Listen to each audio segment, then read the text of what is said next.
ocean pollution, and global biological mutations. The apocalypse has descended, order has crumbled, and resources are scarce. Some forsake their dignity for a mere morsel of bread, while others betray their kin for a sip of fresh water.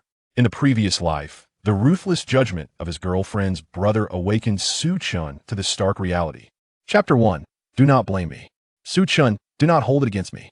If you must blame someone, blame this cruel world, or perhaps yourself for your incompetence. As a sharp blade pierced Su Chen's heart, the cold and indifferent visage of his girlfriend, Du Wei, gradually blurred from his sight. Beside her stood a portly man with a receding hairline, embracing her. The man wore a mocking expression. Useless fool. What shall we do without your demise? Fewer mouths to feed, after all. And your sister? She hasn't gone missing. I was the one who ended her life. Her body lies buried beneath that tree at the entrance. Look how well that tree has grown. Ha ha ha. And before you die, I certainly enjoyed myself. Had it not been for you, this troublesome girlfriend, I might have encountered more difficulties. Oh, furthermore, your previous wage was not 19 per hour, but rather 39. I pocketed 20. The factory salaries were never delayed. It was I who withheld them. Ha ha ha ha. Du Wei leaned against the man, a smirk curling at her lips. Do you even realize what you are? Do you believe you're worthy of being with me? A few $1,000 is hardly enough to sustain anyone. I have long been Lu Ge's subordinate. Every time I told you I was staying at my friend's place, I was with Lu Ge. Did you truly think I desired to be with you? I merely felt it a waste to let go of your meal ticket. Su Chen's eyes brimmed with rage. He desperately tried to rise and take the man down with him. But he felt his strength waning, his consciousness fading. Beast! Why? After a spell of darkness, Su Chen abruptly awoke on the sofa, gasping for air, his clothes drenched in sweat. He looked down, clutching his chest, yet found no wound. I'm not dead. Was that merely a dream? How vivid it felt, even the pain. However, in the next moment, Su Chen froze as he gazed at the news playing on the television. Recently, there have been multiple incidents of marine creatures attacking vessels worldwide. Prolonged heavy rainfall is expected across various regions. Tests reveal the rainwater is highly acidic. Residents are advised to take protective measures when venturing outdoors. Su Chen stared in astonishment at the television. It wasn't a dream. What transpired was indeed real. I have been reborn, transported. Su Chen reflected on the events leading to his rebirth. Due to ocean pollution, once docile marine creatures suddenly developed fierce aggression. This was followed by relentless rainfall across the globe. The rain persisted for 20 days, and shortly thereafter, violent incidents erupted nationwide. Many humans and animals mutated, transforming into creatures driven solely by primal instincts of aggression and hunger. Rules disintegrated, humanity eroded, and the apocalypse arrived. Some would sell their bodies for a crust of bread, while others would harm friends for a drop of water. Su Chen found himself entangled in both. Her girlfriend, Du Wei, shockingly took his life for a mere crust of bread. Then there was Lu Dong, the head of the labor agency. Su Chen had naively believed that Lu Dong often stood up for him to demand the wages owed by their employer. Su Chen had always regarded Lu Dong as a benevolent elder brother who looked after him. It turned out that this was far from the truth. Lu Dong was pocketing a staggering half of Su Chen's hourly wage of 39. After toiling tirelessly to fasten screws, Su Chen realized that half of his earnings were enriching Lu Dong. To add to his anguish, Su Chen's sister had also fallen victim to Lu Dong's cruelty, subjected to humiliation before her untimely demise. Su Chen's parents had tragically perished in an accident when he was merely 3 years old, and his sister was a gift from his father, who had rescued her when she was just 7. That same sister, who had painstakingly raised him, unexpectedly met her end at the hands of the beast that was Lu Dong, enduring unspeakable torment prior to her death. Clenching his fists tightly, veins bulging on his forehead, and his eyes ablaze with fury, Su Chen vowed, "Two beasts. Since heaven has granted me a second chance, I shall ensure that you both pay dearly." He took a deep breath, attempting to quell his rage. In 20 days, the apocalypse would descend upon them, and that would mark the end for Lu Dong and Du Wei. When the time came, food, water, and various resources would dwindle, rendering money utterly worthless. He must gather supplies as much as possible before the impending doom. Suddenly, he felt a wave of dizziness wash over him, and he caught a glimpse of a resplendent blue light flickering in his mind. Could it be a superpower? After the apocalypse, not only humans and animals would mutate, but some individuals would awaken extraordinary abilities, leading to remarkable transformations in both body and mind. Some could manipulate metal, Others possessed immense strength, and some were impervious to weapons. Only those who awakened such abilities could combat the monstrous entities that would emerge in the apocalypse and endure its trials. Only the awakened would earn the privilege of a superior existence in the apocalypse, while ordinary people would merely struggle to survive. Su Chen stifled his overwhelming excitement, cautiously probing the blue light with his consciousness. In an instant, he found himself in an ethereal realm, where the dimensions of the space naturally materialized in his mind. This space measured an astonishing 10,000 cubic meters, approximately 100 by 10 by 10. The sheer magnitude of this revelation nearly left Su Chen breathless. Spatial powers? I actually possess spatial powers. In the aftermath of the apocalypse, those who wielded elemental abilities were undeniably formidable.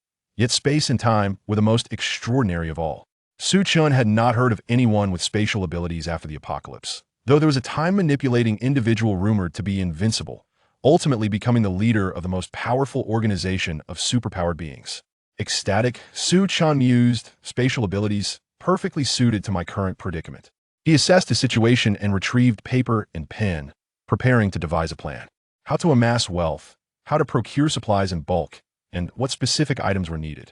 At present, he had 30,000 yuan in savings, while his sister possessed approximately 50,000 yuan. Su Chen rubbed his temples and mused, if only I could remember the lottery numbers from before the apocalypse. With 80,000 yuan in savings, I should buy a car first. Then I could take a loan against the car and engage in online lending. Lu Dong has extracted so much money from me, I must find a way to make him repay, not to mention Du Wei. At that moment, the phone rang. It was Du Wei calling. Chapter 2. Hasty financial loss. Gazing at the caller ID, Su Chen's lips curled into a sardonic smile. He answered the call, but before he could utter a word, a torrent of irate accusations erupted from the other end. Su Chen, what are you doing? Have you not seen the multitude of messages I sent? You profess your love for me, yet you cannot even respond to my messages in a timely manner? All I wanted was a handbag. Must you pretend not to see it? And honestly, do I truly desire that bag? I merely seek a demonstration of your attitude. This is pointless. Let us part ways. The familiar tactics of emotional manipulation resonated with him, an all too familiar demand for affirmation. In his previous life, Su Chen might have eagerly acquiesced to her request for a handbag, but in this lifetime, that was simply out of the question. Without hesitation, he terminated the call and blocked her number. It was not yet time for retribution. He refused to let Du Wei interfere with his meticulously crafted plans for the impending apocalypse. On the other end of the line, Du Wei discovered that her messages had transformed into a red exclamation mark, and Su Chen's phone was unreachable. Fury ignited within her. Su Chen, how dare he? How could he block me? Does he not fear the consequences of our breakup? The once malleable Su Chen, who would readily spin lavishly whenever she was displeased, had audaciously severed their connection. The stark contrast stirred a feeling of humiliation within Du Wei. Very well, you've chosen to block me? Su Chen, let us see how resolute you remain in a few days. Without at least 30,000 for that handbag, do not expect me to acknowledge you. Yet, unbeknownst to Du Wei, Su Chen was preoccupied with jotting down the supplies he needed to procure, entirely indifferent to her antics. Within his modest abode, following the awakening of his abilities, Su Chen experienced a significant enhancement in his physical stamina. Even after a sleepless night, fatigue eluded him. It was not until the following morning, when his sister Lu Ruoyu returned home after a night shift, bearing steamed buns, that he felt a flicker of normalcy. Lu Ruoyu was exceptionally beautiful, her figure elegantly curvaceous. Even clad in plain work attire, her allure was undeniable. She had never lacked admirers, yet for Su Chen's sake, she had turned them all down. Having faced the specter of death, Su Chen now appreciated the value of reuniting with loved ones. As he beheld Lu Ruoyu, his eyes glistened with unshed tears.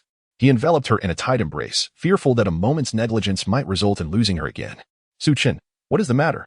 You seem unusually strange today. Have you been wronged? Is Du Wei angry with you again? Lu Ruoyu gently patted his back, offering tender solace. After a prolonged embrace, Su Chen finally released her, a light-hearted smile gracing his face as he said, No, sister. I have broken up with Du Wei. I will no longer be deceived by her. Lu Ruoyu regarded him with surprise, placing her breakfast aside. With a sigh, she remarked, Perhaps it is for the best. During the time you were together, it was difficult for me to voice my concerns about her. I have long wished to express my thoughts to you. That Du Wei hardly appears to be a virtuous young woman. Have you not noticed how profoundly you have changed during your time in this relationship? My once sunny and cheerful younger brother has suddenly become taciturn and melancholic.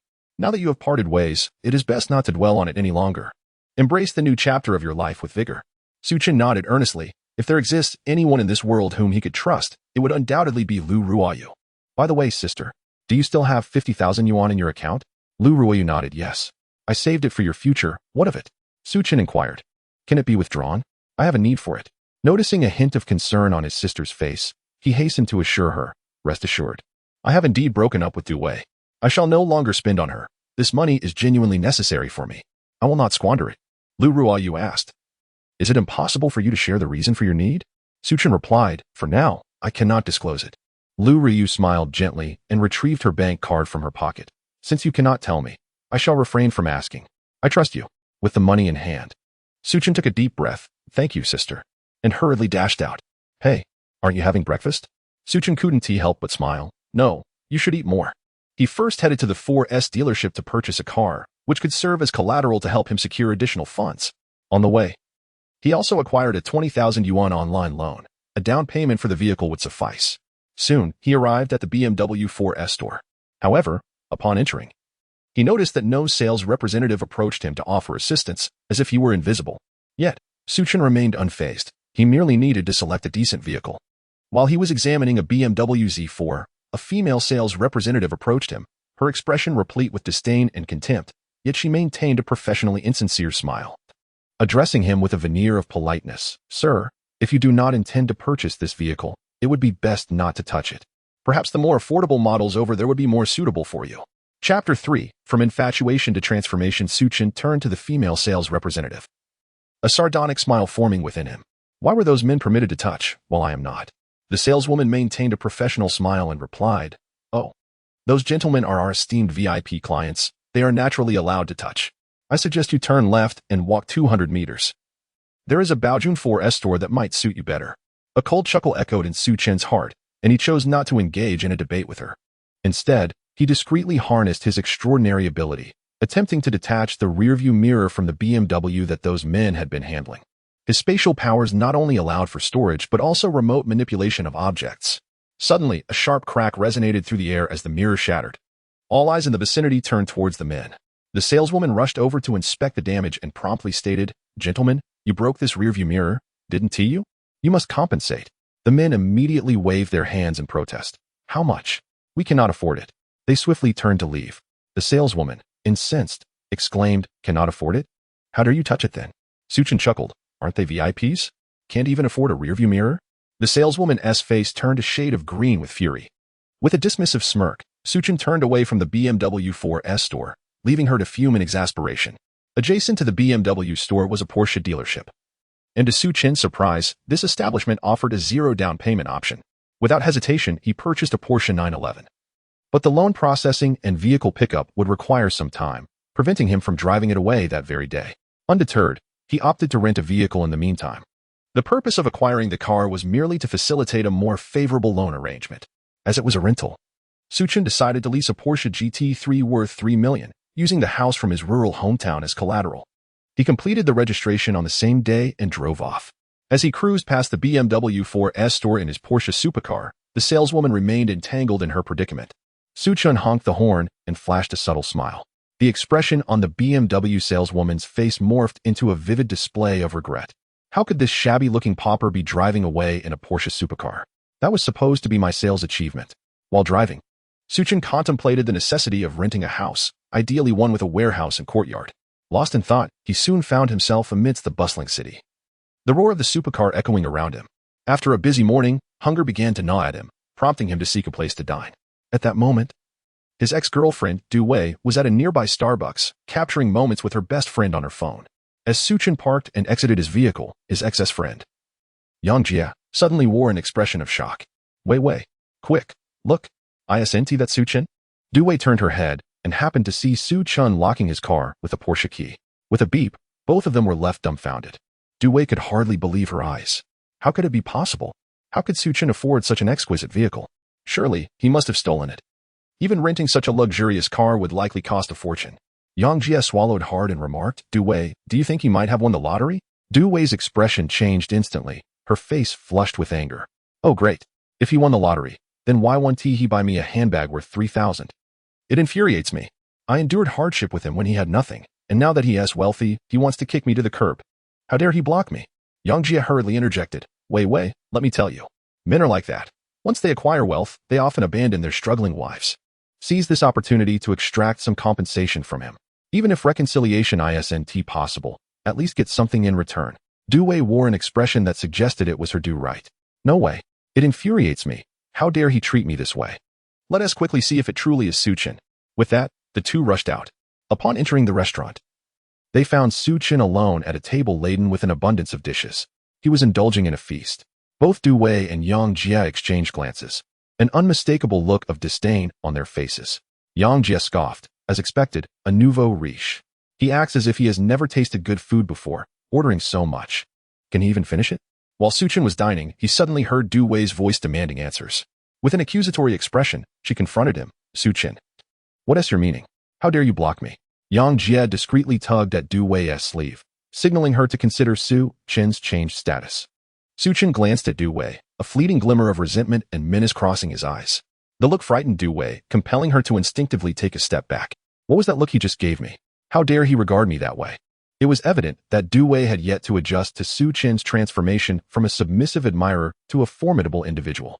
Once a man who obeyed her every command, he now seemed indifferent, and more alarmingly, he appeared to have become quite affluent. This left Du Wei feeling profoundly unsettled, unable to reconcile the disparity. Su Chen retorted, "Is that illegal?"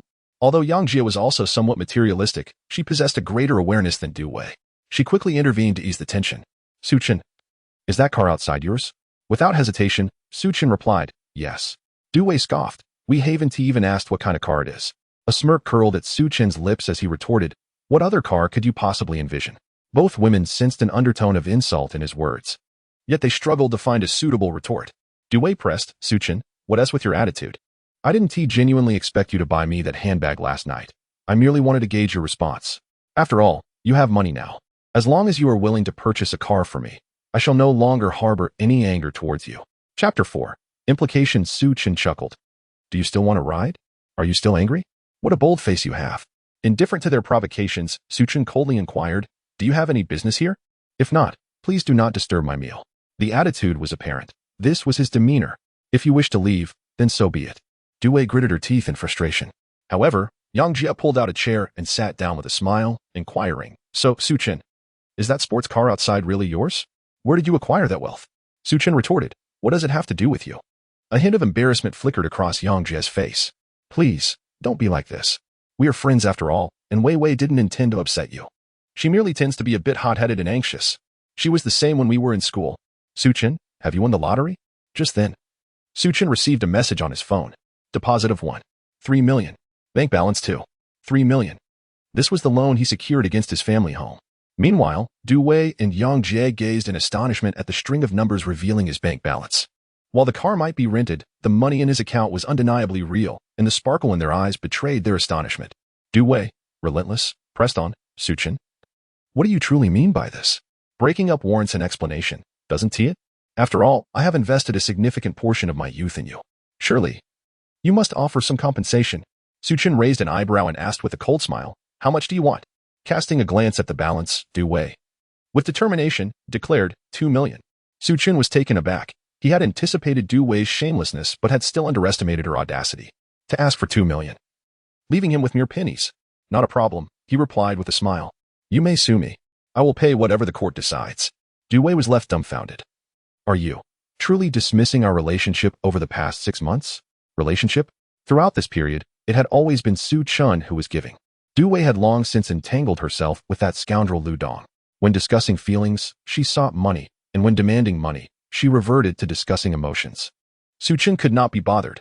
Any drastic action against her would only hinder his plans for the impending apocalypse. He could endure for another 20 days. Before Su Chen could respond, Yang Jie interjected, Wei Wei, your emotions are quite unstable today. How about this? Wait for me outside for a moment. I will talk to Su Chen. Without waiting for Du Wei's consent, Yang Jie hurriedly ushered her out. Then, with an unperturbed demeanor, she sat beside Su Chen, almost squeezing herself into his embrace. She tightly held onto his arm and cooed, Oh dear. Su Chen, please don't be angry with Du Wei. She asked just like that. Honestly, I always thought you, such a wonderful person, deserved far better than being with her. Are you free tonight? Let us go out for a drink. I dare not approach Du Wei. Excuse me, could the waiter bring me a bottle of ice water? I am feeling rather parched.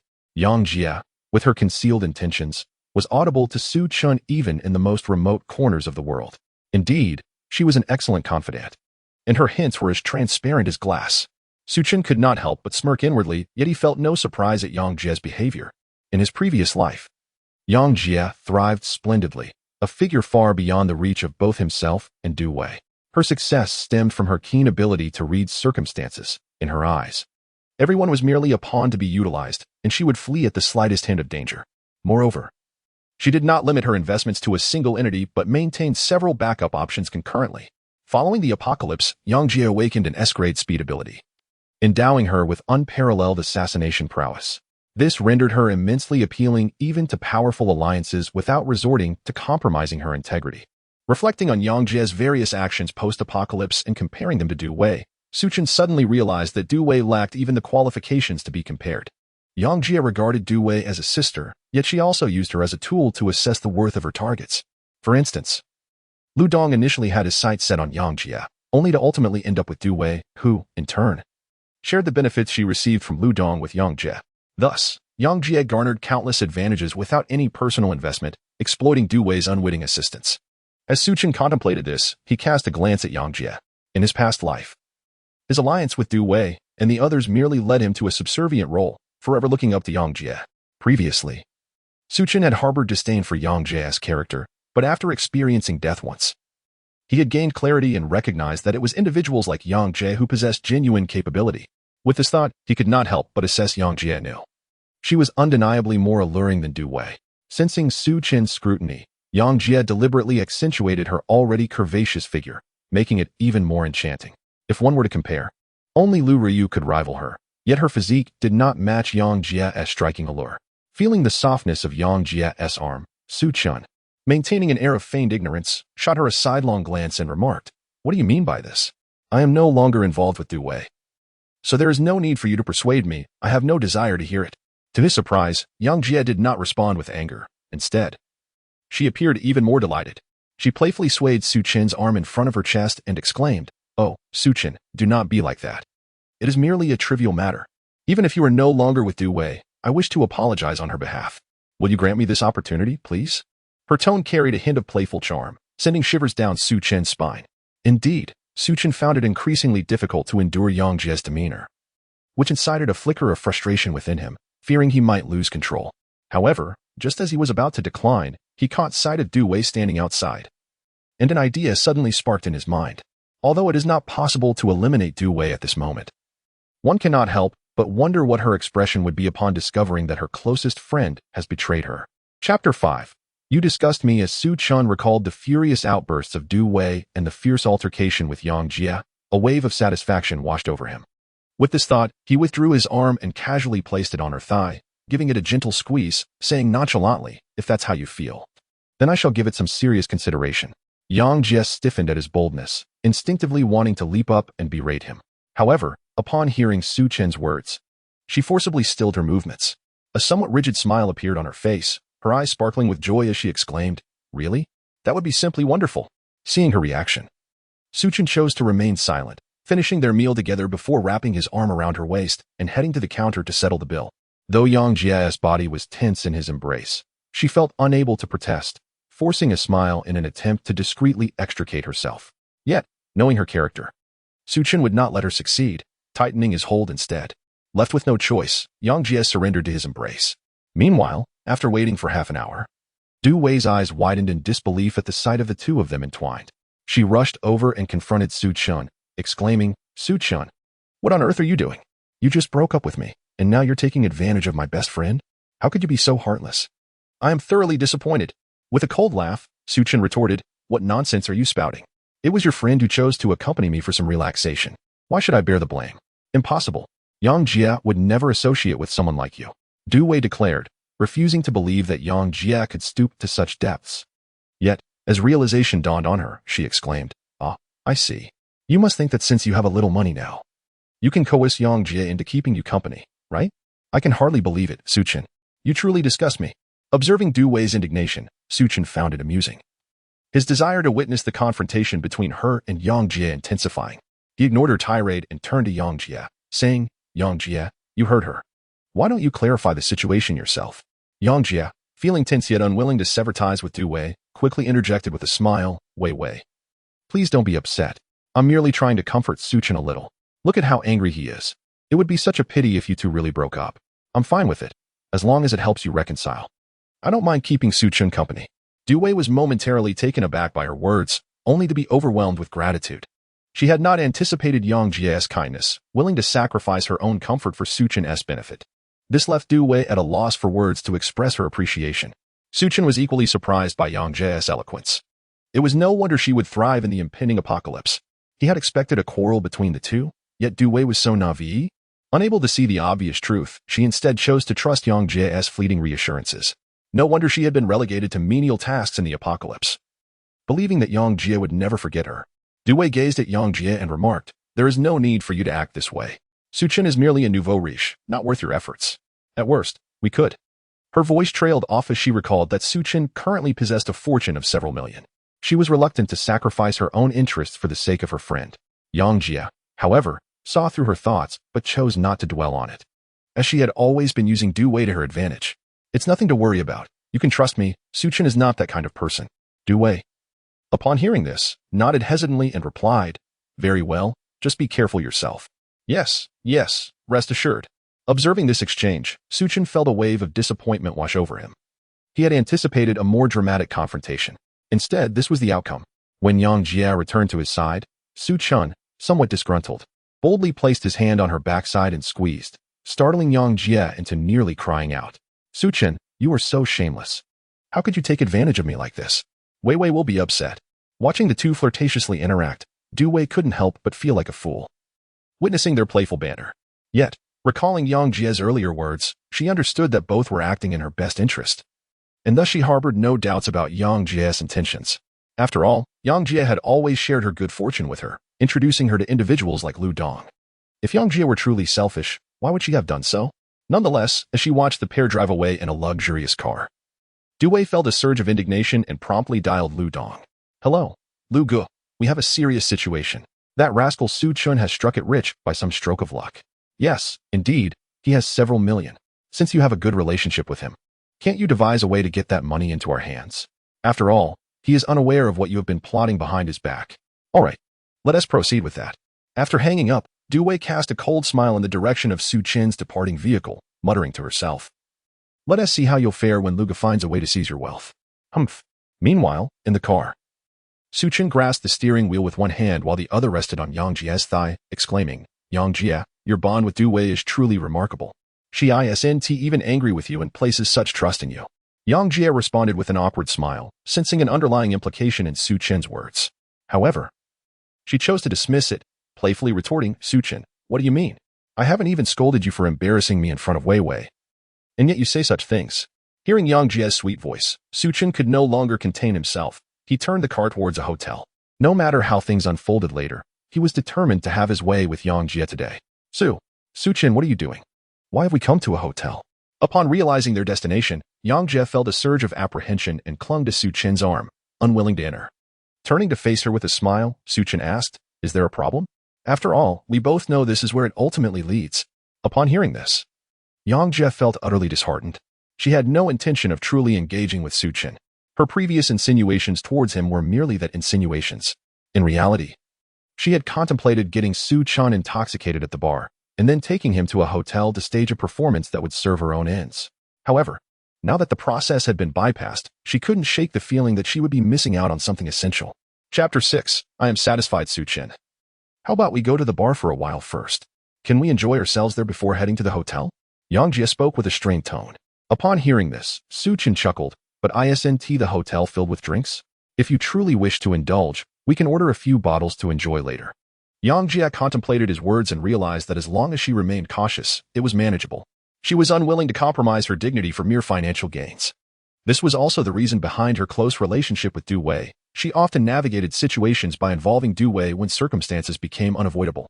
However, with Du Wei absent now, anxiety gripped her heart. As they entered the room, her body was tense, fearing any advances from Su Chen. Yet, what she dreaded came to pass. Once inside, Su Chen embraced her from behind, causing her heart to race. She mustered her composure and said, "Su Chen, please don't rush. Let us have a drink first." "What is so special about drinks?" If you truly want a drink, we can indulge afterward. Su Chen replied, his hands roaming as her clothing gradually vanished, evoking tears in Yang Jie's eyes. Su Chen, please stop. I have matters to attend to at home. I need to leave today. She struggled, her earlier intentions of flirtation dissipating, replaced by a desperate urge to escape. Su Chen sneered, what matters could you possibly have? Moreover, do you think returning home will enable you to pay for your sister's medical expenses? After all, you've exploited Du Wei to con so many people and still cannot afford her treatment. You might as well please me first, and then I can assist you. How do you know about that? Yang Jia gasped, clutching her exposed chest, her eyes wide with disbelief. She had meticulously concealed her manipulations involving Du Wei, and even Du Wei remained oblivious. Yet, here was Su Chen, fully aware. He seized her wrist, pulling her into his embrace, gazing down at her. How could I not know? Rest assured, if you agree to be with me, I will help take care of your sister afterward. Hearing his words, Yang Jia felt a flicker of temptation but hesitated. She did not wish to sell her body for money. What then was the point of her friendship with Du Wei? Yet, she was reluctant to rebuff Su Chen, for he undeniably possessed the means to assist her. Her expression was conflicted as she stammered. Su Chen, may I take some time to think it over? Of course, take your time. Just let me know once you've made a decision. Su Chen nodded eagerly. Yet his hands did not cease their movements, pressing her onto the bed and kissing her. Yang Jia had initially felt a glimmer of happiness at being granted time to consider, but as Su Chen's actions escalated, she could no longer contain herself. With a trembling voice, she pleaded, Su Chen, please stop. Didn't you promise me time to think? However, Su Chen maintained that he had indeed given her time. It was her own reluctance to refuse that had prolonged the situation. After nearly half an hour, Su Chen held Yang Jia close as they leaned against the headboard. Now, he is completely devoid of worldly desires, his heart serene, as he smokes, his countenance devoid of both sadness and joy, experiencing a moment of sage-like tranquility. Indeed, you are quite refined, and I am thoroughly pleased, Su Chen remarked sincerely, gently caressing her delicate shoulder. In his previous life during the apocalypse, he had heard numerous tales of how Yang Jia had offended many, primarily revolving around her enticing various individuals, only to flee unscathed with nothing to show for it, thus inciting the wrath of many who sought her demise. Although these rumors were vehemently denied by those involved, who spoke ill of Yang Jia and shared their grievances. Even the first victim, who claimed that Yang Jia was not genuine, presented their case with fervor. Su Chen was uncertain of the veracity of these claims, but observing the bloodstains on the sheets, he could assure that Yang Jia was at least authentic in this moment.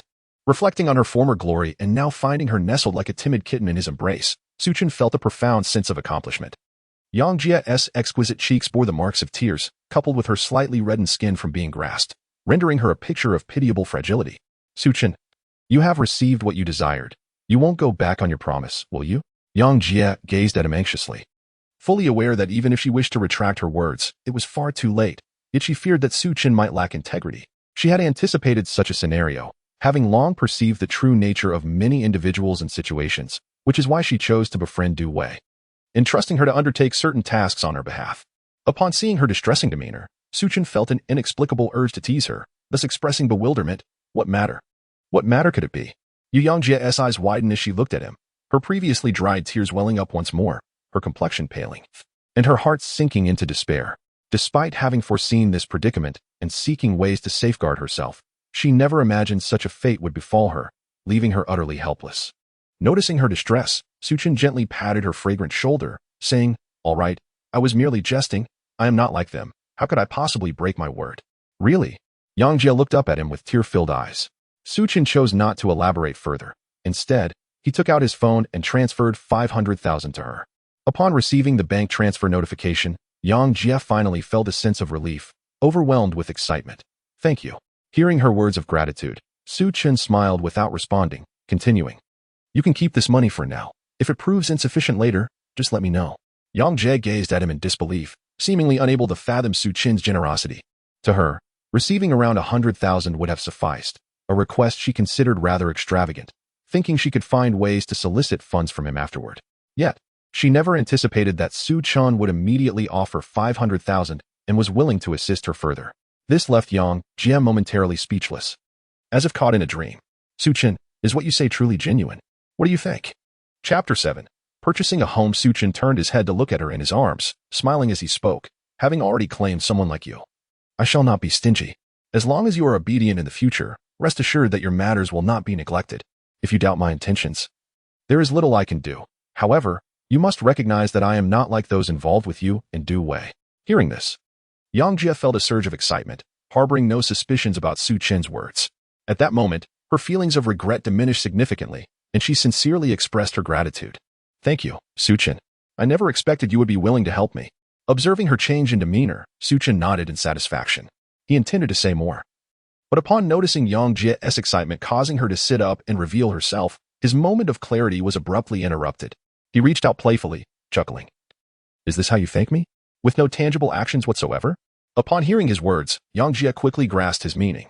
However, feeling the lingering pain in her body, she pouted and shot him a reproachful glance. Please, not like this. I haven't fully recovered yet. It hurts. Yet, Su Chen paid little heed to her protests. 3 hours later, recalling that he had urgent matters to attend to, he mustered the strength to dress. Despite his legs feeling weak, turning to the exhausted Yang Jie, he said, I have things to handle. Rest well, and if you need anything, just give me a call. Yang Jie responded weakly from the bed, already drifting into a drowsy state. Seeing this, Su Chen chose not to linger, tidying up before leaving the room. Once in his car, he wasted no time and headed straight for the city center. He intended to begin the process of purchasing a home to create a safe haven for the impending apocalypse. The foremost requirement was securing his own property. Without it, there would be no place to fortify. Arriving at the largest real estate office in the city center, Su Chen bypassed the opulent apartments without a glance, making his way directly to the villa district. Sir, are you interested in purchasing a villa? Upon his arrival, he was promptly approached by a representative. Unlike his previous experience while car shopping, this time the staff treated him courteously, without any prejudice regarding his attire. Su Chen silently acknowledged the professionalism of the larger company. They certainly exuded a higher level of sophistication. Indeed, after receiving Su Chen's affirmation, the sales associate beamed. May I inquire what type of villa you are considering? Would you like some recommendations? Su Chen did not decline, articulating his requirements clearly. Do you have any independent villas that are not too distant from each other? In his mind, establishing a base in the future was essential, and proximity was crucial. Upon hearing his request, the representative nodded eagerly.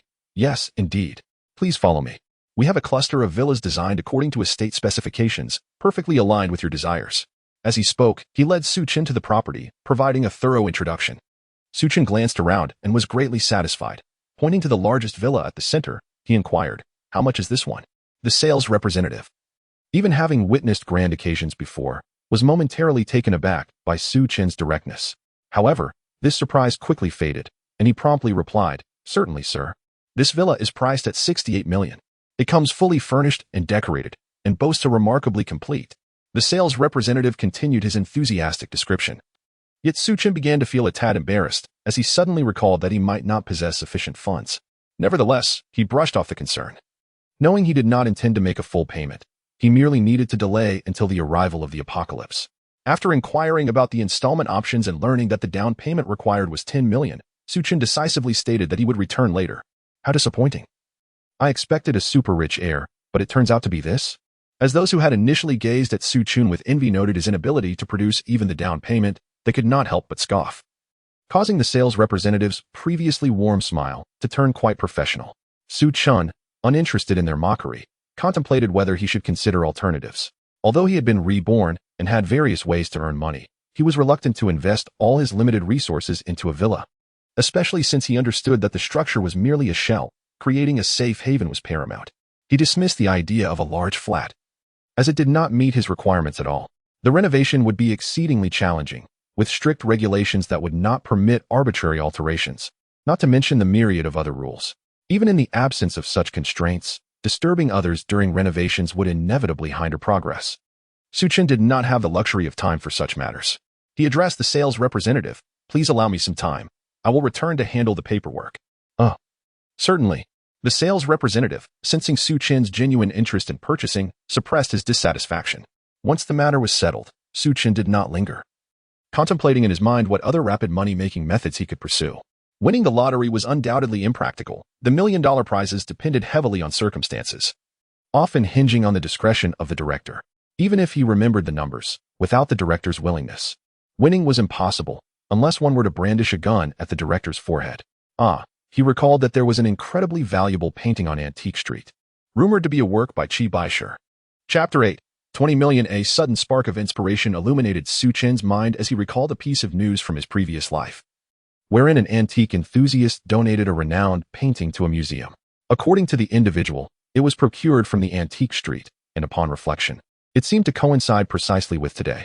With this thought, Su Chen hastily drove towards the antique street, fervently hoping that the other party would not act too swiftly. Otherwise, he would have to devise alternative plans.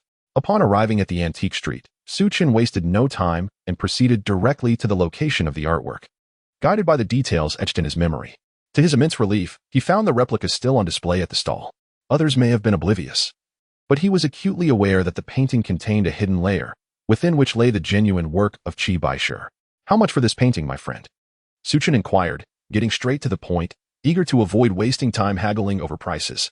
The stall owner glanced up at Su Chen and responded, "Ah, this painting is quite extraordinary. It is indeed a Qi Baishe. Do I look like a fool to you?"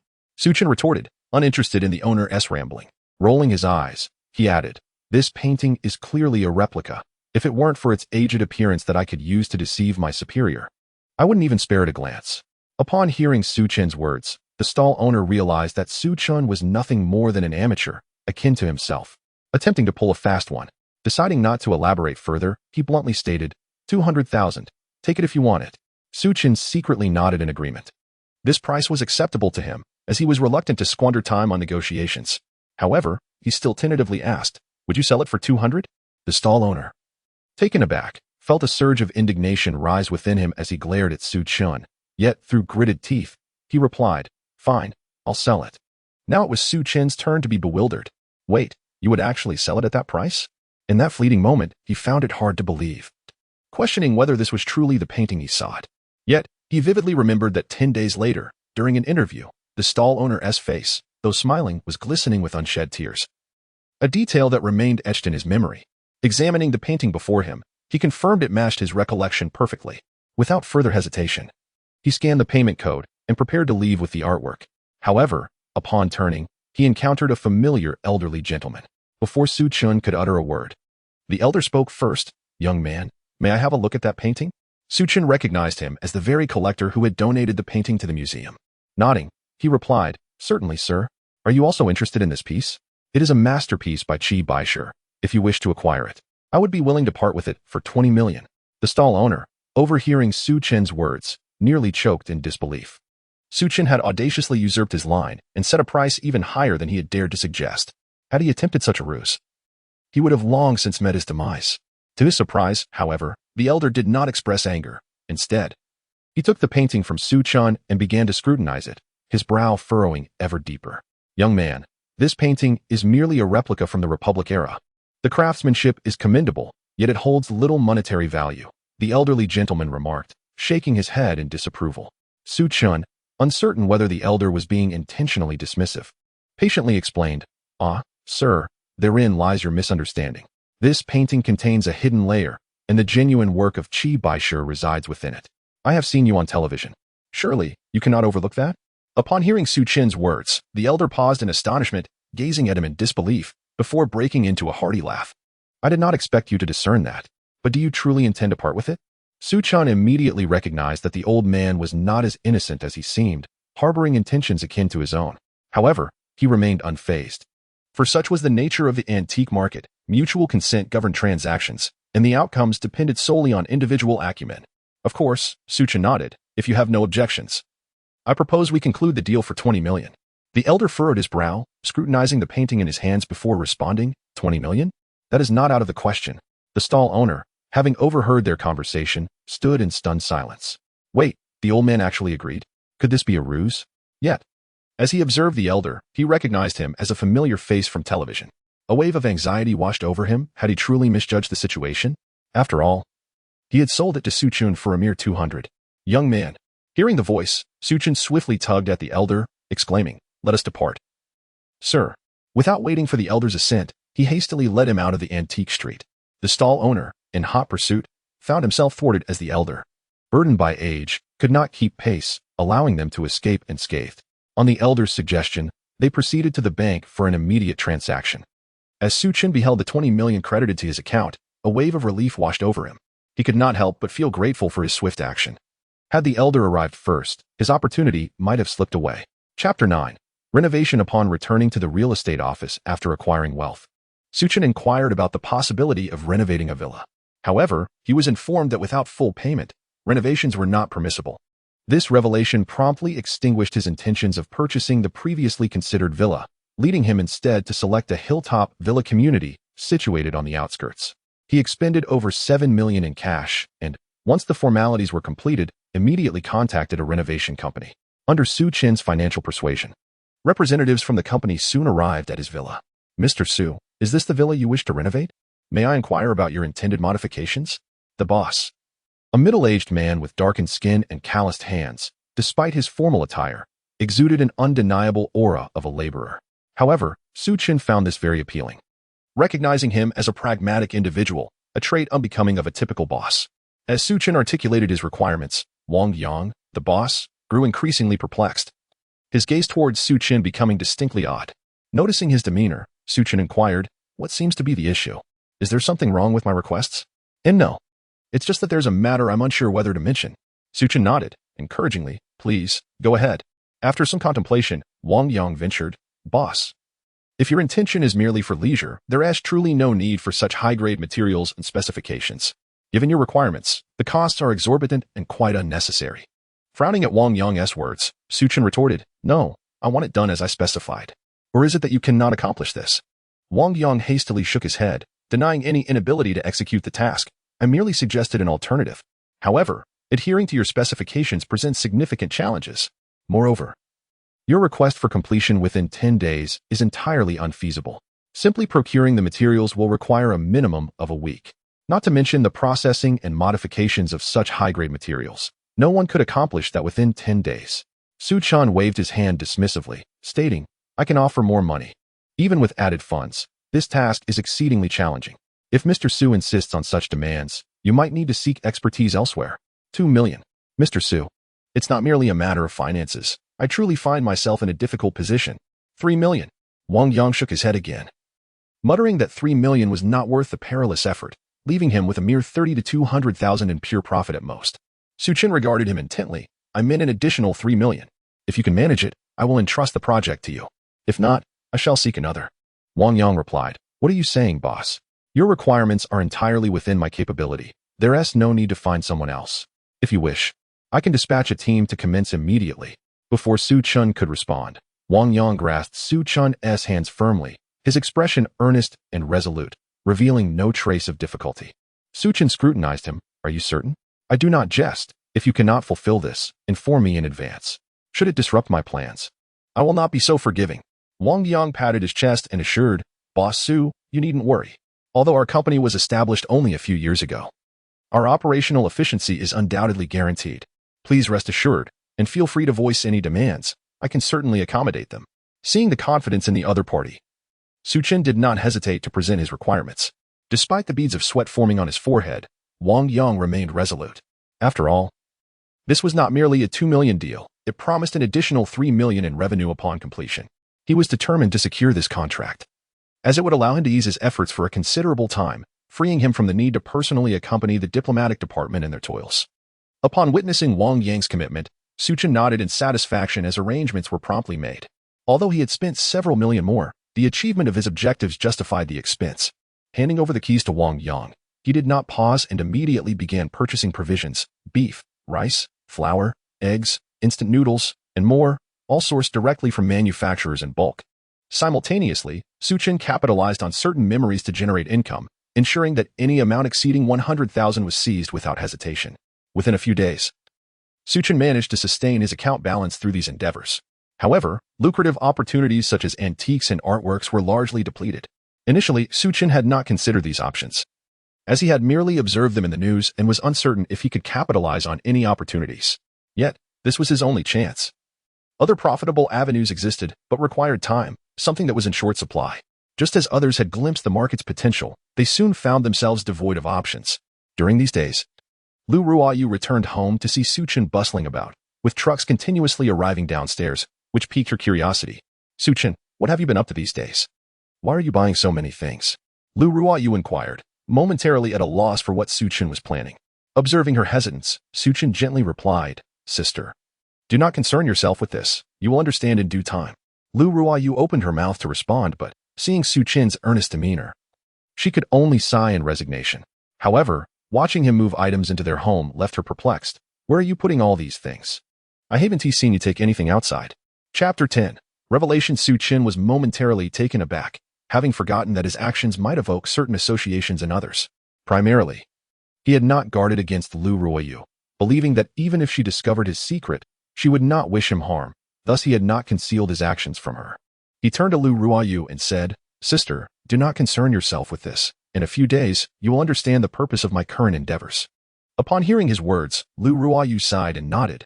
"Very well, if you choose not to share, I shall refrain from inquiring. However, you must remain vigilant. Should anything significant occur, remember to inform me, and I shall assist you in finding a solution." Su Chen was deeply touched by her words, his eyes glistening with unshed tears. Since childhood, Lu Ruoyu had taken care of him. Their parents had raised her for 4 years.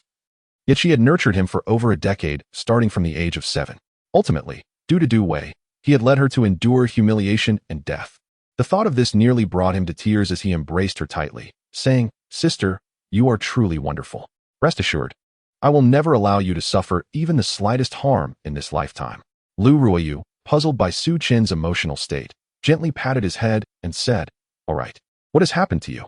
Why this sudden display of sentiment?" Su Chen, wishing to alleviate her worries, shook his head and replied, "It's nothing. I just feel I have wronged you in the past." "Oh, I see." Lu Ruoyu's face brightened with a smile, and she spoke softly, "What you say is unnecessary. As your sister, it is my duty to care for you. Just ensure you take good care of yourself, and spare me the worry." Su Chen chose not to elaborate further, solemnly nodding in agreement, assuring her that he would not cause her concern again. Nonetheless, he silently vowed to take even better care of her. Lu Ruoyu glanced at the time, and then said, "All right, Xiao Chun, I must return to work. Please prepare something for yourself to eat tonight. If you wish for a late-night snack, call me, and I shall bring something back for you." Su Chen frowned at her words and urged, "Sister, perhaps you should refrain from going to work." With a puzzled look, Lu Ruoyu chuckled, "If I do not work, how shall I earn money? Though I am unaware of your current intentions, should anything unforeseen arise, I can still assist you, can't I?" Su Chen felt a pang of discomfort at her unwavering concern for him, always prioritizing his well-being, leaving him uncertain of how to repay her kindness. Yet, with the impending arrival of the apocalypse in less than half a month, he recognized there was indeed no need for Lu Ruoyu to continue working. Though he was at a loss for how to express this to her, tentatively, he ventured, "Sister, trust me, a great change is imminent in the world. Soon, money will hold no value. Your current job will serve no purpose in the future." However, as soon as Su Chen finished speaking, Lu Ruoyu's expression shifted to one of unease. She gently touched his forehead, her gaze filled with concern as she asked, "Xiao Chen, where did you hear this? Did someone tell you?" "Not at all." Su Chen shook his head, poised to offer an explanation, but Lu Ruoyu interrupted, saying, "Xiao Chen, I won't interfere with your other matters, but do be cautious not to be deceived by others. What you just mentioned is clearly the work of a fraud." As she spoke, Lu Ruoyu grasped Su Chen's arm, anxiously inquiring about the situation, fearing that he might fall victim to someone else's schemes. Observing Lu Ruoyu's intense reaction, Su Chen realized that his words had failed to convince anyone. Even an explanation from him would not suffice. Nevertheless, Su Chen, though feeling helpless, understood her concern. After all, such occurrences were indeed astonishing. Had he not experienced it himself, he would likely struggle to believe it too, perhaps even reacting more strongly than Lu Ruoyu did. With no other option, Su Chen could only offer a resigned smile and say, "All right, sister, I merely mentioned it because I noticed how hard you work, and I didn't want to see you so exhausted. No one is deceiving me." "Really?" Lu Ruoyu remained somewhat skeptical, but Su Chen quickly nodded, assuring her, "Of course it's true. Why would I lie to you?" Seeing the earnest expression on Su Chen's face, she began to trust him, yet her unease lingered as she asked, "Then what do you intend to do with all these items? And where did you acquire the funds? The money I gave you surely wouldn't cover such an expense." Although unaware of the exact quantity Su Chen had procured, she noted that deliveries had been arriving these past few days, predominantly consisting of beef and other meat products. This peculiar behavior led Lu Ruoyu to suspect that Su Chen had been acting rather unusually of late. With a sigh of resignation, Su Chen fabricated a response, stating, "These are from an acquaintance who reached out to me, suggesting I join him in wholesale. Otherwise, how could I possibly afford all this?" Upon hearing this, Lu Ruoyu pondered for a moment and realized that Su Chen's explanation did indeed hold some validity, allowing her to relax and smile. She looked at Su Chen and said, "In that case, I won't worry about you any longer. After all, you're not a child anymore. You can handle certain matters on your own. Just focus on your job and don't repeat the mistakes of the past." Yes, I will heed your advice." Chapter 11. Brazen Su Chen nodded repeatedly. Seeing him like this, Lu Ruoyu felt reassured. Noticing the time, she offered a brief admonition before departing for work. Although Su Chen wished she wouldn't go to work at such a time, he felt powerless to stop her. Fortunately, he had prepared himself. And he believed that once the apocalypse arrived, with any luck, Lu Ruoyu would not suffer as she did in her previous life under his protection. Resolving this in his mind, Su Chen felt a renewed sense of urgency. However, Lu Shiyu's suspicion served as a reminder for Su Chen. If Lu Shiyu found things odd, it was likely that the other residents in the building felt the same way. Previously, he had refrained from wasting time searching for a warehouse, deeming it unnecessary. But now, he genuinely feared that someone might take an interest in his activities. If that were to occur, even the slightest commotion could potentially expose his abilities prematurely. He was not particularly afraid of the consequences, but complications would certainly arise, especially since he could not easily explain where his acquisitions had vanished to. To avoid such unnecessary troubles, Su Chen began searching online for warehouses not far from the villa he had purchased. His villa was situated in a relatively secluded area, where abandoned warehouses were often found. After a thorough search, he indeed stumbled upon a few options. Although they appeared dilapidated, Su Chen was unconcerned. For him, they were merely a fade and not intended for genuine storage. "Hey, Su Chen, have you recently come into some wealth? I keep seeing you carting loads of stuff." Just as Su Chen was on the verge of losing his restraint, a sharp voice interrupted him. Turning to look, he found an elderly neighbor from his building approaching with a bag of groceries. Before he could utter a word, she tore open a box, her eyes widening in astonishment upon discovering it was filled with vacuum-sealed steaks. "Wow, it's all meat. Surely this whole load is full of it." Su Chen, already irked, recognized the woman, who was notorious for her sharp tongue and had caused them no small amount of trouble in the past. He held no affection for her and, upon witnessing her audacious behavior, snapped, "What business is it of yours? Who told you to open my box?" The elderly woman, displeased, retorted, "What do you mean by that? I merely opened it to take a look. So what if I did? Now that you've seen it, you can leave, can't you?" Su Chen replied, struggling to contain his anger. The woman, however, ignored his words entirely. Grabbing the beef, she began stuffing it into her own grocery bag, beaming with delight. "Leave? Why would I leave? You bought so much meat. Why not share some with me?" After glancing at the substantial load that was likely all beef, she felt her bag was insufficient and pointed at several boxes. "Su Chen, I'll take these boxes home with me. You can help me carry them." Su Chen was infuriated to the point of laughter, utterly astonished by her shamelessness. Not only did she take his belongings without permission, but she also had the audacity to demand he transport them to her home. Such brazen behavior was unparalleled, surpassing even that of Du Wei and Lu Dong. "Get lost." Su Chen did not indulge the other party. He yanked her bag away and retrieved the neatly packaged beef within. The elderly woman, witnessing this, became agitated and shouted, "Su Chen, what are you doing? Is it wrong to share some of the meat you bought for me? I never realized you were so stingy." "It's merely a bit of meat," Su Chen retorted with a cold laugh. "Merely a bit of meat? You make it sound so trivial. Why don't you buy it yourself? Is it not shameless to come and ask me for it?" The old woman's face turned pale and flushed as she pointed at Su Chen, cursing, "You ungrateful wretch, we are neighbors in the same building. How can you speak to me, an old woman, in such a manner? Be quiet. If you wish to argue, take it elsewhere. Dare to bark at me again, and I will not hesitate to retaliate," Su Chen replied icily. However, rather than being intimidated, the old woman grew even more animated. "You want to hit me? Go ahead and try. I'm curious to see what you can do." With that, she plopped down on the ground, crying out, "Everyone, come and see. Su Chen, this uncultured brat, is bullying an old woman and even threatens to hit me. Doesn't this mean he is taking advantage of my solitude?" The surrounding crowd was drawn in by her commotion, yet Su Chen remained unperturbed, scoffing, "What is this? Unable to beg for food, you resort to acting like a child? If that is the case, continue. I'm eager to see if you will truly embarrass yourself in front of so many people over a mere morsel." Saying this, Su Chen dismissed her entirely, continuing to direct the delivery personnel. Frustrated by Su Chen's indifference and particularly dismayed to see the crowd mock her without offering assistance, the elderly woman lost her resolve to stay. "What a thing. Is it just a small favor I'm asking? Look at your miserly self. I wonder where you got the money to buy this. I hope you don't get caught by the police." Rising, She dusted herself off and disdainfully spat in Su Chen's direction, cursing him further. Then, noticing the gathering crowd, she shouted, "All of you, get out of my way. Don't block my path." Without waiting to see if anyone complied, she shoved through the throng. Her actions immediately incited the ire of those present. Yet the old woman remained unafraid, striding away with her head held high. Watching her brazen demeanor, Su Chen felt a surge of anger.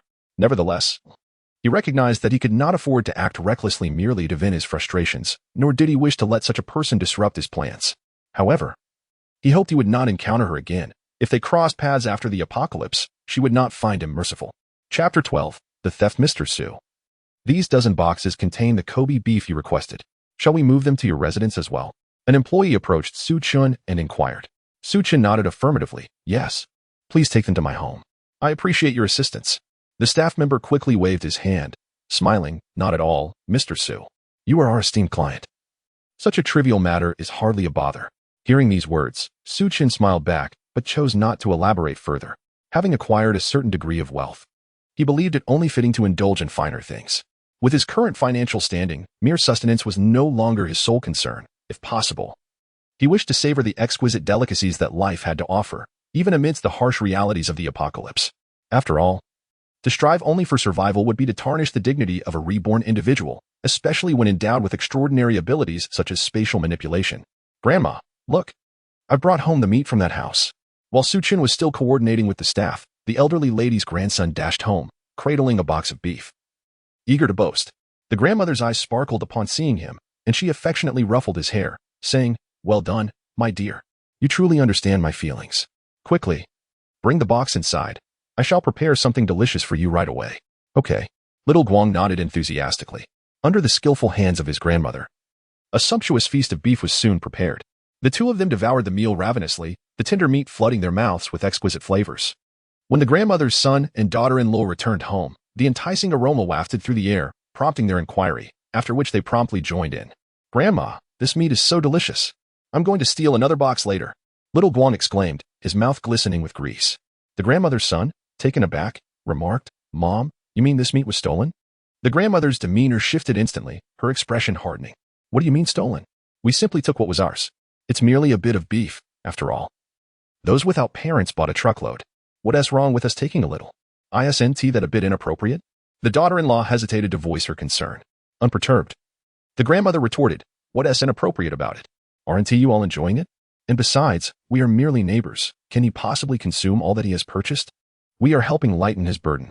Not to mention, he had previously vexed me. Taking a bit of his beef is a gesture of goodwill. Does he dare retaliate?" Upon hearing the grandmother's words, her son and daughter-in-law felt somewhat powerless. Yet, upon reflection, they deemed it inconsequential, and upon learning that it was Su Chen's purchase, they ceased to dwell on it. In their eyes, Su Chen and Lu Ryu were nothing but weaklings, and they hardly dared to confront them. With this thought in mind, they did not oppose the idea. Rather, they encouraged little Guang to procure more, as they too were tempted by the delectable beef. When Su Chen returned home, he intended to store all the beef in his spatial system, only to swiftly realize that one box of the Kobe beef he had purchased was missing. After meticulously recounting, Su Chen was certain there was no mistake, which furrowed his brow. He promptly dialed the delivery man. Upon hearing this, the delivery man hurriedly returned and, after checking once more, stated, "Mr. Su, a child came to your home and took away a box. Is he not your child?" He proceeded to describe the child's appearance. And the image of the mischievous child from the neighbor's house instantly flashed in Su Chen's mind, igniting his anger. The delivery man, now aware of the situation, rushed back, assuring Su Chen that he would help locate the child. "No need, I know where that family lives." Su Chen waved his hand and led them to the neighbor's home, knocking on her door. Soon, the neighbor opened the door. Upon seeing Su Chen and others standing at her doorstep, her heart raced with panic, but she quickly composed herself and said with a stern face, "What do you want? You little brat? Looking for trouble?" Su Chen, his face darkened, retorted, "Your grandson stole my belongings. Return them immediately." "How dare you?" the neighbor shouted back. "My grandson is clever and well-behaved. How could he steal from you? Besides, what could you possibly own that is worth stealing? Now get off my porch. I find your presence distasteful." Although Su Chen understood that the neighbor was unreasonable, he never anticipated her audacity to deny the theft so brazenly. At this moment, the delivery man stepped forward, saying, "Madam, I witnessed your grandson taking it. Please return it. Get out of here. Which of you saw it? If you saw it, why didn't you stop him then? I believe you're just trying to extort us." The neighbor retorted fiercely. The delivery man was taken aback. The stolen goods were Kobe beef worth over 100,000. If they couldn't retrieve it, Su Chen would hold them accountable, and they couldn't afford the loss. The delivery man stood firm at the doorway, insisting, "Madam, you cannot behave like this. I saw it with my own eyes. If your grandson didn't take it, let us in to check. Get lost." The neighbor shouted, her face contorted with anger. "Who do you think you are to enter my home? Leave now, or I will call the police." The young delivery man seemed to be witnessing such blatant disregard for reason for the first time, causing his face to flush with indignation. Su Chen observed coldly, realizing that he couldn't force his way in, or he might find himself in the wrong despite having a legitimate claim. He restrained the delivery man, who was about to barge into the neighbor's house, and coldly remarked, "Let me make it clear, that box of beef your grandson stole is worth over 100,000. If you do not return it, you will face consequences." "Bah," the neighbor spat in disdain. "Do you think you can intimidate me? I've seen my fair share of things. What beef could possibly be worth that much? You've bought a few things and now think highly of yourself, don't you?" Xiao Guang, emerging from behind the neighbor, raised his chin defiantly. "Exactly. Who are you trying to scare? I'm standing right here. What can you do to me?" Chapter 13. There are still many good people in the world. Su Chen, observing the brash demeanor of the two individuals, felt his anger dissipate. He deemed it futile to engage in further argument with such people. Only through decisive action could he make them comprehend the consequences of their behavior. Accompanied by the delivery person, Su Chen departed, while the elderly woman regarded them with a derisive smile, growing increasingly self-satisfied, convinced that Su Chen would not dare to confront her. "My apologies, Mr. Su. Rest assured, I will find a way to rectify this," the delivery person expressed, his face awash with remorse. Su Chen, noticing the man's anxious perspiration, waved dismissively, saying, "It's all right. I will handle this matter myself. You may return for now. I might later ask for your assistance as a witness." The delivery person nodded fervently. "Of course. Absolutely no problem. Mr. Su, feel free to contact me whenever you need assistance. I appreciate your magnanimity." Su Chen merely acknowledged him with a faint hum, choosing to say nothing further. Initially, he contemplated reporting the incident to the authorities, but reconsidered, thinking it might be too lenient on the elderly woman and her family. Should they return the stolen items, it was likely the police would not pursue the matter further, resulting in little loss for her. After some contemplation, Su Chen decided to post online, seeking advice from netizens on how to handle the situation. In no time, a multitude of comments flooded in. "It's simple. Just get some delicious seafood or crabs to tempt them, or prepare some lamb with rice and follow it up with refreshing watermelon. There are still many good people in the world, but do not heed this advice. It could lead to dire consequences. However, if you purchase it and it gets stolen, the issue wouldn't be too grave. Even if you were to sue, it could drag on for a long time, and you might not even lose. Indeed, it's best if it were stolen from your home. In that case, you could file charges for trespassing and burglary, leaving the matter to the police to apprehend them." As Su Chen scrolled through the replies on his phone, he was struck by the sheer volume of responses within half an hour. He couldn't help but wonder what experiences had fostered such resentment among these individuals.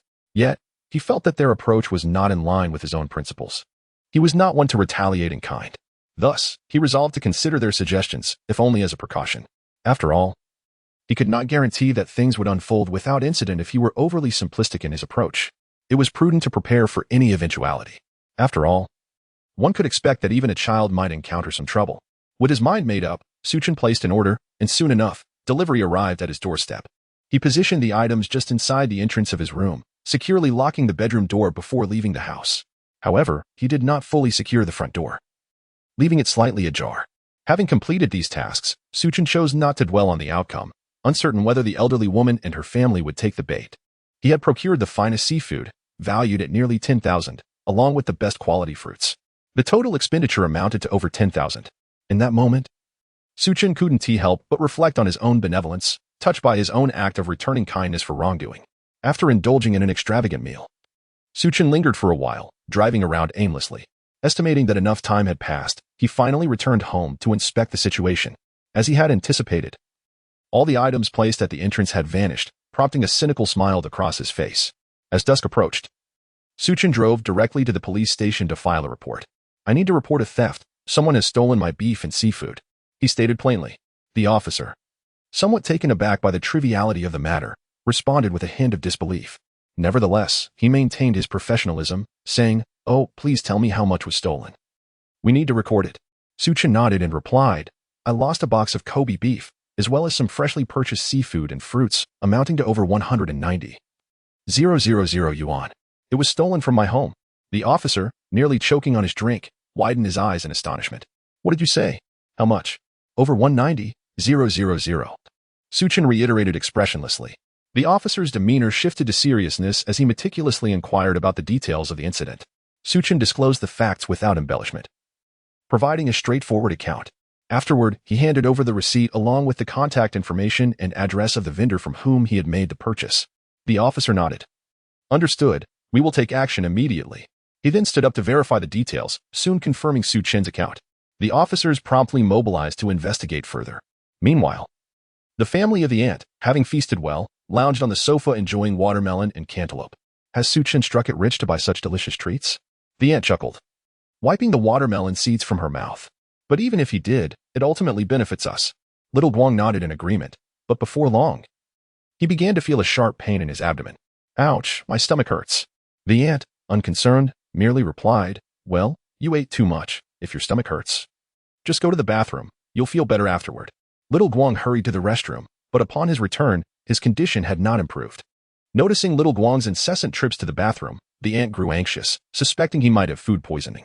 Just then, she too began to experience stomach pains. The two of them soon found themselves competing for the bathroom, and before long, they both collapsed, their bodies succumbing to weakness, foam forming at their mouths. When the ant's son and daughter-in-law returned home to this alarming sight, they quickly called for an ambulance. As Su Chen arrived back, he spotted the ambulance parked downstairs. A sense of relief washing over him, albeit tinged with regret that the ant's son and daughter-in-law had escaped unscathed. However, Su Chen was not one to be overly greedy. Knowing that their time would come. In the hospital, the two were frantically attended to. After undergoing gastric lavage, they were finally stable. Mom, what did you eat that caused this food poisoning? Her son asked anxiously. How should I know what happened? Upon realizing her predicament, particularly after having spent several thousand yuan, the elderly woman felt a pang of anguish. Yet, almost immediately, as if a thought had struck her, she exclaimed, I remember now. It must be that little scoundrel. It was the food we took from him that poisoned us. Surely, that wretched creature has poisoned us. Chapter 14. What does it matter to you? The elderly lady increasingly believed that the only explanation for her and Xiao Guang's food poisoning was that it stemmed from the items they had taken from him. Upon hearing his mother's words, her son inquired, Mom, are you sure? If that is the case, I will confront him. Is there any doubt? The elderly woman replied, her face contorted with resentment. I am certain that scoundrel poisoned us, likely out of spite for us taking his things. Seeing her conviction, her son's skepticism dissipated, replaced by a fierce determination. If that is indeed the case, I shall go find him now. He better provide an explanation, or I will deal with him myself. Absolutely. We must confront him. That wretched fellow seems to have come into some money. How else could he afford so many items? Now he resorts to poisoning us. He won't escape without compensating us at least 100 or 80,000. As she spoke, a glimmer of greed shone in her eyes. And her son and daughter-in-law were similarly stirred by her words, contemplating what would be an appropriate amount for compensation. After all, they had witnessed Su Chen purchasing goods by the truckload in recent days. While they were unaware of the specifics, it was clear that Su Chen had struck it rich. Otherwise, how could he procure so many items? After some deliberation, they decided to call the police. However, at that moment, the officers had already arrived at their hospital room. The elderly lady was taken aback to see several police officers, wondering if the response time had become so swift. They had not even had the chance to report the incident, and yet the police were already before them. Officers, you arrived just in time. We wish to report a case of poisoning. Someone has attempted to take my life. The police, momentarily taken aback, responded with curiosity. You are also here to file a report? Please, share the details. We will document them. With that, they produced their recording devices and notebooks, their expressions grave. Poisoning was no trivial matter, and they could not afford to err. However, upon hearing the elderly lady's account, the officers exchanged glances, bemused. So you were saying that you consumed someone else's food and subsequently suffered food poisoning, leading you to the hospital? The elderly lady nodded. The officer continued. Can you tell us where the food you consumed originated? At this question, the elderly lady fell silent, then waved her hand dismissively. That is unimportant. Someone has poisoned us. Officers, you must arrest him immediately. I will not settle this matter privately if that scoundrel does not compensate us. Taking her demeanor into account, the police first sent an officer to ascertain the facts surrounding her condition. Once they confirmed she was not in serious danger, they turned back to her and said, Let us put your situation aside for now. We are here to investigate a separate case. Someone reported the theft of valuable ingredients. Can you confirm if you were the ones who took them? The officer himself recognized the redundancy of his question, knowing that the elderly lady had already provided her account. He was merely following protocol. The elderly lady, feeling a loss of dignity, retorted angrily, "What if we did take a few items? That does not justify him poisoning me." With a serious expression, the officer replied, "You may not fully grasp the gravity of the situation. I must inform you clearly that the ingredients you took are valued at nearly 198,000. You have committed burglary and stolen a substantial amount. If the victim does not forgive you, you will face judicial prosecution." Upon hearing the officer's words, the elderly woman was momentarily stunned, staring blankly at him and exclaiming, "What did you say? 19,000? Are you joking? Just a bit of beef and crab amounts to over 19,000. Are you all conspiring to deceive me?" The officer's expression darkened at her words, yet he remained composed and said sternly, "Please be mindful of your language. These figures have been confirmed through thorough investigation and will not be mistaken. As for your claim of poisoning, it is unlikely to constitute a criminal case, as the victim had no malicious intent and the food purchased was entirely normal, as clearly stated in your medical report. The food poisoning was a result of improper handling and is in no way the fault of the victim." Upon hearing this, the elderly woman's family turned pale, their minds consumed by the staggering figure of 19,008. For them, it was an impossible amount to earn in a year. And now it seemed to vanish over a mere meal? The officer, observing their dismay, continued with a grave demeanor, "You should now consider how to make reparations. Should the victim refuse to settle privately, you will face criminal detention awaiting judicial proceedings. However, given your unique circumstances, immediate arrest will not occur. But please refrain from attempting to evade this situation, otherwise you will face even more severe consequences." The elderly family could no longer bear to listen, their thoughts dominated by despair. The prospect of imprisonment rendered their faces ghostly pale. Meanwhile, Su Chen, having received a call from the police, stated unequivocally, "I will not accept any private settlement. Everything must be handled through official channels, adhering to the law's judgment." After hanging up, Su Chen felt a wave of relief. Harboring no sympathy for the elderly woman's fate, they were merely suffering from food poisoning. Even in a post-apocalyptic scenario, he would have acted decisively without such complications. Nonetheless, this outcome was not without merit. They would likely remain incarcerated for at least half a month, during which time the impending apocalypse would unfold, leaving them helpless in the face of monsters. Su Chen lay down, succumbing to slumber, and soon drifted into sleep.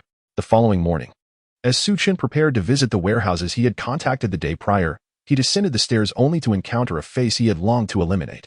"Su Chen, what have you been up to lately?" "You haven't answered my calls," exclaimed the corpulent Lu Dong, approaching with a grin. "I heard you've struck it rich recently. Could it be true?" Su Chen glared at Lu Dong with bloodshot eyes, bitterness swelling within him. Even in his previous life, his demise was tinged with resentment, mostly directed at this very individual. If his anger towards Du Wei, who accompanied Lu Dong, was merely frustration, then his feelings towards Lu Dong were steeped in genuine hatred. After all, he had been deceived and manipulated by Du Wei, a folly of his own making. He had only himself to blame. However, Lu Dong's transgressions were far worse, as he had not only toyed with Su Chen but had also targeted Lu Ruoyu. Su Chen's deepest resentment and guilt revolved around Lu Ruoyu. At the tender age of 7, following the tragic demise of her parents, she had selflessly cared for her 3-year-old self. Even when affluent individuals came to adopt her in the orphanage, Lu Ruoyu steadfastly declined, prioritizing her own well-being. Yet, in a cruel twist of fate, in his previous life, Lu Ruoyu fell victim to malevolence and was even defiled by him. After his rebirth, Su Chen refrained from seeking out Lu Dong, ignoring his calls out of fear that he might succumb to impulsive actions. He could not guarantee his own restraint, even now. The mere sight of Lu Dong ignited a fervent rage within him, his blood boiling and his knuckles cracking. Lu Dong, oblivious to Su Chen's turmoil, noticed his silence and patted him on the back, saying, "I'm asking you a question. Why are you staring blankly? Have you really struck it rich and forgotten your old pal, Dong?" With immense effort, Su Chen suppressed the overwhelming murderous intent swirling within him, swatting Lu Dong's hand away and retorting coldly, "Whether I prosper or not is of no concern to you. What does it have to do with you? What kind of talk is that?" Lu Dong, taken aback by Su Chen's response, felt his expression darken. "Su Chen, I took care of you before. And now that you've found success, you refuse to acknowledge me? Have you forgotten who helped you when you were struggling to find a job?" Chapter 15. What are your plans? Upon hearing this, Su Chen could not help but let out a cold laugh. How could he possibly forget this? He had toiled tirelessly, only to find Lu Dong reveling in the company of his ex-girlfriend, Du Wei, reaping greater rewards than himself. These memories lingered in his mind. However, Su Chen had no intention of taking action against Lu Dong at this moment. The bitterness he felt was not easily assuaged. If Lu Dong could not experience a fate worse than death, Su Chen feared he would never find peace. Unbeknownst to Lu Dong, Su Chen's demeanor had shifted significantly. Yet, Lu Dong was skeptical that Su Chen would dare defy him. After all, no matter how Lu Dong had wronged him in the past, Su Chen had always appeared as the accommodating figure, obedient to his every whim. With a displeased expression, Lu Dong confronted him, saying, "Su Chen, after all the care I've shown you, is this how you repay me? Does your conscience not ache? I never thought you were this kind of person." Su Chen regarded Lu Dong's feigned innocence with a cold smirk. "What? Do you have any objections? What I am has no bearing on you. Who do you think you are to dictate my actions? Have you truly elevated yourself to such importance?" Lu Dong was momentarily taken aback by Su Chen's unrecognizable demeanor. But soon his anger flared. He had not anticipated that Su Chen would transform so drastically, just as Du Wei had described. At that moment, Du Wei chimed in. "Lu Ge, see? I told you Su Chen is not a good person. Once he acquired wealth, he became ungrateful, disregarding even you." Suppressing his fury, Lu Dong gazed at Su Chen with deep disappointment. "Su Chen, when Du Wei first told me you had changed, I was skeptical. But now it seems she was right. Have you forgotten how I cared for you in the past? Get lost." Su Chen felt a wave of nausea at Lu Dong's hypocrisy and was too weary to engage in further conversation. With a frosty expression, he replied, "I have no time for your theatrics. They make me feel ill." To Su Chen, Lu Dong was a necessary adversary, yet in this society governed by law, he could not resort to illegal actions. However, that did not mean Su Chen was obliged to extend Lu Dong any courtesy. The fact that he had not outright eliminated him was a testament to his restraint. He had no inclination to watch their charade unfold. He feared that remaining in their presence for even a moment longer would ignite an uncontrollable urge to commit violence. Yet, it was evident that Lu Dong and Du Wei had no intention of letting him off easily. With a crowd of onlookers gathering, Lu Dong hastily seized Su Chen's arm, proclaiming, "Su Chen, let us set aside everything else for now. When you were destitute, Du Wei never turned her back on you. Now that you have wealth, are you willing to abandon her?" Lu Dong's voice was deliberately loud, ensuring the surrounding neighbors could hear. Consequently, upon hearing his words, the onlookers cast Su Chen disdainful glances, whispering among themselves and pointing fingers. As Lu Ryu descended the stairs, preparing to head to work, she was taken aback by the scene unfolding before her. Anxiously, she stepped in front of Su Chen and declared, "You mustn't speak recklessly. Su Chen is not that kind of person. If he is not that kind of person, then why has he acted in such a manner? Is it not the case that upon acquiring wealth, he began to disdain his own girlfriend?" Lu Dong retorted with palpable indignation. His gaze fell upon Lu Ryu, and he was momentarily captivated by her beauty. However, he quickly refocused on the matter at hand, committing her image to memory for future pursuit. Addressing the gathering crowd, Lu Dong continued vehemently, "Let us all deliberate on this. When Su Chen initially pursued Du Wei, he possessed nothing, yet she did not shy away from his impoverished state and remained with him for 2 full years. And now, with a modicum of wealth, he seeks to abandon his girlfriend. Is this what constitutes humanity?" Du Wei, tearful and demure, chimed in, grasping Lu Dong's arm. "Brother Lu, please. Even if Su Chen has forsaken me, what difference does it make?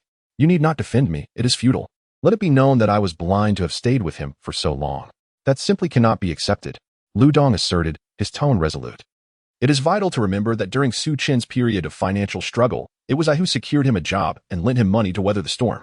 I may overlook that, but you, a young lady, endured 2 years of hardship with him. How much of your youth has been squandered? If I do not seek justice for you, I shall bear a heavy conscience." The neighbors, upon hearing Lu Dong's words, cast sympathetic glances toward the tear-streaked Du Wei, their sentiments turning against Su Chen. Who would have thought? Previously, I believed Su Chen to be a rather honest fellow. I never imagined he could be like this. Indeed.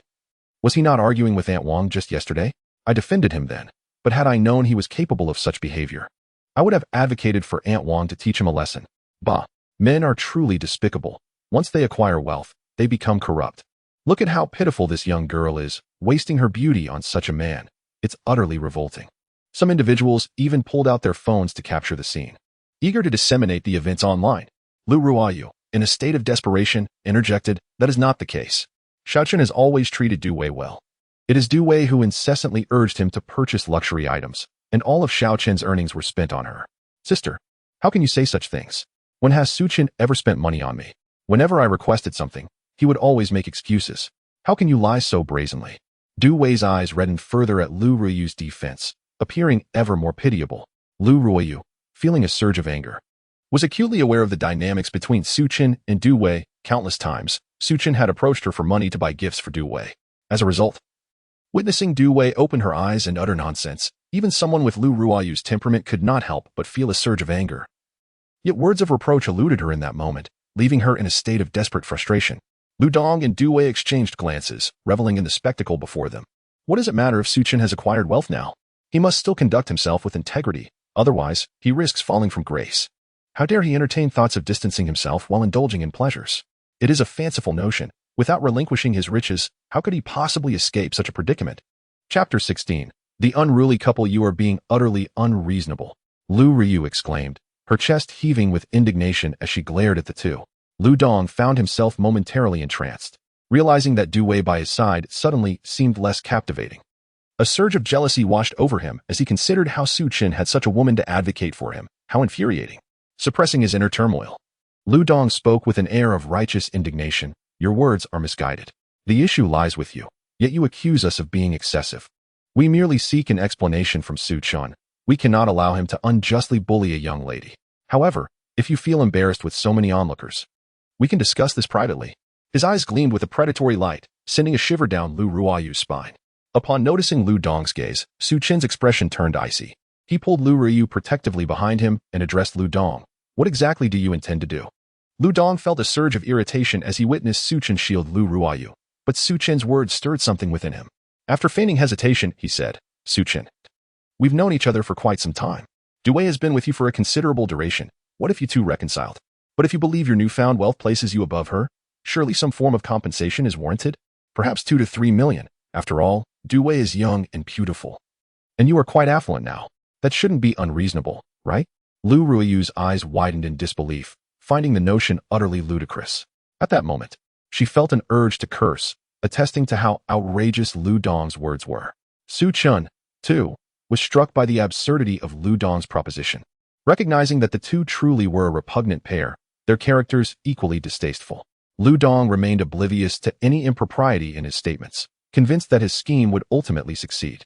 If Su Chen resisted, he could orchestrate a downfall for him, even leading him to the police station while simultaneously seizing an opportunity to pursue Lu Ruoyu. As these thoughts swirled in his mind, Lu Dong's excitement grew. He looked at Su Chen and asked, So, what do you think of my proposal? Su Chen let out a cold laugh before delivering a sharp slap. You are nothing but a toad, ugly and delusional, believing you have any standing to utter such words. The slap echoed sharply, momentarily stunning Lu Dong. Both Du Wei and Lu Ryu were taken aback, clearly unprepared for Su Chen's sudden aggression. Although Lu Ruoyu found some satisfaction in Su Chen's actions, she was also concerned that the situation might escalate. Lu Dong, are you all right? Du Wei hurriedly approached, her voice laced with concern.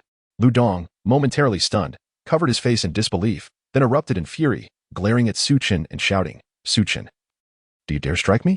And what of it? Su Chen replied coldly, his gaze unwavering, devoid of any fear or concern. On the contrary, his eyes glimmered with menace, causing even Lu Dong to involuntarily shudder. Lu Dong intended to unleash his anger, yet upon observing the multitude present, he restrained himself, recognizing that as the aggrieved party, he could not afford to lose his moral high ground. Gritting his teeth, he spat, Su Chen, I merely came to seek justice for Du Wei. Who would have thought you would not only abandon her but act so unreasonably? Do you truly believe that your newfound wealth makes you superior? Du Wei must have been blind to have followed you. With all eyes upon them, Lu Dong continued, do you truly care nothing for your actions? Concerned, Lu Ryu glanced at the crowd, their murmurs growing louder, and hurriedly interjected, No, that's not it. Xiao Chun is simply acting out of frustration. Frustration permits such behavior? Lu Dong retorted, and with so many witnesses, who knows how he would behave in private? Before she could finish, Lu Dong interrupted her. Su Chen, however, grasped her arm, and she turned to him, urging, Xiao Chun, let it go. Apologize to them quickly, we don't want to escalate this. Upon hearing Lu Ruoyu's concern, Su Chen smiled and shook his head, It's fine. What can they do to me? They merely wish to incite condemnation against me. But do they truly think themselves worthy? With disdain, he regarded the two, stating, You claim I abandoned Du Wei and have become corrupt due to wealth? Allow me to clarify my actions. Previously, I earned 39 yuan an hour, yet you only paid me 19. You often squandered my money, deceitfully claiming it was due to the boss not disbursing wages. Did you think I was unaware? To bring this up now shows your utter shamelessness. Lu Dong's eyes widened in shock.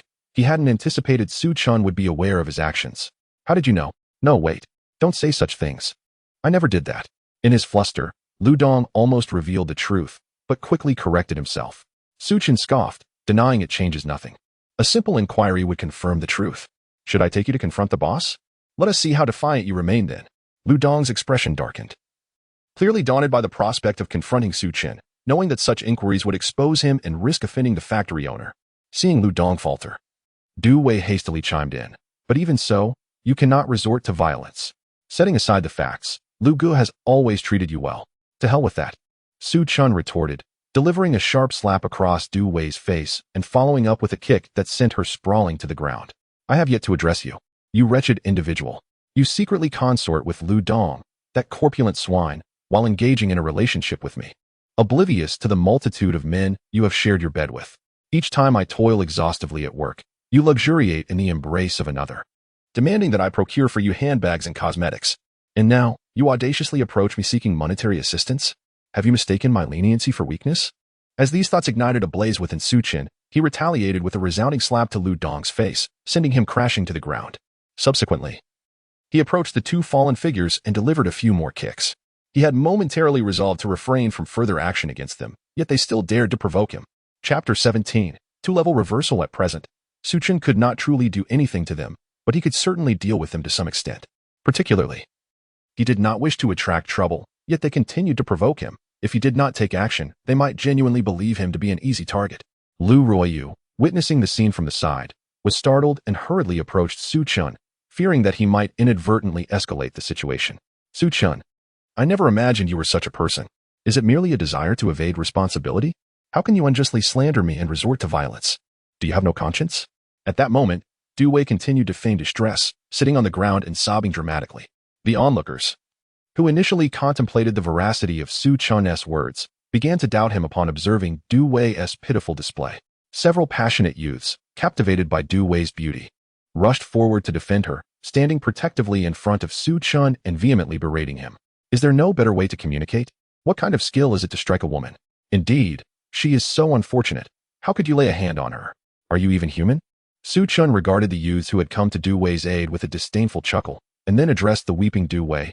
You do not think I lack evidence, do you? Upon seeing support rallying around her, Du Wei regained her composure, lifting her swollen eyes to look at Su Chen with a pitiful expression. Su Chen, I understand you have become wealthy and now look down upon me, but you cannot act this way. Su Chen clicked his tongue and replied, Du Wei, you truly have no shame. Do you genuinely believe I lack proof? Do not forget your dear friend Yang Jia. She has told me everything, and not only that. She has even recorded videos of you with those men on occasion. Shall I play one for everyone right now? What did you say? Du Wei's eyes widened in disbelief, her heart racing with panic. That's impossible, absolutely impossible. This cannot be true. Su Chen sneered, what's impossible about it? If she had to inform me and show me the video, how would I know these details? If you doubt me, I can reveal the video right now, so everyone can see how you indulge in debauchery. At Su Chen's words, the surrounding crowd's eyes sparkled with intrigue, inexplicably feeling a rush of excitement. No way. Without a moment's hesitation, Du Wei rejected the notion. If Su Chen were to release the video, she would be utterly humiliated. In that instant, she lacked the energy to ponder the truth of Su Chen's claims. After all, why would Yang Jia record such videos if she had nothing to hide?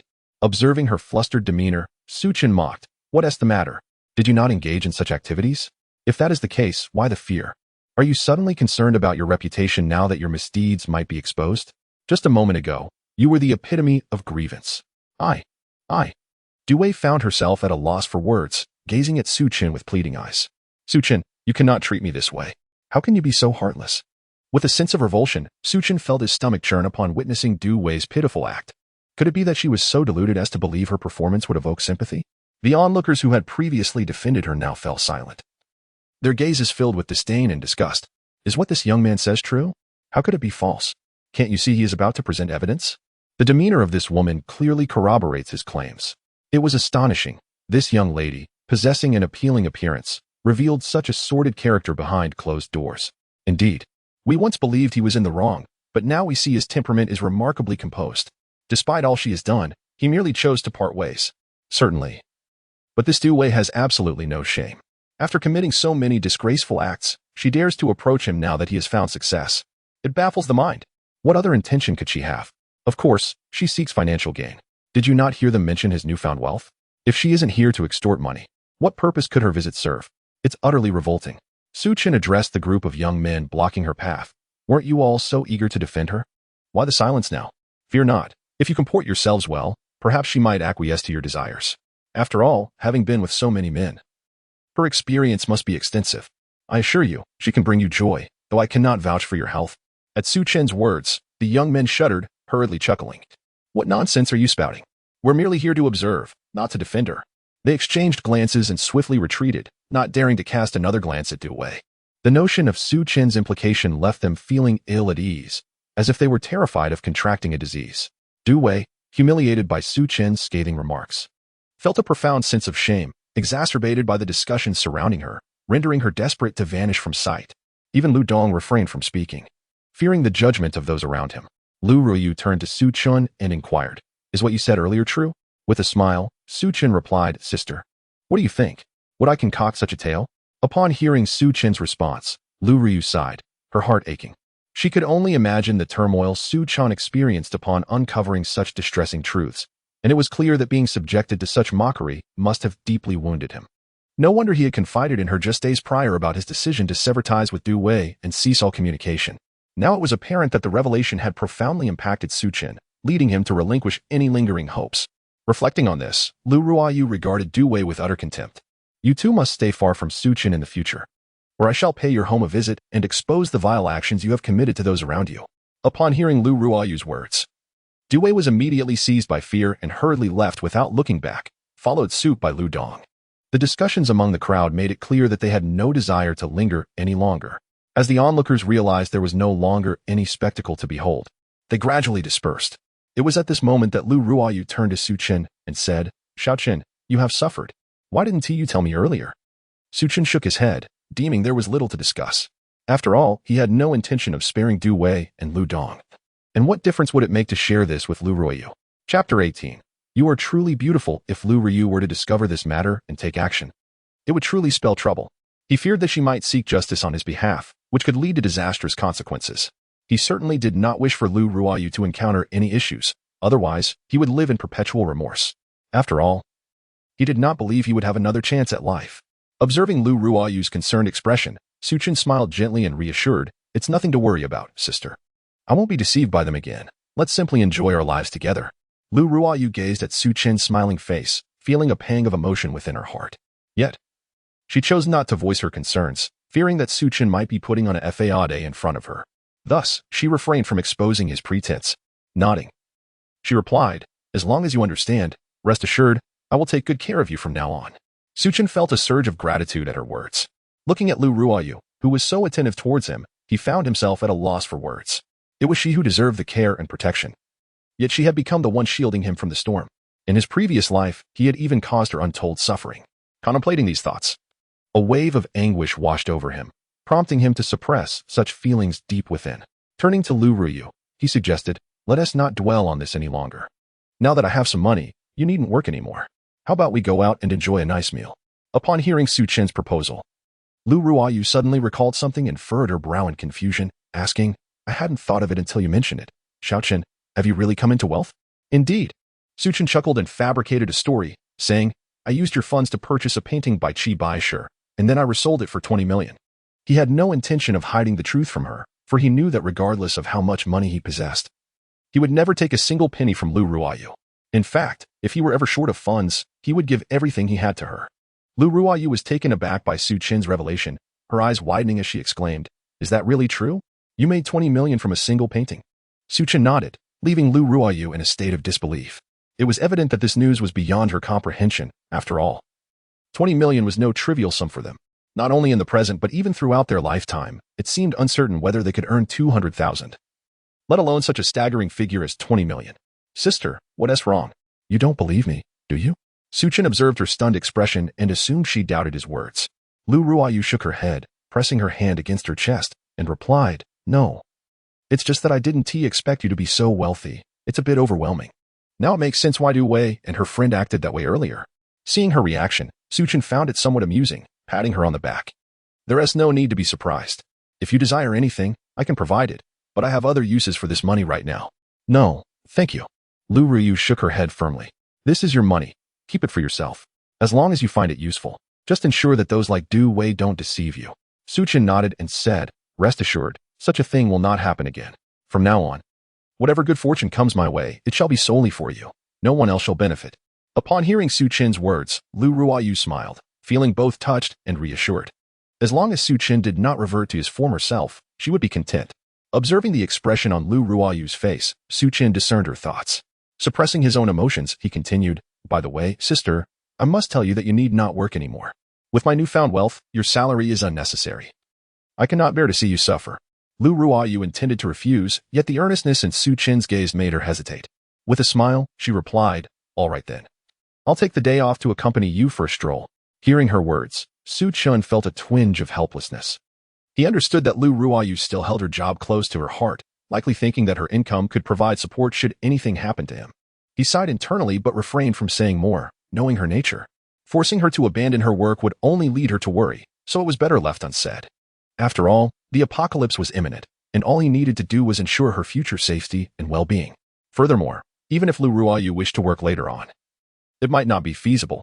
With these thoughts in mind, Su Chen drove them to the mall, where he purchased numerous garments for Lu Ruoyu. "That's enough, Su Chen. Why buy so much? It's a waste of money."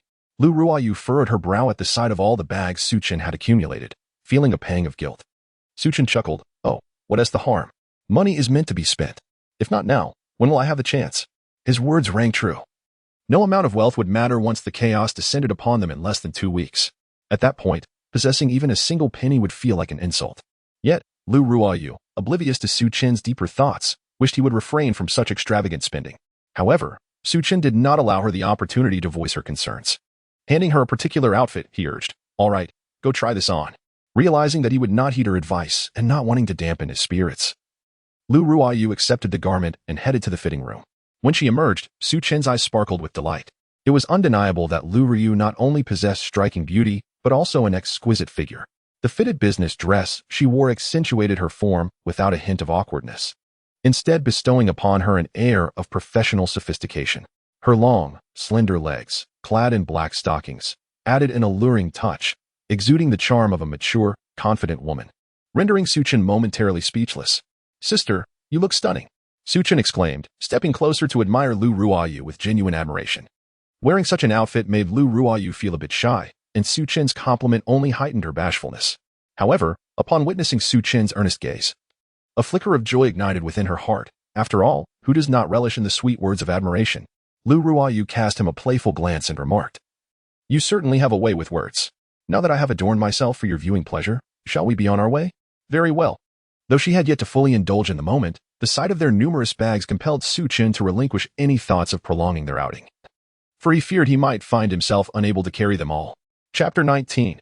Su Chen paid for a lavish feast at the hotel, much to the dismay of Lu Ruoyu, who felt a pang of concern. As the dishes arrived, Lu Ruoyu gazed at the bountiful spread and remarked somewhat irritably, "Can you finish all this? What if it goes to waste? This costs a fortune. Little Chen, even though you have money now, you shouldn't spend it so recklessly, understand? Otherwise, one day it will all be gone." Su Chen nodded earnestly. Yes, sister, you're right. Come, let us try this." He lifted a piece of meat to her lips, leaving Lu Ruoyu feeling helpless, unsure if Su Chen had truly taken her words to heart. Nevertheless, she tucked her hair behind her ear and opened her mouth to eat the morsel he offered. "How is it? Delicious?" Su Chen inquired with a smile. Lu Ruoyu nodded. It's tasty." Yet, despite her words, she thought to herself, can something that costs hundreds be anything less than delicious? This is money after all. With a grin, Su Chen took a piece of meat for himself. Lu Ruoyu noticed and recalled that he had just used the same chopsticks to feed her. She quickly cautioned, "Little Chen, those chopsticks I just used." Before she could finish, Su Chen had already eaten the meat, turning to her with a puzzled expression. "What's the big deal?" Taken aback, Lu Ruoyu opened her mouth, momentarily speechless, contemplating that this seemed akin to a kiss of sorts. The thought caused her fair cheeks to flush slightly, and she shook her head. "No, it's nothing. Let us eat." Seeing her blush, Su Chen chuckled inwardly, completely unconcerned about the shared chopsticks, and continued to feed her without a second thought. This only made Lu Ruoyu blush deeper. She wanted to remind him, but felt hesitant in light of his carefree demeanor. By the end of the meal, both were satiated. Su Chen, rubbing his belly, pondered whether he should hire a chef in preparation for the impending apocalypse, for he certainly was not a skilled cook. While he could manage, his culinary creations were merely adequate. Lu Ruoyu was far superior to him in the kitchen, yet she could not compare to a 5-star hotel chef. Moreover, Su Chen did not wish for Lu Ruyu to toil over meals every day, if conditions allowed. He wanted her to enjoy the best life possible. In this vein, he also considered other necessities. Beyond a chef, medical personnel and capable subordinates were essential. These were vital for ensuring a good life after the world fell into chaos. Merely possessing resources would not guarantee prosperity in a post-apocalyptic world without the right skills. One might find themselves no better off than the affluent of this era. For someone like him, who had been granted a second chance at life and possessed spatial abilities, this was somewhat unsatisfactory. With this in mind, Su Chen resolved to take advantage of this time to reflect on the individuals he might recruit before the apocalypse, sparing himself the peril of searching amidst the chaos later on. It is preferable to recruit those formidable beings from the previous apocalyptic era as subordinates. In doing so, one could secure a position of influence even when calamity strikes, perhaps even establish a realm of their own. Having endured 2 years in the apocalypse, he is acutely aware that alliances will inevitably form within 6 months of its onset. For an individual lacking formidable abilities, survival becomes exceedingly arduous. This is precisely why Su Chen yearns to gather followers, with the primary aim of forming his own alliance. Otherwise, when those endowed with awakened powers band together, few individuals will be able to stand alone against them, leading most to retreat in disgrace. Moreover, resources are paramount in swiftly amassing followers and establishing one's own power in the early stages. Many who survived the monstrous slaughter now face a dire scarcity of food, resulting in numerous fatalities. Additionally, many have perished in the struggle for resources. It is only after several months that nearly all the abilities have been awakened, leading to a gradual stabilization of this phenomenon, heralding the age of various alliances. With resources at hand, one can gain a significant advantage over others. Presently, Su Chen has prepared sufficiently, alleviating much of his mental and physical burden, thereby diminishing his sense of urgency regarding future matters. Stop. Robbery. Just as Su Chen intended to drive home with Lu Ruyu, a powerful fist shattered the car window, and a broad hand seized Su Chen by the throat. The immense force rendered Su Chen's face flushed and made breathing a challenge. The assailant yanked Su Chen from the driver's seat and pressed him against the car door. You. Give me 50,000. Otherwise, do not blame me for being ungracious. The coarse voice echoed in his ears, and Su Chen felt his breathing becoming even more labored as he struggled to escape the grip. Observing Su Chen's frantic attempts to break free, the assailant grew increasingly agitated. He growled, "Kid, don't force my hand. I only need 50,000. If you give it to me, I promise not to harm you." Su Chen was rendered speechless, resorting to slapping the assailant's arm in a desperate plea for release. Yet, whether due to excessive agitation or fear, the man seemed oblivious to the gravity of the situation, becoming irate instead. "You really value money over your life? You don't want to pay." Hearing this, Su Chen was nearly driven to a fit of rage, longing to see his parents. However, the constriction around his neck left him gasping for breath. The passenger, Lu Ruyu, was paralyzed with shock at the scene. Only snapping to attention moments later, she hurriedly flung open the car door and, witnessing Su Chen on the brink of asphyxiation, cried out, "Stop. You're going to kill him." Upon hearing this, Zhao Eru finally grasped the dire situation, realizing Su Chen was indeed nearing unconsciousness, and released his grip. Coughing violently, Su Chen inhaled deeply, savoring the fresh air as if he had been reborn. "Xiao Chen, are you all right?" Lu Ruyu knelt beside him, her face etched with concern and worry. Su Chen cleared his throat twice and shook his head, saying, "No, it's nothing." Upon hearing Su Chen's response, Lu Ruyu finally exhaled in relief. She then turned to glare at the burly man and demanded, "Who are you? You nearly harmed my brother." The man, noticing Su Chen's condition, felt somewhat embarrassed. "You can't blame me for this." He chose not to speak. "I merely sought a bit of money. It's not my fault he nearly caused me to bear the weight of another life." Su Chen, upon hearing his words, was nearly consumed by rage. "Are you kidding me? Did you expect me to speak while you had your hands around my neck?" In a fit of indignation, he retaliated with a punch aimed at the man's face. However, he was unaware of the man's resilience. All he felt was the painful jolt of his fist colliding with what felt like a solid wall, causing him to gasp in agony. "Ouch, that hurts." Chapter 20. Zhao Eru. Su Chen clenched his fist, on the verge of tears. Zhao Eru, observing Su Chen's demeanor, warily remarked, "You better behave, kid. I'm in the midst of a robbery, and you think you can pull a stunt on me?" Upon hearing this, Su Chen's spirit plummeted, leading him to suspect that this person was merely toying with him. However, at that moment, he caught a clear glimpse of the man's visage and gasped in astonishment. Standing over 2 meters tall, with broad shoulders and a substantial waist, his well-developed muscles made Su Chen envision a gorilla with the physique of a brown bear. Was this truly a human being? Yet simultaneously, a flash of recognition struck Su Chen's mind, and a figure from his memories began to merge with the imposing presence before him. Kid, get up quickly and transfer 50,000 yuan to me. Or don't blame me for being rude, Zhao Era proclaimed, flexing his muscles to exude an intimidating aura. Su Chen rose to his feet and opened his phone to capture a photo of Zhao Era's face. Upon seeing the likeness, he became convinced that this was indeed the person from his memories. What are you doing, kid? Zhao Eru, observing Su Chen's actions, cautioned. Are you planning to snap my picture to report me? Hurry up and hand over the money or make the transfer. Having confirmed the man's identity, Su Chen felt a sense of relief but could not help but smirk at Zhao Era's words. Brother, if you know I might report you, why would you dare ask me to transfer money? Aren't you afraid I might turn around and use this information to call the police on you? Zhao Eru appeared momentarily taken aback, seemingly not anticipating such a response. His expression hardened as he retorted, so you folks are already plotting to report me. Don't blame me for being ungracious then. Su Chen, sensing the menace in Zhao Eru's gaze, quickly raised his hands in a gesture of peace. Hold on. I never said I wouldn't pay. I merely wanted to give you a heads up. Why are you getting so worked up? Seeing Su Chen's reaction, Zhao Era paused and insisted. Then why are you still standing there? Hurry up and pay. As he spoke, he brandished a knife in one hand while producing a payment code with the other, glaring at Su Chen as if to say, cash or scan. Witnessing this scene, Su Chen felt as though he were filming a comedic skit. Unsure if he was witnessing a robbery or a farce. Even Lu Ruoyu, who stood nearby, appeared perplexed, as though she found the man's intellect somewhat lacking.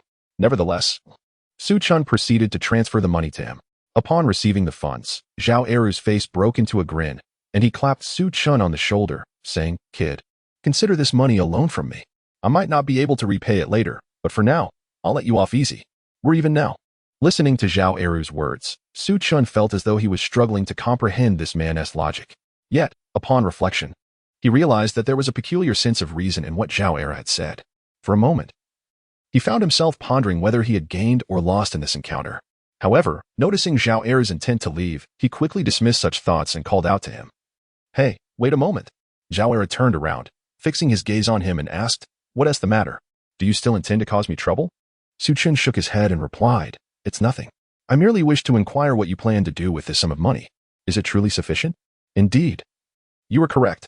Zhao Eru responded, turning away and brandishing the small knife in his hand as a threat. Kid, transfer me another 50,000. Su Chen observed the seriousness etched on the other's face, his lips twitching in disbelief.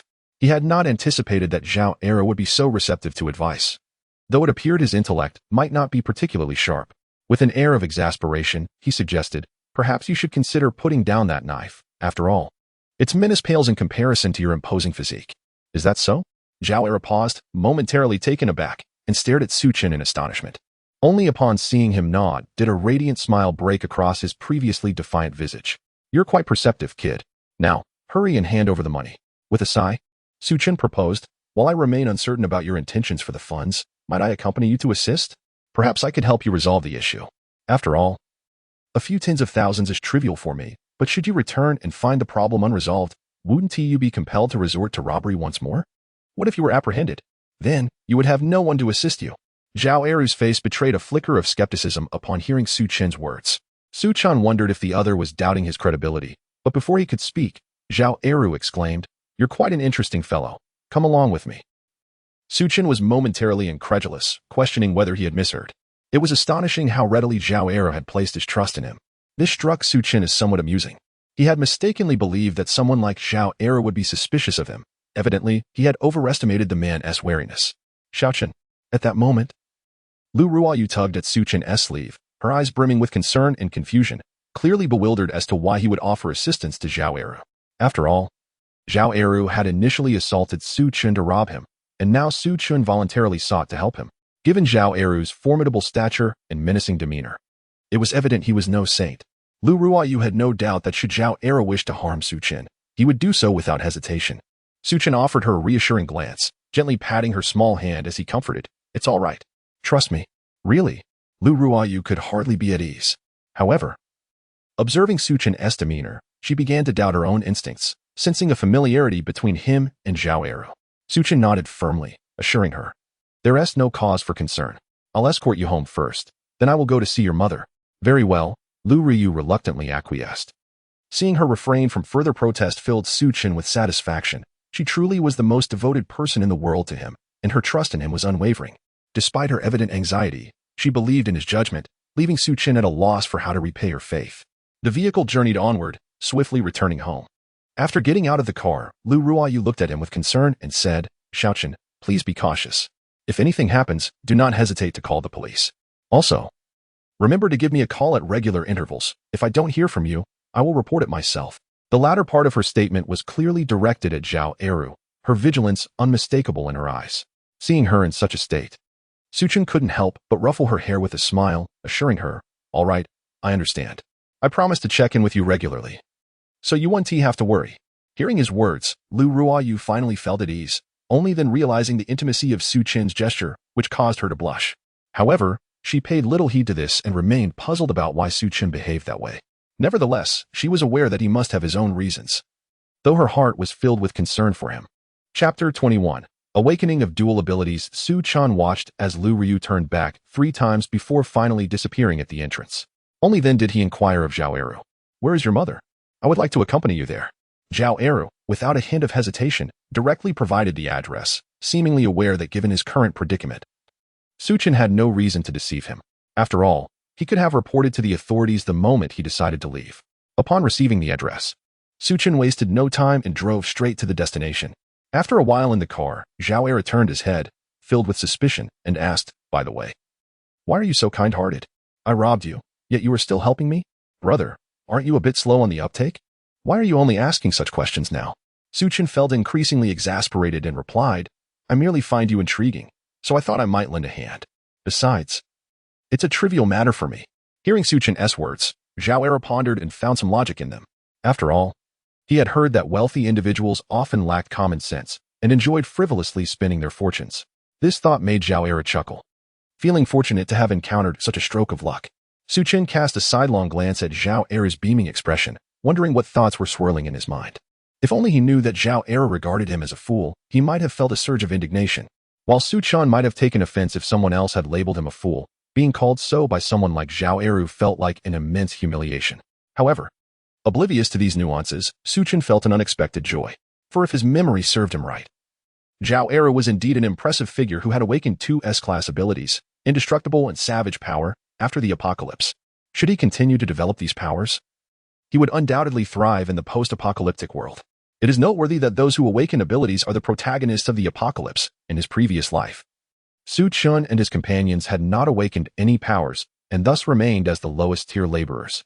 The lowest tier of abilities is classified as F, while the highest innate tier is S. Unless unforeseen circumstances arise, S is the pinnacle of ability classification. However, Su Chen had heard that S-class awakeners could enhance their powers through certain means, potentially reaching the terrifying SSS level. Yet, only those who had awakened S-class abilities could aspire to this. The lower the class, the less likelihood of improvement. From what Su Chen had gathered, only 2 individuals with A-class special abilities had managed to elevate their levels through specific means. He had never heard of anyone else accomplishing such feats. Thus, one can imagine the tremendous strength Zhao Eru possessed. Even after living for over 2 years in the apocalypse, Su Chen had only heard of a few individuals with dual abilities, and he had never witnessed such occurrences firsthand, as he had not even been able to step beyond the protective perimeter. Yet, even within the confines of this protective circle, they were still unable to resolve their survival issues, ultimately leading to their demise at the hands of Lu Dong and Du Wei, who feasted upon them. Upon encountering the rather simple-minded Zhao Eru, an overwhelming sense of excitement surged within me. Previously, I had been contemplating how to locate such individuals, uncertain of my chances of success. To my astonishment, Zhao Eru presented himself uninvited, and notably, he was the most straightforward and easily swayed among them. The others possessed varying degrees of cunning and divergent intentions, but Zhao Eru stood apart. To put it charitably, he is steadfastly earnest. To be blunt, he is rather foolish, easily misled without suspicion. As I pondered the memories of my past life, Zhao Eru's background surfaced in my mind. He had a physique that set him apart from others since childhood, raised solely by his mother. Following her advice, he enlisted in the military, only to be deceived and led to a perilous situation. After enduring 6 months of grueling labor, he finally drew attention, subsequently being taken abroad, where he mistakenly believed he had been rescued, particularly upon witnessing firearms and ammunition, thinking he had found a group to belong to. He then spent 3 arduous years as a mercenary, until a kind soul revealed the truth before his demise, allowing Zhao Eru to escape. However, pursued by enemies, he returned home, evading capture, Yet aware that taking a life was a crime in his homeland, he refrained from seeking official help. Thus began his tumultuous journey back to his remote village. The irony deepened upon his return, as he discovered his mother was being bullied by the village chief, who had usurped their home and cattle. His mother, with her fierce spirit, had engaged in a confrontation with the chief's family, nearly losing her life. Upon witnessing his mother on the brink of death, Zhao Eru, in a fit of rage, retaliated and killed the village chief's family. Then carried his mother to the city in search of medical assistance. Reflecting on this, I glanced at him, grimy and disheveled, surmising he had just arrived in the city. I recalled that in my past life, Zhao Eru had resorted to robbery, catching the attention of a wealthy individual who paid for his mother's medical expenses. This unfortunate turn of events ultimately led to Zhao Eru's untimely demise. I vividly remember that after the apocalypse began, due to Zhao Eru's actions, that wealthy man navigated the initial hardships with relative ease. Subsequently, in the absence of law, he ascended to power, becoming a local tyrant, all thanks to Zhao Eru. Chapter 22. The complaint. Zhao Eru's mother could no longer bear the situation. Unwilling to allow her son to engage in activities that coerced the innocent into a life of misery and disregarded human life. Consequently, Zhao Eru heeded his mother's advice and approached the opposing party to express his withdrawal. However, after a series of persuasive arguments, he reluctantly agreed to assist them for a brief period until he could find other awakened individuals to provide protection before his departure. At this juncture, the outcome was already sealed. The opposing party had indeed managed to recruit other solitary awakened ones, albeit of lesser caliber, relying on sheer numbers to maintain a semblance of strength. Yet, upon witnessing Zhao Eru's determination to leave, the adversary resorted to sinister measures, ordering the assassination of his mother. Believing that without her, he could easily manipulate Zhao Eru. Little did they anticipate that Zhao Eru, steadfast in his resolve, would continue to adhere to the principles instilled in him by his mother, even in her absence.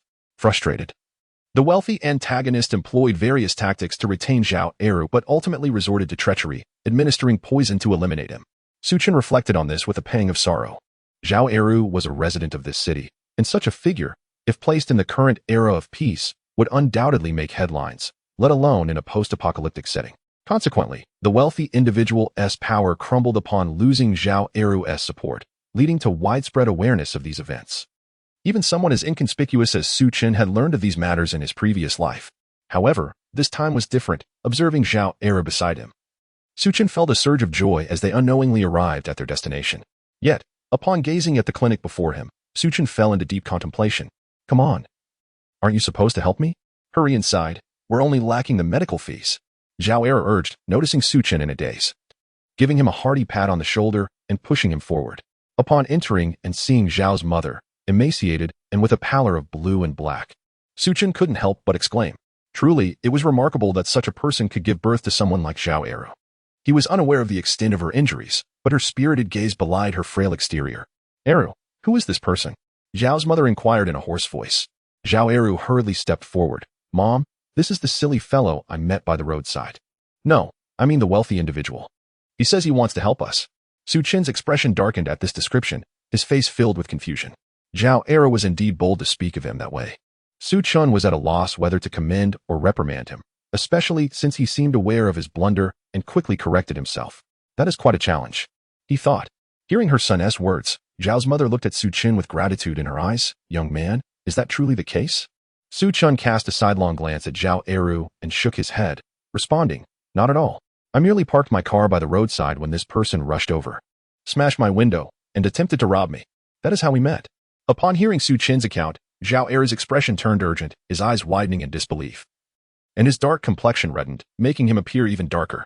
How can you speak such nonsense? You were the one who said you would help me, otherwise I. Zhao Eru's words were abruptly interrupted by his mother, who, with great effort, propped herself up and delivered 2 resounding slaps to his face. Eru, have you completely lost your mind? Do you not comprehend your current predicament? How dare you resort to robbery? Are you courting death? With each word, she continued to strike him, the sharp sounds echoing through the room, leaving Su Chen astonished. One must admit, Zhao's mother was truly fierce, despite her condition. Her slaps carried considerable force. Su Chen speculated that if such blows were directed at his own face, it would surely swell within moments. However, Zhao Eru remained silent, enduring over a dozen strikes without uttering a word. Observing Zhao's mother's furious demeanor, Su Chen could not help but interject, Auntie, please, do not be so harsh. Eru appears quite resilient. Your strikes likely do not hurt him. Moreover, it seems a bit taxing for you. I suggest using a belt to strike his face. He might not withstand that. As he spoke, he unbuckled his own belt and handed it to her. In her anger, Zhao's mother actually took the advice, swinging the belt at Zhao Era's face. Under the impact of genuine leather, Zhao Era could no longer suppress his sharp intake of breath. Mom, please stop. Don't hit me anymore. Within moments, his face began to swell, and Su Chen felt a sense of satisfaction. After a while, he stepped forward and earnestly urged, "All right, Auntie, that should be sufficient. What if you truly injure Eru?" With Su Chen's intervention, Zhao's mother finally ceased, primarily due to her own exhaustion, having sustained injuries herself. Wiping her tears, she looked at Su Chen and said, "Young man, I sincerely apologize. My arrow isn't quite right in the head, which led him to make mistakes. Could you perhaps overlook this? If necessary, I am willing to kneel and beg for your forgiveness. Please let him off this time." As she spoke, she strained to get off the bed and kneel before Su Chen. Seeing this, he quickly rushed forward to support her, saying, "Auntie, please do not do this. I have not taken it to heart. Otherwise, I would not have come with Eru to see you, and I would not make things difficult for him." Zhao's mother looked at him in confusion, asking, "But did you not just say he robbed you?" "Ah, while it is true, I find Eru rather amusing, which is why I wanted to lend him a hand. I am also concerned that if the situation here remains unresolved, he might rob someone else again." Su Chen fabricated his response. Upon hearing his words, Zhao's mother was deeply moved, wiping her tears as she said, "Thank you. There are still good people in this world." Su Chen smiled and waved his hand dismissively, saying, "It's nothing, just a minor issue. However, your condition is of utmost importance. Let me take you to a major hospital." Zhao's mother initially intended to refuse, but Su Chen did not give her that chance. Turning to the side where Zhao Era was covering his face, he urged, "Era, why are you just standing there? Quickly help your mother into my car. I will take you both to the hospital. What can be treated in this clinic?" Upon hearing Su Chen's words, Zhao Era lifted his head and gazed at him with a look of sorrow, his expression reminiscent of a 200 or 300-pound gorilla in distress. Those unfamiliar with Zhao Era might find themselves intimidated by his presence. However, Su Chen remained utterly unperturbed. It could be said that Zhao Era was a quintessential mama's boy, adhering to his mother's every word. Standing beside Zhao's mother, he felt no apprehension regarding any potential outburst from Zhao Era. After all, had one not noticed how Zhao Era had not dared to evade when his mother had just delivered a resounding slap to his face? Chapter 23. The Old Man's Resilience. Zhao Mother, why don't you speak? He seems to be ignoring me. Su Chen, noticing Zhao Eru's silence, turned to Zhao's mother. Zhao Mother glared at Zhao Eru and exclaimed, "What are you dawdling for? Can't you see someone has come to assist us? Have you lost your senses? Not even thinking to express gratitude? How did I end up with such a foolish son?" As she spoke, she attempted to give him a couple of slaps, but the pain from her injuries made her wince and clutch her waist. Seeing this, Zhao Eru panicked and hurried to support her. Su Chen, witnessing the commotion, was equally concerned about Zhao Mother's condition and urged Zhao Eru, "What are you waiting for? Act quickly. Do you truly want something to happen to your mother?" Zhao Eru mumbled in response to Su Chen's words, but Su Chen merely smiled and ignored him. After inquiring about the doctor's preliminary assessment, he learned that Zhao Mother's condition was not as stable as it appeared. She needed to be transferred to the hospital immediately. "The clinic has already informed you earlier. Yet you delayed for an entire day. I suspect she may require surgery. You must take her for a thorough examination without further ado. Do not squander the optimal treatment window." The clinic's doctor, upon realizing the gravity of the situation, hastily recommended. Due to limitations in their equipment, the clinic could only assess the injuries through their means and could not proceed with treatment. Understanding the seriousness of the matter, Su Chen instructed Zhao Era to seat Zhao Mother in the back of the vehicle and hasten their journey to the hospital.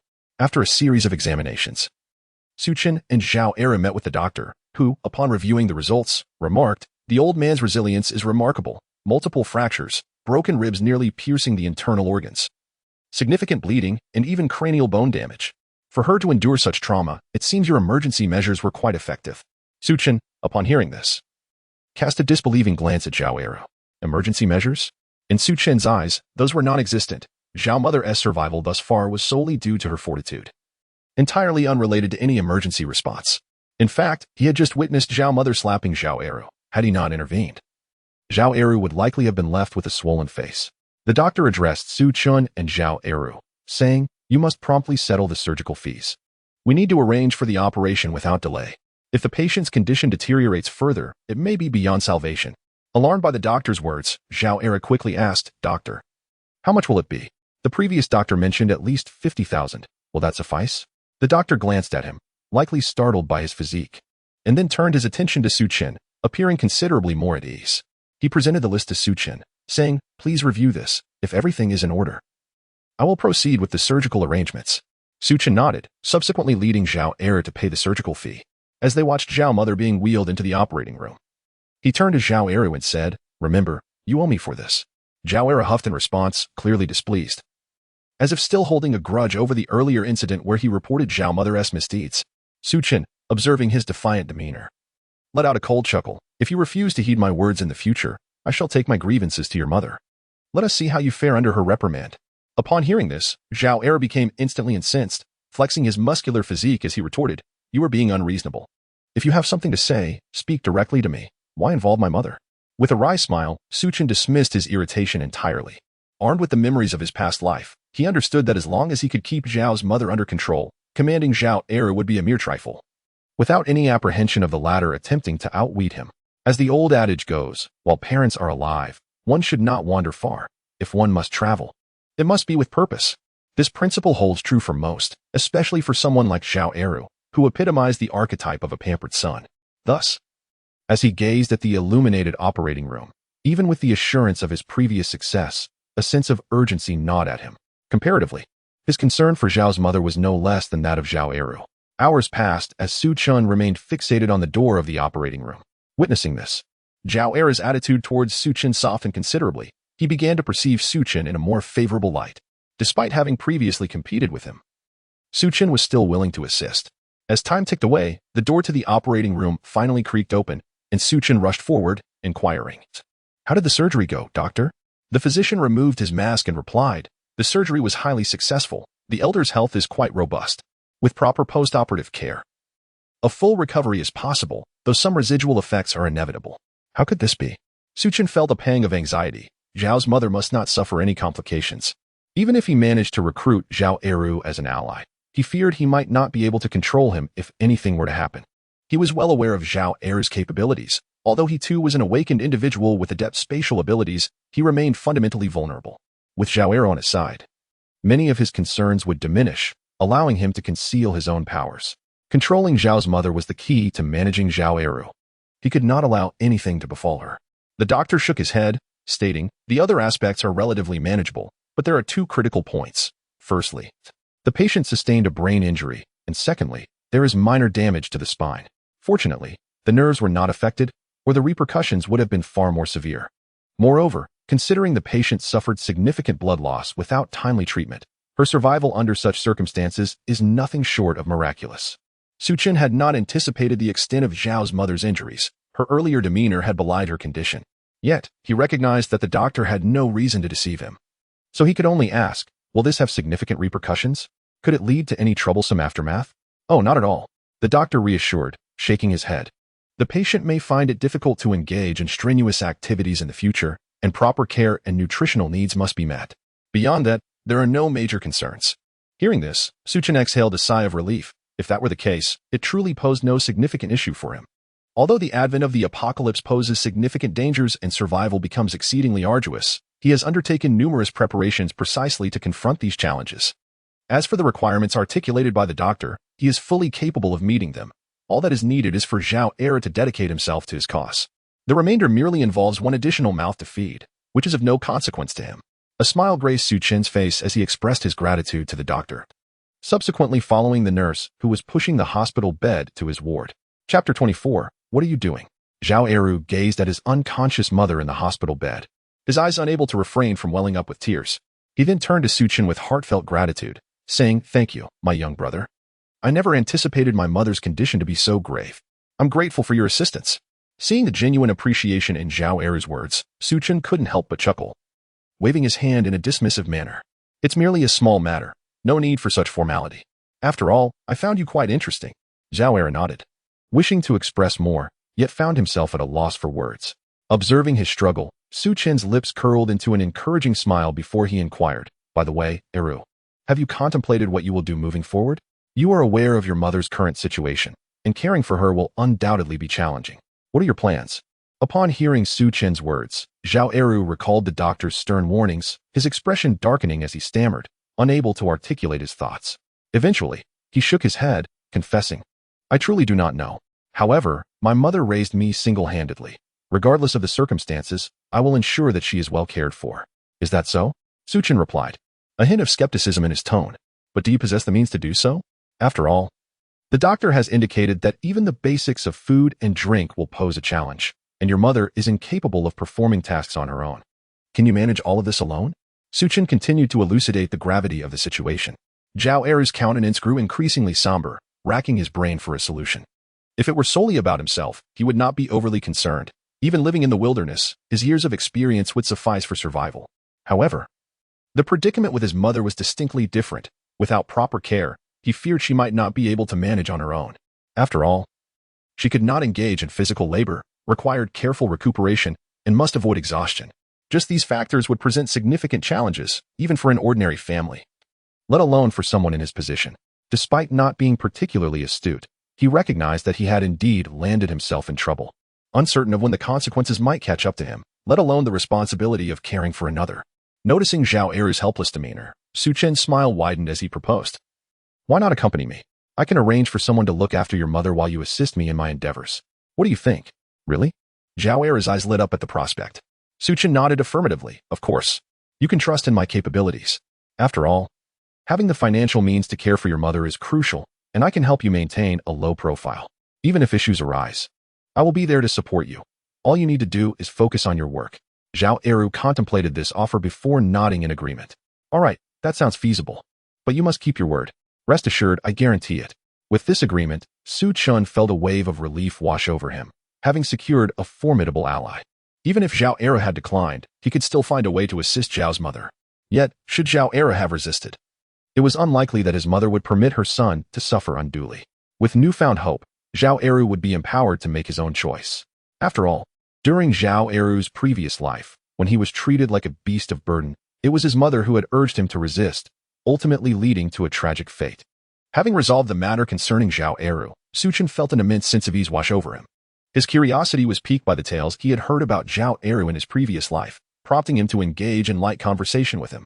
Zhao Eru, upon hearing Su Chen's inquiries, did not hold back, providing clarity to Su Chen's doubts. The accounts he relayed closely mirrored what Su Chen had previously heard. However, Zhao Eru, with a hint of frustration and a touch of grievance, lamented, "My mother insisted I was not suited for academia and urged me to enlist in the military. After much struggle, I finally made it to the city, only to be deceived. Ultimately, I was led into crime by these scoundrels. None of them are decent people. Their hearts are as dark as coal." In that moment, he could not contain his sorrow, revealing that after 3 years of mercenary work, he had earned a mere 20,000 yuan. This nearly sent Su Chen into fits of laughter. How could they exploit such an honest individual, given Zhao Er's imposing physique? It was unfathomable that he could be so egregiously taken advantage of. Was this not a blatant case of bullying the naive? It was no wonder that someone eventually took pity on him, revealing the truth. Otherwise, Zhao Eru, in his foolishness, might have continued to serve them. Su Chen, placing a reassuring hand on his shoulder, said, "Do not be disheartened. From now on, follow me, and I will ensure you and your mother enjoy a life of comfort and abundance." Zhao Eru gazed at Su Chen with a hint of skepticism. "Those people used to say the same thing to me." At this, Su Chen found himself momentarily speechless, unsure of how to respond. Nevertheless, Zhao Eru seemed unperturbed by his past misfortunes, recognizing that Su Chen had indeed assisted him significantly, covering the exorbitant surgical fees without hesitation. Moreover, Zhao Eru had previously pilfered 50,000 yuan from him, an act that none of his former associates would have even contemplated. This realization provided Zhao Eru with a sense of clarity. Furthermore, Su Chen had arranged a private hospital room for his mother, the quality of which was evidently superior to the other wards, evoking a sense of gratitude in Zhao Eru towards Su Chen. Observing Zhao Eru's woeful demeanor, Su Chen could not suppress his curiosity. "Eru, have you spent all your time on the battlefield? Have you never had the chance to truly enjoy life?" "No," Zhao Eru replied. "Aside from combat, I was confined to the barracks. They deceived me into believing this was the soldier's duty, while I stood guard alone as they reveled in leisure." With each word, Zhao Eru's frustration grew, and his sense of injustice deepened, eliciting sympathy from Su Chen. This poor child must have endured great hardship. The most astonishing revelation came when Su Chen learned that Zhao Eru was a post-2000s-born individual, nearly causing him to drop his jaw in disbelief. Were those born in the new millennium so robust? Yet, Su Chen's astonishment was fleeting as his focus shifted elsewhere. He glanced at the hospital room and then quietly asked Zhao Eru, "Since you have been a mercenary, do you have access to any equipment?" Zhao Eru's eyes widened in surprise as he exclaimed, "Brother, what do you intend to do with that? Are you considering breaking the law? That is for you to disregard. Just tell me if you can procure it." Su Chen did not elaborate, but directly inquired. Zhao Eru shook his head and replied, "I cannot acquire those. The regulations are quite stringent. Even my former superior during my military service remarked on the difficulty of obtaining them. Each attempt has resulted in losses. And more often than not, individuals are apprehended before they can even procure them." Upon hearing this, Su Chen could not help but sigh.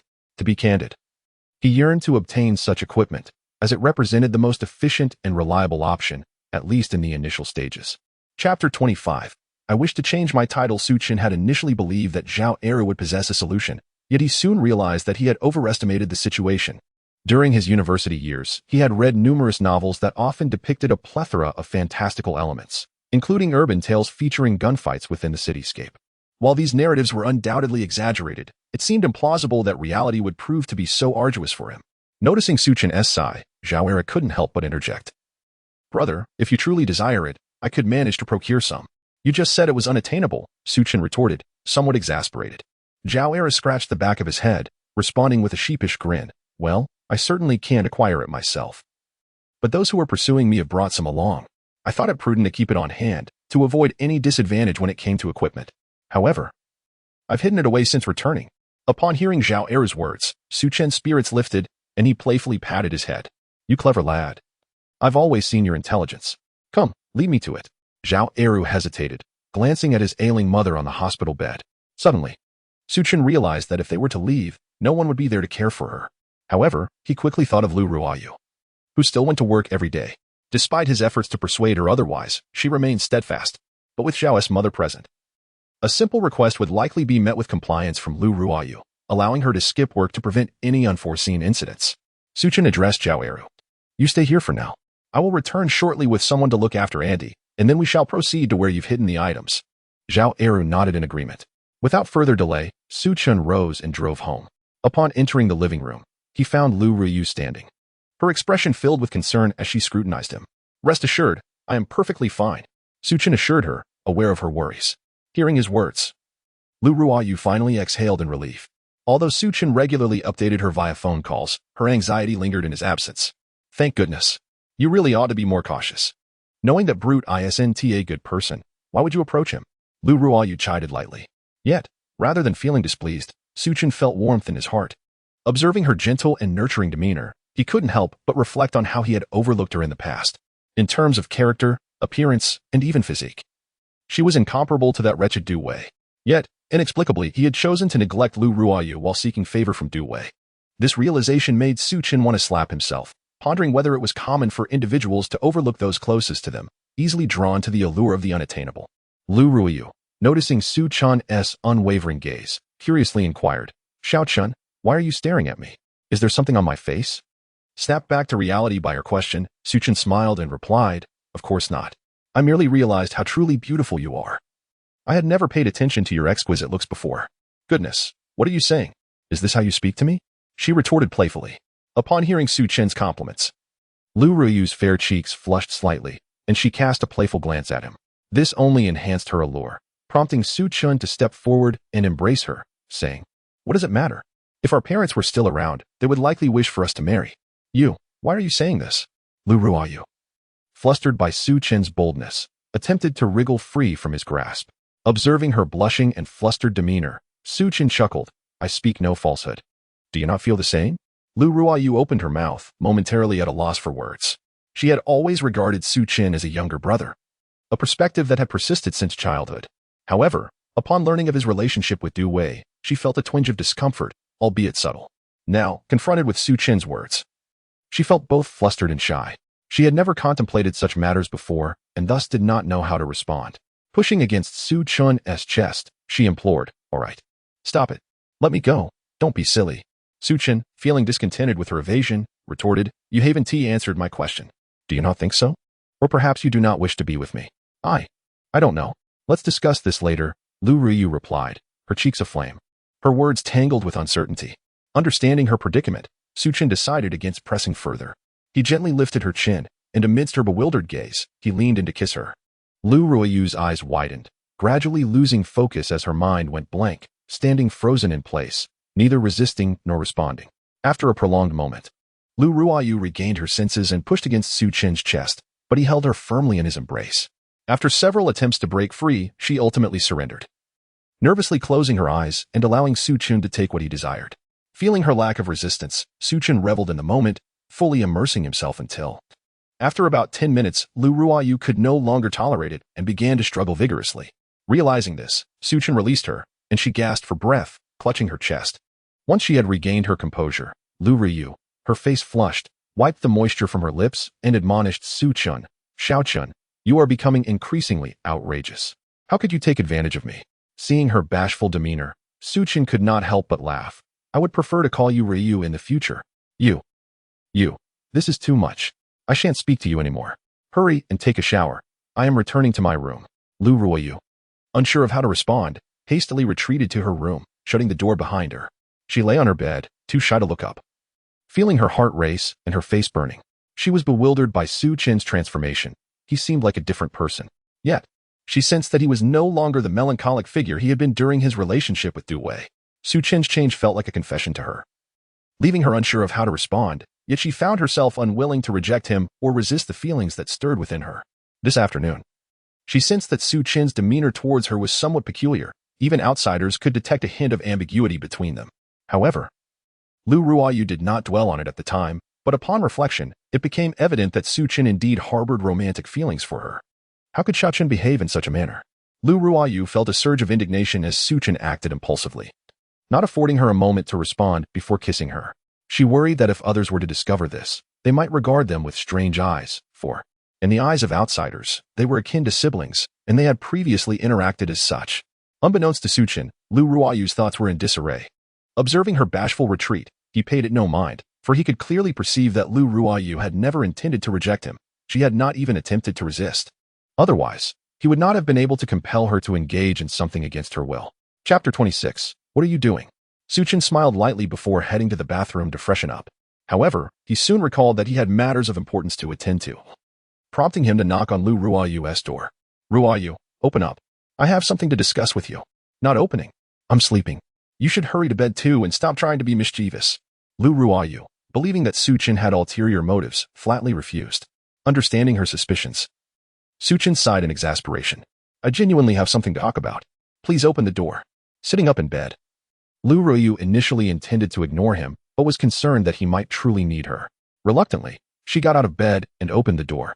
Upon seeing her in the newly purchased pink camisole nightgown, Su Chen suddenly felt that his business could wait. It was perfectly acceptable to take a moment. As he took in her appearance, he couldn't help but admire Lu Ruoyu's natural beauty. Despite having worked for 2 or 3 years, her skin remained exquisitely smooth and fair. Her delicate collarbone was prominently visible, and the contours of her figure were barely concealed by the loose nightgown. The elegant length of her legs peeked out from beneath the fabric, and as he drew closer, he caught a whiff of her fresh, natural scent, which sent a pleasant shiver through his senses. Noticing Su Chen's unwavering gaze, Lu Ruoyu, flustered and embarrassed, covered her chest. "What are you staring at? Didn't you say you had something to discuss? If you don't speak, I'll close the door and go to sleep." As she attempted to shut the door, Su Chen stepped inside her room. "Hey, what are you doing?" Lu Ruoyu's heart raced at his sudden intrusion. Su Chen, looking at Lu Ruoyu, who resembled a timid little rabbit, reached out and embraced her. The nightgown she wore allowed him to feel the graceful curves of her body more distinctly. Lu Ruoyu, sensing his actions, grew even more flustered. Stammering, she managed to say, You mustn't do anything inappropriate. Don't Ruoyu. I love you." Before he could finish his sentence, Su Chen's gentle voice filled her ears. Looking up into his clear yet resolute eyes, Lu Ruoyu melted, leaning into his embrace. Observing her reaction, Su Chen felt no need for further words. He lifted her effortlessly and gently placed her by the bed, intertwining their fingers. With his movements, Lu Ruoyu found herself at a loss, her heart a tumult of confusion and shyness, tears welling in her eyes. "Xiao Chen, be gentle." Su Chen softly acknowledged her plea with a hum. Under his tender care, her initial trepidation gradually faded, and she began to reciprocate his affection. Throughout the lengthy night, Su Chen finally resolved the regrets of his previous life, vowing to protect her better and love her more deeply in the days to come.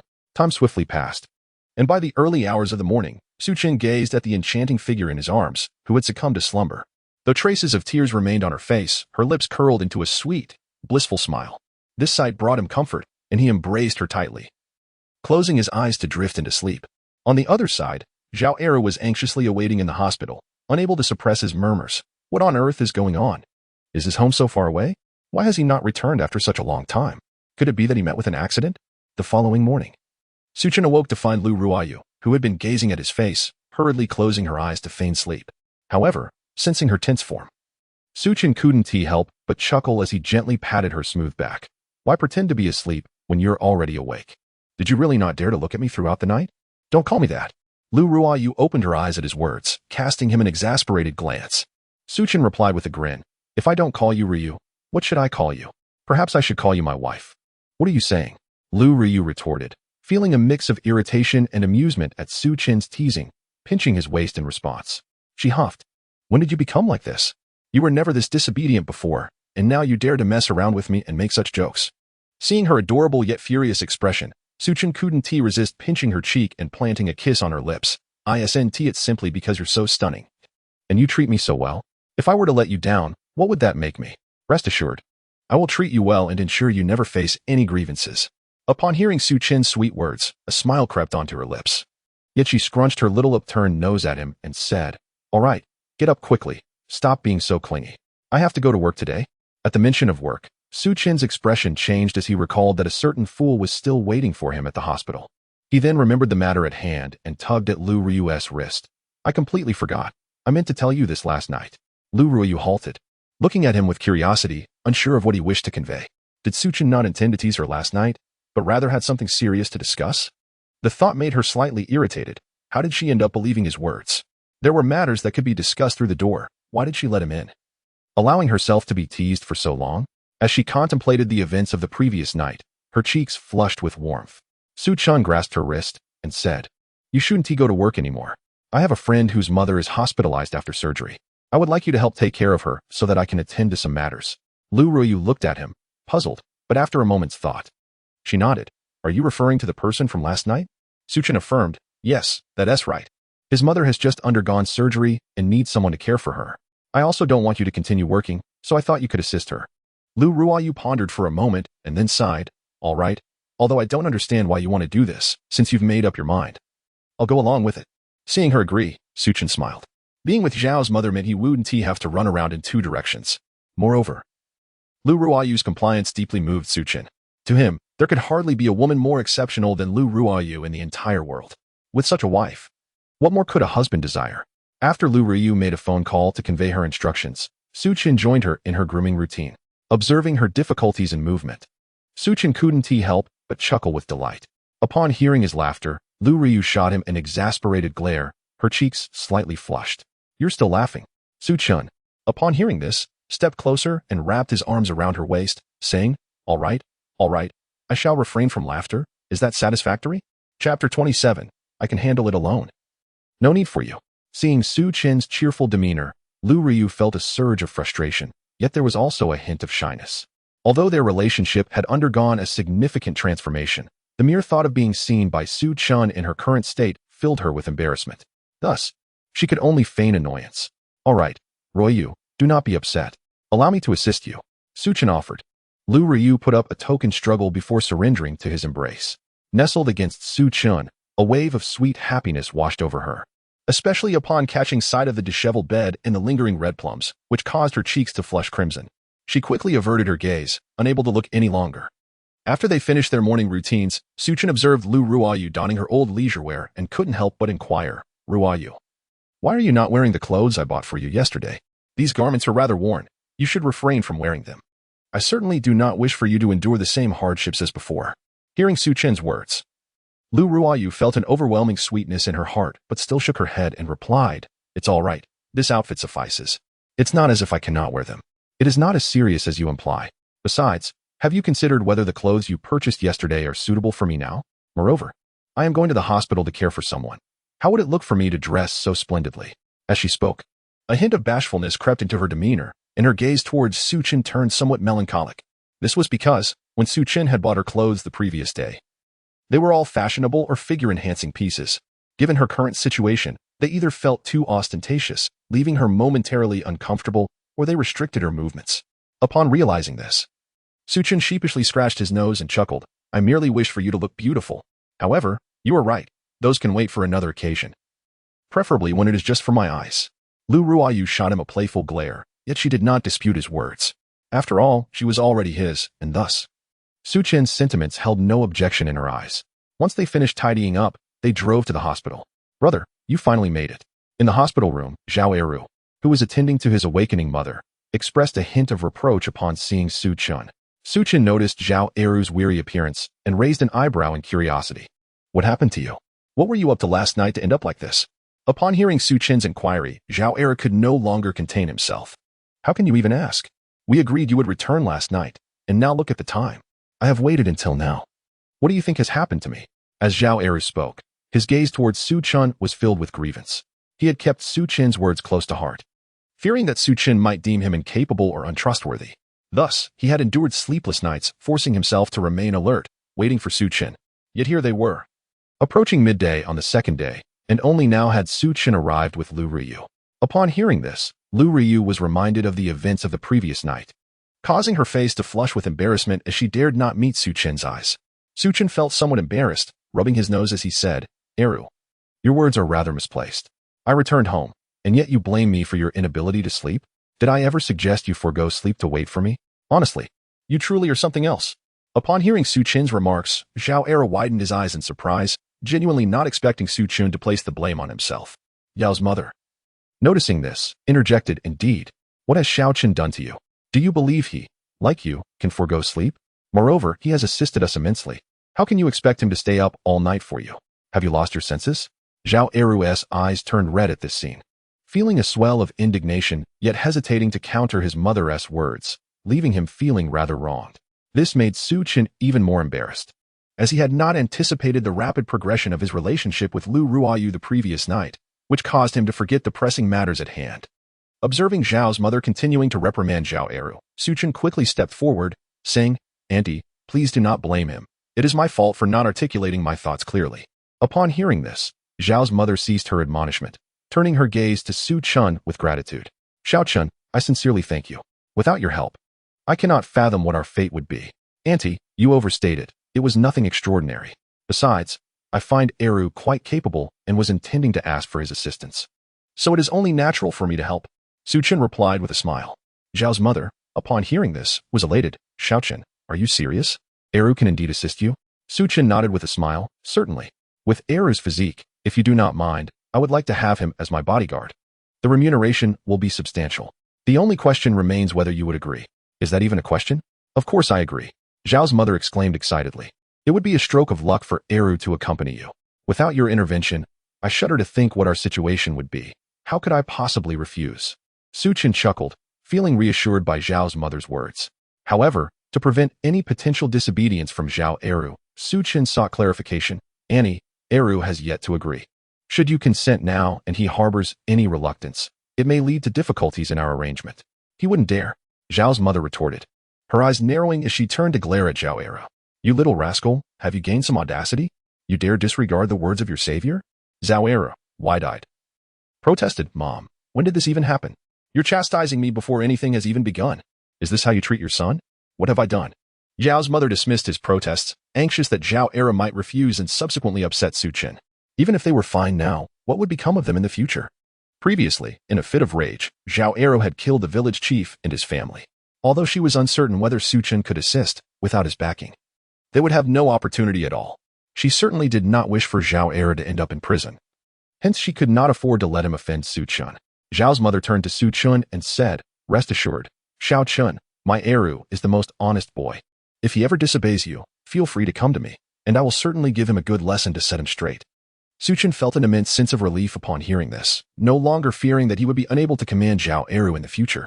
Thinking of the potential that lay ahead for the young man, Su Chen was overwhelmed with excitement, wishing he could elevate Zhao's mother to a position of honor. With a smile, Su Chen replied, Auntie, hearing you say that puts my mind at ease. Just so happens, I need to take Eru with me to attend to some matters shortly. Chapter 28. Weapons in hand, rest assured.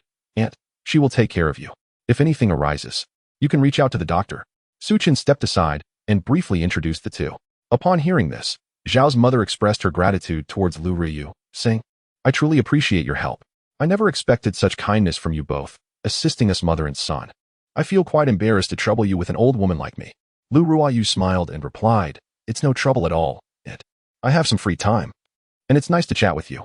Zhao's mother was overwhelmed with gratitude, momentarily at a loss for words, and could only express her thanks repeatedly. After some idle chat, Su Chen rose to take his leave, bidding farewell to Zhao's mother. He then turned to Lu Ruyu and advised, Ruyu, call me if you need anything. I'll be heading out with Eru to take care of some matters. All right, you too, be careful on the road. Lu Ruyu nodded, her concern evident on her face. With a smile, Su Chen then addressed Zhao Eru, who was sulking in the corner like a disgruntled bear. Eru, why are you still dawdling? Let us go. Humph. Zhao Eru scoffed, turning his head away, unwilling to engage with Su Chen. Zhao's mother, noticing this, shot him a glare. Eru, didn't you hear Su Chen speaking to you? Hurry up and follow him. You really need to use your brain. Only upon witnessing Zhao's mother's fury did Zhao Eru reluctantly rise and follow Su Chen. After leaving the hospital, Su Chen observed Zhao Eru's pitiful demeanor and teased. What else with that expression? I haven't bullied you. Besides, it's just a minor issue. Why are you still upset? Zhao Eru retorted angrily. What is it to you? You're not being sincere. I've kept your words in mind, and yet you seem to disregard them completely. Su Chen was rendered speechless, feeling as though Zhao Eru was portraying him as a heartless individual. If only Zhao Eru had a different gender and physique, Su Chen wouldn't find it so unsettling. Yet, Zhao Eru's current appearance made Su Chen quite uncomfortable, even giving him a chill. Quickly dismissing these odd thoughts, Su Chen said, All right. It's not a big deal.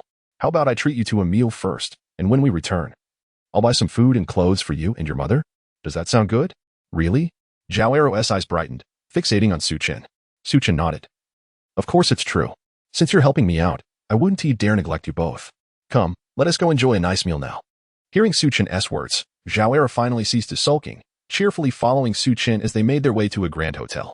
True to his word, Su Chen ordered a lavish spread as soon as they arrived, specifically to treat Zhao Eru. Upon seeing the abundant dishes, Zhao Eru's eyes sparkled with delight. But he noticed that Su Chen hadn't touched his chopsticks, so he remained still. Su Chen, observing this, felt a surge of satisfaction. Despite Zhao Eru's lack of intellect, he was truly a good person. With this thought in mind, Su Chen smiled at him and said, What are you waiting for? Dig in. After we eat, we can proceed with our tasks.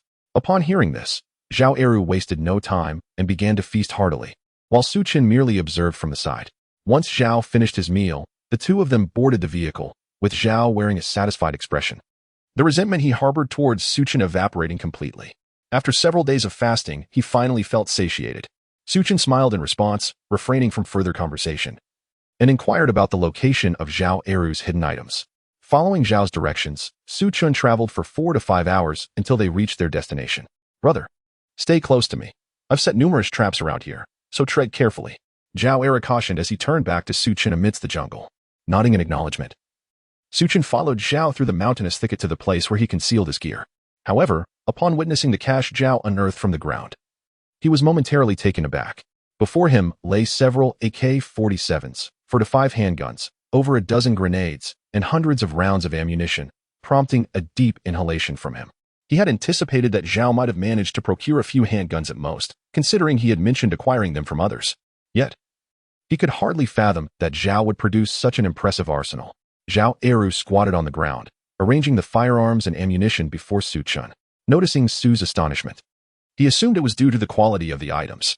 With a sheepish smile, he remarked, Brother, this is all I have. I collected these from those individuals. Initially, there were some more powerful weapons, but I discarded them as they were too cumbersome, so only these remain. However, if you're truly interested, I could make a trip back. Perhaps those pursuing me still possess some formidable gear. Su Chen inhaled deeply and gazed at him, saying, Weren't you just saying that you couldn't find any? Is this not what you were searching for? Zhao Eru paused, perplexed, and replied, Is this really that impressive? Such weaponry is abundant abroad. The challenge lies in smuggling it into the country. Even if one manages to bring it in, it can only be used a couple of times before getting caught. Su Chen fell silent for a moment, his fingers brushing over the weapons and ammunition, a surge of excitement bubbling within him. Although the quantity was modest, it was sufficient to instill fear during the early days of the apocalypse. Even if its effectiveness against monsters was limited and would not last long, it sufficed against humanity. Su Chen understood well that the true terror in the apocalypse stemmed not just from monsters but from humanity itself. Individuals would stop at nothing for their own survival. After all, despite the fearsome nature of monsters, they possessed simple minds and were easy to anticipate. Humans, however, were a different matter. Even the closest allies could betray one another, a reality Su Chen had not only witnessed but experienced firsthand. All right, we can discuss the rest later. Since we've acquired what we sought, let us return. Su Chen proposed. Zhao Eru nodded in agreement, observing as Su Chen began to stow away the items. He cautiously advised, "Brother, do exercise caution. If these are discovered, we could be in serious trouble. Perhaps we should find a place to hide them first?" With a reassuring smile, Su Chen replied, "No worries, I will manage it well. You head back to the car, I will follow shortly." Upon hearing this, Zhao Eru felt it inappropriate to say anything further and obediently entered the vehicle. After his departure, Su Chen collected everything into his spatial domain and subsequently followed suit. When Zhao Eru saw Su Chen return empty-handed, he could not help but inquire, "Brother, did you not bring anything?" Su Chen waved his hand dismissively and replied, "Oh, didn't you mention we should be cautious? Why would I act recklessly? I surely concealed it first, intending to retrieve it when needed." Chapter 29. Oddities. Zhao Eru nodded in response and praised Su Chen. "I didn't expect you to be quite capable. Your mind isn't as dull as I thought." His words left Su Chen momentarily astonished, gazing at him with a head full of questions. Although Zhao Eru wore a look of genuine admiration for some inexplicable reason, Su Chen found it hard to feel delighted, even preferring a scolding to this peculiar commendation. Patting Zhao Eru on the shoulder, Su Chen suggested, "Eru, if possible, refrain from such flattery in the future. It feels rather uncomfortable." "What is wrong with that?" Zhao Eru, bewildered, could not fathom how his praise could displease Su Chen. Did he perhaps prefer being insulted? That seemed utterly nonsensical. Shaking his head, Zhao Eru mused on the peculiarities of the wealthy. At that moment, rain began to fall from the sky. Without a second thought, Su Chen hurried into the car. Zhao Eru, bemused, remarked, "Come on, brother. It's just a bit of rain. Is it really necessary to be so fearful?" "What do you know?" Su Chen rolled his eyes, observing Zhao Eru standing in the rain, and quickly urged, "Enough chatter. Get in the car before you get drenched. It could lead to unforeseen problems." Zhao Eru paused, scratching his head in confusion. "What is the issue? I've been out in the rain for days without any trouble. In fact, I feel stronger and my skin seems more resilient." As he spoke, he flexed his muscles, straining the new shirt Su Chen had recently bought him. Su Chen intended to reprimand him, but upon seeing Zhao Eru reveling in the rain, he halted. "Eru, are you serious? Don't you know that rain can be acidic? Surely, you can't be so oblivious." "Brother, I'm getting a bit annoyed by your insults." Zhao Eru retorted, his eyes widening. "Do you think I can't tell good from bad?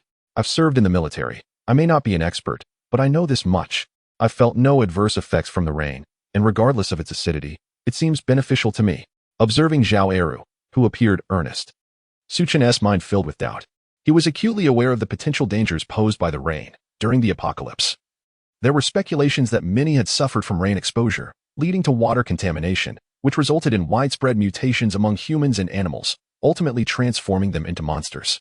Thus, Su Chen had taken great precautions, avoiding tap water entirely and installing purification systems at home, even using purified water for bathing. In his previous life, although conditions were not as favorable, he and Lu Ruyu had managed to avoid excessive exposure to rain, taking refuge at home during the relentless downpours in the final days before the apocalypse. However, observing Zhao Eru's demeanor now, Su Chen couldn't help but entertain other thoughts. Could it be that the rain is selective? He was acutely aware that in his previous life, Zhao Eru had not undergone any mutations, nor had he metamorphosed into a monster. Rather, he possessed dual abilities. Moreover, judging by Zhao Eru's current demeanor, it was evident that he had not been concerned about the rain in his past life, just as he stood now, unabashedly in the downpour. Su Chen pondered this and inquired, "Eru, could you enlighten me on your situation? Is it possible that this acidic rain has awakened something in your body?" "I have no idea." Zhao Eru chuckled, scratching his head. "Perhaps it's because of my robust physique. They've always said I was strong since childhood. So this acidic rain is inconsequential to me. Instead, it seems to invigorate my skin, making me even more formidable." Listening to Zhao Eru's words, Su Chen felt a wave of disbelief wash over him, momentarily at a loss for words. Nonetheless, Zhao Eru's statements only deepened his suspicions about the nature of this acidic rain. Could it truly be selective? Was it possible that those endowed with latent abilities could accelerate their awakening or facilitate the process, while others might directly mutate? With this line of thought, Su Chen began to contemplate earnestly. If this theory held any merit, it was not entirely implausible. After all, Zhao Eru was a living testament to it. Yet, a flicker of concern stirred within him. if he were to be mistaken or if he lacked the same fortitude as Zhao Eru. Prolonged exposure to this acidic rain might lead to his own transformation into a monster. This was a gamble he dared not take. After all, he had acquired spatial abilities and had been reborn. Even without additional advantages, he could look forward to a worry-free future. Thus, there was no compelling reason to risk mutation into a monster, as any unforeseen incident would leave him with nothing but regret. Despite these thoughts, a sense of reluctance lingered in him. He turned to Zhao Eru and asked, "Eru, how have you fared these past few days?" Zhao Eru looked at Su Chen with confusion but, without hesitation, candidly shared his circumstances. Upon learning that not only had the rain posed no threat to him, but he had also quenched his thirst directly from mountain streams and wells, Su Chen's conviction solidified. Yet, he refrained from emulating Zhao Eru. He was acutely aware that he had lacked abilities in his previous life and remained cautious of potential issues. With this in mind, Su Chen suppressed his feelings of reluctance and beckoned Era to return to the vehicle. However, he chose not to caution his companion about any potential dangers. Reasoning that since Zhao Eru had navigated life unscathed in his previous incarnation, he need not intervene this time. Although Su Chen was unwilling to take risks himself, it did not preclude him from allowing others to experiment. He simply found himself at a loss as to who might serve as a test subject. Upon returning home, Su Chen and Era changed into fresh attire, with Su Chen offering his room to Era while he retreated to Lin Ruoyu's quarters. As for Lu Ruoyu, she was comfortably situated in a hospital's single-patient room with a caretaker, far surpassing the accommodations they currently occupied, thus alleviating any concerns Su Chen had. The following day, upon awakening, Su Chen, accompanied by Zhao Eru, intended to inspect the progress of the villa under renovation, which served as his sanctuary in the early days of the apocalypse. He certainly did not wish to find himself scrambling about when the end times arrived. "Brother, there are vehicles trailing us," Zhao Eru suddenly exclaimed as Su Chen was driving. Startled by the remark, Su Chen glanced in the rearview mirror and indeed spotted two vans following closely behind. Chapter 30. Intent to kill. Is it these two vehicles? Are you certain? Su Chen inquired. Zhao Eru nodded, affirming, "Yes, it is indeed these two vans. They have been trailing us for a while." Su Chen felt a twinge of confusion at Zhao Eru's words, pondering who might be harboring intentions against him. Nevertheless, with Zhao Eru by his side, he felt an unwavering sense of security. Casting a playful glance at the passenger seat, Su Chen jested, "Could it be those who are after you? If that is the case, don't hold it against me if I kick you out of the car." Zhao Eru retorted, "Impossible. Those fellows wouldn't dare. This is no place for mercenaries to roam freely. Moreover, the ones following us lack the skills. They could never be them." Su Chen nodded in agreement. If it were not them, then there was truly nothing to fear. Yet, soon a thought crossed his mind. It could be Lu Dong and his associates. Having dealt with them recently, it was evident they would not let the matter rest easily, and given Lu Dong's unscrupulous nature, it was entirely plausible he could orchestrate something like this. With this realization, Su Chen formulated a plan. Casting a glance at the vehicles trailing them and choosing to disregard them as he continued down the road to the villa. "Lu Dong, are you certain that individual ahead possesses wealth?" A burly man in the van behind inquired. Although his vehicle appears decent, the windows are shattered. He hardly seems like a person of means. Would a truly affluent individual allow their car to remain in such disrepair? Lu Dong replied with conviction, "Brother Hu, trust me. That kid has money, over 2 million, perhaps even more." Upon hearing Lu Dong's assertion, the man known as Brother Hu nodded, refraining from further discussion. After all, they had known each other for quite some time and had collaborated on numerous occasions. There was no reason for Lu Dong to deceive him. Brother Hu grinned. "Then let us proceed as previously agreed. Once we seize the spoils, I expect half. And should any complications arise afterward, you must ensure my escape route is secure." Although Lu Dong felt a pang at the thought of relinquishing 100,000, he understood that, on his own, he might end up with nothing at all. Therefore, he nodded in agreement. "Rest assured, Brother Hu, we have collaborated effectively before. That time was mutually beneficial. After we obtain the money this time, we shall live lavishly for many years." Brother Hu chuckled, excitement gleaming in his eyes. Previously, their collaborations had only involved small sums, never reaching the hundreds of thousands or millions. With this opportunity at hand, who could resist the allure? "Brother Hu, Brother Lu, look. The car ahead is slowing down." The younger accomplished driving ahead alerted them. Brother Hu glanced outside and upon seeing the desolate, overgrown road, he broke into a smile. "I was pondering where to find a safe place to act. Little did I expect they would drive themselves to such an isolated spot. What are you waiting for? Hurry up and let Xiao Wang and the others block the road." Upon hearing Hu Ji's command, the driver swiftly contacted another vehicle, which promptly accelerated to obstruct Su Chen's car. Su Chen calmly halted his vehicle. Zhao Eru, noticing this, inquired, "Brother, why have you stopped? Are you suggesting that I should handle them? Quite the opposite, Su Chen nodded with a smile. If we do not deal with them now, who knows when they might seize an opportunity to strike? What if they endanger those around us? Zhao Eru acknowledged Su Chen's reasoning with a nod. However, before the two could exit their vehicle, individuals from the vans in front and behind began to emerge, advancing directly towards them. Get out of the car, hurry! Huga shouted as he approached Su Chen's door. In response, Su Chen opened the door and surveyed the encircling group with an air of calmness. Recognizing Lu Dong among them, Su Chen, what's the matter? Are you frightened? Lu Dong smirked at him. How does it feel now? Perhaps you regret not handing over the money obediently the other day? With a scoff, Su Chen retorted, fear? Not in the slightest. After being dealt with, you still haven't learned your lesson, and now you wish to rob me? Lu Dong's expression darkened, his irritation palpable. You dare to talk tough when death is imminent? What if I do rob you? Forget about your money. Your very survival is uncertain, depending solely on my mood. It would be wise to hand over the cash, or else I may not be so courteous. Su Chen cast a disdainful glance at him, remaining silent as he contemplated the group surrounding him. He was uncertain how to handle the situation. Resorting to violence could invite complications. Yet sparing them seemed equally perilous. Who could tell if they would later target those dear to him? As Su Chen mulled over his options, a series of anguished cries pierced the air.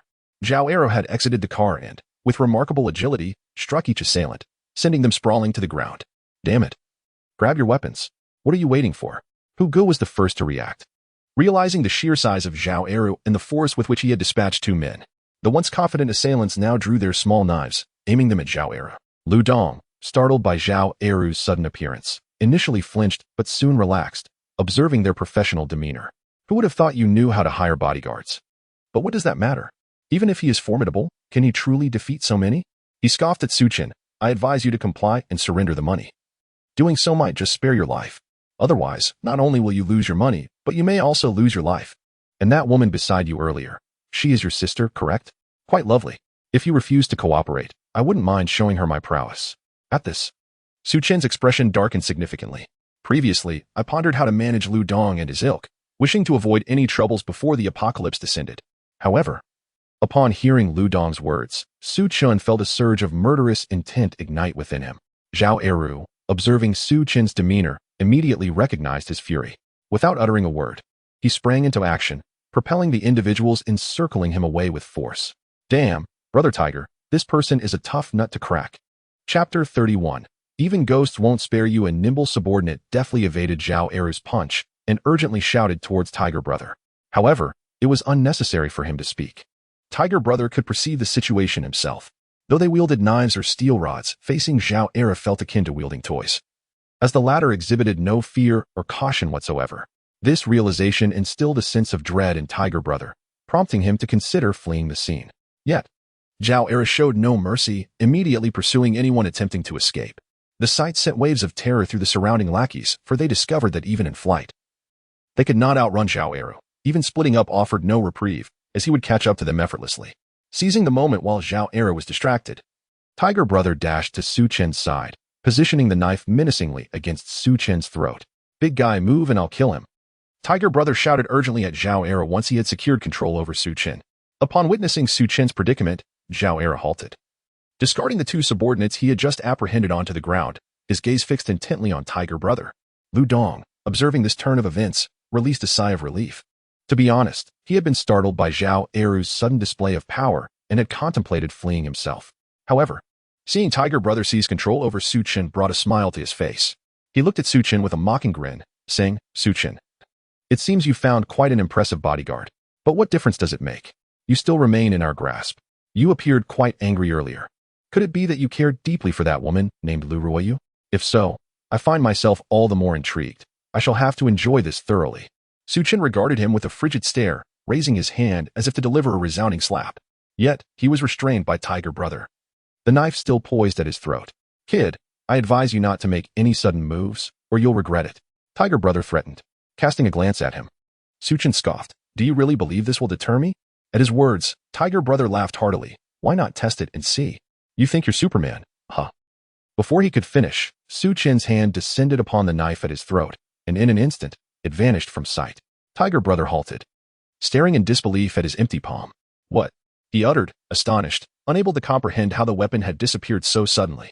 Before he could articulate further, A slap landed on his face with the force of smashing a watermelon, causing his visage to erupt, a faint mist of blood splattering onto Su Chen's face. "Are you all right, brother?" Zhao Eru inquired, glancing anxiously at Su Chen. Although he, too, was perplexed by the events, the disappearance of the knife prompted him to rush forward to ensure Su Chen's safety. "What do you think?" Su Chen replied, wiping the blood from his face with his sleeve, shooting Zhao Eru an irritated glare. "Initially, I found myself untroubled. Yet Zhao Eru's abrupt actions compelled me into an unwelcome predicament. Fortuitously, I refrained from uttering a word. Otherwise, I would have been utterly repulsed." Zhao Eru, seemingly aware of the situation, sheepishly scratched his head and remarked, "I was afraid you might get hurt, which is why I couldn't control my strength. I shall be more cautious next time." I rolled my eyes in disdain, dismissing the notion of a next time. In such scenarios, it is imperative to maintain a distance from Zhao Eru to avoid any contamination of my dignity. However, I chose to disregard him and redirected my gaze toward Lu Dong, who appeared utterly paralyzed by fright. Upon sensing my stare, Lu Dong trembled, instinctively retreating as he stammered, Su Chen, what do you intend to do? I advise you to refrain from any reckless actions. Do you comprehend that what you're doing is against the law?" I let out a derisive laugh and retorted, "Now you grasp the concept of legality? Why didn't that thought cross your mind earlier? I hadn't uttered anything nearly as amusing, yet you still had the audacity to speak." His speech faltered, leaving him momentarily speechless. Observing his plight, I couldn't help but feel a surge of contempt. Individuals like Lu Dong trample upon the law when it suits them, only to seek its protection when they find themselves in dire straits. They are the most despicable of all. I gazed at Lu Dong with palpable disdain and hatred. "I had no intention of dealing with you so soon. But you have brought this upon yourself. This is entirely of your own making." Lu Dong's face drained of color, especially upon noticing the small knife that had somehow appeared in my hand, prompting him to retreat in haste. "Su Chen, don't do anything reckless. Sooner or later, the police will find you." My response was a cold laugh as I watched him flee. I turned to Zhao Eru and commanded, "Quickly, bring him back, alive. I wish to deal with him personally." Zhao Eru nodded, rushing forward without hesitation, akin to a fierce tiger, and soon returned, dragging a screaming Lu Dong before me. "Su Chen, I implore you, spare me. I was merely momentarily confused. Please don't kill me." Lu Dong flailed under Zhao Eru's grip, particularly terrified at the sight of the knife in my hand, as he began to plead for mercy. Regrettably, I had long since resolved to end his life. And now he dared to invoke Lu Ryu in his defense. If I were to endure this, I would surely scorn myself. Zhao Eru, observing my demeanor, forcefully pinned Lu Dong to the ground, facilitating my impending action. The scene resembled a traditional slaughter during the New Year, rendering Lu Dong's struggles utterly futile. Without a moment's hesitation, I plunged the knife into Lu Dong's chest amidst his terrified screams. However, I deliberately avoided any vital areas, for I desired his demise to be anything but swift. I sought a sense of retribution that would linger. "You've lost your mind. You dare to strike. If I perish, I shall haunt you as a ghost." Lu Dong shrieked in agony, unable to escape Zhao Eru's firm grasp, resorting to cursing me in desperation. Upon hearing his words, I chuckled. "Perfect. Since that is the case, I shall ensure your demise is not so swift." Upon hearing Lu Dong's words, he mistakenly believed that Su Chen was hesitating. Just as he was about to speak, a sudden chill enveloped him, followed by an excruciating pain that surged through his mind, eliciting a scream more sorrowful than that of a slaughtered pig. The sound was exceedingly piercing, sending shivers down the spines of those subordinates lying helplessly on the ground. They yearned to flee, yet Zhao Eru had previously rendered them incapable by breaking both their arms and legs, leaving them unable even to crawl. Chapter 32. Discovery. Su Chen. "Wait. Please don't kill me. I beg you." At that moment, Lu Dong's courage finally shattered, and he pleaded loudly, "If you spare my life, I promise I will never provoke you again." Su Chen gazed coldly at him and replied, "It is too late for such words. I had no intention of resolving this so swiftly. It was you who insisted on confronting me. Nevertheless, you should take solace in the fact that your suffering is brief. Had you delayed your approach even a little longer, I would have made you wish for death." As he spoke, Su Chen plunged his blade into Lu Dong repeatedly, the spurting blood staining his own garments, rendering him a figure of gruesome terror. Despite feeling a twinge of nausea, a profound sense of vindictive pleasure coursed through him. Each anguished cry from Lu Dong sent a surge of exhilaration through his veins, leaving him trembling with an indescribable delight. Witnessing this horrific scene, Brother Hu and his minions were paralyzed with fear, utterly unprepared for Su Chen's merciless nature. Regret washed over them as they realized the folly of following Lu Dong's lead. Now, escape was futile, especially with Zhao Eru watching them closely. Faced with such a grim tableau, dread enveloped them. Yet Zhao Eru appeared unfazed, deepening their despair. They understood they had crossed a line, but the fate that awaited them remained uncertain. Brother, perhaps we should relocate? Someone might stumble upon us here. And that would be troublesome, Zhao Eru suggested, observing Su Chen's relentless torment of Lu Dong and recognizing that the end was not yet in sight. Su Chen, upon hearing this, calmed slightly. He glanced at Lu Dong, who was now on the brink of death, his cries reduced to mere whispers, feeling a pang of regret. He had never intended for Lu Dong to meet his end so soon. He had not wished for such a hasty conclusion. How reckless of me, Su Chen muttered, exhaling deeply as he acknowledged his impulsiveness had led to this predicament. Finally, he looked at Lu Dong one last time before swiftly severing his throat, extinguishing Lu Dong's life. Zhao Eru turned to Brother Hu and the others, inquiring, "What should we do with this lot?" His words jolted Brother Hu and his companions back to reality, their hearts racing as they realized it was now their turn. However, before they could plead for mercy, Su Chen contemplated briefly and decisively stated, "Eliminate them all, otherwise it will only complicate matters further." "Very well," Zhao Eru replied without hesitation, advancing towards Brother Hu and the others to grant them a swift end. After dispatching them, Zhao Eru intended to deal with the bodies, but sensing something amiss, he turned to the direction from which they had come. "What's wrong?" Su Chen inquired. Noticing Zhao Eru's sudden alertness, Zhao Eru's expression grew serious as he replied, "Brother, we might be in trouble. Someone was just over there." Upon hearing this, Su Chen felt an immediate sense of foreboding. He feared that taking preemptive action against Lu Dong and his associates would lead to complications, and now, unexpectedly, that very scenario had unfolded. Had he anticipated such consequences, he would have prepared himself sooner, even if he had dealt with Lu Dong's group in advance. It would not have resulted in such a predicament. However, he could not entirely blame himself, for while he had suspected Lu Dong from the outset, he had never intended to eliminate him, merely to deliver a lesson, sparing his life for the impending apocalypse. Who could have foreseen that Lu Dong would breach his bottom line and dare to invoke Lu Ruoyu in the matter, provoking an impulsive reaction from him? Su Chen initially intended to inquire whether Zhao Eru had misjudged the situation, but he quickly heard the sound of tires skidding against the pavement, akin to a vehicle accelerating too swiftly and losing traction. Upon hearing this, any doubts he harbored dissipated. "What now, brother? Should we pursue them?" Zhao Eru suggested. His expression hardened. Su Chen cast a silent glance at him, retorting, "Do you truly believe that is feasible? In mere moments, we will reach the main road. Can we be certain we can catch up?" Upon hearing Su Chen's words, Zhao Eru scratched the back of his head, at a loss for what to do next. Su Chen sighed but felt no overwhelming fear. Even if he were captured, he believed he would not face significant danger. After all, there would be interrogations, trials, and a series of procedures to navigate. By that time, the apocalypse would have arrived, and who would be left to impose any penalties?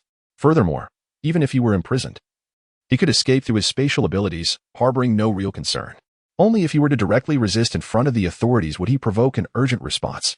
With these thoughts in mind, Su Chen felt less tense and addressed Zhao Eru.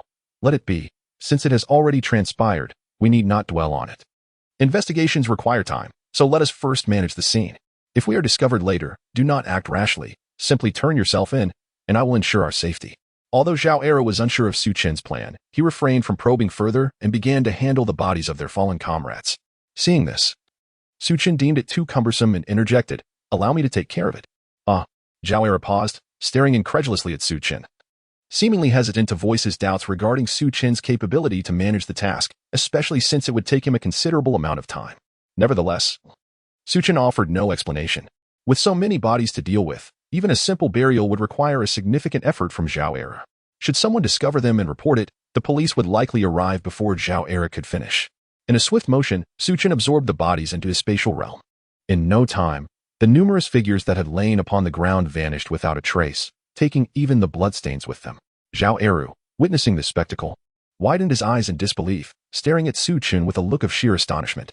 Previously, witnessing the seemingly sunny and refined Su Chen commit murder, he displayed no signs of abnormality as he had seen much in life. However, now confronted with this scene, even someone like Zhao Eru felt a profound disillusionment in his worldview. "How on earth did you accomplish this?" Zhao Eru asked Su Chen in astonishment. Observing his expression, Su Chen waved his hand and replied, "You will understand in due course, for you too will acquire abilities in other realms. By then, you shall no longer be astonished." Chapter 33. Wang Yin. Although Su Chen wished to conceal his abilities, the current circumstances did not permit such discretion. Moreover, it was certain that Zhao Eru would be a companion by his side in the future, and he could assure himself of the latter's character and integrity. Thus, Su Chen deemed it unnecessary to keep secrets from him, as the truth would inevitably come to light. However, Zhao Er presumed that Su Chen was simply reluctant to elaborate. Despite his profound curiosity, he refrained from pressing further. Once they entered the vehicle, Su Chen drove Zhao Eru to the villa he was currently renovating. Eru, what do you think of the specifications and facilities of this villa? If we were to face the apocalypse, how long could it withstand the onslaught? Su Chen inquired while standing before the villa, which was beginning to take shape. Zhao Eru glanced around and, scratching the back of his head, replied, I'm not entirely certain. But based on what you've said, it should endure for quite some time. As long as we're not up against any formidable missiles, I believe it will hold up just fine. Su Chen nodded in agreement, feeling a sense of relief wash over him. Although Zhao Eru may not possess the sharpest intellect, he was a mercenary, and his knowledge of military matters undoubtedly surpassed Su Chen's. After all, if one were utterly incapable of learning, even the strongest physique would not save them from perishing on the battlefield.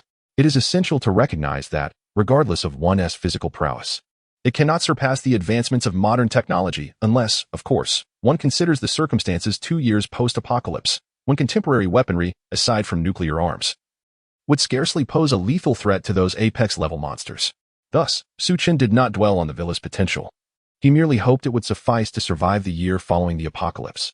Beyond that point, circumstances would surely change, and the current villa might not retain significant utility. Unless a true steel fortress were constructed now, complete with the capacity for ongoing repairs, its effectiveness against the myriad monsters 2 years hence would be negligible, particularly in the face of the most formidable creatures.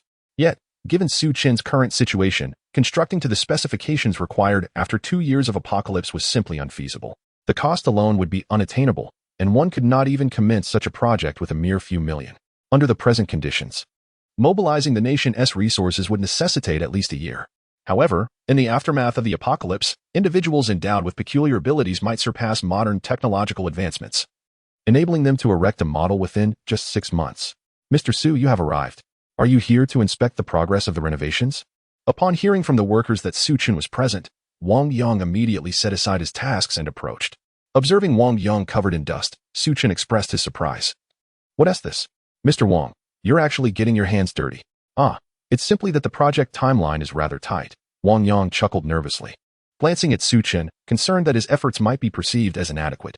I thought I'd lend a hand to expedite the completion of Mr. Su's task. He continued.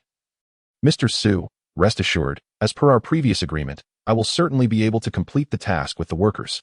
Su Chen nodded in response, saying, very well. I appreciate it, Boss Wang. If everything turns out as you have described, I shall reward you with a bit more. Upon hearing this, Wang Yang's eyes brightened, and his excitement surged, alleviating much of his fatigue. This made him feel that the hardships endured over the past few days were indeed worthwhile. Not in vain for having personally engaged in labor as the owner. Wang Yang led Su Chen around the villa, explaining the progress of the renovations. After surveying the area, Su Chen expressed his satisfaction and turned to Zhao Eru beside him, asking, Eru, what do you think? Is there anything that needs improvement? Brother, are you asking me? I'm not sure about these things. Zhao Eru shook his head. Su Chen, taken aback, replied, weren't you a soldier? Even if you don't know how to proceed, surely you've seen enough?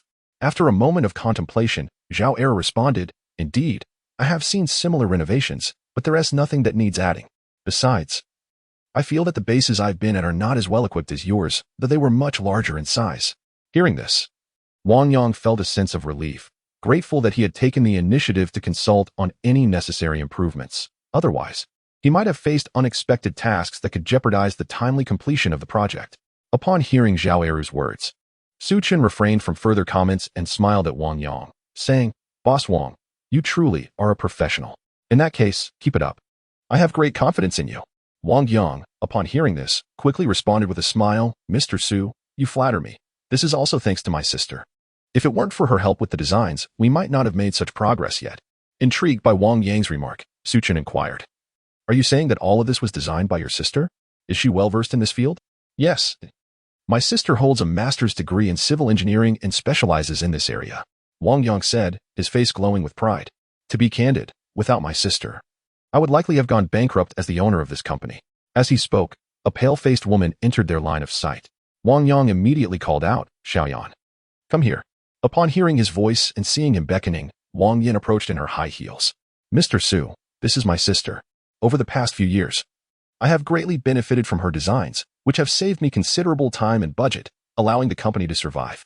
Su Chen glanced at Wang Yin, momentarily taken aback. He had not anticipated such a stark contrast between Wang Yang and his sister. While Wang Yang was robustly built, the woman before him was strikingly beautiful, with a figure that was exceptionally rare. However, her pallor resembled that of a sheet of paper, detracting from her overall allure. Wang Yin observed Su Chen scrutinizing her, and upon noticing Zhao Era by his side, her heart quivered momentarily. Nevertheless, she maintained a facade of composure and forced a smile, greeting, "Hello, Mr. Su. It is a pleasure to meet you." Su Chen nodded in acknowledgement. The two exchanged brief pleasantries, during which Su Chen inquired about various architectural matters. Wang Yin responded with remarkable detail and offered professional suggestions. This delighted Su Chen, as he was in need of expertise in this particular field. Chapter 34. Zhao Era's suspicion. Su Chen understood that in a post-apocalyptic world, establishing a base without the appropriate talents would lead to an immense waste of time and manpower, both of which were in short supply during such dire times. If resources served as the foundation, then a defensive base represented the very cornerstone of a power's foundation. In the absence of such a base, ensuring the development and stability of one's influence would be exceedingly challenging, and unforeseen dangers could arise at any moment, resulting in devastating losses. Therefore, for stable growth, the existence of a defensive base was imperative. The current villa was merely a starting point. It could not remain in its present state indefinitely, lest Su Chen find himself leading Lu Ruoyu and others into a life of hardship. Even if they were not facing a food crisis, this way of life was not what Su Chen desired. However, Su Chen was somewhat perplexed by Wang Yin, who seemed to harbor a deep-seated fear of him. Although she made great efforts to conceal it, Su Chen could still perceive her unease. "Miss Wang, you appear a bit unwell. Are you feeling ill?" he inquired with a warm smile, expressing his concern. After all, he sought to win her over, and it was crucial to leave a favorable impression. Otherwise, even if he managed to bring her under his wing, she might still cause him trouble in the future. At that point, he would have to seek assistance from others, leading to a tedious cycle that would be quite bothersome for Su Chen. Upon hearing Su Chen's words, Wang Yin grew increasingly anxious, forcing a smile as she shook her head. "No, it's nothing. Just a minor ailment." Noticing her reluctance to engage in conversation, Su Chen sighed inwardly and decided not to press the matter further. He had yet to reach the level of being obsequious for the sake of a single talent. If she was unwilling to converse, there was no need for him to be overly ingratiating. "Very well, then. If that is the case, I shall take my leave. Boss Wang, I hope you manage to complete your work by the next time I visit." "Of course, Mr. Su, please take care," Wang Yang responded promptly, smiling as he bid Su Chen farewell. However, after walking a short distance, Zhao Era turned to Su Chen and remarked, "Brother, that woman has issues." Su Chen nodded in agreement. "I know, it was apparent. She was likely frightened by you. Don't think I didn't notice. You were staring at her the entire time. With a hulking figure like yours fixated on her, it's no wonder she couldn't maintain her composure." Zhao Era, indignant at Su Chen's words, retorted, "No, I mean there is something genuinely wrong with her. Why are you focusing on me? She is definitely suspicious." Hearing Zhao Era's assertion, Su Chen halted, observing the seriousness on Zhao Era's face. "What do you mean? What makes you say she has issues?" "I'm not sure," Zhao Era replied, shaking his head. Noticing Su Chen's skeptical gaze, he continued, "I suspect she is the one who discovered us previously." Su Chen's body tensed at this revelation as he regarded Zhao Era. "Are you certain? Did you see her before?" Zhao Era shook his head. "I didn't see her." "But brother, didn't you notice?" Initially, the woman appeared unremarkable, but as she drew nearer, her expression and gaze transformed dramatically. It was evident that she was unfamiliar with us, yet her demeanor suggested otherwise. Upon hearing Zhao Era's remarks, Su Chen fell into contemplation, observing his silence. Zhao Era refrained from interrupting, patiently awaiting a response.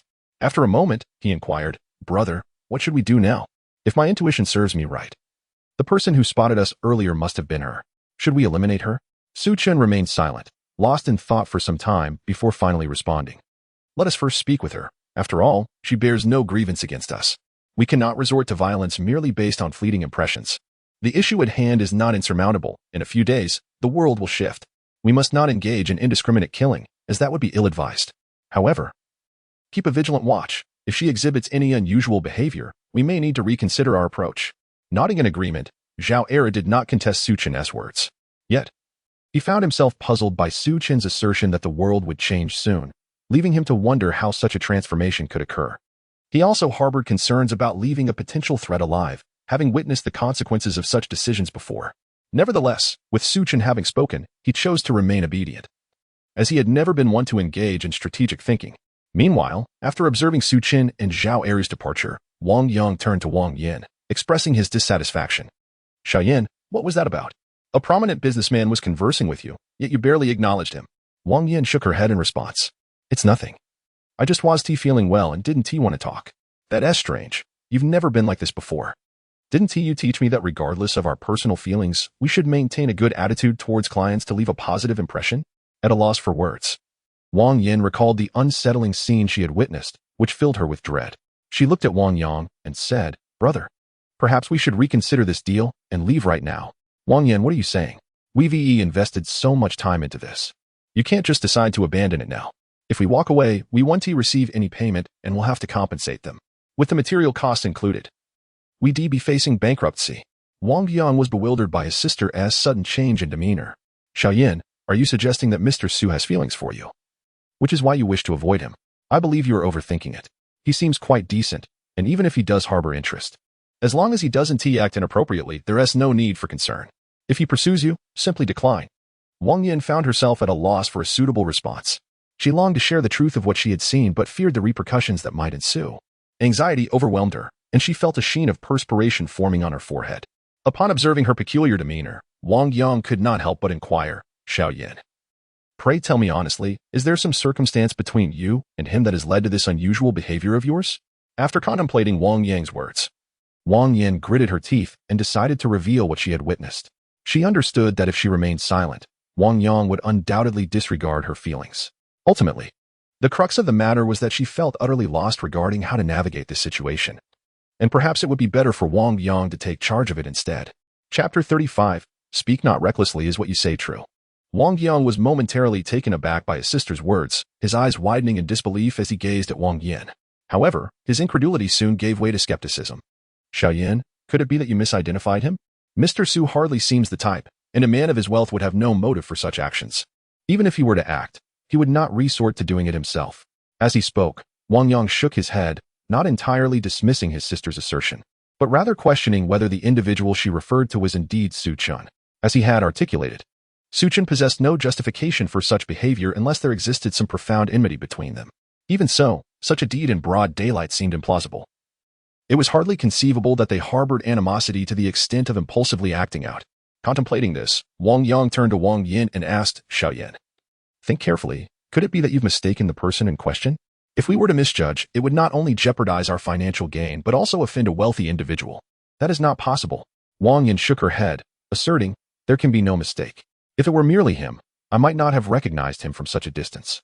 However, the individual accompanying him has a distinctly unusual physique. It is far too coincidental, especially considering it occurred on the road leading to this villa. Upon hearing Wang Yan's words and observing her unwavering conviction, Wang Yang's spirits plummeted. Indeed, there were individuals of Zhao Eri's stature, but they were certainly few and far between, making identification rather straightforward. Noticing Wang Yang's expression, Wang Yin understood that he had begun to believe her and urgently asked, Brother, what should we do now? Should we flee or perhaps notify the authorities? No. Wang Yang immediately interrupted, shaking his head. Xiaoyan, pretend you have not witnessed anything, understood? Do not bring it up again, and certainly do not consider alerting the police. Do not act recklessly. Wang Yin, taken aback, questioned, why? Are you afraid of their retribution? Essentially, Wang Yang nodded. It is best for us to remain uninvolved in such matters. Even if we were to intervene, it would only be after we ascertain their situation. Otherwise, even if those two were apprehended, how can we be certain they lack accomplices? Do you believe the authorities can provide us with round-the-clock protection? At this juncture, Wang Yang's expression darkened, and he took a deep breath. Xiaoyan, incidents like this occur daily, and they are not uncommon. We are but insignificant figures. Do not seek to play the hero. I do not wish for you to suffer consequences due to others' actions. We have no reason to jeopardize ourselves for the sake of others, unless we possess the means to protect ourselves, at which point we may extend our goodwill. Do you understand? Upon hearing Wang Yang's words, Wang Yin nodded. Having considered this perspective herself, which was why she had refrained from immediately contacting the authorities. However, she was still pondering how to address the situation when Wang Yang called her over to confront Su Chen and his associates, causing her to momentarily lose her composure. Upon learning that Wang Yin had not been involved, Wang Yang could not help but breathe a sigh of relief. He patted Wang Yan's shoulder and said, Xiaoyan, do not worry. From now on, let us treat this as if nothing has transpired. Stay close to me and do not stray away. If anything seems amiss, I have plenty of workers at my disposal to resist if necessary. All right, I will trust you. Wang Yin felt reassured by his words and agreed to his proposal. Meanwhile, Su Chen and Zhao Era had turned back. Upon seeing their return, Wang Yang's heart skipped a beat, but he quickly regained his composure and approached them with a smile, saying, Mr. Su, what brings you back? Is there something you wish to discuss? Su Chen glanced at him before shifting his gaze to Wang Yin. Under Su Chen's scrutiny, Wang Yin stiffened, her heart racing with fear. However, after conferring with Wang Yang, her apprehension began to wane. Mr. Su, Wang Yang. Noticing Su Chen's fixed gaze on Wang Yin, sensed trouble, suspecting that Wang Yin's earlier demeanor had aroused Su Chen's suspicion. This confirmed Wang Yin's earlier words, revealing Su Chen as the assailant. Su Chen, having detected the change in Wang Yan's demeanor, withdrew his gaze upon hearing Wang Yang's voice and smiled. Oh, it is nothing. I merely forgot to attend to a few matters. I noticed your sister seemed unwell, so I returned to see if there was anything I could assist with. Wang Yang responded with a smile. I appreciate your concern, Mr. Su. It is truly nothing serious. My sister has been unwell, but she is fine now. You need not worry. She will not pose any trouble for you. Really? Su Chen raised an eyebrow. Wang Yang nodded earnestly, of course. I am most concerned about my sister's safety. There is no way I would allow any situation to jeopardize her well-being. Rest assured, if there were any issues, they would not have lingered until now. We would not neglect our safety for trivial matters, would we, Mr. Su? Su Chen chuckled, nodding in agreement. You make a valid point, Boss Wang. In that case, I shall refrain from unnecessary worry. Focus on your work, and I will ensure you receive additional compensation as a bonus. Wang Yang nodded repeatedly, expressing his gratitude to Su Chen. His demeanor appeared impeccable. Su Chen did not linger and departed with Zhao Eru. Once they were out of sight, Wang Yang exhaled deeply, wiping the cold sweat from his forehead. As for Wang Yin, she remained by his side, silent through it all. Brother, what were you discussing with that man just now? Weren't you supposed to verify if that woman posed a threat? Why were you chatting with him instead? Zhao Eru inquired, puzzled, as they drove away. Su Chen rolled his eyes. Isn't it obvious? Wang Yin must have informed her brother about the situation. Did you not see him blocking our path the entire time? As for our conversation, I'm not entirely certain, but it likely revolved around their discretion and their unwillingness to jeopardize themselves for others. Upon hearing this, Zhao Era was taken aback. Is that so? He inquired. Well, it should be, I suppose. Su Chen nodded, albeit with uncertainty. After all, he was not adept at such convoluted matters, but judging by Wang Yang's demeanor, it seemed to convey a similar sentiment. Chapter 36. Countdown to the Apocalypse. Zhao Era found himself momentarily perplexed. Why do you people speak in such convoluted ways? It's hardly direct at all. Who can comprehend this? I fail to see the utility of such discourse. Su Chen rolled his eyes in response. What do you understand? Such matters cannot be articulated plainly. What if outsiders overhear? Moreover, some truths are better left unsaid, as ignorance can sometimes be advantageous. Don't you find that those who make grand promises are often the most likely to betray? In contrast, those who share a tacit understanding, yet refrain from explicit discussion, maintain a steadfast silence until the very end. Upon hearing Su Chen's words, Zhao Era pondered and realized the validity of his statement. However, he could not fathom why this phenomenon occurred and thus inquired, Brother, could you elucidate why this happens? Su Chen shook his head. I am not entirely certain, but I once heard someone speak of it.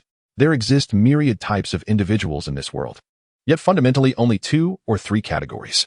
Although they inhabit the same realm, they distinctly exclude those who do not belong to their echelon, fostering a complex method of judgment to determine how to engage with one another. As he spoke, Su Chen was reminded of an extraordinary individual he had encountered during the last days, a person of remarkable elegance who lingered in his memory. Even amidst the dire circumstances of the apocalypse, her unique aura was palpable, and she remained unyielding until her final moments. Regrettably, he had never comprehended her fully, nor did he possess any substantial information about her. Their encounter had been purely serendipitous, where she had saved his life. Yet he had been unable to offer her any assistance in return. Reflecting on this, Su Chen felt a profound sense of regret and frustration. Had he known more about her, he could have sought her out in advance. He was acutely aware of her exceptional managerial skills during the apocalypse. She had adeptly organized her resources, preventing the despair of the lower echelons while maximizing their productivity. Alas, she too had suffered under a poor leader, meeting a grim fate that was no better than Zhao Eru's. When Su Chen learned of her demise, it filled him with a deep sorrow that was difficult to bear. Unbeknownst to Zhao Eru, Su Chen was lost in these thoughts when he patted his stomach. Brother, I'm hungry again. Shall we find something to eat? Su Chen, taken aback by Zhao Eru's remark, responded with exasperation. giving him a light tap on the head. Eat, eat, eat. Is that all you can think of? Can't you see that I am in a rather somber mood? Zhao Era stared at him in confusion for a moment before shaking his head. I didn't notice anything amiss, brother. What troubles you? Su Chen, nearly exasperated by Zhao Eru's lack of perception, admired his own audacity in attempting to teach him the nuances of social awareness. Was that not an unreasonable endeavor? With a resigned sigh, he conceded, all right. Let us go eat something. I have some supplies that require arrangement anyway. With that, Su Chen led the way to an abandoned warehouse on the outskirts, where several shipments of goods he had purchased had just arrived. After Su Chen and Zhao Eru conducted a thorough inspection, he instructed them to transfer all the items into the warehouse. Following the incident involving the ant, Su Chen had become more vigilant and decided to purchase an abandoned warehouse as a cover for his abilities, which would also help to prevent encounters with unsavory individuals. He had no desire to engage in disputes with such people, as they would only serve to dampen his spirits. Brother, you are so kind to me.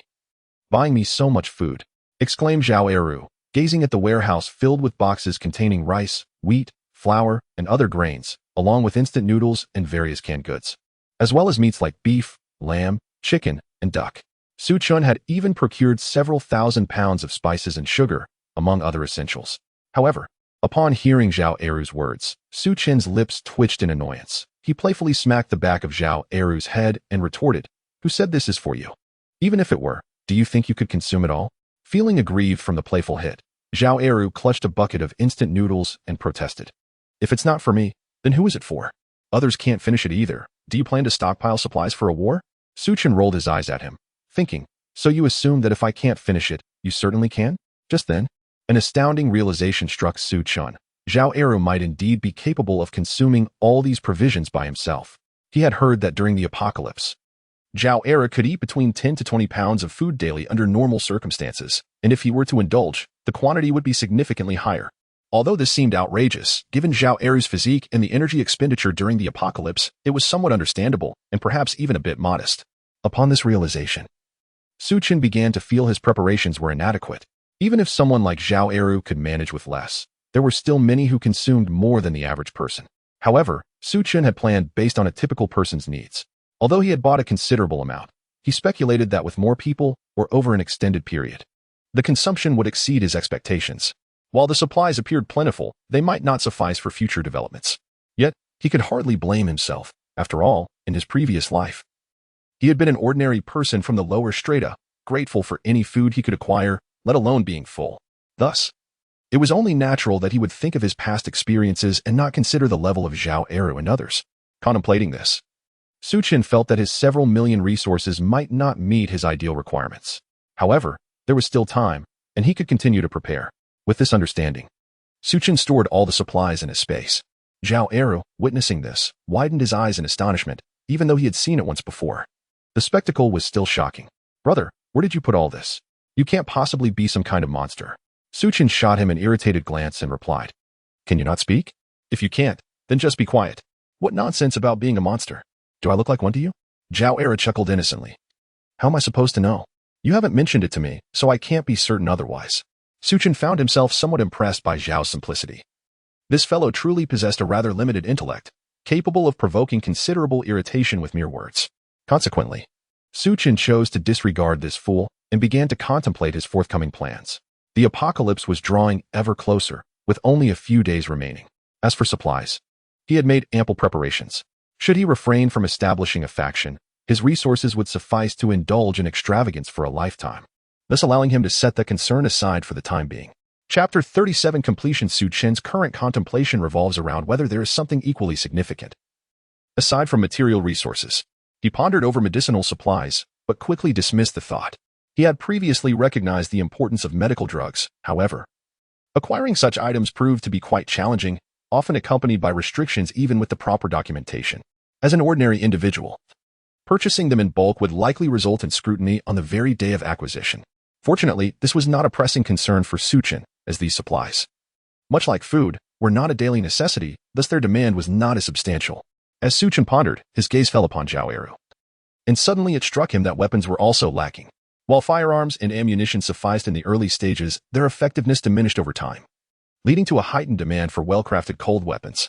The practicality of such items was exceedingly high for awakened beings, provided they were meticulously crafted, Otherwise, their utility would be limited.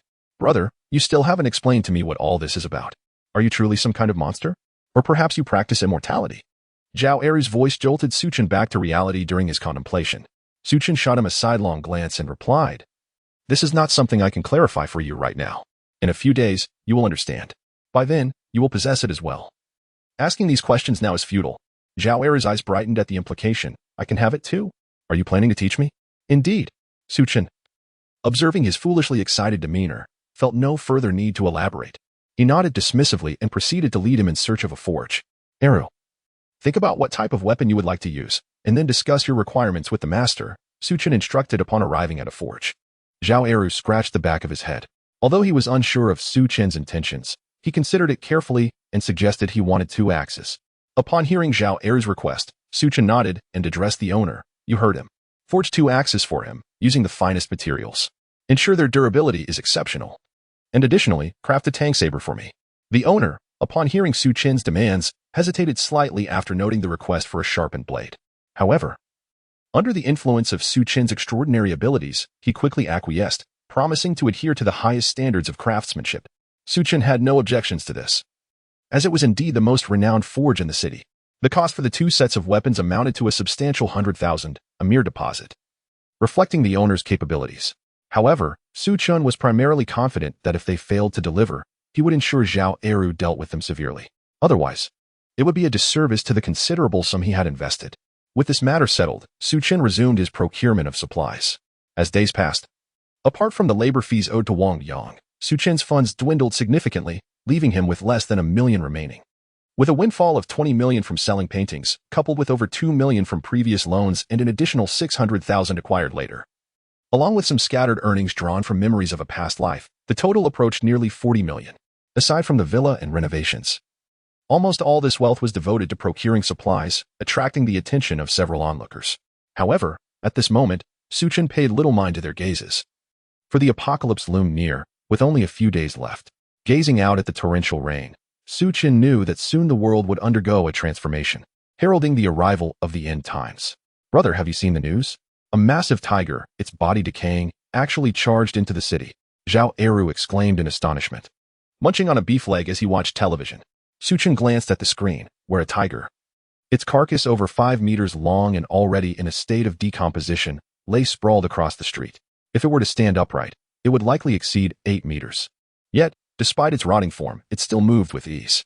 It was no wonder that even someone like Zhao Eru, a veteran of battle, found this spectacle astonishing.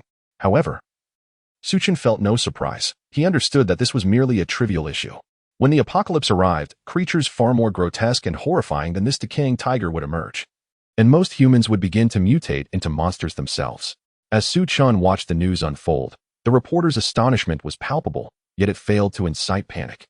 People were more intrigued than horrified, with many traveling from other cities just to witness the spectacle. Su Chen could only shake his head, recalling a similar incident from his past life when he and Du Wei had rushed to see the commotion. Nobody took it seriously, dismissing it as merely a case of mutation. Despite the unprecedented nature of such an event, it hardly stirred fear, as it was just a singular occurrence. Only with a greater frequency of such incidents would people begin to sense that something was amiss. Yet Su Chen knew that the next time humanity encountered such a sight, it would signify a world irrevocably changed. According to his memories, this transformation would occur in approximately 4 days. With this thought, a sense of urgency washed over Su Chen, exacerbated by the rain that had delayed Wang Yang's renovation progress. Though frustrated, he recognized there was little he could do. It would be unwise to change personnel at the last moment or confront Wang Yang, who had refrained from any mischief after learning of Su Chen's violent actions. Just as Su Chen contemplated calling Wang Yang, the latter's phone rang. "Mr. Su, the renovations are complete. If you have time, you may come to inspect them." Upon hearing this, Su Chen felt a surge of excitement and, accompanied by Zhao Eru, made his way to the villa. Wang Yang, noticing their arrival, hurried to greet them and guide Su Chen through the newly renovated space. Su Chen followed closely behind, surveying his villa that sprawled over more than 3,000 square meters. It appeared exquisitely luxurious at first glance. However, in accordance with Su Chen's specifications, the walls were constructed of concrete interspersed with steel plates, and the glass was composed of multiple layers of tempered glass. The purification system was also of exceptional quality, functioning flawlessly. Su Chen then guided Zhao Eru through the basement and the underground warehouse, finding everything to be in line with his expectations, which clearly reflected Wang Yang's meticulous attention to detail. Chapter 38. Reminder to ensure safety. Su Chen had specifically requested Zhao Eru to conduct a thorough inspection. Observing as Zhao Eru's massive form and fist struck the glass without leaving a single mark or even a tremor, a satisfied smile finally graced Su Chen's face. Although Zhao Eru had yet to awaken any supernatural abilities, his physique was formidable even in a post-apocalyptic scenario. The fact that his full strength had not inflicted any damage left Su Chen with no grounds for criticism. Mr. Su, as per your request, the purification system and air conditioning have been equipped with solar energy. The basement and underground storage have been constructed with steel plates and concrete. Not even a shell could penetrate. Wang Yang introduced. Su Chen nodded and, without further ado, transferred the payment to him, stating, I understand. You have done exceptionally well. The final payment has been made. Thank you, Mr. Su. Upon receiving the bank notification, a relieved smile spread across Wang Yang's weary face. Heaven knows how they had endured these past few days. The entire company, including outsourced labor, had worked around the clock to complete the renovations on Su Chen's villa. Now that he had received the payment, Wang Yang, a veteran in construction for nearly 2 decades, felt a bittersweet pang, having never experienced such hardship before. Su Chen waved his hand dismissively, saying, No need for thanks, you have earned it. I should be the one thanking you for creating such an excellent base for me. Wang Yang, with an honest smile, refrained from replying. However, noticing Zhao Eru, who resembled a beast intent on demolishing the villa, he hesitated before curiously asking, Mr. Su. There is something I am quite curious about. May I inquire? Are you wondering why I constructed such a stronghold? Su Chen replied with a smile. Wang Yang did not deny it, nodding as he said, Indeed, it seems your intentions go beyond mere hobby. Otherwise, there would be no need to go to such lengths. This is even more fantastical than those science fiction shows I've seen. Do you truly believe the apocalypse is imminent? As he concluded, Wang Yang jested, seemingly forgetting that mere days prior, Su Chen had taken a life. Yet, with no police in sight over these days, it suggested that the two siblings were genuinely honest and had not engaged in any underhanded dealings.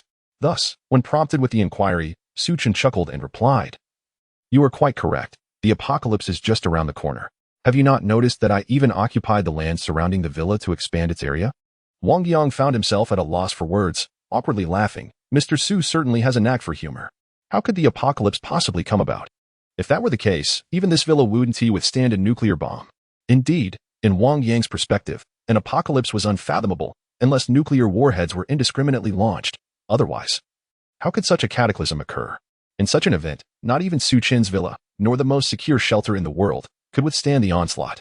Unless one is digging underground, there are scarcely any structures capable of withstanding the erratic chaos of nuclear blasts. Thus, upon hearing Su Chen's words, Wang Yang assumed Su Chen was merely jesting with him, leading him to dismiss the notion entirely. Nevertheless, he refrained from probing further. For he was acutely aware that Su Chen was no virtuous individual. His sister had witnessed him commit murder. Observing Wang Yang's skepticism, Su Chen sighed, but nonetheless offered a kind-hearted warning. I understand your disbelief, yet I possess no means to substantiate my claims. However, in the coming days, it would be prudent for you to stockpile supplies and ensure proper insulation and heating measures. Otherwise, you may find yourself devoid of opportunities to meet again. As he spoke, Su Chen recalled the unpredictable weather of the apocalypse, where one might awaken to rain, be confronted with hail by noon, endure sweltering temperatures nearing 50 degrees in the afternoon, and face the biting cold of sub-zero temperatures by nightfall. Although such extreme conditions rarely occurred within a single day during the end times, they were not entirely unheard of. Particularly in the days leading up to the cataclysm, such phenomena were almost daily occurrences, with increasingly harsh weather patterns following. However, instances of such extremes all manifesting on the same day were exceedingly rare. Over the span of more than 2 years, such occurrences were minimal. It could be said that those who survived without mutation in their previous lives were either exceptionally resilient or extraordinarily fortunate. Wang Yang, observing Su Chen's earnest demeanor, remained skeptical yet dared not dispute him, merely nodding in acquiescence. Very well, Mr. Su, I shall take heed. If time permits, I will make preparations, especially since our company is set to take a break after completing this task. Witnessing Wang Yang's lack of regard for his warnings, Su Chen could only let out a resigned sigh. His intention had been to offer a sincere warning, recognizing Wang Yang's honesty and willingness to assist him in constructing a safe haven. However, having already issued 2 warnings that had gone unheeded, he felt no further obligation to elaborate, hoping only for the other's survival. This was the extent of Su Chen's goodwill toward him. As for extending his hand to help, Su Chen decided against it, noting the wariness Wang Yang displayed toward him. Although Wang Yang had not voiced any concerns, and his demeanor appeared unremarkable, Su Chen was not naive enough to believe that he was entirely unconcerned, especially given his past of having taken lives. In this society, who could truly be indifferent? Thus, if Wang Yang were to survive in the future, it was likely that he would harbor no ill feelings. And if he were to save him, gratitude would undoubtedly follow. However, reaching out to him now, who could say whether Wang Yang, with his underlying apprehensions, would genuinely feel a profound sense of gratitude without having experienced despair firsthand? Mr. Su, if there are no further matters, I shall take my leave. Should any unforeseen circumstances arise, you may contact me. I guarantee a decade of after-sales support. Wang Yang dutifully stated. Su Chen nodded, smiling as he replied, very well, but it must come to fruition first. Moreover, I genuinely believe you should prepare some supplies as I advised. It may yield unexpected benefits for you in the future. Upon hearing Su Chen reiterate his suggestion, Wang Yang felt a wave of anxiety wash over him, fearing that Su Chen's words bore deeper implications. Yet, Su Chen's demeanor suggested otherwise. Nevertheless, he diligently took note of it, thinking it would be prudent to make some preparations, especially since Su Chen spoke with such conviction, and it would require little effort. Observing Wang Yang depart with Wang Yin and the workers, Su Chen shook his head and addressed the still destructive Zhao Eru. All right. The handover is complete. Do you truly intend to ruin the villa? Upon hearing Su Chen's words, Zhao Eru halted, his eyes sparkling as he replied, brother, this house is remarkably sturdy. I believe that even in the event of an actual battle, this villa could withstand the onslaught. Chapter 39. Relocation. Su Chen rolled his eyes. Yet he was quite pleased with Zhao Eru's assessment. The fact that someone from a war-torn region spoke highly of the villa's security indicated its fortification was indeed commendable. In that moment, Su Chen felt a wave of relaxation wash over him. He had prepared thoroughly, even if the apocalypse were to descend upon him at that instant. He would remain unfazed. After all, he could hide within the villa for a lifetime, and with an underground base even more fortified than the villa, he felt secure. The substantial investment of over 10 million was not in vain. By the way, brother, your villa seems rather empty. When do you plan to buy furniture? Zhao Eru inquired as he surveyed the villa. Su Chen chuckled at the question, replying, why bother purchasing furniture? We can simply take what we need when the time comes. There's no point in spending money now. I'm broke. Zhao Eru's eyes widened in disbelief at Su Chen's response. He was taken aback, exclaiming, brother, you must be joking. You're not running a furniture factory. Where would you even acquire it? Su Chen simply smiled, remaining silent. It was no jest, he truly lacked funds. Having only around 700,000 to 800,000 left, hardly enough to furnish a home. Even if he were to buy furniture with that amount, it would certainly not be of high quality. Moreover, in such precarious times, spending money on furniture seemed utterly foolish. He decided it would be best to wait a few days and move in directly, taking whatever he desired at that point. Not just furniture, but medical supplies and daily necessities were also on his list, all relying on subsequent zero-cost acquisitions, depending solely on his capabilities. With ample space available, there was no need for concern. With these thoughts in mind, Su Chen made his way to the underground storage, retrieving the supplies from his space and stacking them within the warehouse to free up space. Observing the once empty underground repository now filled to a quarter of its capacity, he felt that the supplies were still somewhat lacking. However, it mattered little. These provisions were all for himself, and the remainder would depend on future acquisitions. The more he obtained, the greater his gain. If he fell short, it would not be a loss, for his foundation was already secure. Su Chen contemplated the fact that with his space measuring 10,000 cubic meters and the underground warehouse nearly 20,000, he would need to exert more effort to fill it to capacity. Let us head to the hospital. Su Chen snapped back to reality, waving at Zhao Eru before they made their way to the hospital. Upon arriving at the ward, he found Lu Ruoyu cheerfully conversing with Zhao's mother, who lay in the hospital bed. Su Chen greeted, Ruoyu, Aunt, what delightful conversation are you sharing? Lu Ruoyu responded with a smile. Oh, it's nothing much. What brings you here today? Have you completed your errands? She turned her gaze to Su Chen, her eyes filled with curiosity. Having been preoccupied with various tasks over the past few days, Su Chen had hardly visited the hospital, communicating solely through phone calls, which piqued Lu Ruoyu's interest in his activities. Su Chen smiled, replying, yes, everything is taken care of. I'm here specifically to inform you that we will be handling NS discharge paperwork shortly, and then we will head to our new home. Discharge? Upon hearing this, Lu Ruoyu did not pay attention to Su Chen's mention of the new home, but instead frowned and said, but Aunt's health isn't yet restored. Wouldn't it be inappropriate to discharge her now? Perhaps we should stay a few more days. Su Chen shook his head, stating, there's no time. we must leave today. I fear that in a few days, it may become inconvenient. Upon hearing Su Chen's words, Lu Ruoyu wanted to voice her concerns. But seeing the seriousness in Su Chen's demeanor, she swallowed her words. Zhao Eru, feeling anxious, looked at Su Chen and asked, "Brother, is this appropriate? Can my mother really be discharged now?" Su Chen shook his head, uncertain of the answer. Yet, he was aware that complications would arise soon. Although the apocalypse was still 4 days away, timing was crucial, and any delays could lead to issues. Even after today, the intermittent heavy rains would transform, becoming increasingly acidic. In just 2 days, many would be affected, and soon enough, hospitals would become chaotic. The streets would witness acts of violence due to the acid rain, culminating in an apocalyptic scenario 4 days later.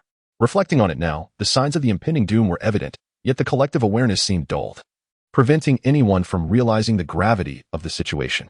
Even the government, after conducting some research, found only heightened acidity in the rain and failed to perceive the looming disaster.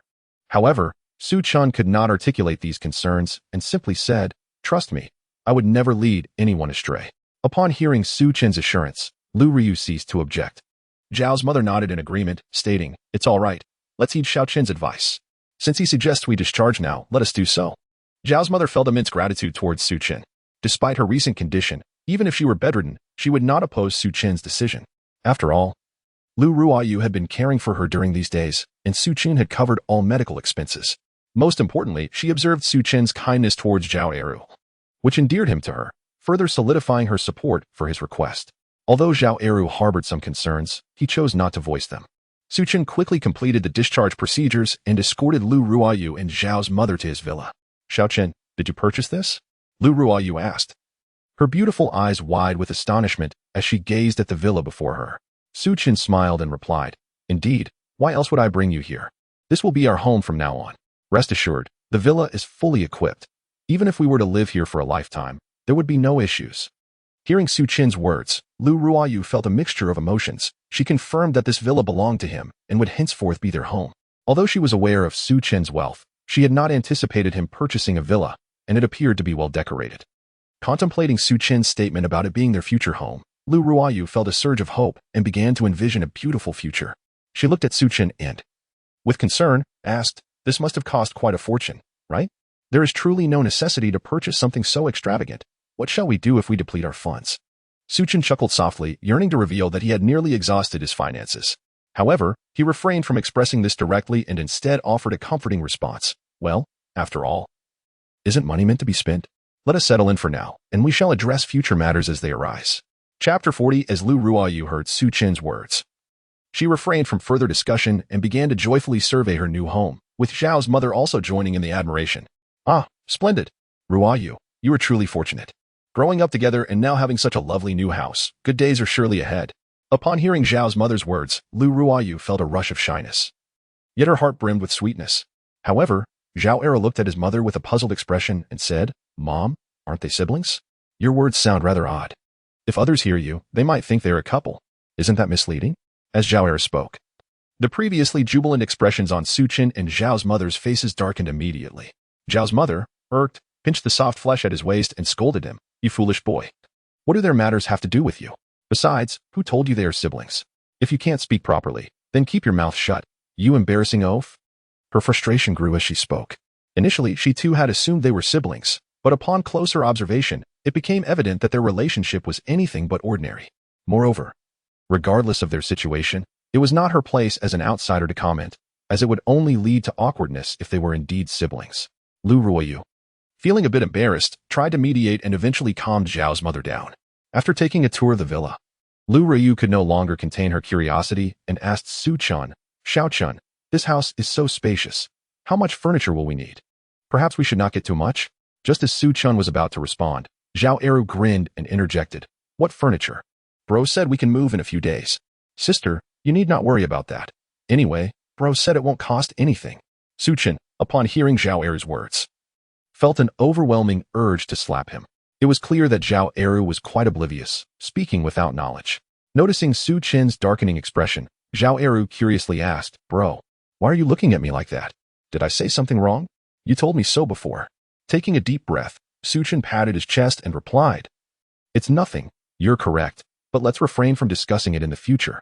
Lu Ryu observed the odd exchange between the two and pulled Su Chen aside, asking, Su Chen, is what Eris said true? You aren't seriously considering stealing, are you? With concern etched on her face, she advised, perhaps we should just forget it. If we lack the funds, we shouldn't pursue it. This isn't the right way. Feeling overwhelmed, Su Chen quickly reassured her, don't listen to that silly giant. I was just toying with him. Do I seem like someone who would resort to such actions? Why would I jeopardize a good life for trivial matters? That would be sheer madness. Upon hearing Su Chen's words, Lu Ruoyu pondered for a moment and then playfully struck his chest, teasingly scolding, You. Why do you need to toy with him? Knowing he isn't the brightest, you still play tricks on him. Isn't that akin to fooling a simpleton? After speaking, she felt a strange awkwardness, as if her words might reflect poorly on others, leaving her somewhat embarrassed. After spending several days with Zhao's mother, she discovered that the woman was quite pleasant, and the same could be said for Zhao Eru. Initially, his fierce demeanor had startled her, but as they interacted further, she found him to be rather amiable. Crucially, he even assisted Su Chen and protected him, displaying a pure-hearted nature, which significantly improved her perception of both Zhao Eru and his mother. Thus, her current remarks made her feel as if she were speaking ill of them behind their backs. However, upon glancing around and realizing she had not been overheard, she breathed a sigh of relief. Observing her expression, Su Chen chuckled. Why are you worried? Even if someone heard, it wouldn't matter. Era's mind is rather simple. There is nothing to fear. Lu Ruoyu shot him a disapproving glance, choosing not to engage further. With a smile, Su Chen continued, All right, you both should select a room. Although the furniture hasn't arrived yet, we have the basic necessities. I will ensure the rest is taken care of, making our new home quite beautiful. Hearing his words, Lu Ruoyu nodded, not wishing to say more, and led Zhao's mother to help her find a room. When Zhao's mother learned that she would also be residing in the villa, she was utterly astonished. How can this be? A mountain woman like me living here would only trouble you. Others would surely gossip. Lu Ruyu reassured her, it's perfectly fine. Eru and Su Chen are here. Besides, given your current situation, it's not safe for you to be alone outside, especially in such a spacious home with so many rooms. Exactly. My brother was very considerate and arranged for our accommodation, Zhao Era chimed in. But before he could finish, Zhao's mother shot him a stern look, retorting, You foolish boy. They were merely being polite. Do you take everything to heart? How did I end up with such a dim-witted son? You truly infuriate me. Do you have no sense of propriety? Feeling wronged, Zhao Eru cast a pleading glance at Su Chen. Noting the sorrowful glint in his eyes, Su Chen shook his head and said, Rest assured, Auntie. There is nothing to worry about. You can stay here. After all, there's south no better place, and Eru will be working with me. It wouldn't be reassuring for you if you were to run back home. Hearing Su Chen's words eased Zhao's mother's objections somewhat. Considering that Zhao Eru would be assisting Su Chen in the future, it certainly wouldn't be convenient for him to be running back and forth. Thus, she agreed to stay, and even promised to help with household chores, acting as a sort of caretaker. Su Chen had no objections, after all. Having her around would be beneficial. Otherwise, if he and Zhao Eru had to step out, it would leave Lu Ruyu alone at home, which would certainly be a cause for concern. With Zhao's mother present, he felt more at ease, knowing she too had awakened her abilities. Although her powers were not as advanced as Zhao Eru's, her B-class abilities were still commendable. The crux of the matter lies in the presence of the other party, which alleviates any fear of Zhao Eru's disobedience or potential flight. Thus, from the outset, Su Chen intended to bind Zhao's mother to his side, effectively restraining Zhao Eru. It mattered not if the other party possessed no extraordinary abilities and was merely a burden. Zhao Eru's worth warranted Su Chen's investment. Zhao's mother and Zhao Eru resided on the first floor of the villa, while Su Chen and Lu Ryu occupied the second and third floors. That night, Su Chen and Lu Ruoyu indulged in the experience of their new home, not retiring until the early hours of the morning. Chapter 41. Sister Yang seeks help. Why haven't those two gotten up yet? Early the next morning, Zhao Eru, with nothing to occupy himself, ventured to the gym on the first floor that Su Chen had meticulously prepared for a workout. To his surprise, Su Chen and his companion had yet to descend, prompting Zhao Eru to absent-mindedly rub his belly and mutter to himself. Upon noticing Zhao Eru's intention to head upstairs, Zhao's mother was immediately incensed. Are you truly that foolish? Whether they rise or not is of no concern to you. From now on, behave yourself and refrain from treating this place as your own home. You are forbidden from going upstairs, understood? After receiving a scolding from his mother, Zhao Eru dared not retort and could only acquiesce to her demands. Observing his demeanor, Zhao's mother sighed with concern, anxious that Zhao Eru's disposition might displease Su Chen. Over the past few days, she had sensed that the rapport between Su Chen and his companion was quite favorable. If Zhao Eru continued to associate with Su Chen, they might escape from hardship and enjoy a life of prosperity. However, Zhao Er's lack of common sense made her worry that one day Su Chen might decide to cast him aside. This concern was not unfounded. After all, who would willingly associate with a fool? With these thoughts in mind, Zhao's mother admonished. Era, they have been exceptionally kind to us. You must listen to them carefully from now on. Do you understand? Whatever they ask you to do, just do it without questioning. Speak less as well. If you offend them, who will help you when you find yourself begging on the streets? Listening to his mother's words, Zhao Eru nodded repeatedly, signaling his understanding. Seeing him like this, Zhao's mother felt even more helpless. Although Zhao Eru had many admirable qualities, his lack of intellect was a persistent concern. Otherwise, she would not be so anxious. Additionally, with Zhao Eru entangled in a criminal case, she feared for his safety if left to his own devices. With these worries weighing on her mind, Zhao's mother forced herself to remain busy in the kitchen, determined to assist Zhao Eru. Otherwise, it would be quite burdensome for him to be a liability to others. Meanwhile, in the bedroom on the second floor, Lu Ruoyu playfully swatted away Su Chen's hand, feigning annoyance. All right, are you done? What time is it already, and you're still causing a ruckus? If you keep this up, people will start laughing at us. There is no need for such commotion. Su Chen, smacking his lips, glanced at Lu Ruoyu, who was slightly out of breath, and chose to cease his antics. However, lying on the grand bed of the villa and awakening to the sight of such a stunning beauty, Su Chen felt optimism for the future. He wished for this blissful existence to continue indefinitely, indifferent to notions of an impending apocalypse. As the two got out of bed and tidied themselves, they engaged in a little playful banter in the bathroom before finally making their way downstairs, where the enticing aroma of food greeted them. Xiao Chen, Ruoyu, you're awake. I've prepared some dishes. Come and try them. Zhao's mother beamed as she saw them descend. Su Chen glanced at the spread on the table, his eyes lighting up immediately. It was evident that Zhao's mother was quite the cook. The presentation of the dishes surpassed even what he and Lu Ruoyu could muster. Eagerly, he sampled a bite and was thoroughly impressed. Andy, your culinary skills are exceptional. However, you're still recovering. Allow us to take care of the cooking from now on. Lu Ruoyu nodded in agreement, stating, Indeed, we can manage it ourselves. How could we trouble Aunt Zhao? Mrs. Zhao waved her hands repeatedly, insisting, It's no trouble at all. Truly, these are trivial matters. In my days in the mountain village, I prepared meals for the entire school on my own. What's a few more mouths to feed? It's merely that I am still not entirely familiar with the cooking implements, hence my portions may be somewhat lacking.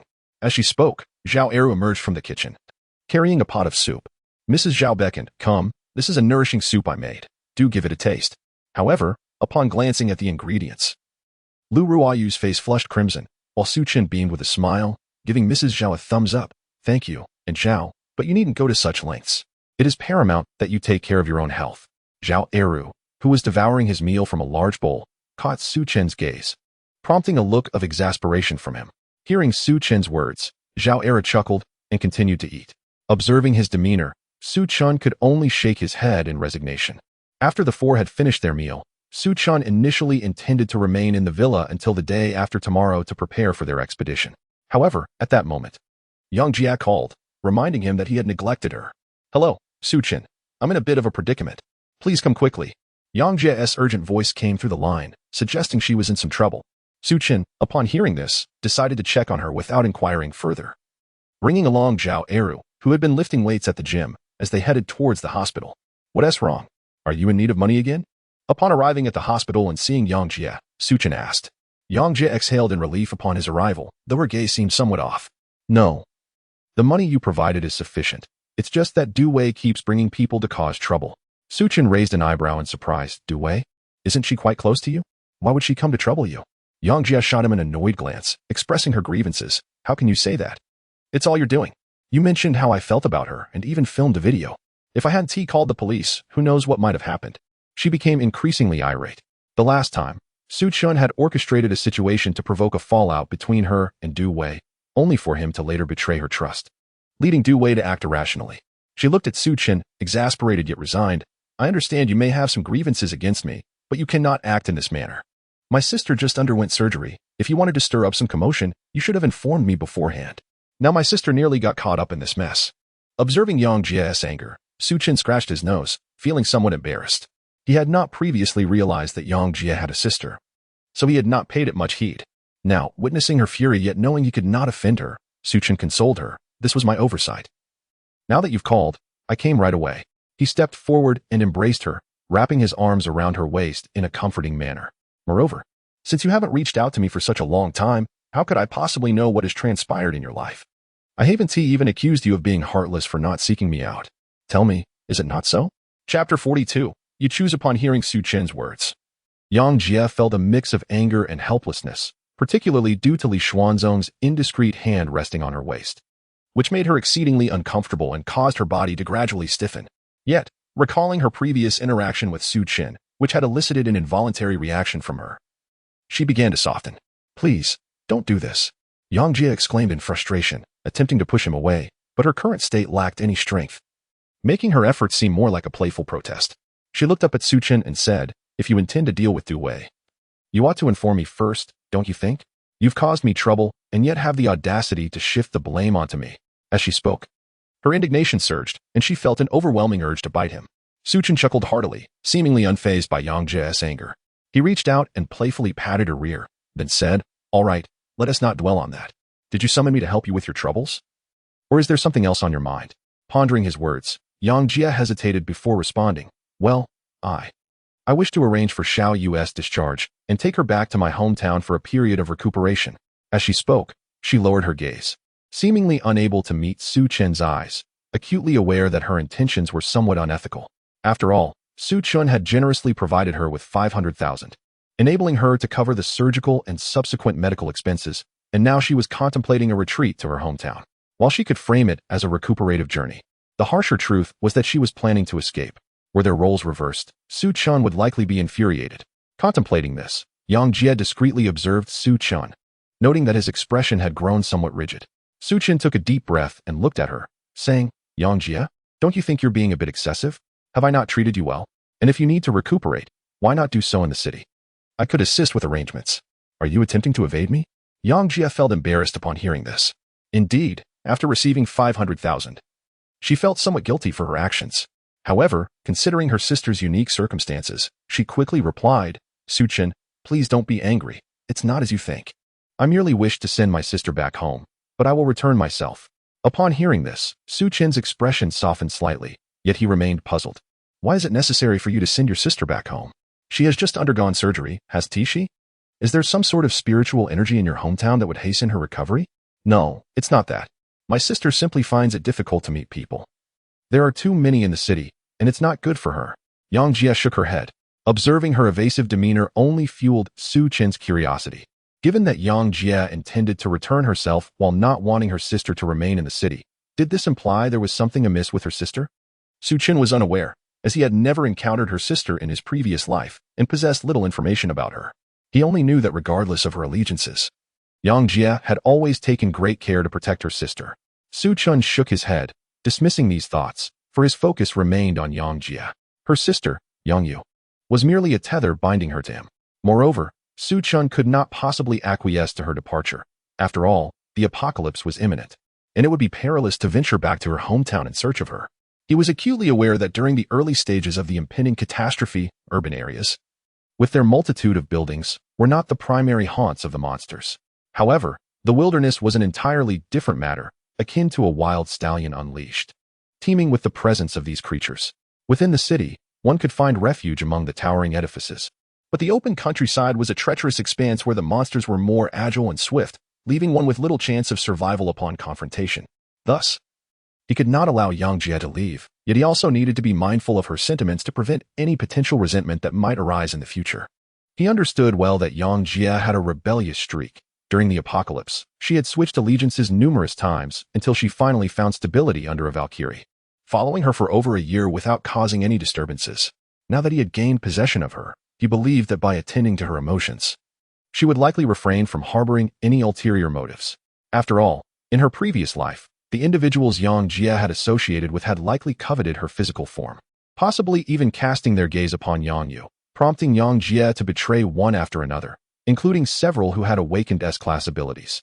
However, Su Chen was not overly concerned about this now, for he had already claimed her, and their intimacy had been established multiple times.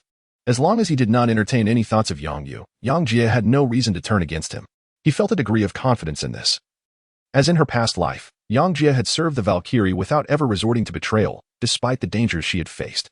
It was worth noting that under the Valkyrie's command, Yang Jie's circumstances had not been particularly favorable, Several prior leaders had been sycophants, indulging her whims.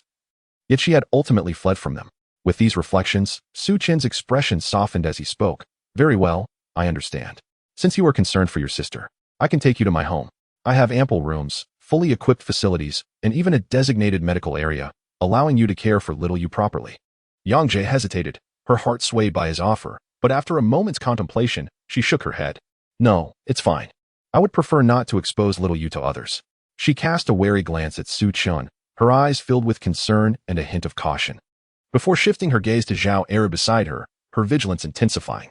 This left Su Chen understanding that her worries for Yang Yu were genuine. Yet he could not fathom the source of her anxiety.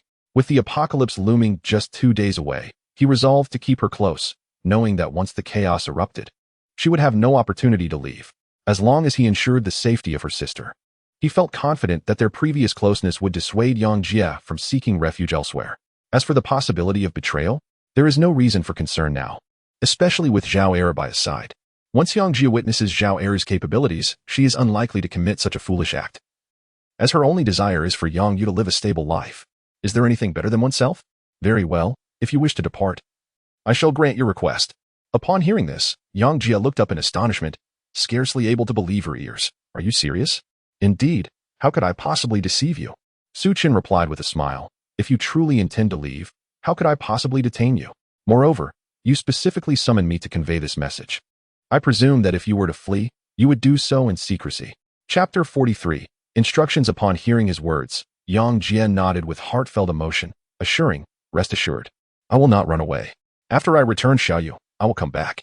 At this point, she faltered, her cheeks flushing with a rosy hue. Su Chen found her reaction amusing. It is worth noting that Yang Jie had always maintained an air of superiority, even in the dire circumstances of the apocalypse, exuding an aura of high status. Yet now, witnessing her blush, Su Chen had never encountered such a sight before. What do you plan to do then? Su Chen teased, gazing at her with a playful glint.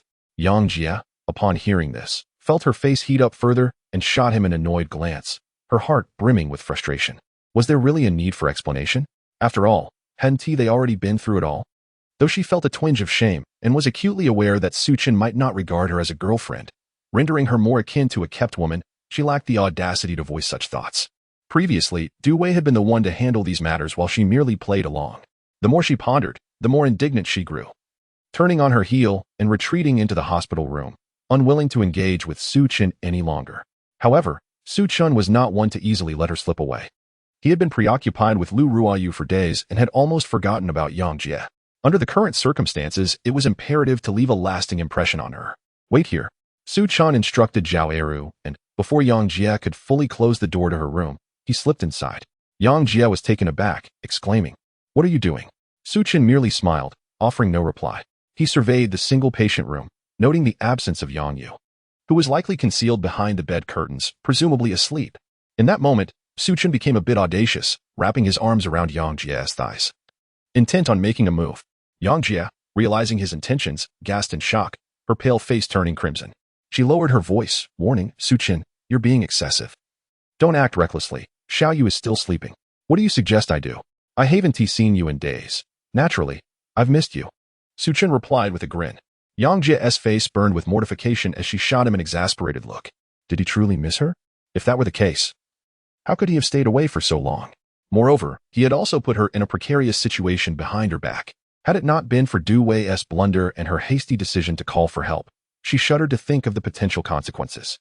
Yet, upon seeing Yang Jie's alluring demeanor, Su Chen felt a surge of desire. Before she could utter another word, he silenced her with a kiss, rendering her incapable of resisting. Moments later, as his lips brushed against her neck, Yang Jie pleaded, No, let us change locations, please. I beg you. Tears brimmed in her eyes, revealing her genuine distress.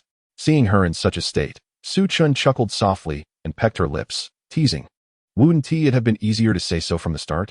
You made me take a more forceful approach. With that, he led Yang Jie into the bathroom of the single patient room. Yang Jie, incensed, felt her mind whirl when she suggested a change of venue. She had not anticipated such a choice. Surely, they could have at least booked a room outside. However, Su Chen did not afford her the opportunity to refuse. Leaving Yang Jie feeling helpless, she could only bite down on Su Chen's shoulder, forcing herself to remain composed and suppress any strange sounds. After half an hour had passed, Su Chen caressed the black stockings on her legs and remarked, Xiao Jia, the texture of your stockings is truly delightful. I shall procure more for you in the future. Yang Jia, perspiring lightly, felt a surge of anger at his words and bit down hard on his shoulder. Having spent a considerable time observing Yang Jia, who lay languidly in his embrace, Su Chen finally allowed a satisfied smile to grace his lips. Fortunately, he had remained single all this time and had kept himself in good shape. Even during his relationship with Du Wei, nothing had escalated, leaving him in excellent physical condition, unperturbed by Yang Jia's endurance. As for Lu Ruoyu, she was even less resilient than Yang Jia. Su Chen playfully patted Yang Jia's delicate and alluring face, asking, How is it? Are you still behaving? Have you realized your mistakes? Yes, I understand my mistakes. Is it enough now? Can you let me go? Yang Jia replied weakly. Observing her demeanor, Su Chen nodded in satisfaction and instructed, Well then, since that is the case, you should stay at the hospital for a few more days to monitor Xiao Yu's condition. If it stabilizes, you may leave. I fear that if Xiao Yu encounters any issues, you will be in a state of panic. Hearing Su Chen's words, Yang Jia, feeling utterly drained, glanced at him. His serious demeanor touched her heart. She had not anticipated that Su Chen genuinely cared for her, invoking a sense of being protected that she had long been deprived of since her parents' unfortunate accident left her and her sister to fend for themselves. Often subjected to the covetousness of others, had she not been resourceful enough to manipulate betrayal to her advantage, she feared for what might have become of them.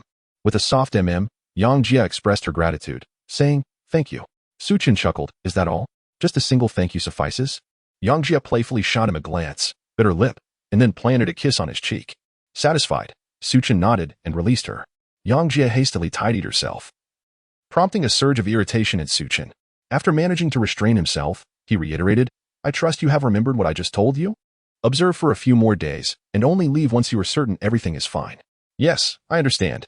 Yang Jia nodded, not overthinking his words, believing he was merely concerned about potential troubles she might cause him. However, as she noticed Su Chen's gaze lingering on her, she felt a wave of shyness wash over her, quickly adjusting her attire to shield herself from any further advances. All right, you should leave now. I will reach out if anything arises. Chapter 44. The Arrival of Doom. Su Chen glanced at Yang Jia, who was clutching her chest to avoid exposing herself, and smiled, choosing not to press her further. He believed that he had left a profound impression on her. In future encounters with his formidable self, she would undoubtedly know how to make her choice. After all, Yang Jia had always been an astute individual, and he had faith that she would recognize the situation at hand. With a wave of his hand, Su Chen departed from the hospital room, taking Zhao Eru with him. Brother, is this really all right? Zhao Eru inquired, observing Su Chen. Aren't you and sister very affectionate? Now you're seeking companionship outside. Does she know? At this, Su Chen rolled his eyes and retorted, What business is it of yours? Are you planning to report me? Zhao Eru chuckled and replied, Well, you now have a secret in my possession. If you dare to bully me again, beware. I might just tell Sister Ruoyu. Upon hearing this, Su Chen halted the car by the roadside, turned to Zhao Eru, and then playfully smacked his head. Oh, so you've gained some audacity, huh? Do you believe I won't deal with you now, only to have Andy scold you later? With that, Su Chen playfully tapped his head a few more times. Zhao Eru, shielding his head, stared wide-eyed at Su Chen, saying, Wait a minute. You have something on me, and yet you don't treat me with respect? You're hitting me. Su Chen, amused, laughed and said, What secret do you possess? Is it merely that I've found a friend outside? Do you think Ruoyu would believe you? Now you're bold enough to threaten me. Consider yourself fortunate that I'm only giving you a light punishment. If you threaten me today, tomorrow you might stab me in the back. Just wait and see how I handle you. As he spoke, Su Chen's fists landed on Zhao Eru, who was compelled to block the blows. Initially, Zhao Eru had wanted to witness Su Chen's embarrassment, but he found that Su Chen was not one to be trifled with, leaving him hesitant to retaliate. Had he known, he wouldn't have provoked him in the first place. It seemed that the dramas he had watched were misleading. Otherwise, how could Su Chen remain unfazed by the prospect of his affair being revealed? After their playful tussle, the two returned to their safe house. For 2 consecutive days, Su Chen, Lu Ruoyu, and Zhao Eru's mother busied themselves organizing and arranging the villa. Watching the relentless downpour outside, everything felt reminiscent of the past life. Sighing, Lu Ruoyu approached Su Chen and gazed through the floor-to-ceiling window at the gloomy sky. I wonder when this rain will cease. If it continues like this, we might face a flood. Zhao's mother, who was leisurely mopping the floor, nodded in agreement. Indeed, this rain is peculiar and scorching. Yesterday, when I ventured out to buy some things, I was caught in the rain and thought I had been splashed with boiling water. She shook her head, expressing her confusion over the weather. Although the news had mentioned the dangers of acid rain, Zhao's mother had paid little heed until she experienced it firsthand yesterday. Su Chen smiled reassuringly. It's all right. The rain will stop tomorrow. How do you know that? Lu Ruoyu responded with amusement. The weather forecast is unreliable. Do you possess the gift of foresight? Su Chen smiled faintly, opting for silence. He was indeed a man of foresight, having been reborn. Not only did he know that the rain would cease tomorrow, but he was also aware that a blizzard would ensue that very night. Yet, apart from him, no one else possessed this knowledge. The world was currently engulfed in acidic torrential downpours, leading to the corrosion of electrical wires and widespread power outages and internet disruptions. It was evident to all that problems were imminent, but the specifics remained elusive. Consequently, although humanity was gripped by panic, chaos had yet to erupt. This was humanity's final chance. Aside from a select few, a staggering 99.99% of people were ill-prepared, having stocked only a few days' worth of supplies. The torrential rains had subsided somewhat, and many believed the worst had passed, unaware of the harsher conditions awaiting them the following day. Reflecting on this, Su Chen shook his head. In his previous life, he had made a similar miscalculation, gathering supplies for a week only to nearly freeze to death. Fortunately, Lu Ruoyu had been frugal, preserving blankets that should have been discarded, thus saving both their lives. As for Du Wei, she likely survived due to her association with Lu Dong, who had a better living situation. However, now that Lu Dong had been eliminated by Su Chen, it remained uncertain whether she could endure the impending trials. As time slipped away into the night, Su Chen finished his dinner and rose, addressing Lu Ruoyu. I'm going out with Eru for a while. You must remain in the villa and not open the door for anyone, understand? Lu Ruoyu gazed at him in astonishment, inquiring, why? Where are you going at this hour? She glanced outside, perplexed by Su Chen's intentions, and even Zhao's mother regarded him with curiosity. Su Chen shook his head, his expression solemn as he looked at Lu Ruoyu. Listen carefully. The apocalypse is upon us. Various monsters will emerge, and humanity will undergo mutations, thrusting us into an environment of despair. Upon hearing Su Chen's words, not only Lu Ruoyu and Zhao's mother, but even Zhao Eru regarded him with confusion, clearly unable to comprehend his statements. Lu Ruoyu paused momentarily before responding. Su Chen, what are you talking about? Why are you spouting such nonsense? With a sigh, Su Chen replied earnestly, Ruoyu, I speak the truth. You will soon understand. Once midnight passes, the world will be filled with mutated creatures. And then you will grasp the significance of my words. Despite the surreal nature of his assertions, Lu Ruoyu found herself pondering his seriousness. She gazed at him, perplexed, and asked, how do you know this? Did you renovate this villa in anticipation of such events? Something like that, he replied. However, you need not inquire how I came to know this. Consider it simply a facet of my capabilities. In any case, remember my words. After I depart with Eru, you must not open the door for anyone, regardless of what transpires. Remain within the confines of the villa. Su Chen urged Lu Ruoyu, emphasizing the importance of his warning. You must truly remember this, as such situations may frequently arise in the future. You will have no way of knowing what may come through that door. So refrain from concerning yourselves with it. Prioritize your own safety above all else. Chapter 45. Awakening of Abilities. Very well. Lu Ruoyu nodded, though she found it hard to believe. However, seeing Su Chen's unwavering conviction, she had no reason to doubt him. After all, believing him would not bring her any harm. So why question Su Chen? Zhao Eru and his mother shared a similar sentiment.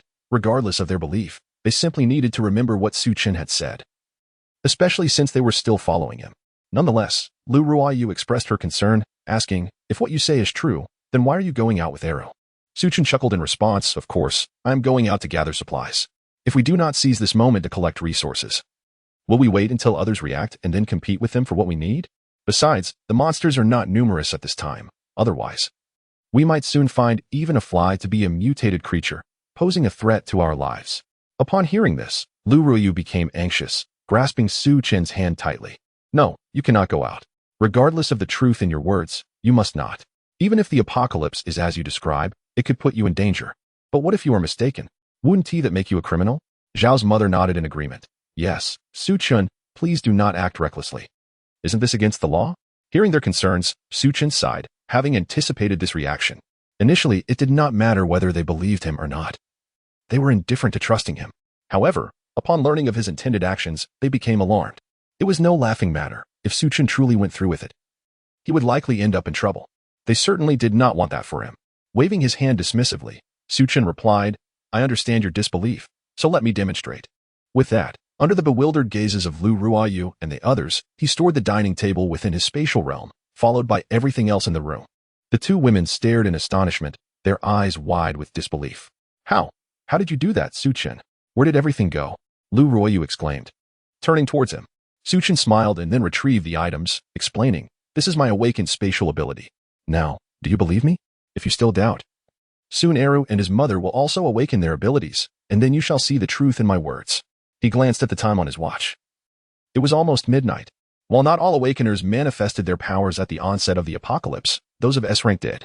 Furthermore, based on his previous observations of Eru, it seemed that S-rank abilities had long shown signs of awakening. Thus, at the very beginning of the apocalypse, they would awaken. Even if their manifestations were subtle and their powers weak, some even negligible. Nonetheless, these S-rank awakeners were among the first to emerge. Observing Su Chen's unwavering demeanor, Lu Ruoyu and the others could not help but be swayed by his earlier assertions. However, they found themselves momentarily lost in a daze, struggling to regain their composure. Zhao Eru, brimming with excitement, exclaimed, Brother, are you saying I too can awaken extraordinary powers? Is this true? Su Chen rolled his eyes and replied, Did I not mention before that you would also possess such abilities? Upon hearing Su Chen's words, Zhao Eru was instantly filled with exhilaration. Having previously witnessed Su Chen manifesting his powers and effortlessly erasing objects, he had felt a twinge of envy. Now, the prospect of acquiring such abilities for himself filled him with uncontainable joy. However, in the early hours, Zhao Eru looked at Su Chen with confusion and asked, Brother, did you not say I would awaken my powers? Why is it that nothing is happening? Su Chen, taken aback, pondered for a moment before responding, Well, it might be that you simply have yet to begin. Perhaps you should wait a little longer. Before he could finish his thought, a tremor coursed through Eru's body, and his already extraordinary physique surged dramatically, transforming him into a figure resembling a small mountain, akin to the Hulk. An aura of ferocity enveloped him, reminiscent of a savage beast from the wild. His skin tightened, appearing as polished as steel and emitting a faint sheen.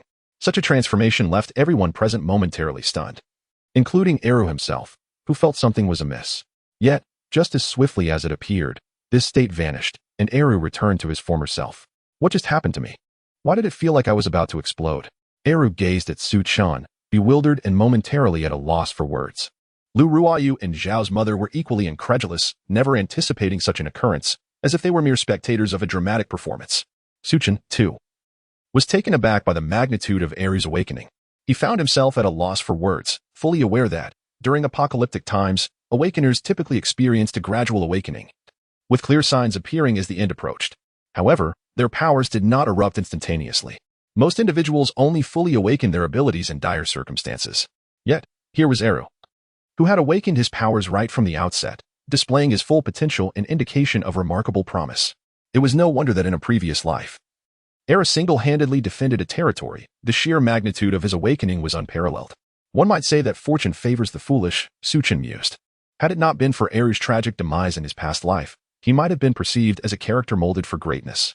Su Chen waved his hand dismissively and remarked, This is entirely normal for an awakener. This is your extraordinary ability. Now, take a look and see what powers you have awakened. Although it would later be revealed that he had awakened two S-class abilities, Su Chen feigned ignorance, aware that his earlier prophecy might lead others to believe he had foreseen this event. However, he chose not to reveal the full extent of his foresight. For should Eru ever betray him, he could maintain the illusion that his predictive abilities were not all-encompassing. It is essential not to allow others to fully discern one's true nature, even if one harbors a profound trust in Eru and his companions. Believing that they would never betray him, it is prudent to maintain some reservations. The rationale behind this partial concealment lies in the necessity of relying on Eru. Should he withhold too much, it may convey the impression that he does not consider them as allies, which could lead to greater complications. Even if they do not act against him, a chasm may develop between them, something Su Chen wishes to avoid. This is precisely why he feels compelled to reveal a glimpse of his capabilities. Chapter 46, Zero-Cost Purchase. Upon hearing Su Chen's words, Zhao Eru felt around, scratching the back of his head, and remarked, I don't sense any changes. I just feel a bit stronger, but other than that, there is nothing unusual.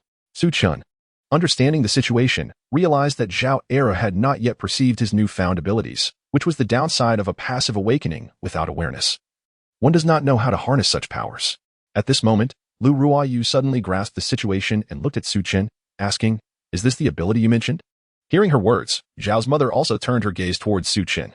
Su Chen nodded in affirmation. Yes, that seems to be the case. However, Eru likely hasn't yet identified what his abilities are, hence he cannot fully activate them. But it's alright, as he experiences this more frequently. He will begin to feel it, and subsequently, he will learn to wield it. Once fully awakened, he will understand the nature and level of his powers, as well as how to control and enhance them. Upon hearing Su Chen's words, Zhao Er's face lit up with excitement. Zhao's mother, however, appeared anxious and inquired, Su Chen, with Arrow acting like that, could there be any danger? Might he transform into one of those monsters you mentioned? Not at all. Su Chen shook his head reassuringly. Rest assured, these are merely the abilities of an awakened individual. Besides, if you observed Arrow earlier, aside from physical changes, there were no other alterations, right? The most significant distinction between an awakened person and a monster lies in their cognition. The vast majority of monsters lack human thought, retaining only a few human-like cognitive traits, but they are no longer human. Eru clearly does not fall into this category. Upon hearing Su Chen's reassurances, Zhao's mother finally exhaled in relief. They had been quite taken aback by Eru's transformation, feeling as if they were witnessing a monster. Had it not been for Su Chen's assurances, they would have been at a loss for how to cope. Noticing their concern, Su Chen refrained from elaborating further or explaining future events. In truth, many monsters possess a certain level of thought, albeit highly distorted, akin to being under some form of control. However, these monsters tend to be of a higher caliber and pose the greatest threats to humanity, regardless of a monster's strength. The mere possession of human-like thought renders it exceedingly terrifying, especially if it belongs to a higher tier. Yet, Su Chen had no intention of sharing this information, as doing so would only incite fear and anxiety in the two women without providing any significant assistance, rather than allowing them to prepare for scenarios that would prove futile. It was far better to keep them in the dark for now, enabling them to maintain a sense of tranquility. After all, such monsters were quite rare in the early stages. Their numbers would only increase as time progressed. Glancing at the time, Su Chen then stated, "All right, remember what I just told you. Apart from Eru and myself, do not open the door for anyone else, regardless of what transpires. This villa has been modified by me. As long as you do not open the door, no monster can enter." Upon hearing Su Chen's instructions, the two women nodded vigorously. However, Lu Ruoyu expressed her concern. "Are you really going to go out?" Su Chen was aware of her thoughts and nodded reassuringly, saying, "Rest assured, I will be fine." Although the initial threat from the monsters is considerable, isn't Eru awakening his abilities now? Furthermore, I am not unprepared. There is no danger to be had.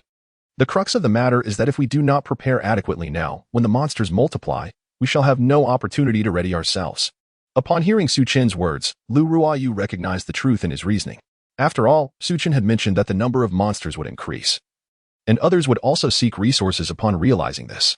At that point, searching for supplies would be exceedingly difficult, not to mention the potential for conflict and the looming threat of terrifying monsters. However, Lu Ryu remained concerned for Su Chen's safety. It was not until he retrieved firearms and ammunition from his storage that her worries were significantly alleviated. Su Chen handed a handgun and an AK to Lu Ruoyu, instructing, "Hold on to these. If danger arises, fire without hesitation. Do you understand?" Lu Ruoyu nodded. Although she had never wielded a firearm, she felt a strange sense of comfort upon holding it, despite a twinge of panic. Aware that she could not dissuade Su Chen, she could only implore him to exercise caution. Su Chen nodded in agreement and then asked Zhao's mother to keep an eye on Lu Ruoyu. Comparatively, he felt Zhao's mother to be more reliable. Though she was a straightforward person, she was not overly naive. In critical moments, he feared Lu Ruoyu might act foolishly out of compassion, so he emphasized the dangers of the apocalypse to ensure Zhao's mother remained vigilant. Moreover, Zhao's mother would also awaken her abilities, which was why Su Chen treated her with such kindness, not merely to restrain Zhao Eru, but to ensure she could protect Lu Ryu in his absence. Having cared for Lu Ruoyu for half a month, he trusted that she would not let him down. After giving his instructions, Su Chen departed the safe house with Zhao Eru. "Brother, I can't seem to control it. I don't feel anything," Zhao Eru inquired during their journey. It was evident he was quite exhilarated, clearly intrigued by the situation and seemingly unconcerned about the apocalypse. When Su Chen mentioned the end of the world, Zhao Eru had been momentarily surprised but quickly dismissed it, prompting Su Chen to admire his attitude. If he had possessed such a mindset in his previous life, perhaps he would not have endured such hardship. In that past existence, he had hidden at home for half a month, foolishly awaiting rescue. Had Lu Ruoyu not prepared food, they might have perished from starvation or exposure. Yet even so, during those 2 weeks, they nearly starved to death, with Lu Ruoyu rationing their supplies to sustain Su Chen's life, ultimately risking her safety to procure food and restore his strength. Together, they then sought resources, only to encounter Du Wei, who subsequently exploited him as a mere tool, neglecting Lu Ruoyu in the process. Upon this thought, Su Chen's expression turned frigid, and he silently prayed that Du Wei would successfully navigate her ordeal. If all else failed, he could seek her out himself, allowing her to witness his capabilities and experience the harrowing struggle for survival in a world on the brink of collapse. "Brother, what troubles you?" Zhao Eru inquired, puzzled by Su Chen's somber demeanor. Su Chen shook his head and replied, "It is nothing. I merely recalled some unpleasant memories. Do not rush. Mastering one's abilities takes time. Should we encounter a monster, confront it boldly, and gradually, your powers will awaken." Chapter 47. The Great Cleanup. Upon hearing this, Zhao Eru was filled with excitement. "What are we waiting for? Let us act swiftly. I am eager to see what those creatures you spoke of look like and how formidable they truly are." Su Chen smiled faintly, remaining silent as he drove towards the city center. Perhaps it was sheer luck, or perhaps the apocalypse had only just begun. But they encountered no monsters on the way. However, as they approached the heart of the city, the scene changed dramatically. They witnessed humans transformed into monstrous beings, pursuing others like ravenous zombies. Some, still unaware of the peril, attempted to assist their companions, only to be violently overpowered and bitten, their screams echoing through the streets. "Help! What are these things? Is anyone there to save me?" The air was rife with terror as a group of people fled from a Tibetan Mastiff. Its size comparable to a tiger, this beast possessed not only incredible strength but also the ability to crush small cars effortlessly beneath its weight. Zhao Eru, taken aback by the dreadful sight, momentarily lost his composure, realizing that Su Chen's words had been eerily prophetic. Although Su Chen had previously described these horrors, Zhao Eru had found it difficult to envision such devastation. Now, witnessing it firsthand, he grasped the true extent of the terror. Determined to lend a hand, Zhao Eru moved forward, but Su Chen firmly restrained him. "What are you doing?" Zhao Eru questioned, perplexed. "I was about to confront the monster. Didn't you say I should engage with them to activate my abilities more effectively?" Su Chen's expression darkened instantly, annoyance etched across his face. "Have you lost your mind? What does this have to do with you? Have you forgotten why we are here? Quickly, come with me to the mall. You can deal with any monsters we encounter along the way." With that, Su Chen exited the vehicle and hastened towards the city's large shopping center. Although the distance was considerable, he felt there was no other option. The world had fallen into darkness, and countless beings had undergone grotesque mutations, whether human, animal, or plant. According to those who had witnessed the apocalypse, over 50% of all life had been altered. While this ratio might seem bearable, the true horror lay in the fact that the unaffected beings had turned hostile. In the initial 3 days following the cataclysm, many who had escaped mutation fell victim to the monsters. The harsh conditions that followed claimed even more lives. It was estimated that less than 10% of survivors from the first 3 months remained, and this was the most optimistic calculation. Yet, it was widely recognized that the actual death toll was far greater. Within 6 months, every city would resemble a ghost town, silent and desolate, with only the shelters erected by awakened individuals housing groups of people. These individuals lived in conditions akin to ancient refugees, their existence reduced to that of the most destitute before the cataclysm. Su Chen had no aspirations of being a savior. He understood all too well that he lacked the capability. Moreover, he had no desire for such a role. For one could never be certain when a blade might be thrust into one's back by those they sought to protect. Without the constraints of law, the darker aspects of humanity will be magnified infinitely. Su Chen had experienced this firsthand, despite his efforts to protect them, without the leader's guidance. His own survival was tenuous at best. Yet, due to their inability to endure the sight of the strong hoarding all the good resources, they could only scrape by, entirely neglecting the fact that those robust awakeners needed to maintain their strength to continue safeguarding others. They betrayed him, and it was not just a few, but many who turned against him. Their twisted reasoning was that living in such a submissive state was unworthy, preferring instead to gorge themselves before death, even to the point of dragging down others with them. This was not an exaggeration from Su Chen. It was a grim reality, and such instances were far from rare. Consequently, the official shelters that were established eventually became brutal, resolutely quelling this phenomenon, even if it meant enslaving the lower tiers.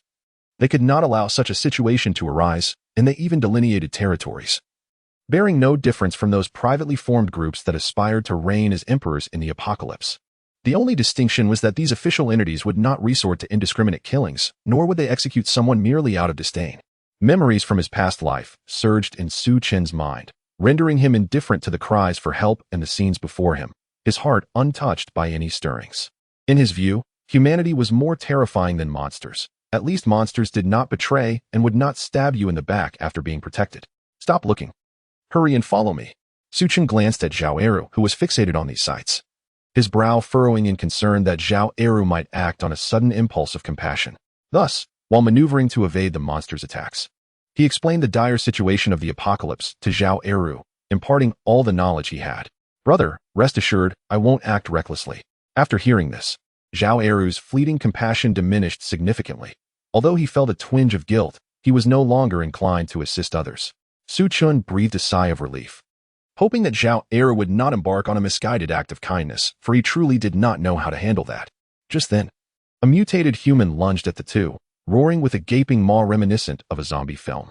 However, as this individual had only just mutated, signs of decay had yet to manifest, rendering the sight less grotesque. Su Chen's expression shifted, but before he could react, Zhao Eru delivered a powerful kick, sending the creature flying several meters, skidding across the ground for some distance. Observing the grotesque form that Zhao Eru had dispatched, Su Chen gave him a thumbs up. "Well done." Zhao Eru beamed with a simple smile, subsequently guarding Su Chen throughout their journey. No matter the creature, they seemed like mere children before him, easily vanquished. This brought relief to Su Chen. Although Zhao Eru had not fully awakened, the strength he exhibited far surpassed that of an ordinary human. Upon arriving at the shopping mall and facing the tightly shut doors, without needing further prompting, Zhao Eru charged with all his might, kicking the door open with a single blow. Su Chen wasted no time, swiftly gathering all useful items into his spatial storage. In order to address such a situation, Su Chen had proactively cleared out space in advance, storing the items he had previously purchased in the underground warehouse of the villa. "Eru, you position yourself at the entrance and prevent those creatures from breaching our defenses." Observing Zhao Eru dispatching one monster after another, Su Chen furrowed his brow as he directed his words towards the entrance, addressing Zhao Eru. Chapter 48, Mutation. Zhao Eru nodded vigorously, then took the two axes that Su Chen had previously commissioned at great expense. He dispatched the monsters that charged in, ultimately barricading the entrance. Observing this, Su Chen refrained from unnecessary words, retrieving the Tang Dao he had forged for himself and securing it at his waist. He also carried an AK-47 for unforeseen circumstances. The reason Su Chen felt emboldened to scour the shopping mall alone was that, at this hour, all establishments were shuttered. Apart from security personnel, no other beings were likely to appear. Moreover, as the apocalypse had only just begun, even if mutations had occurred, they were not expected to be particularly formidable. Were it not for the inherent unpredictability of these mutations, Su Chen surmised that the official military could have utilized technology to forcibly suppress everything, leaving no room for monsters to proliferate. Regrettably, this uncertainty meant they had no opportunity to mobilize armed forces, with internal personnel mutating. It remained uncertain how many would survive this wave of assaults. Ordinary individuals transforming into mundane monsters would naturally result in those with superior physical attributes becoming even stronger, exhibiting an immunity to pain. Particularly in coastal regions, the monsters endured devastating blows, rendering them almost obliterated. The sheer size of these creatures was staggering. A monster that once measured a few meters could swell to dozens, if not hundreds, of meters. Those already measuring over 10 meters, like certain cephalopods, could initially reach lengths of over 100 or even 200 meters. The most alarming aspect was their ability to breach the confines of the ocean and emerge onto land. The thought sent a shiver down Su Chen's spine, prompting him to quicken his pace. He could not afford to wait for that day to arrive. The imperative to gather resources was pressing. The monsters were also growing stronger and larger, and while the situation had not yet escalated, Su Chen was determined not to overlook any valuable supplies. This was precisely why he had chosen to invest in provisions earlier. He could not guarantee how much he would be able to procure when the apocalypse fully manifested. At the very least, having a safety net of resources would alleviate some of the psychological burden. Without such preparations, the prospect of being caught short in the event of an emergency was daunting. Su Chen soon emptied the first floor of the mall of useful items, filling nearly half of his spatial inventory. Considering that his home lacked furniture, he proceeded to the household goods section, stuffing in everything he had previously been unable to afford. He then ventured to the clothing department.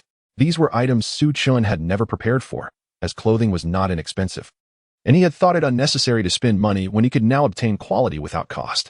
There was no need for him to waste resources on cheap clothing when he could acquire superior items for free. Without much deliberation, he collected garments and added them to his inventory, scarcely pausing to appreciate them. As he surveyed his nearly filled inventory, a sigh escaped his lips. 10,000 cubic meters may sound like a vast expanse, yet in reality, it is rather limited. Su Chen shook his head and approached the entrance of the mall. Addressing Eru, "Let's go." "What? So soon?" Eru, with a swift chop of his axe, dispatched the approaching monster and turned to Su Chen with a puzzled expression. Rolling his eyes, Su Chen replied, "What do you expect me to do? It's full. I can't fit any more in." Upon hearing Su Chen's words, Zhao Era scratched his head, glancing at the remaining supplies within the mall. Although Su Chen had already scoured through it, there were still considerable resources left. At least from Eru's perspective, the first floor alone held a wealth of items, which left him feeling somewhat regretful. Standing at the entrance, facing wave after wave of monsters, sweat began to beat on his forehead. According to Su Chen's earlier assertions, the monsters would only grow stronger with each passing day, making future excursions increasingly perilous. Moreover, as the first to seek out resources, Eru could easily envision others following suit, which would inevitably lead to dwindling supplies. However, Eru also understood that Su Chen must have contemplated these matters himself. As Su Chen was preparing to depart, he felt reluctant to voice his concerns further. The two soon arrived at the parking area, with Zhao Era leading the way while Su Chen followed closely behind, ready to finish off any lingering threats with his AK. Upon returning, Su Chen extracted the furniture and clothing from his space, distributing them throughout the various rooms for Zhao's mother and Lu Ruoyu to arrange. Once he had delegated these tasks, the pair ventured out again to gather more supplies. After several trips back and forth, Zhao Era couldn't help but exclaim, "Brother, your space seems rather small. If only it were larger." Su Chen rolled his eyes and responded, "Do you think I want it this way? It's not something I can control. Having 10,000 cubic meters is already quite commendable." Yet, Era's comment struck a chord with Su Chen. He had not realized it before, but now he sensed that his space felt somewhat constrained. Perhaps it was due to the gaps within, preventing it from being filled as completely as water would, resulting in a scarcity of items. Notably, the furniture, which occupied significant space, meant that he had been unable to transport all the furnishings from the largest mall in the city center. If only I could awaken, he began to muse. But before he could finish his thought, a sudden wave of dizziness overwhelmed him, causing him to collapse to the ground. A violent sensation of vertigo and agony washed over him, leaving him feeling nauseous. Simultaneously, he experienced an inexplicable sensation, as if he could touch the space around him, perceiving it as a liquid medium. At that moment, excruciating pain coursed through his body as if he were beginning to swell. This state persisted for a considerable time before Su Chen gradually began to feel better. He remained oblivious to the cause of his distress, gripped by a lingering fear of the unknown and bewildered by the bizarre experience. "Brother, what's wrong? Don't scare me." Zhao Era crouched beside Su Chen, shaking him gently, his face etched with concern and fear. Su Chen opened his eyes and, after a brief moment of hesitation, spoke, "It's nothing. I just..." At this juncture, he suddenly froze, for he sensed an unusual change within his body. He felt significantly more robust. Most remarkably, he had the uncanny sensation that he could almost touch the fabric of space itself. Similar to the earlier experience, it seemed as though space could be grasped. However, while previously it felt fluid, akin to a liquid state, now it resembled a gaseous form, lacking clarity. Yet this realization astonished Su Chen immensely. Even more astonishing was the discovery that his spatial awareness seemed to have expanded, magnified beyond recognition compared to before. Chapter 49. Multiple abilities. Su Chen gazed upon his vast space, momentarily rendered speechless. He could hardly fathom that such an outrageous event could occur to him. While it might not be surprising for others to experience such phenomena, the fact that it happened to him was truly absurd. He was acutely aware that the expansion of his space and the changes occurring within him were akin to the awakening of abilities, much like Zhao Eru and the others. However, he had not activated any abilities in his previous life. The mere appearance of a space upon his rebirth was already a delightful surprise. Yet now, not only had he awakened 2 abilities, but his spatial capacity had also multiplied beyond measure. Upon inspection, it seemed his space had expanded to dozens, if not hundreds, of times its previous size. Originally, his space was a staggering 10,000 cubic meters, and now it had reached an astonishing 100,000 cubic meters. This revelation sent tremors of excitement coursing through Su Chen's body. With such a space, he could potentially live without engaging in any other endeavors. This vast expanse could sustain countless individuals for a lifetime. Previously, 10,000 cubic meters might have been insufficient for their carefree consumption, but now, even if an additional group were to arrive, it would be more than adequate. Furthermore, with the prospect of gaining strength in the future, he could cultivate the land for ecological purposes, thereby reducing consumption even further. At this moment, Su Chen felt an overwhelming sense of security, even without Zhao Era by his side. After all, he possessed an abundance of food, rendering other concerns trivial. Had he initially possessed such a vast space, Su Chen mused that he might have been less inclined to develop a faction and more focused on filling his space to capacity. Amidst his elation, Su Chen recalled that he had seemingly awakened 2 additional abilities. Though he had not experienced these abilities in his previous life, he had heard ample accounts, granting him a degree of insight compared to Zhao Eru and others who were entirely unacquainted with such phenomena. Drawing upon his past memories, Su Chen began to explore the abilities he had just awakened. One of these was, astonishingly, another spatial ability, this one being an advanced spatial slicing skill, which he sensed had reached S rank.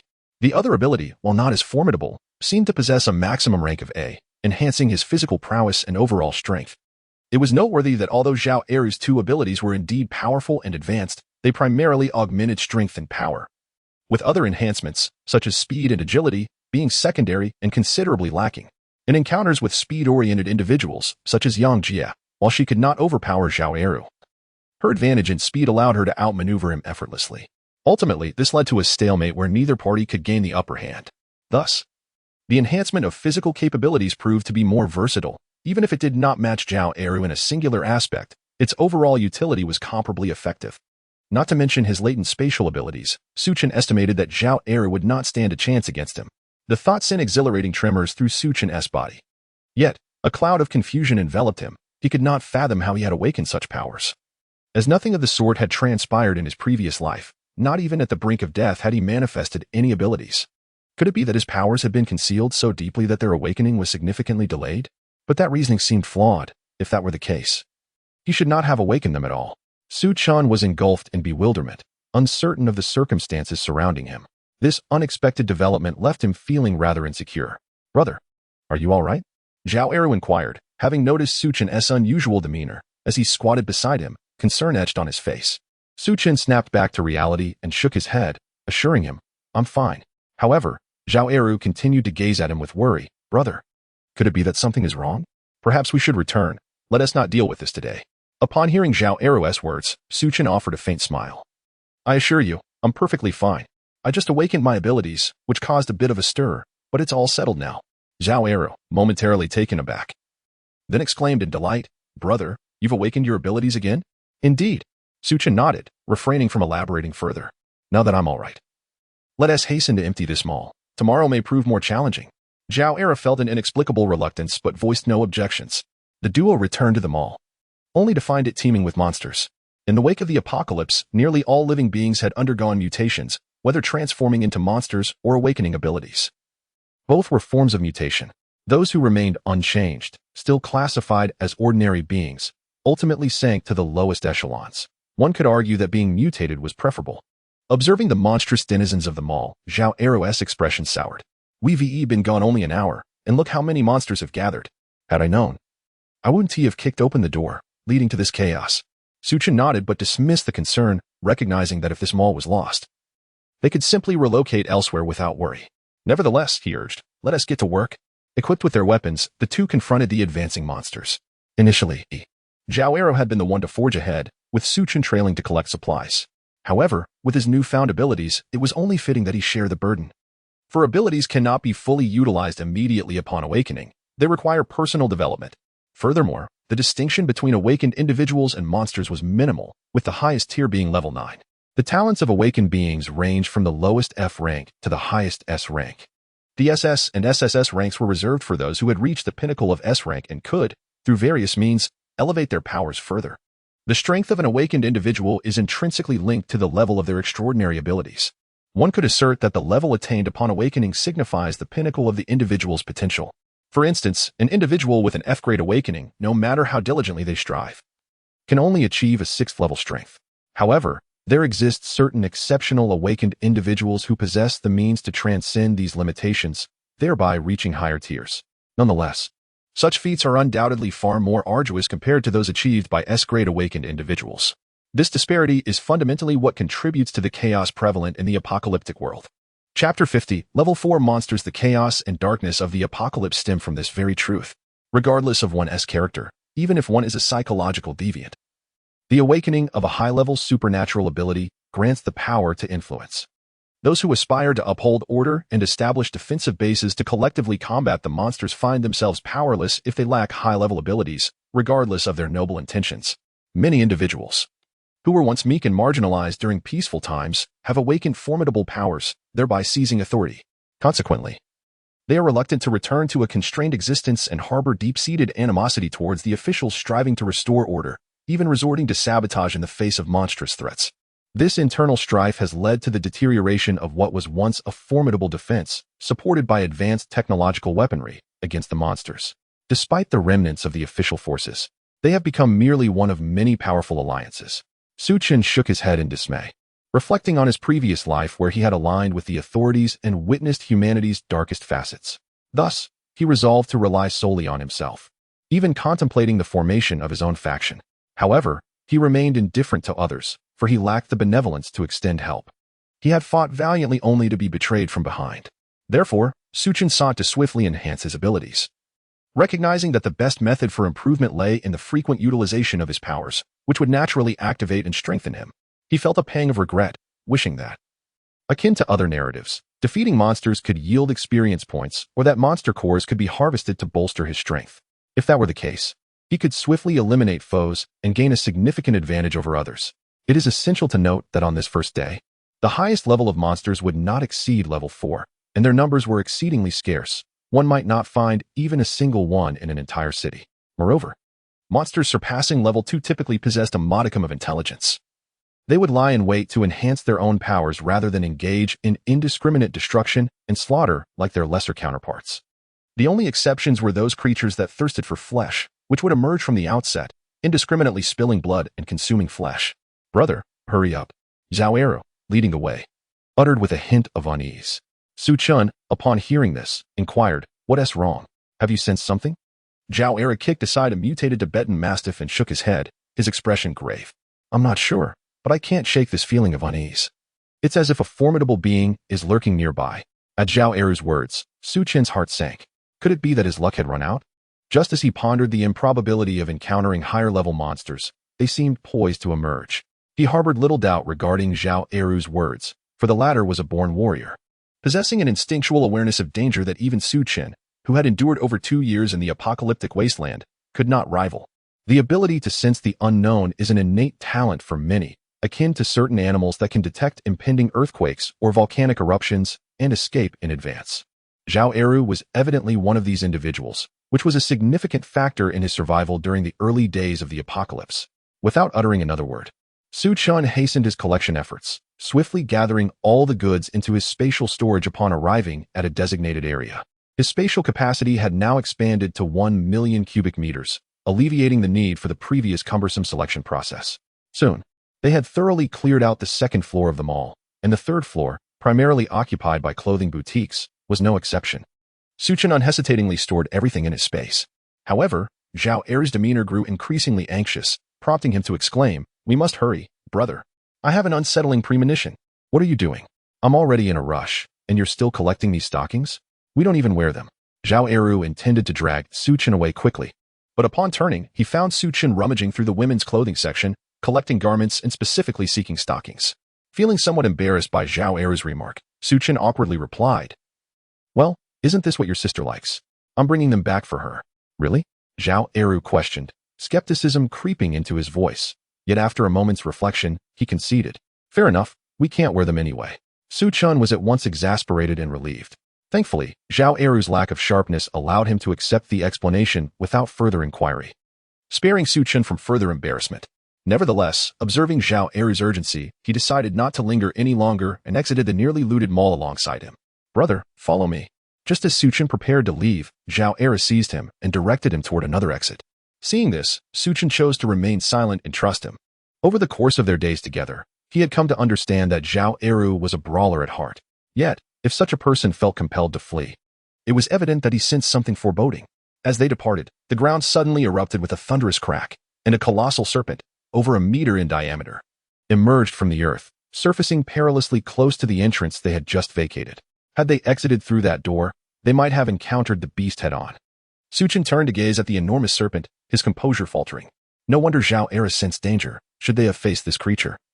Their combined strength would likely have rendered them nothing more than mere fodder. "What in the world is that? How could it be so massive?" Zhao Eru exclaimed, equally astonished. He had felt the danger but never anticipated it would manifest in such a terrifying form. A colossal serpent, measuring over 1 meter in diameter and approaching 2 meters in length, presented an overwhelming sense of impact. The mere upper half that protruded appeared to extend a daunting 20 meters, its oscillating form causing the walls to crack under the force. Su Chen swallowed hard, his voice stiff with disbelief. I am unsure, but this creature is likely a level 4 monster. How could such a high-ranking beast possibly emerge at this time? In that moment, Su Chen was utterly astounded. He had never anticipated encountering such a formidable creature on the very first day. It is worth noting that during the initial 3 months of the apocalypse, level 4 monsters were exceedingly rare. One might not even find 5 within an entire city. Yet, here they were, confronted by one on their first day, leaving Su Chen visibly pale. Chapter 51. Its intelligence is lacking. The two gazed at the giant serpent, its scales emanating an eerie luminescence, and felt no doubt that even Zhao Eru could not breach its defenses. The disparity in strength was simply too vast. Even with Zhao Eru wielding the power of the wilderness, in such an unequal contest, Su Chen harbored no belief that he could inflict any harm upon the creature. This was a sentiment Zhao Eru himself dared not dispute, as evidenced by his exaggerated expression, which revealed that he too was profoundly shaken. Let us depart quickly, no. Let us flee. Without further ado, Su Chen seized Zhao Eru's arm and began to sprint away. Neither cast a lingering glance back and fled with all haste. As they ran, they could feel the ground tremble with each movement of the massive serpent, a sensation that sent shivers down their spines, confirming that the beast was indeed in pursuit. Run towards the areas thick with monsters, Su Chen exclaimed, and the two hastened toward the streets where the creatures had congregated. Under Su Chen's guidance, they ran for an indeterminate distance before finally halting at another shopping mall. Both leaned against the wall, panting heavily. Even Zhao Eru was left shaken by the recent flight, for in the midst of their escape, he had foolishly attempted to match pace with the serpent, nearly meeting his demise. A single swing of his axe had sent sparks flying from the serpent's scales. Although his brute force had cracked its armor, it had not inflicted any substantial damage. Instead, he had been repelled by the recoil, leaving his arm numb. Had he not dodged swiftly, a mere flick of the serpent's tail could have obliterated him. Brother, do you think that serpent will track us by scent? Zhao Eru queried, still trembling with fear. Su Chen waved him off reassuringly. Fear not, it will not. Such formidable creatures typically lack intelligence. We have fled far enough that it cannot follow us. Upon hearing Su Chen's words, Zhao Eru finally felt a sense of relief. Yet Su Chen himself was rattled, never having anticipated such misfortune. It was almost absurd to think that anyone could encounter a level 4 monster on the very first day. It was simply outrageous. Not wishing to linger, once they regained their breath, Su Chen enveloped his Tang Dao with spatial energy and effortlessly sliced open the entrance, as if cutting through tofu, the edges smooth and pristine. This was the manifestation of his awakened ability, spatial cutting. Su Chen had experimented numerous times and discovered that the quality of the weapon significantly enhanced the efficacy of his powers. While he could indeed slice through many things with just his palm, it paled in comparison to the performance of the Tang Dao in his grasp. He felt a surge of gratitude for his foresight in investing heavily in crafting a fine weapon for himself. Without further delay, the two swept through the shopping mall, collecting whatever supplies remained untouched. It could be said that Su Chen was now the sole individual to have preemptively seized resources. However, in a few days, this would change. As others caught on, they would undoubtedly rush to claim the spoils. By then, it was likely that most supplies would have already been ravaged by the monsters. These creatures seemed to exist solely for the purpose of destruction, eager to annihilate anything they encounter. Particularly alarming is the transformation of even animals. A mere cockroach could very well be a mutated monstrosity, potentially harboring a virus that might spell doom for the unsuspecting. With this thought in mind, Su Chen cautioned Zhao Eru, be vigilant, Eru. Do your utmost to avoid injury and steer clear of those repugnant creatures, for you could easily fall victim to infection. While this is not a zombie narrative, where a mere scratch or bite would result in transformation into the undead, such scenarios are not entirely unfounded. Some creatures, infected with viruses or decaying corpses, indeed possess such capabilities. These monsters resemble the dreaded pathogens of the animal kingdom, teeming with bacteria and viruses. The majority of individuals who fall prey to their assaults perish, while a select few may succumb to infection, ultimately becoming akin to the undead. Though there are survivors, they're exceedingly rare. Zhao Eru, despite possessing the formidable ability of indestructibility, remains a target for these terrors, and Su Chen feels it prudent to exercise caution. Should Zhao Eru be compromised, the repercussions for Su Chen would be dire.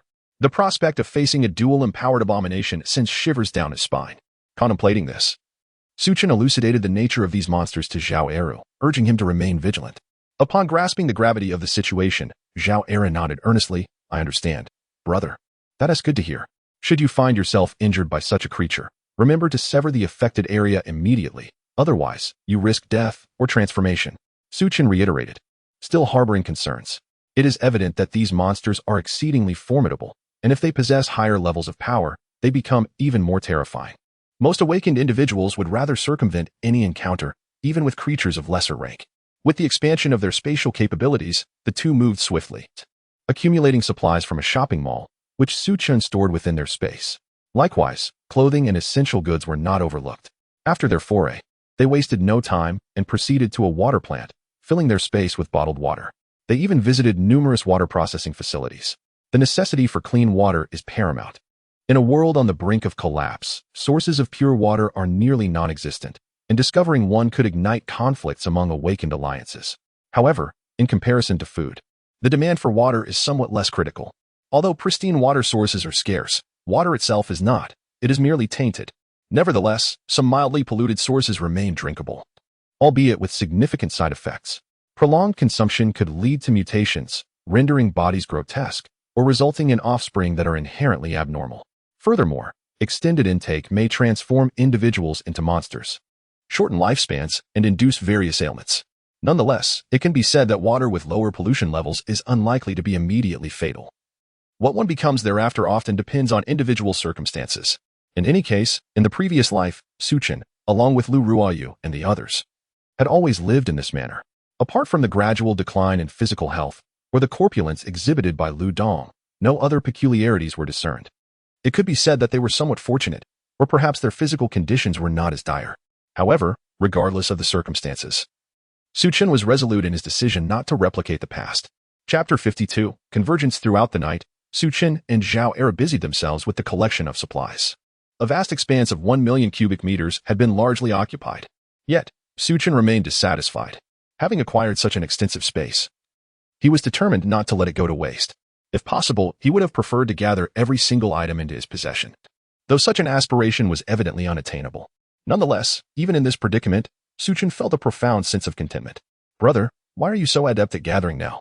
You could only manage a little before, and yet here we are. An entire night has passed, and you show no signs of stopping. Emerging from a shopping mall, Zhao Era gazed at Su Chen with confusion, clearly perplexed by his companion's current state. Su Chen rolled his eyes and retorted, just keep your mouth shut. It's not about showing off. He had come to accept Zhao Era's loquaciousness. It was no wonder that someone with such immense capabilities and nearly perfected combat talent would not squander such potential as a mercenary.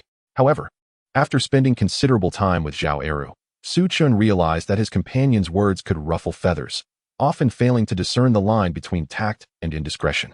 Fortunately, he encountered someone as understanding as himself. Had it been another, Zhao Era would have surely found himself in hot water. Rubbing the back of his head, Zhao Era suggested, Brother, shall we head back? We've already cleared several large malls, and we have more than enough food and supplies. Is it really necessary to continue this endeavor? Turning to look at him, Su Chen inquired, what is the matter? Are you tired? Indeed. Zhao Era nodded candidly, showing no reluctance in admitting his fatigue. Su Chen, however, bore him no ill will. After all, he too felt the weight of exhaustion after a long night. Moreover, most of the monsters had been dealt with by Zhao Era, who had been continuously paving the way and defending them. Although Su Chen had awakened his own abilities, he was still no match for the combat experience that Zhao Era possessed, which far surpassed his own. This realization left Su Chen somewhat wistful.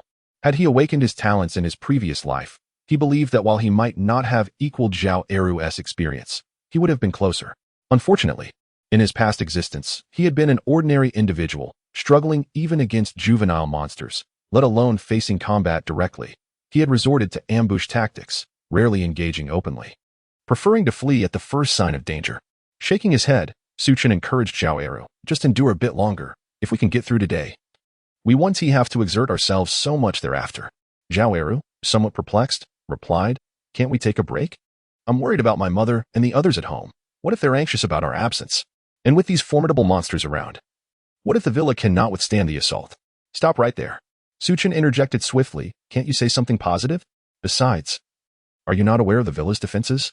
Upon hearing Su Chen's words, Zhao Era pondered for a moment and conceded, though he still felt a twinge of unease, uncertain as to why Su Chen was in such a hurry. After all, they were utterly exhausted, and the multitude of monsters only heightened the danger. It would be wiser to replenish their strength before proceeding. Observing his expression, Su Chen understood his thoughts. Yet he found it difficult to articulate an explanation. For he alone knew that on the first day, the monsters were remarkably weak. Even Zhao Eru, who had not yet awakened any abilities, could confront them head-on with a fire axe. However, the frigid night would soon descend, and Su Chen and his companions would undoubtedly be ill-equipped to endure the harsh external conditions, let alone venture out for supplies. The monsters, however, thrived in such environments, evolving into more formidable forms, and the zombies formed from their fallen kin were of no concern to them. In fact, they grew stronger under these circumstances. If they delayed their search for supplies, the task would only become more arduous, and even if resources lay before them, obtaining them would not be a simple endeavor. Moreover, during the early days of the apocalypse, humans could only take refuge indoors while the monsters proliferated, wreaking havoc and damaging countless items. If they did not act swiftly, who could predict what the future held? Su Chen remembered that during this time in his previous life, he had hidden away, and when he finally emerged, the world had transformed drastically, rendering ordinary people as feeble as ants. After briefly explaining to Zhao Eru, he resumed his search for supplies. Su Chen believed that only by filling this 100,000 cubic meters of space could he find peace of mind. Otherwise, he would remain unsettled. Time swiftly passed, and by afternoon, the number of monsters had surged dramatically compared to the early hours. Su Chen estimated their numbers had nearly doubled, which darkened his expression. He had not anticipated such a significant change, not only in quantity but also in strength. He shuddered to think how terrifying the monsters would become if this continued. No wonder he had hidden in his home for half a month in his previous life, emerging to find the city in ruins. Had fortune not favored them, the very building they occupied might have been destroyed by the monsters. Glancing at the space, which was nearly filled with supplies, he noticed the daylight fading, signaling the approach of night. He understood that once darkness fell, the bitter cold would follow, and even Zhao Eru might struggle to endure it. Thus, he declared, "Eru, it's time to go back." Zhao Eru nodded, but then, as if recalling something, asked, "By the way, brother, what about that mistress of yours?" "What mistress?" Su Chen replied, momentarily taken aback and confused. "You know, the one from the hospital. Weren't you all over her before? Aren't you concerned about her?" At Zhao Eru's words, Su Chen suddenly remembered Yang Jie, and a wave of distress washed over him. In his fervor to gather supplies, he had completely forgotten about her. Although she was unaware of how the other party had survived in their previous life, Su Chen was certain that it was not within the confines of a hospital. At that time, her sister was already back in their hometown, and naturally, she would not frequent such places. It was highly likely that she had remained in her rented accommodation. Unlike herself, who had been reborn and possessed knowledge of the monstrous circumstances, her sister did not share the same advantages. She lacked the brute strength and formidable defensive capabilities that Zhao Eru possessed, with her sister being a potential liability. Su Chen felt a twinge of unease regarding her safety, even though her sister had awakened an S-class speed-related ability. After all, the difference between merely safeguarding one's own existence and the responsibility of protecting others was substantial. "Why didn't you warn me sooner? Let's hurry." Su Chen gestured emphatically and altered her course towards the hospital. As she passed a construction site, she caught sight of a colossal dump truck that resembled a behemoth, and without hesitation, she decided to seize it alongside Zhao Eru. Chapter 53. Harsh environment, however, lacking a key. They ultimately resorted to the most primitive method of stealing a vehicle, allowing Zhao Eru to ignite the engine. With the acquisition of this dump truck, their speed increased significantly. Whenever they encountered the scenes of accidents along the road, they pressed the accelerator and barreled through, the immense horsepower carving a path through the chaos. Even when confronted by monstrous creatures and zombies, their pace was evidently slower than normal, hardly surpassing that of a typical electric scooter. Meanwhile, at the hospital, a girl with snowy white hair and a pallid complexion sat on a hospital bed, leaning against Yang Jie. She looked up and inquired, "Sister, are we going to die?" Yang Jie was uncertain, her heart filled with dread and unease. Nonetheless, upon hearing her sister's words, she managed to force a smile, saying, "No, little you. I will protect you. We will be fine." Yet, even she did not believe her own words, let alone anyone else. Through the curtain's gap, Yang Yu gazed at the creatures prowling outside, her voice tinged with tears. "Sister, what on earth has happened? Why are there so many monsters? And why have those people turned into monsters as well?" Yang Jie had no understanding of the situation. In just a day, it felt as if the apocalypse had descended. Both animals and humans had morphed into monstrous beings, many having lost their original forms, now appearing grotesque and terrifying, as if they had crawled out from the depths of hell. If it weren't for her quick reflexes the previous day, the monsters might have surged into the ward. Contemplating this, Yang Jie cast a glance at the door barricaded by the bed, her heart heavy with despair. Their survival thus far was solely due to their silence. Had they stirred the monsters, They could not guarantee that the door would withstand the onslaught, leaving them vulnerable to being devoured. Yet, she found herself at a loss. Everything in the room had been moved to the door, even the bed was propped against it. However, Yang Jie knew that this strategy was unsustainable. Even if they escaped the clutches of the monsters, they risked succumbing to hunger and thirst. Yang Yu seemed to sense her sister's despair and refrained from uttering any further disheartening words. She merely felt the air grow colder, instinctively burrowing closer into Yang Jie's embrace. "Sister, I'm cold." Upon hearing this, Yang Jie held her tightly, reassuring her, "It's all right, soon the blankets will warm up, and you won't feel cold anymore." Yet, despite her words, both could sense no warmth, only an increasing chill. Even under the covers, there was little improvement. As time passed, the blankets felt icy. This deepened their despair, as they silently prayed for salvation, fearing they might not survive the night. Meanwhile, Su Chen and Zhao Era had arrived at the hospital. By then, darkness enveloped the sky, and the temperature in the air had plummeted, scarcely exceeding 3 degrees. As the temperature began to plummet, even before the arrival of the end times, Su Chen found it hard to fathom how he had endured such conditions in his previous life. Both he and Zhao Era were bundled in thick cotton garments.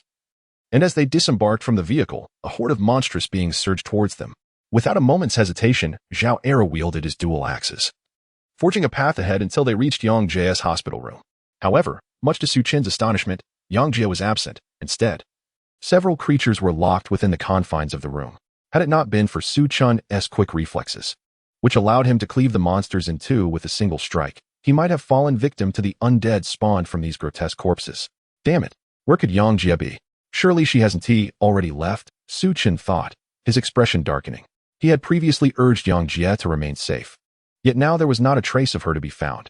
Zhao Era, with a swift swing of his axe that sent one of the approaching monsters crashing to the ground, turned to Su Chen and inquired, "Brother, what should we do now? Should we retreat? If this continues, we might both be in peril." Su Chen was acutely aware of this fact. They were both utterly exhausted. Had they not taken the time to rest and replenish their strength along the way, they would have already succumbed to fatigue. Yet even so, he felt an oppressive weight bearing down on him. The temperature continued to drop, and as Zhao Era had pointed out, if they did not turn back, they risked their own safety. Nevertheless, Su Chen's concern for Yang Jie lingered. What if she was still in the hospital? He could not bear the thought of missing her. "Let us search a bit longer. If we cannot find her, we shall return," he proposed. Zhao Era nodded in agreement and resumed clearing the path ahead. However, after searching an entire building without any sign of Yang Jie, they surveyed the vast expanse of the hospital and realized that their search could take hours. Gritting his teeth, Su Chen shouted across the hospital courtyard, "Yang Jie, are you there? If so, please respond immediately." His call drew the attention of numerous monsters who surged towards them, intensifying the pressure on Zhao Era. In response, Su Chen brandished his Tanghang knife, joining forces with Zhao Era to vanquish the creatures. While Zhao Era echoed Su Chen's shouts. Though this tactic heightened the danger, it also expedited their search. "Xiaoyu, did you hear that sound?" Yang Jie, bundled in a thin quilt and nearly frozen, seemed to have caught a glimpse of hope upon hearing Su Chen's voice. She quickly turned to Xiaoyu for confirmation. Xiaoyu shook her head and replied, "I didn't hear anything, sister. Are you sure you aren't mistaken?" Despair washed over Yang Jie as she feared she might be hallucinating. Yet, upon reflection, it seemed improbable that Su Chen would be in the hospital. After all, how could he have known to come looking for her?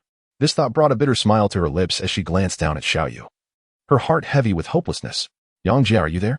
If you hear me, please respond."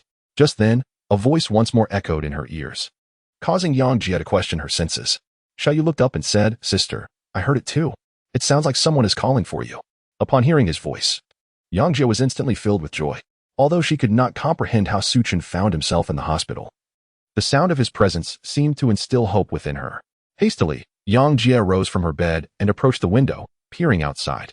To her astonishment, she recognized a familiar figure. Together, they forged a path of blood amidst a horde of monsters. Chapter 54. The return, perhaps due to the absence of a response. The two individuals were distancing themselves from the building. Observing this, Yang Jie hurriedly opened the window and called out anxiously, "Su Chen, I am here." Fearing that Su Chen might leave, she leaned halfway out of the window, waving her hand as she shouted. Just as Su Chen was about to depart, he heard Yang Jie's voice and turned to see her at the window, beckoning fervently. A wave of relief washed over him upon spotting her. Thankfully, she had not abandoned the hospital. Otherwise, he would have had no choice but to wish her well in silence. He shouted back, "Stay right there. We are coming up." With that, he and Zhao Eru charged into the building, battling their way through, even crushing the cockroaches beneath their feet. sparing no opportunity for the mutated creatures. Fortunately, it was merely the first day of the apocalypse. Although the monsters had mutated, the majority remained dormant, or else Su Chen would not have dared to roam outside in such a state. They arrived at Yang Jie's hospital room, dispatching a few zombies in the corridor before knocking on the door. Yang Jie, I'm here. Hurry and open the door to come with me. Hearing the knocking, Yang Jie's heart skipped a beat, but upon recognizing Su Chen's voice, she quickly relaxed, cradling Yang Yu as she urged, Xiao Yu, wake up. Don't fall asleep. We are saved. Yang Yu, already in a daze from the cold, was beginning to feel feverish, which only heightened Yang Jie's anxiety. Not minding Yang Yu, she energetically cleared the clutter in bed blocking the door. When she finally opened the door to see Su Chen, she was overcome with emotion, nearly brought to tears, and instinctively threw herself into his arms, disregarding the bloodstains on him. Su Chen, why did you come? Why did it take you so long?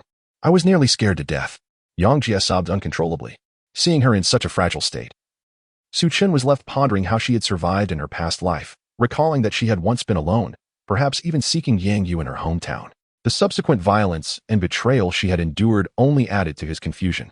Now, witnessing her vulnerability, he questioned whether this was truly the same Yang Jie he had known before. He embraced her delicate waist, gently patting her back to comfort her. It's all right now. I'm here. Quickly gather your things and let us go. It's not safe here. Yang Jie, responding to his words, realized that fear was not an option at this moment. She stepped away from Su Chen's embrace and moved to the bedside, wrapping the shivering Yang Yu in a blanket. Noticing that Yang Yu's complexion had turned pale and her lips were a shade of blue, Su Chen retrieved a women's cotton jacket, pants, and a windbreaker from his space and handed them to Yang Jie. Put these on. It's going to get colder. Yang Jie nodded without hesitation, promptly donning the soft cotton jacket and pants, draping the windbreaker over herself, and slipping into the plush cotton shoes Su Chen had provided. Once everything was prepared, Su Chen accompanied Zhao Eru and the sisters Yang Jie down the stairs. However, upon reaching the ground floor, Yang Jie turned to Su Chen and said, Su Chen, my sister seems to have a high fever. Su Chen, upon hearing this, turned to her with a furrowed brow. But when he saw the tears glistening in her eyes, he sighed and replied, All right, I understand. Come with us. Yang Jie felt a surge of gratitude in her heart and repeatedly thanked Su Chen. The group then proceeded to the medical room, where Su Chen, without much hesitation, gathered all the medicines inside into his storage space. He realized that he should indeed prepare some medications. After all, although they were awakeners, it did not mean they were immune to injury, especially for ordinary individuals like Lu Ryu. In the apocalyptic world, the medical environment was no longer as accommodating as before. A moment's inattention could lead to even awakeners falling ill or getting infected.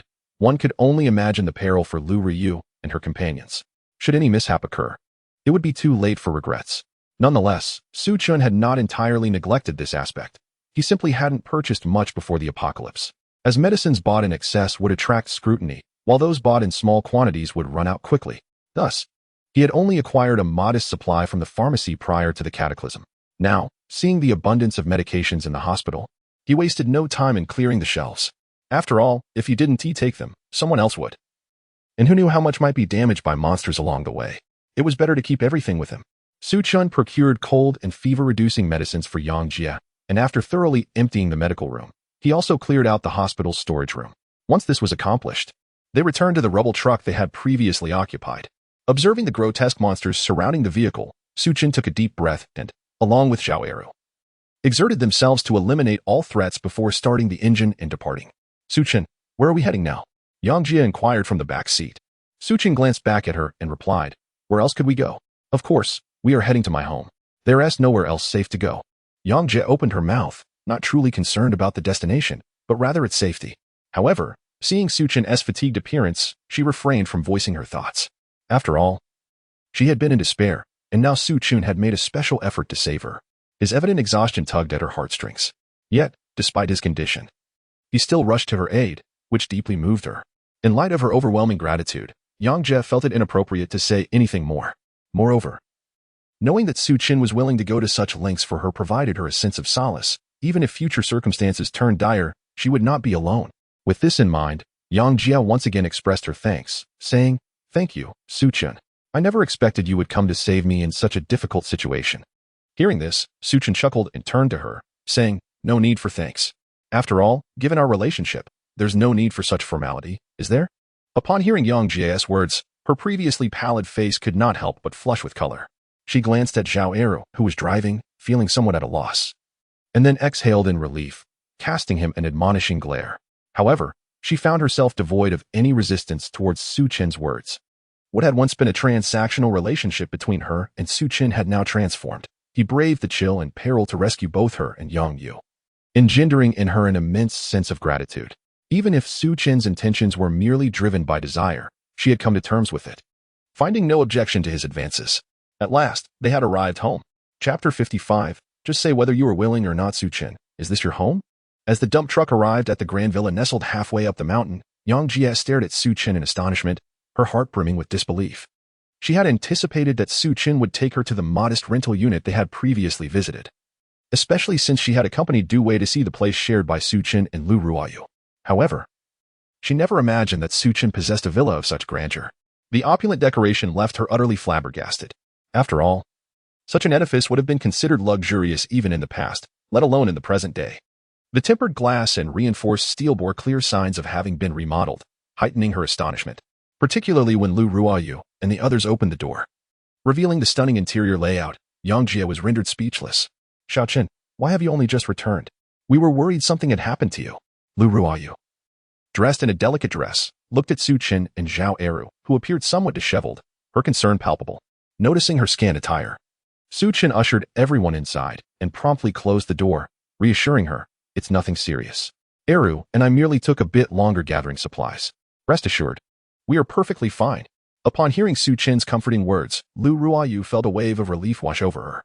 Still, her worry lingered as she hurriedly checked for any injuries on Su Chen.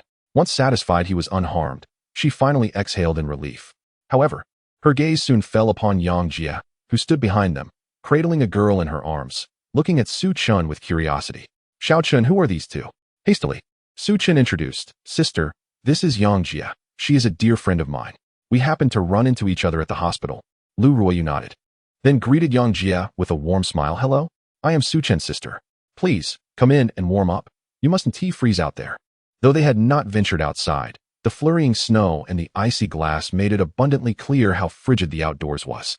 Had it not been for her concern for Su Chen, she would have been shivering uncontrollably.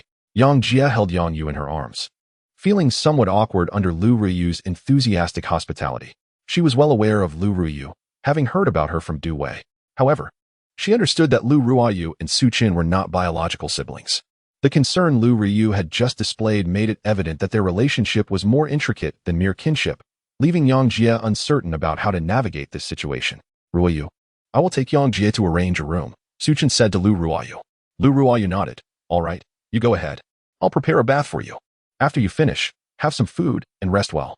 Su Chen led Yang Jia upstairs, assigning her and Yang Yu separate rooms. Yang Jia, with a peculiar expression, replied, That won't be necessary. Yang Yu and I can share a room. No need to prepare another. Su Chen glanced at her and chuckled. It's fine. We have plenty of rooms. It would be more convenient for any future needs, wouldn't it? Ugh. Upon hearing Su Chen's words, Yang Jia immediately discerned his thoughts. While others might remain oblivious, she, being no naive soul, understood Su Chen's intentions from his arrangements. With a hint of annoyance, she remarked, Su Chen, you truly possess audacity. Do not delude yourself into thinking I am unaware of the relationship you share with your sister. How dare you entertain thoughts of other women under the same roof? Aren't you afraid of being discovered? Su Chen merely scoffed and replied, If you don't speak of it, then it remains undisclosed, doesn't it? Besides, if I hadn't brought you to my home, where would you have gone? Given the current circumstances, any change of location could lead to dire consequences. Here, at least, you find some semblance of comfort. If it truly bothers you, I won't stop you. Yang Jia, however, knew she had no alternative. Not to mention, Su Chen's villa was equipped with air conditioning. Previously, such amenities would have seemed trivial, but in the present state of affairs, with the power supply nearly non-existent and continuous acid rain having corroded infrastructure, the situation was dire. In the days leading up to the apocalypse, many areas had already experienced power outages, and just yesterday, a complete blackout had occurred for reasons unknown. Had it not been for prior preparations, even the wealthy would have been forced to revert to primitive methods of warmth, huddling under blankets beside a fire.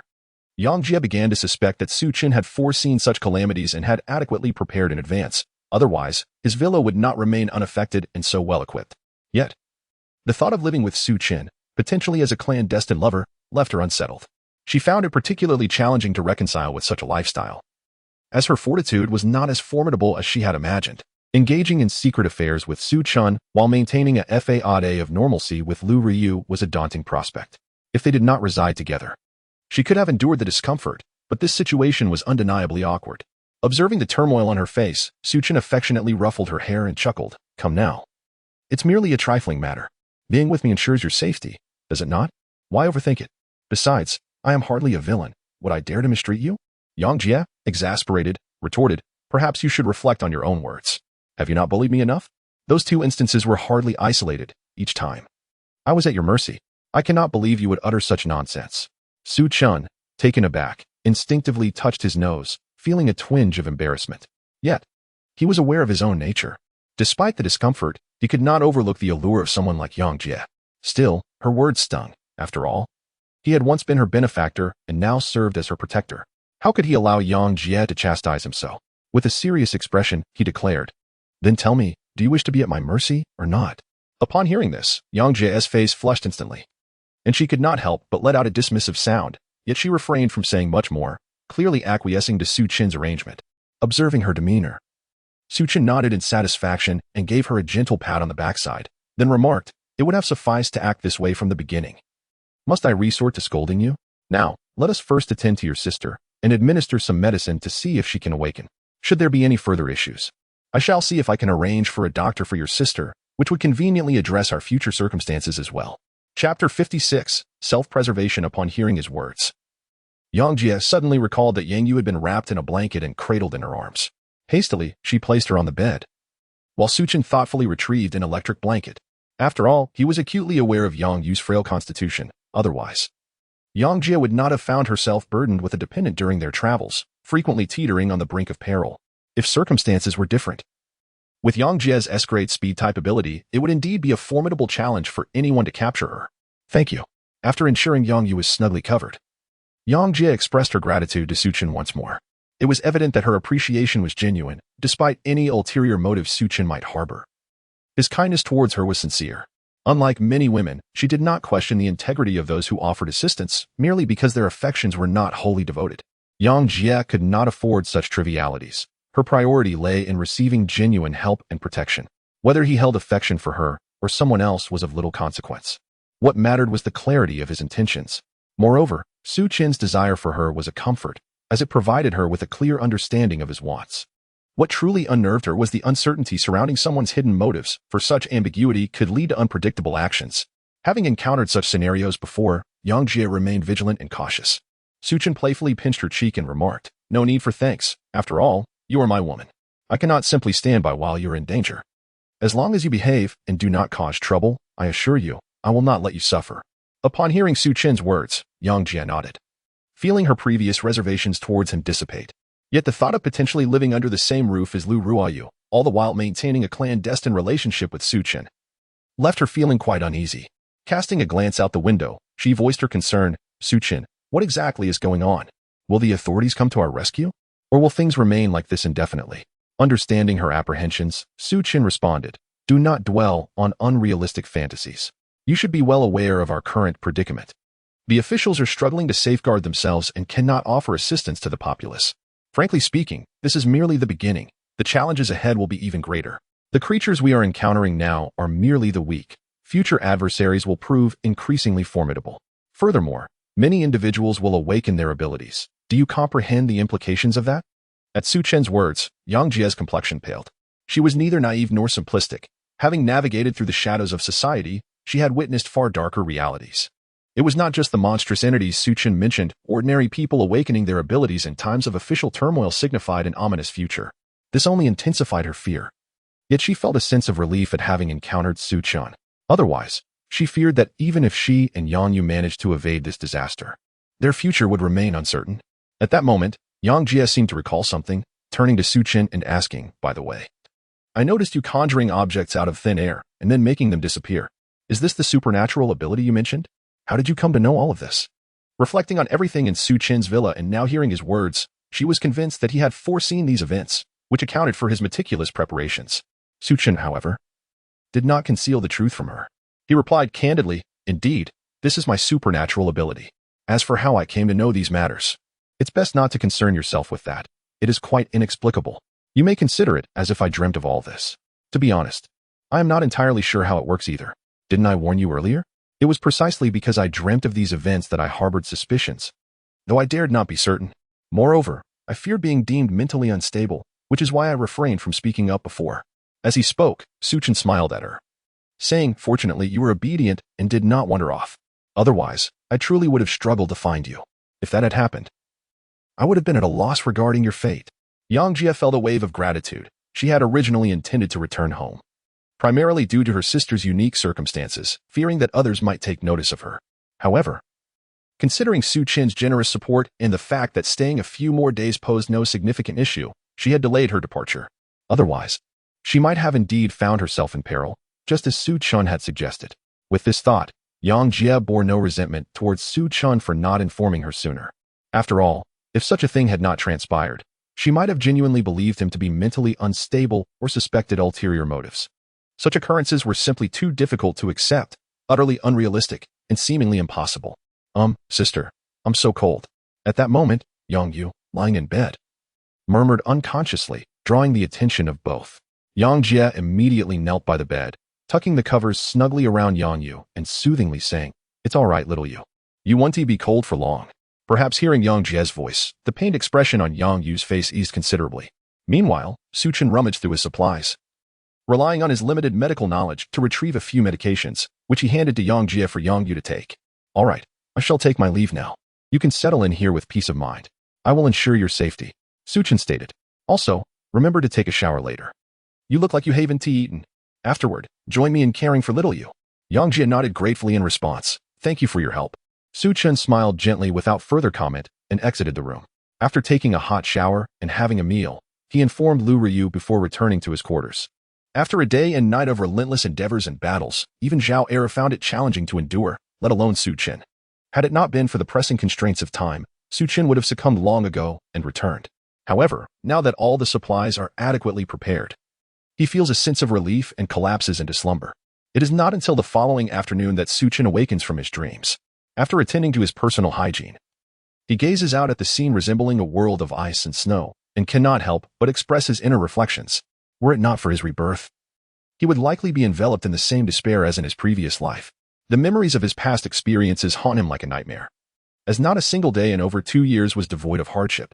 Chapter 57. The Snow Maiden. Yang Jie found herself by Su Chen's side, gazing down from the 3rd floor of the villa nestled on the mountainside. Through the blizzard, the vague outlines of the city below were discernible. She had never anticipated such an event. She felt a shiver of apprehension and exclaimed, "I'm fortunate you came to find me. Otherwise, I can't imagine what would have happened to me and Xiaoyu." Su Chen chuckled softly, responding, "Indeed, but who could blame you for being my woman? Aren't you feeling quite relieved now?" "Bah." Yang Jie scoffed lightly, yet she did not contest his words. "At least you possess a semblance of conscience. However, I should be more grateful for my looks and figure. Otherwise, I doubt you would have come to my rescue." Su Chen raised an eyebrow, surprised by Yang Jie's candidness. Yet, he knew she was mistaken in one regard. Her abilities were what he valued most. With her intelligence and the potential to awaken supernatural powers, combined with her beauty and physique, it was these qualities that drew him to her.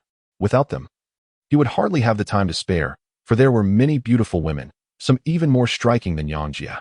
While he could easily pursue those he desired, none could match Yang Jie's exceptional value.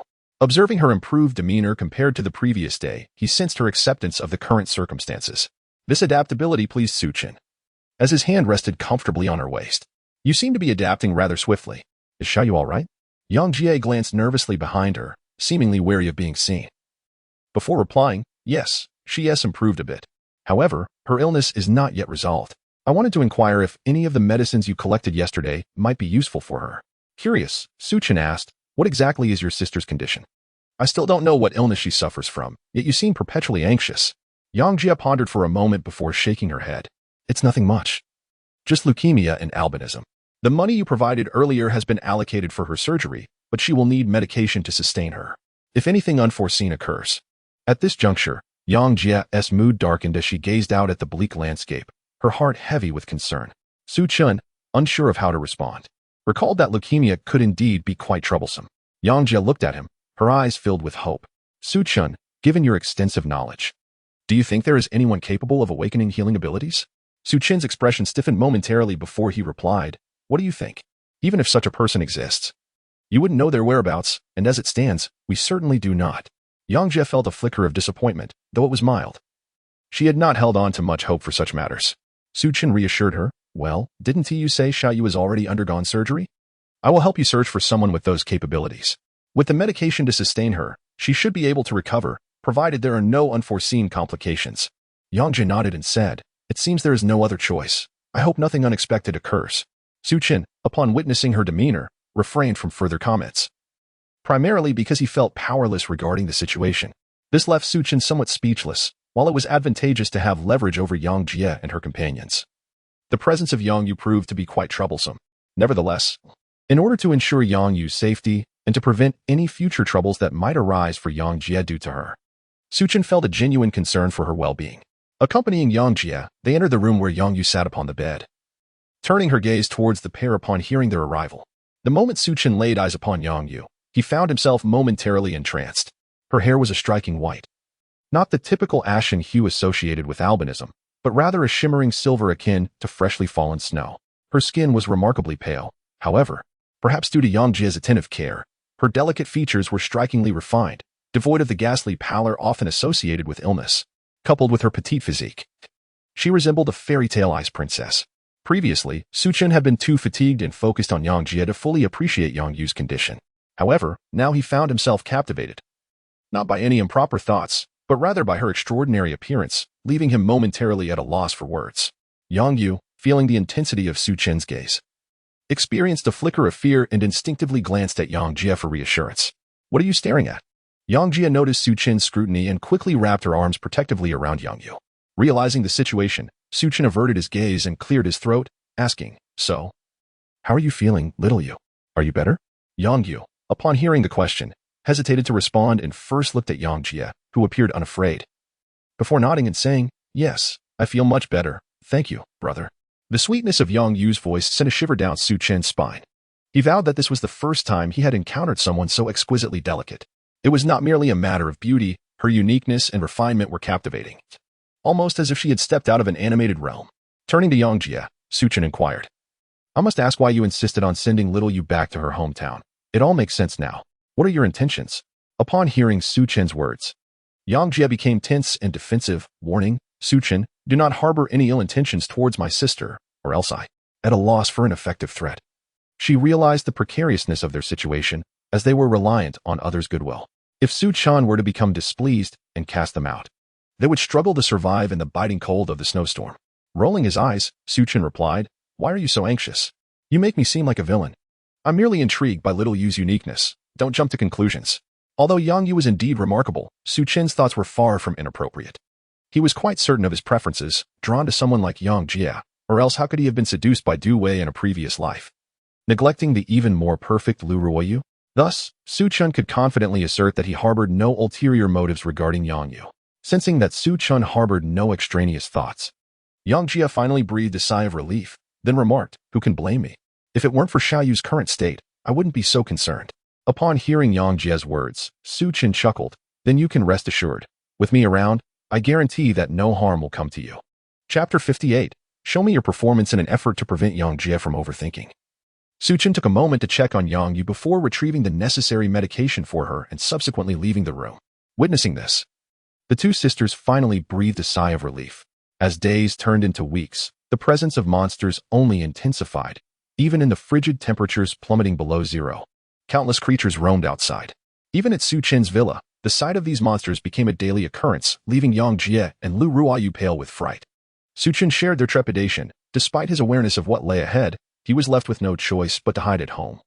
Powerless to act while the monsters multiplied and grew in strength, instilling a deep sense of worry within him. He found himself pondering the security of their sanctuary and whether additional preparations were warranted.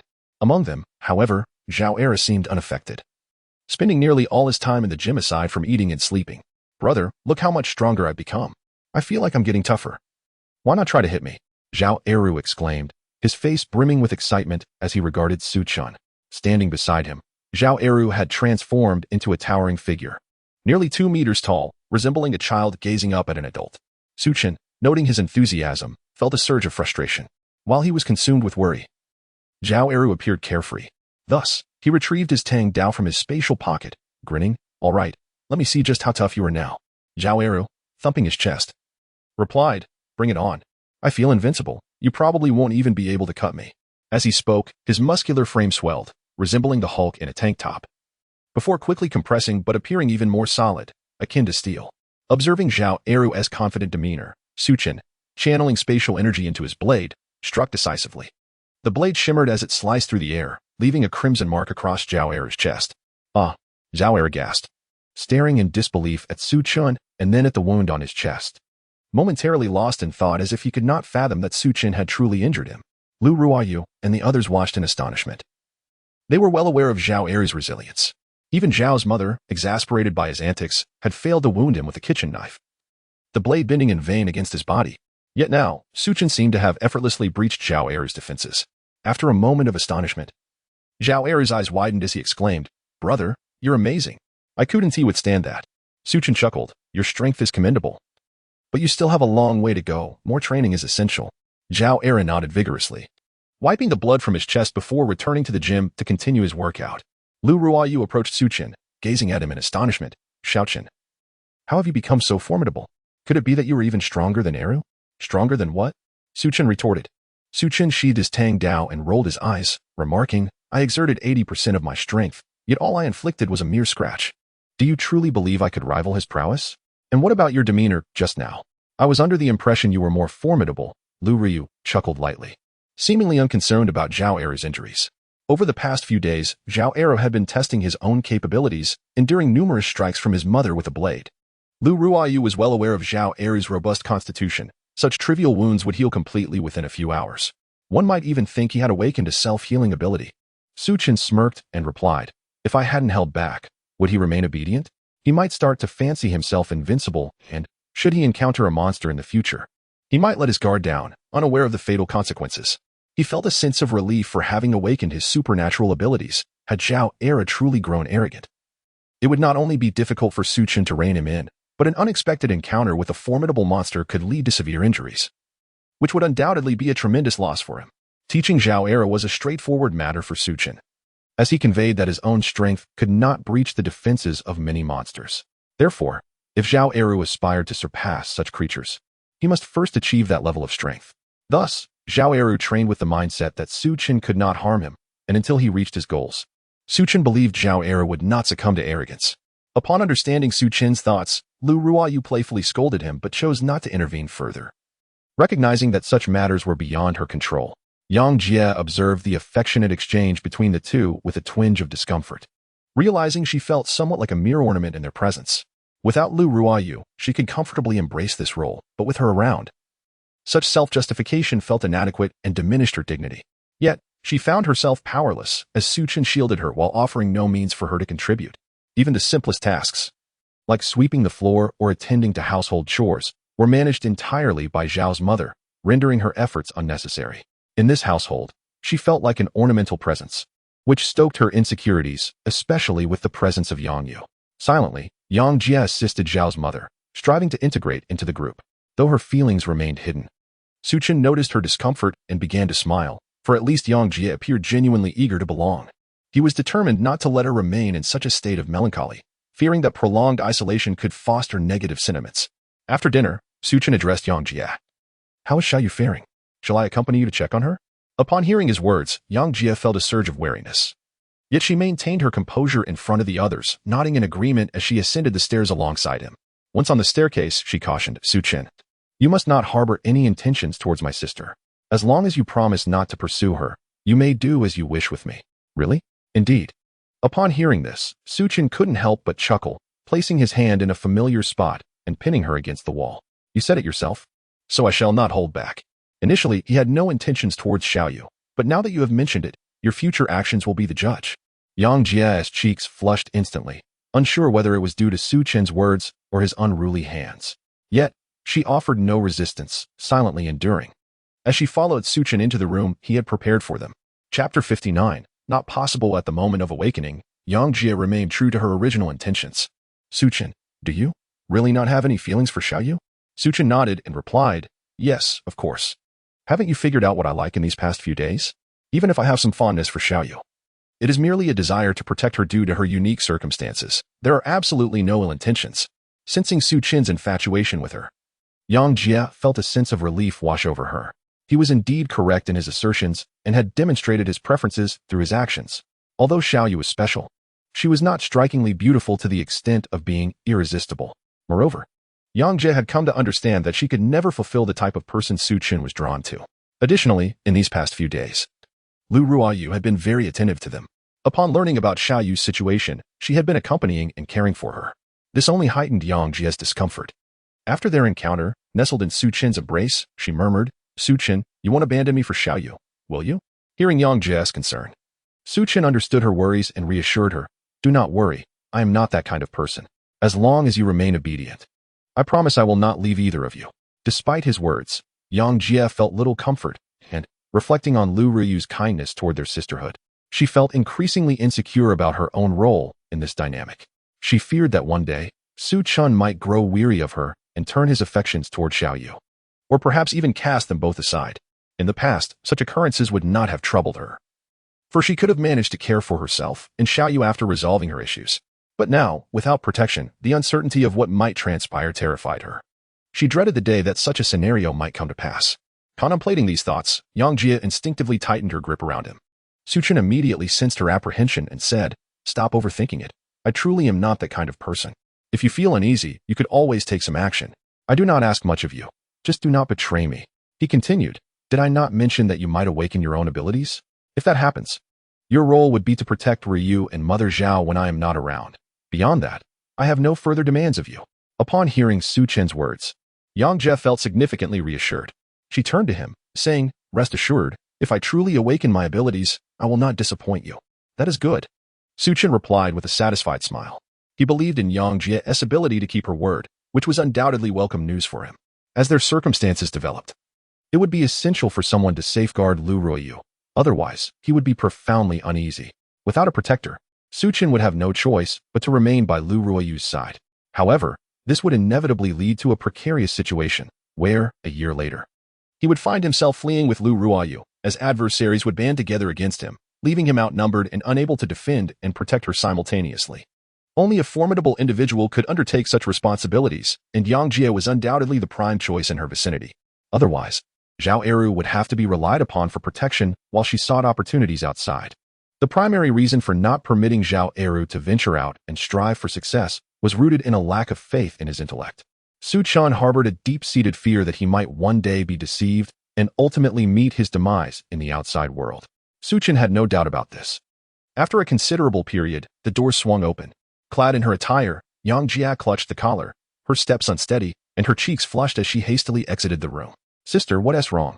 Yang Yu inquired, observing Yang Jie's disheveled appearance and evident concern etched on her face. Yang Jie composed herself and responded with a smile. "It's nothing. How are you? Are you feeling better?" "Yes, much better." Yang Yu nodded affirmatively, yet her gaze lingered on Yang Jie, hesitating to voice her thoughts, which prompted Yang Jie to worry something was amiss. "Xiaoyu, are you truly all right? Is your condition recurring?" "No." Upon hearing her response, Yang Jie regarded her with confusion. "Then why that expression? Do you have something on your mind? If so, share it with me." Yang Yu, filled with concern, replied, "Sister, be cautious around brother Su Chen." Yang Jie's heart skipped a beat, momentarily fearing that Su Chen had acted inappropriately, and she asked anxiously, "Why do you say that? Has he done or said something to you?" "No." Yang Yu shook her head. "It's just that I've noticed he often gazes at you in a peculiar manner." "Sister, please be wary. I fear he may harbor ill intentions." Yang Jie's previously faded blush resurfaced at these words. She had not anticipated that Yang Yu would express such an idea, leaving her feeling a wave of embarrassment, unsure of how to respond. Seeing her sister's demeanor, Yang Yu asked, "Sister, why is your face so flushed?" "It's nothing, just a bit warm." Yang Jie quickly shook her head, terrified of revealing her feelings, which only deepened her embarrassment. Yang Yu's gaze grew more inquisitive, puzzled by Yang Jie's reaction. Yang Jie, sensing the atmosphere, reassured her, "All right, Xiaoyu, don't overthink it. Brother Su Chen is a good person. Don't misjudge him. You needn't concern yourself with matters between us. I will handle it, understood?" Although uncertain about the situation, Yang Yu nodded in agreement, but still voiced her worry. "Sister, are you truly fine?" "I am genuinely fine," Yang Jie replied, exasperated. Stop asking so many questions. He harmed me. Besides, we both owe our lives to him. How could he wish us ill? Hearing Yang Jie's words, Yang Yu finally nodded, refraining from further speculation. Well, I thought brother Su Chen might be like those bad people, having intentions towards you. Yang Jie felt an even greater sense of embarrassment at this remark. What did it mean to possibly have intentions towards her? It was evident that he certainly did. After all, they had shared countless encounters together. Did such thoughts even matter anymore? Upon contemplating these matters, Yang Jie felt a subtle discomfort within. Chapter 60. Meteor shower. The wintry chill of the season transformed astonishingly within the span of a single morning, morphing into the sweltering embrace of summer. The heavy snowfall had long since melted away, and the world outside the villa resembled a blazing furnace, with shimmering heat waves rising from the ground. This sudden climatic shift plunged those who believed they had weathered the worst into a new abyss of despair. How could this be? Faced with such an inexplicable situation, both Lu Ryu and Yang Jie found it utterly unfathomable. Although Su Chen had previously foretold the arrival of an apocalyptic event, witnessing the current scene left them in disbelief. Not only were they perplexed, but even Su Chen himself could not comprehend the emergence of such a hostile and erratic environment, which defied all scientific principles. Yet, the reality remained, wholly beyond the bounds of reason. Observing the fervent world outside and the occasional sighting of various monstrous entities, both Lu Ruoyu and Yang Jie felt a surge of trepidation. In that moment, Yang Jie found herself profoundly grateful for her connection with Su Chen. She could scarcely imagine how she and Yang Yu would cope in such dire circumstances.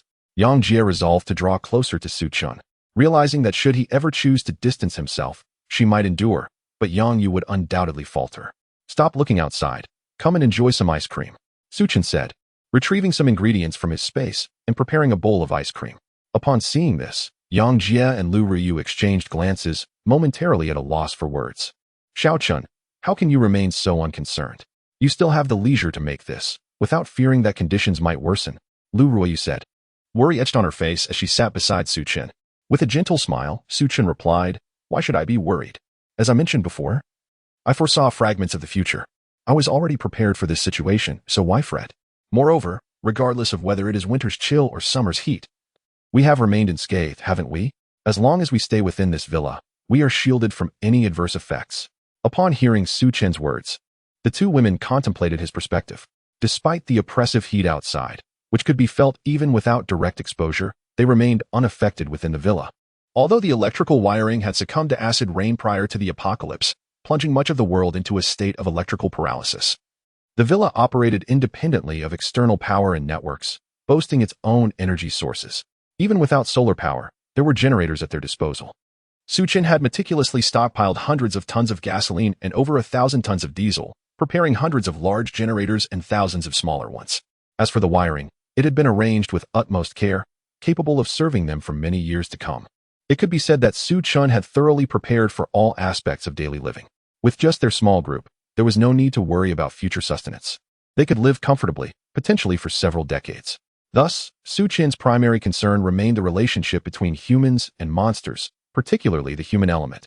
Monsters could be avoided, as their intelligence was rather limited. However, humans posed a different challenge, although only a select few possessed the means to contend with various monsters. They wielded a multitude of tools and, most crucially, intellect. In fact, when confronting their own kind, they could even manipulate the power of monsters, luring them for personal gain. Much like traders exploiting monsters to achieve their objectives. This was the source of Su Chen's deepest apprehension. All of this was born from Su Chen's personal experiences. He had even been coerced into such actions in a past life. Despite his profound reluctance, he found himself devoid of any capacity to resist. Contemplating these thoughts, Su Chen felt compelled to caution Lu Ruoyu and the others, for he genuinely feared that one day their compassion might lead them astray. He conveyed the information he possessed, framing it as a glimpse into the future granted by his unique ability. Upon hearing this, Lu Ruoyu turned pale and looked at Su Chen, asking, Xiao Chen, is what you say true? Could it be that there is something amiss with your ability? In response, Su Chen shook his head, asserting, that is certainly not the case. Although my ability does not reveal everything, its authenticity is undeniable. Has this been validated already? Therefore, you must remember not to trust others indiscriminately, huh? I fear your good intentions may endanger us.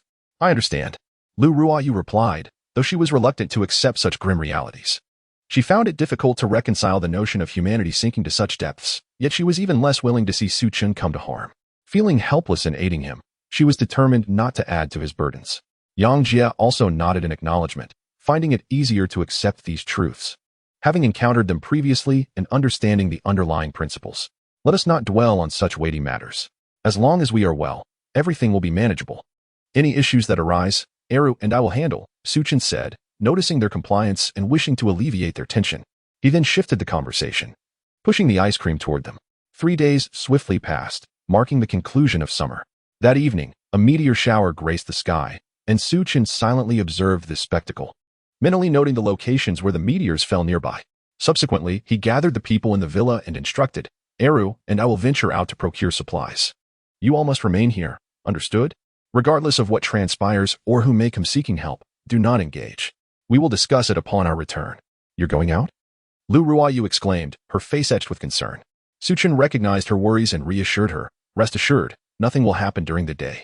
Although the weather remains harsh, it is bearable. We must seize this opportunity. Otherwise, once everyone becomes aware of the patterns and both they and the monsters grow stronger, it will be significantly more challenging to procure supplies. Despite her lingering anxieties, Lu Ryu could only nod in agreement to Su Chen's words.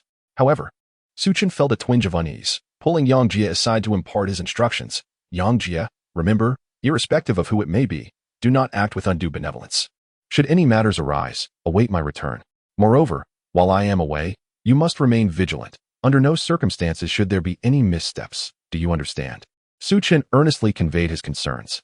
In his previous life, although Lu Ryu had never acted foolishly and constantly held him in her thoughts, the circumstances then were far from the comfortable existence they now enjoyed. They lacked the means to assist others, struggling to care for themselves.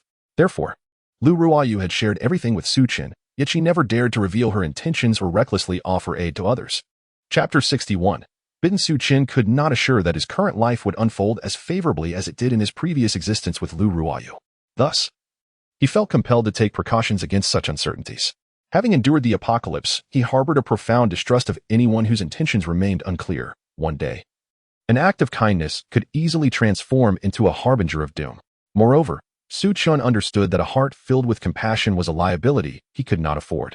Others might indulge in such sentiments, but he resolutely could not. However, Su Chen recognized that he could not impose any restrictions on Lu Ruoyu, so he opted for avoidance instead. Yang Jie, perceptive to Su Chen's concerns, nodded in agreement. I understand your worries. You can rest assured that I will keep an eye on her. Nonetheless, I believe Ryu will be fine. She is not the sort to be foolish, especially since she listens to you so well. Contemplating Yang Jie's words, Su Chen found merit in her reasoning, yet he remained steadfast in his need for precautions. After imparting his thoughts, he and Era opened the door to venture outside. At that moment, Su Chen felt a twinge of gratitude for having purchased a villa perched upon the mountainside, as it afforded him a clearer view of the surroundings. Following the trajectory of the meteor shower he had previously observed, he soon encountered an irregularly oval stone, approximately 3 to 4 meters in diameter, in a mottled black-gray hue. Without hesitation, Su Chen stowed it away in his spatial inventory. Curious, Zhao Eru inquired, Brother, what is the purpose of this stone? Are we here solely to seek it out? Su Chen nodded affirmatively. Indeed, this is precisely what we came for. It is a valuable resource, a prime material for constructing our base, superior to the minerals we have previously encountered, more resilient and durable. Moreover, some unique ores possess the potential to forge top-tier equipment. In the future, should you come across stones emitting energy fluctuations, take heed. They are essential for us. Although the immediate utility of these materials remained elusive, Su Chen was acutely aware of their intrinsic value. Previous resources, aside from those used in national defense-grade constructions, were unlikely to retain any utility 2 years hence. Even those fortifications had remained intact only due to the reinforcement provided by these extraterrestrial meteorites. Regrettably, Su Chen lamented that the meteorite he discovered was of the lowest grade, a black-gray specimen. The gray variant was the most basic, suitable merely for constructing walls that could withstand the full force of Tier 2 and 3 monsters, akin to concrete in strength. The black variant, on the other hand, was frequently employed in apocalyptic architecture, renowned for its exceptional resilience against both heat and cold. Other colors typically indicated higher-tier awakeners who utilized them to craft equipment. Each hue bore distinct attributes and functions, with potency dependent solely on the meteorite's purity. While the practical applications of these resources lay in the future, Su Chen was determined to seize them before their significance became widely recognized. Otherwise, once others discern the value of these meteorites, a fierce struggle for resources would undoubtedly ensue. However, it is uncertain whether Su Chen's misfortune played a role, but after the discovery of that substantial chunk of dark gray meteorite, he spent several hours searching based on his own estimation of the location, yet failed to locate a second one. As he gazed at the sky where heavy snow began to fall, an air of helplessness enveloped him. With the snowfall, the quest for the meteorite became increasingly arduous. Once the snow blanketed the area, the craters would be buried, rendering them virtually impossible to find. Feeling the cold temperature in the atmosphere, Su Chen tightened his cotton jacket and remarked, "Let us head out, error. Perhaps we might find something along the way. If not, we can gather some supplies." Although Su Chen held these meteorites in high regard, the vast expanse affected by the meteor shower was far too extensive for him to deduce where they might have landed. Many had discussed such phenomena, yet due to the sheer number, no one could pinpoint a specific location. Thus, it was entirely a matter of luck. Aware that his contemplation was futile, Su Chen decided to accompany Zhao Eru in the search for supplies, despite their previous space being nearly filled. Once they removed the items and stacked them in the villa's warehouse, it created a bit more room. Moreover, Su Chen intended to establish additional storage facilities around the villa, which would help conceal his personal space as he expanded his influence. After all, the fewer people who knew about it, the better. Zhao Eru and his mother, Yang Jia, were both living under the same roof, and despite his efforts to conceal the truth, it was only a matter of time before they discovered it. Therefore, Su Chen had no intention of hiding it from them. However, the same did not apply to others. Naturally, the fewer who were aware, the better. He feared that formidable individuals might take an interest in his personal space, as its strategic significance was immense, potentially attracting the attention of many. Su Chen and Zhao Eru arrived at a transportation company in the city, where they found an enormous transport vehicle. The sleek black exterior showed no signs of wear, resembling a brand new vehicle. In terms of size, it was considerably larger than the dump truck they had been driving. Upon entering, they discovered a driver inside, albeit lifeless. Fortunately, the window was open, and just as Zhao Eru was about to pull the body out, an unexpected event occurred. The withered, decayed corpse suddenly sat upright, opening its mouth, which oozed black liquid, and bit Zhao Eru's hand. With a crisp clang, the once dead body transformed into a zombie-like creature, yet it inflicted no harm on Zhao Eru. Instead, it emitted a sound akin to steel. Zhao Eru's expression changed dramatically, and he promptly twisted its head off before dragging the entire body out of the driver's seat and tossing it to the ground. "Damn, that scared me. This thing actually mutated?" Zhao Eru exclaimed, his heart still racing as he hurriedly wiped the bitten area on his clothing. Su Chen, concerned, stepped forward to inspect the situation. He noted that Zhao Eru's down jacket was torn, but aside from a faint white mark on his arm, there were no other signs of injury. Su Chen couldn't help but express his relief, saying, "Thank goodness I wasn't the one doing that. I'd have been in serious trouble." Zhao Eru, slightly exasperated, looked at Su Chen and said, "Brother, I just got bitten. Can't you show some concern? Am I going to mutate?" Su Chen rolled his eyes and replied with impatience, "You haven't even broken the skin. How could you possibly mutate?" "That's a relief."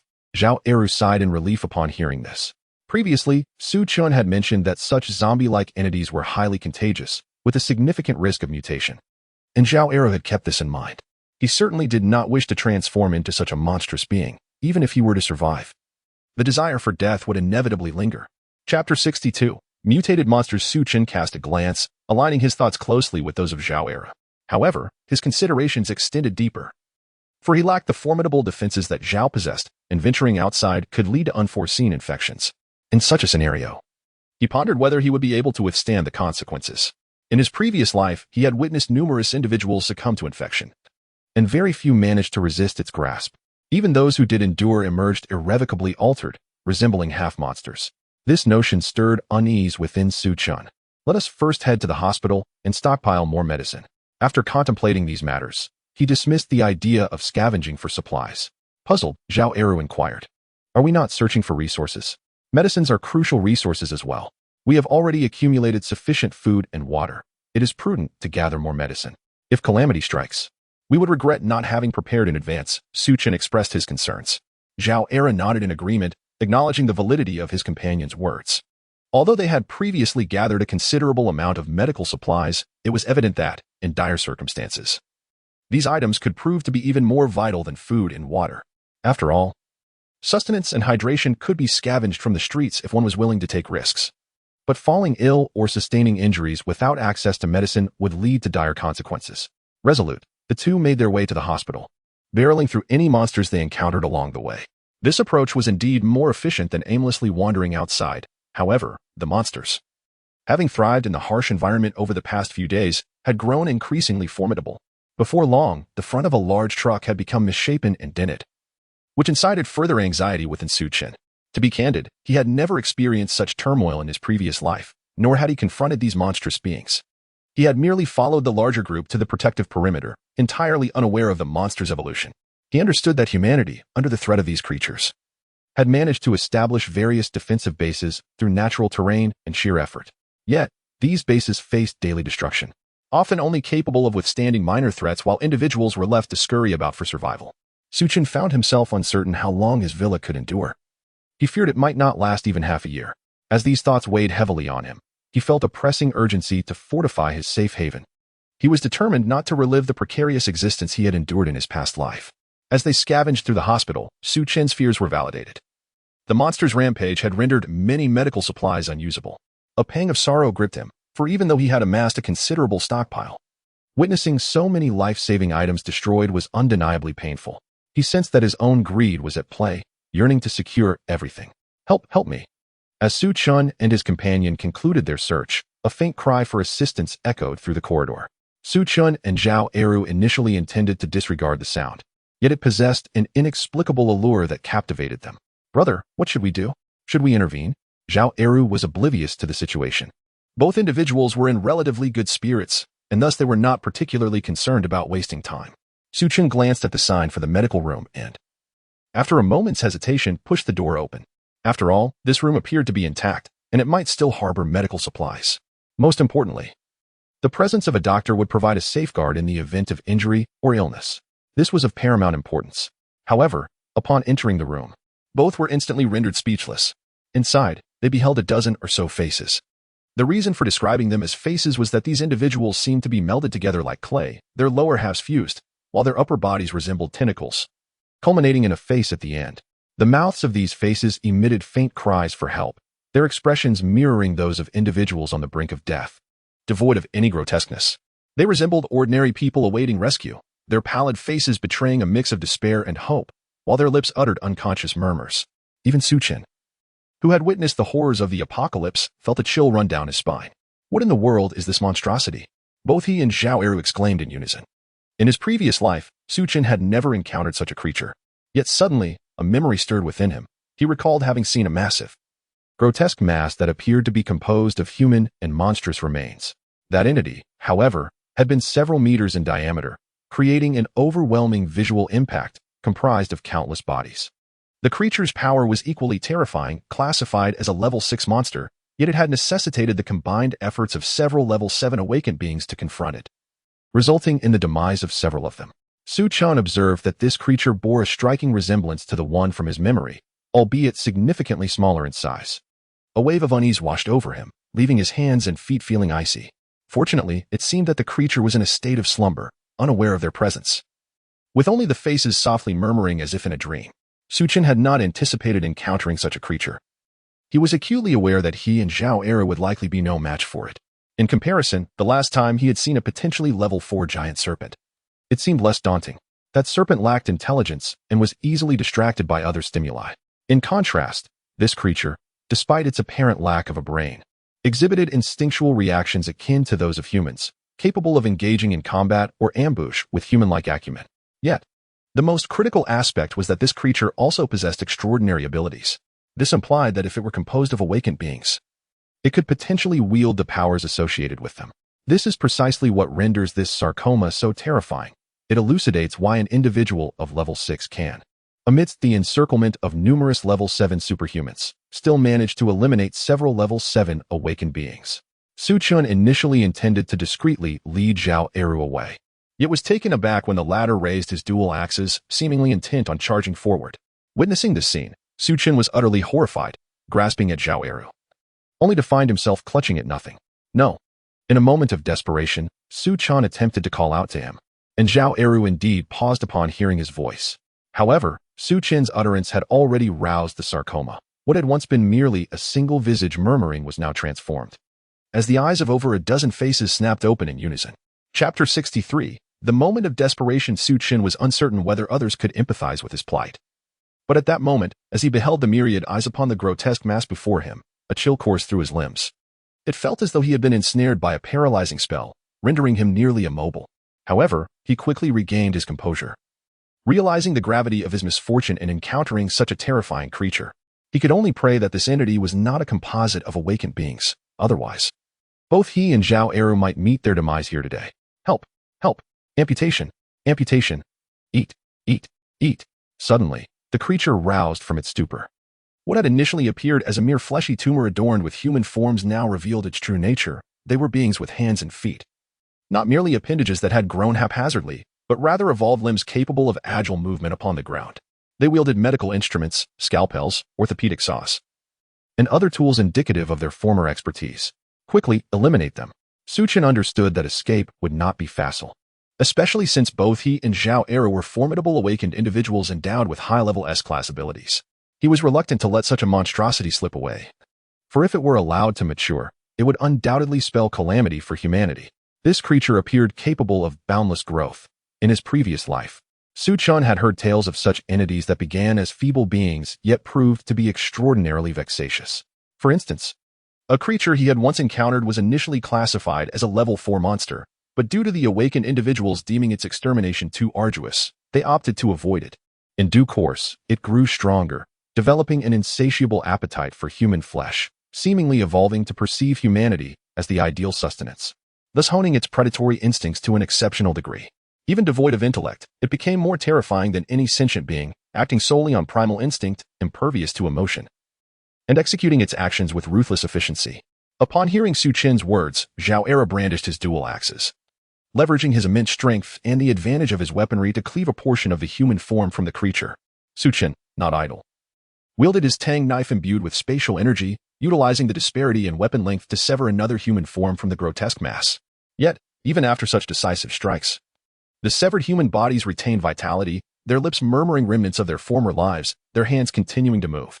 In mere moments of distraction, the severed limbs were reclaimed by other humans affixed to the creature, seamlessly reattaching to their original positions. In the span of just a second or two, everything reverted to its former state. Su Chen's face paled at this sight, though he had witnessed such phenomena in his past life. He had never confronted it directly and remained oblivious to the creature's capabilities. Now, confronted with this horrific scene, he could only acknowledge the creature's reputation as one of the most dangerous entities, truly deserving of its fearsome title. As the two individuals stood in shock, their movements did not falter. Despite the creature not being composed of elite combatants, it still possessed formidable fighting abilities, utilizing the tools at its disposal to fend off their assaults. Were it not for the equipment they wielded, it is likely they would not have posed a direct threat to the monster. After all, its regenerative capacity was terrifying, and its strength and defense were substantial, seemingly comparable to Zhao Eru. Su Chen could scarcely imagine that this creature was merely a composition of a dozen medical personnel. If it were comprised of a dozen individuals like Zhao Eru, the terror it would invoke would be beyond comprehension, perhaps rendering it invincible in this world. A mere collection of ordinary people could contend with Zhao Eru's might, albeit slightly lacking, but not by much. However, if one were to possess Zhao Eru's strength and defense, coupled with spatial abilities and other powers, the mere thought sent chills down Su Chen's spine as he continued to wield his tang knife. Eru, let us not engage in prolonged combat. You strike it down while I shred it to pieces.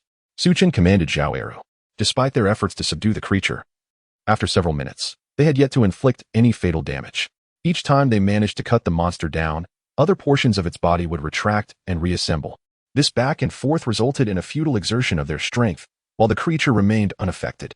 Su Chen felt a sense of relief, realizing that the monster might still be in a stage of evolutionary breakthrough, currently possessing only level 1 strength, akin to theirs.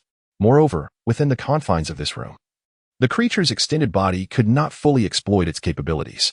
Had it been otherwise, they could only speculate on whether they could contend with it.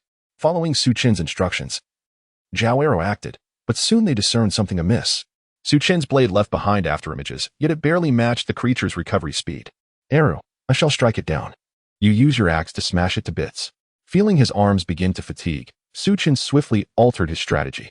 This shift turned the tide, as Su Chen's spatial power enveloped his tang knife, enhancing its cutting ability to a terrifying degree. Zhao Eru's immense strength brought the wide axe crashing down upon the creature's body, instantly shattering it like a crushed meat patty. After half an hour, the two finally reduced the monster to a mass of flesh. However, even in this pulverized state, the creature retained a semblance of vitality. Zhao Era felt a shiver run down his spine and turned to Su Chen, saying, "Brother, what shall we do now? This creature is exceedingly difficult to defeat. It still lives despite its condition." Su Chen was equally perplexed, having never faced such a predicament. In such scenarios, the most effective strategy would be to incinerate the foe, thereby eliminating any possibility of its resurgence. However, as this thought crossed his mind, he noticed a pulsating mass within the flesh he had severed, reminiscent of a heart. Without hesitation, upon observing the wound healing, Su Chen struck again, determined to reveal the creature's heart once more. Su Chen immediately swung his blade, slicing through the heart, causing a greenish liquid to spurt forth, startling him into evasive action. At that moment, the severed human bodies emitted piercing cries of agony, as if enduring profound torment. Yet, it was not long before their movements gradually ceased, until they ultimately went limp, with the heart at the core of the tumor no longer pulsating. Chapter 64. The siblings of Wang Yang. Upon witnessing the scene, Su Chen exhaled deeply, realizing that the monstrous threat was nearly vanquished. Meanwhile, Zhao Eru appeared equally spent, his entire being resembling someone pulled from the depths of water. "What manner of beast is this? It is utterly terrifying," Zhao Eru expressed, still shaken. "I had presumed that monsters were merely formidable creatures with a more fearsome appearance, but I never anticipated such horrifying entities existed. Brother, there surely can't be many of these creatures, can there?" Zhao Eru inquired, his voice laced with apprehension. Su Chen, hearing his brother's anxious question, shook his head reassuringly. "Fear not. While these monsters may be numerous, they are initially quite feeble. Furthermore, they appear to consume one another, which should limit their growth. In summary, while they are not few, there are indeed many other creatures equally formidable." Zhao Eru, initially relieved by Su Chen's words, felt a jolt of dread at his brother's concluding remark. "What do you mean? Are you suggesting that there are many other creatures as powerful as this one? If that's the case, wouldn't that mean we are surrounded by danger?" Though Zhao Eru was not the sharpest tool in the shed, he was not entirely oblivious either. He could grasp the gravity of the situation. Staring blankly at Su Chen, he asked, "Brother, you must be jesting. If that is indeed the truth, then we are surely without hope." Su Chen shook his head, countering, "This creature hardly poses a significant threat. It is merely a conglomeration of ordinary beings. If it were composed of exceptionally strong monsters and humans, possessing various abilities and having matured, that would be its most terrifying aspect. For instance, if it were to harness your strength and defense alongside my spatial abilities, coupled with those possessing extraordinary regenerative powers and an array of supernatural combinations, then it would indeed become the epitome of horror." Upon hearing Su Chen's words, Zhao Eru's expression contorted as he contemplated the implications. If such a scenario were to unfold, he genuinely felt at a loss as to how to confront such a creature. Even the combative Zhao Eru recoiled at the thought of such a monster's existence, as it seemed insurmountable. Moreover, as Su Chen had mentioned, although the number of these evolved beasts was scarce, there were still numerous others that posed a similar threat. He struggled to fathom what other horrors could rival such a grotesque entity and what dreadful powers they might wield. After this unsettling revelation, Zhao Eru's previously buoyant demeanor had shifted to one of despondency. Observing his brother's transformation, Su Chen promptly offered words of comfort. "There is no need for such concern. What I spoke of pertains solely to their potential threat to humanity. The actual extent of their strength remains a subject of debate. Furthermore, as I mentioned, such a scenario is unlikely to materialize, for assembling a multitude of awakened individuals with high-level abilities is no simple feat, not to mention allowing these monsters to consume them." Upon hearing Su Chen's reassurances, Zhao Eru's spirits began to lift slightly. Otherwise, he genuinely feared the scenario that Su Chen had described. The two took a brief respite in their room, disregarding the grotesque creature, and consumed a modest meal along with some water to regain their strength. They had encountered such situations before. After all, outside, there were few comforts to be had. Rather than seeking a more suitable environment, it was more prudent to invest their time and energy in rest. While they rested, the weather turned increasingly frigid. Meanwhile, in another small villa, a man and a woman endured both the biting cold and the sweltering heat. "Brother, what is the situation outside? Hasn't the army come to rescue us yet?" Wang Yan asked despondently, gazing at Wang Yang. Both were bundled in thick cotton jackets, yet for them, without air conditioning or a means to heat the space. This was of little comfort. Although they were not in danger of freezing to death, the chill was still palpable. If there had been access to water and electricity, their predicament would have been far less dire. Unfortunately, just prior to the apocalypse, they had already faced widespread water and power outages. The current tap water resembled the foulest of sewage, and it was evident to anyone with a discerning eye that it was undrinkable. Days had passed, and while they still had some food, their water supply had nearly run dry. Wang Yang, swathed in his cotton jacket, looked at his sister's pale and despairing countenance and felt a pang of compassion. Xiaoyan, do not worry. Let us endure a little longer. This too shall pass. The government will surely come to our aid. Hearing his comforting words, Wang Yin managed a bitter smile. Brother, spare me the reassurances. With such calamity befalling us, how could the country possibly come to our rescue? They might be facing their own crises, let alone attending to others. Wang Yang, initially intending to offer further consolation, found himself at a loss for words. He understood that Wang Yan's concerns were valid. He had thought that today was not particularly cold and had considered venturing out to scavenge for supplies. However, upon stepping outside, he had been ambushed by a creature. Not only did he fail to procure any resources, but his action of opening the door had also allowed the monster to invade the villa. They now remained hidden in Wang Yan's room, which had become their last refuge.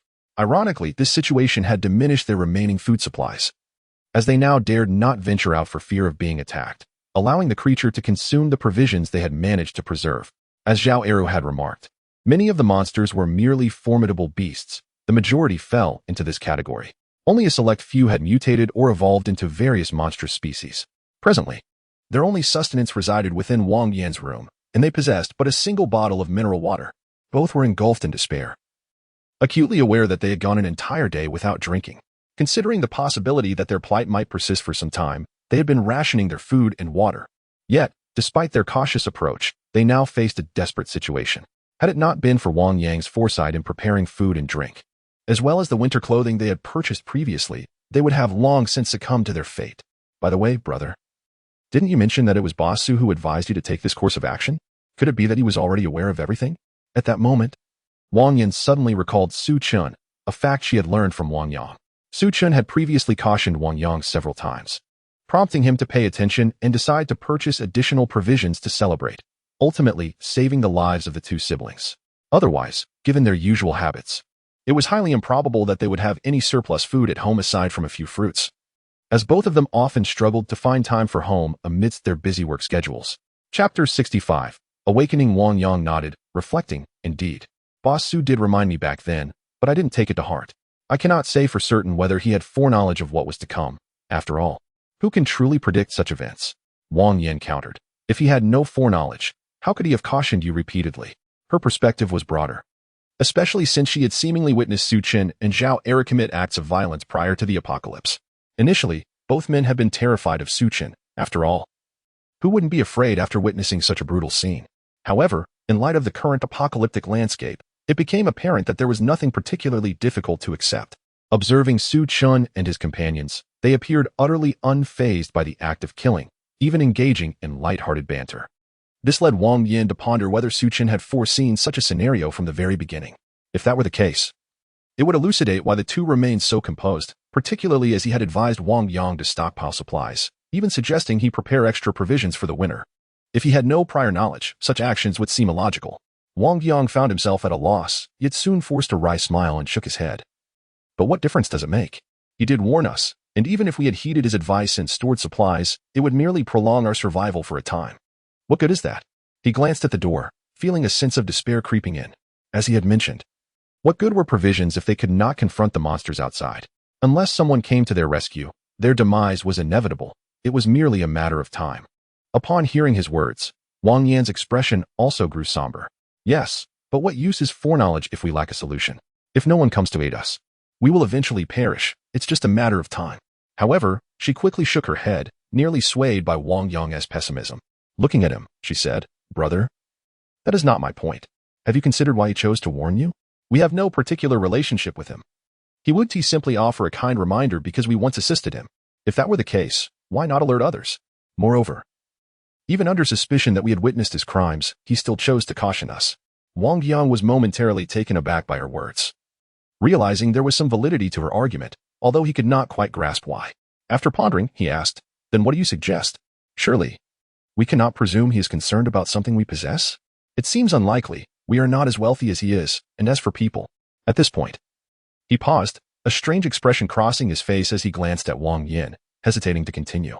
In his mind, the only thing worth Su Chen's concern appeared to be Wang Yin herself. Upon noticing his gaze, Wang Yin seemed to understand, leaving her at a loss for words. However, she quickly spoke up, stating that regardless of the circumstances, his assistance must have stemmed from some rationale.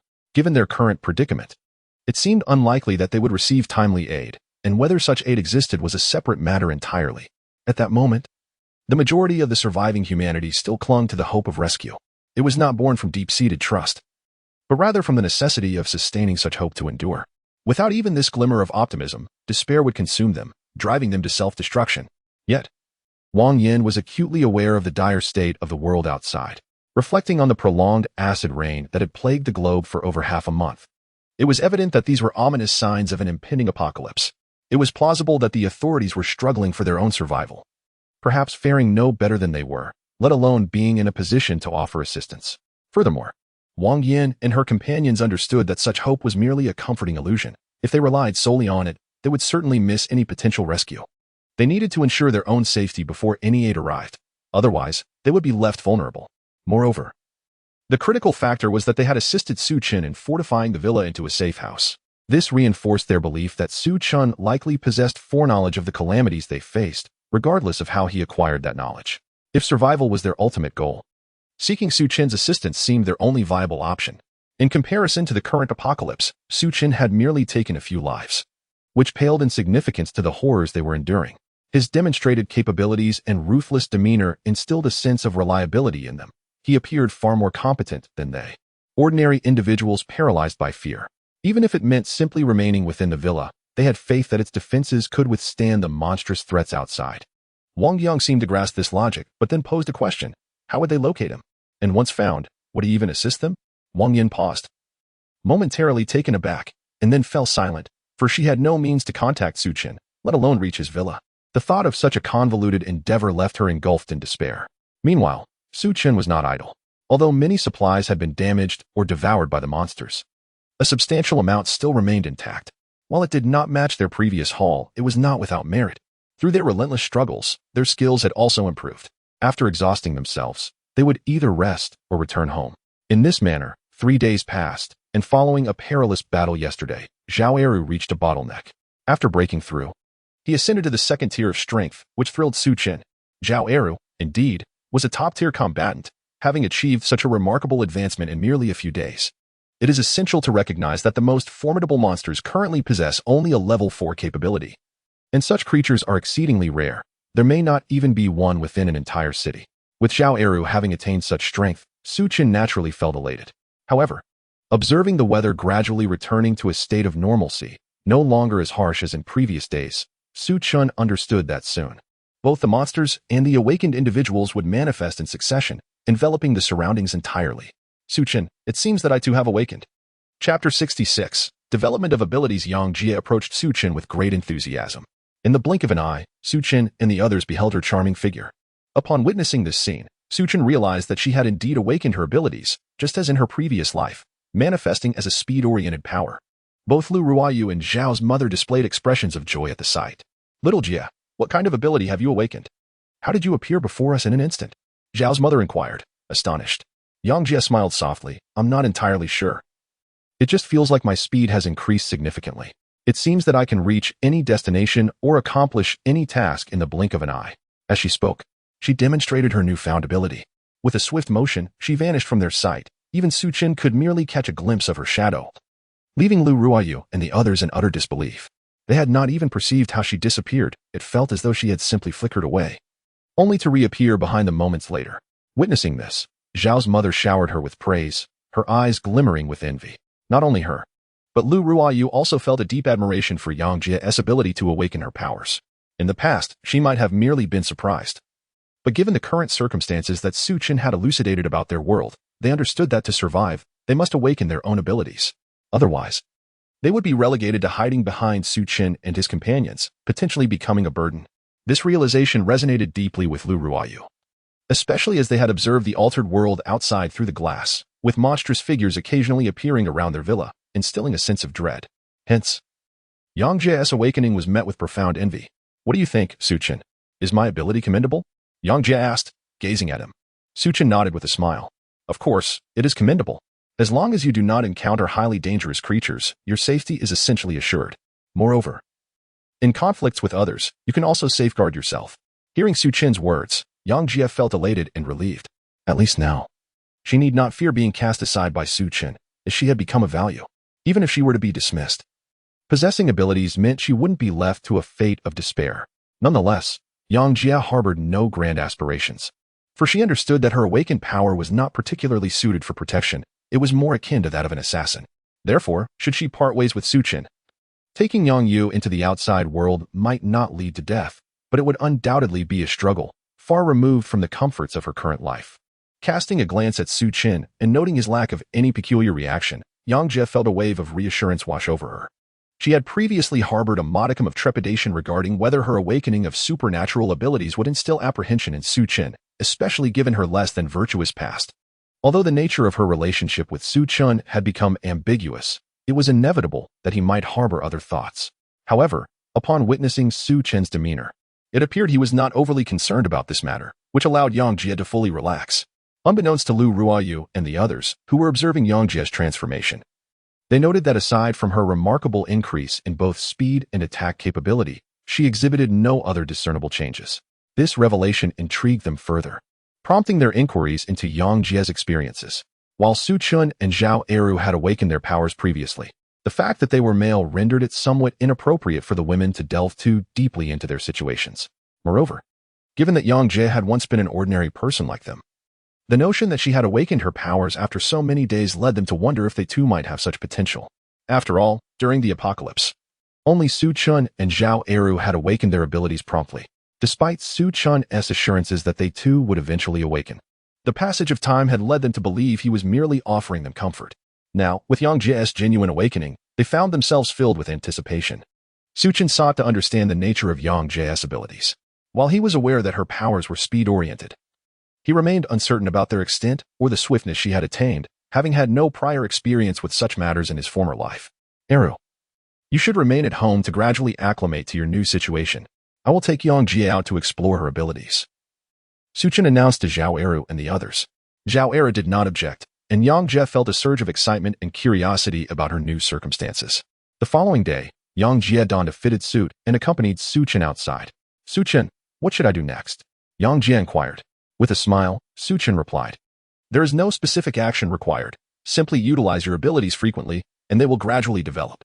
Yang Jie nodded in understanding but, intrigued, asked, is there no quicker method? Su Chen initially intended to say there was none, as such matters inherently depended on individual effort. Yet, he suddenly recalled the actions of the lunatics from his past life, who seemed to have employed various means to fully develop their powers. Some surviving scientists even conducted frenzied experiments, bestowing abilities upon those who had none. Crucially, they appeared to have harnessed monsters to enhance their powers, achieving success at a steep price. It was said that the side effects were profoundly evident, transforming some individuals into monstrous beings, devoid of any human semblance. While some retained a semblance of reason, their emotions were drastically affected. Others became true monsters in both mind and appearance, indistinguishable from their grotesque counterparts. Upon contemplating this, Su Chen chuckled and remarked, if you are willing to consume those monstrous entities, perhaps you could swiftly awaken your extraordinary abilities. He then proceeded to inform her of the potential consequences. Yang Jie felt a shiver run down her spine, her entire being quaking at the thought. With a look of disgust, she retorted, how could that possibly be?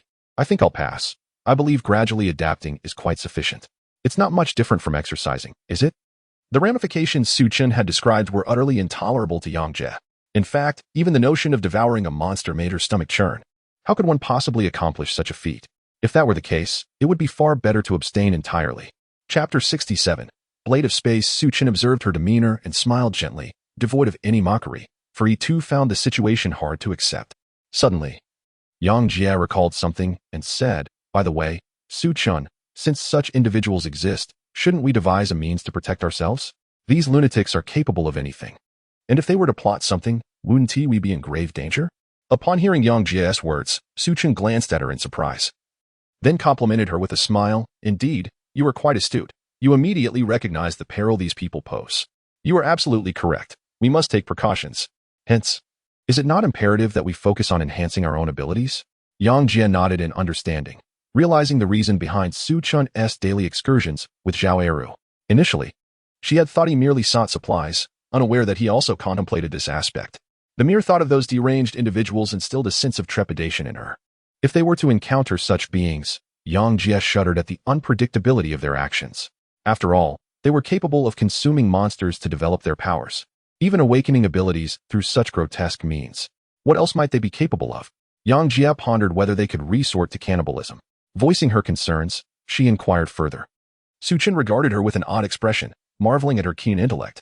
He had merely mentioned a thought, yet she had drawn such profound conclusions, which were, indeed, grounded in reality. You are correct, they are indeed capable of such acts. I cannot ascertain the specifics, as my powers only allow me glimpses of fragmented futures. However, in those visions, they are indeed shown to commit such atrocities. As long as they perceive an opportunity for enhancement, they will attempt anything. As he spoke, Su Chen pondered whether those individuals had transformed into monsters themselves. After all, how else could they exhibit such madness? It was noteworthy that some monsters retained a shred of rationality, yet these individuals had channeled their remaining sanity solely into self-improvement, rendering them even more terrifying. Su Chen vividly recalled hearing tales of these individuals in his previous life, where even members of alliance groups sought refuge from monsters, only to find themselves unable to guard against these lunatics.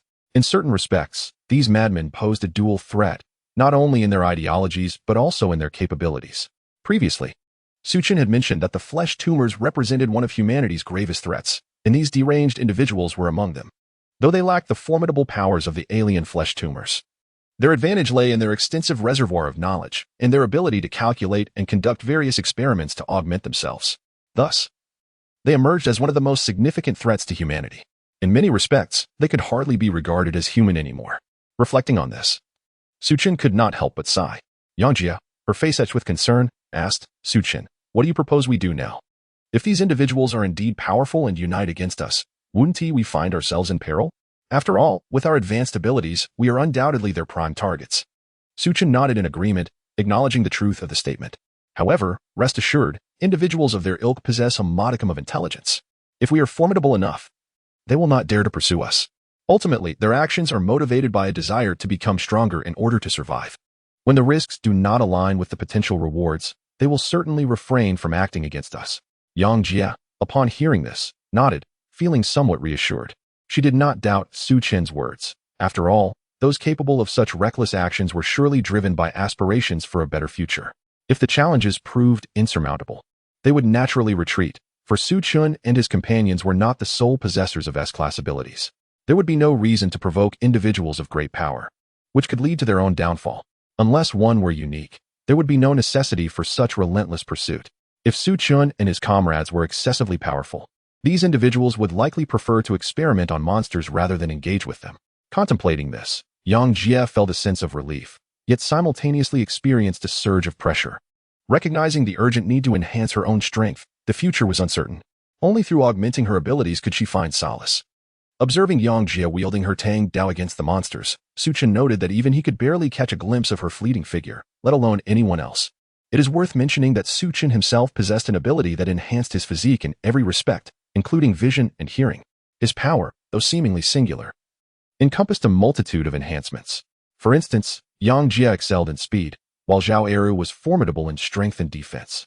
In contrast, Su Chen's capabilities were comprehensive. Though his level may not match that of Zhao Eru and the others, it was nonetheless invaluable. Su Chen was also diligent, experimenting with his abilities. After several days of exploration, he discovered that his powers could not only be used to enhance weaponry for cutting, but could also interact with space itself. He even pondered whether he could utilize his spatial abilities for movement and, upon experimentation, found it indeed feasible. However, the energy expenditure was considerable.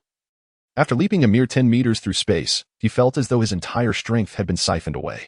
Nonetheless, this revelation exhilarated Su Chen, for it indicated that his spatial abilities were multifaceted, unlike the singular powers possessed by Zhao Eru and Yang Jie. Regrettably, his current strength and level were insufficient. Despite the vast potential of his abilities, he could barely manifest their full capacity at present. Thus far, Su Chen had devised 3 techniques for employing his spatial powers. The first was the simplest, covering his weapon with his abilities to significantly enhance its cutting prowess. The second involved spatial leaps, akin to teleportation, allowing him to instantly reach his desired location. The third entailed channeling his powers to unleash spatial blades, enabling him to perform long-range cuts without the necessity of direct contact. However, this third type of consumption is exceedingly vast. Su Chen can hardly utilize it more than a few times. Furthermore, the greater the distance and the larger the area, the more substantial the consumption. Su Chen has endeavored to maximize its use, yet he can only manifest a blade of energy extending 1 meter in length, capable of striking a space 10 meters away. Chapter 68. Just like that, as for its power, it is undeniably formidable, capable of slicing through a steel plate 1 centimeter thick, leaving a smooth and even edge. This represents the pinnacle of Su Chen's abilities, and at present, he can only employ it once. To utilize it further would necessitate a reduction in either power or range. It can be said that this is essentially Su Chen's trump card, one he has never truly wielded since its inception. However, in a certain regard, he has employed it on numerous occasions, as he has experimented with diminishing its scale. For instance, he has created a spatial blade that occupies merely a span of a few centimeters, maintaining an attack range of 10 meters, yet increasing the quantity significantly. When Su Chen unleashes this scaled-down version of the spatial blade, he can simultaneously dispatch 6 strikes, and if he were to reduce the size further, the number could increase even more. Nevertheless, when confronting larger foes, such as the colossal serpent he encountered alongside Zhao Eru, inflicting damage becomes a formidable challenge, often resulting in merely breaking the creature's skin without penetrating deeper into its flesh. However, against a multitude of smaller adversaries, this technique proves exceedingly effective.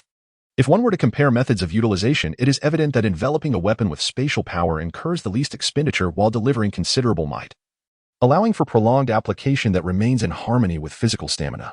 As long as his energy endures, Su Chen can continue to wield this spatial force, thereby offering the highest cost-effectiveness. Other techniques, in contrast, are relegated to the status of hidden cards. Reflecting upon this, Su Chen, much like Yang Jie, began to contemplate methods for rapid enhancement of power. Recalling information from his previous life, he remembered that there indeed existed alternative means. For instance, he recalled a small pool resembling a spiritual spring, which could augment the strength of awakened individuals and facilitate further development of their extraordinary abilities. There were even instances where one's powers could be elevated from A grade to SS grade, with an accompanying rise from level 2 to level 8, an ascent akin to soaring to the heavens. However, Su Chen had merely heard of such tales, as they seemed somewhat far-fetched. Who could possess a spiritual spring the size of a lake? Even if such a spring existed, it could hardly be monopolized by a single individual. The absorption of a lake-sized spiritual spring would likely require a minimum of 6 months, during which countless individuals and creatures would inevitably clash in pursuit of it. How could a level 2 awakened individual withstand such turmoil? Should word of it leak, even an 8th level awakened being would struggle to guard it alone. Shaking his head, Su Chen chose not to dwell on this matter excessively. Besides spiritual springs, it appeared that certain creatures could yield similar effects. Of course, he referred to those beings that were entirely legitimate, devoid of adverse side effects, akin to the meat consumed in daily life, which typically bears no repercussions. These creatures, in essence, are quite similar to awakened individuals, differing only in their humanity. They have also mutated like the awakened ones. Aside from possessing extraordinary abilities, they remain unchanged in other aspects. The flesh of these creatures is akin to ordinary meat, differing only in the energy of their supernatural powers. If one were to elaborate, there might be slight variations in size. In addition to these two types, there are also plants resembling elixirs that exhibit similar effects. In fact, the potency of these elixirs is often greater, while their efficacy in enhancing strength may vary. The crucial point is that they can transform an ordinary person into an awakened individual. This has been substantiated through verification.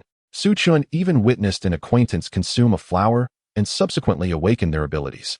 Compared to other methods of awakening powers, instances of awakening through these elixirs are far more prevalent, and aside from a few toxic variants, they can be said to have no side effects. While Su Chen and Yang Jie engaged in combat, he conveyed this information to her. Yang Jie was taken aback and inquired, "Is there anything else aside from these?" Su Chen nodded in affirmation. "Yes, there are many more, but they are quite rare." Yang Jie frowned and remarked, "If that is the case, why haven't we encountered them? You and Eru have been together for several days. Didn't you search for them?" Su Chen rolled his eyes. "When I mentioned many, I was referring to the totality of them. But if you consider them scattered, there is only a minuscule amount in a city. Moreover, at this stage, they are even scarcer. Only over time will their numbers gradually increase, yet they will still remain exceedingly few. Even if more appear later, most will only have marginal effects. In reality, they 1T significantly enhance our capabilities, akin to having beef or supplements at every meal. Their 1T be a fundamental transformation." Upon hearing Su Chen's words, Yang Jie nodded, comprehending his meaning. She then curiously asked, "How do we distinguish these?" Su Chen pondered for a moment before responding. I'm not quite sure how to discern them, but I know that once you see these things, you will instantly recognize them. What do you mean? Yang Jie queried. Somewhat perplexed, Su Chen elucidated. It's quite simple. These elixirs or edible creatures are not uniform.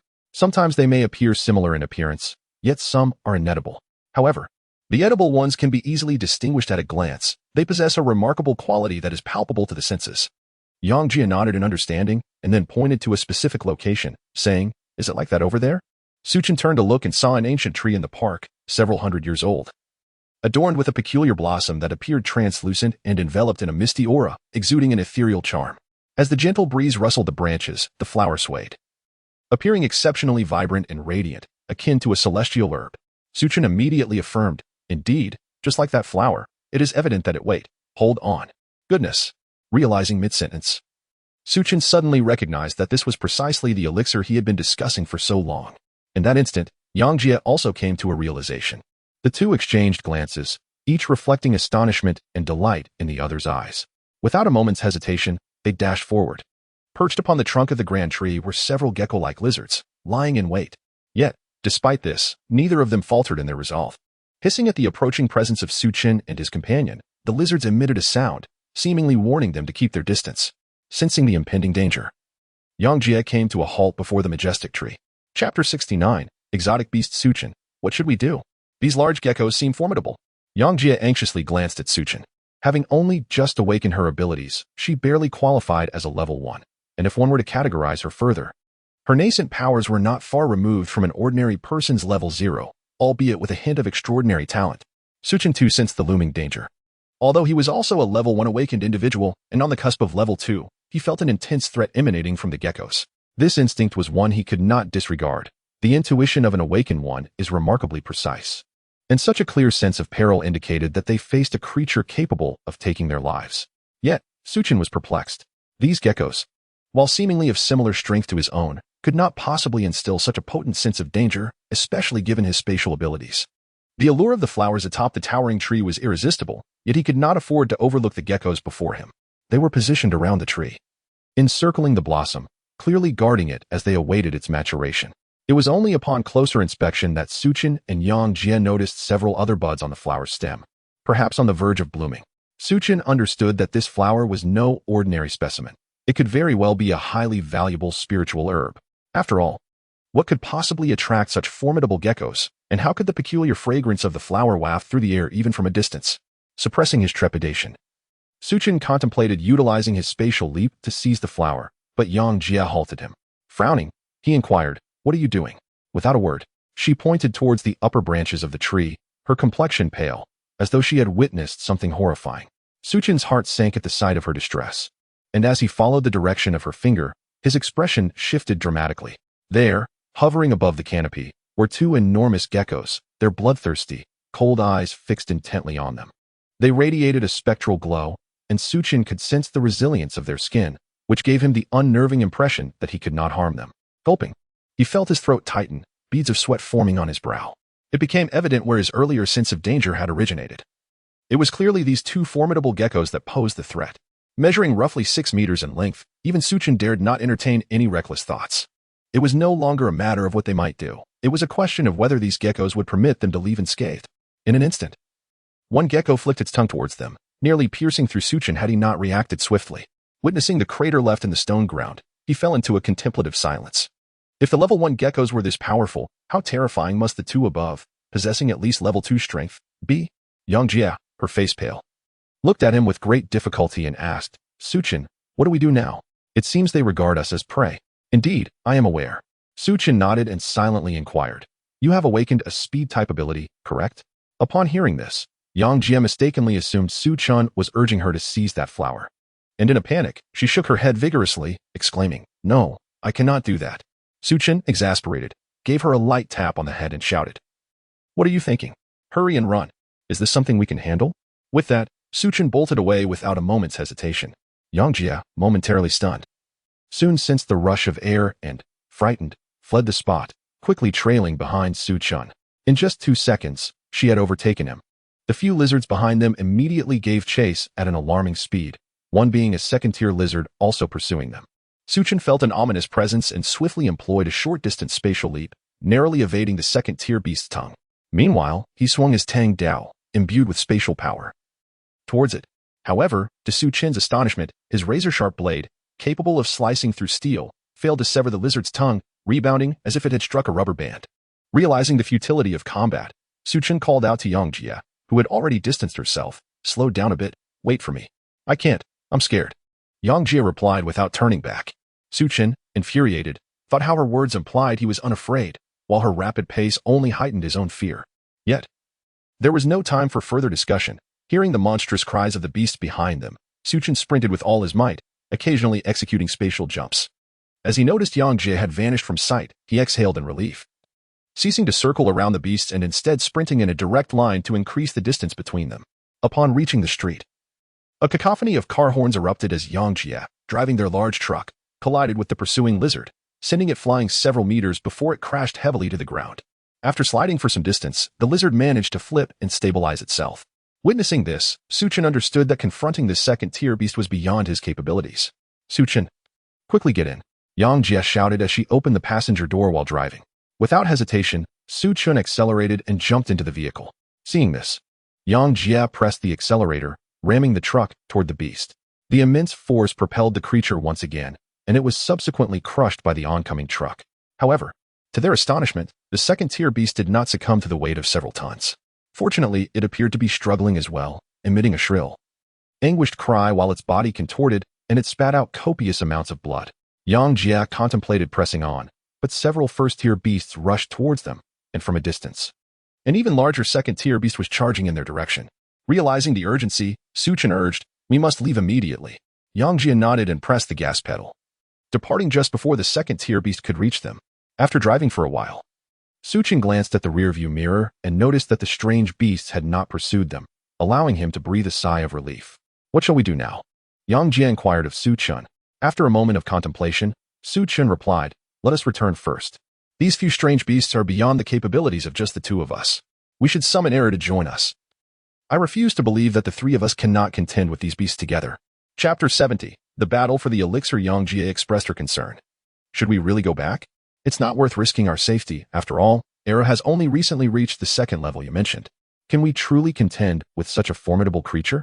Su Chen shook his head, asserting, "How could we possibly refrain? Regardless of our chances of victory, we must acquire that elixir. Do you comprehend its significance?" Noticing Su Chen's fervent concern, seemingly undeterred by the inherent dangers, Yang Jia assumed he was aware of the flower's properties. Su Chen, however, maintained a serious demeanor as he replied, "Though I am unaware of this flower's effects, any anomaly that manifests at the onset of an apocalypse is undoubtedly of exceptional caliber. Furthermore, considering the flower's growth, it may have existed even before the apocalypse, making it all the more imperative that we seize this opportunity. It could very well develop into a grade 7 or even grade 8 treasure. Even if its effects remain unknown, it is assuredly beneficial. If it possesses the ability to elevate one's powers or awaken latent abilities, we cannot afford to overlook it." Upon hearing Su Chen's words, Yang Jia ceased her objections. If what Su Chen suggested were true, it would represent a lethal temptation for anyone, especially since 3 among them had yet to awaken their powers. Excluding Zhao's mother, whom Su Chen claimed could awaken her abilities, there remained Lu Ryu and Yang Yu, both of whom desperately needed such a resource. Even if their powers were not awakened naturally, they might not reach S grade, or even A grade. However, possessing any degree of power would significantly enhance their capabilities, allowing them to transcend the realm of ordinary individuals and acquire the means for self-preservation. Contemplating this, Yang Jia felt a growing desire to obtain the elixir. Upon returning to the safe house, Su Chen summoned Eru, equipped them with various weapons, and advised Lu Ruoyu and the others to remain cautious at home. Fully armed, he then made his way back to the park. The 3 of them observed the ancient tree, several centuries old, through binoculars. A few geckos clung to its bark, while a wide expanse around the tree was devoid of life, with small mutated creatures daring not to approach. "Brother, is that the beast you mentioned? It looks no different from a monster," Zhao Er remarked after a brief examination. Yang Jia nodded in agreement, puzzled about the distinction between the beast Su Chen spoke of and a monster. In response, Su Chen elucidated, "There is indeed little difference between beasts and monsters. The sole distinction lies in the fact that beasts possess a modicum of rationality akin to awakened individuals, whereas monsters, much like zombies, lack any cognitive function and are driven purely by instinct. Although beasts exhibit some degree of rational thought and emotion, it is limited, resembling ferocious predators that have tasted human flesh. The fact that these beasts are capable of guarding the elixir is the most significant difference from monsters, and this characteristic allows us to distinguish between them. Upon hearing Su Chen's explanation, both individuals experienced a moment of clarity. Upon witnessing the situation, Su Chen felt the necessity to enlighten them about the fundamental knowledge concerning apocalyptic creatures. He continued, in addition to these aberrant beasts, there exists another category known as spirit beasts. They are quite similar, yet they possess a distinctly elevated level of intelligence. Among them, some can indeed exhibit ferocity. However, their cognitive abilities are generally superior, often matching those of an adult human. Yet, such intellect is exceedingly rare. Most possess an intelligence comparable to that of a child under 10 years old. The two nodded in understanding, committing this information to memory. Nonetheless, the immediate concern remained with the group of aberrant beasts ahead. They were fiercely guarding a particular flower, and even the swiftest among them, Yang Jie, found no opportunity to seize it. Furthermore, despite Su Chen and Zhao Eru managing to distract the aberrant beasts, Yang Jie's frail constitution posed a significant risk. A mere brush against her could lead to dire consequences. Should Su Chen and Zhao Eru falter and allow one of the creatures to come into contact with Yang Jie, it could very well result in her untimely demise. After a moment of contemplation, Su Chen instructed, Yang Jie, when Eru engages the aberrant beast directly, you must attract its attention while ensuring your safety. I will retrieve that flower. Upon hearing Su Chen's plan, both agreed without hesitation and sprang into action. Yang Jie initially drew the attention of several small geckos, allowing Zhao Eru to charge towards the large tree, feigning an attempt to snatch the spirit herb. This incited the ire of the two larger geckos perched above, who immediately descended to confront Zhao Eru. In contrast to the situation, Zhao Eru exhibited no signs of retreat, even as the aberrant beast's tongue struck him with the force of a cannonball. Despite the impact, he showed no inclination to flee. However, witnessing Zhao Eru being struck, his face reddening and the area of impact visibly bruising, Su Chen realized the toll it was taking on him. A wave of relief washed over Su Chen as he recognized he had wisely refrained from recklessness. A blow of that magnitude would have been intolerable for him. As per the plan, while Zhao Eru was entangled with the aberrant beasts, he was also leading them away from the tree, preventing them from consuming or destroying the spirit herb. Utilizing the obstacles in the park for cover, Su Chen gradually approached the tree. Once he estimated the distance was adequate, he executed a spatial leap, instantly appearing atop the tree. With a swift motion, he brought his tang knife down upon the spot where the flower was growing, severing it along with a substantial portion of the surrounding wood. Initially, Su Chen intended to store it within his spatial realm, but quickly dismissed the idea upon realizing that living entities could not be preserved there. The spirit herb was evidently not yet fully matured, and if confined to his space, it would likely remain stagnant, if not perish. Such an outcome was unacceptable to Su Chen. Meanwhile, the aberrant beasts, engaged in a chase led by Yang Jie and entangled with Zhao Eru, became aware of Su Chen's actions. They emitted sharp cries and charged towards him. Su Chen's expression shifted in alarm, prompting him to flee the scene. Yang Jie, take this thing and go, he urged, handing the spirit herb to Yang Jie as she reached his side. At the scene, her speed surpassed all, allowing her to escape from this place, thus marking the success of her plan. During their flight, Yang Jie took the elixir from Su Chen and swiftly created distance between them, while Su Chen halted, standing firm to shield her from the pursuing first-level aberrations. However, having executed a spatial leap just once, he now felt an overwhelming weakness coursing through his body, rendering him powerless against the onslaught of several first-level beasts. Reluctantly, Su Chen had no choice but to continue his flight, though he found himself unable to shake off their relentless pursuit. Chapter 71. Escape on the other side, Zhao Eru, witnessing the dire situation of Su Chen, felt an immediate surge of anxiety, yet he too was ensnared by two ferocious beasts. After several futile attempts to extricate himself, his frustration boiled over. Get away from me, Zhao Eru bellowed, suppressing the searing pain as he hoisted one of the beasts aloft, exerting tremendous force to stretch its body straight. Under such immense strength, the creature emitted a piercing shriek, seemingly enduring excruciating agony. Su Chen turned his head just in time to witness the scene.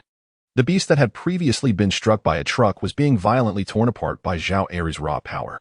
The skin split open, and with a sudden surge of strength, Zhao Eru ripped it into two segments. Blood gushed forth, splattering across Zhao Eru's body, streaming from his head to his entire form, presenting a horrific and ghastly sight. He discarded the carcass onto the ground and seized an axe, directing his assault towards another second-tier beast. Perhaps due to fear, this beast dared not confront Zhao Eru head-on, ultimately retreating under Zhao Eru's relentless onslaught. Yet, despite his valor. He found it challenging to deliver a fatal blow. Meanwhile, the beasts pursuing Su Chen, sensing the unfavorable turn of events, rushed in to encircle Zhao Eru in alliance with the second-tier creature. Faced with such a predicament, Zhao Eru found himself at a loss. Had it not been for his indomitable abilities, he would surely be in dire straits. The mere force of the beast's assaults was beyond the endurance of an ordinary person.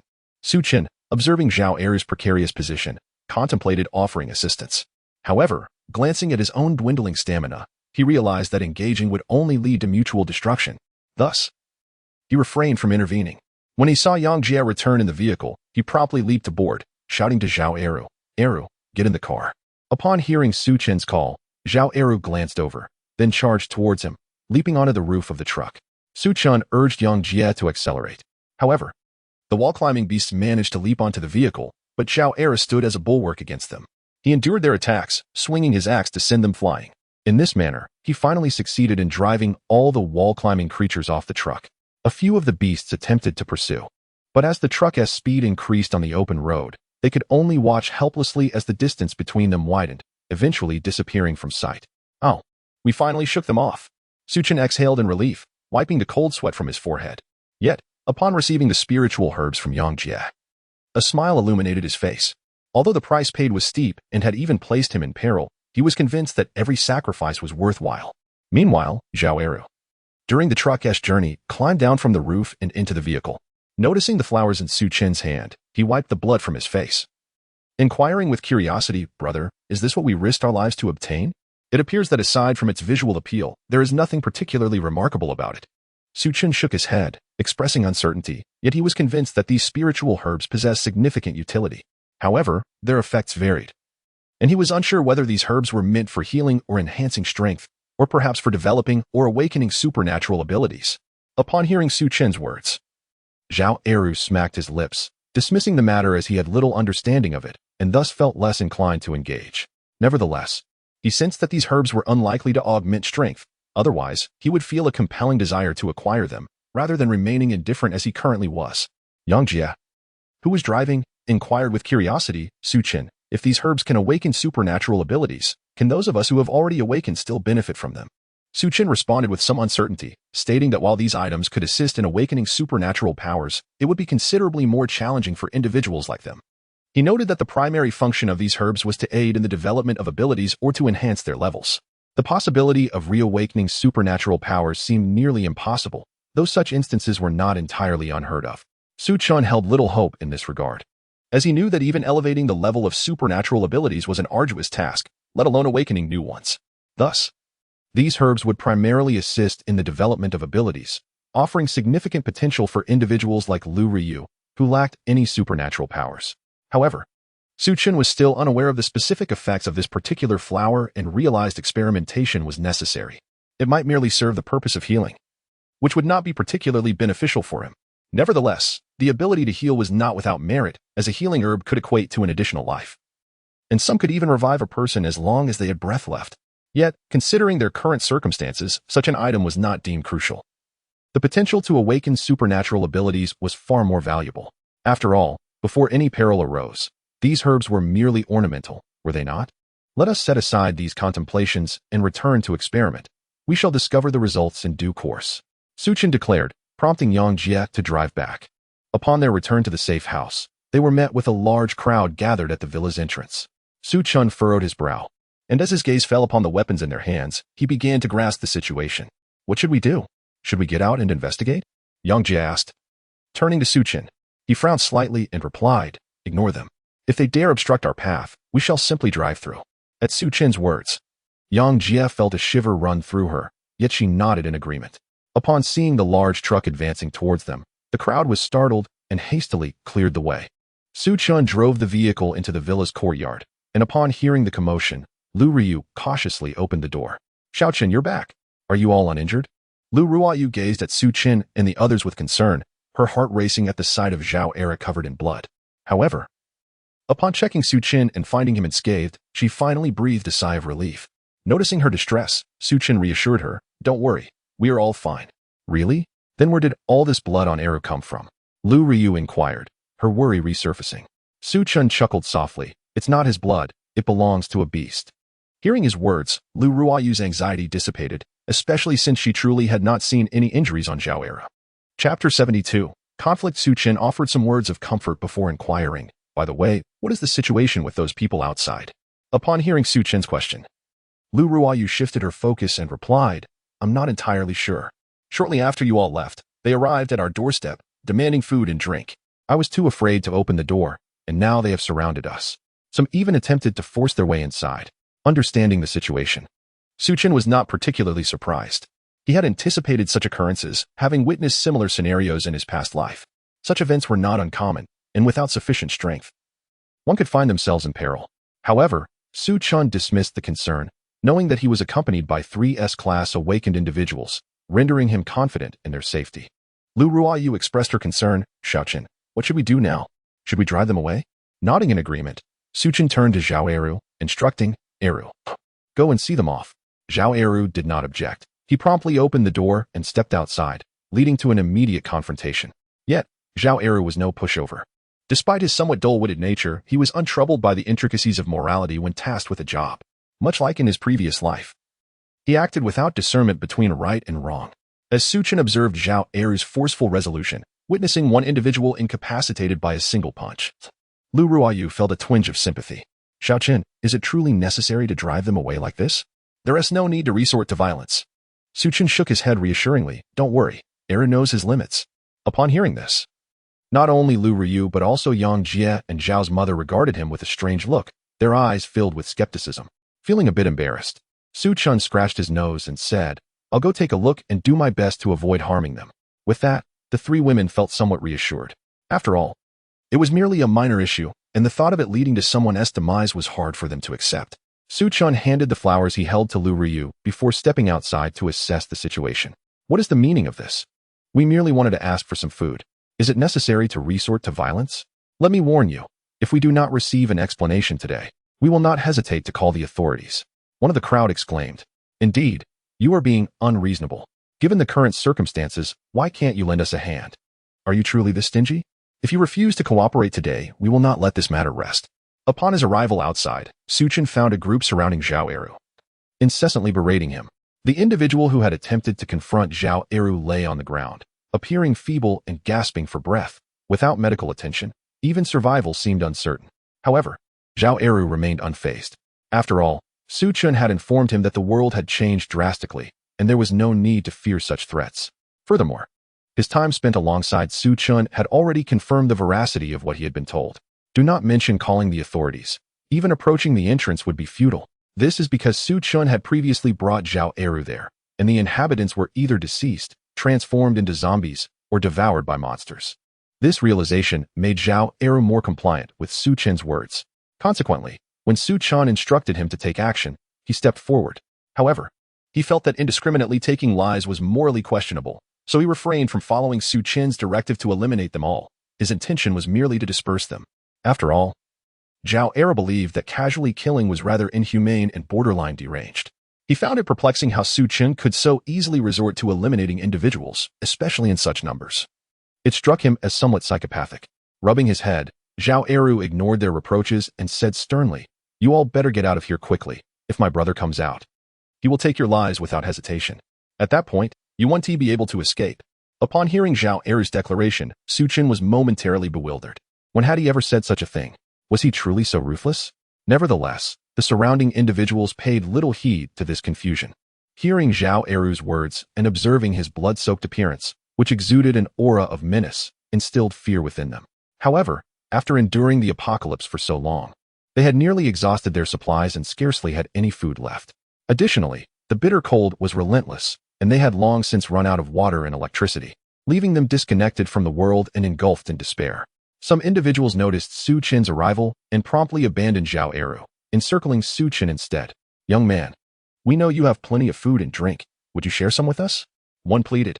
"Yes, we want to take it for free. We can give you some money in return." Su Chen chuckled at their words. "If you desire food and drink, go buy it yourselves. Why seek me out for it? You think this is still the old days? And with your tone, do you believe yourselves to be of any significance? If you want something, go find it yourselves, and don't come here pestering me like beggars. Otherwise, do not blame me for being unkind."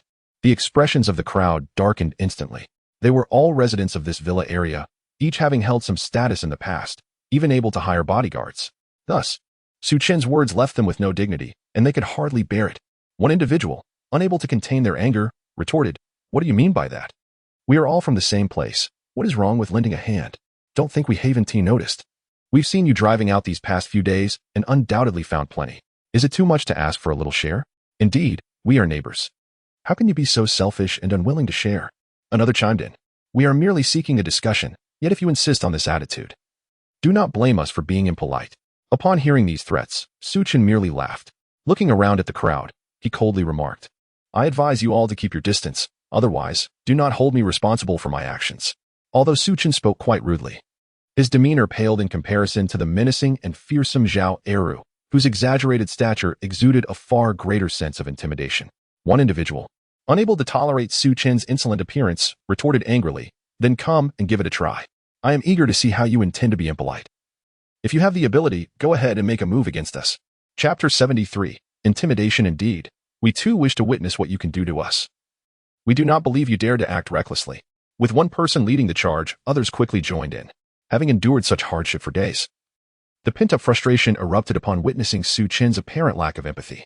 With a resounding bang, just as they began to stir, before they could react, Su Chen produced a handgun and decisively fired at the instigator of the ruckus. The sound of the gunshot silenced the surroundings, and the first troublemaker collapsed, forever lost in eternal slumber. The onlookers were momentarily taken aback, staring in shock at the scene before them, their eyes drawn to the figure on the ground, from which a pool of blood rapidly spread, staining the earth crimson.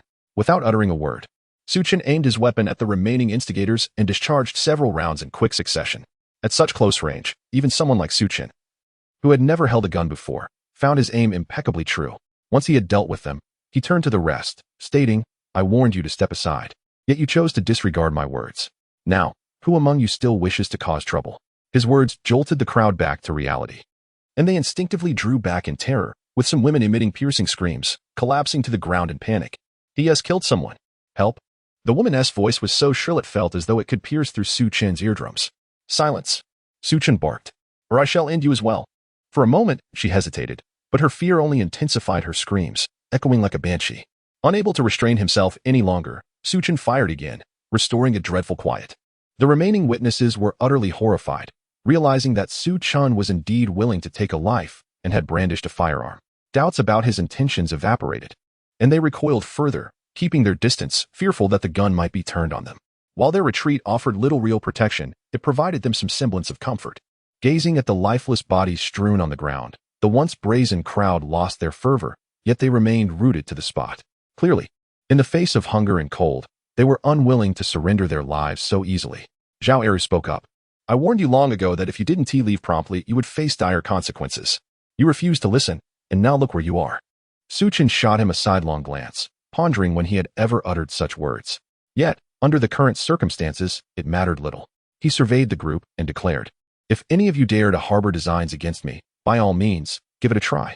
I am curious to see who among you is unafraid of death." With that, he disregarded them entirely and turned, leading Zhao Eru back to the villa. Those left behind exchanged glances, uncertain of what to do next. After a considerable amount of time, someone finally broke the silence and asked, "What now?" This individual seemed utterly indifferent to our plight, and I feared that if we continued to provoke him, he might truly resort to violence against us. The others nodded in agreement, for it was evident from Su Chen's demeanor that he held no regard for their lives. Previously, some had contemplated using intimidation, threatening to unite and seize his provisions should he refuse to share food. However, the sight of the corpses on the ground and the gun in Su Chen's possession swiftly dispelled such thoughts. Yet, the notion of simply departing left them feeling somewhat aggrieved, as they were acutely aware that Su Chen possessed an abundance of supplies.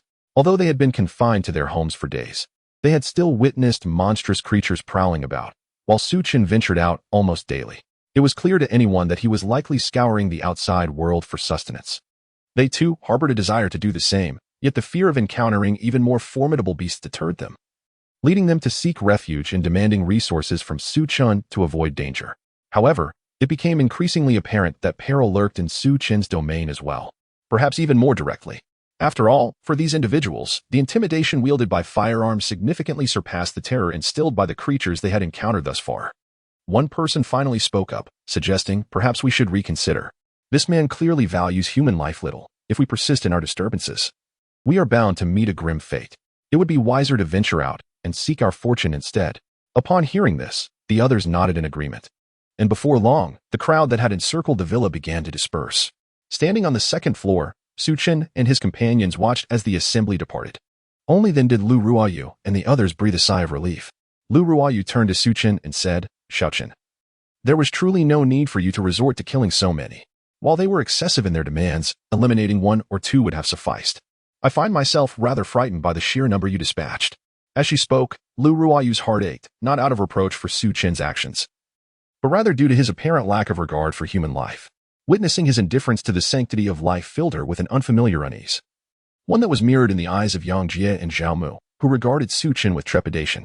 Noticing their apprehension, Su Chen's expression softened as he explained, I never wished for this outcome, but trust me, if we do not instill fear in them, we will undoubtedly face greater troubles in the future. Do not doubt me. This is merely the beginning. As the environment becomes increasingly hostile and the pressure of survival intensifies, individuals will inevitably prey upon the weak. At that juncture, they will not ponder morality, they will only seek to survive. Upon hearing his words, Lu Ruoyu felt a sense of comfort from Su Chen's gentle explanation. It was not that they regarded him as cold-blooded. Rather, they feared that he might treat them with the same ruthless indifference. If that were the case, they would find themselves at a loss on how to confront him. Seeing that they had calmed down, Su Chen reassured them, rest assured. As long as they do not trouble us, I have no intention of taking action against them. After all, it is not my place to concern myself with the fate of others. Upon hearing this, the group nodded in agreement, observing that Su Chen remained unchanged from before, which allowed them to finally set their minds at ease. As long as Su Chen did not treat them poorly, they could reluctantly accept the situation. At present, Su Chen's demeanor was evidently not one that instilled fear in them. Well then, Xiao Chun, you shall decide for yourself, for you possess greater insight than we do. As long as you exercise discretion, that is all that matters. Chapter 74. How will you repay? After Lu Ryu spoke, as if recalling something, she asked, by the way, what was that flower you gave me earlier? It wouldn't be the miraculous herb you mentioned, would it? Upon hearing her, Su Chen finally remembered and nodded, saying, indeed.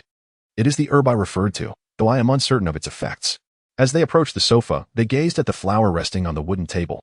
It was not only visually captivating but also continuously emanating a delightful fragrance, filling the entire villa with its aroma. Strangely enough, Su Chen felt his energy gradually replenishing, perhaps due to the scent of the flower. Curiously, Zhao's mother inquired, what should we do now? How do we use this flower? Should we simply consume it? Su Chen hesitated. Logically, it was customary to ingest such items. Aside from the scientists, most individuals would proceed in this manner. However, the effects would likely pale in comparison to those concocted by the scientists, who had previously researched a multitude of topics. Surviving the apocalypse had only opened new avenues for their studies, akin to unlocking a door to greater knowledge. Yet, Su Chen lacked the resources they possessed, and thus, the most straightforward approach was to consume the flower. After all, it hardly seemed suited for topical application.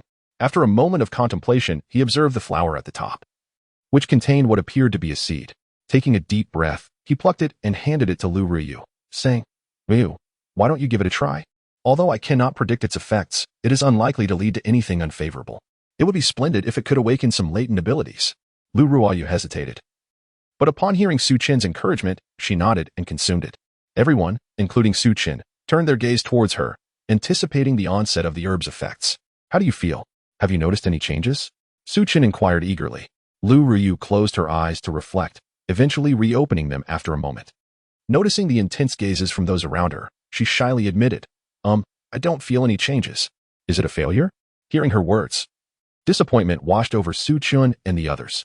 However, he reassured her, don't be anxious. Perhaps the effects will take some time to manifest. Let us wait a bit longer. It might take 10 days or even a month for any changes to appear. All right, Lu Ruoyu nodded, but soon her body stiffened. This reaction ignited excitement in Su Chen. Could it be that the effects were finally taking hold? Lu Ruoyu also sensed something and exclaimed, I can feel it. I understand the flower's effects now. What are the effects? This time, not only Su Chen but also Yang Jie and Zhao's mother were filled with anticipation. However, Lu Ryu shook her head, saying, it seems that this flower is not meant for awakening abilities. Rather, it appears to possess healing properties. Furthermore, it likely should not be consumed, but rather relies on its fragrance to heal and purify the surrounding environment. After finishing her explanation, Lu Ruoyu added, somewhat bashfully, I'm not certain if I'm right. It's just a feeling I have. Upon hearing Lu Ruoyu's words, Su Chen felt a twinge of disappointment. Yet he responded, it should indeed be the case, as one tends to experience such sensations after consumption, vaguely grasping the effects, akin to acquiring some information from it. The crowd nodded in agreement, surprised by this revelation. Was it not the case that one could simply try it to discern its effects? Observing their reactions, Su Chen elaborated.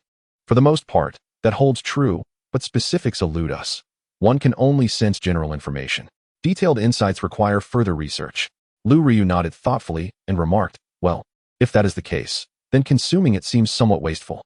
As she spoke, her gaze fell upon the flower, which noticeably emitted a diminished fragrance. Appearing less vibrant and radiant, with its surrounding mist having thinned, Su Chen intended to offer her some consolation.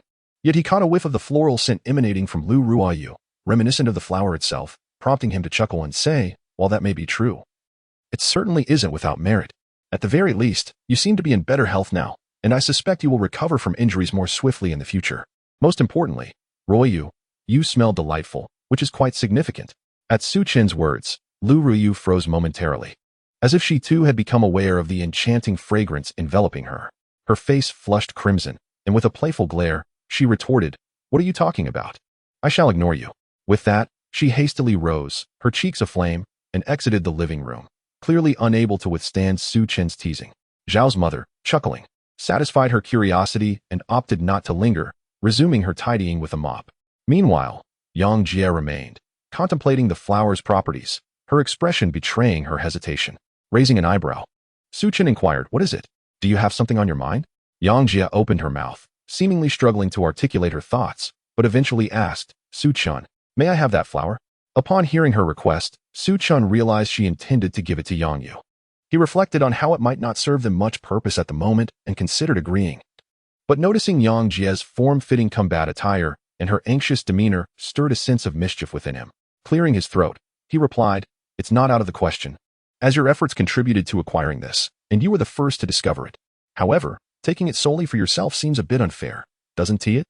I find myself in a bit of a predicament. Yang Jie's eyes lit up with excitement, sensing that Su Chen was open to negotiation. This delighted her. For the flower's effects appeared to be tailored specifically for Yang Yu. If it indeed possessed remarkable healing properties, her worries for Yang Yu would be alleviated. Placing it in Yang Yu's room could very well lead to her being able to rise from bed and regain her strength. No longer confined to her daily brief moments of activity, Yang Jie immediately replied, Su Chen, rest assured, once Xia Yu's health is restored, that will suffice. After all, it merely needs to be placed in the room. There is no necessity to utilize it, is there? Su Chen nodded in agreement, acknowledging, indeed. Placing it in Xiao Yu's room is feasible, but how do you intend to repay me?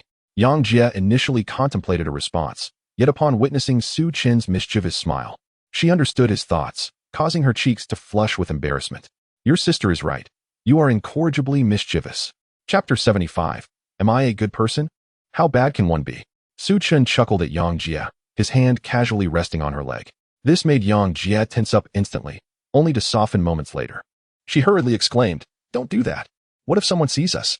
Observing Yang Jie's anxious demeanor, Su Chen felt emboldened, igniting within her a mix of embarrassment and fear as her focus remained fixed on the entrance, dreading the arrival of an unexpected visitor. After all, they were in the living room, and anyone could see them clearly. Unable to contain himself, Su Chen decided to take action. Initially, he had only intended to tease her a little, being mindful of the risk of being discovered. However, the situation had shifted dramatically. He took Yang Jie to the bathroom in her room, and soon enough, she found herself leaning against the wall, utterly spent. Time passed, and eventually, they emerged from the shower, Yang Jie leaning weakly against Su Chen. Are you really not afraid of being caught? She asked, exasperated as she nestled into his embrace. Su Chen raised an eyebrow, responding, what is there to fear? Yet, despite his nonchalance, a hint of anxiety lingered in his heart. He didn't care about others.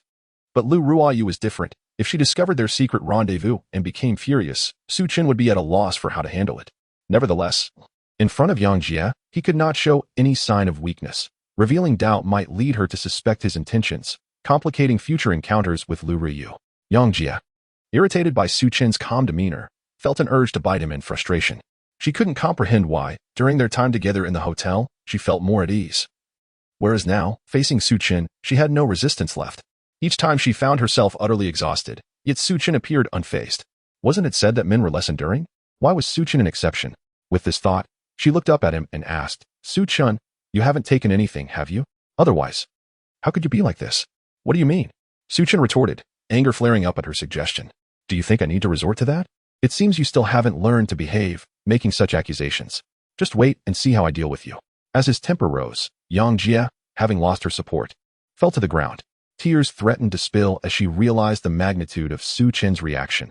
Had she known, she would have refrained from speaking, leaving her with unexpressed grievances. Su Chen scoffed, silently pondering whether she would dare to question him again. He then made his way to Yang Yu's room. Brother Su, what brings you here? Yang Yu asked, glancing up from her book as he entered. With a smile, Su Chen replied, I found something wonderful this morning and thought it might be of help to you. He placed a flower resembling a peony on her bedside table. As Su Chen had cut down the tree along with its roots, there was no longer a need for a flower pot. A simple sprinkling of water each day sufficed. At that moment, Yang Yu noticed the flower, her eyes brightening with astonishment as she exclaimed, How beautiful! Is this for me? Su Chen, witnessing her delight, smiled. It must be said that Yang Yu possessed an exquisite beauty, as if she had stepped out from the pages of a comic. Her delicate demeanor inspired a protective instinct within him. Su Chen couldn't help but ponder whether Yang Jie's incessant betrayals of his leader in his previous life stemmed from a desire to shield Yang Yu. For he had no doubt about the character of those in the apocalyptic world, despite having seen no traces of Yang Yu's elegance on his phone, if it existed at all. It would have been achieved through makeup. Su Chen felt a pang of sympathy at her emaciated appearance. After all, Yang Yu was so charming and lovely that even Lu Ruoyu adored her, spending nearly every day in her company, let alone others. Thus, even if Yang Jie had not mentioned it earlier, Su Chen had already resolved to gift this flower to Yang Yu, for its potential benefits to her were evidently significant. Noticing the hopeful look in Yang Yu's eyes, Su Chen nodded and said, Indeed, since you cannot move about freely, this flower is for you. Upon hearing this, Yang Yu's face lit up with joy as she sweetly replied, Thank you, Brother Su. This acknowledgement filled Su Chen with a warm sense of comfort, causing his entire being to feel tingly with delight. He chuckled, You're welcome. Just take good care of this flower, but please don't let it perish. It will greatly aid your health, and if all goes well, you should be able to return to a normal state in no time. Yang Yu gazed at Su Chen in astonishment, surprised to learn of the flower's remarkable effects. Though she was unaware of its true value, its potential benefits were evidently extraordinary. Furthermore, she recalled Lu Ruyu mentioning that Su Chen and the others had gone off to find something. Being astute, she understood that their collective endeavor, especially with Su Chen holding Lu Ruoyu in such high regard, implied they had discovered something valuable. Now, seeing this flower, it was clear that it was indeed the prize they had sought. Looking up at Su Chen, Yang Yu inquired, Brother Su, is it really all right for such a precious thing to be given to me? Of course it is, Su Chen replied, sitting at the edge of the bed and affectionately ruffling her hair. How could I not give it to someone as adorable as you? Besides, we have no need for it. It is best placed in your care. You needn't overthink it. Upon hearing Su Chen's words, Yang Yu nodded in agreement. As she felt Su Chen's affectionate gesture, her fair cheeks flushed slightly, yet she did not resist. After all, Su Chen was their savior, a genuinely kind person who treated her with such tenderness. Moreover, Su Chen himself was quite handsome, making Yang Yu relish the idea of having a brother like him. Very well, you should take a good rest now. If you wish to watch television or play games, do be mindful not to indulge for too long, as it may adversely affect your health, Su Chen advised before departing the room. At that moment, he happened to encounter Yang Jie, who, noticing Su Chen exiting Yang Yu's room, spoke nervously, What brings you to my sister's room? You haven't been unkind to her, have you? Chapter 76. Doubt. Su Chen rolled his eyes, exasperated, and remarked, What do you think? Upon witnessing Su Chen's demeanor, Yang Jie felt a wave of relief wash over her. However, as Su Chen observed her expression, he found himself somewhat irritated, feeling as though he were being unfairly judged. Even if he did harbor a smidgen of admiration, it certainly did not extend to Yang Yu, a mere girl. Yang Jie's attitude suggested she viewed him as less than virtuous, which made him rather uncomfortable. With a hint of annoyance, Su Chen said, You needn't guard against me as if I were a thief. If I truly had intentions towards Xiaoyu, you wouldn't need to be so cautious. Besides, even if I did wish to pursue something, do you really think you could stop me? Noticing Su Chen's growing displeasure, Yang Jie quickly wrapped her arms around his, pressing against her chest, and exclaimed, Oh, I'm just concerned for Xiaoyu. I mean no harm. Su Chen scoffed and chose to ignore her, yet seeing her earnestness alleviated his spirits. He glanced down and couldn't help but admire Yang Jie's allure, especially after having lent his assistance to her. Well, since you seem to care, let us go check on Xiaoyu. I suspect she'll be feeling better soon, Su Chen declared, then playfully grabbed her, nearly causing Yang Jie to squeal, but she managed to stifle it. Otherwise, Xiao Yu might overhear and become suspicious. Seeing her flustered state brought a smile to Su Chen's face, yet he refrained from further teasing her and instead returned to the room. After battling the otherworldly beasts and spending an hour or two in the bath with Yang Jie, he felt quite fatigued. The spatial leap he had employed had taken a considerable toll on his energy, leaving him somewhat disheartened. As a level 1 awakened, he felt woefully inadequate. Apart from possessing abilities far exceeding that of an ordinary person, there was little distinction. Only upon reaching level 2 would his powers significantly strengthen, and the energy expenditure would lessen. Thus, he would no longer experience utter exhaustion after a single exertion. However, to achieve a transformative level of power, one must ascend to level 6. At that stage, it could be said that one possesses an internal reservoir, allowing for the use of abilities akin to a leisurely jog, sustaining prolonged exertion. Otherwise, one would be like Zhao Eru and Yang Jie, whose powers were intrinsically tied to their stamina. This was indeed a drawback of the law-based abilities, a heavy toll on energy, unlike Zhao Eru and Yang Jie, who could continuously utilize their powers as long as their physical strength permitted. Of course, Su Chen himself possessed similar abilities. Otherwise, after employing the spatial leap, he wouldn't have had the strength to escape. That night, Su Chen stood by the window, gazing at the starry sky. Before long, a scene reminiscent of the meteor shower he had witnessed earlier unfolded once again. Observing this spectacle, Su Chen diligently committed the nearby points of interest to memory. Remembering distant locales was futile, as he had no precise coordinates. Moreover, it is crucial to note that these meteor showers seem to attract a multitude of monsters. So if one wishes to obtain them, it is best to arrive on the scene at the earliest opportunity. Otherwise, there is a significant risk of destruction by the monsters or their absorption of the meteors. Although Su Chen was aware of this, he dared not act upon it. The sheer number of monsters gathered was overwhelming, and he harbored no doubt that many of them were of a level 2 or higher. As for the exact nature of the meteor showers, Su Chen found it challenging to articulate, as their effects were manifold. For instance, he had previously acquired those meteors, as well as others that could generate a specific magnetic field, along with various other inexplicable properties. However, it is certain that many of these meteors would be beneficial to the monsters, yet pose a significant threat to humans, potentially transforming them into monsters themselves. This is precisely why Su Chen refrained from attempting to seize them directly. He could not discern their merits from their perils, and others were similarly incapable of doing so. It was only after nightfall that what remained would be of use to them, as if it had been meticulously allocated. At times, Su Chen pondered the nature of this apocalypse, particularly the enigmatic meteor showers that defied clear explanation. He contemplated whether the apocalypse was orchestrated by some external force, as he often felt that certain aspects were inexplicable. Additionally, aside from the meteor showers, there were other pressing concerns worthy of investigation. For example, the prolonged acid rain prior to the apocalypse served as a harbinger, alerting those who paid attention to prepare supplies for potential emergencies. This preparedness was also a reason for the subsequent mobilization of official resources. While ordinary individuals might not have taken it too seriously, officials certainly recognized the anomalies and thus made preparations. Consequently, although the officials suffered significant setbacks, they did not succumb to despair.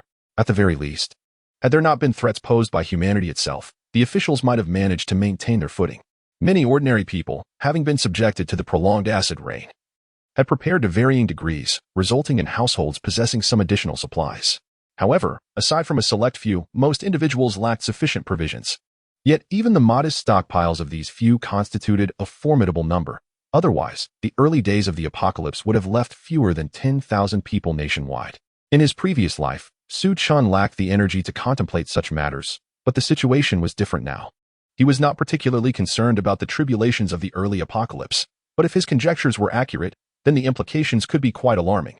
A sense of unease washed over him. If this were indeed a human-manipulated event, what might they face thereafter, and what force was orchestrating the apocalypse? The critical questions loomed. Why would they undertake such actions, and what were their ultimate objectives? Contemplating these thoughts left Su Chen feeling overwhelmed. "What's wrong? You seem preoccupied," said Lu Ruiyu, as she approached the window and leaned against Su Chen while gazing at the meteor shower outside. Su Chen embraced her and replied, "It's nothing. Merely pondering a few matters. It's not a significant issue." Upon hearing his words, Lu Ruiyu cast a skeptical glance at him. However, noticing Su Chen's demeanor, it was evident that he was unwilling to elaborate further. Lu Ruiyu, recognizing this, refrained from pressing the matter any further. Su Chen, relieved by her lack of inquiry, felt fortunate that Lu Ruoyu was not the type to pursue the issue relentlessly. Otherwise, he would have been at a loss for words in response to her probing questions. He harbored no desire for others to uncover his speculations, particularly not Lu Ruoyu and her companions. After all, revealing such thoughts would serve only to burden them with unnecessary pressure, providing no benefit whatsoever, and would only lead to a perpetual sense of unease. Chapter 77. I don't care. As Su Chen contemplated these thoughts, a chill ran through him, fearing that his suspicions might be confirmed. Not to mention the impact it would have on Lu Ruoyu and the others. Su Chen could only pray that his fears were unfounded. Otherwise, he could hardly imagine what he and all of humanity would face. Observing the worry etched on Su Chen's face, Lu Ruoyu spoke up. Su Chen, you needn't bear such a heavy burden. I truly don't mind. Huh. Su Chen was jolted back to reality by Lu Ruoyu's words, feeling somewhat bewildered and unsure of what she meant. Seeing his confusion, Lu Ruoyu sighed and continued, You don't have to hide anything from me. I am aware of your relationship with Yang Jie.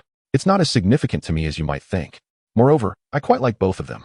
Su Chen was rendered speechless by her admission, staring blankly at Lu Ruoyu in his arms. He had not anticipated that she would say such a thing, let alone that she knew about his connection with Yang Jie. How did she find out? He immediately inquired. Ruoyu, how did you come to know?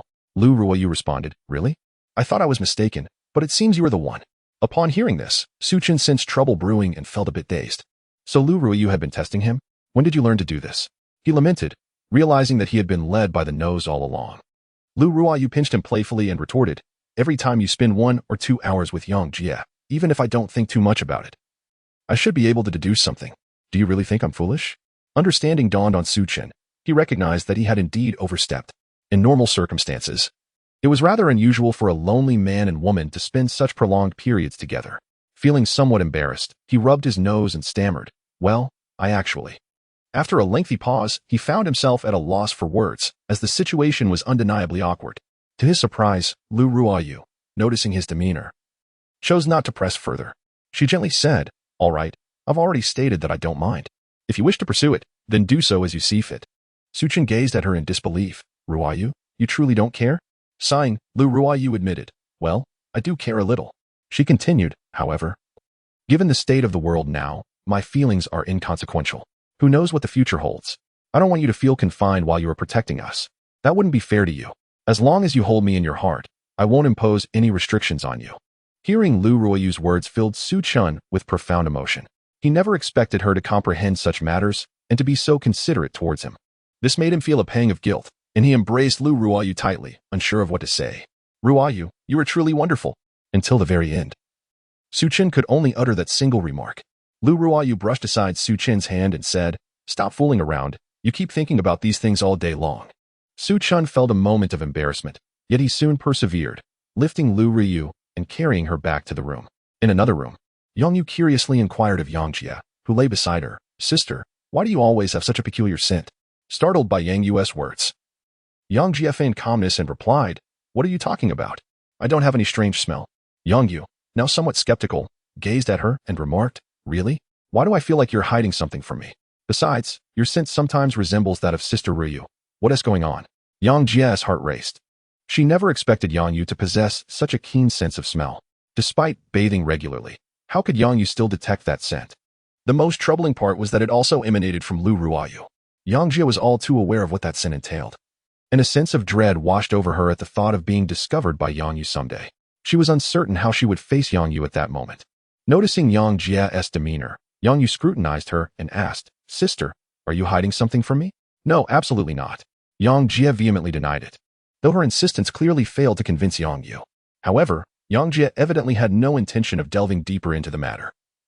She promptly pushed Yang Yu down into the blankets and said, All right, let us not discuss this any further. It's time to sleep. With that, Yang Yu could only nod in agreement. Okay. Seeing that Yang Yu did not pursue the topic any longer, Yang Jie sighed in relief, pondering that she must handle this situation carefully in the future, lest Yang Yu eventually discovers the truth. Strangely enough, the thought of it made Yang Jie feel a bit flustered, causing her cheeks to flush. Meanwhile, as Su Chen and the others slept soundly, the residents of the villa cluster atop the small hill had gathered together. Due to a scarcity of food, they were compelled to devise a means to sustain themselves. Initially, they had planned to request some provisions from Su Chen, but an unexpected altercation ensued, resulting not only in their failure to obtain anything but also in the loss of several lives. What shall we do now? If this continues, we will surely starve.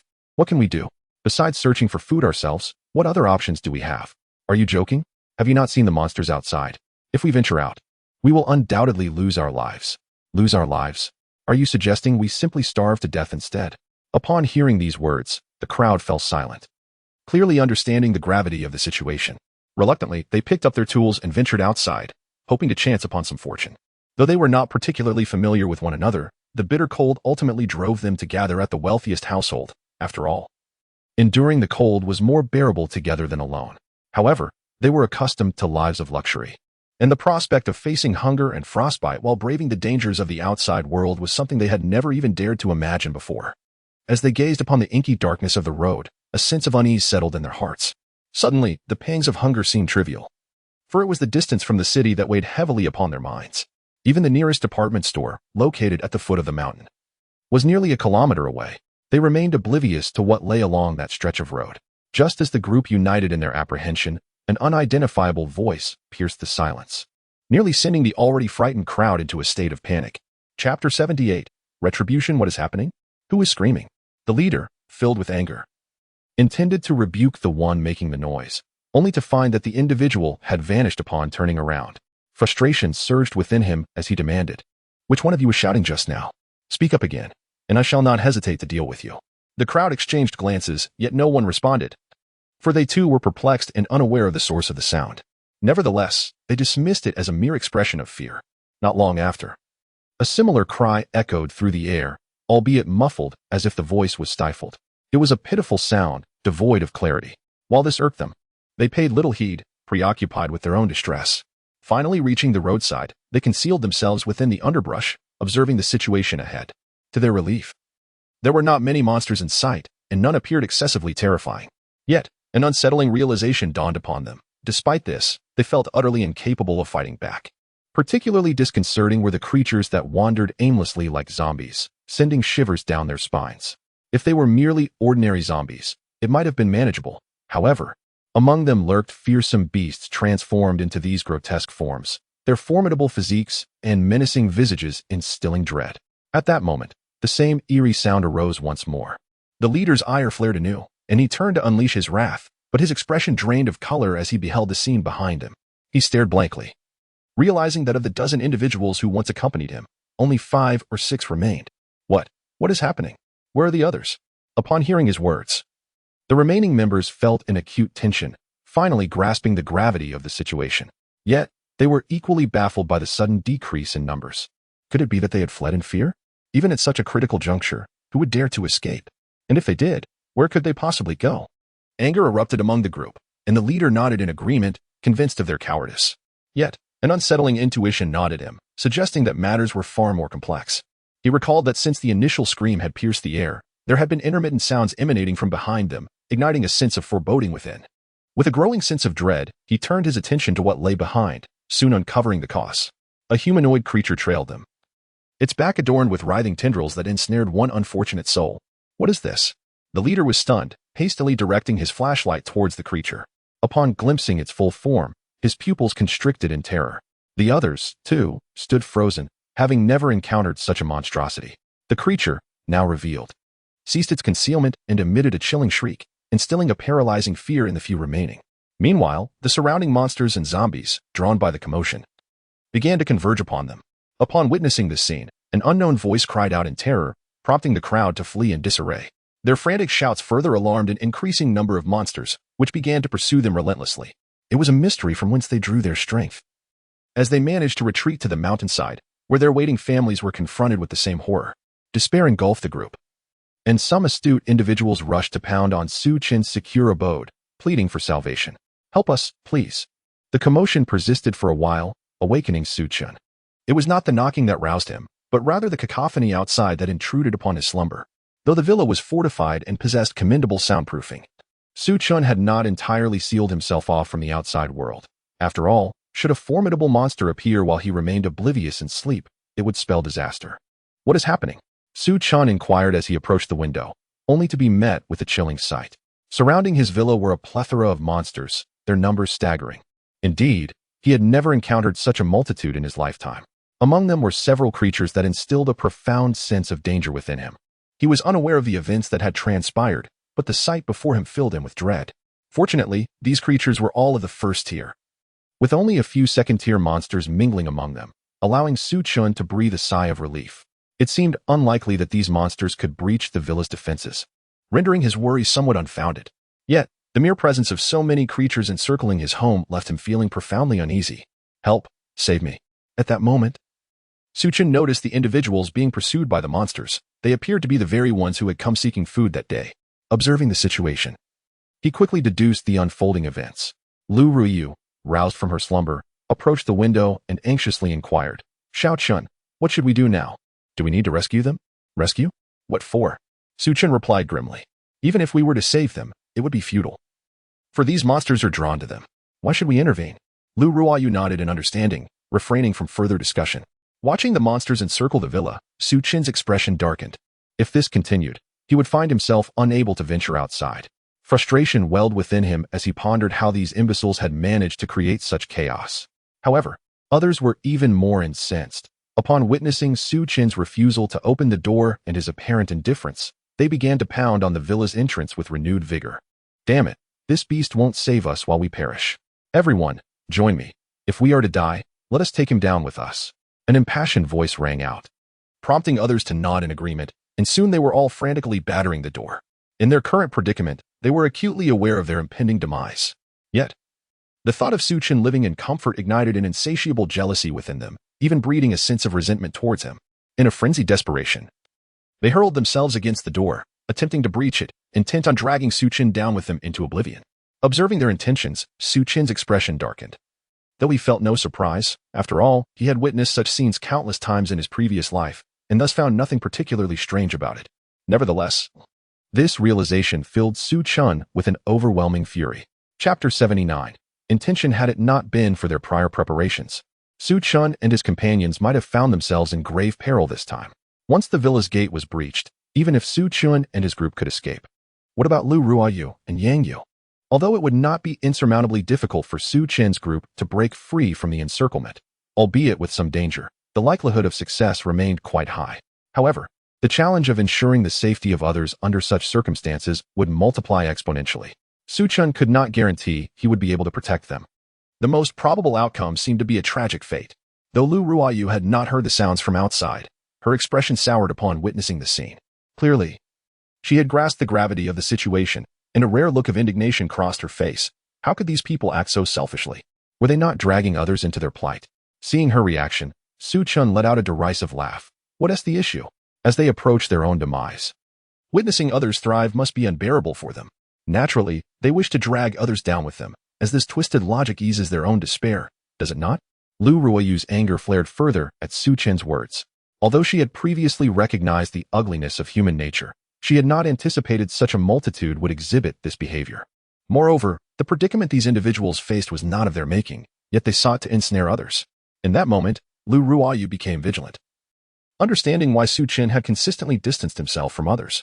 Turning to observe Su Chen's calm demeanor, it was evident he had anticipated such occurrences. Amidst her anxiety, she felt a flicker of relief. She had always heeded Su Chen's advice and refrained from recklessness. Otherwise, she could scarcely fathom the potential consequences. The events of that night served as a stark reminder of what she must avoid in the future.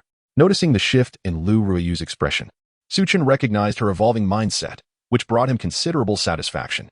As long as she comprehended the darkness of the apocalypse, he need not worry about the possibility of those around him becoming irrational one day. Su Chen spoke up. Ruiyu, you must remain vigilant. Incidents like tonight will likely recur. The greatest threats in this world are not necessarily the monsters. Far more lethal dangers often stem from humanity itself. Sometimes, even if we cannot vanquish the beasts, we can still escape. However, those who cannot flee may resort to dragging others down with them, and in their desperation, they might even pull others into the abyss, drastically reducing the number of survivors. Lu Ruiyu nodded in response. Su Chen had previously imparted similar wisdom, and while she had not doubted him, she lacked a clear understanding. However, the current scenario was different. Witnessing those who sought their sustenance by day and wished to ensnare them by night rendered her awareness starkly lucid. Upon observing the transformation in Lu Ruiyu's demeanor, Su Chen felt his own lingering frustration dissipate instantaneously. At the very least, these individuals had proven to be of some utility. The fact that Lu Ruoyu had altered her stance brought Su Chen considerable satisfaction, leading him to disregard the group entirely. However, given the present circumstances, it was evident that his intervention was unnecessary. He had little faith that these individuals could evade their fate. Su Chen, what shall we do now? Will these monsters break in? Lu Ruoyu expressed her apprehension. Su Chen smiled reassuringly. Do not worry, that will not happen. This is a safe house I have constructed at great expense. While it may not withstand the assault of colossal monsters at level 5 or 6, if it cannot even deter those below level 4, it would truly render the time I invested in preparation for the apocalypse a complete waste.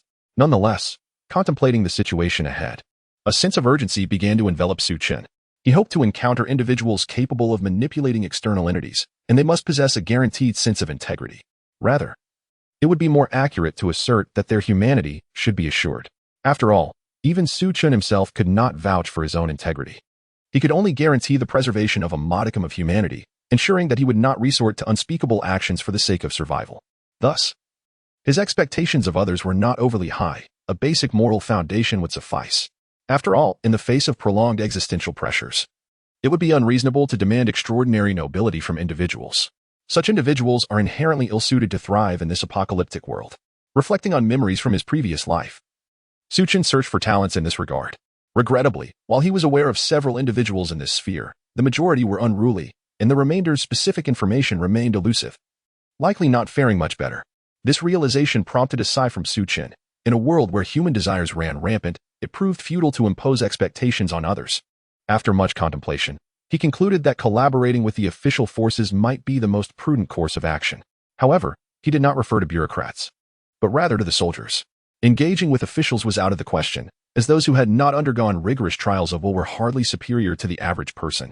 Their sole advantage lay in their superior intellect, which would prevent them from engaging in short-sighted acts of self-sabotage. Yet, in other aspects, Su Chen harbored reservations. There was a genuine risk that, driven by self-interest, they could behave even more reprehensibly than ordinary individuals.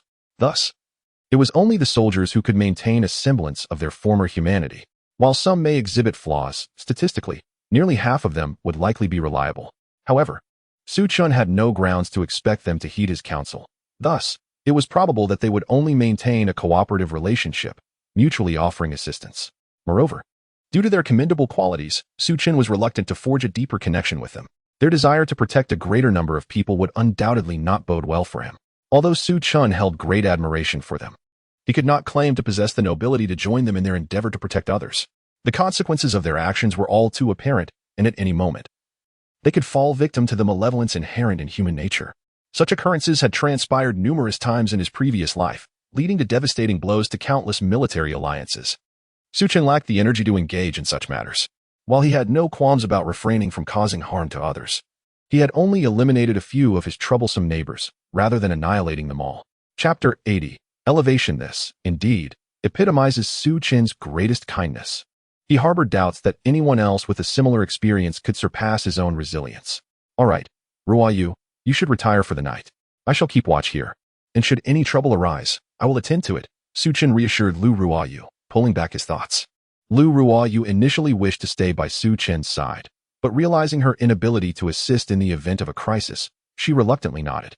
At the very least, ensuring her own safety could be considered a form of support for Su Chen, she mused. Thus, she returned to her bed, closed her eyes, and feigned sleep. Yet, the events that had transpired rendered her unable to rest. To alleviate Su Chen's concerns, she maintained the facade of slumber. Su Chen sensed her unease but felt powerless to address it. Fortunately, the night passed without any uncontrollable dangers. The creatures failed to breach the sanctuary's defenses. However, when they ventured downstairs, the sight of the slightly concave front door of the villa cast a pall over their expressions. While not catastrophic, one could not predict the consequences of repeated incidents. Would their sanctuary eventually succumb? Su Chen, what shall we do? Is this place still safe? The commotion from the previous night had not gone unnoticed. Although they observed Su Chen's calm demeanor and refrained from unnecessary worry, Yang Jie and the others were nonetheless apprehensive. Zhao Eru, having sensed the disturbance, had retreated to the living room to sleep, confident that he would be the first to react should the door be breached. Su Chen, hearing Yang Jie's concerns, offered reassurance. Do not worry, everything will be fine. Yang Jie hesitated, her gaze drifting anxiously toward the lurking creatures outside. Compared to previous times, the number of monsters surrounding the villa, and indeed the entire area, had increased significantly. Their exit was now fraught with peril. Stepping outside could easily lead to encirclement by these beasts. Previously, they had navigated cautiously, often relying on their truck to crush any threats. They only dared to halt and engage in combat when the monster numbers were manageable, and had never faced such a multitude alone.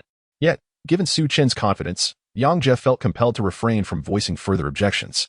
If it becomes unbearable, perhaps we should relocate. Living perpetually amidst monsters is hardly ideal.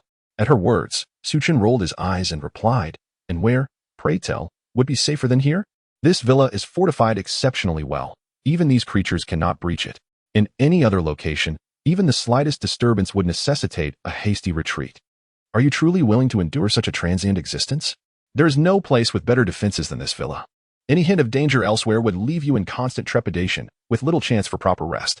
Upon hearing Su Chen's reasoning, the others recognized the validity of his assertions. Without the protection of this villa, they would scarcely have time to rest.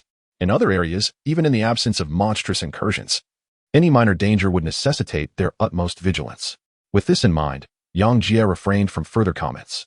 Su Chen observed their relaxation and continued, rest assured. These monsters will depart.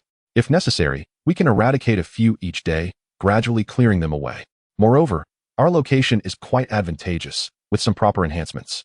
It could evolve into an excellent defensive stronghold. Zhao Eru wholeheartedly concurred with Su Chen's assessment. Although this area leans towards the outskirts, it is not entirely rural. Just below the small hills lies a network of major roads, and while the apocalypse may have caused some blockages, it is not nearly as severe as in the city center. Furthermore, being situated on elevated ground allows for greater visibility, thus simplifying defensive measures.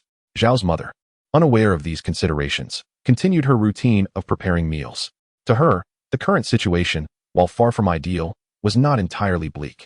At least Su Chen was willing to protect them, and with his assistance, Zhao Eru had gained formidable abilities. To Zhao's mother, all of these improvements were attributed to Su Chen, and her lack of understanding made her more inclined to follow his guidance.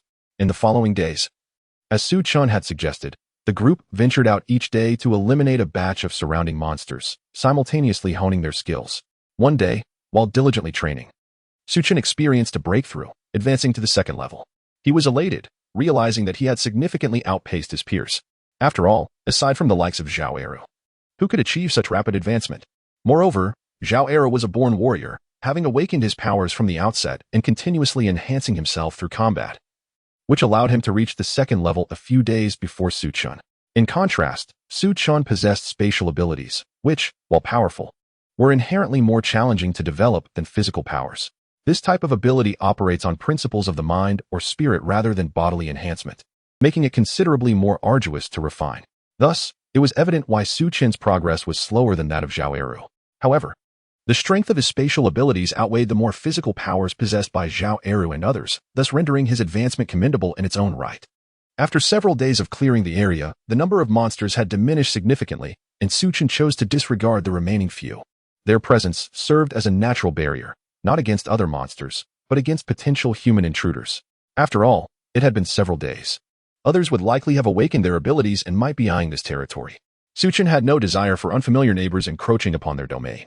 This area had effectively been claimed by Su Chen, which explained his apparent indifference to the dangers faced by others nearby. Who permits them to lack the strength to protect themselves while contemplating coercion? Su Chen is not one to accept being bullied. Now that the territory is vacant, he is averse to the arrival of others. At the very least, he does not wish for unfamiliar and unknown individuals to encroach upon his domain. Otherwise, they may one day transform into a threat. All right, Eru, let us venture out.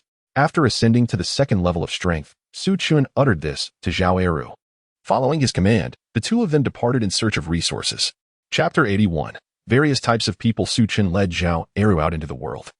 Yet due to the recent upheaval caused by the monsters, their vehicle had nearly reached the end of its lifespan. Reluctantly, Su Chen stored the truck within the confines of the system space, intending to visit an auto repair shop in search of tools for some much-needed repairs. As they traversed the landscape, they took great care to avoid encounters with the creatures. After days of relentless evolution, the monsters had grown in both number and strength, far surpassing their previous capabilities. Although both men had attained the rank of secondary awakeners, there was little sense in engaging in futile, large-scale battles with these beasts. They only took action against isolated monsters, opting to evade larger groups whenever possible. In instances where retreat was not feasible, they would hastily flee. This was a necessary strategy. for these monsters were both numerous and formidable, and defeating them yielded little benefit. If the creatures were of a higher caliber, they might possess cores within their brains, objects of considerable interest to awakeners. While these cores could not be ingested to enhance one's abilities directly, they could serve as energy sources, akin to batteries. Some mutated awakeners could consume them, but doing so would further distort their humanity, ultimately transforming them into beings resembling the monsters themselves. Thus, any rational individual would refrain from consuming the cores, for no one desires to forsake their humanity in pursuit of power. The loss of reason renders one little more than a soulless husk, akin to the walking dead. To put it bluntly, even death would be preferable to such a fate. Generally, these cores are utilized as energy batteries, for instance, when one exhausts their stamina and can no longer wield their powers. They might stimulate a core to replenish their energy, not through consumption, but through other means. However, even this method carries risks of infection. Prolonged exposure may not result in mutation, yet it could lead to a shortened lifespan. If there were researchers within their group, matters would be considerably easier. As previously mentioned, the meteorites Su Chen had sought were intended for crafting equipment, while the monster cores served as excellent energy sources. In fact, 2 years into the apocalypse, weaponry would evolve to a point where bullets would become obsolete, relying instead on energy. Although this would be of little use to high-level awakeners, how many of them could there possibly be? Crucially, if the materials used to forge weapons were of superior quality, and the cores possessed sufficient energy and unique properties, even high-level awakeners might find themselves at a disadvantage. After all, awakeners are still flesh and blood, susceptible to various ailments. Of course, these developments are yet to come to fruition. Presently, the monster's brains contain nothing but a gelatinous mass. Only upon reaching the 3rd stage or level would certain exceptional monsters begin to emerge, as typically only 5th-level creatures would possess such attributes. As Su Chen contemplated these ideas, he found himself filled with aspirations, albeit regrettably unable to act upon them at this moment. Although they have now reached the 2nd level, they cannot be considered advanced awakeners. Even if these monsters appear before them, they must be able to defeat them. Otherwise, if level 3 monsters emerge, both Su Chen and Zhao Eru would have no choice but to flee. After all, level 3 beings are capable of condensing crystal cores, which clearly marks them as exceptionally unique, akin to the alien tumors previously encountered. It is conceivable that even at level 3, they might be able to condense crystal cores, albeit this remains merely a possibility. Nonetheless, Su Chen and Zhao Eru expended considerable effort to subdue such a foe.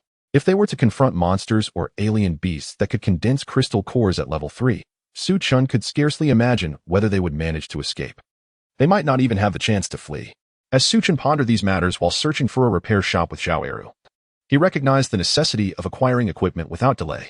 However, he was uncertain of how many researchers were capable of developing such technology.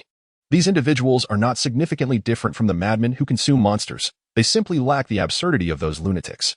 The deranged individuals who consume monsters to manipulate genes often transform themselves into grotesque hybrids. In contrast, those focused on scientific research seem somewhat more reasonable, aspiring to manufacture all manner of weaponry, although their minds are often filled with similarly wild ideas. The sole distinction lies in the fact that they remain human, having not devolved into monsters, yet their thoughts are not vastly different. Thus, even though Su Chen possessed some information about researchers, he had no inclination to seek them out and even contemplated whether it would be prudent to eliminate them. However, time was of the essence, and he deemed it unnecessary to expend effort on such pursuits, especially since these individuals had no reason to confront him and his companions. In this apocalyptic world, vast as it is, there are countless avenues to explore. Moreover, these individuals share a common sentiment with Su Chen, all anticipating greater changes in the future, which renders them reluctant to risk their lives prematurely.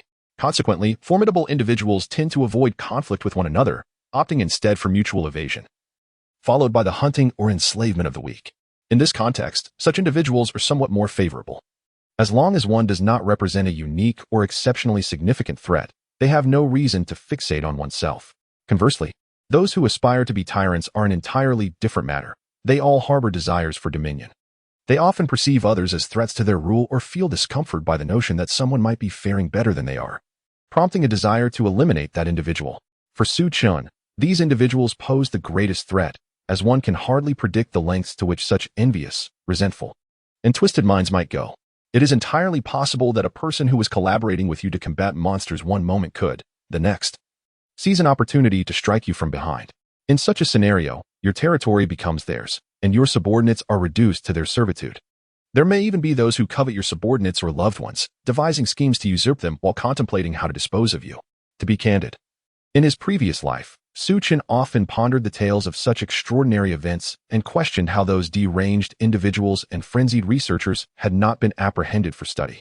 Perhaps their minds were far more worthy of examination.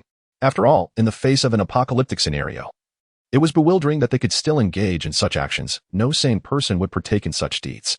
Su Chen found himself uncertain whether these individuals were merely overwhelmed by repression or if their desires had been magnified to an unfathomable extent, leading them to indulge recklessly once they acquired power. Comparatively, those lunatics and researchers often appeared to be the ones more secure in their circumstances. Chapter 82. The deifiers. They delve into genetic mutations, concocting perilous weaponry, and even utilize the cores of monsters as batteries, crafting various equipment. In many instances, these individuals paradoxically provide substantial support to humanity, offering their research findings to unrelated parties to combat monsters or aberrant beasts, although their intentions are not altruistic. As they are merely curious about the outcomes of their experiments, at least they refrain from harming others for trivial gains. Moreover, should one approach them, they would likely ignore you, unless you are a subject of their research, possess something they wish to study, or have interfered with their investigations. Beyond these scenarios, they tend to lose control, transforming into monstrosities themselves, while generally remaining indifferent to outsiders. This dynamic has led countless alliance factions to collaborate with them in past epochs. They rarely take direct action themselves, relying instead on others to facilitate their endeavors in exchange for their research outcomes. However, there exists an exception: some individuals, emboldened by their abilities yet unwilling to engage or contribute, seek to acquire their research findings, which often culminates in conflict. In such cases, it is typically the lunatics who prevail, though a few are extinguished as cautionary tales. To be candid, Su Chen is quite eager to seek them out. Yet he acknowledges the futility of his desire. He understands that he is a unique entity. While he might not fit within the confines of their typical subjects due to possessing a singular spatial ability, he wields a complete mastery over spatial powers, untainted and unrestrained, of which he has barely begun to harness. Thus, he undoubtedly falls within their sphere of interest. Should he encounter a relatively sane individual among them, it might pose little threat. However, the prospect of facing an extraordinarily deranged one is daunting. They are aware that acquiring such powers may be beyond their reach. Yet this does not preclude their inclination to study your mind, subsequently subjugating you for prolonged examination. Su Chen has often heard tales of this nature, such as that of an S-class fire awakener. Initially a formidable being with a complete grasp of fire-based abilities, he became the object of their fixation. They experimented on him, using his genes and blood, concocting potions that temporarily endowed others with rudimentary fire abilities. Meanwhile, the S-class fire awakener was reduced to a state akin to a living corpse. Though he moved freely, as if in normal circumstances, he had, in essence, lost his soul, rendered akin to a machine obedient to their commands. The very thought of such a fate sends shivers down Su Chen's spine. He would vehemently resist becoming such a being. If it were within his power, he would wish to eradicate these madmen. Yet, this remains merely a contemplation, for these lunatics had long been unhinged during the peaceful epochs, becoming targets of global manhunts, or had already been apprehended and confined. Moreover, there exist a few individuals of considerable competence, whose exceptional abilities have granted them the privilege of research freedom from the higher echelons of the government, achieving a level of collaborative synergy. However, in the aftermath of the apocalypse, those among them who have not awakened their extraordinary powers and who have managed to survive may find their research progress hindered. Yet, should they themselves awaken such abilities, particularly of a more advanced nature, their research could accelerate significantly. This group of zealots primarily identify themselves as creators of deities or as harbingers of destruction. Su Chen found their demeanor rather eccentric, if given the choice. He would prefer to avoid interactions with them. Nevertheless, in the post-apocalyptic world, engaging with them is unavoidable, for their capabilities and research contributions are undeniably impactful. It could even be argued that they embody humanity's hope. Even those who have not awakened can still wield considerable influence. Aside from their lack of control, everything else appears remarkably beneficial. Reflecting on this, Su Chen let out a sigh.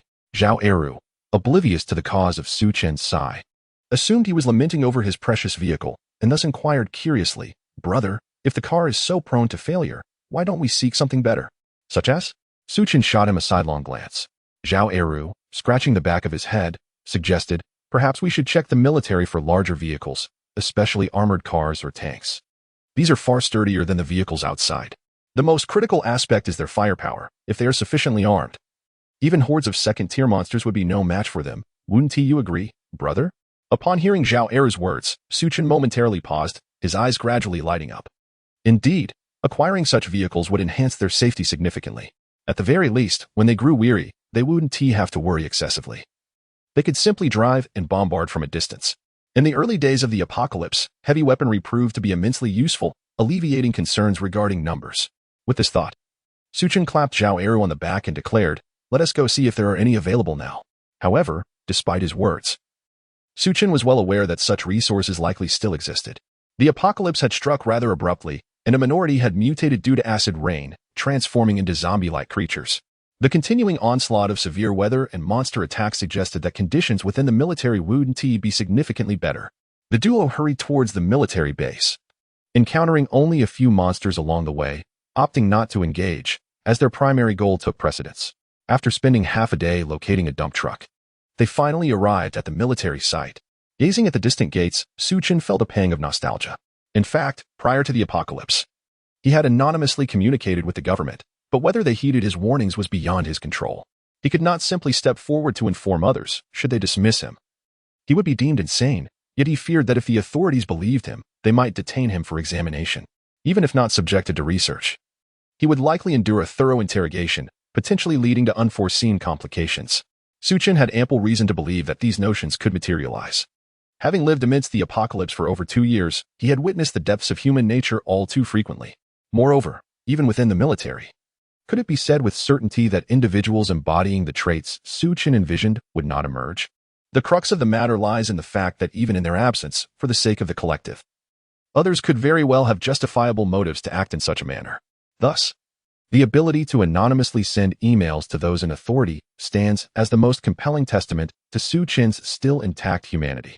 Yet, an excess of humanity can also lead to downfall. Such individuals tend to meet untimely and tragic ends. Accompanied by Zhao Eru, Su Chen entered the military base. Drawing upon his extensive experience as a mercenary, Zhao Eru contemplated where armored vehicles were most likely to be stationed, and subsequently led Su Chen in that direction. Chapter 83. Still alive as Su Chen traversed the desolate landscape strewn with corpses, he observed numerous soldiers lying lifeless on the ground, surrounded by countless monster remains. Beneath the icy blanket of snow, dismembered hands and feet could be discerned, as well as severed heads protruding from the frozen earth. The sight of this carnage led Su Chen to deduce that the area had undoubtedly faced a monstrous onslaught. After all, it was improbable for the military to have survived within the urban confines. Most likely, they perished in the outskirts, where mutated creatures and zombies proliferated. Moreover, when confronted with peril, the soldiers would instinctively seek to shield the populace, thereby dispersing their firepower and succumbing to the overwhelming tide. Conversely, the urban dwellers were relatively safer, as the monsters encountered were predominantly zombies. In comparison, the rural areas posed the greatest threat, not only due to the sheer scale of potential targets, but also because all attention was concentrated in this singular location, akin to a gathering where all converged. Under such circumstances, the military faced an insurmountable threat, exceeding that of the city by a factor of 10. Su Chen sighed at the thought.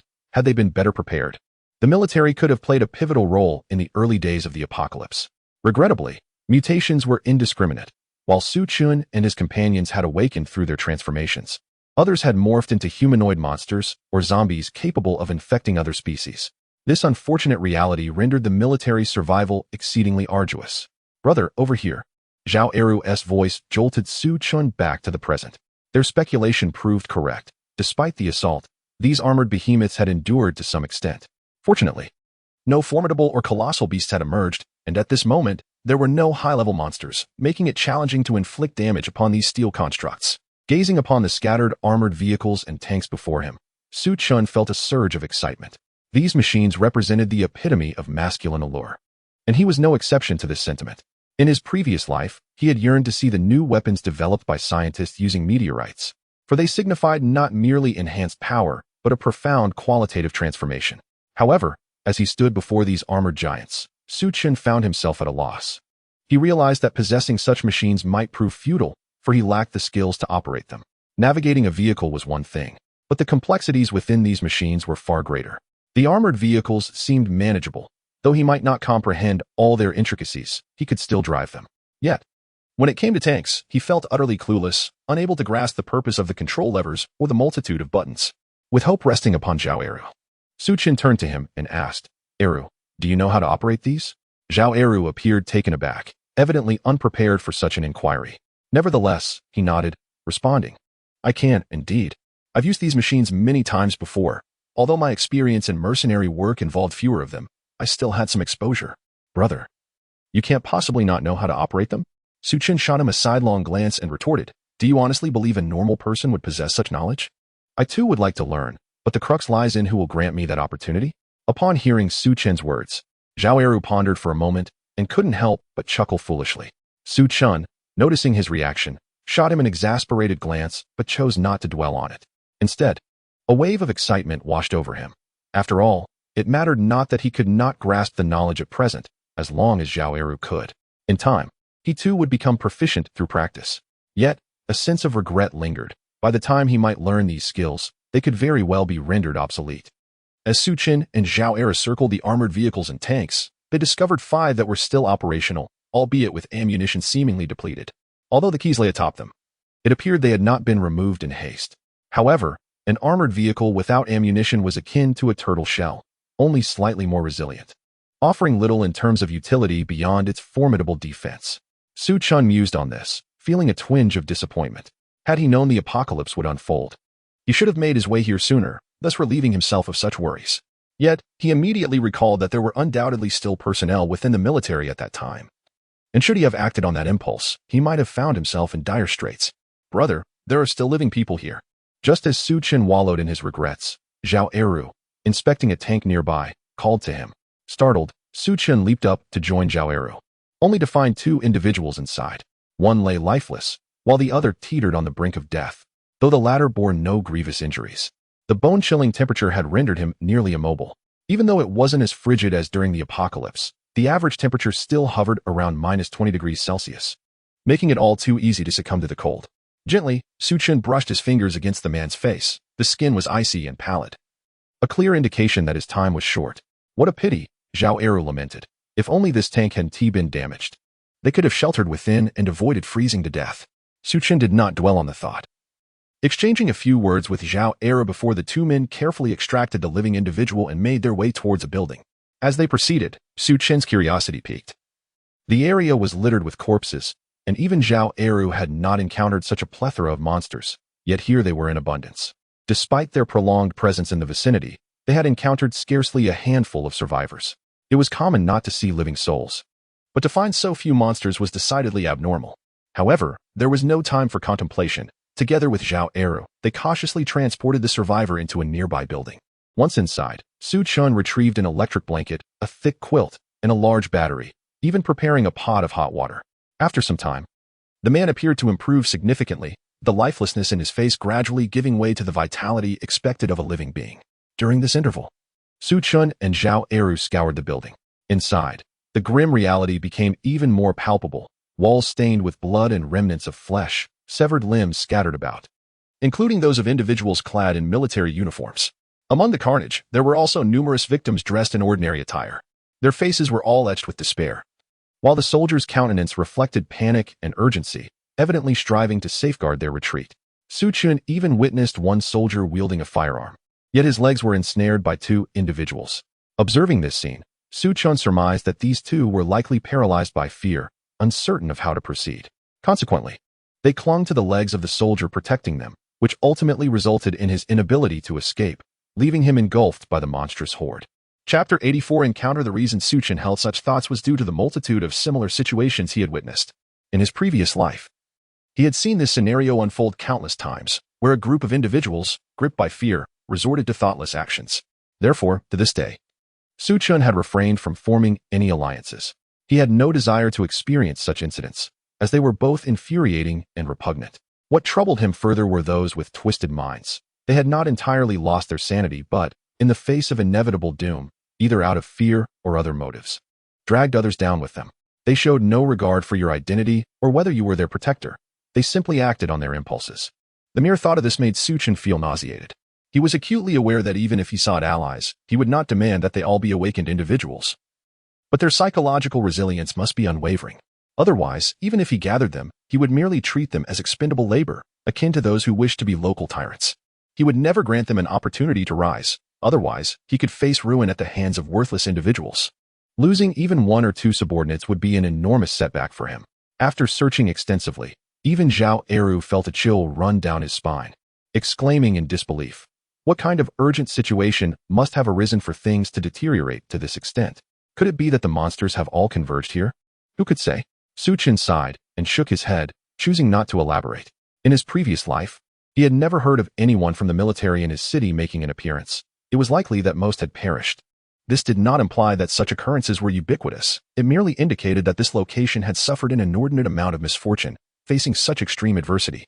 Otherwise, given the military's diverse firepower, not only would first-tier monsters have been obliterated, but even second-tier ones would have been reduced to mere pulp. Su Chen could foresee that a large-scale mutation must have occurred within the military ranks. Caught off guard and outnumbered, they likely never anticipated that their comrades would transform into monsters or zombies, resulting in catastrophic losses as they faced a surge of monstrous threats.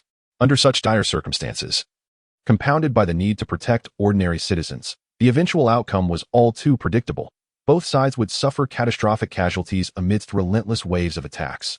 As Su Chen and Zhao Eru scoured the area, they collected numerous rifles, machine guns, and other equipment, along with several walkie-talkies. Although there was currently no signal, these military-grade devices could still facilitate communication over considerable distances without satellite support. Once they had gathered their supplies, they returned to the room they had previously occupied. At that moment, the gravely injured individual had regained consciousness, lifting his head from the blanket as he heard the door creak open. Seeing him awake, Su Chen breathed a sigh of relief. After all, he held a profound respect for these self-sacrificing soldiers, as their kind had endured even after more than 2 years had passed since his last life. Although not everyone could be protected, and internal strife led to the emergence of several factions. One of these factions still managed to provide a protective circle for many. Thus, despite Su Chen's reluctance to become deeply entangled with them, he felt a profound sense of joy upon witnessing the awakening of this individual. "You have awakened? How are you feeling now? Do you require sustenance?" Su Chen approached alongside Zhao Eru, yet, out of respect, he remained cautious, partially hiding behind Zhao Eru. In the event of danger, he planned to retreat behind Zhao Eru for protection while retrieving a firearm from his spatial pouch to eliminate any threats. The individual appeared somewhat disoriented, but as he absorbed Su Chen's words, a flicker of awareness returned to his eyes. He gazed at Su Chen and inquired, "Who are you? What has become of our troops? Are they safe?" In response, Su Chen remained silent, opting instead to retrieve his mobile device and present a video he had just recorded. Upon viewing the footage, the man's expression shifted to one of shock, quickly morphing into despair. Have they all perished? How could this be? Was there truly no one who escaped? Upon hearing his lament, Su Chen shook his head. "We are uncertain, as we have only just arrived and lack knowledge of the specific circumstances. Could you recount what transpired?" The man seemed momentarily lost in thought, but after a prolonged pause, he began to narrate the events to Su Chen and Zhao Eru. The general outline of his account aligned closely with Su Chen's conjectures. However, the unfortunate reality was that many high-ranking officials within the unit had undergone mutations during a meeting, resulting in catastrophic losses for the leadership. Only a scant few survived, those who were either preoccupied or had other reasons for not attending the meeting. Initially, despite the majority of personnel having mutated and suffering significant casualties from monster attacks, they managed to retain a portion of their combat effectiveness, forming a tenuous defensive line. However, as nearby civilians rushed to seek assistance, the absence of directives from their superiors led them to instinctively offer aid, allowing these individuals to enter their ranks. Under normal circumstances, this would not have posed a problem, as their heavy firepower could easily decimate the monsters. Yet, the variety of creatures they faced proved overwhelming. Even rats could potentially be mutated monsters. While these smaller creatures were relatively feeble, they became a considerable nuisance, resulting in chaos among the civilians. With over 1,000 civilians thrown into disarray, and a portion of the soldiers dispatched to assist others, the troops found themselves drastically understaffed, unable to quell the turmoil. Ultimately, they paid a grievous price to restore order. However, a number of individuals became infected yet concealed their conditions, and due to the lack of personnel, there was insufficient energy to conduct thorough examinations. Some troublemakers among them exacerbated the situation, increasing the pressure on the troops. The man's expression darkened with bitterness and despair as he recounted. "Little did we anticipate that just days ago, some of our people would begin to mutate again. Driven by the despair of their own mortality, they contaminated our water supply. I am one who has returned from a mission to assist the populace, and these are the words shared with me by my comrades. Upon our return, we were met with a disheartening scene.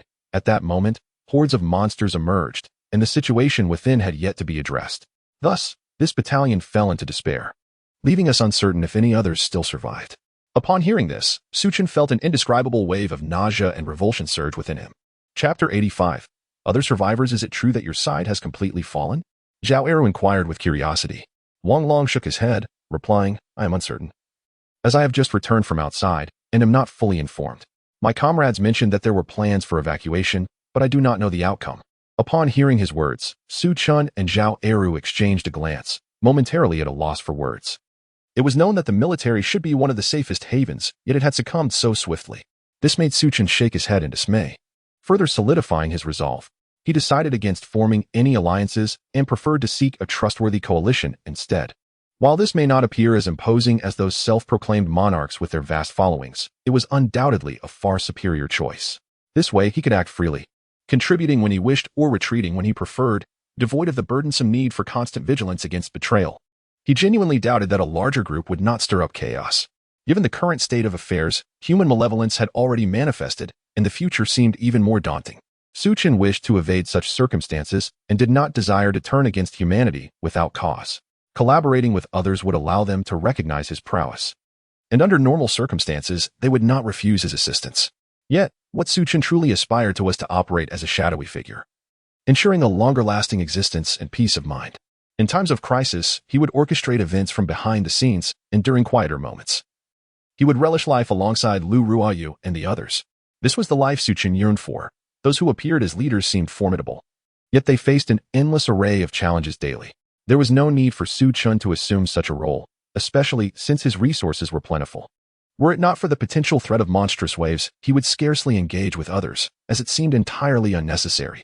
With this thought in mind, Su Chen turned to Wang Long and asked, Do you know where they have retreated? If possible, we can escort you there. Upon hearing Su Chen's words, Wang Long cast a grateful glance in his direction, not suspecting any ill intentions. It was inconceivable that Su Chen would seek to harm them at this juncture. Who in their right mind would act so? In such dire circumstances, they would be eager for protectors like him, not perpetrators of harm. Only those in despair, wishing to drag others down with them, might entertain such thoughts. Yet, Su Chen clearly did not fall into that category, especially given that he was the one offering assistance. Wang Long shifted his posture and continued, I'm not entirely sure, but I can look into it. I heard that some individuals did evacuate earlier, and my mission was to fend off the monsters. The others must have managed to retreat to some extent. Su Chen nodded in agreement, recognizing that these individuals had gone to great lengths for the populace, making them worthy of collaboration. Moreover, with a bit of assistance from Su Chen, he believed they would know how to proceed. In comparison, the individuals within the military are far more trustworthy than others in official capacities. Su Chen and his companions searched the area, and upon witnessing the scattered remains, Wang Long felt a surge of emotion, his eyes reddening. These were the bodies of his comrades, particularly those within the buildings, where the horror of their fate was starkly visible. Outside, the scene was somewhat less gruesome, at most. Only fragments of bodies were exposed, with the majority buried beneath the snow, sparing them the sight of such devastation. With a quivering voice, Wang Long lamented, If we had known it would come to this, we should have. His words trailed off, yet Su Chen clearly understood his sentiment. It was a grim realization that those they had endeavored to protect had become their greatest burden, even their most formidable adversaries. One does not fear a godlike opponent, but rather a teammate akin to a pig, utterly ineffectual, yet a source of chaos. Su Chen shook his head, choosing not to elaborate further as the trio continued their search within the military confines. Initially, they had not anticipated finding anyone, given that a retreat was undoubtedly in order. According to Wang Long, the circumstances had been overwhelmingly dire, as if all the monsters had converged upon them. In such a scenario, retreat was the only viable option.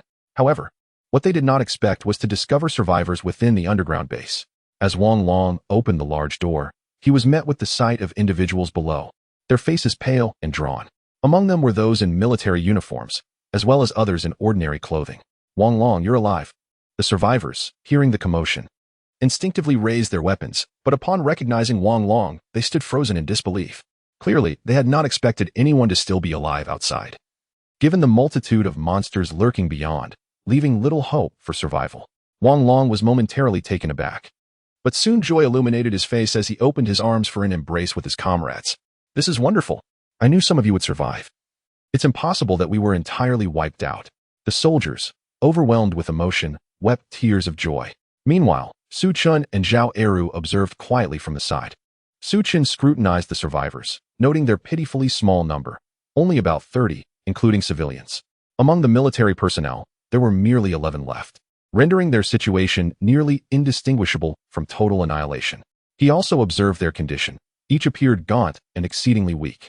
Recognizing their dire need, Su Chen generously produced dozens of packets of instant noodles. The sight elicited expressions of astonishment and delight, their previously vacant eyes beginning to sparkle once more, including those of the soldiers. "You all look starved.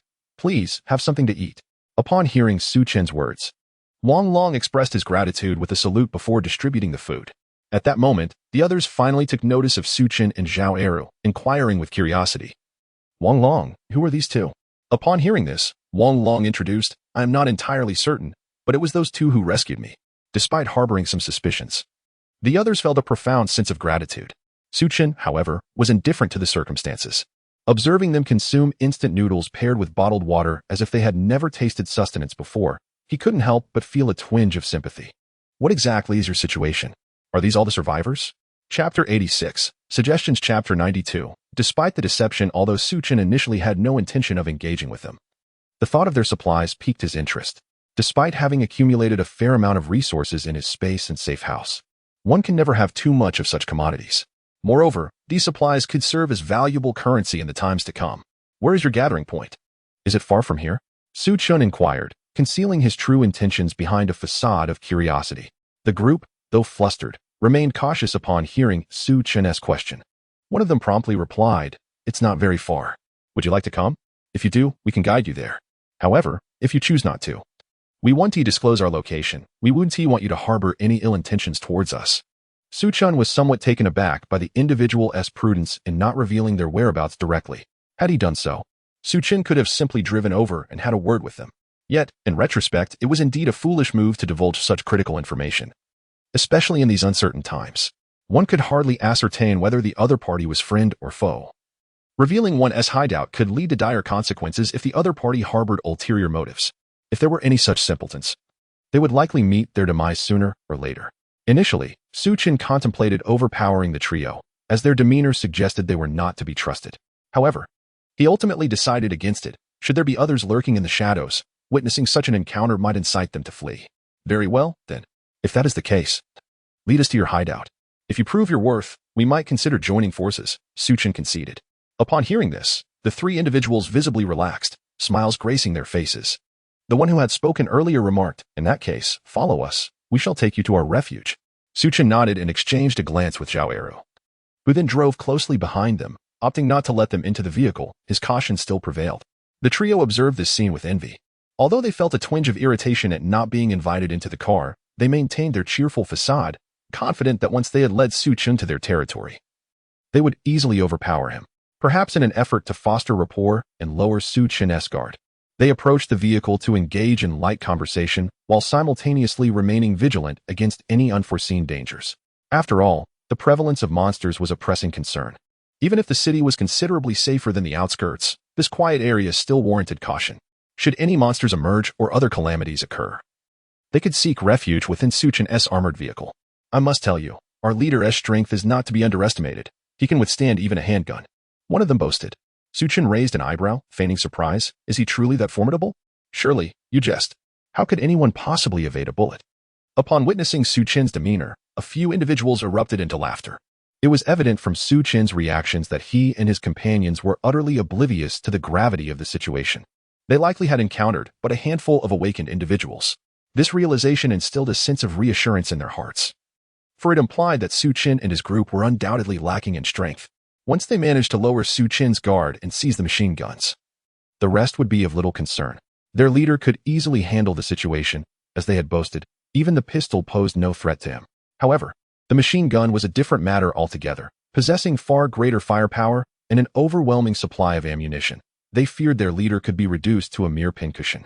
One among them spoke up. "My young brother, you seem unaware. Although we are amidst an apocalypse, there are still many among humanity who have awakened their abilities. Our leader happens to be one of them, wielding earth-based powers. To speak frankly, while your firearms may serve you for now, the future remains uncertain. It will ultimately depend on our leader's prowess." Another chimed in, nodding in agreement. "Exactly.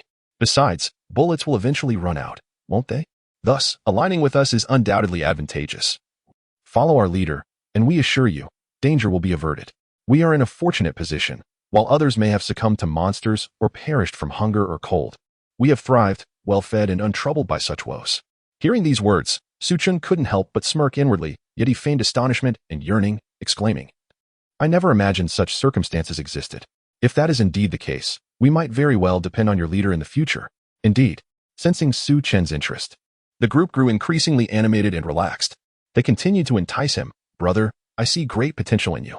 Upon our return, I shall introduce you to our leader. You will have the chance to make an impression. Moreover, with your current equipment, you would be considered an asset, ensuring you receive preferential treatment.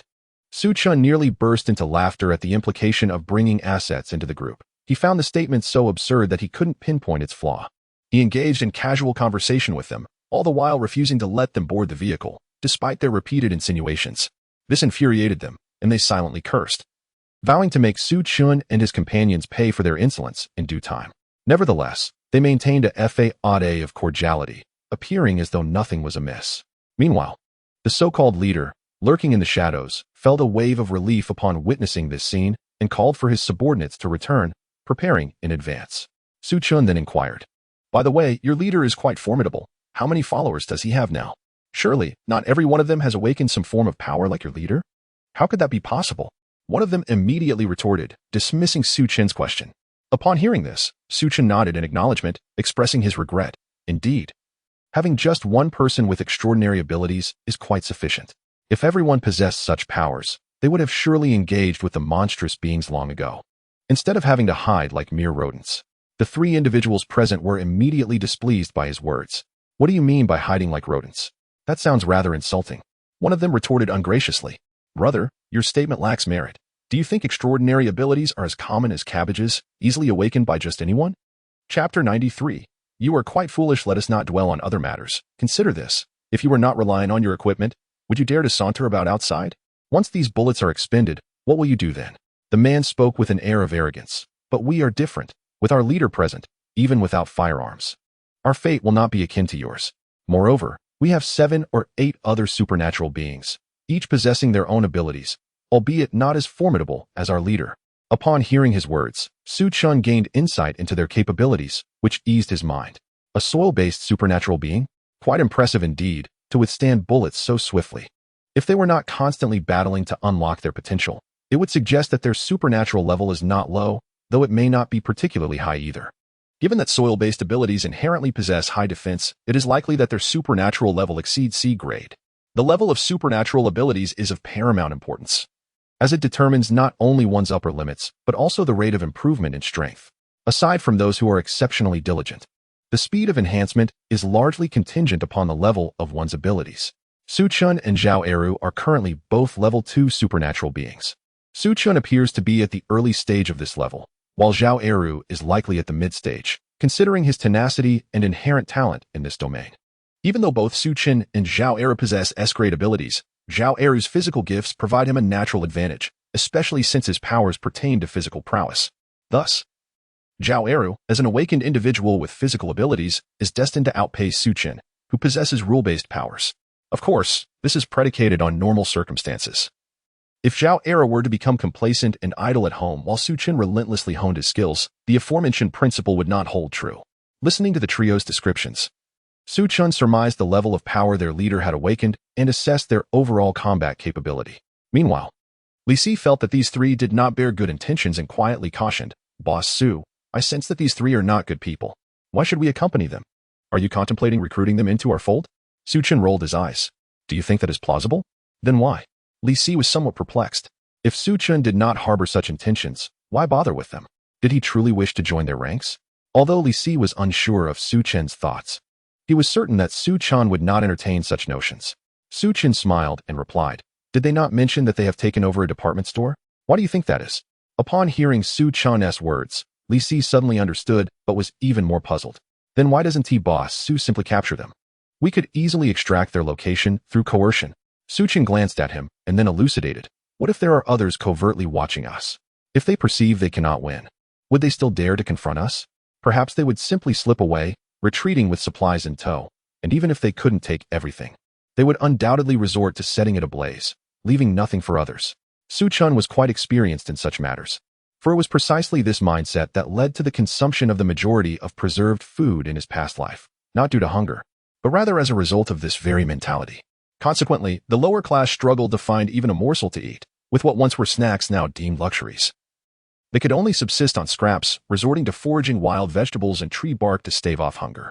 Even this meager existence barely allowed them to survive. And the wild vegetables sprouted in the aftermath of the apocalypse were, one could surmise, inherently tainted to some degree. In such an environment, rife with scarcity and pollution, Su Chen found it hard to fathom how long an ordinary person could endure. After all, he himself had only survived for a little over 2 years, ultimately falling prey to Lu Dong and Du Wei, who had resorted to cannibalism. The thought ignited a surge of hatred within him. After the apocalypse, Su Chen had ventured to Du Wei's home, even braving perilous conditions to reach her. Yet, to his dismay, he found no trace of that wretched woman, rendering his journey futile. He had scoured all the places Du Wei might have fled to before the calamity, but to no avail. This left him deeply unsettled. Had he known it would turn out this way, he would have risked everything to capture her before the world fell apart, inflicting upon her the torment she so richly deserved. For how else could he assuage the resentment that festered within him? Brothers are arriving. You all get out first. Upon hearing this, Su Chen raised his gaze, discovering a small hotel ahead. A smile broke across his face as he recalled his earlier apprehensions about being observed by others, which had restrained him from acting impulsively. Now, it seemed his fears were not unfounded. How many days had it been since the apocalypse? The minds of these people were already so limited. They had promised a department store, yet here stood a mere hotel. Su Chen was convinced that someone had been watching them from the shadows. Should any unforeseen incident occur, those observers would return to seize the supplies, destroying what they could not take, perhaps even contaminating the remaining resources with the blood of the monsters or the undead, thereby infecting the fortunate enough to acquire them. Such scenarios were not mere fantasies. They had transpired repeatedly in his previous life, and he had borne witness to several of them. Thankfully, he had evaded mutation. But others had not been so fortunate.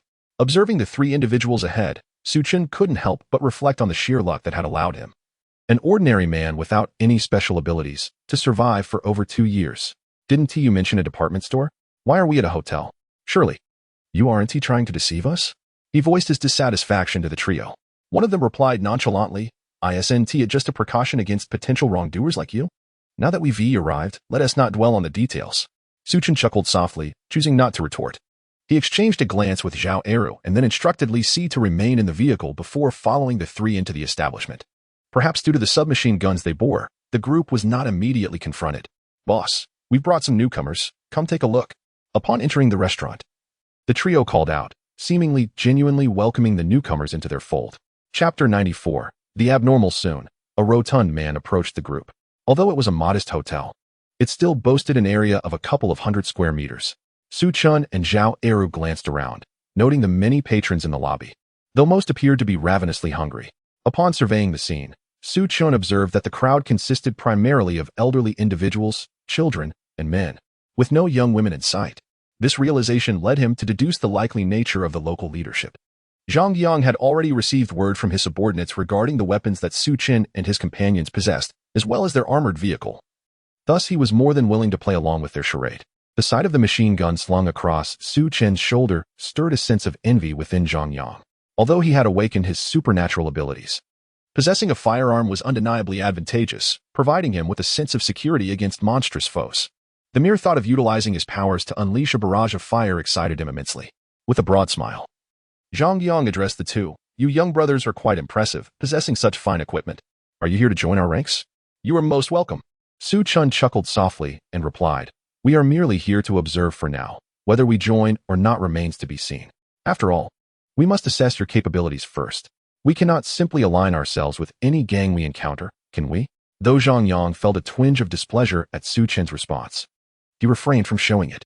Su Chen's reasoning was sound, with each of them armed with a machine gun and an equipped armored vehicle. It was only logical that they would want to showcase their assets before committing to any alliance. Zhang Yang responded with a smile, "You raise a valid point, my young friend. In that case, let us have a bite to eat first. Alternatively, if you would kindly lower your weapon, I can have someone escort you to see our situation." Su Chen nodded in agreement, saying, "That sounds fair. I will accompany you to take a look." He then handed his machine gun to Zhao Eru and followed Zhang Yang to explore their surroundings. while Zhao Eru kept a vigilant eye on them, leaving Zhang Yang feeling somewhat constrained. Aware that Su Chen and his companion were not foolish, Zhang Yang could only exercise patience as he led Su Chen to observe the situation, hoping to lower their guard. Zhang Yang first took Su Chen to see his storage room, which was essentially a few empty rooms stacked with supplies. See here, my brother? We have an ample supply of food and water. Join us, and I assure you, you will not go hungry or cold. Zhang Yang said with a grin. Su Chen nodded nonchalantly. Yes, indeed, it is quite impressive. There is certainly a lot here. His words were not insincere. The rooms were indeed filled with provisions. One room particularly brimming with rice. This surprised Su Chen, as he had not anticipated Zhang Yang could amass such a stockpile in such a short span. After all, the world had turned harsh following the apocalypse, and even Su Chen had been confined to his home during the recent tumultuous days, let alone others venturing outside in search of supplies. It was hard to believe that anyone could have been quick enough to react when the end of days first struck. It seems that upon encountering monsters, everyone has retreated in fear. Only individuals like Zhao Eru, who possess exceptional circumstances, awakened their abilities at the very onset of the apocalypse. Having previously engaged in combat, he is both audacious and astute, allowing him to perceive the abnormality of the situation and promptly gather resources. In contrast, most others only realize the gravity of the situation days after the catastrophe, risking greater dangers to venture out. Su Chen followed Zhang Yang as he showcased his surroundings. And Zhang Yang displayed no impatience. After all, Su Chen's equipment was indeed impressive, even inciting envy in someone like him. He understood well that such gear would play a significant role. If he possessed similar equipment, he could explore farther in search of supplies. With a keen mind, he observed the apocalyptic landscape and recognized that the world had irrevocably changed, necessitating the immediate collection of resources to preclude future calamities. Thus, upon witnessing Su Chen's gear, he resolved to claim it for himself. He willingly invested time to personally guide Su Chen, feigning goodwill to facilitate his ulterior motives. Just as they shared laughter, a feral roar erupted from a nearby room, causing Su Chen's expression to shift, instinctively heightening his vigilance. The sound instilled a subtle sense of danger, sufficient to indicate that the entity could pose a threat. Turning to Zhang Yang, Su Chen inquired, "What is the situation here?" Zhang Yang's expression momentarily faltered before he chuckled. "It's nothing, merely a monster." Su Chen retorted, "I am aware it is a monster. Why has Tia been dealt with? Are you not concerned about the danger?" With a hint of helplessness, Zhang Yang responded, "I wish it were that simple. But the monster within is exceedingly perilous. It seems almost indestructible. Even if I were to shoot it in the head, it would swiftly recover. Thus, we had no choice but to lock it away during its recuperation." Su Chen was taken aback by his words, realizing the gravity of the situation. Why not just incinerate it? Surely that would suffice? Zhang Yang hesitated, then sheepishly replied, "That would be a tremendous waste. You see, this monster is not like the others. When it is itself, it resembles us and possesses its own intellect, merely capable of transforming into a beast." Su Chen stood in stunned silence, profoundly astonished. From Zhang Yang's description, he immediately understood the nature of the creature within. It belonged to an exceedingly rare category known as aberrants, even more elusive than S-rank awakeners. Aberrants, as Zhang Yang had articulated, can transition between a normal human and a monster, retaining their intellect. Aside from being two distinct species, there is little to differentiate them. Such aberrants are exceedingly rare, even more so than national treasures. Furthermore, they are the favored subjects of study for those lunatics. One might even assert that the rapid accomplishments of these madmen are entirely attributable to these aberrants. It could be said that aberrants are their primary focus of research. Even when faced with Su Chen's spatial abilities, they would unhesitatingly opt for the aberrants. This underscores the profound rarity and significance of these aberrants. Chapter 95. Not yet qualified. Su Chen did not anticipate encountering one so soon, and he was instantly filled with exhilaration.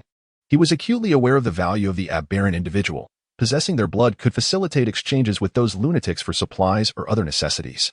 Indeed, the aberrant was akin to a form of currency among those madmen, each of whom was exceedingly peculiar, thereby rendering such beings not only rare but also immensely valuable. Su Chen found himself contemplating how, should he acquire one, he could seek collaboration with the known lunatics in times of desperation, trading the aberrant for peace of mind. After all, although these madmen exhibited erratic behavior, their credibility remained relatively intact, at least among a portion of them. In comparison to others, while they resembled demons, they adhered to a code akin to the lawful alignment in a game, following their own rules with remarkable fidelity. However, Su Chen harbored curiosity regarding Zhang Yang's peculiar behavior. "You mentioned reluctance. Are you aware of the identity and value of the monster among us?" Zhang Yang hesitated momentarily, his expression faltering. Yet he chose not to conceal the truth. With a sly grin directed at Su Chen, he remarked, "Brother, you may not know, but the creature in question is a stunning beauty whom I had my eyes on even before the apocalypse. Alas, she has transformed into a monster." Otherwise he trailed off, shaking his head, yet his smile grew increasingly lascivious. Upon hearing his words, Su Chen regarded him with a penetrating gaze but opted for silence, merely nodding in agreement with a faint smile. He then inquired, "Have all your people returned? Surely, this cannot be the entirety of your group. They appear to be mostly ordinary civilians, lacking in combat prowess." Zhang Yang responded promptly, "Oh, come now. Everyone is out scavenging for supplies, but rest assured, they will be back soon." He cast a discreet glance at Su Chen.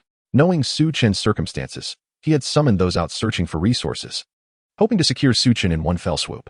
However, as Su Chen probed into his situation, Zhang Yang was equally keen to ascertain whether Su Chen possessed any additional resources. Having survived for over 2 years in the apocalypse, Su Chen readily discerned Zhang Yang's intentions. Thus, he candidly revealed that he had several brothers and possessed resources comparable to Zhang Yang's. This revelation ignited Zhang Yang's ambition, solidifying his resolve to capture Su Chen and his companions. Yet, to alleviate Zhang Yang's apprehension, Su Chen mentioned the absence of awakened individuals on his side, which was precisely why Zhang Yang intended to eliminate Su Chen and his group. Zhang Yang understood well that the future belonged to the awakened. Those devoid of such powers would inevitably fall to the lowest tiers of society. Therefore, he was reluctant to squander valuable resources. After all, even if he were to bring Su Chen and his companions into the fold, he was certain that Su Chen would not entrust him with the management of their equipment. Thus, he had no justification to regard an ordinary individual as his equal. Consequently, this left him with no choice but to resort to violence and theft. Su Chen was well aware of his intentions, albeit somewhat surprised by Zhang Yang's astuteness. He seemed to possess a remarkably far-sighted perspective, quickly grasping the impending changes in their world. However, Su Chen was not overly astonished. After all, intelligence does not necessarily correlate with morality. A person may be virtuous, yet that does not imply they are exceptionally clever. It is simply that the malevolent are often more unscrupulous and relentless in their pursuits. Therefore, in the absence of constraints, goodness typically falters in the face of evil. This explains why, during chaotic times, the prevalence of wicked individuals is so pronounced, not to mention in apocalyptic scenarios. Without the strength to dominate others, a benevolent person would likely struggle even to ensure their own survival. Su Chen awaited the return of Zhang Yang's accomplices, who were similarly inclined to wait until everyone had gathered. However, unlike them, Su Chen intended to eliminate this group entirely, finding them unworthy of his attention. If such individuals were allowed to live, even if he surpassed them in strength, they would likely continue to harbor malicious intentions, potentially leading to his demise when he was at his weakest. Thus, Su Chen planned to capture them all upon their return. In contrast, Zhang Yang was determined to maintain a fade of camaraderie with Su Chen, hoping to persuade him to assist in procuring supplies from Su Chen's side before executing his own ulterior motives. The others, upon witnessing Su Chen and his group arriving in an armored vehicle, armed with submachine guns and machine guns, initially believed them to be military personnel and felt a glimmer of hope. Although they did not expect much assistance from Su Chen, they harbored hopes that he might eliminate the menace that was Zhang Yang, especially since their daughters or wives were imprisoned by him in various locations, subjected to the whims of awakened individuals and others in search of resources. Thus, they earnestly wished for Su Chen to deal with Zhang Yang. However, upon observing the two men laughing and chatting amiably, their once bright eyes began to dim. "They're back," someone announced, prompting Zhang Yang to brighten with joy. And he immediately led Su Chen to inspect their current situation. Su Chen counted the individuals present, confirming their numbers matched those Zhang Yang had previously mentioned, which alleviated his concerns. "How about it, brother? My people here are quite impressive, aren't they? Each one possesses unique abilities. If you join us, you won't regret it," Zhang Yang exclaimed with a broad grin. Su Chen nodded in agreement. Indeed, Zhang Yang beamed even more, interpreting Su Chen's response as an affirmation of his claims, and continued to persuade him, "Let me tell you, the future world will undoubtedly be ruled by individuals like us. So you must consider this carefully, huh? If you wish to join us now, we would be like an initial collective, sharing prosperity and adversity together."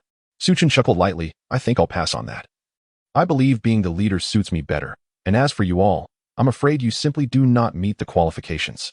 "What do you mean by that?" Upon hearing this, Zhang Yang's expression darkened immediately. He had not anticipated such a rapid transformation in Su Chen. Just moments ago, they had been engaged in light-hearted banter. Yet now Su Chen spoke to him in such a tone, even daring to mock him. Su Chen's smile faded, and he replied coolly, it is of no consequence. Individuals like you are unworthy of my collaboration. If it were not for my intention to deal with all of you, you would have already met your demise. Zhang Yang, upon hearing this, was consumed with fury, exclaiming, "You little brat, you possess quite the audacity to speak to me in such a manner. Since you insist on this, do not blame me for being impolite." With that, he charged towards Su Chen. Chapter 96. Eliminate them. Zhang Yang had previously refrained from taking action due to the heavy weaponry in Su Chen's possession. However, upon learning that Su Chen possessed even more equipment and supplies, he aimed to let Su Chen lower his guard before seizing all his resources, thereby significantly enhancing the strength of his own faction. Yet, upon hearing Su Chen's recent remarks, his patience wore thin, especially considering Su Chen had earlier armed Zhao Eru. Upon witnessing the unfolding situation, the others decided to strike immediately, for their thoughts were far less complex than Su Chen's, and they were not inherently virtuous individuals. Seeing Zhang Yang take action, they felt compelled to follow suit. Unexpectedly, Su Chen conjured a Tang Dao out of thin air. As Zhang Yang momentarily hesitated and approached, Su Chen's blade flashed, causing Zhang Yang to feel a chill at his neck. Before he could comprehend the situation, he found himself unable to control his body, propelling forward uncontrollably. Su Chen sidestepped effortlessly, while Zhang Yang attempted to turn back, only to discover that his body was beyond his control. In an instant, his head was severed from his body. Panic engulfed Zhang Yang, and just before succumbing to darkness, he caught a glimpse of Su Chen's mocking expression. Unable to utter a word before being enveloped in shadow, the others were momentarily stunned, caught in a brief stupor. However, Su Chen did not waste time on idle chatter. He unleashed a flurry of spatial blades from his Tang Dao, swiftly dispatching the remaining foes. Although the diminished spatial blades lacked the potency of their full form, they were still more than sufficient to eliminate them, akin to a remarkably sharp surgical scalpel. After all, a first-level awakened individual was merely a superhuman endowed with abilities. Only beings like Zhao Eru, possessing S-level indestructibility and primal powers, transcended the bounds of humanity. For all others not of his caliber, they remained within the realm of humanity, merely augmented by their powers. Upon reaching the second level, awakened individuals surpassed human limitations. Those devoid of abilities might gain strength through rigorous training or future concoctions devised by mad scientists, yet they seldom exceeded level 6. And only a select few could even reach that pinnacle. In Su Chen's experience, he had not encountered anyone capable of attaining level 6, even Zhao Eru, devoid of his awakened abilities, would likely cap at level 5. This illustrates the formidable challenge ordinary individuals face in acquiring such power. Consequently, facing this cadre of low-level first-tier awakened beings, Su Chen found it remarkably effortless to eliminate them. After concluding his actions, Su Chen addressed Zhao Eru. "Eru, take care of the others." Zhao Eru surveyed the individuals in the hall and inquired, "Do these count?" Su Chen glanced over and replied, "Let them be. Just deal with their subordinates." "Understood." Zhao Eru nodded, and without further ado, he raised his submachine gun and unleashed a barrage of gunfire. The individuals, initially stunned by Su Chen's elimination of their leader, only reacted upon hearing his command. Yet it was far too late. Even Zhang Yang understood that he could not withstand the onslaught of machine gun fire, let alone these ordinary individuals. Though they might have wished to flee, could they outrun the bullets? In a matter of moments, Zhao Eru had dispatched the remaining adversaries. Meanwhile, Su Chen collected Zhang Yang's supplies. Feeling an overwhelming sense of satisfaction as he gazed upon the ample contents of his space, he realized that his space appeared to be quite unique. Even though it contained items from before the apocalypse, it seemed to evolve in tandem with his growing strength. When Su Chen had reached level 2, he sensed a change within his space, as if it had expanded slightly. However, in comparison to the million cubic meters it encompassed, the additional few hundred cubic meters seemed negligible, and thus he did not pay it much heed. Yet, as Su Chen's power continued to ascend, the dimensions of this space grew, albeit modestly, now amounting to several dozen cubic meters. This revelation filled him with excitement. If this space were to perpetually transform, upon achieving level 9, it could potentially expand to over 100,000 cubic meters or even greater. Nonetheless, Su Chen refrained from dwelling on such possibilities, recognizing them as advantageous regardless. He set aside a dozen boxes of instant noodles, subsequently storing all of Zhang Yang's remaining supplies within the system space. However, he did not lead Zhao Eru away. Instead, they proceeded to the room where Zhang Yang had confined the aberrant being. Upon arriving at the door, they heard a cacophony of roars from within. The intensity of the sounds indicated that the creature was in a state of extreme anger and agitation, tinged with profound unease. "Brother, let me handle this creature," Zhao Eru exclaimed, eager to confront the source of the commotion. Yet, as he readied his weapon to fire, Su Chen swiftly intervened. "Don't be reckless. You might injure her, and then I will be forced to deal with you. Zhao Eru, momentarily taken aback, looked at him quizzically. Brother, what are you planning? Are you intending to keep this monster? Su Chen rolled his eyes, dismissing the foolishness of the inquiry. With his Tang Dao imbued with spatial power, he effortlessly sliced through the door, ushering Zhao Eru into the dimly lit room. Though the daylight afforded some visibility, the atmosphere remained shadowy. Inside, they beheld a humanoid creature, reminiscent of an octopus, ensnared by iron chains, its hands bound to the wall.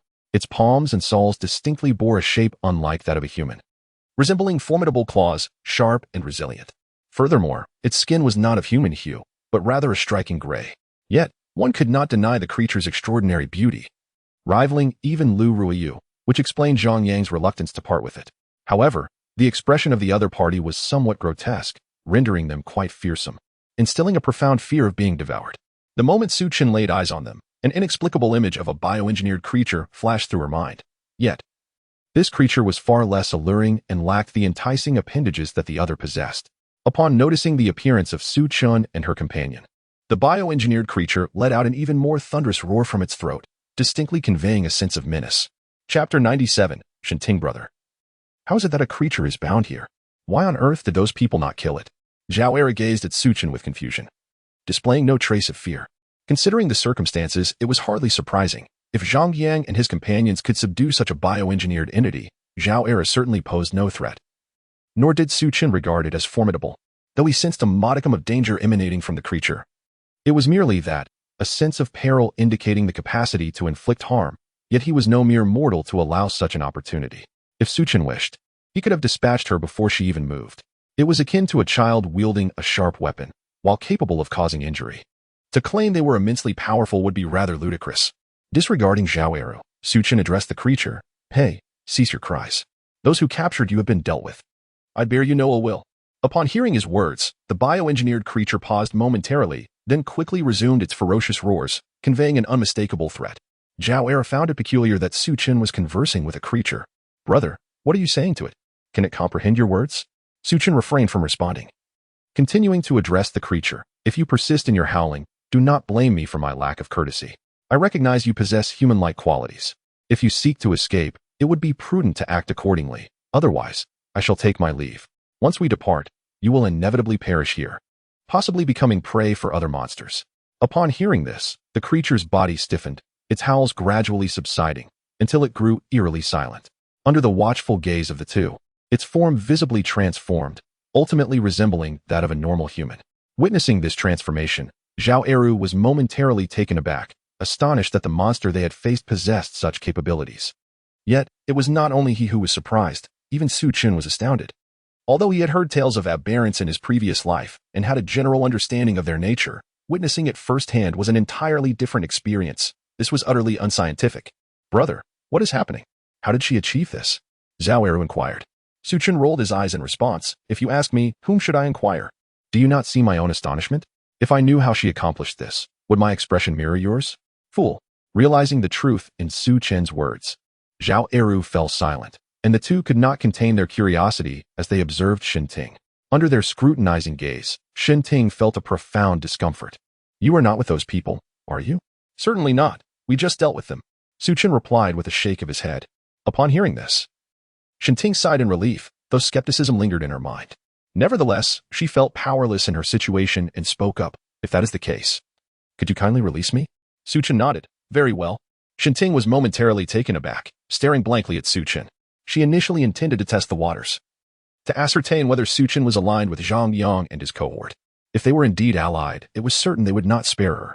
Moreover, even if they were not in league, any reasonable person, upon witnessing her predicament, would likely be disinclined to offer her assistance. After all, she must appear monstrous in the eyes of others. Observing Su Chen effortlessly unshackling her chains left Shenting utterly bewildered. She stared at Su Chen, asking in a daze, Aren't you afraid of me? Su Chen rolled his eyes. If he were merely a first-level awakener, he might have been considerably apprehensive. As previously mentioned, aside from exceptions like Zhao Eru, first-level ability users still operated within the realm of normalcy, possessing merely an extraordinary power. Thus, in the face of Shenting's condition, a moment's inattention could lead to dire consequences. However, as a second-level awakener, he could swiftly react and execute a spatial leap at the first sign of danger. Even if he couldn't withstand everything like Zhao Eru, creating distance and launching a counterattack would be a trivial endeavor. Instead of addressing Shenting's inquiry, he urged, "Let us set aside these frivolous questions for now. Tell me what happened. How did you end up in their clutches?" Hearing Su Chen's words, Shenting seethed with resentment. "I intended to venture out with my friend and her brother to gather some food, but I encountered that gang. They were being pursued by monsters, so I lent them a hand.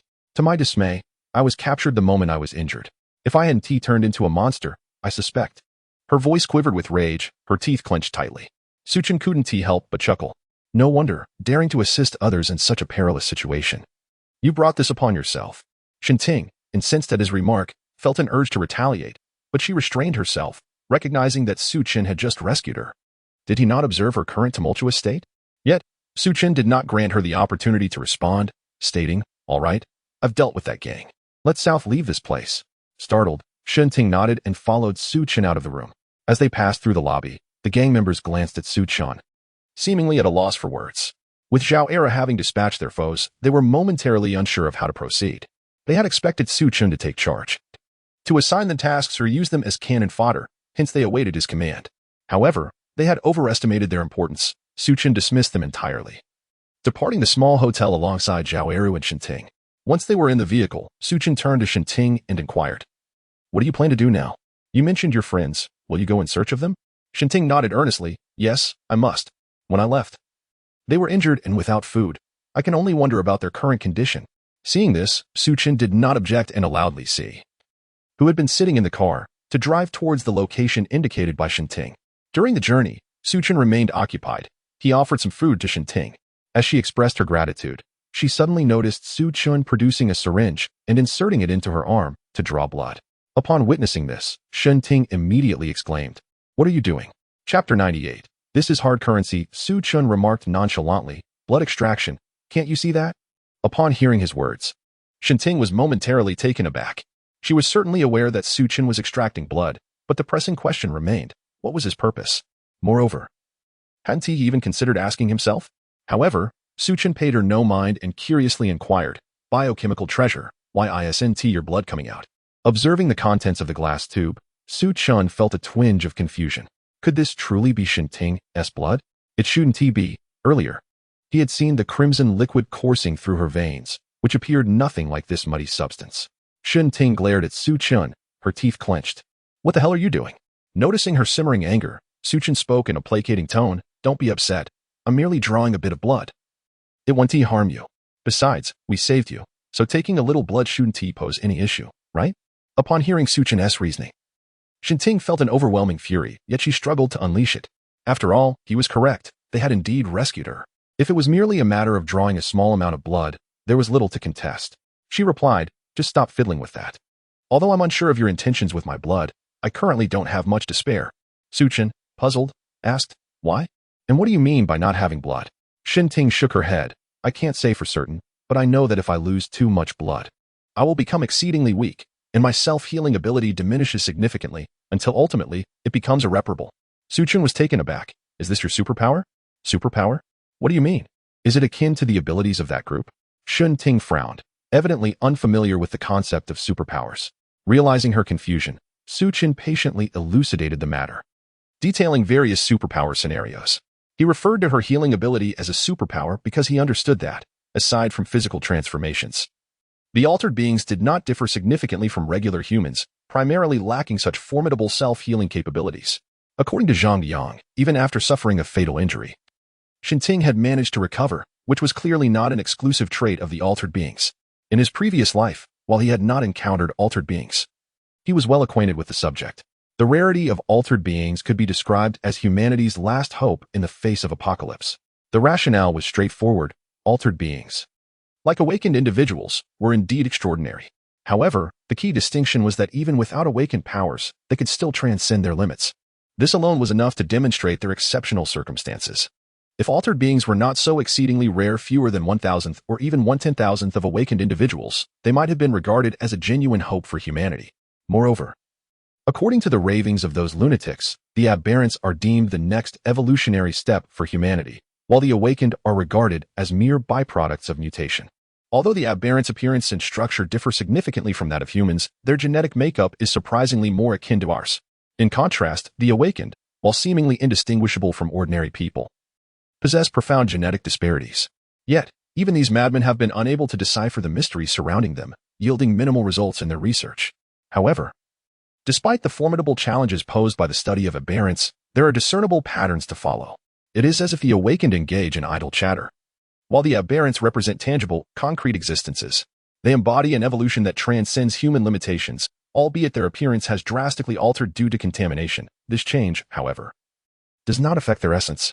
Even those devoid of supernatural abilities can surpass their own limits. For instance, they may lack awakened powers yet still attain a level 9 capability or potentially exceed that threshold, although such claims remain unverified due to the rarity of aberrants. It is precisely these unique characteristics that have rendered aberrants a form of valuable currency in this apocalyptic landscape. To others, they may merely resemble monsters or exotic beasts. Yet to those deranged individuals, they signify a pathway forward. The creations of these lunatics are in high demand by all factions. Consequently, aberrants have become a form of hard currency. If discovered, they are akin to treasures. Others may draw their essence and barter with those madmen, whose products are coveted by every alliance. Thus, these lunatics, possessing various means and formidable strength, have amassed considerable wealth, positioning themselves as an elite group in this desolate world, effectively holding humanity's lifeblood in their grasp. The fervent desire to obtain a complete aberrant for research underscores their immense value. As Su Chen gazed into Shen Ting's eyes, which sparkled with excitement, he felt an overwhelming surge of emotion.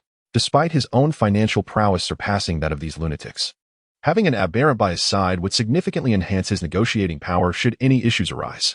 Furthermore, the mere presence of an aberrant would grant him considerable leverage. Unfortunately, due to the aberrant's precarious circumstances, they are often treated like monsters, further diminishing their already scarce numbers. The subsequent declarations from that group of madmen helped mitigate this trend, but led to an even more intense phenomenon. Rather than being exterminated, aberrants are now etched into the memories of all, and upon discovery, there are relentless efforts to capture them, treating them as veritable gold mines. The plight of the aberrants is so dire that it has led to scenes where they are mercilessly divided upon discovery. Confronted with such a situation, those deranged individuals are undoubtedly filled with anguish, for what could be more suitable for research than the living? Yet, despite their intense fury, they find themselves utterly powerless. After all, even though they possess formidable strength, they cannot possibly contend with every awakened being. Thus, it is a fortunate circumstance that they have any subjects for study at all. They can only enhance the value of the surviving aberrants to avert a shortage of experimental subjects. Chapter 99. What is there to fear? Su Chen did not harbor thoughts of exchanging Shen Ting for wealth. After all, in the apocalypse, currency equated to various tangible resources. It was only 2 years later, under the awakening individuals joining forces with the deranged, that humanity adapted to the apocalyptic environment, leading to the establishment of a formal alliance and a protective circle. Prior to this, individuals like Zhang Yang operated in isolation, banding together in small groups. As time progressed and conditions deteriorated, many formidable individuals began to feel apprehensive, yearning for a better future, which ultimately improved the plight of humanity. Under their leadership and compromises, despite fierce competition and conflict, a certain limit was maintained.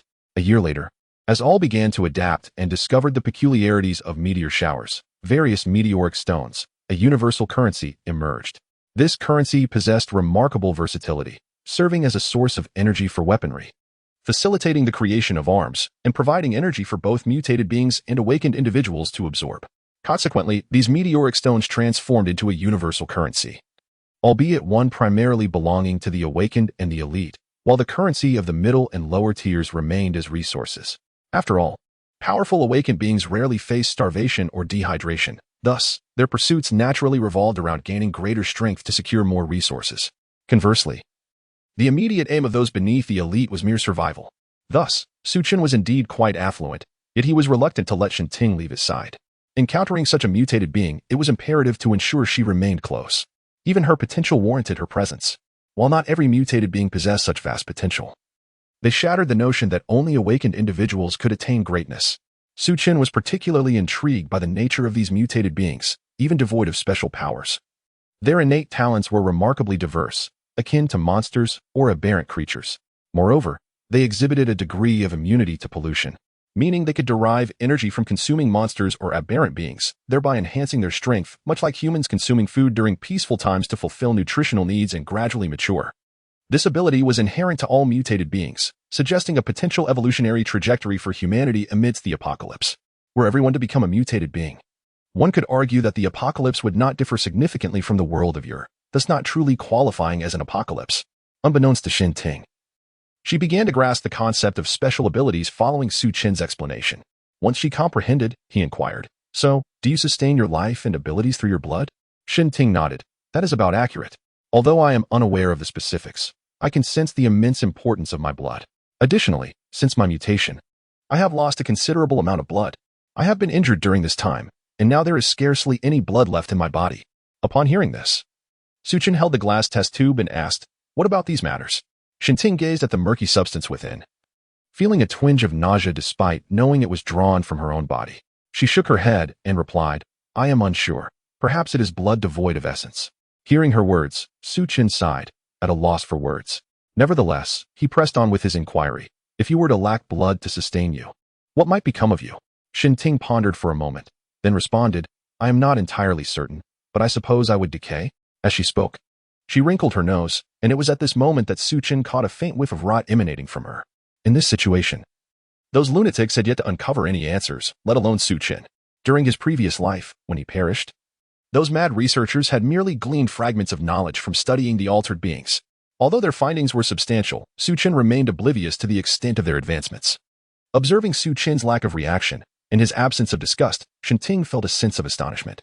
Curiously, she inquired, "Are you not even a little afraid? It seems as though you are entirely unconcerned about my situation." She glanced at Zhao Eru in the passenger seat, knowing that both he and Su Chen were aware of her identity. Yet, Zhao Eru exhibited a degree of caution and curiosity, while Su Chen displayed no unusual expressions, appearing merely intrigued. It was crucial to note that her monstrous appearance instilled fear and revulsion even within her, yet Su Chen showed no signs of disdain. Su Chen looked at her and said, "You're overthinking it. Those monsters are far more terrifying than you. Not to mention those undead-like creatures. In comparison, you appear rather appealing. In a different setting, your guise might even earn you an award." Xin Ting let out a stiff laugh, finding little humor in his words. Nevertheless, Su Chen's remarks alleviated her anxiety. She genuinely feared becoming a creature of monstrosity and struggled to accept her identity. However, Su Chen's indifference fostered a sense of closeness, as he did not regard her with the same peculiar gaze that had haunted her since her transformation began before the apocalypse, drawing the fearful stares of those around her. Su Chen was acutely aware of this, hence he displayed no sign of repulsion towards Xin Ting. Moreover, as he presented himself, Xin Ting's condition was not truly one that warranted disdain or fear. Having endured over 2 years of apocalyptic existence in his previous life, even her monstrous form seemed to him to possess an air of delicate beauty. He had long since adapted. Moreover, there exists a crucial point.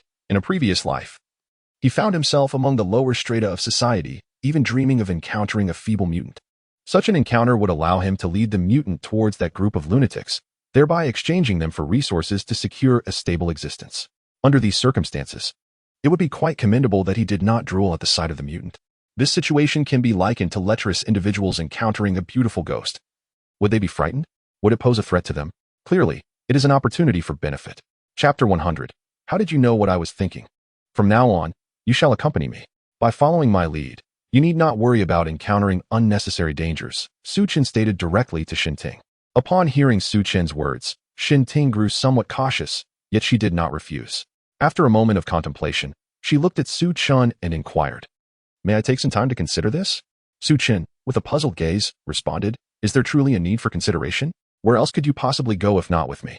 Do you possess any notion of what lies ahead or the challenges you may face?" Caught off guard by Su Chen's barrage of questions, Xin Ting found herself momentarily speechless. Though she had pondered these matters, she had failed to arrive at any useful conclusions. Given her circumstances, she was naturally at a loss regarding her future.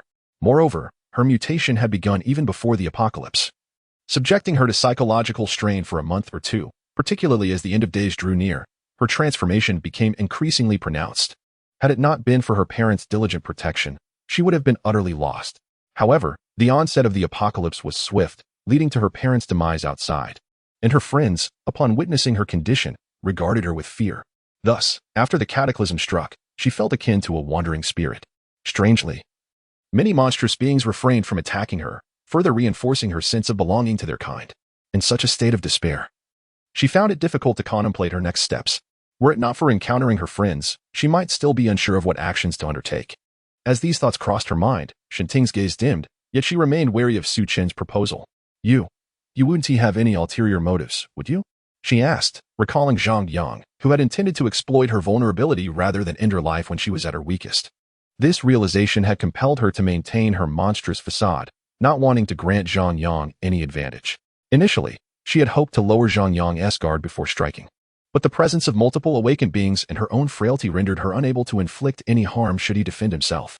This was why she persisted in her monstrous guise, instilling fear in Zhang Yang to prevent him from acting recklessly.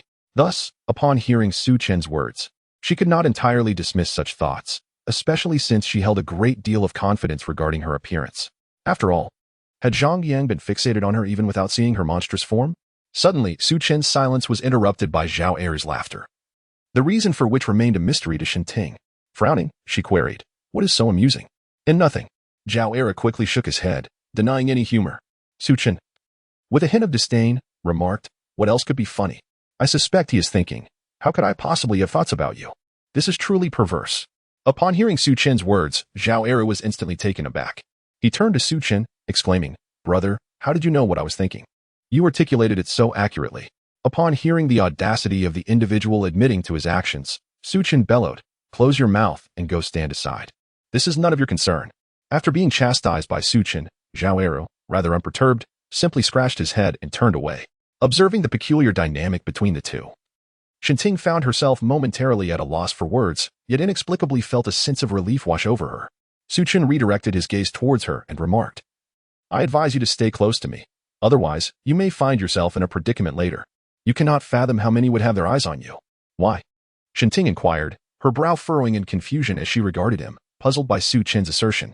Initially, she assumed he referred to monstrous entities, but his expression suggested otherwise. Su Chen shook his head, choosing not to elaborate, especially with the sea present. Shinting's identity was evidently something to be kept under wraps, otherwise, should it come to light, it might incite individuals to traverse cities, or even provinces, in search of her. Su Chen harbored no doubt that while awakeners might refrain from such actions, the deranged were a different matter altogether. Although exceptionally intelligent, they were undeniably unstable, and one could never regard them as rational beings. Such individuals could very well engage in the most reckless pursuits. Su Chen had no desire to attract the attention of such lunatics, for he had never heard of anyone who had endured well under their scrutiny. Even a team of 10 comprising level 7 awakeners had vanished within a month, a testament to the peril they posed. At that time, level 8 awakeners were the pinnacle of strength, and there were only a few of them. This illustrates just how formidable that 10-member team was. Being among the most powerful configurations outside of alliances that relied solely on numbers. Ultimately, 2 of their members were aberrants, and upon the leak of such information, they were gone without a trace in less than a month. Thus, it was imperative to keep Shinting's identity confidential. It was crucial that no one outside of his recognition became privy to this information, otherwise, he might be compelled to relinquish Shinting. For he had no desire to be perpetually shadowed by a cadre of lunatics. These high IQ entities not only wielded formidable power but could also procure untold assistance through trade, all while silently plotting against him. In the realm of the apocalypse, the most dangerous adversaries were undoubtedly these deranged individuals, especially when one inadvertently antagonized them all. Shaking his head to dispel these thoughts, Su Chen focused once more on Shinting and stated, "In any case, you need only to accompany me. Should you require anything, I shall strive to accommodate you. Moreover, you need not worry about my intentions. I am not so desperate as to be indiscriminate." He added, "Of course, if you have particular needs, I could assist you in finding solutions. It is but a minor matter. As for why I wish for you to join me, there are reasons I shall disclose later." Upon hearing Su Chen's words, Shinting's face flushed crimson, and she shot him an indignant glare. What does it mean to have one's own desires? Is she the kind of person who possesses such needs? However, Su Chen's words, coupled with his demeanor, undoubtedly indicate sincerity. Moreover, since their first encounter, apart from curiosity and admiration, he has shown no negative behavior towards her. It appears he is more preoccupied with something else about her rather than being infatuated with her as an individual. Although she is uncertain about what Su Chen is truly interested in, after contemplating his words, Shinting ultimately nodded in agreement. Chapter 101. A fortuitous encounter. Shinting nodded and said, "If that is the case, I can join you, but you must tell me the reason afterward." "Not a problem." Su Chen readily agreed. After all, the matter concerning the aberrants needed to be disclosed. As for why he was not apprehensive about Shinting's potential issues, that was of little concern. Given the environment in which the aberrants existed, if they had any semblance of choice, their circumstances would not be so dire. This was precisely why Su Chen consented to share the situation regarding the aberrants and his confidence in the matter. He believed that anyone who comprehended their own circumstances and the challenges ahead would not dare to entertain any ulterior motives. In fact, they would likely desire protection and even concealment. As for betrayal, it was primarily driven by the desperation for resources during apocalyptic times. Aberrants, however, did not harbor such concerns. They were often sought after by those deranged individuals who wished to nurture them. Of course, if the aberrants were amenable to being subjected to experiments by various individuals, they would likely coexist harmoniously with those lunatics. As for someone like Shen Ting, who had awakened extraordinary abilities, particularly potent self-healing, her fate could be even more tragic. This would embolden the madman to act without restraint, rather than cautiously fearing that an aberrant might unexpectedly turn on them. It is important to note that awakened individuals with self-healing capabilities were among the most coveted subjects for those deranged individuals. It could be said that any abilities related to physical enhancement were objects of intense fascination for that group. Su Chen, being superior to Zhao Ero and possessing advanced self-healing abilities or other comparable powers, was certainly at the top of their list. As for aberrants, they were deemed the primary targets for research by the deranged. Shen Ting was particularly formidable, possessing both traits. If those lunatics were to discover this, she would surely face grave consequences. Thus, Su Chen held no apprehensions regarding any malevolent intentions from her, should she ever reveal anything. He would not hesitate to cast her aside and disclose the information, rendering any pleas for forgiveness utterly futile. As long as Su Chen maintained a pleasant rapport with Shen Ting, he had no reason to worry about her harboring ulterior motives or resorting to desperate measures. Unaware of her own predicament, Shen Ting inquired after confirming their agreement, "By the way, may I bring my friend along?" Su Chen furrowed his brow, contemplating for a moment before nodding in consent. "That is permissible, provided they behave.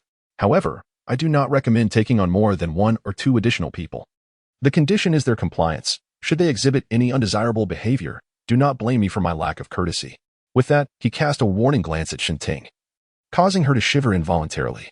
For Su Chen, who had survived over 2 years in the apocalypse and had slain countless monstrous aberrants in this life, his aura of lethality was palpable, although it had yet to affect his mental state or alter his mindset.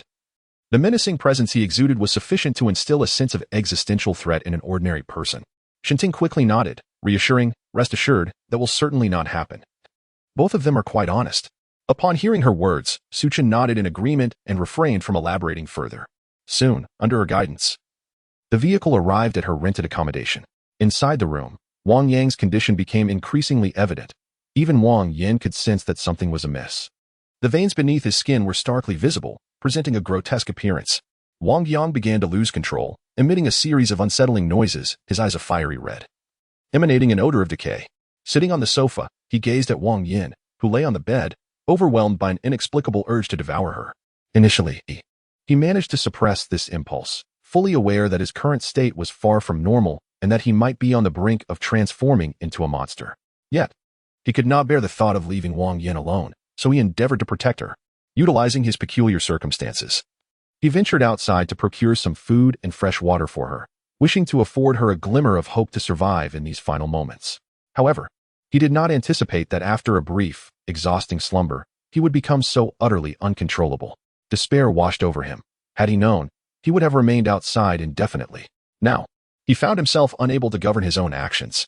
As he observed Wang Yan peacefully slumbering on the bed, an uncontrollable urge compelled him to approach her, his mouth salivating with a putrid stench. He yearned to warn her to flee, yet even this simple task eluded him, his hand reaching out toward her. Wang Yan seemed to sense the perilous atmosphere, awakening from her dreams to behold this harrowing scene. Startled, she screamed, "Brother, what's wrong? What happened?" Wang Yang remained silent, his last vestiges of sanity gradually slipping away, leaving him increasingly powerless, while his body grew less rigid. Witnessing Wang Yang in such a state, Wang Yan realized he was in grave trouble. However, with one leg injured, her escape was impossible. Fortunately, she could still conjure a translucent barrier for defense. Although its size had expanded and its strength diminished, it would suffice for the moment. Yet, under Wang Yang's escalating madness, even the barrier began to weaken. Tears streamed down Wang Yan's face as she implored, "Brother, I am your sister. Do you not recognize me?" Wang Yang, however, offered no response, intensifying his assault on the barrier with relentless force. Eventually, the barrier could no longer withstand the pressure, shattering like fragile foam. In witnessing this, Wang Yin felt a profound despair and relinquished her resistance. The sight of Wang Yang in such a state filled her with hopelessness, alongside a deep sense of powerlessness. It seemed that dying now would be a form of liberation. Thus, Wang Yin relinquished her hope for survival, tears streaming down her face as she watched her brother, in a terrifying frenzy, lunge towards her. Ultimately, she closed her eyes, surrendering completely to the inevitable.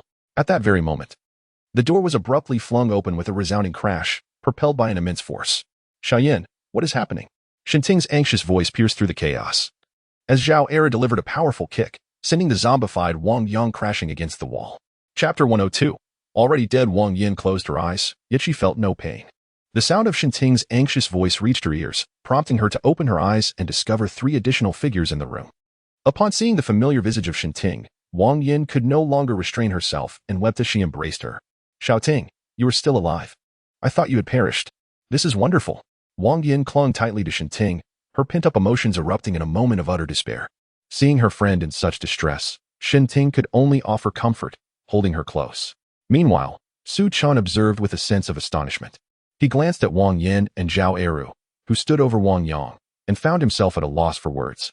He had previously brought Li Si to seek out the siblings, but they had been unsuccessful in their search.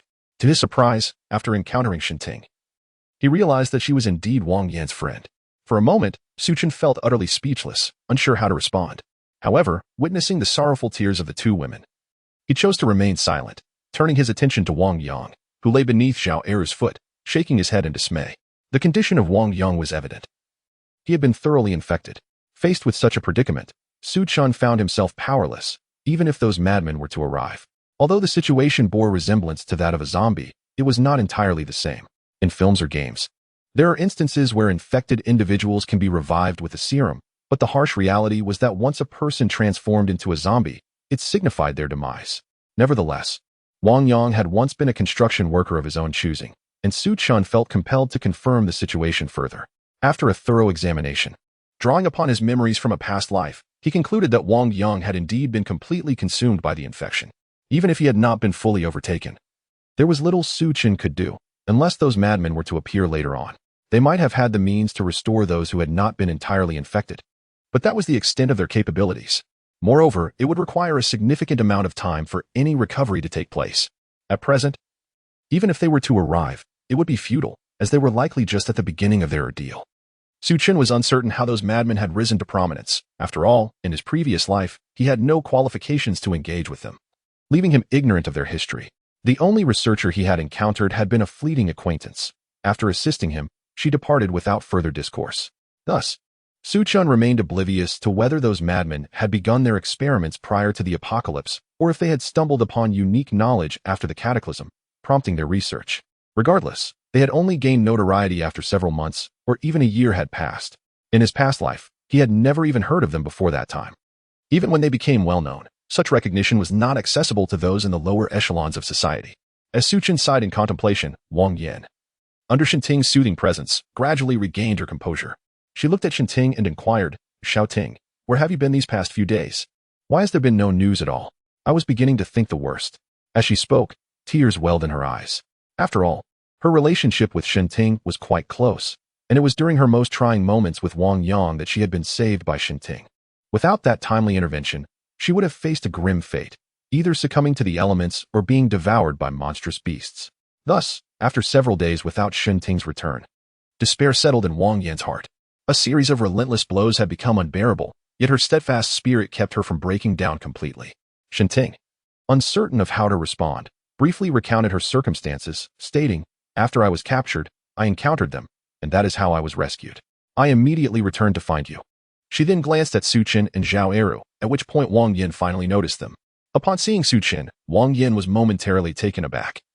Staring blankly at him, her mind a complete void, leaving her in a state of stupor.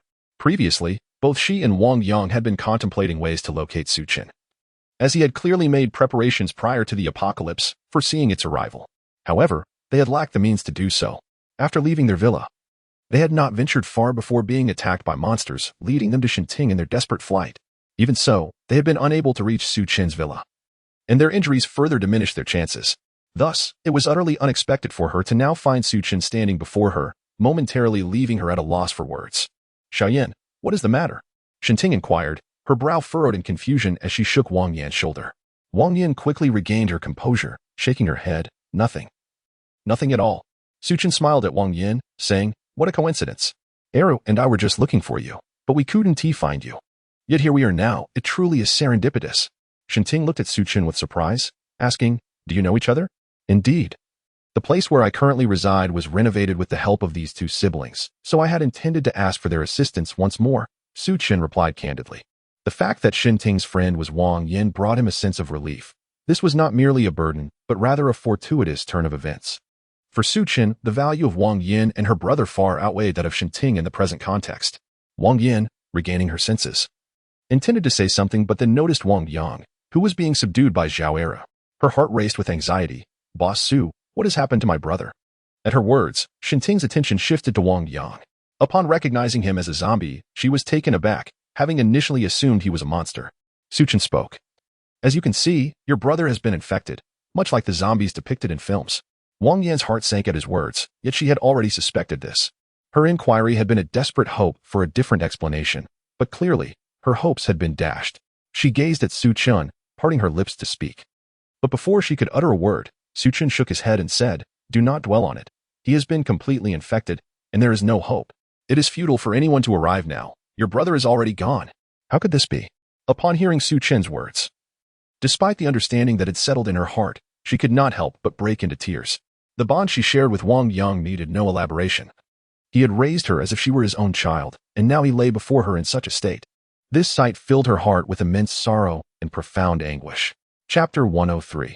My encounter. Upon witnessing Wang Yan weeping once more, Shinting felt a pang of sympathy. She turned to Su Chen and inquired, is there truly no hope for salvation? Observing Su Chen's demeanor, she sensed he possessed considerable knowledge, yet he offered no remedy. Su Chen rolled his eyes and replied, I may be well informed, but I do not claim to understand everything. Moreover, he is indeed deceased. A person who has been completely infected is, in the truest sense, already dead. There is no salvation. He continued, even among the deceased. Some may still be revived to a certain extent, but those who have succumbed completely to infection are beyond hope. Their condition is irretrievable. There is simply no recourse. Shinting, perplexed, questioned, why is that so? You mentioned that the dead can be brought back, yet he still exhibits movement. Why is he beyond help? With a cold laugh, Su Chen explained, the notion of reviving the dead pertains to those who have not fully perished, for instance, if their brain is still functioning. In such circumstances, medical miracles can indeed occur, let alone in the current situation.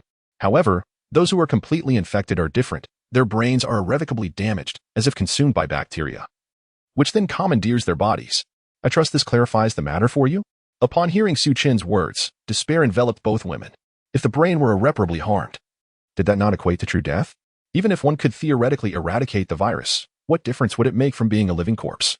Observing Wang Yan's silent tears, Shinting felt a heavy heart. To her, Wang Yang had been a commendable individual, one who had shown her kindness. Thus, in the absence of such a person, though she did not share Wang Yan's profound anguish, a sense of sorrow lingered within her. Noticing their disheartened expressions, Su Chen shook his head and said, well then, since you are still alive, let us depart. Your brother would undoubtedly wish for your safety. He glanced at the food and bottled water on the sofa. Realizing that it was likely Wang Yang's final effort to provide for Wang Yan before succumbing to his fate. Clearly, he had recognized his dire circumstances and sought to procure sustenance for her in his last moments. Regrettably, he was unaware of the true nature of the virus. Had his willpower remained strong, he might have held out longer and retained some lucidity. However, once his resolve weakened, the virus would surge forth, rapidly infiltrating and dominating the brain. Thus, Wang Yang had been transformed into a zombie before he could adequately prepare. Fortunately, they had arrived in time. Otherwise, Wang Yan might have faced dire consequences. At present, Su Chen possessed no means of prevention. Such measures would necessitate the efforts of those deranged researchers.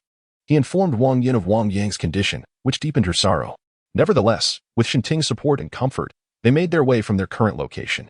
Upon reaching the ground floor, Su Chen noticed a small house that had been ravaged, its destruction attributed to a large gray stone.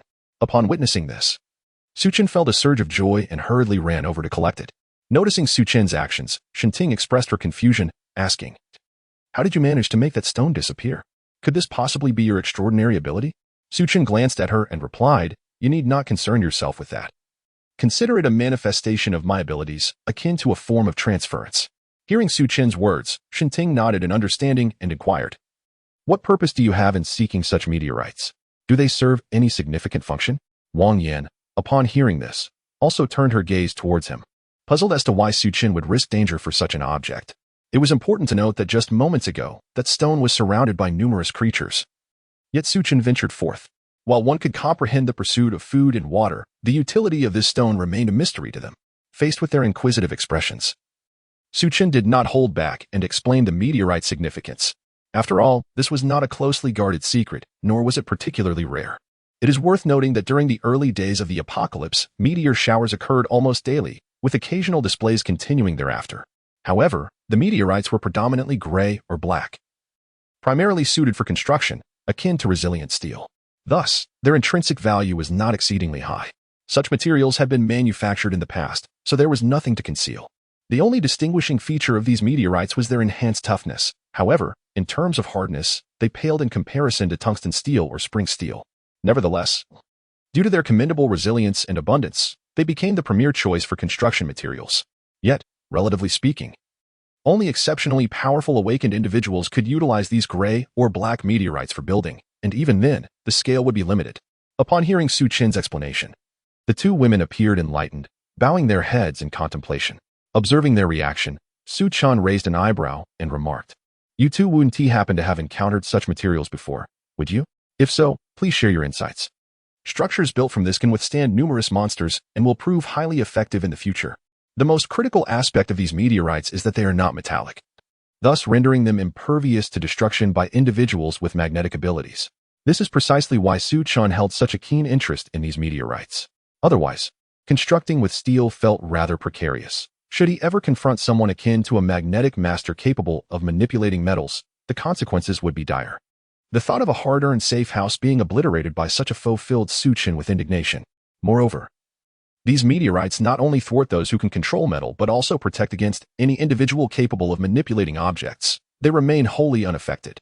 Consequently, once humanity in this post-apocalyptic world recognized this fact, powerful awakened individuals gravitated towards using these meteorites for constructing shelters. Even if not universally applicable, they still provided a measure of protection for their homes, a truly luxurious consideration in the harshness of a desolate environment. There exists a defense capable of withstanding the assaults of monstrous creatures while simultaneously safeguarding against human threats. Nothing could be more fitting. Upon hearing Su Chen's words, Shin Ting nodded and replied, "Indeed, I have encountered such things, albeit they were exceedingly large. Additionally, Xiao Yin and I have come across several white meteorites. I am uncertain if they are what you seek." At this, Su Chen's eyes brightened with intrigue. "Are you certain? How large were the white ones?" Chapter 104. Regret for what was once done. Upon witnessing Su Chen's intense reaction, Shin Ting felt a twinge of surprise. However, after a moment's contemplation, she decided to share her thoughts with him. Su Chen, without further hesitation, waved his hand and said, "In that case, let us proceed at once." Such urgency? Shin Ting hesitated, glancing at Wang Yin, who was cradled in her arms. She then suggested, "Perhaps we should wait a while. Xiaoyan's legs are currently not in a condition to travel. Shall we first escort her back?" Su Chen pondered her words and eventually nodded. After all, it was likely that very few were aware of the meteoric value, and even if they were, what purpose would it serve? Such a massive and heavy object would be a considerable burden, and given the current capabilities of their awakened group, only someone with spatial abilities akin to his could manage it. Otherwise, even Zhao Eru would struggle. Moreover, his own spatial powers were insufficient to sustain such a grand endeavor. As for smaller fragments, unless they were of high quality, their loss would not be particularly mourned. The group boarded the vehicle, heading towards the villa. Along the way, Su Chen and Zhao Eru cleared the monsters that obstructed their path, leaving the other three passengers in awe of their formidable strength. Their impressive abilities brought a sense of relief, as it ensured greater safety for everyone. Wang Yin, gazing at Su Chen, hesitated for a moment before asking, "Mr. Su, may I inquire if you were aware that such circumstances would unfold in this world?" Upon hearing this question, Shin Ting appeared puzzled and turned to Wang Yin, saying, "By the way, I meant to ask earlier, is he the person you mentioned who was waiting for Mr. Su?" Wang Yin nodded, which surprised Shin Ting. They had previously discussed this notion when they first met, prompting Shin Ting to consider bringing them to Su Chen for their safety. However, she never anticipated that their lack of strength would hinder their journey, leading to immediate danger and injuries for the Wang siblings, thereby forcing them to abandon their plans. Yet now, the very person they sought for assistance was the one who had come to their rescue, evoking a bittersweet sense of irony in Shenting, while simultaneously easing her concerns. She had harbored some wariness towards Su Chen and questioned his motives for wanting to ally with them. However, now that he was indeed the person they had been searching for, there was no longer a need for such vigilance. Su Chen, noticing the inquisitive gazes of Wang Yin and Shenting, had no intention of concealing the truth. He nodded and replied, I indeed possess some knowledge about it. Is there a problem? Wang Yin opened her mouth to respond, but found herself at a loss for words. It was Shenting who inquired, if that is the case, why did you not inform Wang Yin and the others earlier? They could have prepared themselves. Su Chen chuckled at this, saying, why would I share such information with outsiders? The two women were momentarily taken aback, and upon reflection, they recognized the validity of his point. Su Chen continued with a smile, moreover, even if I had disclosed it, would you have believed me? I did, in fact, provide you with a warning initially, urging you to make preparations. Upon hearing Su Chen's words, Wang Yin was immediately engulfed by a wave of bitterness, yet she recognized the truth in his statement. Had he proclaimed the impending apocalypse at that time, they likely would have dismissed him as a lunatic. Moreover, their private discussions regarding Su Chen's financial extravagance and perceived foolishness in renovating the safe house were frequent. Little did they realize that the true jesters were themselves. This realization rendered Li Si, the driver, somewhat embarrassed, as he too had once mocked Su Chen in secret. Now, confronted with Su Chen's remarks, he felt a twinge of awkwardness and hastily feigned nonchalance, continuing to drive as if he had not heard anything. Observing Wang Yin's expression, Su Chen continued, at that time, our relationship was not particularly close. After all, you witnessed me committing a violent act. It was fortunate that we did not come to blows. Had you exhibited any ill intent, it is conceivable that both you and your brother could have met with misfortune. For I would not allow you to trouble me. Wang Yin gazed at Su Chen in astonishment, recalling his violent actions before the end of the world. Hearing his words now, she felt a surge of relief. She was grateful she had not acted impulsively, for she might have fallen victim to Su Chen's wrath. This thought further deepened her sorrow, as her once doting brother had now transformed into a zombie.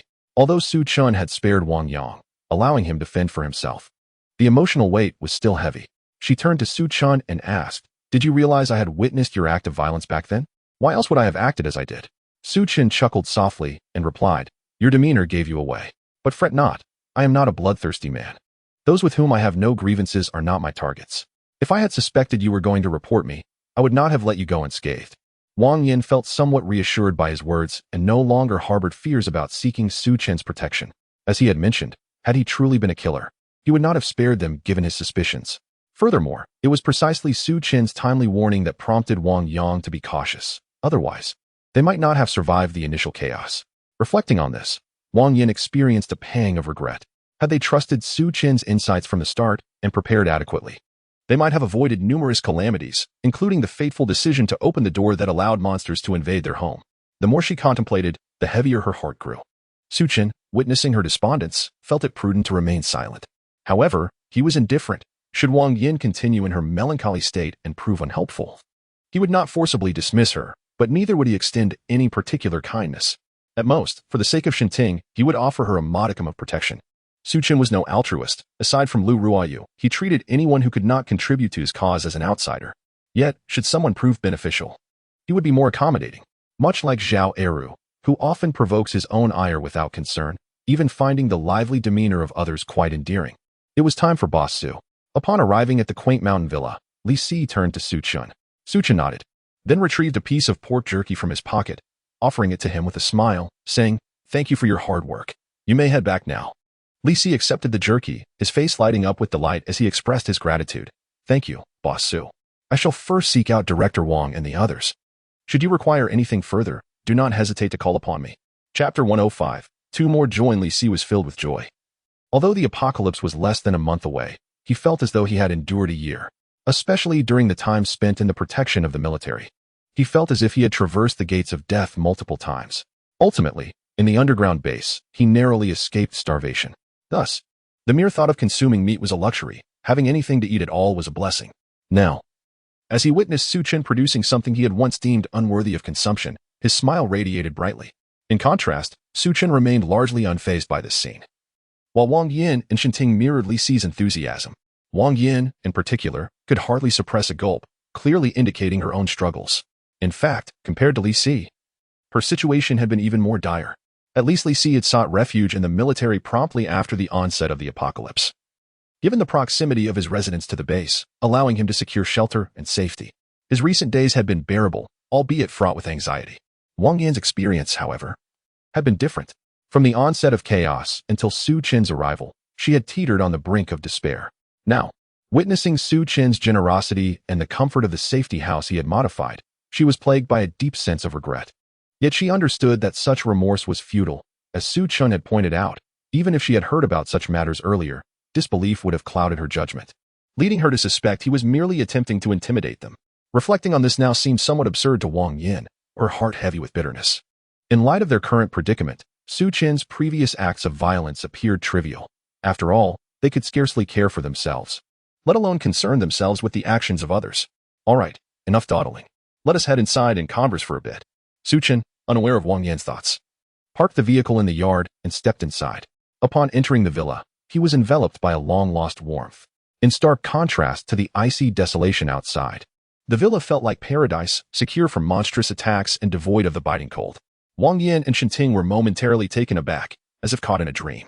Observing their astonishment, Su Chen spoke, "Allow me to prepare some food for you. Then you can take a shower before we discuss our matters." Upon hearing his words, the two quickly responded, "There is no need for such trouble. We are fine with anything." "Very well, then. Go shower. And I shall have my aunt prepare something for you." Exchanging glances, the two hesitated but ultimately nodded and made their way to the bathroom. Although Shenting was an altered being, most lower-tier creatures did not instinctively attack her unless under special circumstances. Nonetheless, this did not mean she was free from threats. Numerous monsters fixated on her, clearly perceiving her as a delectable morsel. Thus, she too had her share of difficulties, encountering foes far more formidable than the average creature. In the bathroom, the two women felt the warm water cascading over their bodies, as if it were washing away the chill that resided in their hearts. What was once a mundane routine, performed daily and often regarded as a chore, now felt like an exquisite indulgence. When they beheld that the water for bathing had been filtered, purified, heated, and sterilized, they were nearly overcome with tears.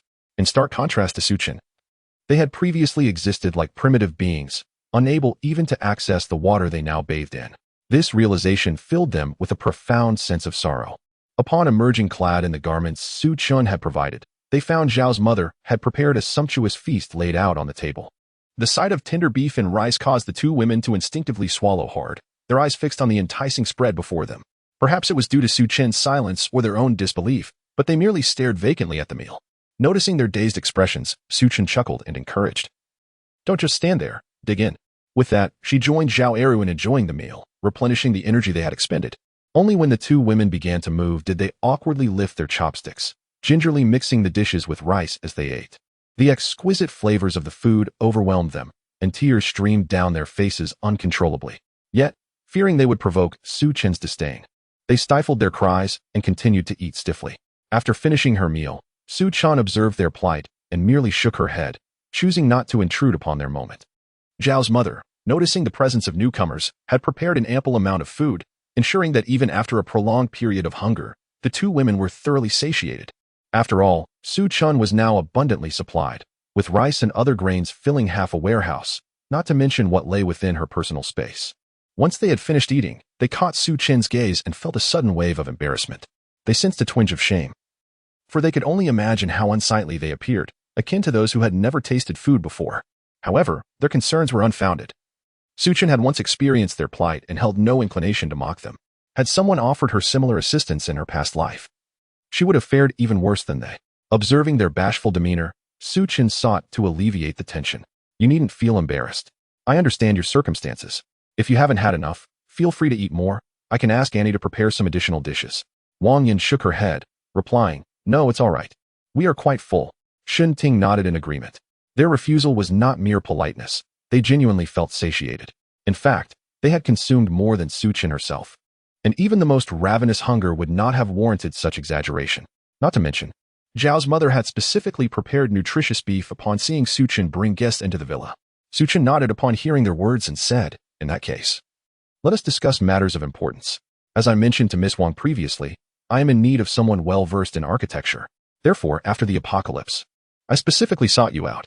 If you have no objections, I hope you will assist me in the future. Rest assured, I will also ensure your personal safety and daily needs."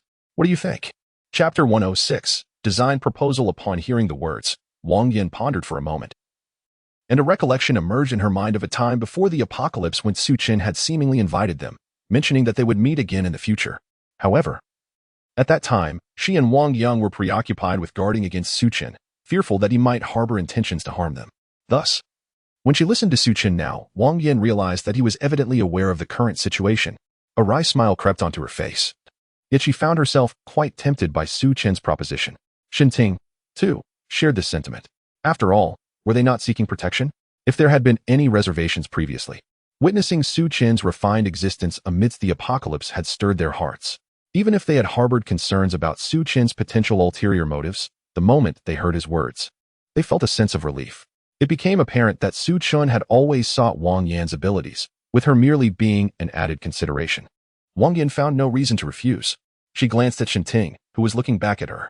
Although words were unspoken, it was evident they both wished to accept Su Chen's offer. Shen Ting simply hesitated to voice it, given that Su Chen was not directly inviting her. Noticing Shen Ting's lack of opposition, Wang Yan nodded and said, "No problem. I am willing to accept Boss Su's arrangement. Please let me know how I can assist you." Su Chen smiled upon hearing this, though he was not surprised. Whether sincere or feigned, he doubted that someone who had wandered through the gates of despair for so long would refuse him. As for any ill intentions they might harbor, Su Chen was not overly concerned. During their journey back, he had learned that Wang Yan's awakened ability was an A-level barrier, akin to a wall of air. While this ability could be offensive, it was not particularly formidable. If utilized by Zhao Eru, he could envelop his fist with such power, channeling brute strength to create devastating destruction. However, it was clear that Wang Yin could not achieve that, and Zhao Eru, possessing the indestructible ability, had no need for it. Nevertheless, Su Chen found this ability quite promising. His own spatial powers would eventually allow him to accomplish similar feats, and one could argue that Wang Yin's abilities were merely a facet of his own. Given that Wang Yin had awakened to such powers, she could perform at a superior level despite her lower classification. Presently, she could erect a barrier of 10 meters, boasting the defensive strength of a brick wall, with the area concentrated around her, yielding a defense comparable to that of a double brick wall. For Su Chen, this ability was rather impressive. He estimated that it would take him until level 5 or 6 to wield similar powers, as he would otherwise be unable to sustain the energy expenditure. This compelled Su Chen to ponder the complexities of awakened abilities. It seemed that a more straightforward approach might have been preferable. In this regard, he found himself lacking in comparison to Wang Yan. Furthermore, Su Chen required Wang Yan's architectural design skills, which were of utmost importance. Her extraordinary powers were merely a delightful bonus. He held a particular fondness for such defensive talents, as they posed minimal threats, allowing him to feel more at ease in the event of unforeseen circumstances. Nodding, Su Chen remarked, "In light of this, I shall refrain from saying much more. You are welcome to reside in this villa, especially since you were involved in its renovation. Additionally, you will need to devise improved modification plans based on the villa's condition, making your stay here not only convenient, but also safer." Upon hearing this, Wang Yin was filled with delight, never having anticipated that Su Chen would allow her to live there. Although she had participated in the design and renovation of the villa, her connection to it was limited, considering that Su Chen had already made the financial investment. Moreover, the extent of Su Chen's prowess was beyond her imagination. Not to mention the protection he could provide, any thought she had felt somewhat shameful. Thus, she had merely contemplated the idea, initially believing that Su Chen would prefer to keep her in the adjacent villa out of caution. While this would have been somewhat disappointing, she had no grounds for refusal, nor any authority to resist. Now, hearing Su Chen's arrangements, her heart brimmed with joy. "Rest assured, Boss Su, I will handle everything diligently," Wang Yin promised eagerly.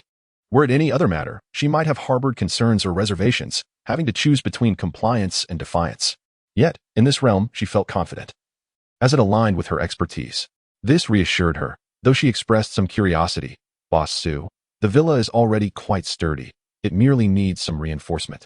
As you previously mentioned, using that meteorite for fortification, there is no need for a complete overhaul, is there? The labor required would be quite extensive, and I fear it may not be feasible." As she spoke, Wang Yin felt a bit awkward, having previously assured him of her capabilities, only to raise a concern now, fearing it might irritate Su Chen. Su Chen shook his head. "I am well aware of what you mentioned, but it is an unavoidable circumstance. You have likely noticed the growing changes in our world. Both humanity and the monstrous beings have become increasingly formidable. I can assure you that the strength of biological entities in the future will surpass your wildest imaginations. This villa, as it stands, would barely withstand significant impacts, let alone endure a monster tide. Wang Yan grasped the rationale behind Su Chen's words. She then inquired, how robust does Boss Su wish the defenses to be? This will aid me in planning a reasonable design. After a moment of contemplation, Su Chen replied, let us construct it to withstand missile defense specifications, ideally. It should be capable of enduring missile strikes with ease. Upon hearing Su Chen's words, Wang Yan was immediately taken aback, feeling as though her mind had momentarily faltered. She even began to question whether there was an issue with her hearing. Even Shinting, an outsider, discerned the improbability of the situation and promptly remarked, Boss Su, isn't this a bit exaggerated? Is it truly necessary to go to such lengths? Wang Yan remained silent, simply gazing at Su Chen. Yet it was evident that she shared the same sentiment.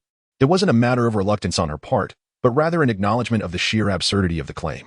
Withstanding a missile might be plausible, provided one had sufficient fortitude and proper shock absorption. However, to withstand a missile's impact while simultaneously conducting a cleansing operation? That concept was indeed preposterous, verging on the utterly ludicrous. Chapter 107. Future plans. Su Chen did not perceive any issues with his statements, nor did he concern himself with their thoughts. After a moment of contemplation, he continued, moreover, we must consider the seismic resistance. Ideally, the structure should withstand even severe earthquakes, ensuring that, even in the event of ground fissures, the building remains intact. Furthermore, we must prepare for the positioning of weaponry, akin to a military base, equipped with our own armed forces. This would enable us to defend ourselves more effectively against significant threats, for the best defense is often a proactive offense. Therefore, we must arrange for defensive weaponry capable of enduring heavy firepower, ensuring that even the buildings can withstand such force. Upon hearing Su Chen's words, Wang Yan felt a chill run down her spine, and she and Shinting stared at him, momentarily at a loss for words. It took quite some time before they could process what he had articulated. Observing their reactions, Su Chen inquired, what is it? Is there something wrong with what I said? Or do you struggle to comprehend these concepts, rendering you incapable of designing them? Wang Yan swallowed hard, suddenly realizing that working alongside Su Chen was not as effortless as she had once presumed.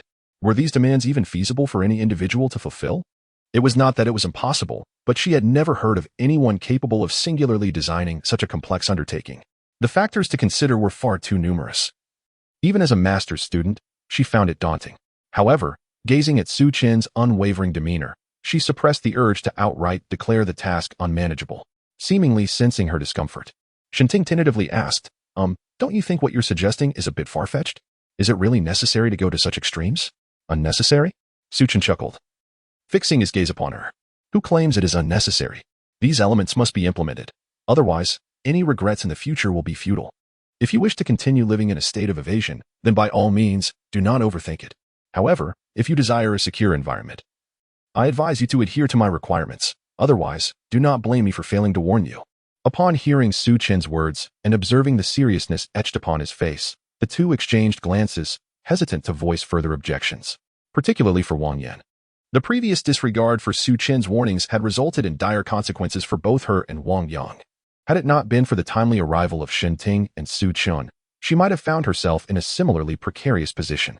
Thus, despite her uncertainty regarding the feasibility of Su Chen's grand vision, she resolved to acquiesce. Nevertheless, she felt a twinge of doubt within her regarding her ability to accomplish it. Yet, with that thought in mind, she decided to share her circumstances. Well, Boss Su, while I can agree to your request, the challenge of establishing such a defensive base is indeed formidable. It's not merely a matter of time. The manpower required is also exceedingly vast. Given the current circumstances, the necessary equipment and resources. Wang Yan shook her head as she spoke. Humanity has faced countless annihilations and most roads are obstructed. Not only is there a lack of production, but even if production were to occur, the logistics of transportation are a significant hurdle. This is not as simple as Su Chen and his team navigating in an armored vehicle and clearing obstacles as they encounter them. What is the extent of Su Chen's operational range? At best, it barely extends to the city itself, hardly encompassing even a full radius. However, the transportation of equipment presents an entirely different challenge. Many essential items are simply unavailable within the city and must be sourced from elsewhere. After all, Su Chen's demands cannot be met within the city limits. They necessitate the capabilities of military factories. Even if that were not the case, renowned large-scale factories would still be required.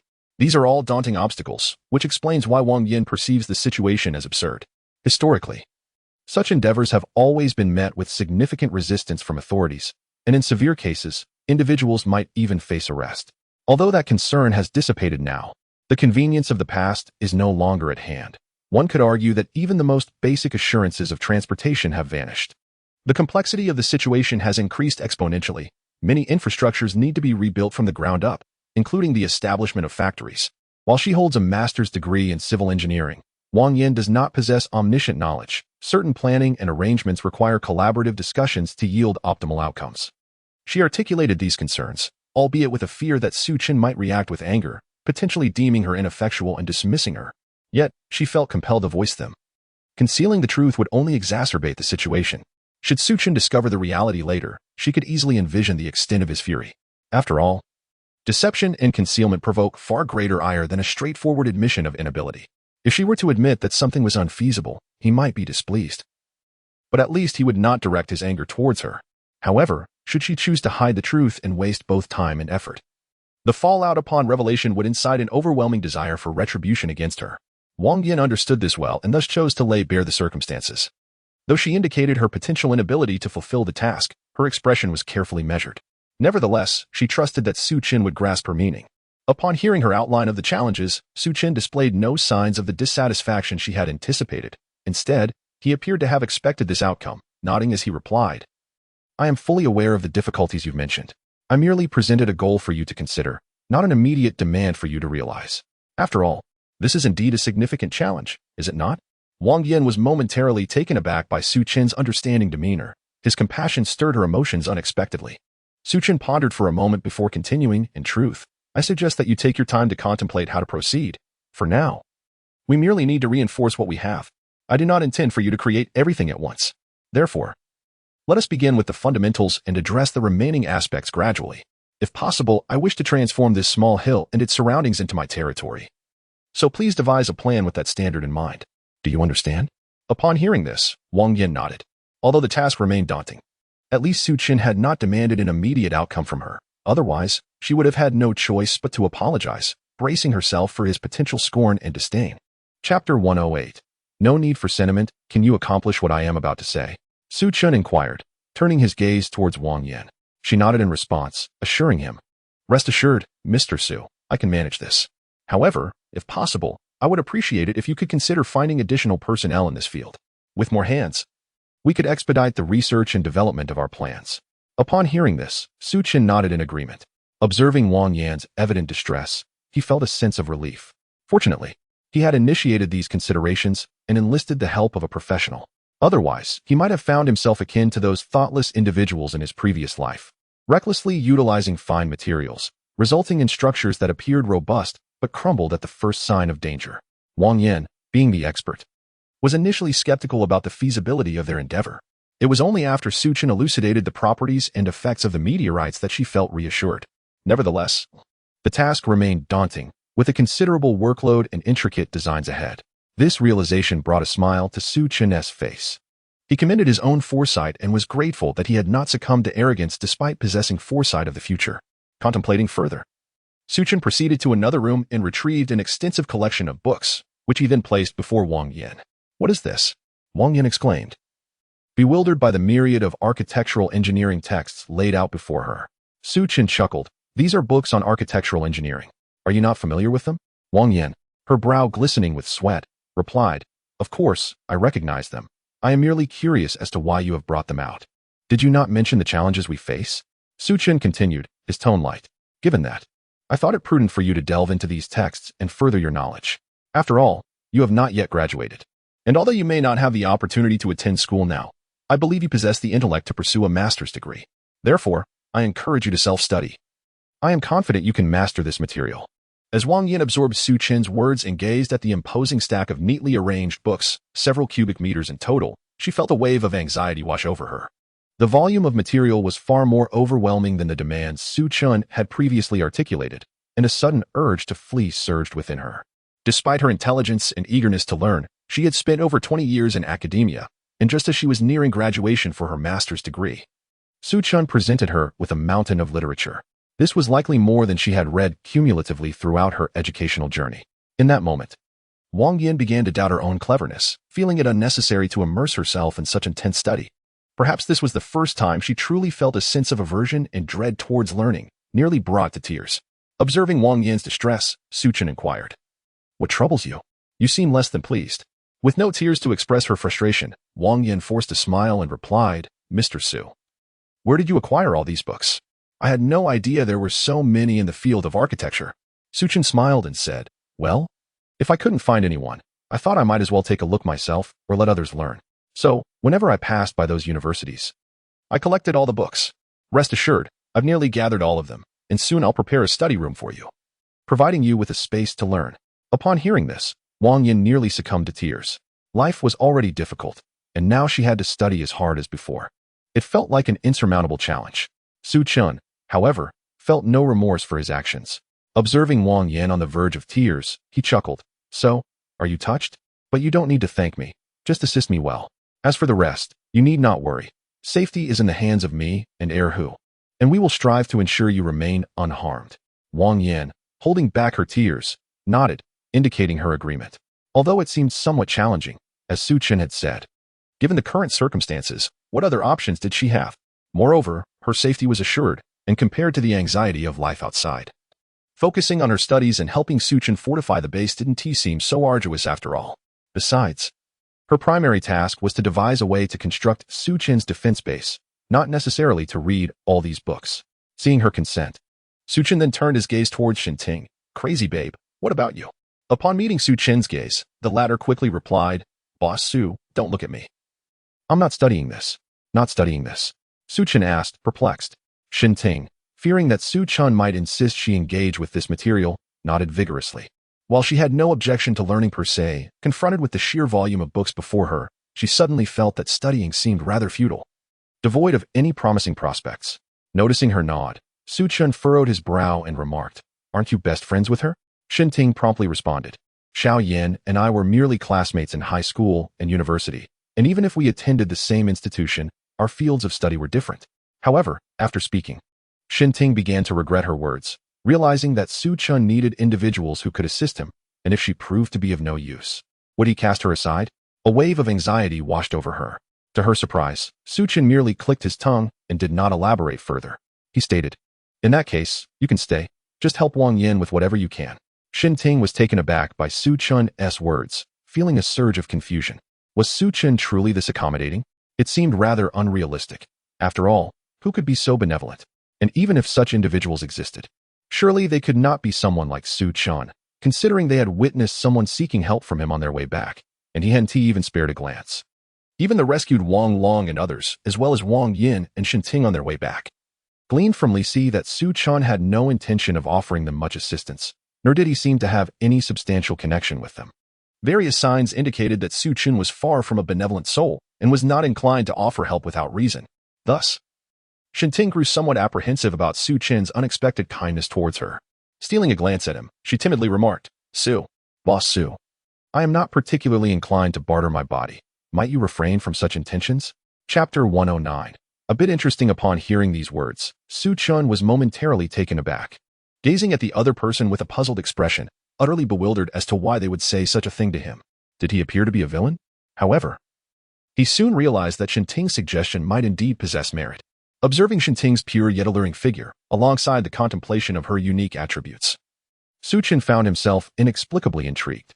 A smile graced his face as he looked at Shinting and said, "Had you not mentioned it, I would never have considered such a notion, yet now, upon reflection, I find your idea quite appealing. Therefore, I must decline your request."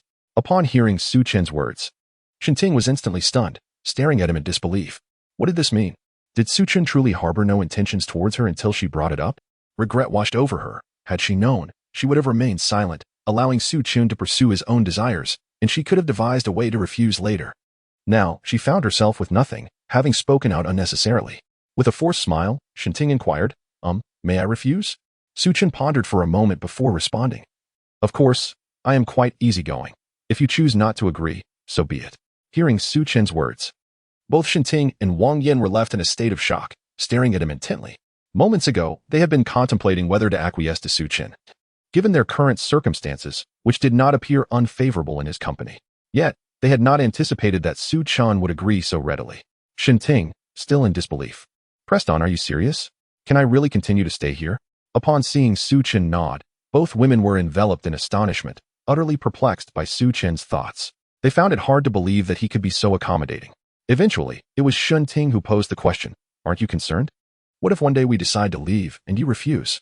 Aren't you afraid we might conspire against you behind your back, even if you're untroubled? What of the people around you?" Upon hearing this, Su Chen chuckled, glancing at them as he replied, "As for Wang Yin, there is no cause for concern. She poses little threat, and while you possess some potential, I do not fear your actions. Earlier, had you not asked me why I was interested in you? Allow me to enlighten you. It is precisely because of your uniqueness. Individuals like you, who undergo transformations, possess formidable strength even without awakened abilities, are referred to as transformers." The two women were momentarily taken aback, gazing at Su Chen with confusion. Transformers? What does that entail? What makes it special? As Shen Ting spoke, her expression dimmed. Clearly, she was reminded of her potential to become a monster, a notion that was exceedingly difficult for her to accept. Su Chen proceeded to elucidate the circumstances surrounding Transformers, as there was no need for concealment. The crux of the matter lay in the fact that by speaking candidly, they would come to understand their situation, allowing him to feel reassured. The aberrants are indeed remarkable beings, possessing extraordinary potential. For instance, an ordinary person, regardless of how diligently they train, could never hope to attain the level of a second-tier ability user. Aberrants, however, do not belong to the realm of ordinary individuals, nor do they fall within the category of awakened ones. As Su Chen pondered, he remarked, the enhancement of an awakened one's power relies on the sudden emergence of their abilities, a phenomenon that is exceedingly rare and not something humanity is inherently meant to possess. Consequently, any attempts to improve remain elusive. One can only continually explore and adapt, gradually growing stronger. In other words, it is a matter of becoming increasingly adept, with the upper limit of one's power dictated by the level of their abilities. If the level of one's abilities does not advance, then an awakened individual's strength is unlikely to transcend this established norm. In contrast, aberrants defy this principle. Akin to the physical conditioning of humans, their strength is contingent upon their intrinsic potential, unbound by the constraints of ability levels. Upon reaching this point in his explanation, Su Chen paused and glanced at the two individuals, inquiring whether they comprehended his words. The two exchanged glances, reflecting on his statements before nodding in acknowledgement of their understanding. The essence of his message was that although awakened individuals possess an array of peculiar abilities, their potential is limited by the levels of those abilities. Furthermore, apart from the powers they awaken, other aspects remain unchanged, leaving them no different from ordinary people. Aberrants, however, transcend human limitations. They embody the evolution of humanity itself, endowed with immense potential. Even in the absence of the flamboyant abilities characteristic of awakened individuals, they exist as a form of superhuman. The distinction between awakened ones and aberrants is fundamentally profound. It is not merely a matter of differing abilities, but rather a divergence in essence. To illustrate, it is akin to the difference between felines and canines, a chasm that is vast. Once Shen Ting and the others grasped this concept, their curiosity deepened. They looked at Su Chen and inquired, given this understanding, "Why do you seem so at ease? How could you dare to disclose such information? Are you not concerned about our potential intentions towards you in the future?" Their expressions reflected increasing perplexity. Logically speaking, had she been in his position, she would never have divulged such sensitive information to anyone, let alone to someone she had known for less than a day. After all, aberrants appear strikingly similar to high-level awakened ones, possessing tremendous potential. Particularly, Su Chen had mentioned that the maximum level for awakened individuals is S rank, while aberrants have no such ceiling, making advancement exceedingly challenging. However, the absence of limits signifies an uncontrollable risk. Thus, there exists no justification for sharing such matters with others unless one is entirely certain of their loyalty. "I need not worry," Su Chen replied, "for my explanation is far from complete. Thus, I urge you not to rush."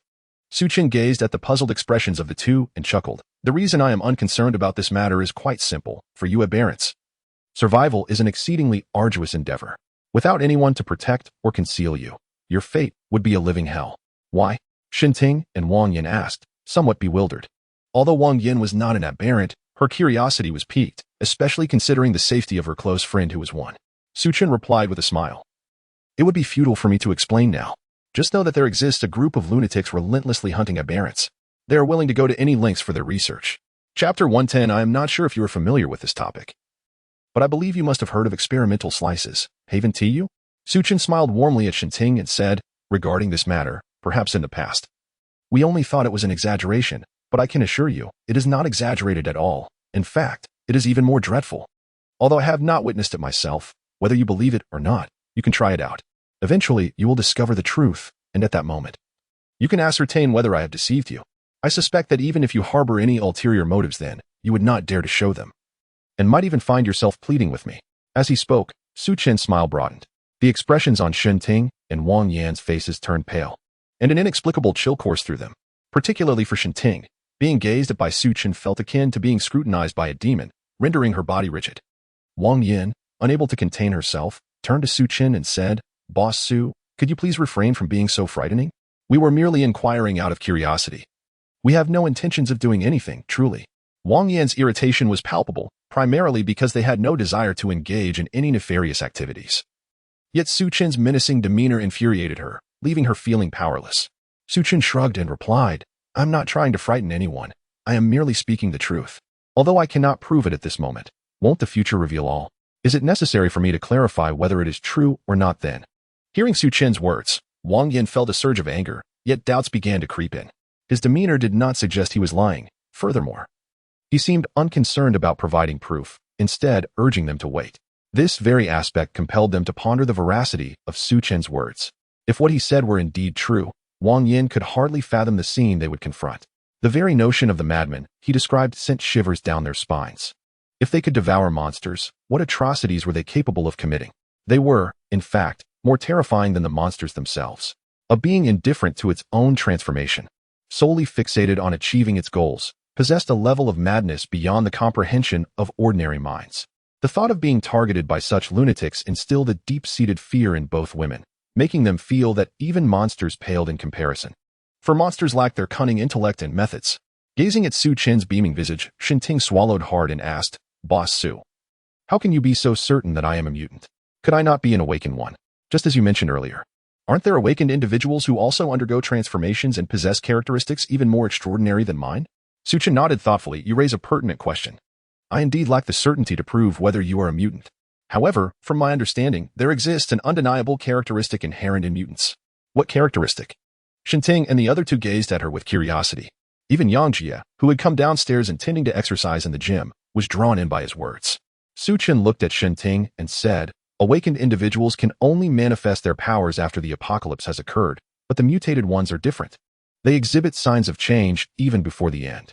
In fact, some may undergo complete transformation prior to the apocalypse. According to rumors, there are always signs preceding the end, like the acid rain, which may have been preceded by other less obvious phenomena. It seems that the mutated ones undergo changes alongside these signs, or perhaps even earlier." At this point, Su Chen paused, fixing his gaze intently on Shen Ting. "So, is this your situation? If it is, then it poses no problem. You are undoubtedly one of the mutated." Upon hearing Su Chen's words, Shen Ting's face paled, drained of color. Her lips became dry, and she stared blankly at Su Chen, unable to utter a single word, her pupils reduced to pinpricks. Wang Yan, noticing Shen Ting's distress, anxiously inquired, shouting, "Are you in this situation?" In that moment, Wang Yan fervently hoped that Shen Ting was not a mutated one. Previously, when Su Chen had mentioned the advantages of being mutated, Wang Yan felt happy for Shen Ting and regretted not being one herself. Now, however, she only wished to distance herself from that identity. They had no means to ensure their safety. In fact, due to the uniqueness of the mutated, they were coveted by nearly everyone. Few would care to distinguish the differences between awakened individuals and mutated ones. After all, both possessed extraordinary abilities and remarkable growth potential. And the only concern was their strength, rendering the nuances irrelevant. However, for the deranged individuals, the mutated represented their research focus, the products of a new evolutionary era, and their ultimate pursuit. According to Su Chen, these lunatics might view the mutated as a crucial element on the path to divinity, making their obsession beyond anything one could imagine. Their actions could be understood as driven by this fanaticism. Perhaps there was a chance to resist. Yet considering the benefits these madmen could bring to humanity, while the mutated could only offer limited assistance, it was likely that the survivors of the apocalypse would assist these lunatics in their research on the mutated. Su Chen's past experiences corroborated this notion. Wang Yan's suspicions were not unfounded. With these thoughts racing through her mind, Wang Yan anxiously asked Shen Ting, "Xiaoting, are you in this situation?" I am not." Shen Ting hurriedly shook her head in denial. However, her pallid complexion and the frantic fear etched on her face betrayed her lies. Faced with this situation, Wang Yan found herself at a loss. Shen Ting, noticing her distress, quickly exclaimed, "I truly am not. You must believe me. I would never deceive you." Yet, it seemed no one present believed her, not even Wang Yan. Observing her tearful demeanor, Wang Yan could only offer comfort, saying, "It's all right, Xiao Ting. I have faith in you. Do not be afraid." Upon hearing Wang Yan's belief in her, Shen Ting finally exhaled in relief, though she remained exceedingly anxious and fearful. Su Chen, witnessing the situation, shook his head and remarked, "Regardless of whether it is true or not, I lack the expertise to provide any proof, as I am not engaged in such research. Therefore, I cannot ascertain anything, nor do I possess the means to validate it. However, once those madmen make progress in their studies, they may devise methods to uncover the truth. By then, whether or not they can confirm your situation will not significantly impact me." Chapter 111. Wait for me tonight. Upon hearing Su Chen's words, the group fell into a momentary silence, unsure of how to respond. Shen Ting, in particular, was gripped by a sense of impending doom. "Xiao Ting, do not be afraid. Nothing has transpired yet. What if Boss Su is merely jesting with us?" However, Wang Yan's attempt at reassurance only intensified Shen Ting's fear, as she seemed to recall something ominous, her gaze shifting to one of terror. Su Chen, witnessing this scene, felt a flicker of confusion. Could it be that Shen Ting was privy to something unknown? Yet, after some contemplation, he deemed it improbable. After all, the group of lunatics was currently engaged in activities of which they were entirely unaware, likely fleeing or hiding like everyone else. Despite their previous prowess, they were merely capable of such frenzied actions under certain conditions. Presently, they were not significantly different from the other awakened individuals, and self-preservation was likely their greatest challenge. Perhaps they possessed intelligence, enabling them to react swiftly. However, without the necessary equipment to aid their research, their minds could not outperform those of others who were equally astute. Setting aside these thoughts, Su Chen recalled their earlier conversation regarding the location of the meteorite. "Now, crazy treasure, let us venture out and retrieve it." He clapped his hands, having digested enough, and stood to address Shen Ting. Upon hearing Su Chen refer to Shen Ting in such a manner, Wang Yan could not help but roll her eyes. "Her name is Shen Ting. Boss Su, please refrain from assigning her nicknames." Su Chen merely raised an eyebrow, chuckling softly without retorting. He urged Wang Yan to focus on her research and instructed Shen Ting to prepare for their outing, providing her with a fitted outfit. Afterward, he turned to Yang Jie and advised, "While I am away, keep a close watch on them. Should any suspicious behavior arise, report it to me immediately. If they attempt to engage in anything untoward, you are authorized to intervene. Understood?" Yang Jie, amused by his caution, replied, "What, don't you trust them? You seem so amiable, one might think you are a paragon of virtue." Su Chen rolled his eyes, exasperated. "Am I to place my trust in outsiders? That would be foolish. This is merely a test for them. Should they exhibit any abnormal behavior, or if you detect any ill intentions, inform me at once, even if it necessitates taking action." Despite this, he added, "Until I find a more suitable alternative, it is best to retain them. Understood?" Yang Jie nodded in acknowledgement, assuring him, "Rest assured, I am not foolish. Your detailed instructions are unnecessary." Hearing her response, Su Chen felt a wave of relief wash over him. He chuckled softly and playfully slapped her on the backside, prompting a playful protest from Yang Jie. "Honestly, be cautious when we are out. What if Sister Ruoyu sees this? I can only imagine how you would handle it." Yang Jie retorted, her annoyance evident. She held a great fondness for Lu Ruoyu, who was not only gentle and understanding but also exceedingly kind to both her and Yang Yu. When she was not present, Lu Ruoyu also assisted in taking care of Yang Yu, akin to a loving elder sister. Thus, she wished to keep Lu Ruoyu unaware of her relationship with Su Chen, fearing it would leave Lu at a loss on how to confront her. This notion compelled her to tread carefully, striving to keep her connection with Su Chen concealed. Yet, Su Chen, with his carefree demeanor, often disregarded the appropriateness of the situation. Despite her countless admonitions, his behavior left her exasperated and helpless, as if she were a thief, constantly surveilling her surroundings.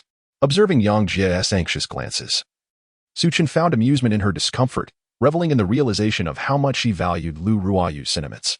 It seemed Lu Ruoyu was indeed a remarkable person, fostering such consideration in Yang Jie. However, unbeknownst to Yang Jie, Lu Ruoyu was already privy to the intricacies of their relationship. On occasions when Lu Ruoyu felt unwell, she would still push herself to seek out Yang Jie. Yet, Yang Jie remained oblivious, believing their affair to be shrouded in secrecy. Seeing Yang Jie so worried, Su Chen's playful side emerged. "If you want me to be honest, what would you do to repay me? Could you please be quiet?" Yang Jie retorted. Her cheeks flushed with embarrassment. She muttered to herself, "What more do you want from me? I have nothing left untested, and I'm hardly pristine." Upon hearing this, Su Chen contemplated, realizing the truth in her words. Their casual dynamic had led him to apply nearly everything he had learned online during their time together. Observing her in athletic attire, he He recalled that Lu Ruoyu had yet to make an appearance that day, prompting him to suggest, why not don a JK uniform tonight? Don't forget the over-the-knee black stockings and leg rings, or perhaps a slit cheongsam would do as well. Do you understand? Yang Jie's face flushed crimson, her irritation bubbling to the surface. Are you even listening to me? In response to her flustered demeanor, Su Chen playfully smacked her bottom. The unexpected sensation caused her to nearly lose her balance and fall into his embrace. Fearing his playful antics would escalate, she insisted. All right, I get it. Just go already. Shinting is waiting for you. Glancing into the living room, Su Chen indeed spotted Shinting, ready and waiting. He called for Zhao Eru, and together they set out in search of the meteorite. Zhao Eru drove while following Shinting's directions to their destination. During the journey, Su Chen inquired, Are you certain what you saw was a meteorite? I hope we're not making a fruitless trip. After some time recovering from her ordeal, Shinting had begun to feel better, influenced by her circumstances. Nodding at Su Chen's question, she replied, It should be. I happened to encounter Xiaoyin and her brother, and the meteorite fell just a short distance away from me. As for whether it possesses the properties you mentioned, I cannot say. There have been meteorites before, but none exhibited the effects you described. Reassured by her words, Su Chen relaxed. As long as they are meteors, it suffices. For those that emerge after the apocalypse are unlikely to resemble their predecessors. Even the most rudimentary gray meteors possess formidable defensive capabilities. While they may not serve as materials for forging weapons and equipment, they are exceptionally suitable for use as foundational elements in construction. Moreover, their abundance renders them the ideal material for establishing secure shelters in a post-apocalyptic world. Chapter 112. Bountiful Harvest Soon. Su Chen and his companions arrived at the location indicated by Shinting. Before them lay an irregularly shaped gray meteorite, measuring over 30 meters in length and 7 to 8 meters in width. Su Chen was filled with exhilaration. Particularly remarkable was the presence of 2 smaller gray meteorites nearby, surrounded by several gray stones, each 1 or 2 meters in diameter, or even larger. At that moment, he found himself at a loss for words. He estimated that just the meteorites before him were sufficient to fortify their safe house, both inside and out, even arming the underground. What truly thrilled Su Chen was the sight of white meteorites in the vicinity, causing him to tremble with excitement. Wow, brother! After searching for so many days with little success, we've stumbled upon this abundance? Zhao Eru was equally astonished. He had learned from Su Chen about the significance of these meteorites, and even when he was not with Su Chen, he remained vigilant for such treasures. Unfortunately, their encounters had been scarce, and collectively, they had not even matched the smallest of the 3 meteorites before them. Thus, the prospect of having enough meteorites to construct their safe house was undeniably joyous. While it may not rival the size of their current villa, it would certainly be substantial. Moreover, these meteorites were not to be utilized as mere bricks, as this would not maximize their potential. The gray meteorites were intended to be crushed and used akin to cement, complemented by the black meteorites, which could be shattered to serve as stone, along with the grayish-black meteorites, culminating in an ultimate version of concrete. The defensive capabilities of this material far exceeded those of conventional concrete structures, enabling even a level 6 power-type awakened individual to exert themselves without causing damage. One could only imagine the level of protection this safe house would provide, alleviating Su Chen's concerns about being absent or ambushed, especially when paired with offensive weaponry for the safe house. Even a group of level 6 awakened individuals would find themselves at a severe disadvantage. Observing the delight of the 2 men, Shinting couldn't help but inquire. But with such size, how do we transport it back? Should we construct the safe house here directly? Su Chen glanced at her, shaking his head with a smile. There is no need for that. I can bring it back directly. He then approached the meteorite and stored it within his spatial realm. Fortunately, Su Chen had reached level 2 in strength. Otherwise, he would have struggled to contain such a large object. However, had it been any larger or spherical in shape, he would have faced difficulties. After all, space has its limitations. Otherwise, Su Chen would simply store the villa within to escape danger. Shinting was taken aback by this display, astonished by Su Chen's formidable ability. Boss Su, aren't you concerned about me revealing this? She asked. Her eyes filled with curiosity. Su Chen chuckled. What do I have to fear? I possess considerable strength and run with great speed. Even if others have the capacity to defeat me, they may not necessarily be able to outrun me. In contrast, you should genuinely concern yourself with your safety. Should your information ever become exposed, there will be no shortage of those who take an interest in you, and you are far easier to deal with than I am. As Su Chen spoke, he wore a smile that made Shinting's previously uplifted mood plummet once more. Deep down, she recognized the truth in Su Chen's words. If he were indeed powerful and elusive, knowing that he possessed a space would only leave her pondering how to contend with him. without any confidence to act recklessly due to the uncertainty surrounding the extent of that space and the resources within it. However, her situation was different. She had no inkling of her own potential strength. After all, as Su Chen had pointed out, for an anomaly, enhancing one's power was far more challenging than for an awakener, who could simply harness their abilities through frequent use. Moreover, anomalies were coveted by all manner of lunatics, who could provide the equipment and assistance necessary for anyone to bolster their strength. In such circumstances, anomalies were akin to walking treasures. Shinting could only manage a bitter smile. I have already stated that I am not one. Why can't you just believe me? Su Chen retorted with a cold chuckle. If you're not, then so be it. I'm not pressing you. Why the anxiety? Shinting opened her mouth, momentarily at a loss for words. Ultimately, realizing that her words would not be believed, she ceased her attempts at denial and regarded Su Chen, hesitating to speak. Observing her demeanor, Su Chen decided to disregard her. There was no need for him to elaborate further. In due time, she would come to understand her predicament. The immediate priority was to collect all the meteorites and store them within its space. Brother, I have found a purple one, Zhao Er's voice called out. And upon hearing it, Su Chen instantly appeared before him, gazing at the purple meteorite he cradled. To refer to it as a meteorite would be an understatement. It resembled a piece of purple glass. While it did not possess the crystalline clarity of true glass, it was still strikingly beautiful. Under the sunlight, the meteorite shimmered like a flowing stream, emanating a soft glow that was extraordinarily captivating. Su Chen stood awestruck, based on his memories from his past life. This purple meteorite was of at least 4-level quality. The highest quality reached 5 levels, and one could only imagine the value of this stone. If it were pure, it might be treated as a treasured heirloom by even the most elite awakeners. Moreover, given its considerable size, at least half a cubic meter, it would suffice to forge several weapons, potentially providing each person on their side with one. Crucially, Su Chen noticed a particularly pure section of the stone, although he had never encountered it in his previous life. Based on hearsay, it undoubtedly reached the 5th level, the pinnacle of quality. While the area was not expansive, Su Chen believed it would be ample enough to craft a Tang Dao larger than the one he currently wielded. In that moment, Su Chen was overwhelmed with excitement. Brother, how is this? Is it good? Zhao Eru was still unaware of the nature of this object, and he inquired eagerly of Su Chen. Su Chen nodded enthusiastically, exclaiming, Of course it is.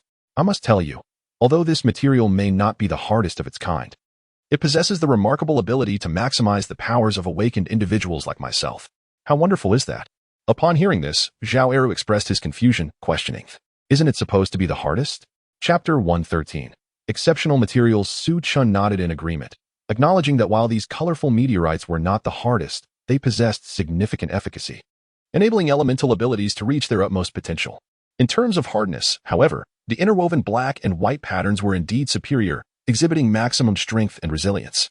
Upon hearing this, Zhao Eru felt a tinge of disappointment. His excitement waned as he gazed at the stone in his hands.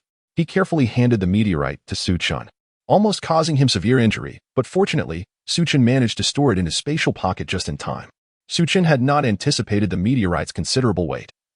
Despite having awakened his A-grade physique abilities, which indicated that his strength and speed had reached an A level, he found himself struggling under such weight as a secondary level ability user. It was no wonder Zhao Eru found it laborious to carry. Observing Zhao Eru's dwindling enthusiasm, Su Chen offered some words of comfort. Do not fret. I understand your desire for the finest. In due course, we shall come across it. Besides, even if we found it now, we would be unable to forge any weapons. Zhao Eru, upon hearing this, recalled the truth in Su Chen's words and nodded, choosing to remain silent. Instead, he became more spirited, tirelessly searching the area for the type of stone Su Chen had described. He managed to find several white stones the size of basketballs, and, as expected, numerous black ones. But he had yet to spot any with the distinctive black and white patterns. Su Chen conducted a thorough search of the surroundings, leaving no collapsed buildings unchecked. Zhao Eru exerted his brute strength to push aside the debris, ensuring that no corner was overlooked. Hours passed, and as dusk settled, they were compelled to cease their efforts. Shinting glanced back at the site where the meteorite had fallen, turning to Su Chen with a query. Mr. Su, with your vast knowledge, have you not sensed anything peculiar? Peculiar? In what regard? Su Chen replied, his expression one of confusion, unsure of her intent. Seeing his perplexity, Shinting elaborated. For instance, these meteorites fell without causing significant destruction. The smaller ones might be dismissed, but consider the colossal meteorite, several dozen meters in length. Were it to truly descend, the devastation would be immense. Yet, it only obliterated this surrounding area, which is less than a kilometer in radius. Do you not find that strange? According to scientific principles, even a modest-sized meteorite calculated at minimal acceleration and power should create a crater spanning several hundred meters. The fact that such a large meteorite caused damage of less than a kilometer was indeed astonishing. However, after hearing her observations, Su Chen regarded her with a peculiar expression. Shen Ting, perceiving his gaze, assumed he was unfamiliar with the subject matter and proceeded to explain further, only to leave Su Chen regarding her with an even more bewildered look. Feeling somewhat uncomfortable under his scrutiny, Shen Ting could not help but ask, "Mr. Su, is there something amiss with my reasoning? Or do you possess knowledge of the underlying cause?" Her eyes sparkled with anticipation as she awaited a plausible explanation from him. Upon witnessing this, Su Chen rubbed his nose and remarked, "Of course, I am aware of what you have mentioned, but is there truly a problem with it?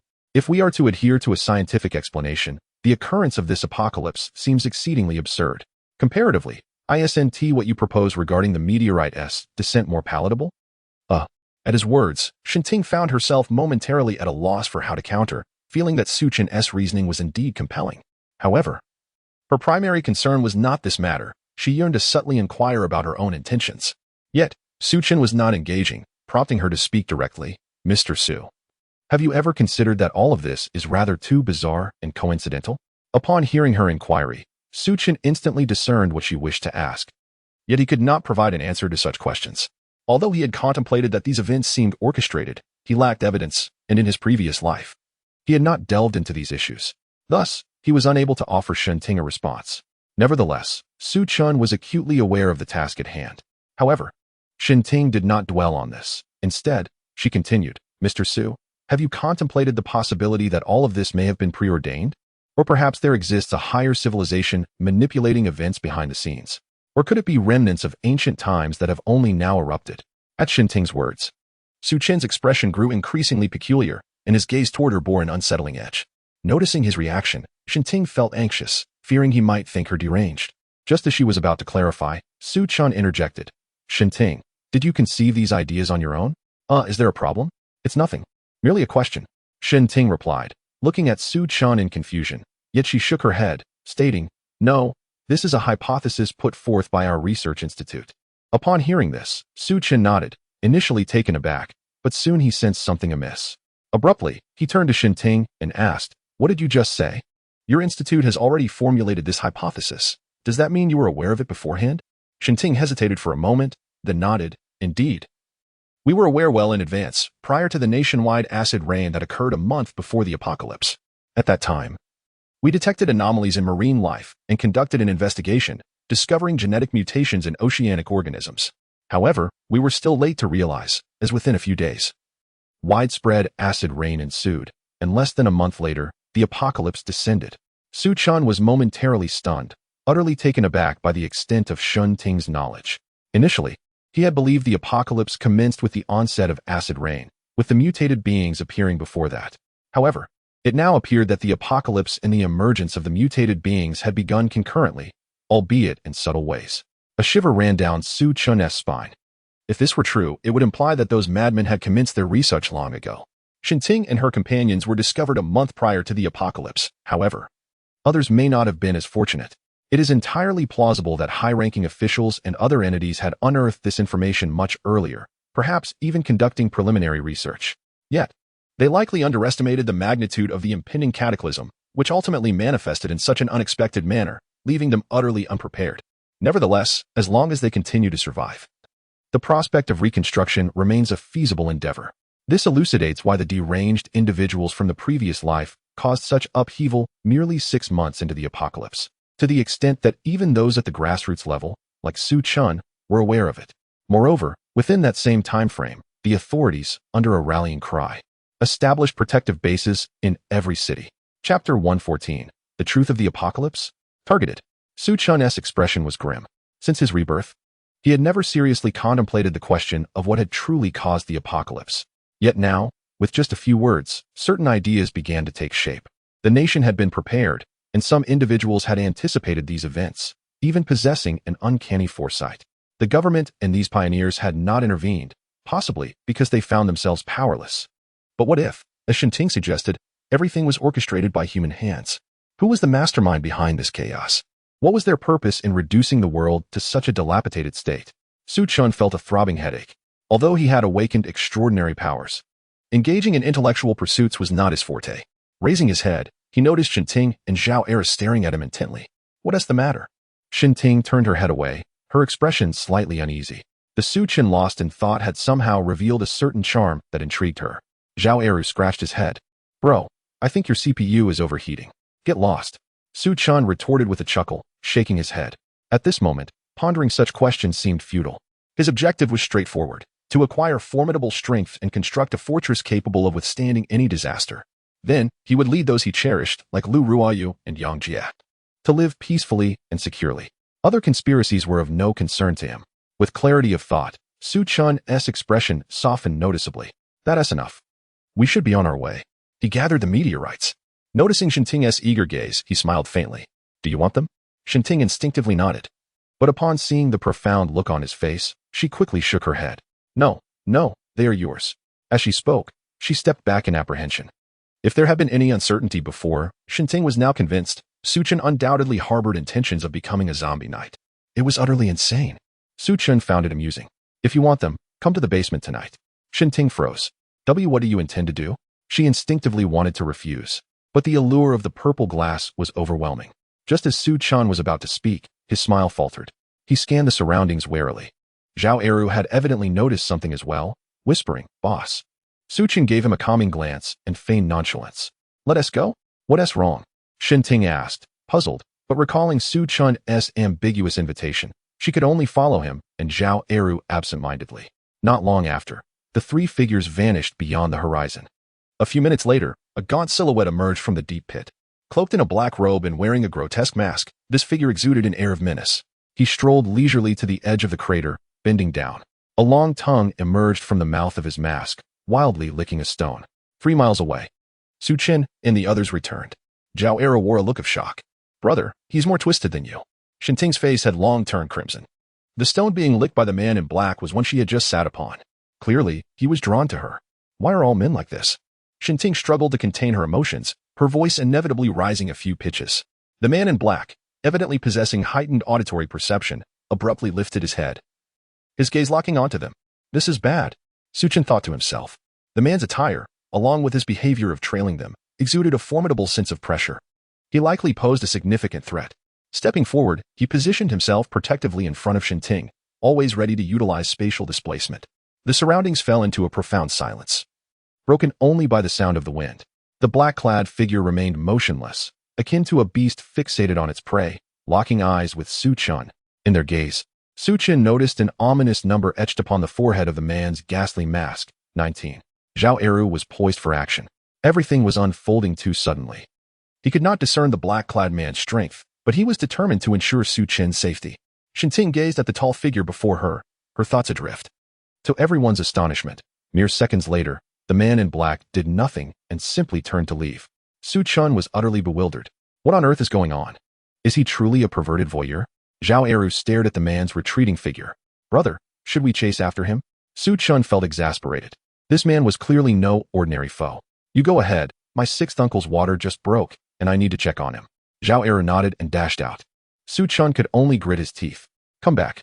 Can you not use your brain? Just because I told you to go, you went? Can't you tell when I'm being sarcastic? Who willingly seeks trouble? Zhao Eru scratched his head, appearing rather simple-minded. Su Chen, feeling helpless, turned to the frantic treasure. Do you know that man? Shinting, recalling the man's bizarre behavior, felt a twinge of discomfort. I can say with absolute certainty that I do not. Her tone carried an explanatory undertone, as if fearing Su Chen would misconstrue her words. Su Chen furrowed his brow. Then who exactly is he? Could he truly be a passerby infatuated with your beauty? Shinting pondered for a moment. Unlikely. This man clearly possesses the ability to navigate the apocalypse with ease. He must be quite formidable. There are many women more beautiful than I. What does he lack? Besides, you must have noticed the number on his mask. Su Chen nodded. 19. Shinting continued. I believe this is a designation, a mark of identity. He is likely not alone, but rather part of some organization. Su Chen was taken aback, staring intently at Shinting's flushed face. This woman truly possesses an astute mind. Beside him, Zhao Eru shared the sentiment and suddenly interjected, Brother, you are far more foolish than she is. Su Chen's irritation surged, and he promptly smacked the back of Zhao's head. You ought to say she is smarter than me. Must you praise in such a bizarre manner? Ting couldn't help but chuckle at the foolish Zhao Eru, coupled with the slightly rogue aura of Su Chen. This combination was rather unconventional. Su Chen, you previously mentioned that a group of lunatics has a keen interest in mutants. Could the men in black be members of that group? Without a moment's hesitation, Su Chen shook his head. Absolutely not. That individual was clearly approaching you. Most likely aware of your identity as a mutant. Had it been that group of lunatics, you would have been sliced to pieces by now. With too little information at hand, Ting could not formulate a conclusive theory. However, another question arose in her mind. Su Chen, this person must have been following us all along. He is remarkably adept at disguise, yet why did he reveal himself in the meteorite pit? Su Chen's gaze fell. Just moments ago in the meteorite pit, he had utilized his spatial abilities and the prowess of a second-tier mutant to capture the presence of this individual in that fleeting instant. This signified that if the man in black wished to remain concealed, he could do so flawlessly. Was it possible that he exposed himself deliberately? Or was there something within the meteorite pit that unsettled the man in black, prompting his revelation? Chapter 115. Brother, is this your illegitimate child? As soon as this thought arose, Su Chen and his companions commenced a thorough search. They scoured every nook and cranny of the numerous craters, even turning over stones. Yet they found nothing, no spiritual herbs, not even a single hair. As the sun descended beyond the horizon, Su Chen furrowed his brows. It was evident that they had erred in their assumptions. There was nothing extraordinary to be found here. The presence of the cloaked figure must have had some other rationale. Zhao Era scratched his head. Brother, I reckon that black-clad man is cut from the same cloth as you. He likely lost his composure due to Mission's striking beauty. Su Chen shot him a glare. Tonight, you'd best avoid the villa. It's cooler outside. Zhao Era looked forlorn. No, brother, I was wrong. You know I tend to lack foresight. Ting pondered for a moment. There are two possibilities. One, as you suggested, he deliberately exposed himself, indicating that he harbors ulterior motives concerning me or us. Or two, he has discovered something pertinent to the three of us. At this, Su Chen felt a surge of unease. His greatest secret was not his abilities, but rather his identity as a reincarnator. Yet, Ting continued, regardless of the scenario. Today, as circumstances at least demonstrate that the black-clad man, or the organization behind him, currently harbors no ill will towards us. Su Chen nodded in agreement. That suffices. Though I am disinterested in worldly affairs, living in the apocalypse, being timid is akin to a slow demise. Nevertheless, he recognized that he needed time for growth. Suddenly, an unexplainable sense of urgency washed over him. He needed to urge Wang Yin, the base renovations must expedite, as well as the development of abilities. Murmuring a few words, he turned to Ting. Let us not forget our agreement. Tonight is too rushed. Meet me at the warehouse tomorrow night. This. Ting was immediately flustered. It's over. I cannot escape his grasp. Let us return home. At the villa, upon successful identity verification, Su Chen and his companions pushed the door open. As soon as they entered, he was taken aback. On the sofa sat Lu Ruyu, Wang Yin, and Yang Jia. Everyone was present. Moreover, each face bore a grave expression, creating a decidedly serious atmosphere. What's wrong? Su Chen's heart sank as he scanned the room. There were no signs of a struggle, nor any unfamiliar sense. It did not appear to have been invaded. Upon seeing Su Chen, the group instantly seized upon their pillar of support. Su Chen, you're here. Sitting beside Lu Ruyu, Su Chen immediately noticed a phone on the table. Displayed on the screen was a photograph. In the center of the image, a figure was crouched behind a slope, peering into the villa. The individual was diminutive, resembling a child of around 10 years of age. Their attire was a tight-fitting black suit, and they wore a malevolent mask. Etched upon the forehead of the mask was a single number, 47. By heavens, brother, this is not. Zhao Eru exclaimed in shock. Su Chen's breath quickened slightly, a sensation akin to being under the watchful eye of an organization while remaining utterly oblivious to its existence. He composed himself, offering a faint smile. No need to be anxious. What is the story behind this photograph? The crowd exhaled in relief. Indeed, this man before them was known for his unparalleled capabilities. Wang Yin spoke up. Today, I went outside to survey the villa's data. I wanted a more intuitive view. So I had Yang Jia accompany me to the rooftop of another building. And that S when we discovered let us clarify the origin of the photograph, Yang Jia interjected. In this day and age, it's entirely possible for even the most peculiar individuals to appear. Moreover, many are aware of the abundant resources at our villa. Being targeted is quite normal. However, the issue lies in the fact that this individual, labeled as number 47, observed us for half an hour before departing. His exit was almost supernatural, as if he vanished into thin air, leaving no trace behind. Su Chen furrowed his brow. Teleportation? Yang Jia nodded in affirmation. Yes, that was indeed the impression I had. It seems we may be under the scrutiny of awakened individuals or those with extraordinary abilities. Su Chen was not particularly surprised. Their deductions were accurate. The current villa base was not concerned about ordinary individuals. It was those with unique powers or monstrous traits that posed the greatest instability. Contemplating this, he pinched Lu Ruoyu's smooth cheek. I thought it was something serious to frighten you all like this. Rest assured, you may continue with your tasks. Do not dwell on this matter. I will handle everything. Wang Yin, the villa renovations need to be expedited. You should have the meteorite samples. Please provide a more detailed renovation plan as soon as possible. In the presence of so many, Lu Ruoyu could not help but blush. Her cheeks flushed pink. And she playfully glared at Su Chen. It's getting late.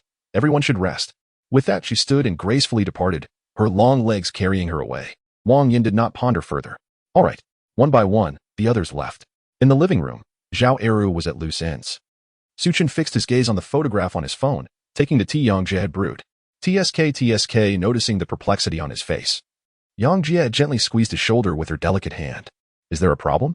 Su Chen instinctively replied, the child in this photograph, their figure seems increasingly familiar to me. Zhao Eru, now intrigued, scrutinized the image for a while before casting a suspicious glance at Yang Jie. Bro, is this your illegitimate child? Did my former sister-in-law run away while pregnant? Is this a case of a scumbag CEO pursuing his wife to the ends of the earth? Pfft. Su Chen spewed his tea all over Zhao Eru's face. Special brew. I've noticed your thought process is becoming increasingly peculiar. Where do you conjure these bizarre notions from? Yang Jie could not help but chuckle. Yet, considering Su Chen's reputation, she found herself entertaining the possibility that might not be entirely unfounded. Su Chen, if you have something to say, feel free to express it. No one here would mind. At your age, you should indulge in the joys of family life. Su Chen, amused yet irritated, glared fiercely at Yang Jie. Huh? Do you even comprehend what you are implying? Let me assure you, tonight you shall face the consequences. This time, Yang Jie exhibited an unusual boldness, a rosy hue gracing her fair complexion. Instead of retreating, she cast a flirtatious glance at Su Chen. You all continue your conversation. I shall retreat to my room for now. As he watched her ascend the stairs, swaying her slender waist like a serpent, Su Chen felt a surge of anger. Simultaneously, warmth blossomed within him. No one is a fool. It was apparent to all that this young man in black was anything but ordinary. Yang Jie was employing her own method to alleviate Su Chen's stress. He shook his head in contemplation. If I recognize her, I must have encountered this child before. However, I have had little interaction with youngsters. He began to rummage through his memories. Moments later, Su Chen's eyes widened in realization as his recollections aligned with a vivid image. A cold smirk crept upon his lips. So it is you. This situation has become quite intriguing. Chapter 116. What shoes? Attack speed shoes. In Su Chen's mind, a myriad of faces emerged. Among them, a child was captured in a photograph, none other than the little rascal who had stolen his beef. Little did he imagine that. Having missed the opportunity with the sewing machine, this child had instead become a member of a clandestine organization. However, it was hardly surprising. For those involved in such nefarious activities, alternative means of survival were scarce. If you wish to play, then let us engage in this game slowly. Regaining his focus, Su Chen noticed Zhao Eru sprawled on the sofa, fast asleep, his snores reverberating through the room. Su Chen chose not to disturb him and retreated to his own chamber. He had important matters to attend to. Upon closing the door, he retrieved a piece of purple glass from his ability space. This item proved invaluable to those with special powers, and he was certain that Lu Ruoyu would be able to harness its potential. He resolved to gift this exquisite token to his sister. Swish, swish. A faint sound of air being sliced through echoed. The space shimmered as immense power continually cleaved through the glass. It was the perfect opportunity to hone his abilities. Midnight. Lu Ruoyu lay in bed, a look of perplexity adorning her rosy face. She yearned to alleviate Su Chen's burdens, yet her shyness held her back. Clad in a complete JK uniform, complemented by sheer white stockings, she had indulged in a fragrant bath, patiently awaiting his arrival. Yet as the night wore on, she found herself wondering why he had not yet come. Oh, how embarrassing. As she awaited him, time passed slowly. Drowsiness crept in, and in her hazy state, she heard the sound of a door creaking open. Instantly, her fatigue vanished. She looked up, and there was no one but Su Chen. A subtle smile graced Su Chen's lips. Ruoyu, that outfit of yours poses quite the challenge for me. Lu Ruoyu felt a rush of embarrassment and annoyance. Isn't it for you? You rascal. Then I'll go change. Su Chen, however, would not allow that. He swiftly pulled her delicate waist closer. With a flourish of his hand, Lu Ruoyu's gaze was drawn to a pair of high-heeled shoes, crystal clear, radiating a purple luminescence. Are those glass slippers? How beautiful. I feel as though the power within me would be amplified by these shoes. Su Chen nodded. Do you like them? I crafted them especially for you. Lu Ruoyu's eyes sparkled as she nodded, her enchanting gaze glistening. Thank you. Between us, there is no need for such formalities. Quickly, put them on and give them a try. Shyly, Lu Ruoyu slipped on the shoes and stood before Su Chen, resembling a princess from a fairy tale. Su Chen could not let this moment pass. Before long, as the sun ascended high in the sky, Su Chen emerged from his room, satisfaction radiating from him. Wang Yin, cradling a stack of documents, leaned against the sofa. Upon hearing his footsteps, she jolted upright. Su Chen, you're awake? I gave it some thought last night regarding how to transform this villa into the base you desire. The previous methods were inadequate. Noticing Wang Yin's pallor, Su Chen inquired. Did you not sleep at all last night? While I hold great admiration for your diligent nature, it is essential to strike a balance between work and rest. Otherwise, I might be labeled a callous employer. Wang Yin seemed to have a sudden realization, her gaze shifting subtly. I, on the other hand, felt the weight of fatigue settling in. After all, I was already grappling with a frail nervous system. Your voices, particularly yours and Sister Ruoyu's, are far too loud for anyone to find repose. Upon noticing her expression, Su Chen comprehended the underlying tension, after all.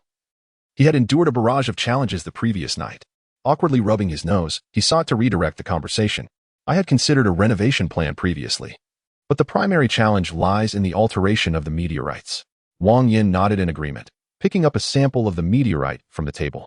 This meteorite was unlike any I had encountered before. It possessed an extraordinary hardness, rendering it nearly impossible to cut with standard large tools.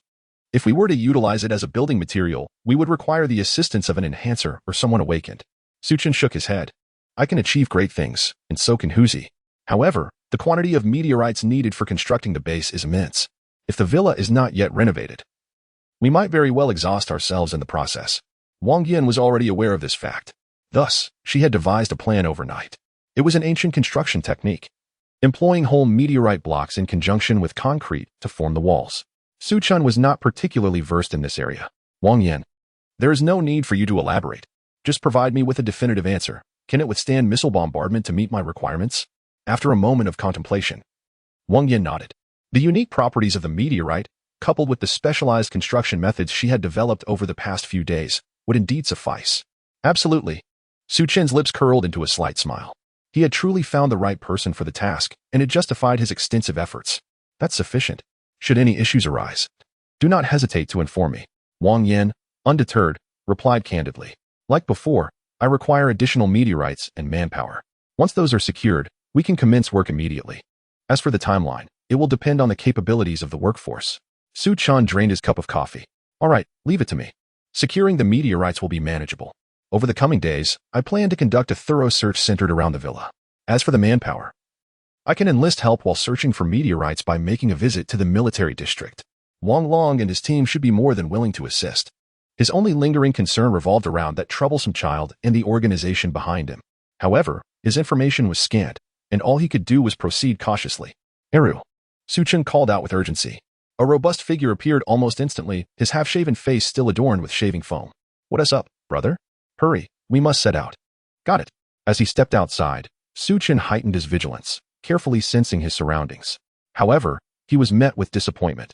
He detected no trace of the shadowy figures. Brother, you should have listened to me that day. We should have followed that rat to uncover their lair. Then let us set off some firecrackers. Su Chen shook his head slowly. You do not comprehend. Do not speak carelessly. Zhao Er scoffed. Humph, do you truly understand? Or do you not? Sister Ruoyu, Yang Jia, are once again plotting against Shinting? I should compile all these matters into a manual for self-defense against dust. A damn self-defense manual. Su Chen was infuriated. Is this how you wish to proceed? I extend my sincere friendship, and you repay me with disdain. I should never have saved you, as the past was mentioned. Zhao Eru immediately wilted. Brother, I was wrong. I was in such a rush to leave that I forgot to bring my wits. Su Chen, uninterested in engaging further, explained. This organization, although engaged in despicable acts of surveillance and stalking, has, for the time being, not caused us any tangible harm. In the absence of clarity regarding allies and foes, we must refrain from hasty actions. At this point, Su Chen recalled that troublesome child. If they accept even such individuals. His impression of this organization was far from favorable. After a long day's toil, the duo had not fared particularly well. Their rewards were meager. Although they had procured a good amount of supplies, not a single meteorite was in sight. On the desolate street, Su Chen gazed at the blood-red sunset.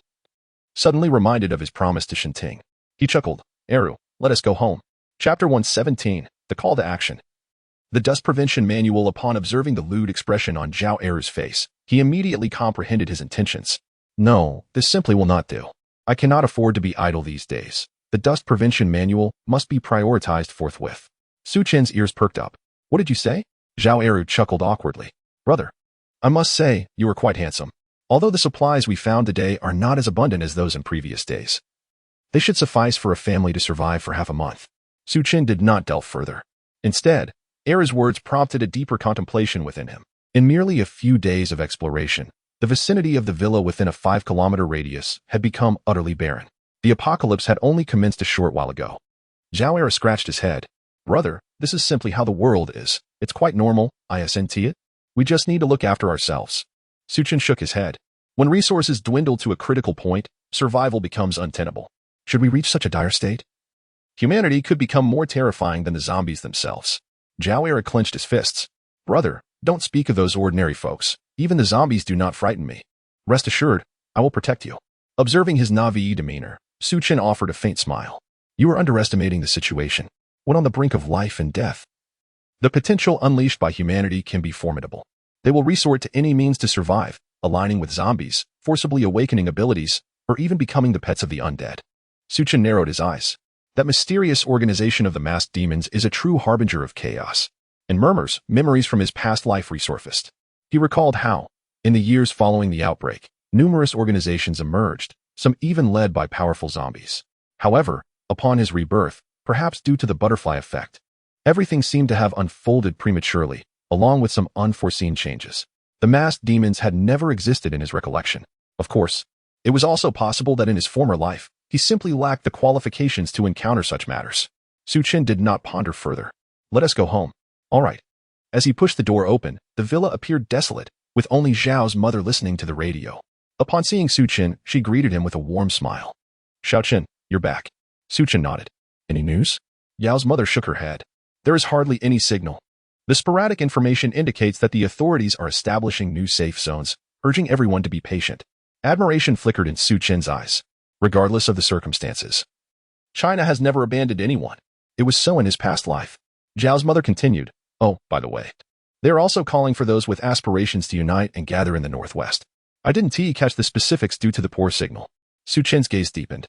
The phrase calling for those with aspirations is not difficult to comprehend. It merely seeks to unite a number of abilities users, or even those who have awakened. It was not explicitly stated, as there was concern about inciting panic among the existing survivors. The northwest. This direction reminded him of a military district he had previously visited. It must be the military district, almost certain. Su Chen immediately formulated a plan. In the coming days, he would visit the military district to meet with Wang Long. On one hand, he aimed to address the manpower issue for the transformation of the base. On the other hand, his intention was quite simple, to assist Huaxiao within his means, while ensuring the survival of himself and those around him, which was entirely reasonable. Su Chen lifted his head. What about Xinting? Zhao's mother pointed, saying that the girl had gone to the basement after lunch and had not come out since. Is she in trouble? Xiao Chen, you must persuade her. That girl is quite clever. She might be of great help. Su Chen smiled. I understand. Who's he? Stay here with Andy. I will check on Miss Shin to see what is going on. Zhao Eru sat on the sofa, wiping his mouth. The first rule of the anti-dust manual is to stay far away from Su Chen. Absolutely. Important matters must be reiterated thrice. Zhao's mother looked perplexed. What are you talking about? Zhao Eru chuckled awkwardly. It's nothing. Mother, don't you think there are too many girls around Brother Su Chen? Yao's mother shrugged indifferently. My son, that's just how it is in this world. Women naturally gravitate towards powerful men. It's only human nature. You're just a young lad. If you were a girl, Zhao Eru felt a chill. With his scruffy beard and legs as hairy as thermal pants, he thought. If I were a girl, good grief. Enough, mother. You stay seated. I have matters to attend to. With that, Zhao Eru made a hasty retreat. In the basement, part of Su Chen's warehouse, instant noodles, beef jerky, and sausages were plentiful. There were even bottled water and warmers for cold weather. A veritable miniature department store. Just this one basement, if taken out, could incite a frenzy among the entire city.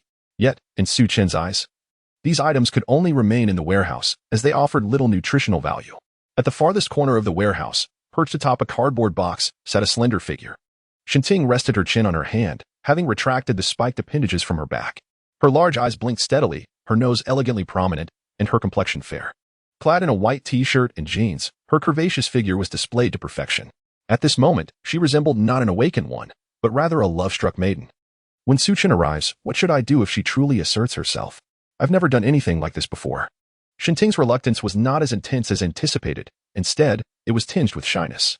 For someone of her intellect, she understood a crucial truth in the apocalypse, regardless of her appearance, even those countless internet celebrities and major stars. One may indeed become a mere plaything for the sake of sustenance. This is an undeniable truth. Moreover, she bears the identity of an awakened one. And the God-Makers organization lurks with keen interest. Currently, the only one willing to offer her protection is Su Chen. In this apocalyptic world, indulging in emotions is a luxury too great to afford.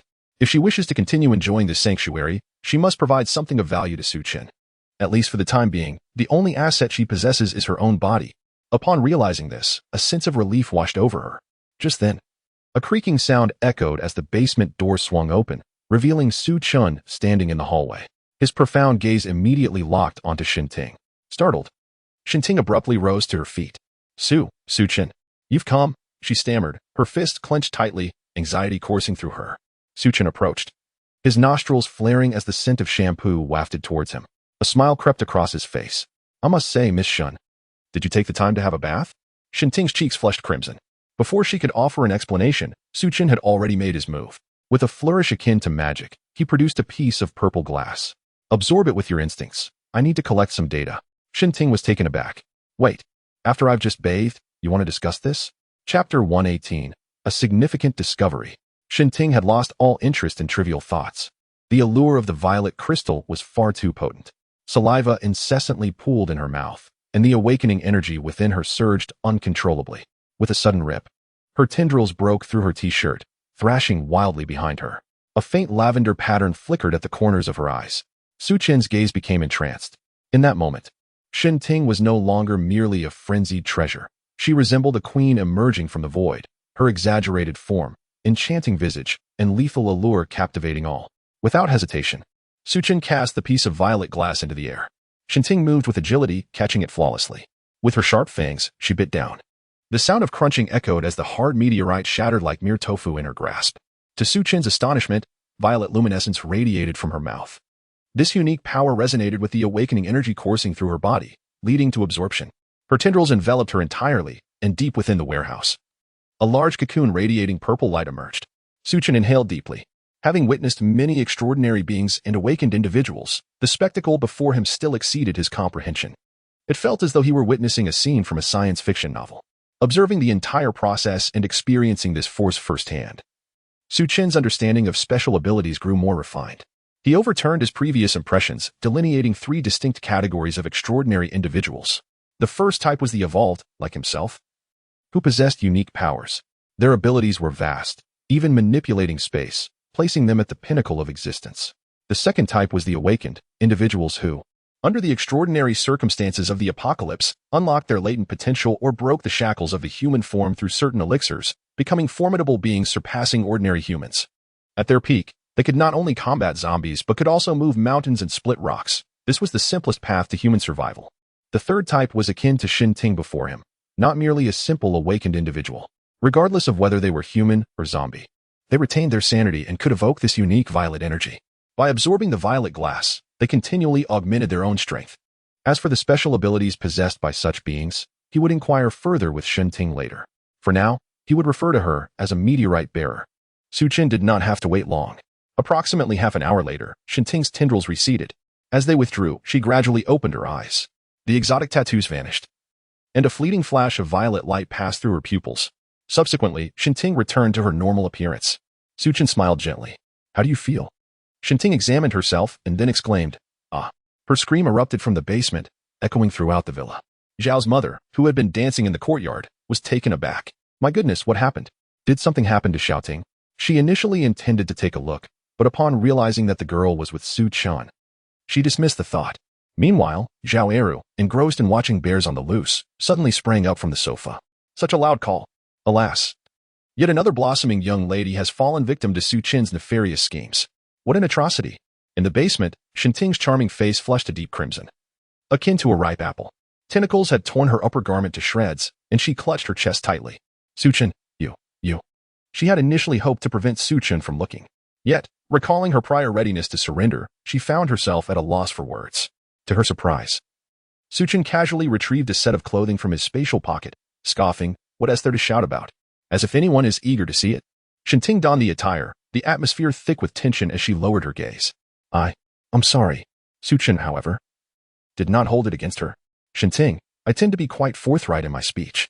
While I too aspire to become a zombie knight, I have never compelled anyone, or any zombie for that matter. Understand? Shinting looked up in confusion. So you never intended to? With me from the start? A wave of disbelief washed over her. It dawned on her that she had been the only one in a state of yearning all along. All right. Su Chen's voice broke through her thoughts as he produced a syringe and approached her. I need your blood. Additionally, tell me about your physical condition. Shinting did not resist, allowing Su Chen to examine her. How shall I put it? That purple energy is highly beneficial to me. After absorbing it, I feel as though I have undergone a transformation. Although I currently lack special abilities, my overall strength should be considerable. She furrowed her brows, contemplating a way to describe her condition. In terms of comprehensive combat capability, I believe I could withstand Zhao Eru for a minute. Su Chen was taken aback. So strong? That guy fights with lethal intent. Shinting nodded. My specialty lies in speed. If I avoid direct confrontation with Zhao Eru, I shouldn't be defeated in a short time. Su Chen's eyes sparkled with excitement. Yang Jia has awakened her abilities and excels in prediction, while you possess speed. If you both grow stronger and work together, who could possibly defeat you? Shinting understood the gravity of this prospect. A genuine smile graced her lips. Happiness swelling within her at being acknowledged for her abilities. At least she would not have to rely on her body for survival like a mere decorative vase. A few minutes later, the blood collection was complete. Su Chen gazed thoughtfully at the plastic-sealed tube in his hand. Shinting was right. It indeed felt as if she had undergone a metamorphosis. The color of her blood had changed. Although it remained a decayed black, it was now interspersed with flecks of purple brilliance. Su Chen was nearly certain that with a few more samples, Shinting's blood would resemble that of an ordinary person. Well, Su Chen exclaimed, have I stumbled upon a solution to the zombie virus? Shinting shook her head firmly. You're overthinking it. The cause of all this lies in the purple energy. I can ascertain that this force is entirely contrary to human genetics. Any ordinary person who comes into contact with it would undoubtedly perish on the spot. Su Chen smirked. After conversing with Shinting for a while, he reached a conclusion. You celestial descendants seem to have no particularly unique traits apart from your ability to absorb purple energy, do you? Is it possible that you simply lack sufficient weakness? Shinting nodded. It is possible. As she spoke, she appeared to recollect something, suddenly lifting her head. Oh, I have discovered something. As she said this, she picked up a shard of glassy material from the ground. Having lost its purple energy, it bore no distinction from ordinary glass. Su Chen, look at the patterns on this. After scrutinizing it for quite some time, Su Chen realized he did not comprehend it at all. Shinting elucidated. Previously, I worked as a jewelry appraiser for a period. The primary distinction between natural glass and synthetic glass lies in the internal patterns. The former is entirely irregular, while the latter resembles this. Su Chen grasped her meaning and exclaimed in astonishment. Are you suggesting that this purple glass is man-made? Chapter 119. A cataclysmic explosion. Shinting's expression was grave. It appeared they had stumbled upon something extraordinary. However, the issue was that this glass was artificial. Could it be that this violet power was also man-made? What kind of entity possesses the capability to manufacture such power?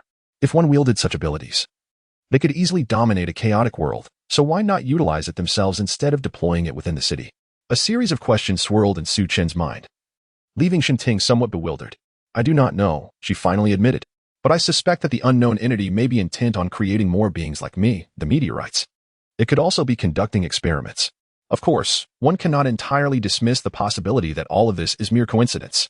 The moment she articulated these thoughts, even Shinting was reluctant to believe them. To utter the word coincidence at such a juncture felt like self-deception. Su Chen scratched his head, realizing he was on the verge of becoming Zhao Eru. The secrets hidden in this post-apocalyptic world were simply overwhelming. Setting aside those concerns, they needed to focus on surviving. Shinting's gaze sharpened with determination. No matter the circumstances, this man before her always exuded an inexplicable sense of security. Before she could voice her thoughts, a thunderous roar erupted. Boom. The ground trembled violently. Dust cascaded from the ceiling. Su Chen's first instinct was that their villa base was under attack. Without a moment to spare, he grasped Shinting and activated his spatial abilities, whisking them away from the basement in an instant. Within the villa, everyone had congregated there. Su Chen surveyed the room, noting the panic etched on the faces of Lu Ryu and the others. Only then did he feel a semblance of relief. What is happening? Zhao Eru pointed towards the window. Brother, it's in the east of the city. Su Chen turned his gaze skyward. A small mushroom cloud was dissipating. Someone had unleashed heavy weaponry. The force was undoubtedly that of a medium-range missile. Before he could finish speaking, Yang Jie's voice rang out in alarm. Look, it's coming again. Boom. The mushroom cloud billowed forth. The aftershock of the explosion surged across half the city, causing the villa to tremble. Thankfully, the windows were reinforced with bulletproof glass. Otherwise, they would have shattered under the pressure. What on earth was transpiring? Zhao Era was equally unnerved by the might of this modern weaponry. He was formidable, but even he could not withstand such force. Su Chen remained silent. As far as he knew, this city housed only a single military district, with Wang Long as its leader. Yet, during his previous visit, he had not encountered any such missiles. Who was responsible for launching them? What could possibly be happening in the east of the city to warrant such weaponry? Was it an unprecedented elixir? Su Chen narrowed his eyes. He recalled that in his past life, there had indeed been several significant upheavals, all centered around elixirs. However, none of those incidents occurred in this location. Was this yet another case of the butterfly effect? Murmuring to himself, Su Chen quickly formulated a plan. He deemed it essential to investigate. If it were indeed an elixir, he must secure his share, and perhaps along the way, he might encounter some extraordinary individuals. Kill it, and then enhance the spatial abilities. He recalled his thoughts and noticed Lu Ruoyu and Wang Yin. Everyone was gazing at him. Su Chen contemplated for a moment before speaking. I wish to take a look. We shall depart tomorrow morning. Everyone, rest early. His decision met no objections, and the crowd dispersed. That night, Su Chen did not enter anyone's room. He sat on his bed, organizing the gains from the spatial realm. Besides supplies, there were also numerous zombie crystals and some fragments of previously left-behind abilities. Although he possessed the power of spatial relocation, even the perilous side of the missile explosion in the eastern city posed no threat to his life. However, if an extraordinary elixir were to emerge, he could not merely think of fleeing. Before embarking, he would do everything possible to enhance his own strength. Without further hesitation, Su Chen emptied all his resources. The next morning, Su Chen opened his eyes.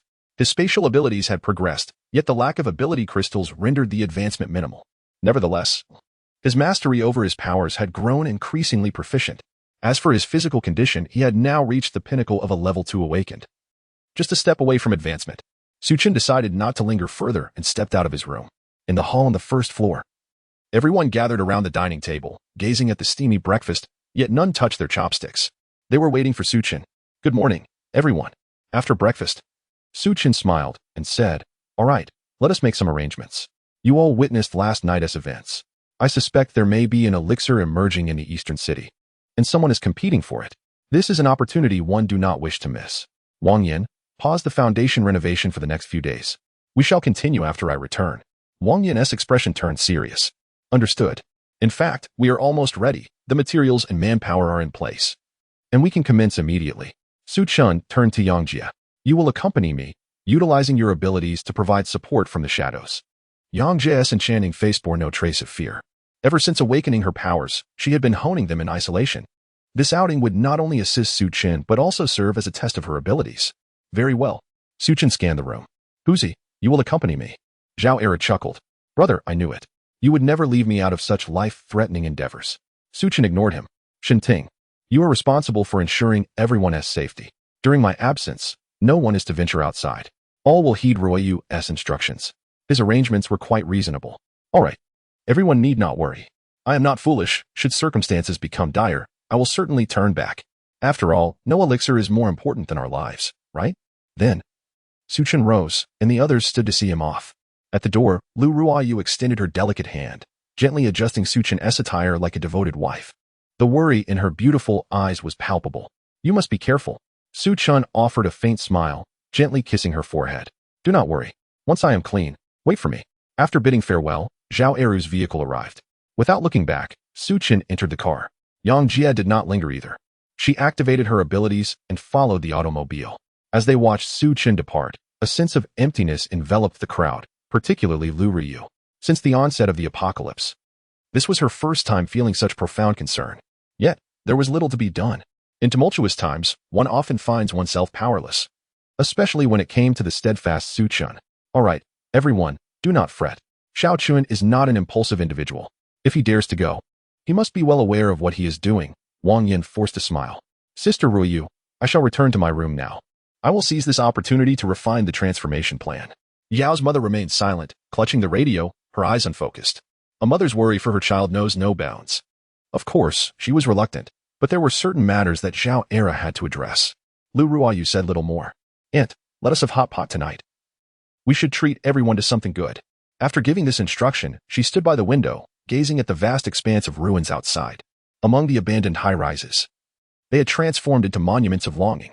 Unbeknownst to all, along the path Su Chen and the others took, a figure clad in black was leaping forward. One could faintly discern a sinister mask adorning the individual, etched with a singular numeral, 19. Chapter 120. Nothing happened? Zhao Eru navigated his vehicle along the road, which today appeared desolately barren. The convenience store lay in ruins, its entrance collapsed, while some power lines flickered ominously. The thresholds of the meat processing plant had long been trampled, with its supplies presumably plundered to the last morsel.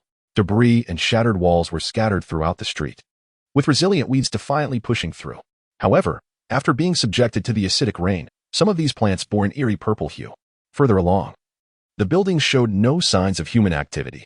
The walls were clawed away by the undead, exposing the steel reinforcements beneath. Su Chen felt a sense of melancholy. The city today was hauntingly desolate. Perhaps it was a consequence of the cataclysmic explosion from the previous day.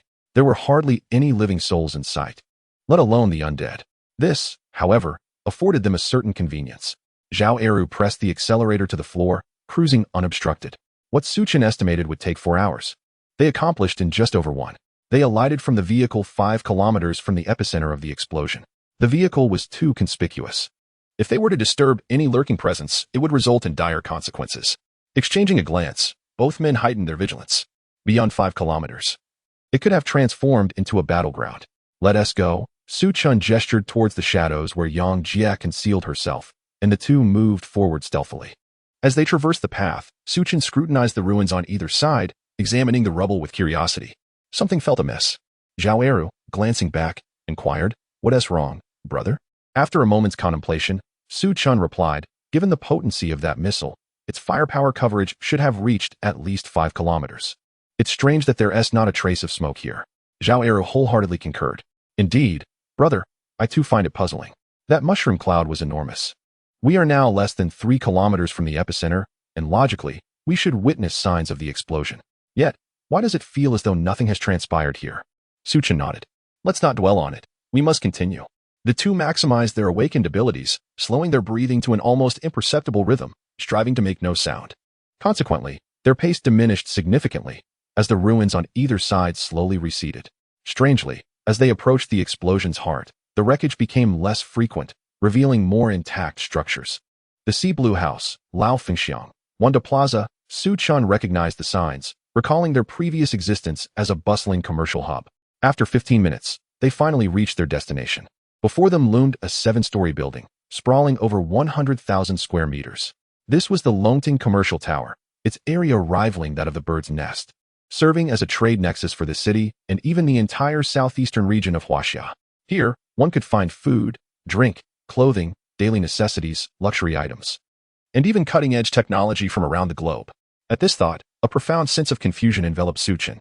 The Longting Tower was undoubtedly a coveted stronghold in this apocalyptic era. Whoever occupies this place can be assured of a lifetime free from want, even possessing the means to dominate in a post-apocalyptic world. He certainly did not overlook this fact. Yet the issue at hand is this: not long after the arrival of the apocalypse in his previous life, this location was ravaged by frenzied individuals. At that time, he had been residing with the Du family. Due to the severe scarcity of resources, he had ventured here in search of fortune. However, the distance from their dwelling was considerable, and he had lagged behind those desperate for survival. Thus, he found nothing of value. Su Chen vividly recalls that moment. The entire loading building was overrun by zombies, thick and dense, numbering in the hundreds of thousands, perhaps even millions. It was akin to hell on earth. Therefore, in the present, this location holds no value for contention. Su Chen's thoughts returned to the present, puzzled for 2 reasons. The Longting building remained remarkably intact, clearly under some management. Moreover, from a distance, he could not discern a single zombie within. Who could possibly have taken possession of this place? The disparity between reality and his past life once again presented an unfathomable contrast. Additionally, it was evident that the target of yesterday's missile strike was indeed the Longting building. Yet, despite 2 consecutive attacks that produced mushroom clouds, the structure stood unscathed, appearing as though nothing had transpired. Zhao Eru was bewildered. "Brother, could it be that yesterday's explosion was merely an illusion? Perhaps we simply did not rest well." Should we return to sleep? Su Chen shot him a glare. Impossible. There must be matters we remain unaware of. Yangjia, you head west. Eru, accompany me east. Let us gather as much information as we can. After making a circuit, we shall reconvene here. Having issued his instructions, Su Chen immediately set about his task. He distanced himself from the epicenter of the explosion. The affairs of the Longting building were likely under the watchful eyes of many unknown formidable entities. The farther he ventured, the lesser the risk of exposure. Upon reaching the rear of the Longting building, Su Chen still found no clues. His gaze swept the area before he halted, picking up a handful of gravel. Opening his palm, he remarked calmly, Eru, look. These stones are charred, and there is glass as well. This must be the result of the high temperatures generated at the moment of the explosion. Eru's eyes widened. So, something did indeed happen. The missile was real? But what of the Longting building? Su Chen's gaze extended further. The building had withstood the missile's assault. Eru shook his head vigorously, disbelief etched on his face. This is impossible. It was a missile. Su Chen's expression hardened. There must be forces within the Longting building that we do not comprehend. You have witnessed extraordinary abilities. What else in this world could be deemed impossible? Eru was left in a daze. Indeed, even a 7th-level awakened being can shatter mountains and topple buildings. Yet, even such powerful individuals can meet inexplicable ends. There are certainly many terrifying forces we have yet to uncover. Su Chen's gaze grew distant, lost in thought. Although reborn and endowed with spatial abilities, he is acutely aware of a singular truth. The world is vast, and this apocalyptic realm is rife with enigmas. Beyond every person, there exists another. Beyond every mountain, another peak looms. Since the advent of the apocalypse, powers more formidable than spatial abilities must have emerged. And entities more terrifying than rebirth undoubtedly exist. He cannot afford to be careless, nor has he ever dared to be. Let us proceed. The two continued their journey. Circling back to their starting point, Yang Jie no longer concealed herself. Unbeknownst to him, she had changed into a form-fitting outfit that clung to her figure. The tumultuous waves ahead contrasted sharply with the alluring figure behind her. Her hair was elegantly styled, and coupled with her delicate features, she resembled a refined beauty. Su Chen swallowed hard. Have you made any discoveries, my dear? Sensing his intense gaze, Yang Jie shot him a sidelong glance. I am approaching the Tinglong Tower. Just as she was about to finish her sentence, she abruptly halted, her expression shifting to one of shock as she stared behind Su Chen. He felt a hand rest upon his shoulder, yet Zhao Eru and Yang Jie stood before him. Whose hand could it possibly be? What the? Chapter 121. You frightened me. Memory overlapped. Su Chen was startled. He dashed out and turned around, only to find someone awkwardly gazing at him. Wang Long?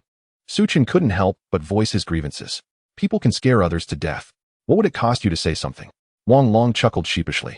I apologize. I thought with your capabilities, you wouldn't fail to notice me. Upon hearing this, Su Chen fell silent. He exchanged glances with Zhao Eru and Yang Jie, and they arrived at the same conclusion.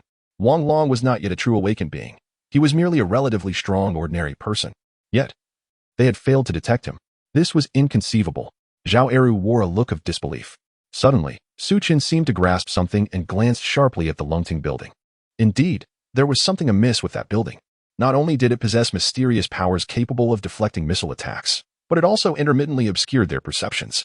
No, it was not intermittent. It was because they were too far away.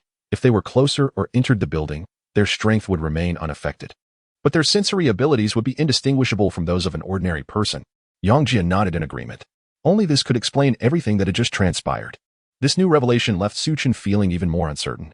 He looked at Wang Long. How did you end up here? Wang Long hesitated. The arrangements from above are somewhat confidential, and I cannot disclose them to you. A significant figure from the military has arrived, targeting the Longting building. His words were vague, but they shared an unspoken understanding. It was evident that the aim was to confront the mysterious force within the building. Su Chen inquired curiously, so, does that mean the 2 missiles from yesterday were launched by the military? Wang Long shook his head. Not at all. The higher-ups do not target any organization. Regardless of the plans or characters involved, discussions are the primary approach. Only if someone threatens public safety or there are no other options would such weapons be deployed. After all, the panic caused by such actions is far too severe. Su Chen rubbed his chin thoughtfully. You seem somewhat different. The man before him had an intensity in his eyes, as if he had grasped a profound belief. Wang Long grinned. That is for certain. I am a soldier. With that, his expression turned serious. Su Chen, I have reported your situation to the higher-ups. Although I have not witnessed your abilities extensively, they are well aware of your current circumstances. While your strength may not yet be top tier, your potential ranks among the finest in contemporary Huaxia. They place significant importance on you. Furthermore, you must have received the call from above, correct? He did not speak directly, but the invitation was unmistakable.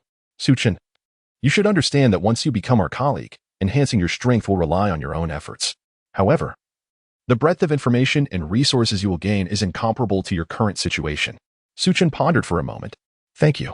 I shall contemplate this carefully. However, do not harbor excessive expectations. I am accustomed to a life of freedom. He spoke the truth. I shall offer assistance as far as I can. But joining is out of the question. Every individual holds their own beliefs, particularly in these apocalyptic times. As for Su Chen, he merely wishes to ensure the survival of himself and those he cherishes. He is not so noble. After a brief exchange, Su Chen returned to the main subject. What, precisely, is the situation with the Longting building? Wang Long pondered for a moment before slowly responding. It is not much of a secret. The Longting building has been occupied by a human organization of approximately several hundred individuals. The leader of this group goes by the name Hiyurong. Upon hearing this name, Su Chen's pupils dilated unnaturally. The name Hiyurong is nothing short of thunderous. In a previous life, this man was a formidable overlord in the southeastern region of Huaxia, belonging to the upper echelons of awakened beings. It is said that his supernatural abilities are extraordinary, and anyone who has witnessed them has perished. Yet, no one knows the origin of his powers. Su Chen suddenly comprehended the connection. It seems that this is inextricably linked to the Longting building. This was not his first encounter with such a circumstance. The butterfly effect. While the details may differ, the overarching trajectory remains unchanged. Events of the future are unfolding prematurely once more. With the convergence of memories, an opportunity to compete for the favor of a future overlord lies before him. To say that Su Chen is unperturbed would be a falsehood. Yet, he heard Wang Long continue speaking. Initially, their occupation of this place ensured a life free from worry. However, not long ago, a mysterious creature invaded, directly seizing control of the entire Longting building. Hiyurong and those few hundred individuals are currently trapped 2 floors underground. He has reached out to us via communication, hoping we might extend our aid. Su Chen finally grasped the situation's intricacies. Those 2 missiles were intercepted by the mysterious creature? Wang Long nodded, then shook his head. Yes and no. You should understand. How could Su Chen not understand? Any powerful spiritual medicine is guarded by unique creatures. The mysterious being must have come for that purpose. Furthermore, if the spiritual medicine possesses a certain degree of strength, it inherently possesses some defensive capabilities before maturation. What kind of miraculous object must this spiritual medicine be to withstand 2 missiles? He did not shy away from the implications. So, you also wish to contend for the spiritual medicine? Wang Long smiled lightly. No, the primary objective of this operation, as arranged by our superiors, is solely to rescue the individuals trapped beneath the building. We shall not involve ourselves in the contest for the spiritual medicine. However, should we successfully complete our mission, our superiors would not forcibly exclude military personnel from involvement. After all, it would be beneficial if our people could obtain it. Noticing the glint of ambition in Su Chen's eyes, Wang Long spoke with profound significance. What you can discern, others can as well. The individuals targeting the Longting building are not limited to the military. There are also those from Sector 17. The Alliance has coordinated with the military. Su Chen was not surprised, though he found the name somewhat unfamiliar. Sector 17? What is that? Wang Long's eyes were tinged with a hint of trepidation. They were a group of lunatics, dedicated to the study of awakened and those with special abilities. Many referred to them as the Godmakers. Damn it, Su Chen thought, gritting his teeth. It seems that what one fears most often comes to pass. He had hoped to bide his time and avoid that group for as long as possible. Yet, unexpectedly, it had taken little time before he was compelled to engage with them, even to compete against them. Wang Long glanced at the sky. Su Chen, I lament your refusal of my invitation. However, the military representative is quite eager to meet you. Su Chen was taken aback. What? So, you mean to say that my every move has long been under your watchful eye? Wang Long gestured skyward. Though the world has changed, some advanced technologies remain operational. Every subtle shift within a 10-mile radius does not escape our electronic gaze. Su Chen did not dwell on the matter too deeply. Until the powers of the awakened or those with abilities reached a certain dimension, high technology still held an undeniable advantage. This was an irrefutable fact. After some contemplation, he decided not to refuse. Very well, let us go meet them. Perhaps I can glean more information regarding the Tenglong building. Chapter 122, Cold Welcome to Xia. Can you truly not distinguish between the big and small kings? Under the guidance of Wang Long, several individuals arrived a few hundred meters away. Upon gazing at the open space before them, Su Chen and Air who exchanged glances, a hint of disbelief in their eyes. Are you attempting to deceive us? We just passed this spot not long ago. Wang Long remained unfazed, offering a slight smile. He stepped forward and produced a shimmering silver pen. Making a swift motion in the air, With a sharp sound, the void appeared to unzip like a zipper, revealing a gaping entrance. Peering inside, they beheld a dozen tents standing firmly on the ground. What sorcery is this? Su Chen marveled, as he had never encountered such technology in his previous life, particularly not having had much interaction with the military. Wang Long elaborated, "We refer to this as an invisibility curtain. It employs stealth paint previously used on fighter jets, and the material incorporates meteoric elements. It not only achieves physical invisibility but also isolates all forms of perception." Having introduced the concept, they stepped into the concealed space. Individuals clad in military uniforms hurried past them with purpose. Wang Long wasted no time, leading them to the command center. "Report. Enter." To Su Chen's surprise, the voice that responded was that of a woman. As she drew back the tent's fabric, Su Chen's gaze became fixed. Before him sat a woman at a wooden table. Her military attire could not conceal her exquisite figure, particularly her long legs, which seemed to outlast even his own life. As she sat there, her rear was exaggeratedly accentuated. This young woman sported short hair, her Danfeng eyes exuding an indifferent demeanor, radiating an aura of aloofness. Most notably, a beauty mark rested at the corner of her right eye, creating a harmonious blend of tenderness and cold detachment. Su Chen nearly stumbled in astonishment. The woman set down her pen and rose. "Su Chen, a pleasure to finally meet you. Please, have a seat." Her expression remained unchanged as she spoke. Wang Long turned to the woman and saluted. "Report. Our invitation was declined by Su Chen." The woman nodded, acknowledging the information. "Understood. You may leave now." Wang Long cast a glance at Su Chen before departing. Subsequently, the woman's gaze fell upon Su Chen. "I am Ling Yingxia, the head of this military operation." After introducing herself, she swiftly seized a stack of documents. Su Chen, formerly the logistics park manager, before the apocalypse she unveiled his background with surgical precision. "It seems you had foreseen the coming of the apocalypse or acquired certain intel through other channels. Datuan resources. However, that is of little consequence now. You are currently a level 2 awakened one, with abilities presumably related to speed, allowing for instantaneous movement. Your potential appears commendable." Su Chen's expression grew increasingly solemn. Having his entire history laid bare was unsettling for anyone. From the outset, it seemed Lang Yingxia had no intention of allowing him to speak. Her attention shifting to the other two individuals present, Yang Jie, Zhao Eru. The profiles of these two individuals are exceedingly detailed, even documenting their daily meals. Su Chen suddenly comprehended the situation. It was a special brew.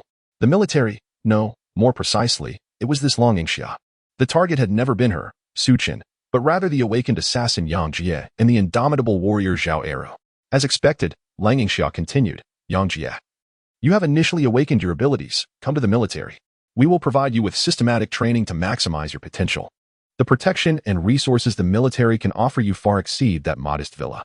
Furthermore, you are destined to become a top-tier ability user. How can you be entranced by a pretty boy? We have many individuals here who are not only as attractive as Su Chen, but possess even greater capabilities. Zhao Eru, we are well aware of your mother's situation. Once this matter is resolved, you and your mother shall accompany me, and I shall ensure your mother enjoys her twilight years in peace. Moreover, I will never resort to using a life-saving favor to coerce you, as Su Chen did." After speaking at length, her gaze returned to Su Chen, but instead of the fervent intensity, there was now a palpable disdain. "Of course, Su Chen, if you agree. You too can receive my protection, but you must contribute. In this apocalyptic world, relying solely on one's looks and charming women is not a sustainable way to survive." An oppressive silence enveloped the tent. Su Chen suppressed his anger. He had already labeled this woman arrogant and self-righteous. She was aware of Su Chen's past yet remained utterly ignorant of his true essence. It was utterly absurd. He had been reduced to the status of a freeloader. This was a clear misjudgment.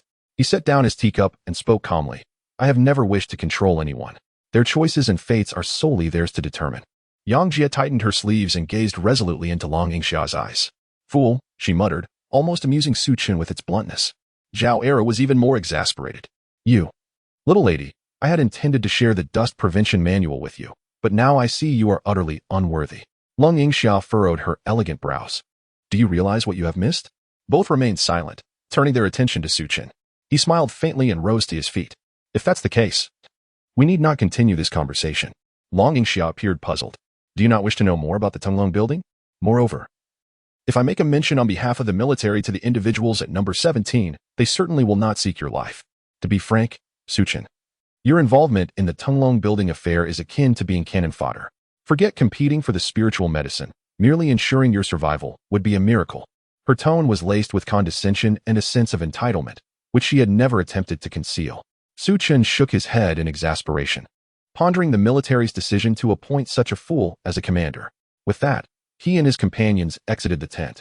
A flicker of anger flashed in Lang Yingxia's profound eyes, yet she refrained from voicing her frustration. Outside the tent, Wang Long stood rigidly, having overheard the entire exchange, leaving him somewhat disheartened.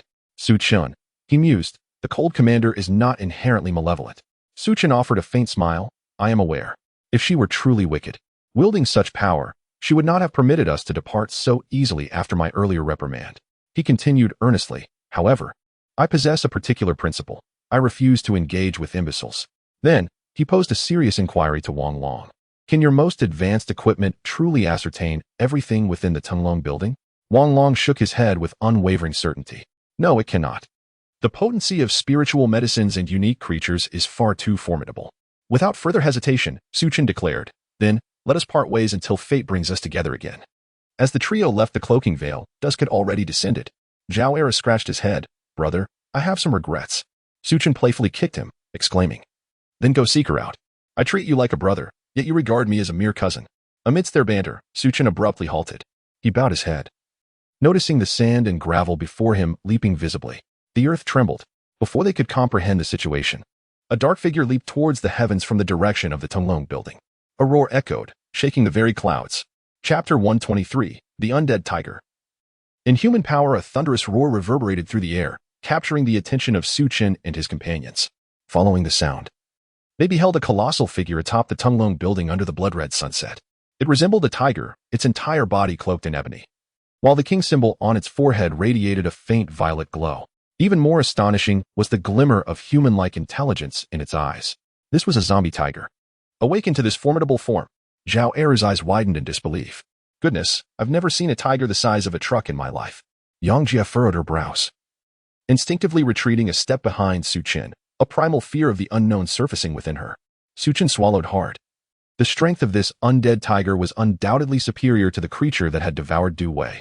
He recalled the previously encountered level 7 awakened. In comparison to this formidable beast, it was uncertain who would prevail. In that fleeting moment, an impulse to retreat surged within him. As a mere level 2 awakened, even with his spatial abilities, was it prudent to confront such a creature? The tiger's roar was laden with menace, as if it were acutely aware of the multitude of onlookers and factions lying in wait. Beneath the setting sun, the horizon lay strewn with ruins, resembling a king of the wasteland proclaiming its dissatisfaction with the apocalypse. Brother, perhaps we should head back. I suddenly find merit in what that cold-hearted woman, Lang Yingxia, said. This matter is beyond our capacity to engage, Zhao Eru remarked. Surprisingly, Su Chen felt no anger. Zhao Eru spoke truthfully, without needing to consider other factions. The presence of this undead tiger rendered any attempt to approach tantamount to suicide. Yet, Su Chen was filled with reluctance. An immense opportunity lay before him. Could he truly abandon it? Yang Jia remained silent, her beautiful eyes fixed on Su Chen. She understood that he was sometimes quite stubborn, yet he was not foolish. He weighed the stakes carefully. Su Chen gazed at the monumental figure on the rooftop, murmuring, I have an unsettling feeling about this. Zhao Era scratched his head. Here we go again, brother. If you've noticed something, just say it outright. I despise riddles. I'll tell you. I suspect the military's operation will end in failure. Those hundreds are merely ordinary people. To rescue them from this monster is sheer folly. It's likely that even Lang Yingxia will perish in the attempt. Zhao Era's words seemed to have no impact, akin to a fleeting breeze. Yet, they struck Su Chen like a bolt of lightning. His pupils dilated in realization. Indeed, in his former life, He Yirong had thrived remarkably, evidently having procured the spiritual medicine from Tunglong building, which catalyzed his ascent. However, prior to acquiring that elixir, even if he was not an ordinary person, he would not have been overly powerful, likely just a meal for this undead tiger. This raises a critical question. How did the undead tiger ultimately come to possess that spiritual medicine? As it stands, the experiences of his past life were not infallible. Yet a pivotal issue loomed before him. With the formidable strength of this fierce beast, it would not be an exaggeration to say that it could easily breach not just 2 underground levels, but even the 18 layers of hell itself. How then? Have Yirong and those hundreds of ordinary souls managed to survive until now? A fervent flame of hope ignited within Su Chen's heart. If he could seize this critical opportunity, acquiring the elixir would not be a daunting task. It was imperative not to rely solely on brute force. Rather, one must employ cunning and finesse. In an instant, he made up his mind and turned around. Yang Jia, you should return. Yang Jia's face was etched with reluctance. I can assist you. Su Chen shook his head. No need. The primary reason for your presence was to leverage your abilities for intelligence gathering. But as you have heard, within the Tunglong building, all are treated equally, and our senses will be obscured. Perhaps your abilities do not fall under this limitation, but it is unnecessary to risk your life to find out. Yang Jia's eyes shimmered with unshed tears. This man before her genuinely cared for her well-being. All right. Zhao Era looked at Su Chen with hopeful eyes. Brother, what about me? Should I go back as well? I miss my mother. She must be struggling to eat and sleep these past few days. With a swift motion, Su Chen delivered a firm slap to the back of his neck. You will drive and retreat 10 miles away, ready to assist me at a moment's notice. Zhao Era nodded without protest. After all, he would not be entering the fray. Would he? Yang Jia asked with concern. And what about you? Are you truly willing to put yourself in danger when so many are waiting for you at home? Su Chen smiled confidently. You have witnessed my capabilities. Not just this fierce beast. Even a level 7 awakened being would find it challenging to detain me. He was not boasting. His ability to manipulate space was, for all intents and purposes, a cheat when it came to preserving his life. Yang Jia sighed in resignation. Just be cautious. If something were to happen to you, Ruoyu would never forgive me. Su Chen gently adjusted her hair. You, like Ruoyu, should prepare yourself at home and wait for my return. Yang Jia felt her cheeks flush crimson as she gazed intently at the man before her. As long as he returned safely, any knowledge or tricks would pale in comparison. All right, follow my instructions and take action. With a flicker, Yang Jia vanished into the night. Zhao Era waved goodbye to Su Chen as he drove off into the swirling smoke. At this moment, Su Chen stood alone. He felt no particular trepidation. In fact, under such circumstances, he considered himself safest. The silhouette atop the Tunglong building had already faded from view. Instead of entering immediately, he turned back towards his original path. Upon crossing into the military's jurisdiction, the cloaking veil was drawn back.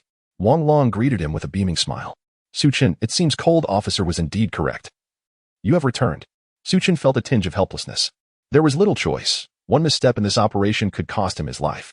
Even if the military withheld information from him, he still required an opportunity to infiltrate the Tunglong building. Entering alone and drawing attention would surely invite scrutiny. Under Wang Long's guidance, Su Chen found himself once more in the tent. Colding Xia had not changed at all. Have you had a change of heart? Su Chen could hardly muster a pleasant demeanor. I wish to collaborate with the military. Langing Xia, without a moment's hesitation, shook her head. You are unworthy. Su Chen was momentarily at a loss for words. This woman was remarkably forthright, displaying no regard for social niceties or verbal sparring, leaving him no opportunity to respond. After a moment's contemplation, Su Chen spoke. Behind the military lies the entirety of the Great Xia. Your strength is undeniable, of that I have no doubt.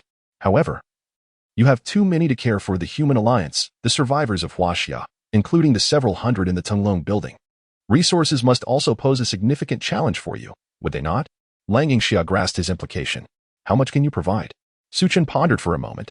Excluding the supplies he had stockpiled before the apocalypse, the resources he had scavenged post-apocalypse could sustain at least 10,000 people for a month, should they be utilized sparingly. Of course, he did not reveal his full hand. He simply gazed into Lang Yingxia's eyes. The bargaining chip had been laid on the table, and now it was time to gauge the woman's sincerity.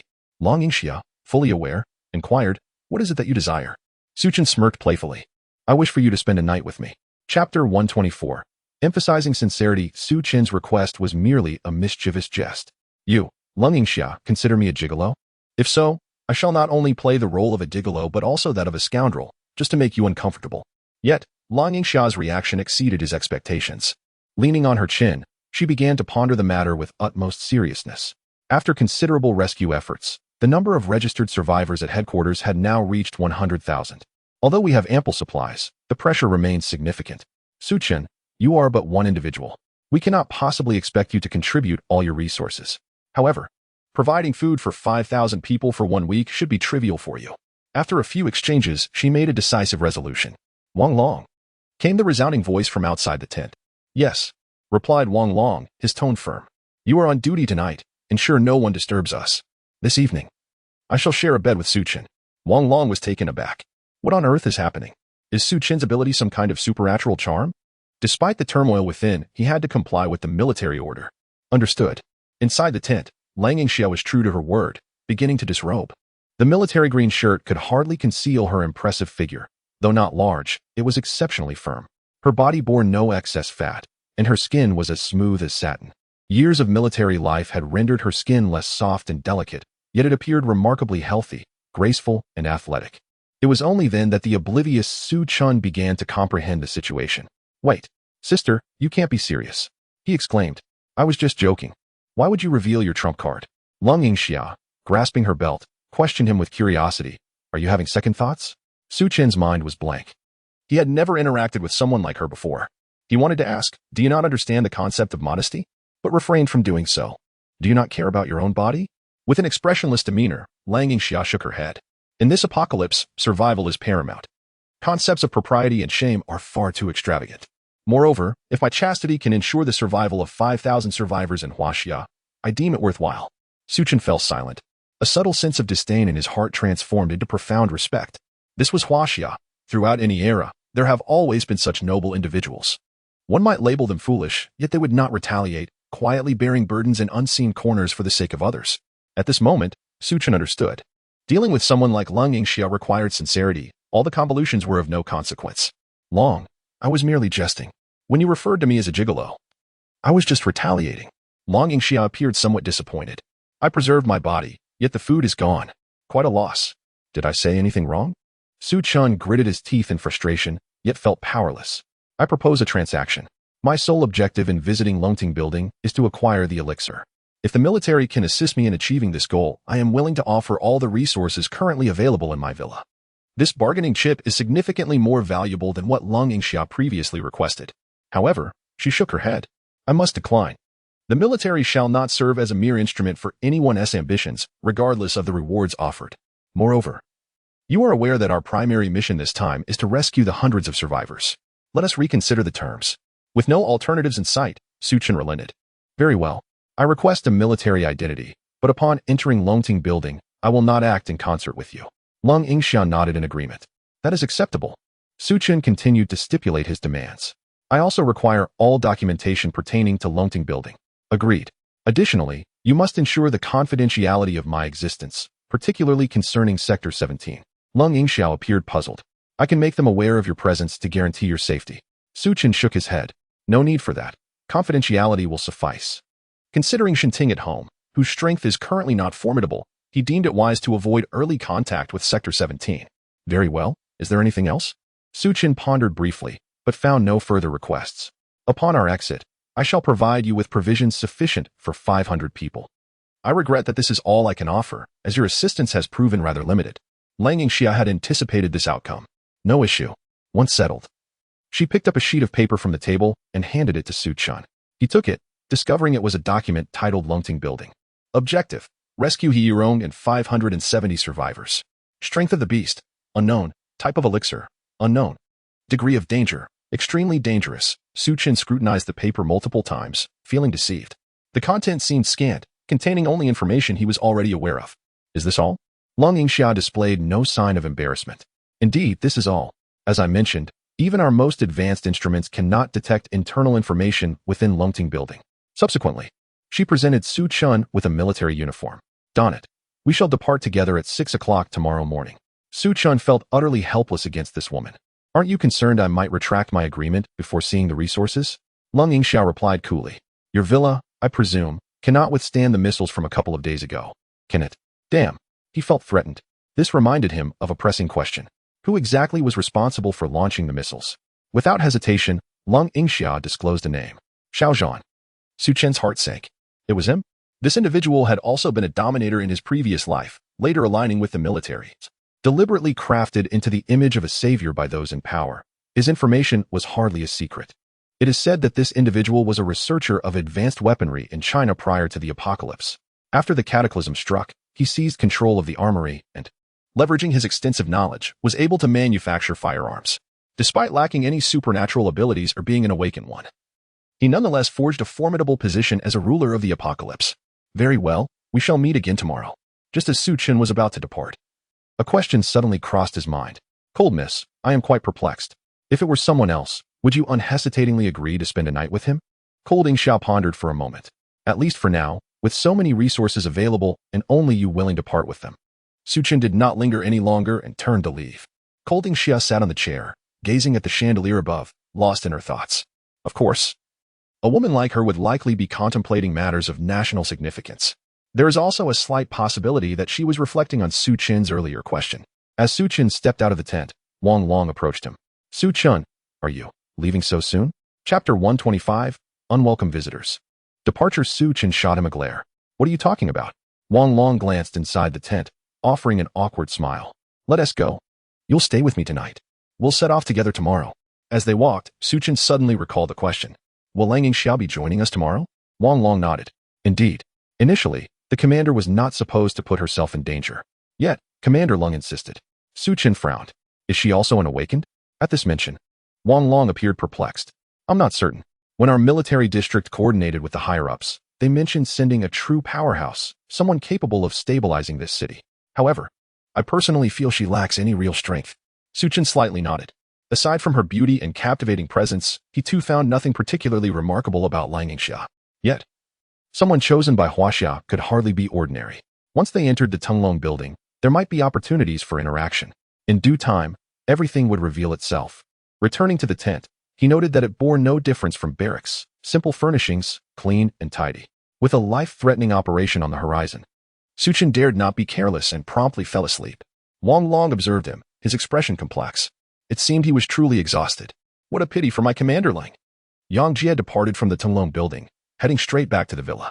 As soon as she entered, Lu Ruoyu sprang up from the sofa. You're back. She looked behind Yang Jie. Where are Su Chen and Zhao Ero? Yang Jie's beautiful eyes held a hint of regret.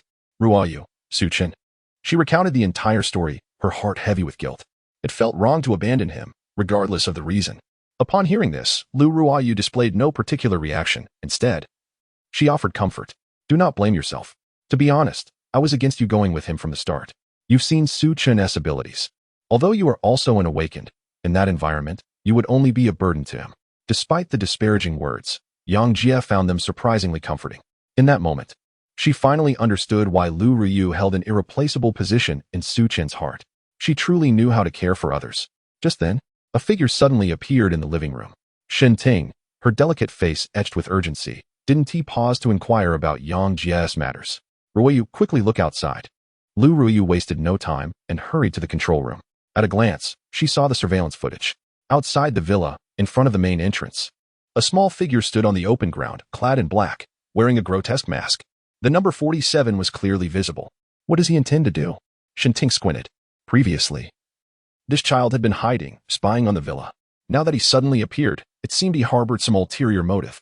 Moreover, it coincidentally occurred as Su Chen was departing. The arrival of the newcomer likely bore ill intentions. Lu Ruoyu pondered for a moment before picking up the intercom. Number 47, I'm observing you. What are your intentions? The child, upon hearing the voice, momentarily froze, followed by an unsettling twitch of his body. The laughter was hoarse and deep, reminiscent of a malevolent specter's whisper. Give me flesh, I crave meat. If you do not comply, I shall slay you all. His words sent chills down Lu Ruoyu's fair neck. Shen Ting spoke solemnly. I will confront him. No. Lu Ruoyu interjected decisively. Su Chen's actions have been somewhat discreet. Yet it is undeniable that we possess an overwhelming amount of resources, attracting the attention of countless onlookers. We absolutely must not go outside. Let us leave him be for now. I estimate that the child's threat is not substantial. Otherwise, he would not have been lurking earlier, nor would he now resort to threats. He would have charged indirectly. Both women found her reasoning sound. Very well, let everything proceed as usual. Lu Ruoyu nodded. Imparting a reminder, we must never let our guard down. Shen Ting nodded earnestly. I understand. The next day, Su Chen rose early, stretching languidly. He had enjoyed an exceptionally comfortable night, perhaps due to the military environment that bestowed upon him an inexplicable sense of security. After freshening up, he noticed it was nearly 6 o'clock. He donned his military uniform, admiring himself in the mirror multiple times. The uniform was impeccably tailored, and coupled with his naturally handsome features, his charm had increased significantly. I am utterly dashing. With a hint of arrogance, Su Chen exited the tent. The military was already poised for action. A regiment of approximately 40 individuals stood in perfect formation, with an empty space at the rear, evidently reserved for him. Lang Yingxia stood at the forefront, her cool voice resonating in everyone's ears. Without further ado, I shall join you in this mission. If we are to perish, we shall do so together. If we are to survive, we shall do so together. Remember, our singular objective is to rescue the captives. Do you comprehend? Understood. The collective response was formidable. Su Chen stole a few glances at the group. The vast majority appeared to be awakened, with a small fraction possibly possessing extraordinary abilities. He couldn't help but marvel at the fact that such strength could likely only be gathered by the official forces of Huaxia. Advance. With a command from Lungingxia, the cloaking veil was lifted. The main force surged forward, sprinting toward the Tunglong building, with Su Chen among them. As they approached their destination, he surveyed his surroundings, occasionally sensing the presence of other awakened individuals. It appeared that many had already entered or were preparing to do so. This operation promised to be a formidable battle. The troops halted at the northern entrance of the Tunglong building. Lungingxia heightened her vigilance and beckoned. A young man stepped forward from behind her. He produced a black metallic rod and meticulously traced a 2-meter by 2-meter outline on the tightly sealed door before him. To Su Chen's astonished gaze, the marks left by the rod resembled the precise cuts of a razor-sharp chainsaw, flawlessly severing the outline. Not even the concrete, steel, or glass could withstand its precision. The most astonishing aspect was the utter silence that accompanied the entire process. Such is the power of technology, Su Chen marveled. Following this, Lungingxia took the lead, and the group began to enter the Tunglong building, with Su Chen bringing up the rear. After several deep breaths, an unsettling premonition surged within him. The building loomed before him like a ravenous beast, ready to consume without a trace. This sudden feeling left him profoundly certain that he had overlooked some crucial detail. Yet, from the missile explosion up to this moment, he meticulously recalled every event but could not pinpoint the essential clue. Furrowing his brow, he resolved that regardless of the circumstances, he would enter and investigate. With determination, he stepped through the entrance. Meanwhile, on the other side of the Tunglong building, the Alliance began to mobilize. Everyone, we are entirely unaware of the situation inside the building. Exercise extreme caution and act according to the circumstances. Ensuring safety is our utmost priority. The elixir will go to the capable, and if possible, we shall strive to assist the military in rescuing ordinary civilians. Let us proceed. At this juncture, those who had been merely spectators could no longer contain themselves. Fortune favors the bold. Meanwhile, just a mile away from the Tunglong building, a figure clad in black and donning a ghastly mask, known as the 19th, quietly observed the structure. A hoarse voice escaped his lips, a bunch of fools. Chapter 126. This is the end of the world as night fell. Within the Tunglong building, the first floor's southeast corner lay eerily silent. The ground was merely dust-laden, scattered with debris, devoid of any severed limbs belonging to the undead. Prior to the apocalypse, this space served as both a storage room and a warehouse. Suddenly, a sharp click resonated, reminiscent of a switch being activated. From the depths of the corridor, a beam of white light streamed through a window on the door, illuminating the hallway, and the doorplate marked 109. Inside the room, nearly 20 individuals were gathered, with only 4 being women. Behind them, various boxes were stacked, yet most were empty. The salvage supplies were placed at the center of the group. A towering figure stood up, striding towards the middle to grab a box of instant noodles, beginning to distribute them. 1 packet each, no fighting over it. Thank you, Brother Long.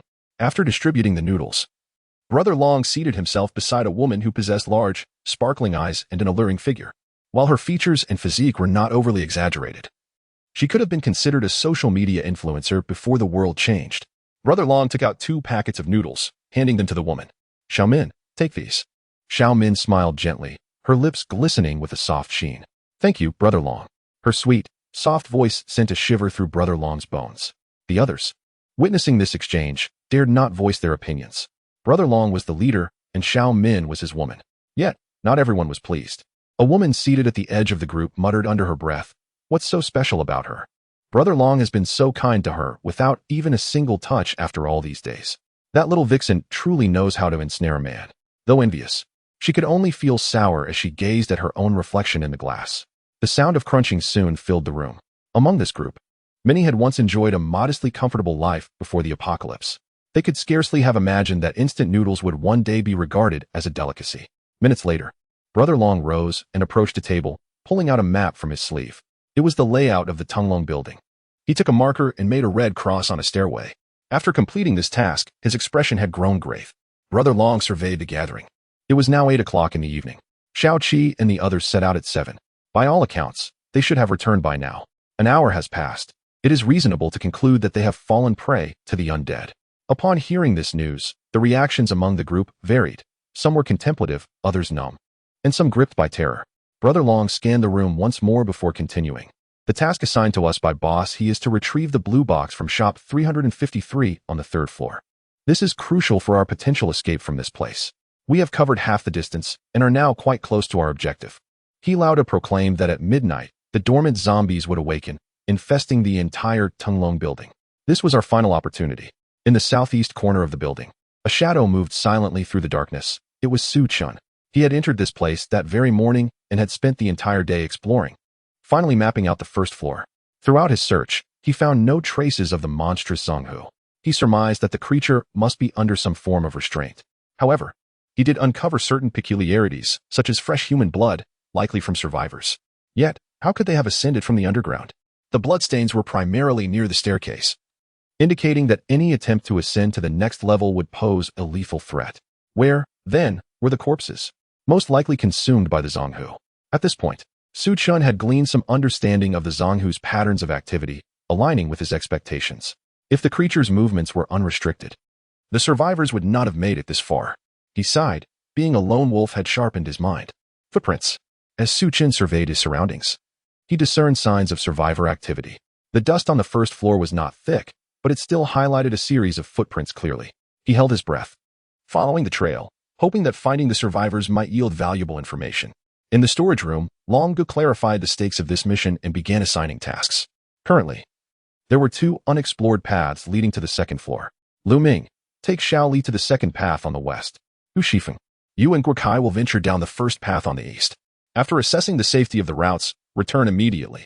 The men summoned bore expressions of grim resignation. They were utterly unaware of the Zonghu's movements.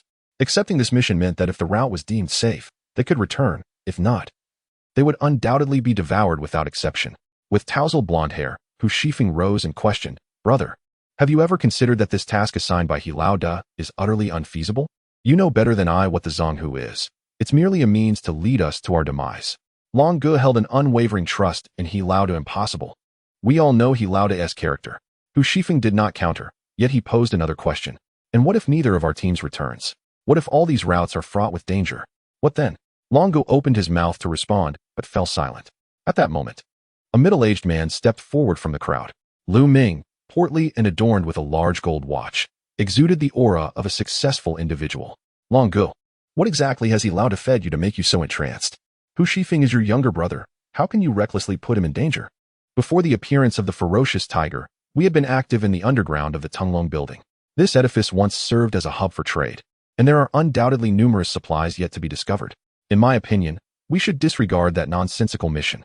Instead, let us scavenge for resources on the first floor and find a room to hide and to survive. That is the essence of the matter. His sentiments garnered considerable support. Indeed, we have hardly a few boxes of instant noodles left. At most, it will sustain us for a day. The bottled water is also running low. Rather than pursuing a mission, it would be wiser to secure some sustenance and ensure our survival. Brother Long's countenance grew increasingly grim. Enough. He uttered a low command, lifting his garment to reveal his handgun, which he swiftly chambered. Those who wish to live should heed my words. A profound silence enveloped the group. Brother Long's authority as their leader stemmed not only from his formidable physique, but also from the presence of that very firearm. Chapter 127. The ambition of Hu Shifeng upon encountering the ominous black barrel of the gun. Lu Ming's countenance shifted dramatically, and he instinctively waved his hands in retreat. No. Brother Long, let us discuss this calmly. Brother Long, relieved at having subdued the crowd, exhaled deeply. I am not oblivious to your predicaments. However, his words trailed off abruptly. Suddenly, a sharp object pierced through his abdomen, causing him to freeze in disbelief. The blood gushed forth like a fountain as he looked down to see Hu Shifeng, his expression twisted in malice, grasping the knife's hilt. You are my own brother. Hu Shifeng gritted his teeth. And you are still my elder brother, yet you did not hesitate to send me to my doom. With a swift motion, he withdrew the blade. Brother Long's eyes gradually dulled, and he collapsed to the ground. Hu Shifeng trembled, yet his mind remained sharp. In a flash, he seized the gun from the table. In such dire circumstances, the one wielding the weapon was the true leader. Lu Ming, having anticipated this moment, attempted to flee, but his frail body faltered. Hu Shifeng aimed the gun directly at him. What do you intend to do? Lu Ming forced a nervous smile. Brother, do not act rashly. We had already agreed, did we not? Eliminate Hu Tianlong, and you shall be the leader. A chill swept through the crowd. It became evident that this brother had been scheming against his sibling for quite some time. Yet, no one expressed overt shock. In this world, what was impossible? After a full half hour, Hu Shifeng managed to regain some semblance of composure. His younger brother, Guokai, approached with a sycophantic demeanor. Brother Feng, should we not dispose of the body? If what brother he said is true, a zombie outbreak could spell our doom. Upon hearing this, anxiety spread among the group. In light of their own safety, Brother Long's demise and the fratricidal chaos seemed trivial. Hu Shifeng contemplated briefly. Seal the doors. We cannot allow the scent to escape. Guo Kai hesitated. This. Hu Shifeng shot him a cold glance. In the short term, we may not find food. Understanding dawned on Guo Kai. In this apocalyptic world, the definition of sustenance had expanded infinitely. He rallied the others, tearing strips from fabric to create seals. Hu Shifeng tucked the gun into his waistband and rose, commanding the attention of all present. From this moment forth, I am in charge here. I concur with Lu Ming. Our foremost priority is to scavenge for resources on the first floor and ensure our survival. Furthermore, you all see the limited supplies we possess. We can no longer distribute them as we did before. Those who are capable must work harder, and those who labor shall reap the rewards. Whoever finds resources shall earn the right to eat. Otherwise, we shall all starve. A collective groan echoed among the crowd. Despite Brother Long's authoritarian rule, there had been a semblance of order. However, he at least possesses a semblance of conscience and a moral compass. In contrast, Hu Shifeng does not adhere to any notions of righteousness or ethics. Lu Ming, gather all the supplies. Very well. Lu Ming, adept at reading the room, immediately became a sycophant. At that moment, Xiaomin, who had been observing from the side, slowly rose to her feet. She approached Hu Shifeng, nearly pressing herself against him, her softness brushing against the man's arm. Brother Feng, I have always known you are more formidable than that deceased one. He has never engaged in any laborious tasks. Do you think you could? Hu Shifeng felt a surge of anger, his eyes filled with primal desire. With one swift motion, he seized Xiaomin's stool. Ah! Xiaomin gasped, then quickly plastered on a smile. Oh, Brother Feng, so many people are watching. There's no need to rush. I only have this small request. If you could grant it, we could become very good friends. She attempted to dangle Hu Shifeng along as before, but with a swift movement. She distanced herself from the man, her waist twisting and accentuating her voluptuous figure, making the men present gaze in awe. Yet, what transpired next shocked everyone. Slap. Hu Shifeng delivered a resounding slap across the woman's face. Wang Min, are you blind to your own situation? Hu Tianlong may be foolish, but I am not. You, wretched creature, wish to befriend me? Allow me to show you what friendship truly means. As he spoke, he charged forward without hesitation. Wang Min was taken aback. But given the circumstances, she had no choice but to comply. Brother Feng, at least find a more private place. Hu Shifeng laughed maniacally. Aha, you wretch. Today I shall cater to your needs, fulfilling my brother's wishes. The men present were stirred by the sight of her exposed body. The three women silently reveled in the spectacle. Previously, this woman had exploited her connection with Hu Tianlong to seize their supplies, treating them like subordinates. Meanwhile, she indulged in the finest food and enjoyed the highest privileges. All because she possessed a pretty face and a few extra pounds? Such disparity was unjust. It was only right that all men should partake. And indeed, the outcome was as they wished. Half an hour later, having unleashed his primal urges, Hu Shifeng contentedly adjusted his trousers. Such a woman was unimaginable to him before the apocalypse. Now, she was entirely at his mercy, gazing at her tear-streaked face. His ambitions soared. In chaotic times, a hero emerges. I, Hu Shifeng, shall rise above. He looked around at his comrades. Brothers, do not say I have wronged you. Upon hearing this, Wang Min sprang up, her beautiful face filled with despair. Brother Feng, I belong to you. She clutched the tattered remnants of her clothing, retreating repeatedly. The men, including Guo Kai and Lu Ming, could no longer contain themselves. No. Help. Hu Shifeng, may you meet a terrible fate. They cried out in desperation. Mingling with the primal growls of the men, the small storage room transformed into a veritable hell on earth. After nearly 2 hours, the scene finally settled into an eerie calm. Wang Min lay on the ground, her gaze vacant and her body bruised, clearly struggling to breathe. Hu Shifeng showed little concern for her fate. Brothers, swiftly restrain these 4 women, he commanded. With the promise of Hu Shifeng's rewards, the men complied obediently, quickly binding the few women present. Guo Kai, puzzled, inquired, Elder brother, do not think me foolish, but why are you doing this? Chapter 128. Save us? Get lost. Hu Shifeng let out a cold smile. When resources were abundant, they were a source of amusement. But when they were scarce, a group of men exchanged glances, and they all understood. Food reserves. At that moment, a peculiar sound echoed in the previously calm room. Knock, knock, knock. Someone was at the door. The once relaxed atmosphere instantly turned tense. In a place like this, who would dare knock? Was there anything more sinister in this world? Guo Kai fell silent as if enveloped by cold fear, while Lu Ming remained relatively composed, whispering, Brother Feng, could it be the people we sent out earlier have returned? Hu Shifeng also felt uncertain. You go open the door. Lu Ming was reluctant, but had no choice. After all, this man was the leader. He steeled himself and approached the door, peering through the window. A man stood outside, clad in military uniform, remarkably handsome. Their eyes met. And Su Chen endeavored to appear friendly, offering a slight smile. Lu Ming's expression was one of suspicion. A soldier has arrived?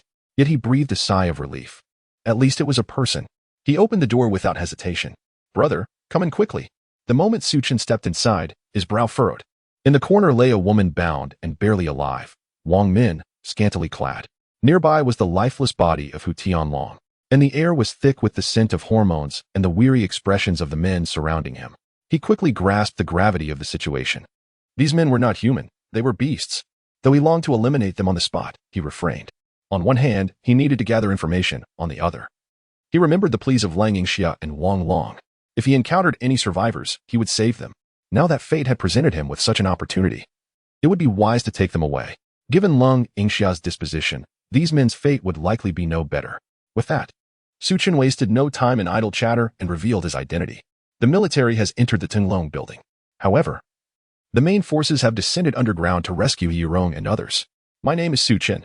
Since our paths have crossed here, follow me, and I shall lead you out. His few words left everyone stunned. The eyes of the young women sparkled with newfound hope. Even Zheng Min trembled with anticipation. The men exhaled in relief, feeling elated. Having just vented their frustrations, they now had a chance to escape. It was indeed a double blessing. Lu Ming was equally astonished. The military has arrived? How did they know we were trapped here? And how could they possibly get in? Su Chen was equally perplexed. They arrived this morning. Have you not noticed the main entrance was open all this time? Moreover, it's not just the military. Many other organizations have come as well. Lu Ming did not conceal his surprise. That is indeed understandable. We received orders from He Yirong, the leader, to retrieve a blue box from the third floor. While preoccupied with the task at hand, none of us bothered to seek an exit. Su Chen became intrigued. The box? Where is it? After escorting you out, perhaps I can assist him. A good deed should be carried to completion. One should accompany the Buddha to the west. If this matter is successfully resolved, he would owe it to Lang Yingxia. Subsequently, interactions would no longer necessitate considerations of personal favor. Lu Ming did not conceal the information. Shop 353 on the third floor. I shall remember that. Su Chen nodded, suddenly recalling another question. Wait a moment. It was He Yirong who called for help, prompting the military's arrival. How come you all seem oblivious? If he is your leader, did he not inform you? Now it was Lu Ming and the others who appeared puzzled. They exchanged glances. And it was Lu Ming who spoke. Impossible. After the arrival of the Death Tiger, a mysterious force completely isolated this place from the outside world. The satellite phones we used previously could not connect. How could the leader have transmitted any message? Upon hearing this, Su Chen felt a jolt of alarm. It was somewhat chaotic, but he discerned two issues.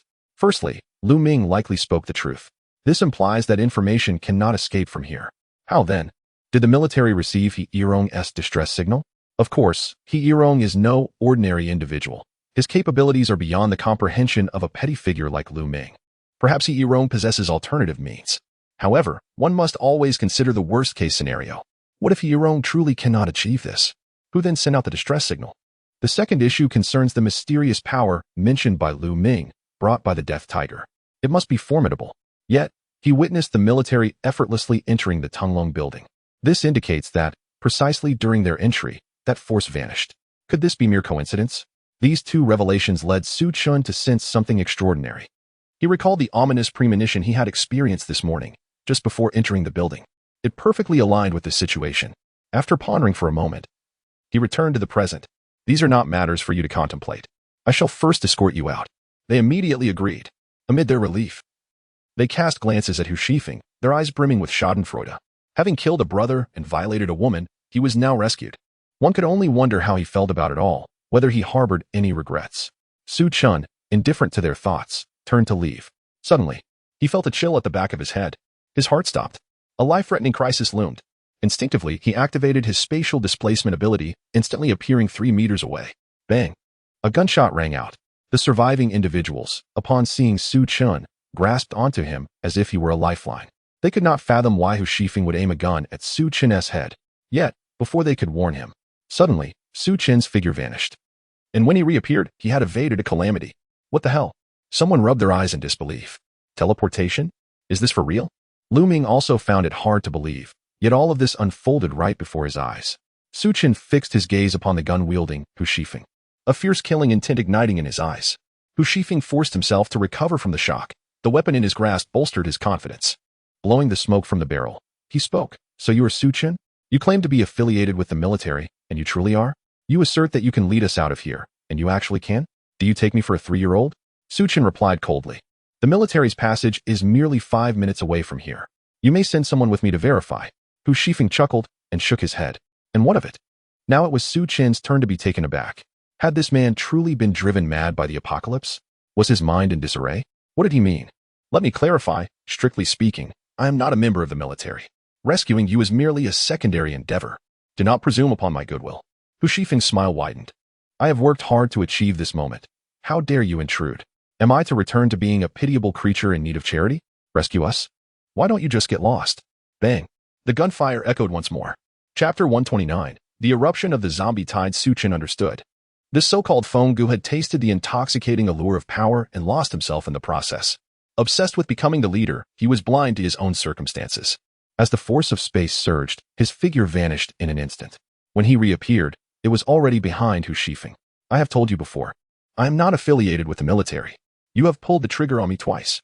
Do not think that in this apocalyptic world, or even before it, I lack sufficient justification to end your life. Let me make this clear. Not everyone is destined to be the ruler of this apocalypse. With a chilling tone, Su Chen unleashed a punch. Thud. The power of a peak-level second awakening surged through him, and his fist pierced directly through Hu Shifeng's body.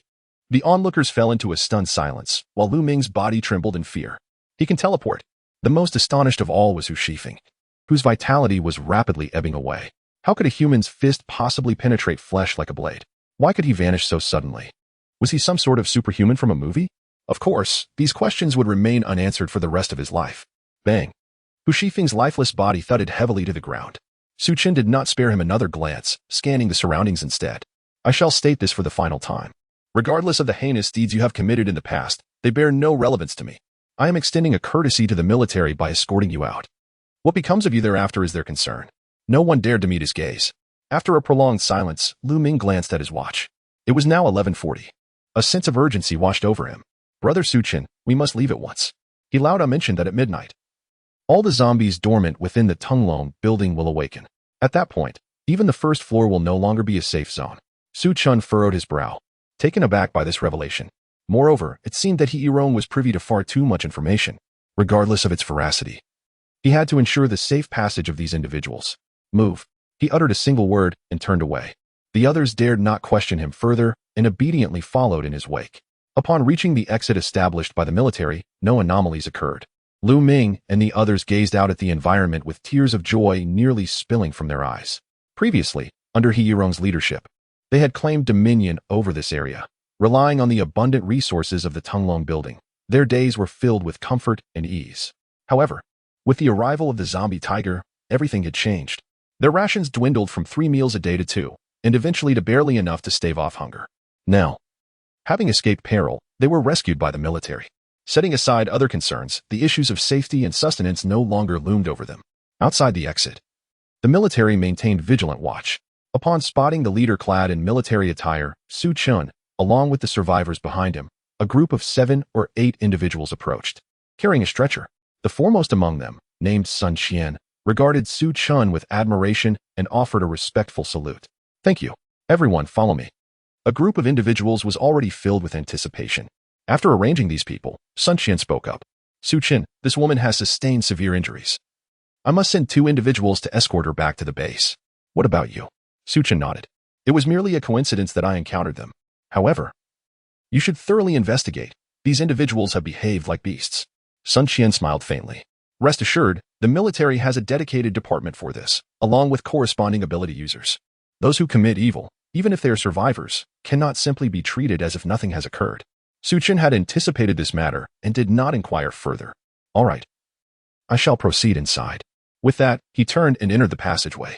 Unbeknownst to him, Su Min, lying on the stretcher, gazed intently at his retreating figure. Her expression a mixture of reverence, admiration, and self-deprecation. Simultaneously, beneath the white blanket, her tightly clenched hands emitted a faint, peculiar energy, a sign of her awakening abilities. Upon returning to the Tunglong building, Su Chen found the hall cavernous and shrouded in darkness. Had he not been an awakened one? Resisting the engulfing shadows would have posed a significant challenge. He casually seated himself on a stool, lost in contemplation. What should I do next? As it stands, the first floor is temporarily a safe zone. The spiritual herbs have likely not matured. Otherwise, the zombie tiger would have devoured them and vacated, rather than lingering here. Thus, what I must do now is wait. Perhaps I could explore the higher floors. But that zombie tiger. Su Chen found himself in a quandary. Information regarding the zombie tiger was scarce. He could not confront it head-on.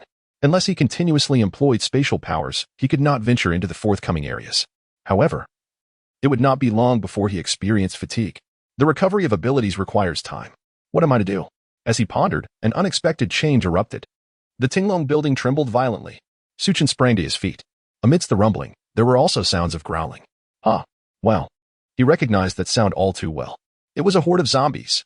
The commotion likely involved thousands, perhaps even tens of thousands. Clearly, Hirong spoke the truth. Su Chen dared not delay. Even with his strength as a level 2 awakened one, he could not confront such a multitude of zombies directly. He swiftly fled to the depths of the corridor, opting for room 105, which was somewhat distant from the cluttered room 109. Not for any other reason, but because the stench of blood from 109 was overwhelmingly strong. Upon opening the door, he glanced back. A swarm of zombies surged down the stairs.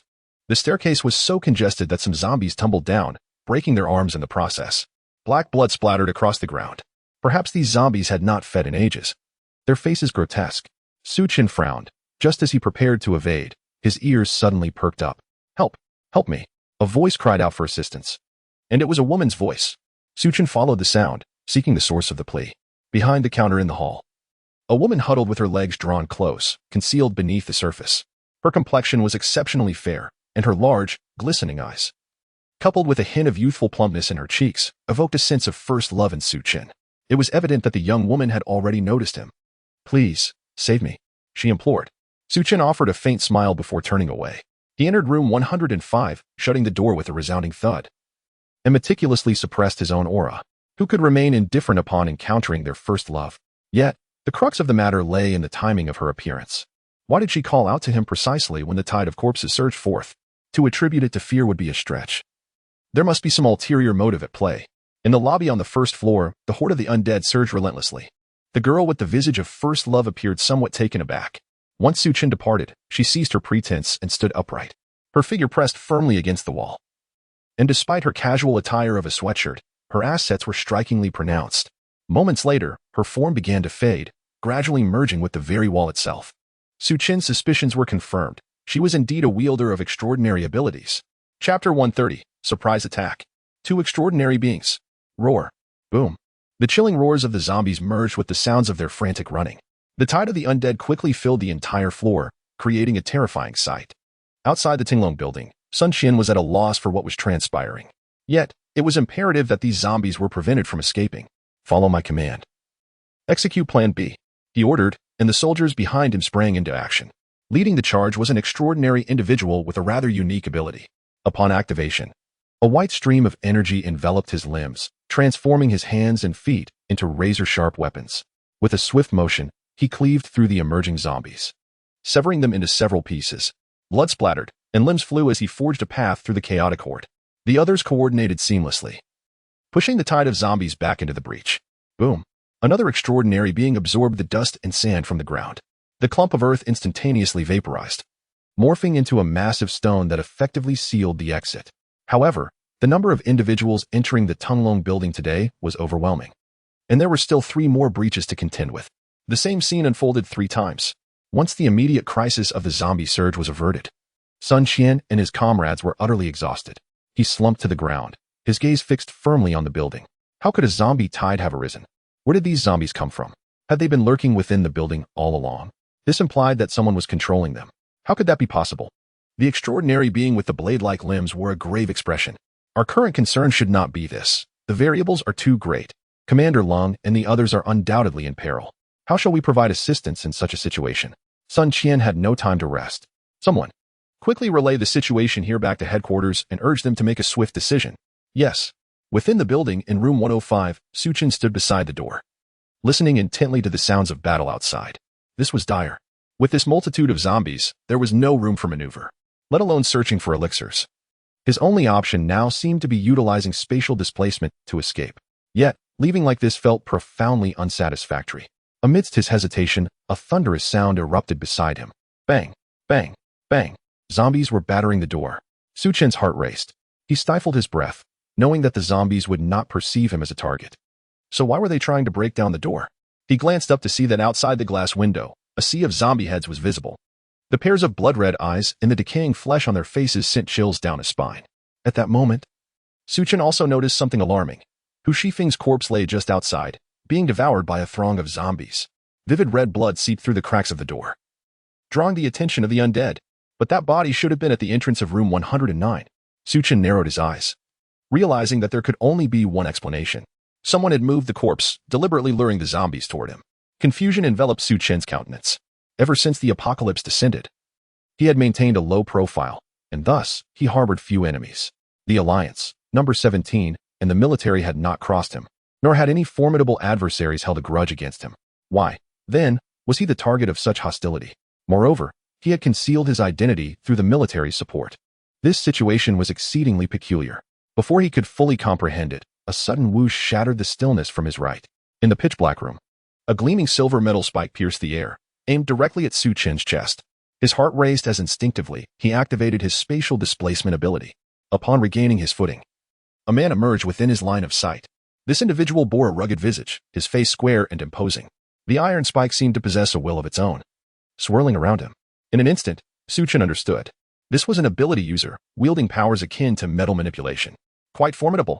I don't believe we've met, Su Chen remarked, a murderous intent igniting within his gaze, recognizing that this man was likely a level 3 awakened one.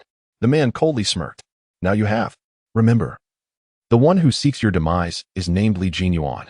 With that proclamation, the silver spike began to whirl rapidly. Su Chen, unwilling to underestimate the threat, prepared for action. But at that moment, another whoosh echoed from behind him. A surgical knife materialized out of thin air, lunging towards the back of his head. The distance was alarmingly close. Su Chen dropped low and rolled away. Slish! Despite his swift reflexes, the surgical knife still pierced his shoulder, blood erupting in a crimson mist. Su Chen fixed his gaze on the spot where he had just stood. A figure gradually manifested from the void, taking mere seconds to transition from transparency to solidity. Upon seeing the cherubic face, Su Chen felt no surprise. It was indeed her, the woman who had implored his aid before the zombie tide erupted. Fury surged within him, having built to a boiling point. Both of these individuals were ability users, both level 3 awakened ones. Who had he, Su Chen, wronged to warrant assassination by such individuals? Your schemes run deep. First, you used the corpses to divert my attention. Then, Li Jinyuan attempted a sneak attack. When that failed, you decided to strike, he mused. The woman cast a teasing glance at Li Jinyuan. I knew you couldn't take him down on your own. Thankfully, I had a contingency. Li Jinyuan, visibly irked, retorted. So what? The so-called invisible man of the Alliance, the strongest assassin, Miss Nine, still failed to accomplish her mission, did she not? Su Chen understood. The Alliance? Had he truly crossed them? Li Jinyuan coldly chuckled. It's not just the Alliance that has set its sights on you. Before he could finish, Miss Nine interrupted. Why waste time with him? Let us attack swiftly. Buzz. The surgical knife and silver spike lunged towards Su Chen simultaneously. Yet, he chose not to flee. Activating his spatial ability, he not only evaded the two assaults but also reappeared instantaneously behind Li Jinyuan. Bang! A punch was unleashed. Li Jinyuan, caught off guard, was sent hurtling backward, crashing into the wall. Spurt. Blood trickled from the corner of his mouth as his rage erupted. The strength of a secondary awakeners is capable of inflicting harm upon me. Your combat prowess is indeed formidable. The ninth lady's eyes brimmed with seriousness. Teleportation. Your extraordinary ability is certainly not mere speed. Could it possibly be spatial powers? How is that even conceivable? Her eyes widened in disbelief. And even Li Jinyuan could not maintain his composure. Spatial abilities? Not only in the Alliance but throughout all of Huaxia, indeed the entire world. Such powers are exceedingly rare. No wonder you have managed to survive alone until now. Li Jinyuan set aside his previous disdain. The extraordinary ability was activated once more. Songlong. This place was originally a warehouse for storage machines. The metallic elements were all drawn into motion, melting into armor that enveloped Li Jinyuan completely. Even his mouth was covered, leaving only his eyes and nose exposed. With such formidable defense, even if Su Chen could teleport right beside him, he would be unable to breach it with mere iron fists. Unless Zhao Eru were present. Li Jinyuan felt quite pleased with his defense. What does it matter if you possess spatial powers? At this moment, you are far too weak. Buzz. The iron spike erupted with a radiant white light. piercing towards Su Chen. Chapter 131. Brother Su, you can do whatever you desire. Li Jinyuan's defenses were exceedingly formidable, further bolstered by the assistance of the ninth lady. Su Chen was left with no choice but to evade. He attempted to retaliate, but upon colliding his fist against the armored shell, he felt as though his fingers might fracture. Once Li Jinyuan had seized control of those metallic elements, their intrinsic properties became enhanced by supernatural abilities, transforming them from mere steel into something far more daunting. Su Chen, surrender. Every power has its limits. Do not squander our time. I shall grant you a dignified death, Li Jinyuan proclaimed. At these words, Su Chen halted in his tracks. The ninth lady smiled faintly. You are astute, but in the face of absolute strength, intellect is utterly futile. Despair washed over Su Chen's visage. I wish to comprehend. Could you enlighten me as to why you seek to take my life? The ninth lady exchanged glances with Li Jinyuan. In that fleeting moment, Su Chen acted. The power of space rippled through the air, and he reappeared before Li Jinyuan. The latter felt something obscure one of his eyes. Upon closer inspection, he discovered that Su Chen had, unbeknownst to him, drawn forth a handgun. The barrel was aimed directly at his vulnerable eye socket. A smirk graced Su Chen's lips as he resolutely pulled the trigger. Bang! Li Jinyuan, a level 3 awakened being, could have evaded the shot under normal circumstances. However, encumbered by the weight of his armor, his movements were sluggish. Blood erupted from the armored shell as the bullet pierced through his eye and into his skull. Li Jinyuan perished instantly. The turn of events unfolded with such swiftness that it took the ninth lady a moment to react. Her first instinct was to flee. Her supernatural ability was quite unique, ill-suited for direct confrontation. Without hesitation, she darted away, her form becoming increasingly translucent as her powers activated. Truly, she was the strongest assassin within the alliance, her speed surpassing even that of the meteor like Shen Ting. Yet, what uses speed in the face of instantaneous movement? Su Chen vanished and reappeared, delivering a powerful kick. Ah! The startled cry echoed as the ninth lady was sent sprawling to the ground, lying on her back. Su Chen materialized once more, his gun aimed at her forehead. A foot planted firmly on her chest. With the weight of 2 mountains bearing down, he felt the ground beneath him yielding. However, the assassin had no time to ponder such matters. Realizing her predicament, the ninth lady's eyes glistened with unshed tears. Brother Su, you've hurt me. I cannot breathe with you standing on me. Her face, reminiscent of first love, was imbued with a woeful expression, accentuated by her tender tone. Su Chen found himself momentarily swayed. I could spare you, but only if you answer a few questions, he proposed. Of course, she acquiesced readily. Brother Su, as long as you release me, you may do as you please. As she spoke, she deliberately shifted her upper body, causing her curves to accentuate and her neckline to widen. Su Chen shifted his foot, indulging for a moment in the view before speaking. We are strangers, and I have not wronged you in any way. Why must you kill me? The young lady blinked her large eyes, yet dared not move with the gun pointed at her. In the southern region, there was a bounty, whether awakened ones or those with abilities. Anyone who could kill you would be rewarded with a D-grade spiritual herb. Su Chen felt a flicker of curiosity. This was the first time he had encountered such a concept. What does a D-grade spiritual herb signify? The young lady, well-versed in the matter, explained. As the apocalypse extended its duration, spiritual herbs had proliferated. The classification, established by the 17th, categorized them based on their abilities and effects, ranging from F grade to SSS grade. Su Chen nodded, returning to the main topic. Who issued the bounty? He had never imagined he would one day find himself on a wanted list. The young lady pondered for a moment before speaking. It is not an individual, but rather an organization, the Knowledge Association. What? Su Chen's eyes widened in astonishment. He had certainly heard of this name in his previous life. It had existed since the early days of the apocalypse and had risen swiftly. Its members were all awakened ones. The Knowledge Association did not perceive the present circumstances as an end, but as a new beginning for humanity. In this context, they were eager to befriend zombies. The members of the Knowledge Association were all mutated beings who had transformed after becoming zombies. This organization was extraordinarily powerful, once comparable to the military of Great Xia. Su Chen pondered, unable to comprehend how he had drawn the ire of such an organization. Why did they place a bounty on him? Moreover, why didn't they act themselves? The young lady shook her head. I do not know. Perhaps it is due to your spatial abilities. Su Chen refuted. Impossible. No one fully understands my abilities. The young lady smiled sweetly. Oh, but I am different, Su Gu. She cast a flirtatious glance at him, as if she would eagerly indulge him should he choose to take advantage of the moment. Bang, bang, bang.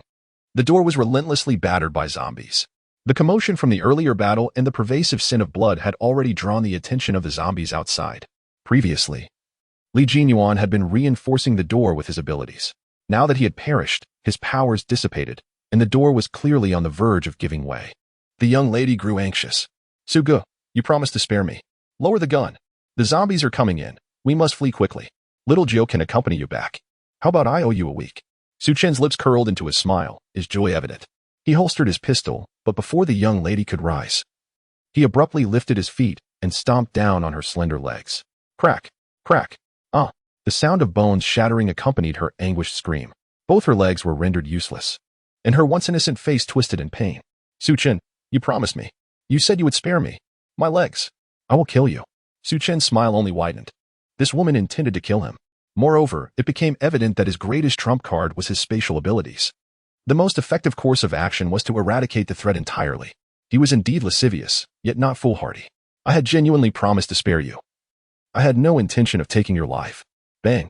The zombies outside grew increasingly frenzied. Miss Jo glanced towards the door, seemingly struck by a revelation. "Then you shall perish. Su Chen, you will meet a dreadful end." Boom! Li Jinyuan's powers dissipated entirely, and the door was obliterated with a resounding crash. Without hesitation, Su Chen hurled Miss Jo towards the oncoming horde of zombies. He then immediately activated his spatial displacement. Once Su Chen vanished, Miss Jo was doomed. With her legs crippled and grievously injured, she could not muster her abilities in time, and her delicate form was torn asunder by the zombies. The third-tier awakener. The invisible power wielder, Miss Jo, was dead. In the grand hall of the Tinglong building, Su Chen materialized instantaneously. However, after surveying his surroundings, despair engulfed him. The preceding battle had exacted a tremendous toll. He had expended his final vestige of spatial powers to escape, landing precariously upon the chandelier in the hall. Below him, the area was teeming with zombies, and utterly exhausted, he had no hope of making a safe exit. A deadlock had once again ensued. Chapter 132. If I were a DJ soon, the metallic scent of blood emanated from Su Chen, drawing the attention of the zombies beneath him. Countless pairs of blood-red eyes locked onto him in an instant. A howl erupted. The zombies were in a frenzy, clawing and snapping at Su Chen. Fortunately, the chandelier hung 4 to 5 meters above the ground. Since the apocalypse began, Su Chen had witnessed numerous horrifying scenes, yet he felt a shiver run down his spine. Trapped atop the chandelier, immobilized, with an endless sea of zombies below him, the stench of decay enveloped him, causing every hair on his body to stand on end. Su Chen's mind raced. The previous battle had drained him significantly. Escaping with the strength of a second-tier awakener was utterly impossible. His spatial powers were nearly exhausted. He was not far from the exit, and he merely needed a moment to recover his abilities and seize an opportunity to escape. Thankfully, these were merely the lowest-tier zombies, incapable of reaching him. A flicker of hope ignited within him. He still had a chance. But suddenly, his eyes widened in horror. There were too many zombies, all surging toward him. In their frenzied push, many became stepping stones for others. This relentless tide transformed into a makeshift ladder, advancing steadily in his direction. And they were quickening their pace. 5 minutes. No, at most 3 minutes, and they would reach me. Despair washed over Su Chen. In the face of mortality, countless images flashed through his mind. He had been too careless. The Tinglong building was indeed a hellish arena. Not only had he failed to obtain any spiritual medicine, but he had not even encountered its guardian beast, the zombie tiger, or hero. "I am going to die." His face turned ashen, yet he felt no regret. In this apocalyptic world, everyone had their own way of surviving. Su Chen only wished to endure. However, as a supernatural being and an awakener, once he entered this realm, living like an ordinary person, relying on sufficient supplies to survive the latter half of his life, was impossible. Some choices, even fraught with peril, were ones he could not shy away from. If only Yuru and Yang Jie knew. I may not be able to fulfill my promise this time. Su Chen did not wish to surrender, yet he found himself in a dire predicament. A minute passed. The pile of zombies grew ever higher. The one atop could now leap and reach his feet. Refusing to succumb, he relied on his physical prowess. He kicked the leading zombie away, temporarily postponing his demise. Yet he understood that this was but a fleeting respite. Another minute ticked by, and the meager strength he had just regained was swiftly depleted. As time marched on, the zombie bridge rose ever higher. No longer was he facing just 1 or 2, but a horde of zombies. It was over. Su Chen ceased his struggle. The proximity intensified the stench of blood, driving the zombies into a frenzied frenzy. With a roar, their claws lunged toward his body. At this critical moment, an unusual sound suddenly reverberated through the hall. Thud! Su Chen abruptly raised his head. Thud! It was a rhythmic beat, reminiscent of the prelude to a particular song. Most importantly, the sound carried a peculiar power that not only slowed the movements of the zombies but also accelerated his spatial abilities and physical recovery. Thud! The sound persisted until the prelude concluded. at which point a figure unexpectedly slid down the stair railing. Su Chen was taken aback. This person had descended from the second floor.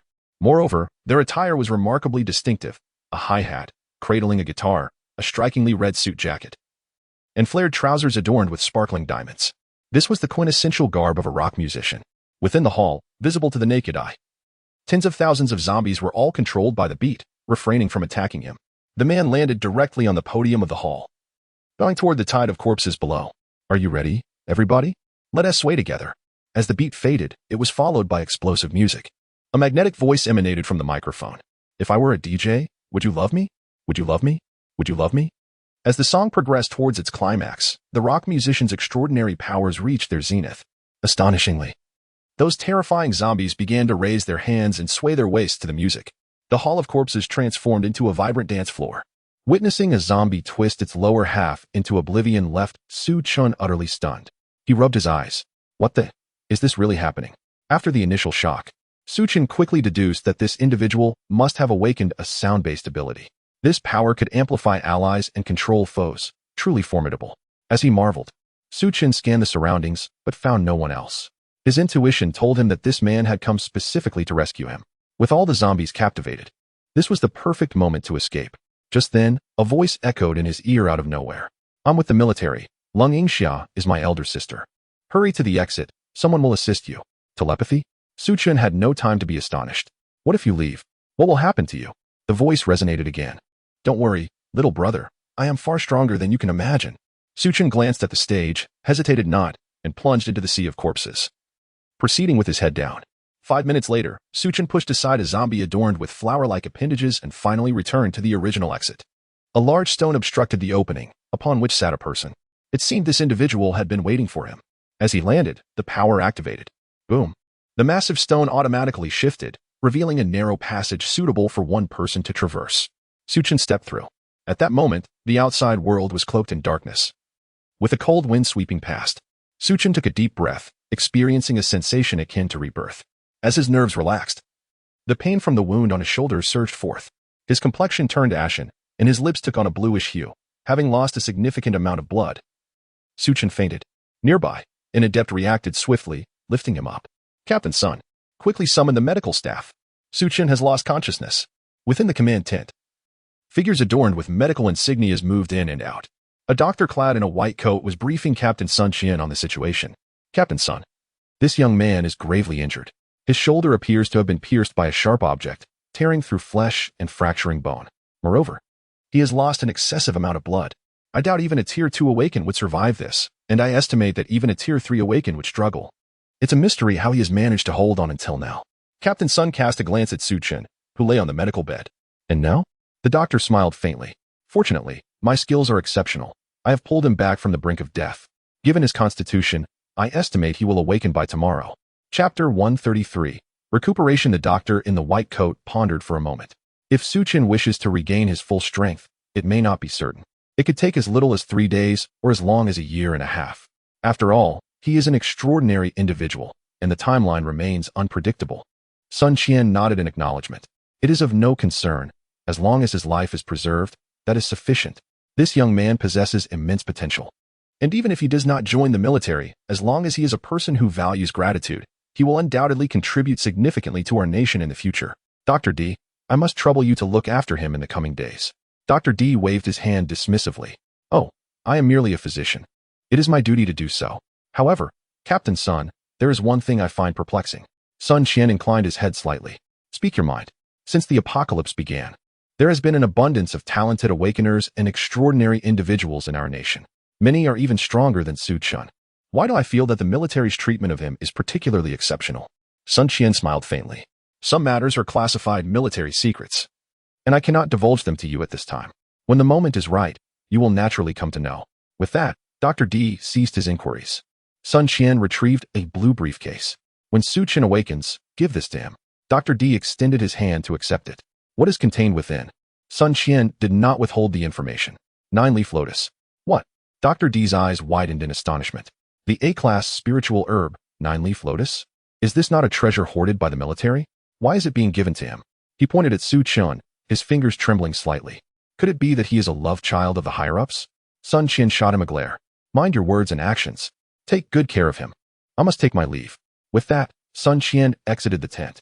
Upon returning to the front of the Tunglong building, he turned to the extraordinary individual controlling the massive stones. "Wang Shi, how goes it?"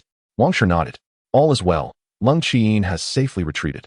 However, he has expended considerable energy and is unlikely to continue working in the short term." After relaying this information, he inquired with curiosity, "Captain Sun, I am quite puzzled. Who exactly is this Su Chen?" To save him, Lang Qiyin willingly reverted to an ordinary person for at least half a month. Is that truly worthwhile? Sun Chen shook his head, his gaze profound. In truth, the military, particularly the higher-ups, began to place significant importance on Su Chen just 3 hours ago. The reason for the swift change in the military's stance is singular. The higher-ups received intelligence suggesting that Su Chen may have awakened spatial abilities. The military, in collaboration with Unit 17, has classified the abilities into ranks, similar to the grading of spiritual herbs, ranging from F to SSS level. Abilities like Wang Shi's, which allows him to control sand and stones, are categorized within the natural system as Earth type, classified as sea level. In contrast, Lung Qiyin's sonic abilities, which are fundamentally psychic in nature, are at least B level. Notably, there is no classification for spatial abilities among the ranks. This does not imply weakness, rather. It is due to their overwhelming strength. The higher-ups have previously discussed this matter with the leaders of Unit 17. The realm of extraordinary abilities is vast and varied. Might there exist extraordinary abilities that transcend human cognition? The domain of spatial powers is certainly included among them. The Earth, upon which humanity resides, and the entirety of the Milky Way galaxy exist within a vast expanse of space. Once spatial abilities mature, their strength becomes unfathomable. One could assert that their potential is limitless, far beyond mere classifications such as SSS. Therefore, even if Su Chen merely appears to have awakened spatial abilities, it is sufficient to garner the attention of all high-ranking officials in Huaxia.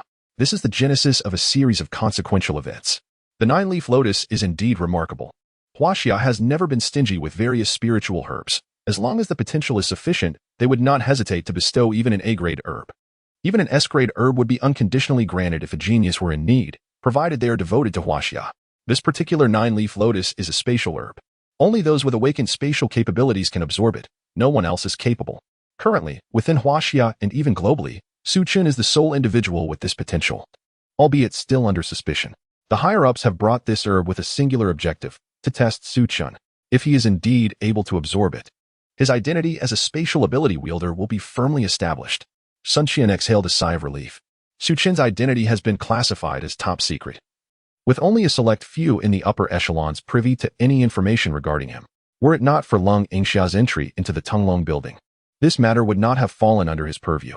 However, he now finds himself in a dilemma. Given its classified nature, it must remain undisclosed to others.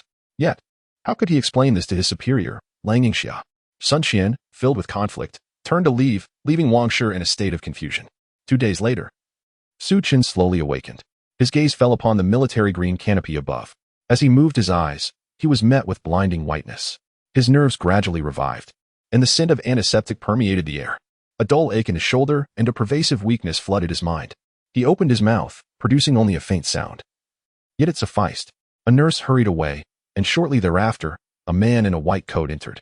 This individual appeared to be in his 30s.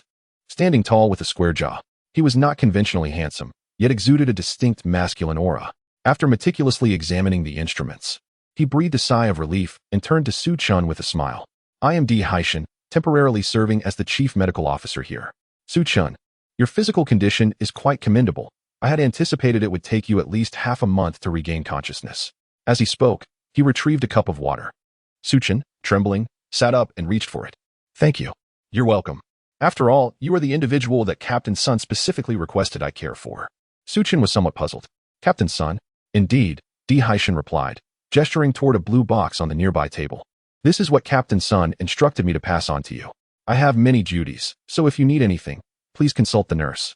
With those few words, Di Haishan hurriedly departed. Su Chen furrowed his brow. Long Qiyin had rescued him, and Sun Qian was taking special care of him. He had always maintained a degree of wariness toward the military district, yet the personnel there seemed to harbor genuine goodwill toward him. Nonetheless, Su Chen understood. In this world, there exists neither hatred without reason nor love devoid of purpose. Such individuals invariably harbor certain intentions, whether benevolent or malevolent, regardless of the circumstances. The military district has saved my life, and this act of kindness is significant. Su Chen shook his head, dismissing the haunting images of the horrifying tide of corpses and the chaotic scenes at the Tunglong building. All he could do now was focus on one thing: recuperation. 2 days later, Su Chen's spatial abilities had nearly returned to full capacity, and his injuries were mostly healed. He donned a fresh military uniform and sat upon his hospital bed. In front of him lay 3 items: 2 crystals, 1 blue, and 1 gold. Su Chen was already aware that once an ability user reaches a certain level of power, their body generates ability crystals. However, he had not anticipated encountering such exquisite specimens so soon. These 2 crystals originated from the formidable Seven Lady and Li Jiyuan, rare powerhouses within the alliance. Beside the crystals was a box gifted to him by Su Chen. Without hesitation, he opened it. Chapter 134, The Leap of Extraordinary Abilities. The Spatial Skill Tree? A resonant hum filled the air as a surge of immense power erupted forth. Su Chen narrowed his eyes, for this force was all too familiar to him, the power of space. As the box opened, a palm-sized lotus flower floated out. This mystical herb resonated with the essence within Su Chen, its potent medicinal energy transforming into golden threads, attempting to envelop him. Su Chen looked on in astonishment. A spatial herb.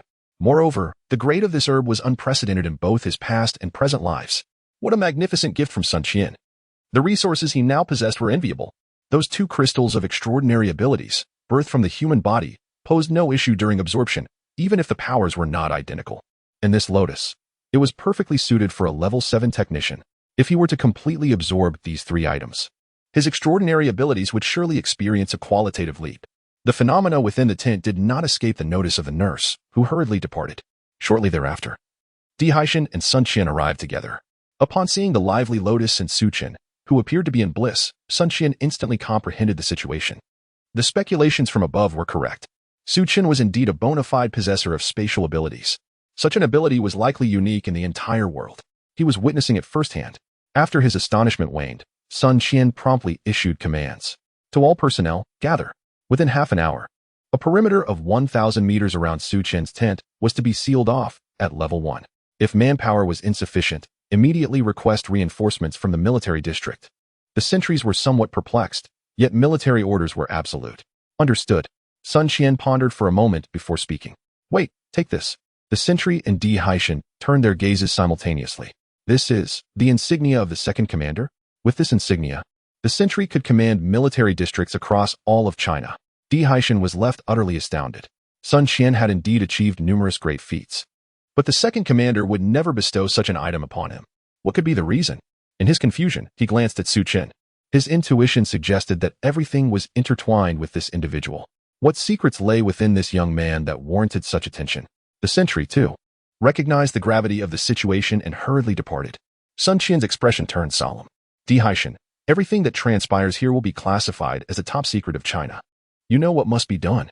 Di Haishan shed his usual playful demeanor. Understood. After a brief admonition, he swiftly exited. Su Chen approached the bedside. Su Chen, I understand your eagerness to break through. However, I must ask you to wait another half an hour. Once the military personnel arrive, we shall proceed. Su Chen did not refuse. He had heard everything just moments ago. Brother Sun, I wish to know what exactly you intend to do. Su Chen smiled gently. Do you not seek to transcend? The entire Southeast Military District will safeguard your ascent. This. Su Chen found himself somewhat bewildered. Why? Su Chen chuckled and shook his head. Focus on what you wish to pursue. Once you have made your breakthrough, I shall elucidate. The military acted with remarkable efficiency. The sound of synchronized footsteps echoed through the air. Before long, a battalion clad in military green surrounded the entire camp, sealing it off completely. Within a radius of 1,000 meters, not even a fly could escape. Moreover, the military's covert unit had deployed the latest technology. From a distance, it appeared as an empty expanse, devoid of any visible activity. Furthermore, those instruments were capable of shielding against any leakage of extraordinary abilities. In addition, all available practitioners of extraordinary powers were summoned to coordinate the situation. At that moment, this small encampment transformed into the safest and most confidential location in Huaxia. After arranging everything, Su Chen returned to the tent. Su Chen, you may commence now. Do not harbor any reservations. Huaxia stands firmly behind you. Proceed with abandon. A profound sense of security enveloped Su Chen. He had previously feared that a significant upheaval during his breakthrough might attract unwarranted troubles.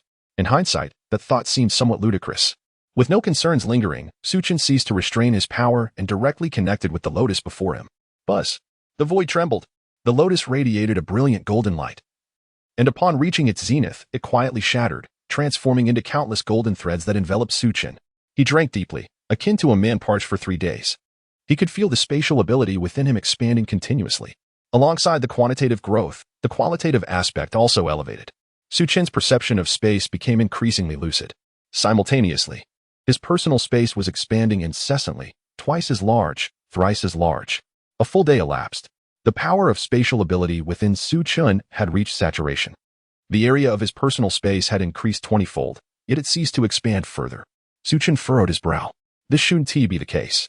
Spatial abilities were formidable. A breakthrough in power should invariably yield additional effects. But at this moment, Su Chen merely felt his powers intensifying, his space enlarging, and his recovery rate quickening. Beyond that, there was naught else.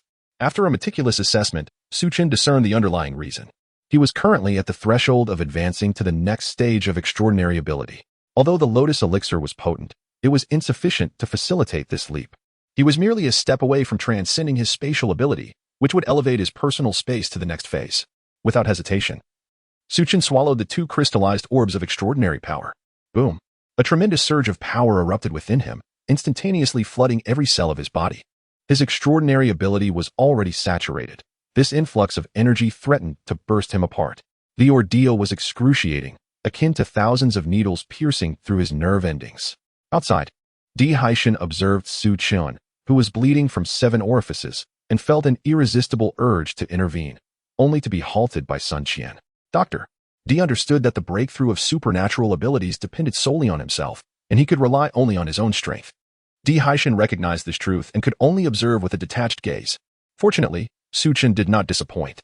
He gradually mastered the subtleties of harnessing his powers and began to actively refine them. Before long, he successfully transcended that barrier. With a rush, his supernatural energy surged joyfully within him, akin to a dam bursting forth, washing away all pain, leaving Su Chen enveloped in a sense of comfort. The successful leap of his abilities signified a profound transformation within him. Simultaneously, his personal space birthed some extraordinary phenomena. After organizing his internal energies, Su Chen dove into his personal space. The materials within remained quietly in place.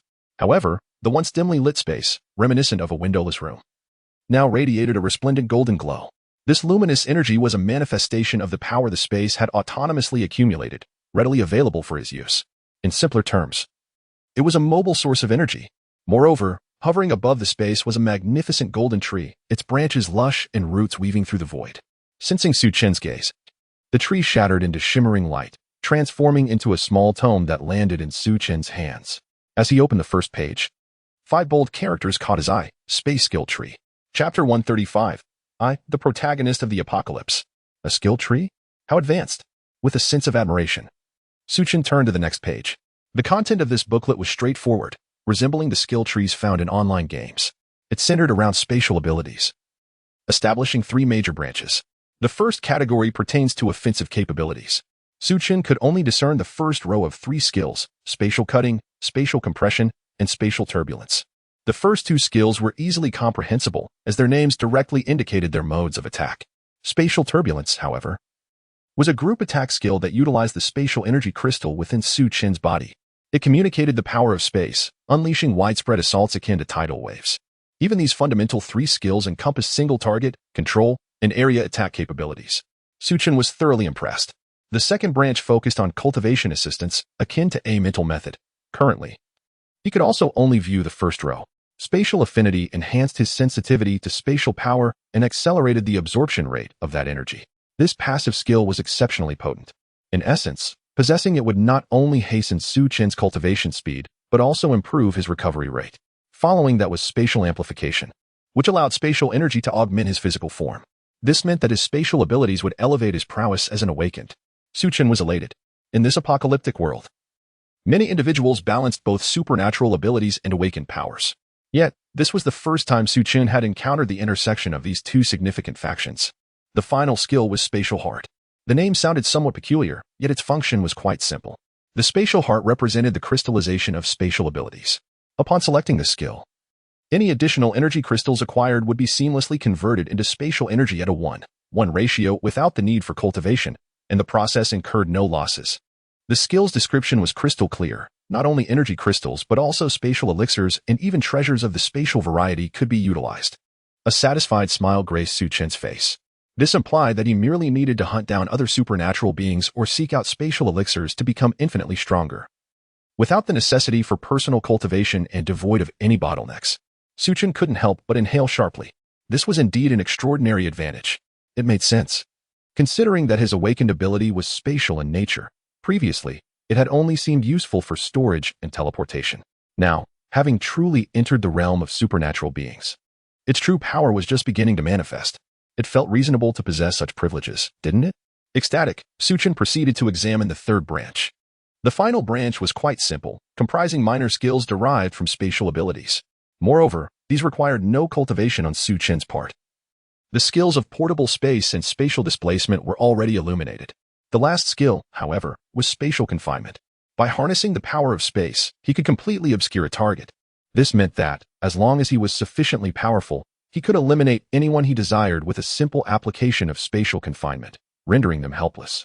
Furthermore, Su Chen discovered an entirely new capability. If one were to confine space within oneself, would it not render one's presence utterly concealed? Treating space as a guise. The extraordinary abilities of Lady Jiao appear remarkably feeble. A smile widened on Su Chen's face.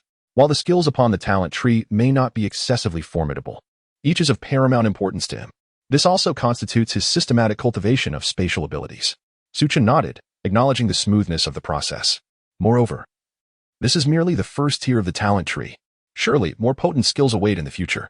From this moment forth, I, Su Chen, shall be the protagonist of this apocalypse. Once the excitement subsided, Su Chen's focus returned to the golden booklet before him. The top left corner displayed that he currently possessed 2 skill points. After a moment's contemplation, he realized he had both a personal space and the ability for spatial displacement. His means of survival and functionality were maximized. After careful consideration, he allocated the 2 skill points to spatial cutting and spatial confinement. The synergy of these 2 skills should yield remarkable effects, compensating for the singularity of his offensive capabilities in terms of his supernatural powers.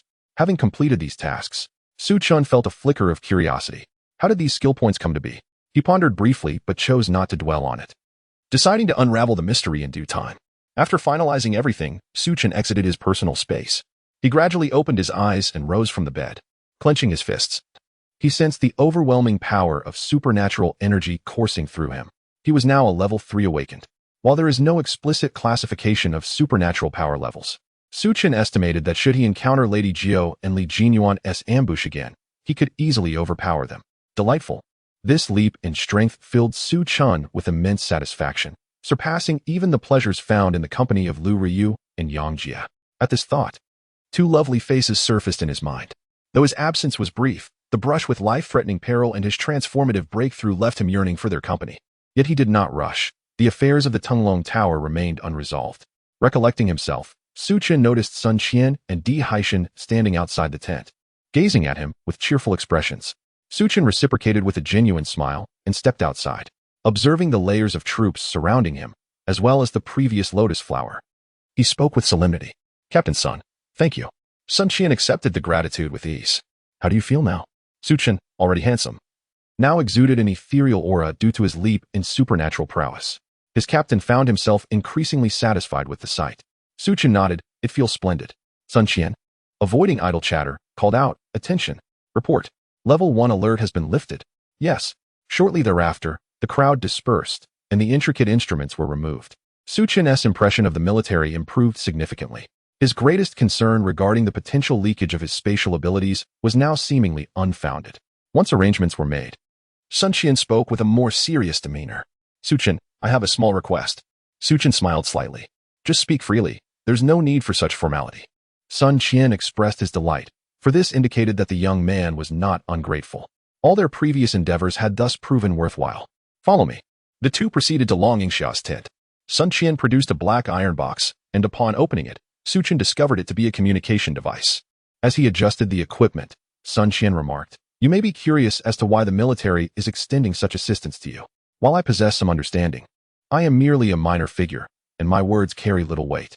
It would be best for someone from higher up to convey this directly. At these words, Su Chen felt a slight twinge of anxiety. Throughout both his past and present lives, He had never encountered any truly significant figures. Once the device was connected, Su Chen stood upright, maintaining a stiff posture beside him, while Su Chen took his seat before the camera. In due course, a middle-aged man appeared on the screen. He immediately recognized Su Chen. "Greetings, Su Chen. My name is Zheng Guodong. You may address me as Mr. Zheng." Chapter 136. The military stance. Su Chen nearly rose to his feet. He recognized this individual, a person of exceptional standing within Huaxia. He had previously seen him on television. Although Zheng Guodong had retired not long before the apocalypse, his influence was surpassed by no more than 10 individuals throughout the entirety of Huaxia. At this moment, Su Chen began to comprehend the military's predicament. Engaging with the current leadership would undoubtedly impose a significant amount of pressure. Conversely, if those of lesser status were sent, it would convey a lack of seriousness towards him.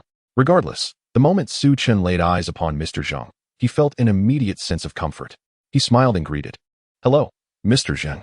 Zheng Guodong responded with a warm smile. "Su Chen, although all your information is classified top secret in Huaxia, and you are not affiliated with the military, your existence is exceedingly unique. Feel free to inquire about anything you wish."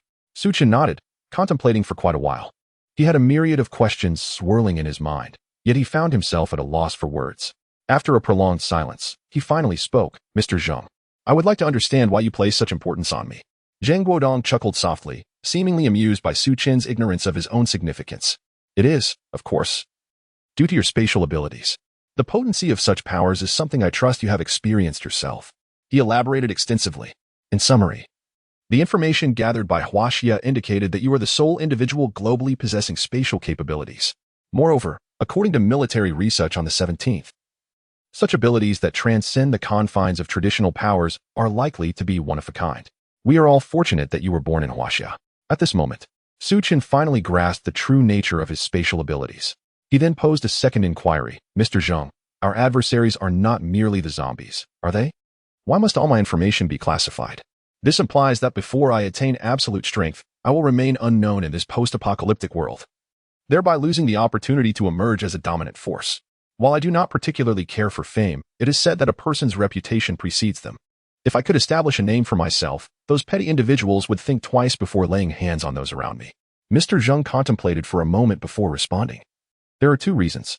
First, you must understand that often, humanity can be far more terrifying than zombies.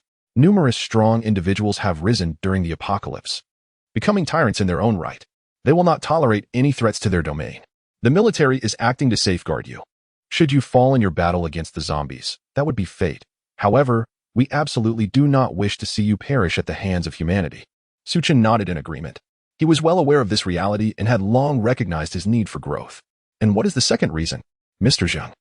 With a knowing smile, refrained from answering directly, instead posing a question of his own. "Su Chen, why do you believe that our only enemies are the zombies?"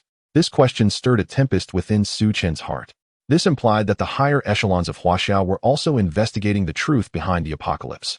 Moreover, judging by the tone, it seemed they had already made some discoveries. "Are you aware of this? The meteorite is artificial, and the apocalypse is likely man-made. How many more individuals like Shinting, the meteorite bearer, are there?" It was now Zheng Guodong's turn to be taken aback. "You possess quite a bit of knowledge. No wonder you are a wielder of spatial abilities." The term meteorite bearer is indeed apt, especially since the faction at number 17 has been contemplating how to categorize such individuals. After musing for a moment, he spoke earnestly. "We have indeed uncovered some clues, yet we lack concrete evidence. Should this matter be substantiated, the mastermind behind it will emerge as our greatest foe, and you will become one of my trump cards. However, this is not something you should concern yourself with at present." Su Chen nodded, refraining from further inquiries. He recalled the words of the 9th Mississippi Mr. Zheng. "I wish to understand why the Divine Knowledge Society has placed a bounty on me." Zheng Guodong shook his head. "The military has had little interaction with the Divine Knowledge Society. We are investigating this as well, and will inform you once we have news." Su Chen was not disheartened. Even the military could not possess omniscience. Beyond these inquiries, he had little else to ask. He had gleaned all he needed to know. There were trivial matters he could clarify on his own. "Mr. Zheng, I have asked all the pertinent questions." Zheng Guodong looked at him with admiration. The information held by the Huaxia military is unparalleled globally. In such circumstances, Su Chen did not take advantage of his significance to pry further. This young man possessed both wisdom and restraint. "Su Chen, have you truly considered joining us? Whether in the military or at number 17, once you become part of us, all resources of Huaxia will be at your disposal." Su Chen smiled and shook his head. No, the flowers nurtured in a greenhouse cannot withstand the deluge of the apocalypse. I prefer to rely on my own strength. Furthermore, those resources were hard-won by our predecessors. I cannot bring myself to enjoy the fruits of their labor without effort. He continued, additionally, Mr. Zhang, I hope you and the military can grasp one thing. At this point, Su Chen's expression turned grave. I shall never join any organization. However, I am Su Chen, a citizen of Huaxia. Zheng Guodong nodded in satisfaction, his impression of Su Chen significantly elevated. Very well. Su Chen has always stood with Huaxia. Coupled with their unwavering assistance, this young man has developed a profound sense of belonging. Their efforts are indeed commendable. In light of this, I shall not be overly formal with you. Su Chen, there is a matter for which I would like to request your assistance. Without a moment's hesitation, Su Chen nodded. Feel free to speak. Such as the Huaxia, such as the military. Regardless of what he is asked to do, he has no justification for refusal. Furthermore, he owes these charming individuals a debt of gratitude for their life-saving assistance. Zheng Guodong turned his gaze towards Sun Qian. Hand over the item to him. Yes. Sun Qian responded affirmatively, producing a smartphone and presenting it to Su Chen. This is a satellite phone, a Huawei brand, a beacon of domestic excellence. It remains functional even in the apocalypse. Su Chen reached out to accept it, his astonishment evident. Does this imply that the communication system has never truly faltered? Zheng Guodong shook his head. To understand this, we must delve into the events preceding the apocalypse, but that is a lengthy tale. When we have the opportunity to meet again, we shall converse in depth. The communication system has indeed suffered substantial damage. However, we were well prepared. It is not merely satellite communication. We can also restore traditional optical and electronic systems within a week, though it is unnecessary. Su Chen was perplexed. Why is that? Zheng Guodong's eyes reflected a hint of melancholy. The powers of the extraordinary beings and awakened individuals have become exceedingly formidable. The significance of technology diminishes increasingly. Chapter 137. Re-entering the Dragon Tower, terrifying. Such sentiments render further investment of manpower and resources a futile endeavor. Rather than expend energy on that, it would be more prudent to save additional survivors. Moreover, the current communication system, with a few repairs, remains operational. While conversing, Su Chen activated his phone. The home screen was pristine, adorned with only a single application, the Supernatural Forum. What is this? Zheng Guodong inquired with a faint smile. You'll see, he replied. Su Chen navigated into the application. True to its name, it was indeed a forum, a congregation of supernatural beings and awakened individuals. The forum boasted several sections, with two being of utmost importance, assistance and general discussion. The general discussion section served as a hub for apocalyptic information. It included not only reports of zombie outbreaks and abundance of resources, but also whispers of potential spiritual herbs emerging. Additionally, it featured gossip about various dominators. For instance, shocking. The illegitimate child of an apocalyptic dominator undergoes mutation. In a fit of rage, the dominator vows to find 10 women to ensure his lineage. Or the untold story between silk enthusiasts and beautiful zombies. Su Chen involuntarily grimaced at the sensationalism displayed. It was evident that these individuals were well-versed in the art of clickbait. In the assistance section, numerous tasks awaited, each accompanied by corresponding rewards. At that moment, a pinned post captured Su Chen's attention. Investigate the Dragon Tower. Requirements. Uncover all information regarding the Dragon Tower. Reward. 1 B-grade spiritual herb. The poster's ID was straightforward Huaxia military, adorned with a red verification badge. The content of the post was minimal but fervently discussed. A B-grade spiritual herb. Countless awakened individuals and supernatural beings had yet to even lay eyes on one. Had this been prior to today, Su Chen would have unhesitatingly accepted the task. Simultaneously, he grasped Zheng Guodong's intention. You wish for me to undertake this mission? Zheng Guodong nodded affirmatively. Indeed, but there are additional requests. The Dragon Tower's peculiarities, which you have personally experienced, are concerning. Lang Yingxia entered with over 40 individuals and has since vanished without a trace. We seek your assistance in locating them. And if you could also rescue any survivors, we would reward you with an additional B-grade spiritual herb. Su Chen shook his head. Very well, but the reward is unnecessary. That lotus is already exceedingly precious. Before Zheng Guodong could respond, Su Chen continued, Mr. Zhang, based on the information I have gathered thus far, He Yirong is not an ordinary individual. This rescue mission may encounter unforeseen complications. He yearned to express that it resembled a conspiracy, yet that would be too subjective.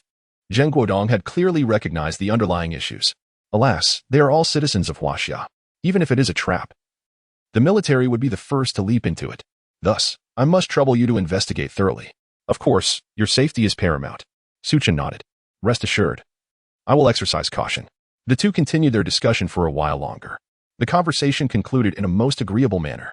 Closing the communication device, Su Chen rose to his feet. There was no need for idle pleasantries. Captain Sun, what is the current situation at the Tinglong building? Sun Qian, after a prolonged pause, managed a wry smile and shook his head. I have no idea. You were unconscious, and with the breakthrough, a full week has passed. Yet, during this entire duration, not a single piece of information has emerged, nor has anyone from our team come out. I considered sending an ability user to investigate. But if it truly is a deadlock, wouldn't that be akin to sending lambs to the slaughter? A hint of apology crossed his face, yet Su Chen remained indifferent. Rest assured, since you are aware of my spatial abilities, you should understand that I can relocate through space. Any danger poses no threat to me. Recalling the life and death crises he had previously encountered, he added, provided my strength does not wane. Currently, his ability reserves had expanded over tenfold. Moreover, the plight of the Tinglong building had eradicated the last remnants of his arrogance. There are always greater forces beyond one's own. Although he possessed the most formidable powers in this world, he had yet to fully mature. Only then did Sun Qian feel reassured. Very well. As I said, you may proceed without hesitation. I will have military personnel on standby to assist you. After agreeing on several specifics, the two exited the tent, gazing at the sun overhead. Su Chen felt somewhat disoriented.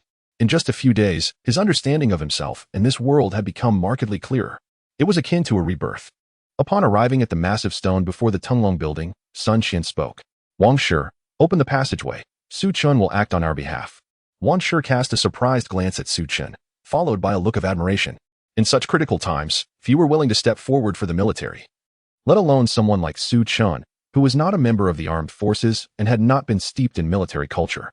Su Chen nodded to Wang Shi. No need. I shall enter alone. No sooner had he spoken than the space around him shimmered slightly. His figure instantly vanished before their eyes. Wang Shi was left in astonishment, sensing for a long moment. Is this not a disguise? Has he truly departed? Is this not more impressive than that so-called ninth lady of the Alliance? What abilities has he awakened? Sun Qian's expression remained stoic. Speed, extreme speed. Wang Shi's demeanor softened slightly. No wonder his self-preservation capability would be greatly enhanced. Sun Qian remained noncommittal. We must remain vigilant. If there is still no news in a week, we shall all enter. Wang Shi saluted. Understood. Tinglong building. First floor. As the trade hub of the southeastern region, the ventilation ducts here are exceptionally developed, measuring nearly 1 meter in width, height, and depth. At this moment, a particular section of the duct was packed with people. The 7 or 8 individuals peered through the vent beneath their feet. Gazing down at the densely packed horde of zombies, their faces etched with terror. One woman clamped her mouth shut, daring not to utter a sound. Should any of the zombies raise their heads, they would undoubtedly detect their presence. Of course, the zombies were devoid of sight. Nevertheless, the atmosphere was overwhelmingly chilling. The leader among them was a man clad in military attire, one of those brought in by Lung Yingxia. The man's condition was far from favorable, though uninjured. His complexion was ashen, clearly a sign of overexertion of his abilities. At that moment, his ears suddenly twitched. He had evidently heard something and abruptly turned his head. Closest to him, a woman stood in a puddle beneath her, having been so frightened that she lost control of her bladder. The pale yellow liquid trickled slowly, swiftly spreading toward the vent. Drip. It fell upon the head of a zombie below. The sound was too faint for the zombie to notice. Yet, that urine carried a distinctly human scent. Roar. The zombie abruptly lifted its head, instantly locking onto the vent. Chapter 138. Li Dong's conviction. A cacophony erupted as the horde of zombies surged forth, their grotesque forms clawing and gnashing towards the vent tainted with urine. Alas, their elevation rendered them incapable of leaping or flying with any significant ability, preventing them from reaching the individuals ensconced within the duct. What shall we do, Li Dong? The woman, the architect of this chaos, was too preoccupied with her own embarrassment to conceal it. She frantically directed her inquiry at the soldier clad in military attire. Li Dong's expression was grim. Retreat. Back to the underground. It is our sole path to survival. Upon hearing the mention of the underground, the woman's face drained of color, as if haunted by some dreadful memory. No, I refuse. I would rather die than return. Before she could finish her protest, a throng of zombies suddenly surged forward, climbing atop one another in a grotesque display of desperation. If Su Chen were present, he would surely lament. I am all too familiar with this. Li Dong, disregarding everything else, struggled to his feet. Hurry. They will be upon us soon. The woman attempted to resist, but a man behind her grasped her arm and urged her to retreat. They scurried through the duct, propelled by sheer urgency. The friction of their clothing, coupled with the impact of their elbows and knees against the metallic walls, was deafening. Lacking any training, they could not stifle their sounds. Ironically, their frantic escape only drew the attention of more zombies, especially the woman, whose urine was yet to dry, emitting a pungent odor. Li Dong understood the dire situation. If this continued, they would surely be trapped and face annihilation. Exhausted from leading the group, he found his mind racing for a solution, yet none appeared. Suddenly, a thunderous crash resounded. The vent behind them was breached by the relentless horde of zombies. The woman's visage contorted in horror, terror pooling in her eyes as she screamed, "Ah, they're coming. Run, run. They will devour us." Her piercing cries seemed to resonate throughout every corner of the Tunglong building. Li Dong, who had clung to a flicker of hope, believing they might escape unnoticed, was engulfed in despair. "It's over. All the zombies are here. We cannot survive." As anticipated, even though they concealed themselves meticulously, the zombies could still detect them through the steel plating. There was no escape. Behind them, the first zombie to advance, in its fervor, had its head partially severed, black blood splattering across the ground, releasing a putrid stench. In no time, the creature collapsed, only to be replaced by a tide of advancing zombies. "Run!" Li Dong bellowed, gritting his teeth, trailing at the back of the group. His eyes were filled with resolve. He was prepared. Should the zombies breach their defenses, he would sacrifice his body to safeguard their retreat. Whether this act would ensure their survival remained uncertain. Nonetheless, as a person shaped by the virtues of Huaxia, he steadfastly upheld a singular conviction: the safety of the Huaxia people's lives must always be paramount, even surpassing her own safety. "Do not come any closer, please." The woman had not lost her sanity entirely. At this moment, she seemed to have somewhat recovered from her terror. Her voice had softened considerably, yet it was futile. Li Dong sighed gently within, summoning the last vestiges of strength within his weary body to follow the main group. What was utterly unexpected, however, was that the woman fixed her gaze intensely upon Li Dong. "It's all your fault. You are worthless. You claim to be an ability user, part of the Chinese military. Our predicament stems solely from your weakness." Li Dong stood there, bewildered, unsure how to respond. A wave of fatigue washed over him. Perhaps, indeed, he truly was too weak. His silence only empowered the woman further. "Feasting on the resources of China, yet you are nothing but a coward. You do not deserve to survive. You might as well stay here and help us fend off the zombies for a while." Seeing Li Dong remain unmoved, she brazenly struck him, kicking him squarely in the face. Li Dong, already at the brink of exhaustion, was barely hanging on by sheer willpower. The blow rendered him utterly unresponsive. Even had he been able to react, he could not evade it. With a thud, Li Dong fell backward. His robust physique crashed heavily against the exhaust fan, producing a cacophony of shattering sounds as he soared into the air, plummeting downwards. Below lay an endless swarm of ravenous, bloodthirsty zombies. In that fleeting moment, Li Dong felt an overwhelming sense of confusion. He understood all too well that dying in front of the citizens of China was a fate sealed the moment he joined the military. But just then, "Perhaps I truly am weary." Li Dong resolved to cease his struggles. Yet at that instant, he perceived a peculiar transformation occurring within the space surrounding him. The void began to ripple as if disturbed by water waves. Enveloped by this force, he found himself not only suspended from falling, but also invisible to the advancing zombies, who continued their relentless pursuit of the survivors in the exhaust passage. This extraordinary ability was a spatial barrier. Su Chen had intervened. After entering the Tunglong building, he had been searching for a passage to the underground, but to no avail, wandering aimlessly in the lobby, protected by his spatial powers. He moved through this place as if it were uninhabited. Moreover, after a rough estimation, Su Chen realized that with his current reserves of ability, he could maintain this state for 3 days and nights, not accounting for the additional energy stored within his spatial pocket. In a word, formidable. It was during his aimless wandering that the zombie horde suddenly erupted into chaos. He followed the tumultuous direction and arrived at this spot, where he witnessed a scene that made his teeth clench.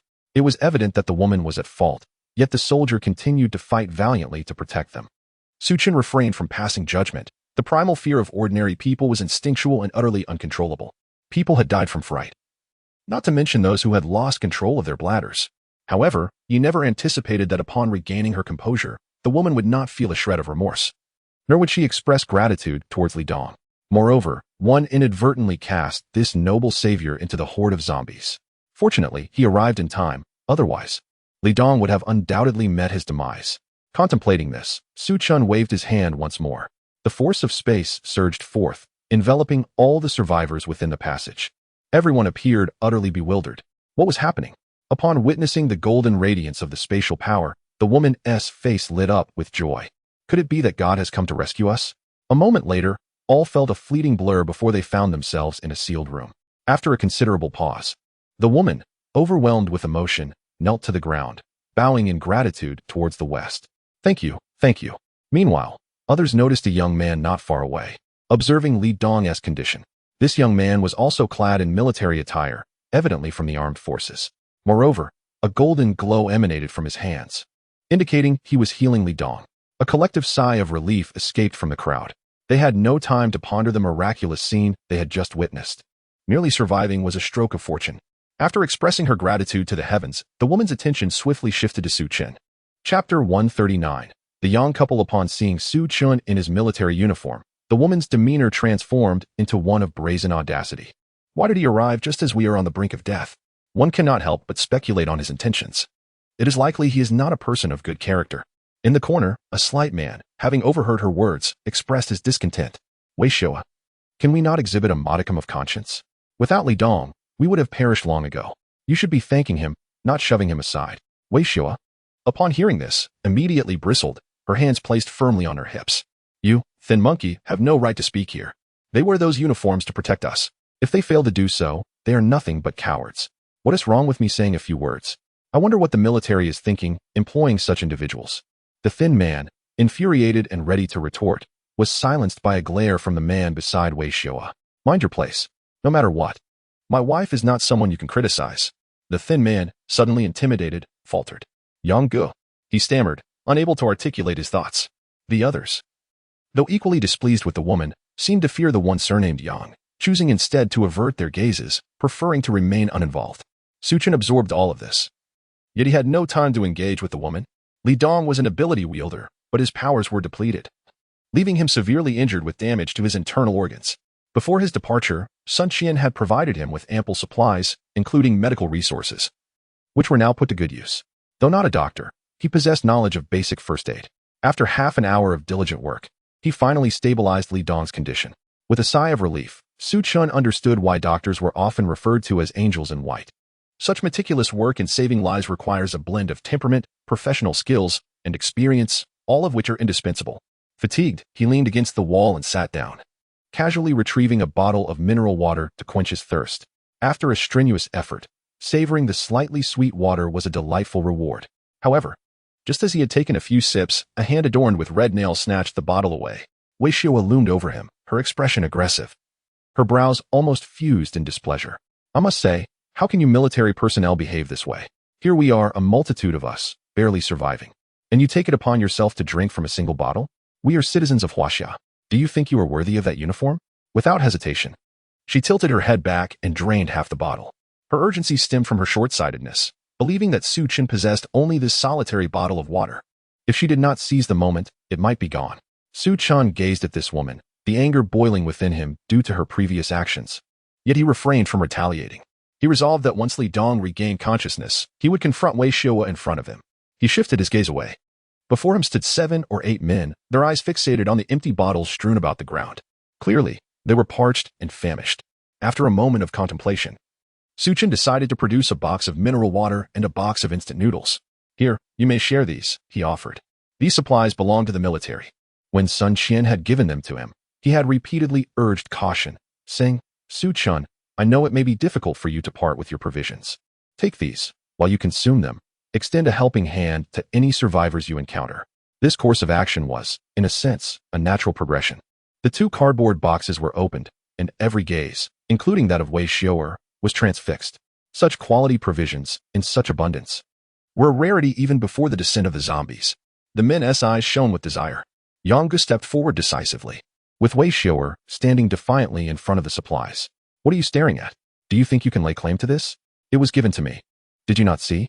Yang Gu noticed the look Wei Shua cast his way and remained silent, yet his gaze bore down on the group with a predatory intensity. Provoked to this extent, the men glared back at Yang Gu with indignation. The thin one could no longer contain himself. Are you deaf, Yang? He said we should share the supplies. Why do you two think you can monopolize them? We don't even know when we'll get out of here. Are we supposed to just starve to death? At this, the others could no longer sit idly by, displaying an inclination to confront the couple. Wei Shua felt a twinge of guilt, but raised her voice defiantly. What does it matter if we give you supplies? You're nothing but a bunch of parasites. If it weren't for you, Li Dong wouldn't be in this predicament. If he had left with just the two of us, we would have been long gone from the Tunglong building. Not only were they a burden, but they also had the audacity to ask for food. You men, do you have no shame? Su Chen's lips twitched in response. He had encountered many who twisted the truth and sowed discord, but someone like Wei Xiao, who was so brazenly unrepentant, was a rarity. In both this life and the last, he had only seen such characters in television dramas, often portrayed as villains who met their demise within a single episode. Yang Gu, standing beside him, remained silent. Casting a scornful glance at the group, he acted swiftly. Clenching his fist, the white energy swirling around it magnified the size of his punch within mere seconds to that of a basin. With a thunderous impact, his fist collided with the thin man's face. The frail figure was no match for such overwhelming force and flew backward, crashing into the wall, unconscious. Those who had just been emboldened to resist were instantly quelled. They were ordinary individuals, with no hope of standing against such power. Simultaneously, a few glanced furtively at Su Chen, wondering if, as a member of the military, he would intervene in this act of bullying against the common man. However, upon seeing his stoic and impassive visage, they abandoned that notion. The young man is remarkably youthful, even if he possesses extraordinary abilities. It is likely that he pales in comparison to someone of the Yang lineage. Otherwise, why would he remain silent? Meanwhile, Su Chen felt a sense of astonishment. He had not anticipated that this so-called brother Yang was, in fact, an ability user. Furthermore, he appeared to possess a considerable degree of strength. At least not that of a novice.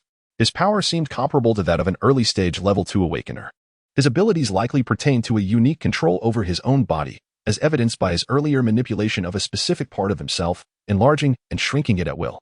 At the same time, Su Chen furrowed his brow, confronted with two perplexing questions. Firstly, Brother Yang's level of ability and overall strength was inferior to his own. Under such circumstances, it was implausible for him to conceal his true capabilities in Su Chen's presence.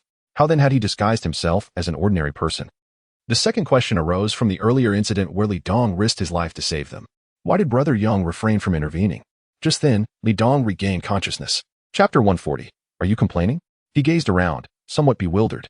Upon seeing the cold countenance of Wei Xiao, he instinctively recoiled. The sight of Su Chen and the attire he wore made everything clear to him. Help had arrived from above. Thank you, he said. Su Chen offered him a faint smile. No need to thank me. I owe a considerable debt to Mr. Zheng and Captain Sunday. You must be a subordinate they hold in great esteem. It is only right that I assist you. Li Dong was momentarily taken aback. He recognized Captain Sun as Sun Qian. However, within Sun Qian's team, there was no room for favoritism, as all members, despite their varying personalities, shared the same convictions. In the perilous situation within the ventilation duct, anyone would have risked their lives without hesitation. As for this Mr. Su, he had never heard of him. After pondering for a while, a thought suddenly struck him. Could it be Su Guodong? Yet this retired elder was far away in the capital, and Su Chen appeared far too youthful. It seemed unlikely they had any connection. While the two conversed unperturbed, Wei Xiao could no longer bear it. She approached and kicked Li Dong. Hey, are you dead? Can you move? She pointed at the men across from them. These heartless individuals are trying to seize my supplies. Are you going to do something? I am a citizen of Huaxia.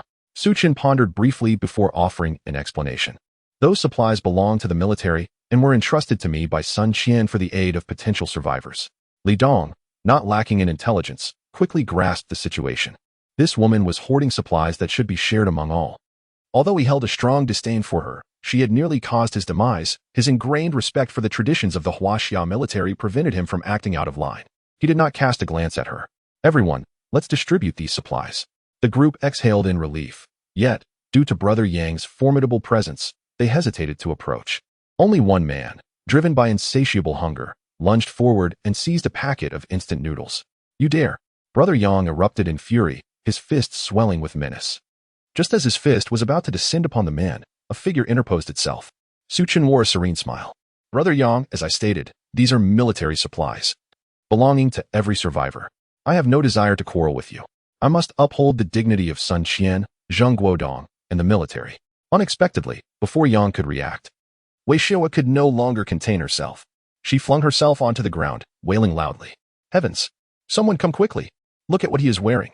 They dared to lay hands on my husband, an ordinary citizen. Is Huaxia still the same Huaxia? Is there any justice left? Yet Su Chen remained unfazed by her theatrics. He turned and walked towards Wei Xiao. Though she was an ordinary person, She could certainly discern the air of lethal intent surrounding him. She shuddered, quickly retreating while incessantly murmuring, "Young man, do not forget your mission. I am but an ordinary citizen.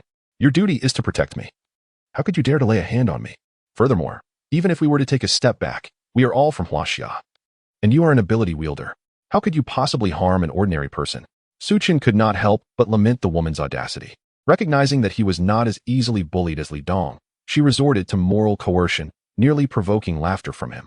Without resorting to his powers, Su Chen approached Wei Xiao, swinging his arm with conviction. The resounding slap echoed, sending the woman hurtling against the wall like a kite severed from its string. In an instant, one side of her face swelled grotesquely, blood trickling from the corner of her mouth.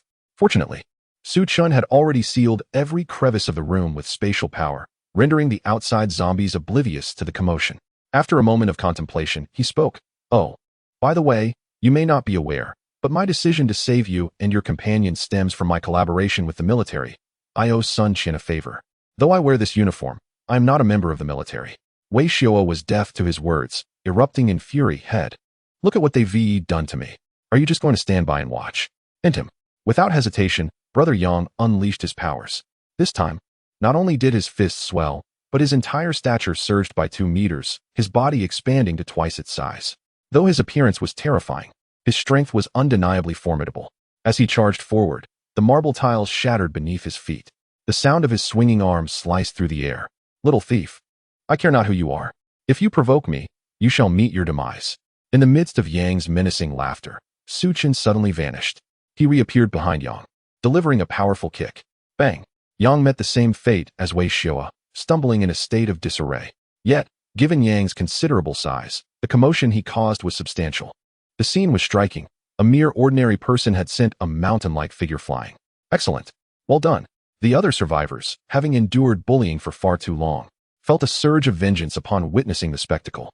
No longer holding back, they stepped forward to gather instant noodles and water. No one bothered to allocate. They simply took what they needed, without any thievery or concealment. Su Chen nodded in satisfaction. Individuals like Wei Xiao were ultimately in the minority. This was the behavior expected of proper survivors. Li Dong cast a glance at Su Chen. Regardless of the circumstances, he did not wish to witness survivors being treated in such a manner, even those like Wei Xiao. However, still nursing his wounds and lacking the means to intervene, he remained powerless. Observing the scene, Wei Xiao astutely sensed the shift in dynamics and was reinvigorated. "Damn it. The military is bullying the common people. You 2 spineless fools will pay for this. Once you liberate me, I shall certainly report you to the higher authorities. Not only will I demand a bow of apology, but I will also strip you of your very skin. Let us see if you dare to act so arrogantly again." Upon hearing this, Su Chen furrowed his brow. He was genuinely enraged. This woman was nothing more than a spoiled fool. He summoned his powers and appeared directly beside Wei Xiao. "What do you intend to do?" The woman exclaimed in terror, hastily glancing at Li Dong. "Li Dong, are you truly going to stand by and watch while he schemes against me?" Instinctively, Li Dong attempted to rise. However, in full view of everyone, Su Chen unleashed a radiant sphere of golden light, firmly restraining him in place. Having accomplished this, Su Chen seized Wei Xiao by the collar, lifting her as one might a chick. He promptly opened the door. Outside, zombies were huddled together, remnants of flesh strewn across the ground, and putrid blood flowing freely. The grotesque visages of the undead painted a scene reminiscent of hell itself. Yet, due to the barrier of spatial power, even with the door ajar, the zombies remained oblivious to the presence of Su Chen and his companions. Su Chen spoke calmly. "So you wish to report me? Do not say that I do not afford you an opportunity. I shall release you now." With that, he exerted force and hurled Wei Xiao out into the chaos beyond the threshold. Chapter 141. What instructions from hero? Ah, what a pitiful wretch. What are you doing? Wei Xiao's struggles were utterly futile, leaving her with no choice but to unleash a torrent of curses. The arrogance she once displayed had vanished, replaced solely by fear etched upon her face. Outside the door, the zombies, upon witnessing the sudden emergence of a living person, reacted as if invigorated. Roar. At this moment, Wei Xiao finally felt regret. She comprehended the magnitude of the entity she had antagonized. It became evident that not all military personnel were easily intimidated. "Ah, save me. Li Dong, please save me, I implore you. I shall never act that way again. All the supplies are yours. Save me." Within the confines of the room, the other survivors could only observe with cold indifference. Although Yang Gu wished to intervene, he was already restrained by Su Chen's spatial confinement. His abilities paled in comparison to the radiant beams of golden light. Mere seconds later, Wei Shoa became a meal for the zombies. Perhaps the undead recognized the woman's malevolence, denying her even the chance to transform, leaving nothing but remnants behind. Bang! Su Chen closed the door and approached Li Dong. I am not jesting. I truly am not affiliated with the military. You may accurately document everything in your action report. My actions will not implicate you in any way. Li Dong, having come to a realization, offered a relieved smile. Thank you. Su Chen nodded, acknowledging the man's astuteness.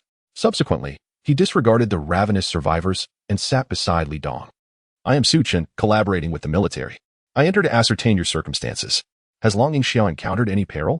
Li Dong, adopting a serious demeanor, remained silent for a considerable time, gathering his thoughts.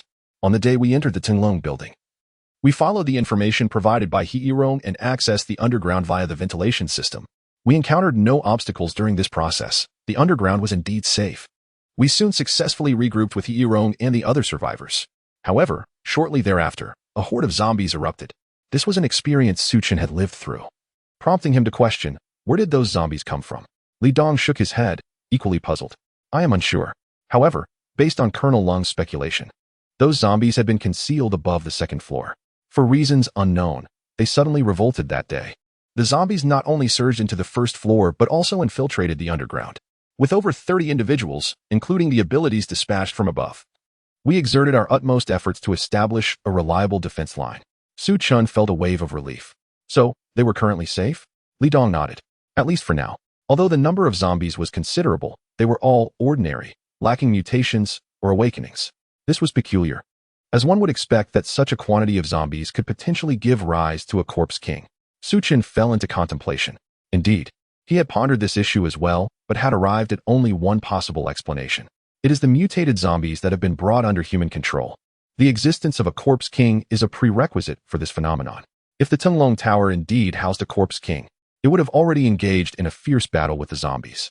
The age-old principle that one mountain cannot accommodate two tigers holds true. Reflecting on this, a thought struck him. After redefining human capabilities into categories such as supernatural beings, should the classification of zombie strengths also be revised? Li Dong did not conceal the truth. Given that the apocalypse had persisted for quite some time, both the military and Unit 17 were continuously exploring this matter. Thus, the criteria for classification were in a state of constant flux. The mutated zombies exhibit unique abilities, such as commanding others, invisibility, and enhanced speed. Or they may undergo a transformation under certain conditions, drastically enhancing their power in a short span. Such zombies are referred to as mutated zombies, corresponding to the human supernatural beings. The second category includes zombies that, without mutation, can evolve through constant feeding or certain fortuitous circumstances, akin to human awakeners. Hence, they are simply designated as awakened zombies, a name that is straightforward and memorable. Beyond these two categories, there exists a peculiar type of zombie that can absorb and wield a mysterious purple power. However, this type has yet to receive an official designation. Su Chen smiled slightly. They already have a name. They are called meteorites. Meteorites, Li Dong repeated, nodding thoughtfully as he continued. Above all zombies, there exists a transcendent entity known as the Corpse King. To become a Corpse King, one must possess the body of a zombie while attaining human intelligence.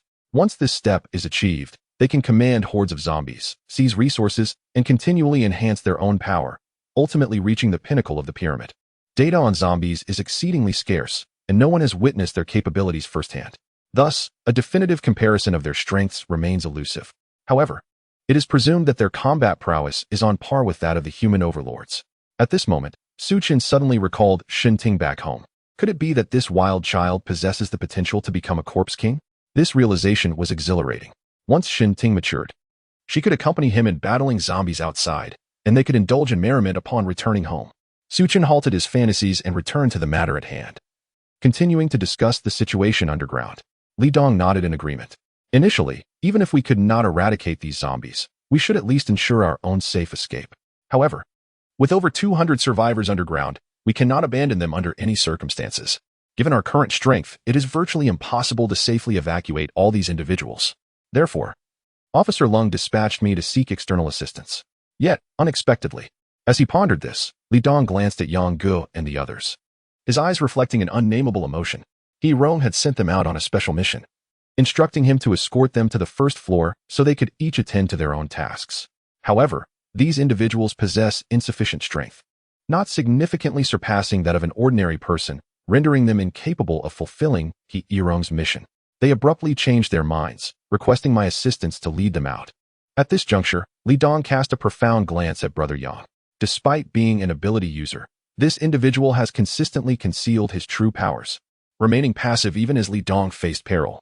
Such contempt. Li Dong diverted his gaze. I had ventured out approximately 4 or 5 days ago, yet due to their presence, I have been ensnared within the conduits. You are already aware of the subsequent events. My understanding is limited to these occurrences. The happenings beneath this realm remain elusive to me. Su Chen nodded. Focus on your recovery. Shortly, I shall escort you out. Subsequently, he approached Brother Yang directly. Lifting the spatial confinement, Brother Yang's eyes were filled with wariness. He was uncertain of the peculiar abilities awakened in the person before him. Yet it was evident that they were beyond his capacity to contend with. Chapter 142. Conspiracy. Su Chen hardly regarded Brother Yang. You, on the other hand, seem to revel in bullying the weak. Moreover, you turn a blind eye to Wei Xiao's actions, aiding and abetting her wrongdoing. By the looks of you, it seems you've grown accustomed to being the big brother, haven't you? Brother Yang shrank his neck. Speak plainly. I, Yang, am not easily intimidated.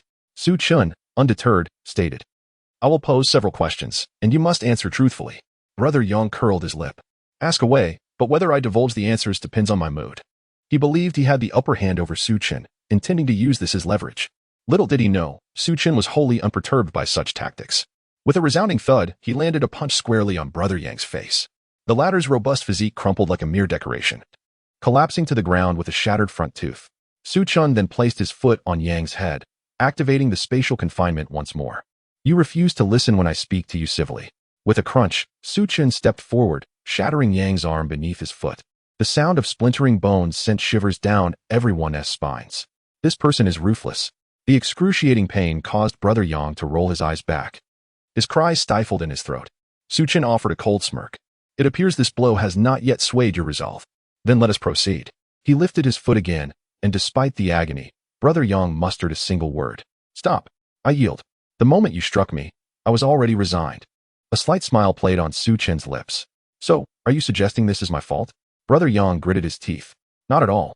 It is my stubbornness that is to blame. It's a flaw that needs remedying. Ask your questions freely. I shall answer without reservation. Su Chen nodded in satisfaction. Very well. For my first question, Li Dong risked his life to save you. Why did you not lend your assistance? Brother Yang hesitated to meet Su Chen's gaze. To fulfill Boss He's mission, I had to conserve my strength. It was also Boss He who instructed me to act thus. Later, upon learning of our failure, I intended to join Li Dong outside, but the situation beyond was unclear. If I wished to maintain my current standing, I could not afford excessive expenditure of energy. Su Chen made no effort to conceal his disdain. Ultimately, it boils down to selfishness. For your own sake, you remain indifferent to the deaths of others before you. For my second question, by what means do you conceal your strength in my presence? Brother Yang trembled.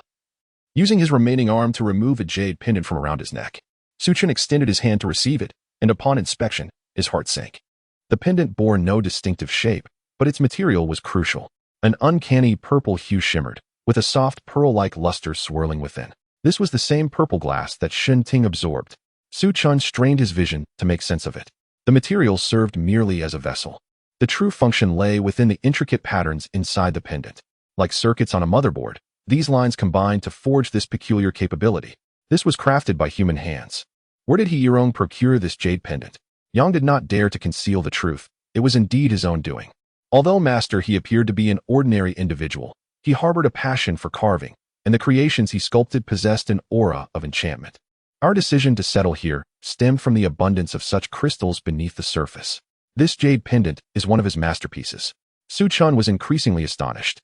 Did this not imply that He Yirong could wield this purple power? Was he also a meteorite bearer? It was no wonder. Su Chen could comprehend. Without a modicum of prowess, how could he have garnered the allegiance of so many survivors? Moreover, he pondered. Not only himself, but also those from his past life who had focused on He Yirong were mistaken, who claimed that this dominator rose to prominence solely after acquiring the elixir. Was it not possible for him to awaken his extraordinary abilities before obtaining the potion? The ability to harness the exclusive powers of a meteorite bearer served as the finest testament. Consequently, Su Chen's curiosity regarding He Yirong deepened considerably. He did not linger on it. After all, they would meet sooner or later. What task did He Yirong assign you? Yang hesitated, but after much contemplation, he divulged. He instructed me to retrieve a blue box from shop 353 on the 3rd floor. Su Chen raised an eyebrow. He recalled that Hu Shifeng and others had also come for this very task. What could be contained within that box? Furthermore, how did Yirong become aware of the impending zombie tide? Yang, not one to be outdone in wit, directly countered, have you encountered Hu Tianlong? Su Chen nodded. However, he's already deceased. I rescued the remaining survivors. Yang did not pursue the matter further. He was indifferent to the fates of those individuals. I know not. Master, he harbors myriad secrets and possesses few close allies. These secrets remain unknown to us. We merely follow his directives to secure sustenance. Su Chen could discern that he spoke the truth. Often, he too found himself in a similar situation, concealing the secrets of his rebirth and spatial abilities, matters of great significance that Lu Ryu was not yet fully aware of. Are Colding Xia and the others privy to this task you have undertaken? Yang resolutely shook his head. They are unaware. Su Chen's interest was piqued. What gives you such certainty? At this critical juncture, Yang was forthright. Before entrusting me with this task, his foremost stipulation was that the military could be informed of our undertaking. However, the specifics of the task itself must remain undisclosed to them, lest we be expelled from the dragon pit. Noticing the confusion in Su Chen's eyes, he elaborated, beneath the Tunglong building, under our stewardship, while it may not be opulent, it serves as a haven of comfort. Master, he is named at the dragon pit. Oh, and by the way, Yang recalled yet another matter. Before the arrival of the military personnel, he Lauda had issued a dire command, instructing everyone to maintain a unified narrative, claiming that he was the one who conveyed the distress signal to the outside world. However, after we became trapped, we attempted numerous times to communicate. And not only were conventional means of communication futile, but even the abilities of certain extraordinary individuals could not facilitate our escape from the Tinglong Tower. Su Chen fell silent, as if he had unearthed something of great significance. It is now certain that the distress signal did not originate from Yirong, but from whom, then? Furthermore, why would Yirong choose to conceal these matters? The military had come to rescue them, yet he was shrouding everything in secrecy. There must be ulterior motives at play. A conspiracy undoubtedly lurks within this scenario. The first thought that crossed Su Chen's mind was the impending emergence of the spiritual herb. In Yirong's quest to obtain it, he likely entangled the military in his schemes. If it were not for his collaboration with the military, they might have remained oblivious forever. Beyond these considerations, Su Chen also noticed another matter. Chapter 143, Confronting the Zombie Tiger. Level 3, Room 353. Previously, as the tide of corpses was about to erupt, he dispatched Hu Tianlong. Now, not only is there a horde of zombies, but also the formidable zombie tiger. You are required to ascend to the 3rd level. This is an impossible task. He merely wishes for you to meet your demise. Yet, what compels him to undertake such a seemingly futile endeavor? How dare you proceed with this? As Yang sighed lightly at this juncture, he confessed, truth be told, I would prefer not to be involved. However, my life and livelihood are firmly in their grasp. Hu Tianlong harbors an almost fervent admiration for Yirong, as if he wishes to adopt him as a father. My situation is different. My son is held captive by him. Furthermore, Bossy has assured us that if we can fulfill this task, we will be granted the opportunity to serve as his deputy. As for why Bossy insists on this course of action, that is beyond our comprehension. Su Chen scoffed disdainfully. Ah, the position of deputy is precisely the crux of your servitude to him, is it not? These words struck a chord with Yang, causing a flicker of discomfort across his face, though he dared not express his ire. Oh, by the way, Yang continued, when Bossy bestowed upon me that jade pendant, he cautioned me to shatter it if we encounter the zombie tiger, for it could save my life. Su Chen narrowed his eyes, realizing that this purple power holds significance against the zombie tiger. He refrained from further inquiries, having already posed all pertinent questions. Turning, he returned to Li Dong's side, lost in contemplation. If his suspicions proved correct, Yirong would dare to scheme even against the military, ultimately for the sake of the elixir. The blue box he seeks is likely tied to this elixir. Additionally, the newfound knowledge that this purple power is effective against the zombie tiger solidified his resolve. He must venture to level 3, room 353. Upon encountering the blue box, many questions would be elucidated. Of course, even if the jade pendant proves ineffective against the zombie tiger, it matters little. He can utilize spatial displacement multiple times. Safety, therefore, is not a concern. With his decision made, he rose resolutely. Li Dong, you have overheard our conversation. Once we exit, it is imperative that you relay every detail to Captain Sun without omitting a single word. Li Dong nodded solemnly. He too recognized the gravity of the situation. Even if Su Chen had not urged him, he would have acted accordingly. Su Chen spoke once more, everyone rise. I will personally escort you out. The survivor's eyes sparkled with hope as they stood, gathering around Su Chen. With a sweeping gesture, he activated spatial displacement, enveloping them all and transporting them directly to the massive stone outside the Tunglong building. Wang Shi and Sun Qian were present. Upon seeing the survivors, Sun Qian could not help but express his admiration for Su Chen. With over 40 personnel, Captain Lung has yet to report back. Yet here you stand alone, having rescued so many survivors. Truly impressive. Su Chen smiled faintly, choosing not to elaborate. For the specifics, I leave it to Li Dong to brief you. The situation at the Tunglong building is complex. I must return swiftly, for delay may endanger everyone. With a fleeting phrase, his figure vanished without a trace. Wang Shi stroked his chin, acknowledging the prowess of a speedster, for in this exchange, not even a hint of disturbance remained. After ensuring the survivors were settled, Li Dong hurriedly approached the tent to report to Sun Qian. He meticulously recounted every detail, articulating the events word by word. Sun Qian's intellect surpassed that of Su Chen by leaps and bounds. Something was amiss. If he merely sought the military's assistance to acquire the elixir, such elaborate efforts were unnecessary. Moreover, the origin of the distress signal was of paramount importance. Was there an unknown presence within the Tunglong building? A force formidable enough to penetrate its information shield? This was indeed troubling. Sun Qian recognized the gravity of the situation. You should rest now. You've worked hard. Understood. Once Li Dong departed, Sun Qian retrieved a satellite phone, bypassing formalities, and directly contacted the higher-ups. Hello, Secretary Su. This is Sun Qian, the interim head of the Southeast Military District. I am seeking the commander. Su Chen returned to the Tunglong building without hesitation. Harnessing his spatial powers, he materialized on the second floor. Gazing through the railing, he noted that the second floor, comparable in size to the first, was predominantly occupied by shops. The Chanel sign lay shattered on the ground, while the Kuzi bag sign still hung, marred by claw marks from the undead. The number of zombies here had drastically diminished, down by 70% compared to the first floor. Although numerous, they were no longer densely packed, granting Su Chen ample room to maneuver. Suddenly, with a thunderous punch, he obliterated an unsuspecting zombie and swiftly advanced toward the staircase. Yet, after only a few steps, he halted abruptly. Before him stood a creature the size of a truck. A zombie tiger, towering over 4 meters and stretching 8 to 9 meters in length. Its head resembled that of a vehicle. Its fur gleamed ominously, and its fangs dripped with flesh and blood. Those blood-red eyes radiated an insatiable cruelty and bloodlust, gazing down at the diminutive Su Chen. A chill coursed through Su Chen's veins. How had this zombie tiger come to be? Faced with such a beast, he felt no inclination to resist. The monstrous entity that had previously instilled great fear, even merging with Du Wei, now seemed insignificant in comparison. To his astonishment, he encountered this formidable foe immediately upon arriving on the second floor. His thoughts of luck shattered. The spatial power within Su Chen surged violently. However, he did not flee. He recalled Yang Ji's words. Su Chen produced the jade pendant and smashed it to the ground. With a resounding crack, the pendant shattered, releasing a violet energy. The zombie tiger, witnessing this spectacle, displayed a flicker of contemplation in its bloodthirsty eyes.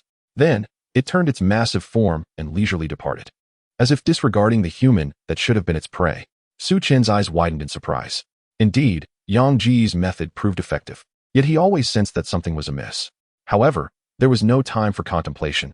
He patted his slightly trembling thigh and took immediate action. The scene on the third floor was not remarkably different from that on the second, except for the diminished presence of the undead. This time, the zombie tiger did not make an appearance. Su Chen searched room by room until he finally discovered the doorplate number 353. The establishment bore no signage, leaving its purpose a mystery. The roll-up door stood firmly shut, as if it had succumbed to closure even before the apocalypse began. To err on the side of caution, Su Chen refrained from breaking in and instead utilized spatial displacement to enter the shop directly. Upon crossing the threshold, his expression grew even more peculiar. Darkness could not obscure his vision, yet this shop was devoid of any furnishings, aside from the walls and the stark white plaster upon them. There was no embellishment to be found. At the center of the marble-floored room lay a blue suitcase. Su Chen approached, scrutinizing it closely. The suitcase bore no lock, and he detected no immediate danger. Thus, he decided to seize the suitcase, and with a decisive click, he opened it. Staring into its depths, Su Chen was left dumbfounded. The suitcase was, astonishingly, empty. Chapter 144, The Higher Floors. The overlooked key. Su Chen was momentarily stunned. First, he heard Hu Shifeng mention the matter concerning the box, and then he received the same information from Yang Go. He had long been convinced that the box in shop 353 on the third floor was of utmost importance to Hero. He had contemplated numerous outcomes, Yet he could never have anticipated that despite his arduous journey here, even confronting the fierce Sang-Hu, the box would be empty. It was inconceivable. What could Yirong possibly gain from this? Had Hu Shifeng and his companions truly sacrificed themselves in vain? Was Yirong a fool? As he muttered to himself, Su Chen turned the small box inside out. There were no hidden compartments. He could ascertain with absolute certainty that the box was indeed devoid of contents. Could it be that this room held some peculiar significance? Su Chen scrutinized the surroundings, examining every corner once more, but still found nothing. He was left with only one conclusion. He might have been played by Yirong. Hu Shifeng and his companions fared even worse, having lost their lives. But what could possibly motivate such actions? Malicious amusement? Su Chen shook his head.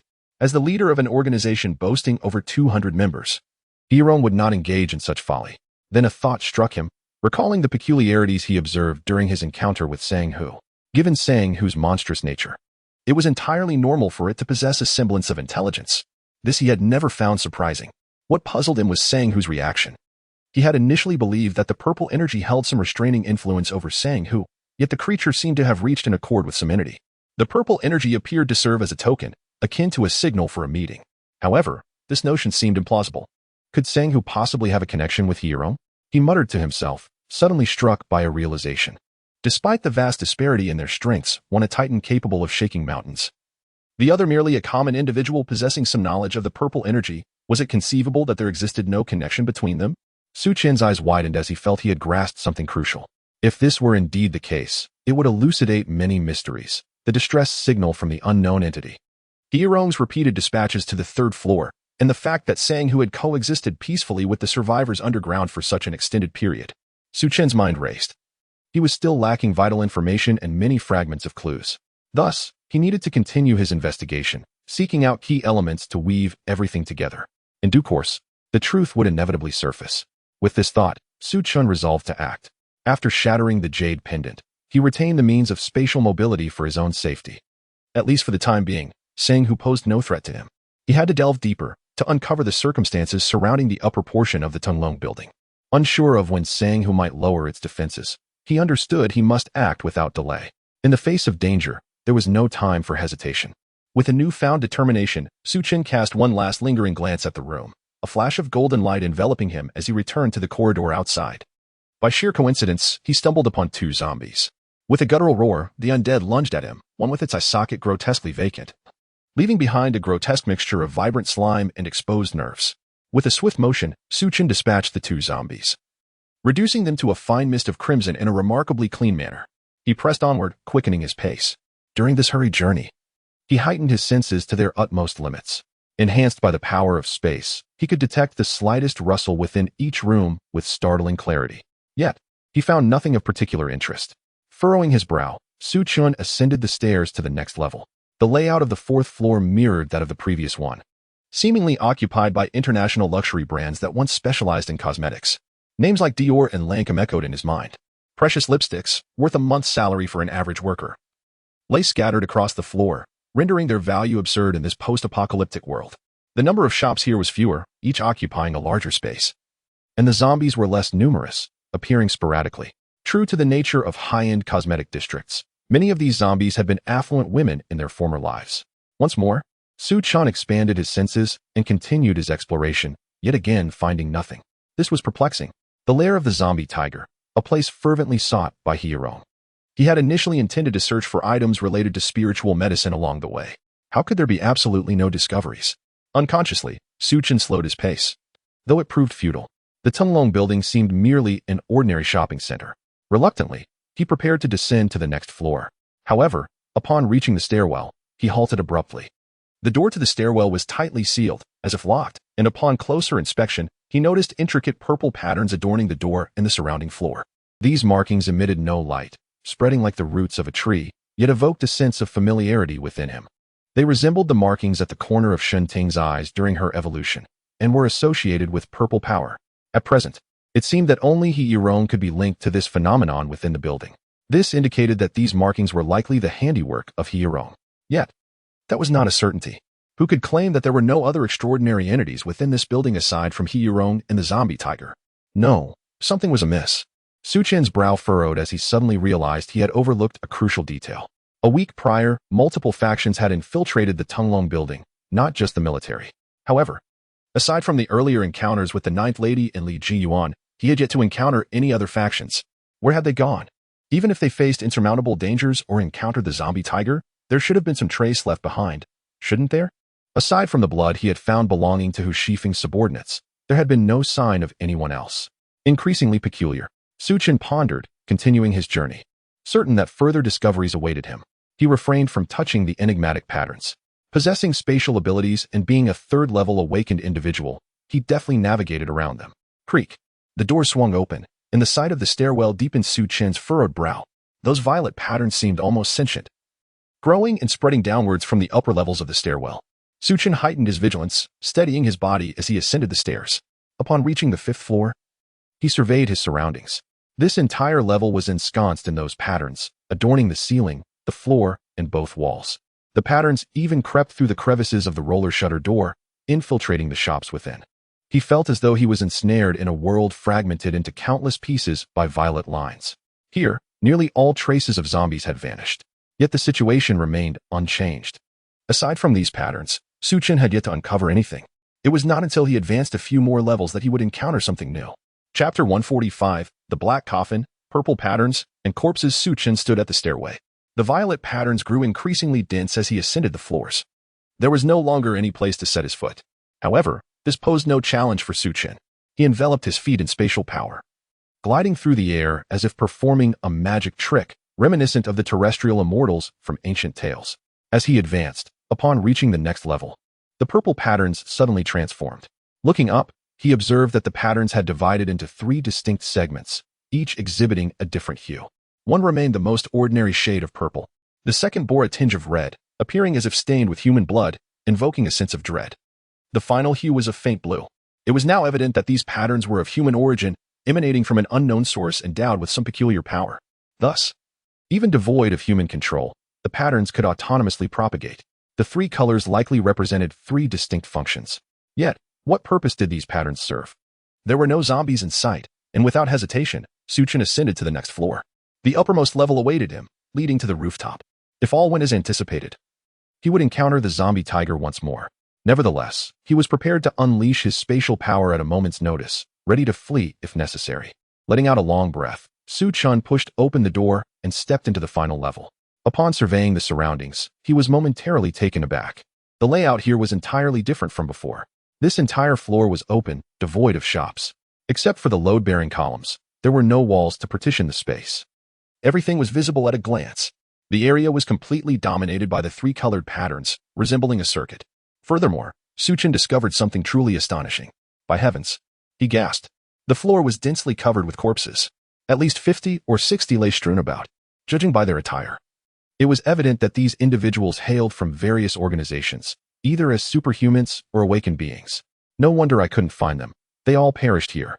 Su Chen dared not make a single move. He felt an overwhelming sense of terror at the sight before him, far exceeding that of a zombie horde. How did these individuals meet their demise? Why did they all die here? Should I continue forward? After much contemplation, Su Chen ultimately decided against retreating. With spatial power at his side, he felt emboldened. He ignited his spatial abilities to their fullest extent and cautiously took a step forward. Nothing transpired. So he steeled his resolve and proceeded further. Simultaneously, he cast a spatial barrier upon himself. This was undoubtedly a divine technique. When activated, Su Chen felt as though he resided in an alternate realm, regardless of one's strength.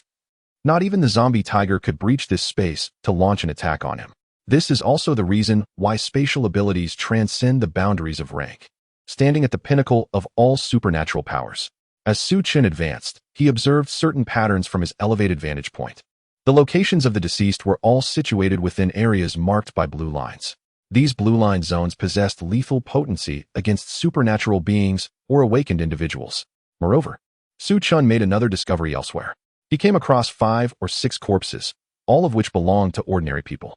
Su Chen immediately recalled Hu Shifeng and his associates, initially suspecting they had fallen prey to the voracious tiger, but to his astonishment, they had been brought here instead. Furthermore, there was another pattern. Without exception, the corpses of these ordinary individuals were distributed across the crimson-tinged lines. Su Chen narrowed his eyes. What on earth were these bizarre entities? Following the patterns, he swiftly approached the center of this layer. At last, he beheld the source of these lines. In the very heart of the final layer lay a black coffin. A coffin. How could a coffin be linked to the powers of a meteorite bearer? What could possibly lie within? As he drew nearer, Su Chen gained a clearer view. Though the coffin was black, he was certain that its entire structure was crafted from the glass-like substance formed by the evaporation of meteorite material, albeit in a color different from that found in his personal space. The coffin's design, while seemingly ordinary, was adorned with intricate details that unmistakably bore the hallmark of a master craftsman. Brother Yang had mentioned that Irong had a penchant for sculpting. Su Chen pieced it all together. The intricate lines that adorned the entirety of the Tonglong building, the coffin before him, and the multitude of corpses, both supernatural beings and ordinary individuals, were all the masterpieces of Irong. Su Chen's eyes widened in disbelief. The scale of this endeavor was monumental. What could his intentions possibly be? Was it truly solely for the purpose of concocting spiritual medicine? At this moment, Irong had become a black hole in Su Chen's mind. He recalled the fate of this tyrant from his previous life. Despite wielding dominion over a realm, his origins remained shrouded in mystery. As long as one lives, some trace is inevitably left behind, yet Irong appeared to be an exception. Su Chen floated above the center void, scrutinizing the scene. Opening the coffin was out of the question. With such grand designs, Irong surely had implemented protective measures. If I dared to touch this coffin now, it would be tantamount to seeking death. His gaze shifted to the lines before him. Perhaps I could unravel how these lines had claimed the lives of these individuals. But how was I to proceed? After much contemplation, Su Chen arrived at a singular course of action. He needed to experience it firsthand. He would have to touch it with his finger. This was perilous. Yet Su Chen found himself with no alternatives. While he could employ others for experimentation, after traversing such a distance, he had encountered no one. It was simply impossible. Su Chen, resolute in his daring spirit, descended to initiate his venture from the most ordinary of the purple lines. At this moment, suddenly, amidst the vast emptiness of the void, a solitary hand emerged. The owner of this hand was Su Chen. He held his breath and focused. As the power of space nearly erupted, his slender fingers descended slowly, their tips making contact with the purple markings. A cool sensation coursed through his neural pathways. However, nothing transpired. Su Chen exhaled in relief. These purple markings held no sway over him. They were presumably intended for other entities. He took a few steps forward, positioning himself upon the crimson markings, and repeated the same action. The outcome mirrored the previous experience. These markings also bore no effect on me? Have I erred in my assumptions? Could the demise of these individuals be attributed to another cause, merely coincidentally occurring here? Throughout this process, Su Chen meticulously examined the corpses. Aside from their contorted faces, etched with a desperate will to survive and sheer terror, he found nothing particularly remarkable. Subsequently, he approached the blue markings, employing the same technique once more. Yet, at the very moment his fingers grazed the markings, an unexpected transformation unfolded. Chapter 146, Su Chen's Speculation, Underground. Suddenly, a blue glow illuminated the intricate patterns, reminiscent of a revived beast, which clamped down on Su Chen's finger. A peculiar force emanated from the patterns, imbued with a savage intent to plunder, and began to voraciously absorb the extraordinary energy within Su Chen's body. Su Chen's heart raced in alarm. The strength of his body alone was insufficient to sever the grip of the patterns. Fortunately, he had prepared for this eventuality. In a flash of golden light, Su Chen materialized 10 meters away. At that moment, he beheld a strange sight. His actions seemed to have triggered the blue patterns. As the blue light flickered, it enveloped the bodies of the fallen extraordinary beings, channeling a substantial amount of their energy into the black coffin. The function of the blue patterns became unmistakably clear. They served to absorb extraordinary energy. The purplish-red patterns likely represented some form of vitality inherent to ordinary individuals. What, then, was the nature of the most commonplace purple patterns? And who lay within the coffin? What were Irong's true intentions?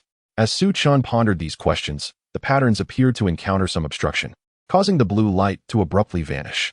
His heart skipped a beat, and he quickly concealed himself using spatial barriers. In an instant, a colossal figure materialized atop the purplish-red patterns. The blood-red eyes of the zombie tiger, larger than lanterns, scanned its surroundings with wariness. Su Chen dared not to breathe. As anticipated, despite the zombie tiger's formidable prowess, it failed to detect Su Chen's presence. It seemed perplexed, for although no one had entered and no anomalies had occurred, the patterns had nonetheless been activated. After a moment's reflection, Su Chen concluded that he had gleaned all he could. Remaining in that spot would serve no further purpose. He swiftly enacted his prearranged spatial shift. Under his deliberate control, the location where he had concealed himself merely rippled with spatial distortions, unnoticed by the zombie tiger. Meanwhile, Su Chen had already returned to a room on the first floor. Gasping for breath, Su Chen felt overwhelmed. The pressure exerted by the zombie tiger was immense. Had he not maintained unwavering vigilance in the spatial barrier, he might have become the tiger's next meal in that fleeting moment. The spatial barrier was indeed a miraculous skill, albeit one with considerable energy demands. From the moment he observed the patterns to when he made contact with them, only 2 or 3 minutes had elapsed. Yet nearly 40% of his spatial energy had been depleted. This meant that with his current strength, he could conceal himself for a maximum of 5 minutes. Nevertheless, Su Chen felt a sense of satisfaction. Even 5 minutes was inconsequential. If he could seize the initiative, a mere minute could alter life and death outcomes dramatically. Moreover, as his extraordinary abilities grew, so too would his capacity to endure. After this moment of introspection, Su Chen regained his composure. A multitude of thoughts intertwined in his mind, providing a clearer picture of the situation within the Tunglong building. There lay a fundamental premise: underground, Heirong, the zombie tiger, and the enigmatic entity within the coffin all converged. There exists a certain connection, and perhaps even a form of collaboration. Heirong is not an ordinary individual. He undoubtedly possesses clandestine methods. The likelihood of this matter is substantial. Under this premise, everything begins to make sense. Heirong has long been making arrangements surrounding that coffin. He has transformed the Tunglong building into its current state. The Death Tiger is also a part of his plan. The intricate patterns, when combined, resemble a sacrificial formation. With this thought, Su Chen suddenly raised his head. The blue patterns are aimed at those with abilities and awakened individuals. Aside from the military personnel who directly descended underground, the relevant members of other organizations have mostly perished. Meanwhile, the crimson patterns target ordinary people. At this very moment, within the depths of the Tunglong building, there are over 200 survivors. Su Chen suspects that the most common purple patterns may indeed be directed at zombies. As one ascends through the floors, the number of zombies diminishes, while the horde primarily targets the ground level. Thus, both queries have found their rationale. Su Chen's eyes brimmed with disbelief. Heirong is not only formidable but also devoid of humanity. All these empowered and awakened beings, along with so many ordinary lives, have become his offerings to the black coffin. If this is the case, the issue of the distress signal is also resolved. Heirong and the Death Tiger are in cahoots, enabling him to enter and exit the Tunglong building at will, making the emission of signals a trivial task. However, this distress signal is merely bait, aimed at military personnel with abilities and awakened individuals. Moreover, this bait is certainly not the sole one. In Su Chen's mind, everything he has experienced since his first entry into the Tunglong building flashed before him. He found not a single trace of information regarding the elixir. The elixir does not exist. It is a trap set by Heirong to lure more empowered individuals. Now, only a few enigmas remain. What exactly is the relationship between Heirong and the Death Tiger? What lies within that black coffin that compels Heirong to commit such heinous acts? Furthermore, Su Chen recalled the tasks assigned by Heirong. What was the purpose of the blue box and the 2 groups of people dispatched? Su Chen shook his head. Now is not the time for such musings. The pressing matter is to urgently inform Lang Yingxia. If delayed, no one will escape. Subsequently, a flash of golden light enveloped him, and Su Chen vanished without a trace. In the underground of the Tunglong building, the original basement has been entirely excavated by the Dragon Pit personnel, and houses have been constructed. From a distance, aside from the absence of sunlight, it bears no distinction from the serene and tranquil villages in the countryside. At this moment, at the entrance of Dragon Pit village, a group of individuals clad in military green attire congregated. Leading them is Lang Yingxia. Her face remains strikingly beautiful, yet pale, clearly a result of prolonged combat and substantial exhaustion. Beside her sits a young man dressed in vibrant colors, none other than Lung Qiyin. Sister, when will the reinforcements arrive from above? My brothers can hardly hold on any longer. Last time, in order to save Su Chen, he exhausted his abilities, rendering him temporarily unable to utilize his sonic domain. However, his formidable physical prowess was more than sufficient to contend with the zombies. This sentiment echoed the thoughts of others. Under the watchful gaze of the crowd, Lang Yingxia slowly shook her head.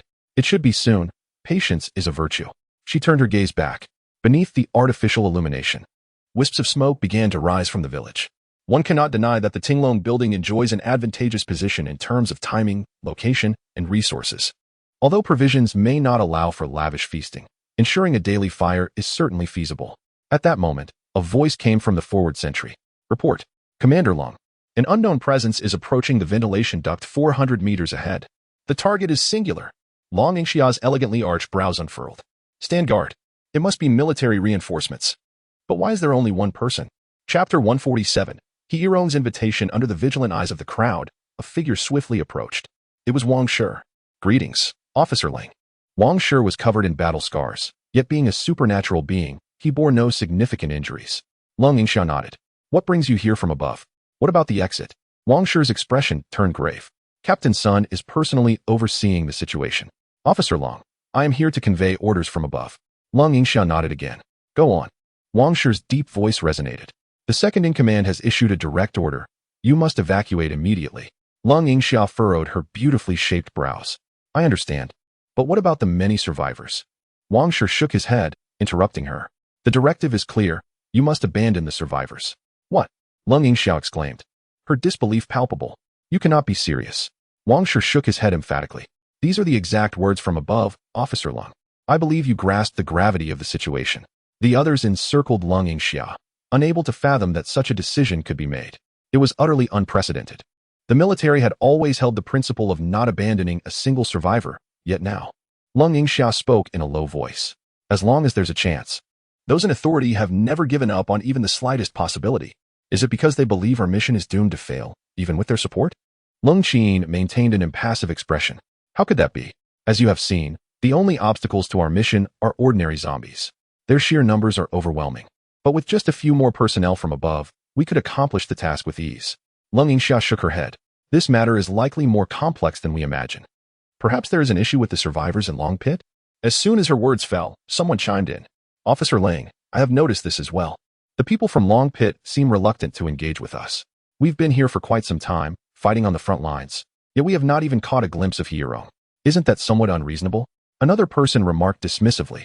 We've executed numerous rescue missions. Such situations are not uncommon. Some survivors can indeed be quite indifferent. The individual scoffed, adding, but I feel this time is genuinely different. They don't seem indifferent but rather are deliberately avoiding us. Lung Yingxia glanced at the village behind her. She had long been aware of these issues. However, regardless of the circumstances, the mission took precedence.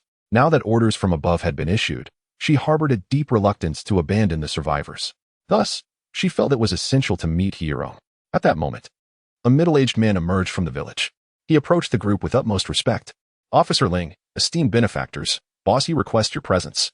The crowd exchanged glances, and Lung Yingxia fell into contemplation. The artificial light cast a cool glow upon her face, revealing her delicate skin and exquisite features that no one dared to gaze upon directly. Her eyes, set beneath a tear mole, conveyed a sense of deep contemplation. News had just arrived. She had resolutely decided that she must meet Hierong at all costs. Just then, an invitation from the other party materialized. Before she could utter a word, Lang Qin, with a hint of mockery, remarked, "It's quite a challenge to catch a glimpse of your leader." Why the sudden invitation this time? Lung Yingxia shot him a look that urged him to be silent. "Let us go," she commanded. The middle-aged man remained silent, turning to leave, followed by a group of more than 10 individuals. They entered the village, where neatly arranged courtyards lined both sides, and occasionally, small clusters of survivors could be seen. Some elderly individuals rested on bamboo chairs beneath the trees.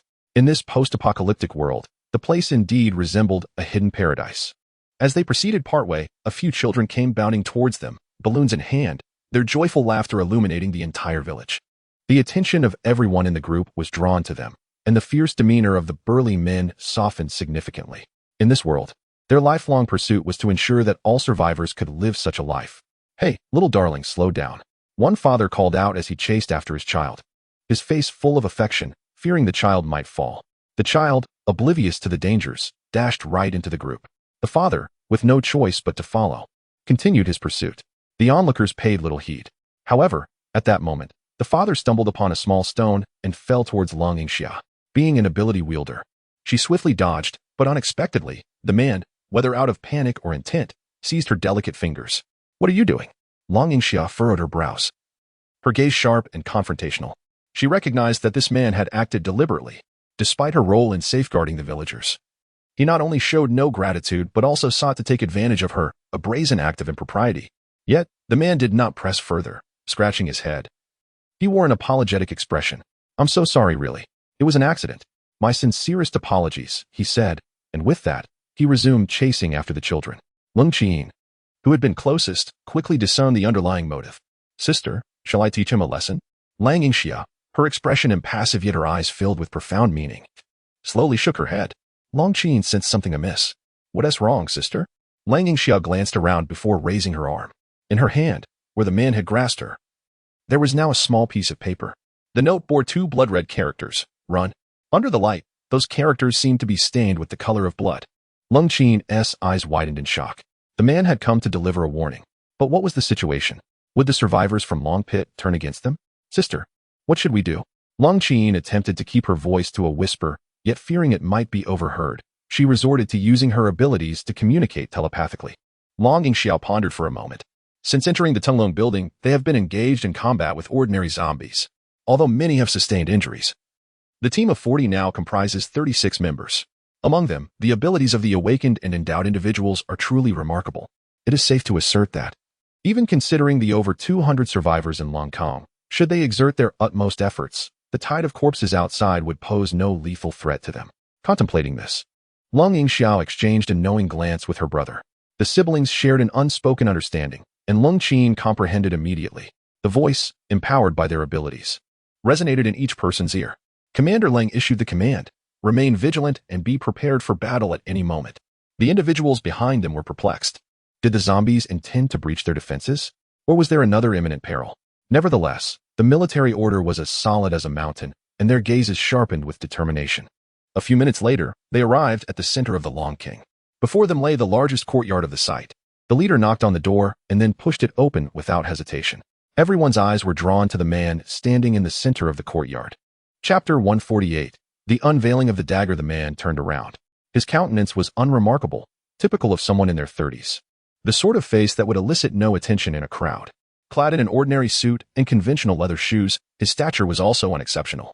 Yet, his gaze possessed an innate warmth that inspired an instinctive trust. Greetings, Officer Lang. I am Yirong. Lang Yingxiao responded with a formal smile. Lang Yingxiao. Yirong appeared unfazed by her aloofness. Ladies and gentlemen, please take a seat. The two sat opposite each other. As Yirong poured a cup of tea with his own hands. Please. Lang Yingxiao fixed her eyes on the man, refraining from accepting the teacup. Is it truly so difficult to meet you, Yirong? Yirong waved his hand dismissively. Now that we have met, I must express my gratitude for your protection of Long Pit these past few days. Lang Yingxiao remained noncommittal. The orders from above require us to evacuate immediately. Abandoning you survivors. Yirong seemed unperturbed, taking a sip from his teacup. Evidently, the military possesses some capable individuals. A hint of wistfulness graced his features. Lang Yingxiao struggled to comprehend. Do you not wish to escape with these survivors? Wasn't it you who sent out the distress signal? What is it that you truly desire? 3 questions posed in quick succession. The military personnel behind them gathered, poised for action. They understood the gravity of the situation. This Yirong was undoubtedly suspect. Before anyone could speak, the doors swung open once more, and the remaining military members, including the sentinels, arrived. All 36 members of the military are present. The sentinel stepped forward before Lang Yingxiao. Officer Lang, what are your orders? Lang Yingxiao cast a glance at him. What brings you here? The sentinel looked perplexed. The village chief sent word, stating that Officer Lang had matters to address, summoning us all. Lang Yingxiao nodded in understanding. She stood up, her gaze fixed on Yirong with a predatory intensity. Follow my command, prepare for battle. Yes. The 36 individuals formed a defensive perimeter. Their extraordinary powers surging forth as the awakened ones assumed their stances. Though the newcomers were bewildered, they instinctively obeyed the directive. Lang Yingxiao regarded the unflappable man with a fierce glare. Tell me, what is it that you intend to do? Yirong set down his teacup, displaying a palpable disinterest. In this apocalyptic world, I am aware that you all adhere to a singular principle. Strength reigns supreme. Yet, at times, intellect proves far more valuable than mere might. To think, at this juncture, Officer Lang, you would pose such a question to me. I must admit, it is rather foolish. Before Lang Yingxiao could retort, he too rose to his feet. With a sweeping gesture, a violet energy enveloped his palm. You military personnel and those from Sector 17 have been diligently studying this power. Have you not? Lang Yingxiao could not conceal her astonishment. Prior to his arrival at the Southeast Military District, he had spent a considerable amount of time advancing his studies at Sector 17. The research conducted there regarded this violet power as one of its most significant projects. Due to this power, it is capable of transforming individuals or zombies into entities that can rival the formidable awakened beings or those endowed with supernatural abilities. However, the threshold is exceedingly high, necessitating a unique constitution from both humans and zombies. In other words, ordinary individuals cannot absorb or even manipulate such powers. Yet, before her stood Yirong, devoid of any supernatural fluctuations, not an awakened one. Nevertheless, he achieved it. This represents a monumental breakthrough for humanity. Should Hierong choose to disclose his methods, they would possess the means to revert zombies back to humanity. It seemed Hierong could read her thoughts as he spoke. Cast aside your notions. The apocalypse is irreversible, an inevitable trend. My mortal form is the sole exception among billions across the globe capable of wielding this power. Longing Xia returned to the crux of the matter. So why have you gathered us all here? What is your intention? Hierong's smile broadened as he surveyed the individuals in the courtyard, akin to a connoisseur admiring a feast. This is my scheme. To be candid, while I can amplify my strength using this violet energy and manipulate it at will, I too face a bottleneck. The reason I brought you all here is to solicit your assistance in overcoming this limitation. A sense of relief washed over Lang Yingxia. Hierong, you are undoubtedly aware of the military's stance towards those with special abilities. The over 200 survivors from Long Pit are those you spared from the apocalypse's onslaught. Having saved so many lives, the military would certainly not neglect you. They could mobilize their resources, even collaborate with Unit 17 to help you discover a path forward. I can assure you that I speak on their behalf. Hierong's smile grew increasingly sincere. You have agreed? Lang Yingxia could not discern his ulterior motives and nodded once more. Indeed, there is no jest in military matters. Having made a promise, I shall not renege. With a snap of his fingers, Hierong declared, Then, I invite you all to take your own lives here. Lang Yingxia, sensing the gravity of his words, responded earnestly. You would be wise not to jest in such a manner. Hierong feigned innocence. I am not. To be frank, during my research into the violet energy, I uncovered certain insights. The patterns within the violet glass resemble formations from novels prior to the apocalypse. Their combinations yield various effects. My lengthy carvings were aimed at discerning the nuances of these combinations. Would you believe it? I have indeed stumbled upon one, sacrifice. This particular pattern is fortuitously advantageous for me. Lang Yingxia apprehended the implications, no longer concealing her animosity. So, your intention is to sacrifice us? Hierong nodded as if it were the most natural thing. What else could it be? Initially, I planned to draw in more awakened beings and supernatural entities through these survivors. However, since the military has discerned my motives, they will undoubtedly refrain from sending anyone else. Fortunately, I had prepared for contingencies. The foolish ability users truly believe that there are elixirs here. The organizations within the Alliance have proven to be of significant assistance to me. Lang Yingxia understood. Thus, the information about the elixirs was also disseminated by you. The distress signal was sent by you as well. All of these are mere bait. Hierong nodded, then shook his head. Yes and no. Those wretched survivors are also a part of my nourishment. What? The hostility in Lang Yingxia's beautiful eyes transformed into murderous intent. The survivors are the military's Achilles heel. The people behind her were already prepared for action. The courtyard fell silent. The sound of a pin dropping could be heard. Lang Yingxia's cold voice broke the stillness. So, in your scheme, from the very beginning, you never intended for these over 200 survivors to live? Hierong seemed to regard the individuals before him with utter disdain. Of course, it is their honor to serve as my sustenance. However, that is still insufficient. Lang Yingxia raised an eyebrow. What else have you done? Chapter 149. Are you guessing what I am writing? Su Chen, you better be ready.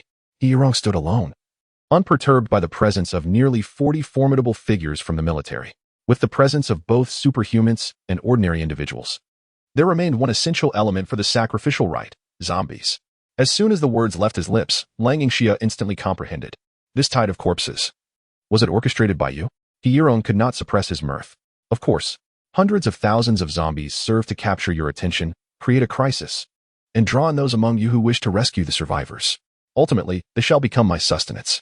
A trifecta of benefits, don't you think, Colonel Lang? At that moment, even the unflinching Lang Yingxia appeared astonished. I fail to understand. You are but a mere mortal. How have you achieved all this? Does the zombie tiger merely watch on?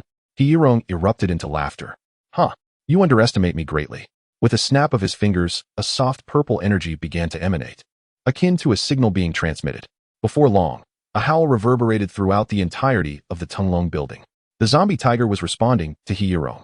Colonel Long, the zombie tiger's territory is confined to the second floor and above. You believe you have deciphered its movements, but in truth, this is all under my direction. Lang Yingxia could hardly believe her ears. The strength of the zombie tiger surpassed that of any creature documented in file number 17. Why would it heed your command? Hierong grinned, revealing his pearly whites. Before the apocalypse, I was a zookeeper. I watched Little White grow up. I never imagined it would mutate to such an extent after the world fell into chaos. Truly, fate can be most capricious. At that moment, Everyone present was viewed by He Yirong as mere prey. Perhaps having schemed for too long, he spoke freely and without reservation. Previously, I communicated with Little White without any direct intervention. You are all superhumans. Any fluctuations in power would surely alert you. Therefore, I dispatched 2 waves of people to relay messages to Little White above. The first wave informed it that it could release the zombies. The second wave signaled that the sacrifice could commence. Long Yingxia's gaze deepened, her heart sinking. So, you have laid bare your intentions. The message has successfully reached its destination?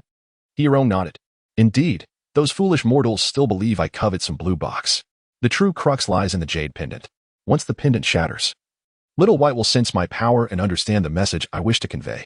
Ha ha ha. Silence enveloped the room. This included Su Chen, who was concealed in the void.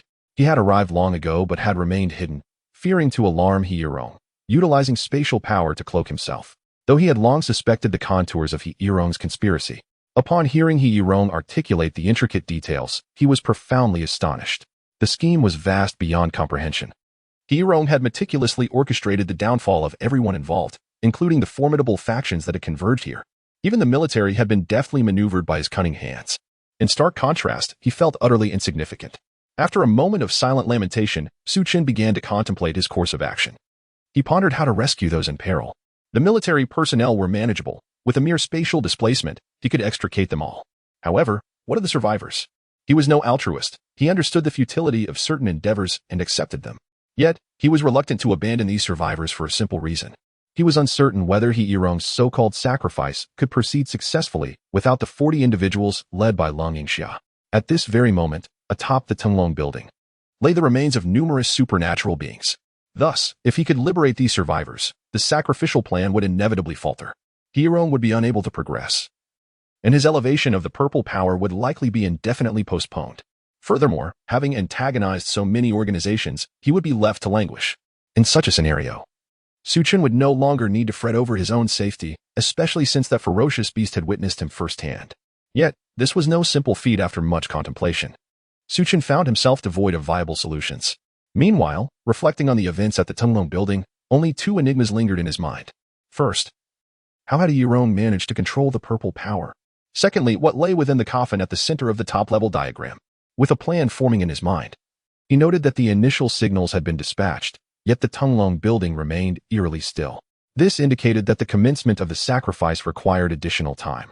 During this interval, unraveling these 2 mysteries might unveil an opportunity to thwart the sacrificial ritual.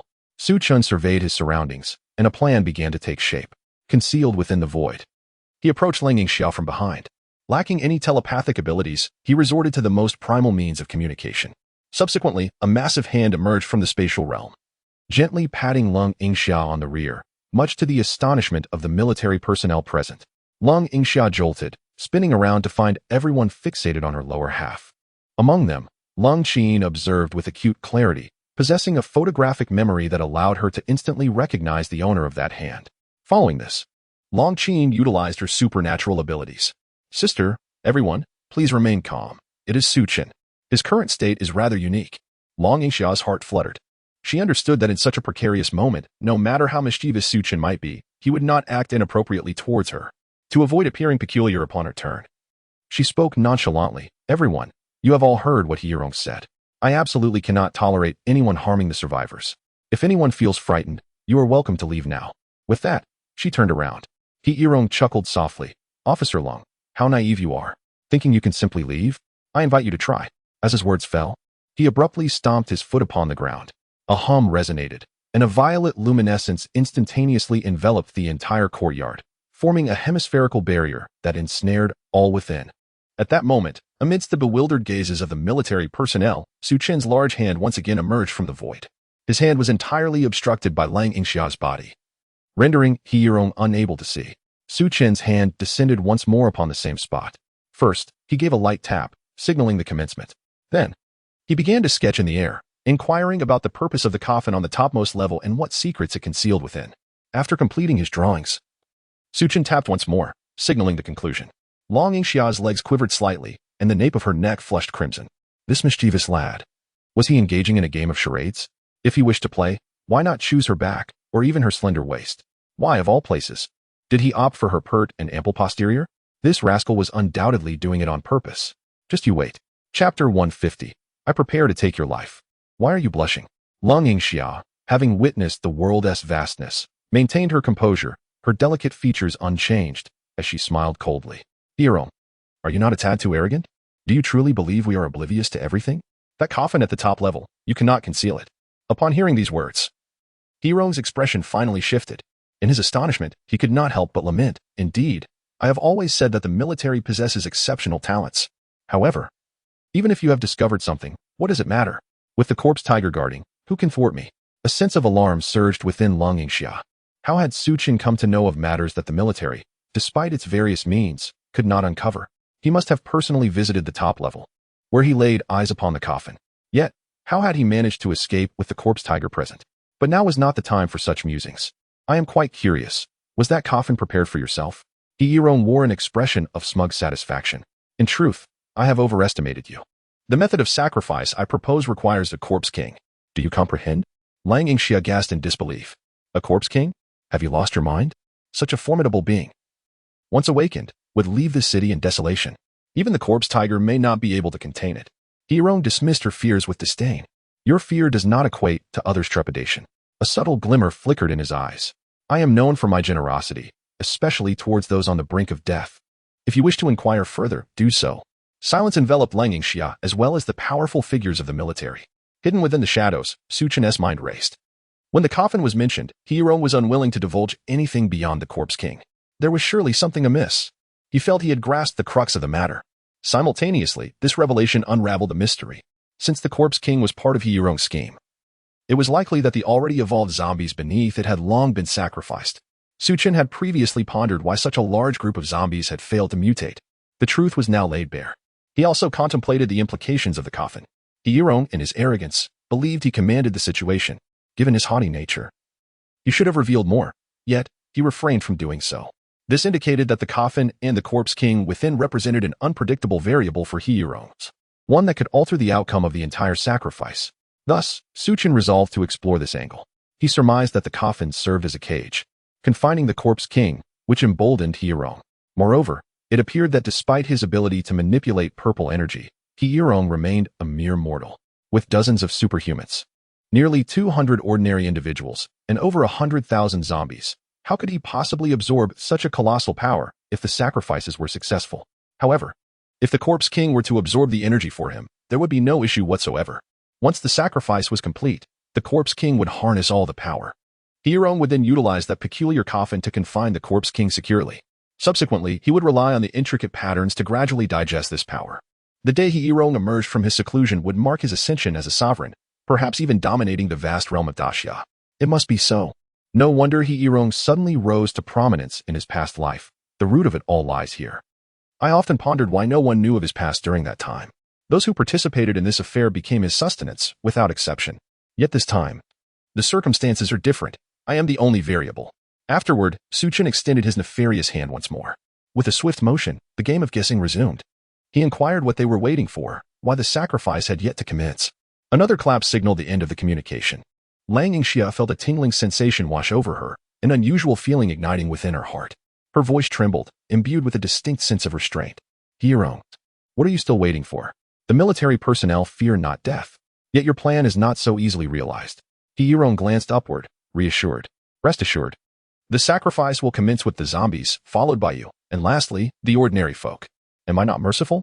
The military personnel displayed no concealment of their murderous intent. He was undoubtedly a heartless fiend. At that moment, Hieron noticed the expression on Lang Yingxia's face. Her delicate features bore a hint of crimson, reminiscent of a bashful maiden encountering her beloved. Puzzled, he queried, Officer Lang, why are you blushing when you are on the brink of death? Could it be that you are a pervert? Hieron lifted his gaze to the heavens, his face breaking into a grin. Prepare to embrace your fate, everyone. I too shall indulge in my grand feast. With that statement, the violet energy enveloped him entirely, and as tranquility descended, his figure vanished from sight. Hieron departed. Yet, this cunning individual left Su Chen wary of revealing himself, reverting to his old tactics. Another clap signaled the resumption of their guessing game. Officer Long, I can facilitate your departure along with these individuals right now. However, if I do so, the survivors will be left to certain death. Yet, I have another plan that may thwart Hieron's sacrificial ceremony. I cannot guarantee its success. If you consent to leave, remain still. If you disagree, simply give a little twist. Moreover, Officer Lang, your name is Long Yingxia, correct? That Long Qin is truly your brother? Have you dined today? The weather is quite pleasant. This time, Su Chen showed no intention of concluding the conversation. His words were far too riveting, almost irresistible. At first, Lang Yingxia could tolerate it. But as the chatter continued endlessly, she realized that this rascal was taking advantage of the situation. She felt her legs weaken, an experience unlike any she had ever encountered throughout her life. Meanwhile, Su Chen promptly ceased his movements. Behind her, the other military personnel were relatively far away, unable to discern anything significant. However, Su Chen was nearly pressed against her. He distinctly sensed that the cushion seemed to be seeping water. Fortunately, the camouflage pants were sufficiently thick, and Long Yingxia likely wore specially designed undergarments. Otherwise, she would have faced considerable embarrassment. Long Yingxia forced herself to maintain her composure, twisting her slender waist like a water snake. Abandoning the survivors was simply out of the question. Then, she abruptly stepped forward and plopped down onto the chair. This time, Su Chen could not take advantage of the situation. He smacked his lips in lingering desire and subsequently departed. Long Yingxia remained oblivious, awaiting Su Chen's reaction. It was only 5 minutes later that she realized the scoundrel had already left. At that moment, Long Qin approached, observing the lingering blush on her sister's fair face. He tentatively spoke, "Sister." Lang Yingxia lifted her head, her expression filled with indignation. "If anyone dares to spread today's events, I will swallow them whole." Indeed. Chapter 151, The Sacrifice Begins. Su Chen's plan. Yingxia spoke once more. Su Chen assured her that he had a solution. "If there is no movement in an hour, we will force our way out." Understood. She contemplated for a moment, then added, "Investigate the purple barrier and the surrounding conditions.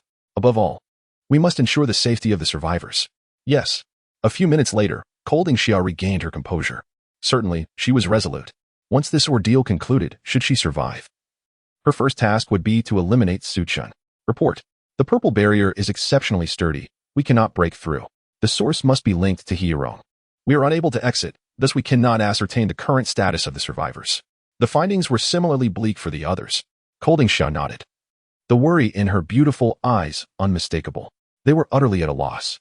In such a predicament, they could only depend on Su Chen. Qin recognized this too. "Sister, Su Chen is only a Tier 3 awakened, and he is alone. Can he truly manage?" At the mention of his name, Yingxia was filled with frustration. "What other options do we have?" Meanwhile, in the storage room on the first floor of the Tunglong building, Su Chen sat cross-legged on the floor. The previous exertion had taken a toll, and he needed to restore himself to peak condition. Although his affinity for space had significantly increased, complete recovery would require at least half a day. Given the current situation, he simply did not have that luxury. With no alternatives, Su Chen reached out to communicate with his personal space. Buzz. The profound power of space surged into his body. A flash of golden light erupted, and Su Chen opened his eyes. Instant recovery?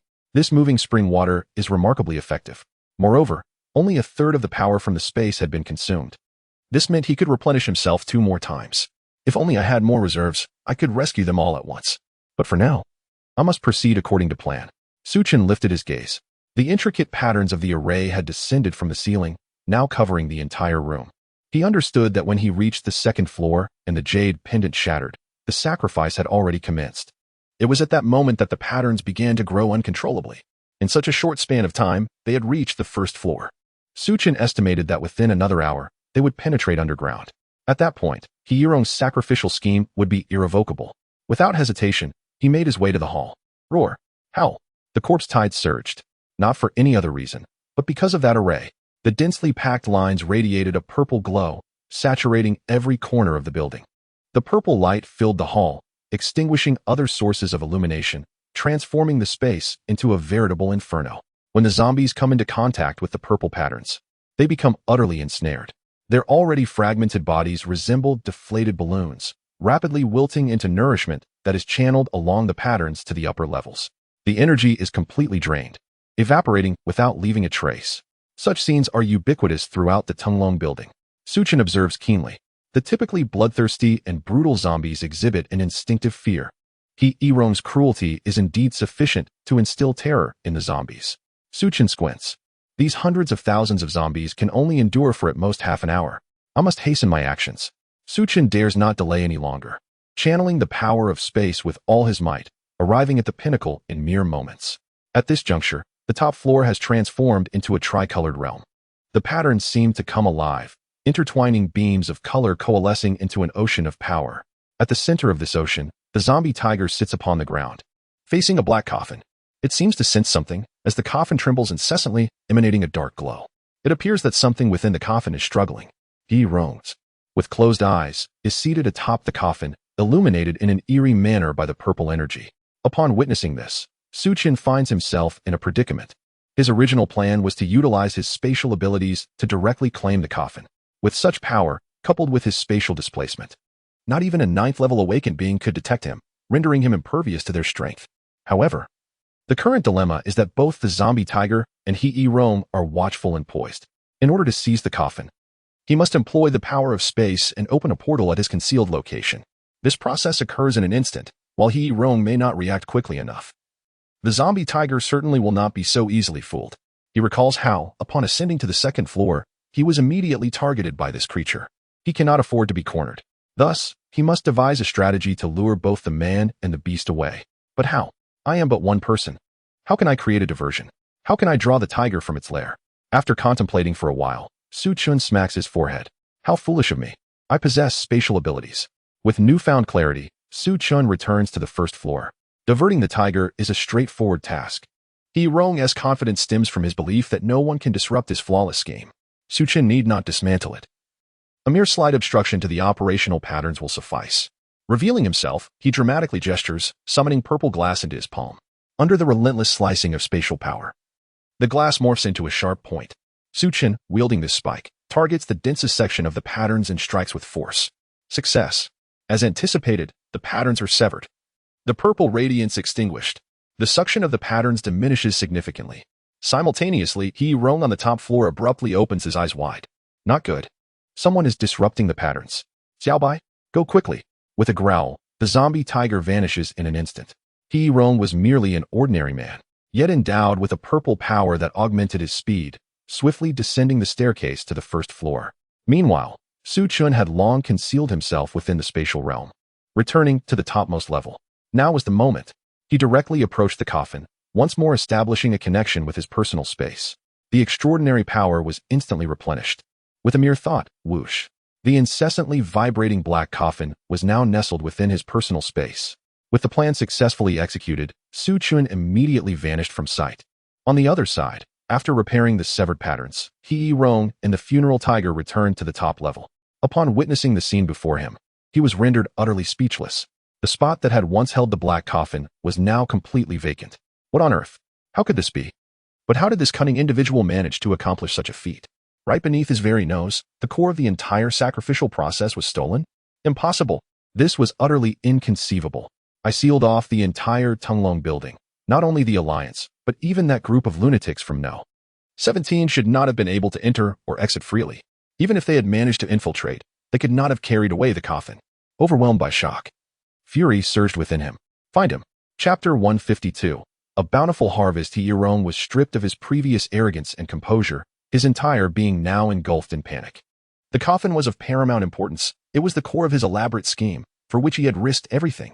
If he failed to retrieve it, all prior efforts would amount to naught, and he would become a figure of ridicule. The ferocious beast sensed the man's inner fury and roared in response, then vanished without a trace. He was determined to locate the thief who had stolen the coffin. At this moment, Su Chen returned to the 1st floor. With the core lost, the sacrificial patterns had ground to a halt. Yet, during that brief sacrificial period, over 80,000 zombies had already dissipated. The tide of the undead had long receded, and the remaining zombies in the Tunglong building posed no threat to the nearly 40 elite soldiers of the military. Moreover, Sun Qian outside was vigilantly monitoring the situation within the building. The troops had assembled and were ready to act in concert at any moment. Rescuing the over 200 survivors was no longer an unattainable feat. With a sense of relief, Su Chen delved deeper into the underground. He did not return immediately to the location of Lang Yingxia and the others, but instead pressed on. He had not forgotten the message from Brother Yang. There was a specific level below designated by He Rong for storing purple glass. Having already acquired the black coffin, why should he neglect such valuable resources? Utilizing his spatial powers, Su Chen continued his descent without encountering any obstructions. Before long, he arrived at the 3rd underground level. As he surveyed the area, the violet glow illuminated the surroundings. Everywhere he looked, there was an abundance of purple glass. This was the result of over 200 individuals from the dragon pit diligently gathering resources. Not only that, but there were also countless meteorites below. Su Chen wasted no time and claimed everything in sight. Hirong was indeed a generous benefactor. With this bounty, not only could he renovate his villa base, but he could also construct an extensive underground shelter encompassing the entire city. Furthermore, the purple meteorites would provide Shinting with enough energy for 5 years, like candy. Su Chen felt an overwhelming urge to laugh heartily. This haul was more fulfilling than any previous return laden with provisions. Moreover, during the process, he discovered additional treasures. This place was akin to a treasure trove. Beneath the meteorites lay numerous spiritual herbs. Although they were of D rank, and only a handful reached C rank to an ordinary person. This was an immense fortune. Upon his return, he could even awaken the latent abilities of Zhao Er's elderly mother. What a delight! Su Chen collected everything, effectively clearing that level. Afterward, he returned to the dragon pit. Long Yingxia sat at the table, while the others rested on the floor, eyes closed, ever ready for action. This time, Su Chen did not conceal his presence and appeared directly before them. Commander Lang. Upon hearing his voice, Lang Yingxia's delicate features were instantly marred by anger. She twisted her waist and charged at him. Su Chen, I will have your head. Su Chen was well aware of the reason for her wrath. Calm down. I have resolved the sacrificial patterns. At this announcement, those who had previously turned a blind eye now directed their gazes towards Su Chen in disbelief. How is that possible? Can you truly contend with the ferocious beast? Su Chen merely smiled faintly. Cold officer, we must focus on the matter at hand. Please release me. Cold Yingxia shot him a fierce glare. Spit it out quickly. Su Chen offered an awkward smile. Little girl, we will settle this after today. I intend to have a proper confrontation with you. He succinctly recounted the entire ordeal and the current state of the Tonglong building. Cold Qian regarded him with skepticism. Su Chen, how on earth did you manage this? She distinctly remembered that this fellow had previously struggled against a horde of corpses. Yet here he was, achieving such astonishing feats. However, upon reflection, it was not entirely surprising. Someone bold enough to toy with a tiger's den would certainly be capable of such actions. Su Chen shook his head. Now is not the time for such concerns. Hirong has gone mad. We must leave promptly. I can escort you to safety outside, but I cannot guarantee the well-being of the survivors. Cold Yingxia immediately refused. No, we must save them. Su Chen had anticipated this response. Then I will take you to the edge of the barrier. Captain Sun has already assembled a team for support. You can regroup with them. In this critical moment, someone remained composed. What about the Tiger of Death? This single query cast a pall of silence over everyone. The chasm of strength could not be bridged merely by numbers. The moment they stepped beyond the barrier, they would undoubtedly be intercepted by the Tiger of Death. Not only the 200 survivors, but even their own escape would be questionable. Su Chen had foreseen this as well. I will lure it away. No. Cold Yingxia outright rejected the idea. Su Chen, I do not know what powers you have awakened. However, it must have been a near-fatal endeavor to thwart the sacrifice. If you aim to execute a tiger strategy, you will need to confront the tiger directly. I do not believe you can manage it. The military would not stand idly by while anyone walked into certain death. Su Chen chuckled. What is this, cold officer? Are you reluctant to part with me? As he spoke, he boldly cast his gaze upon the contours of the woman's figure. If he was not mistaken, Cold Yingxia's undergarments were currently. Suddenly, a thought struck Cold Yingxia. Her pretty face flushed crimson, wishing desperately to find a hole to hide in. After holding back for a moment, she spat out in anger. Go to hell. All right then. Su Chen acquiesced. With a grand gesture, golden light enveloped them all. In an instant, they found themselves back in the village. Cold Yingxia, astonished, took several deep breaths to calm her tumultuous emotions.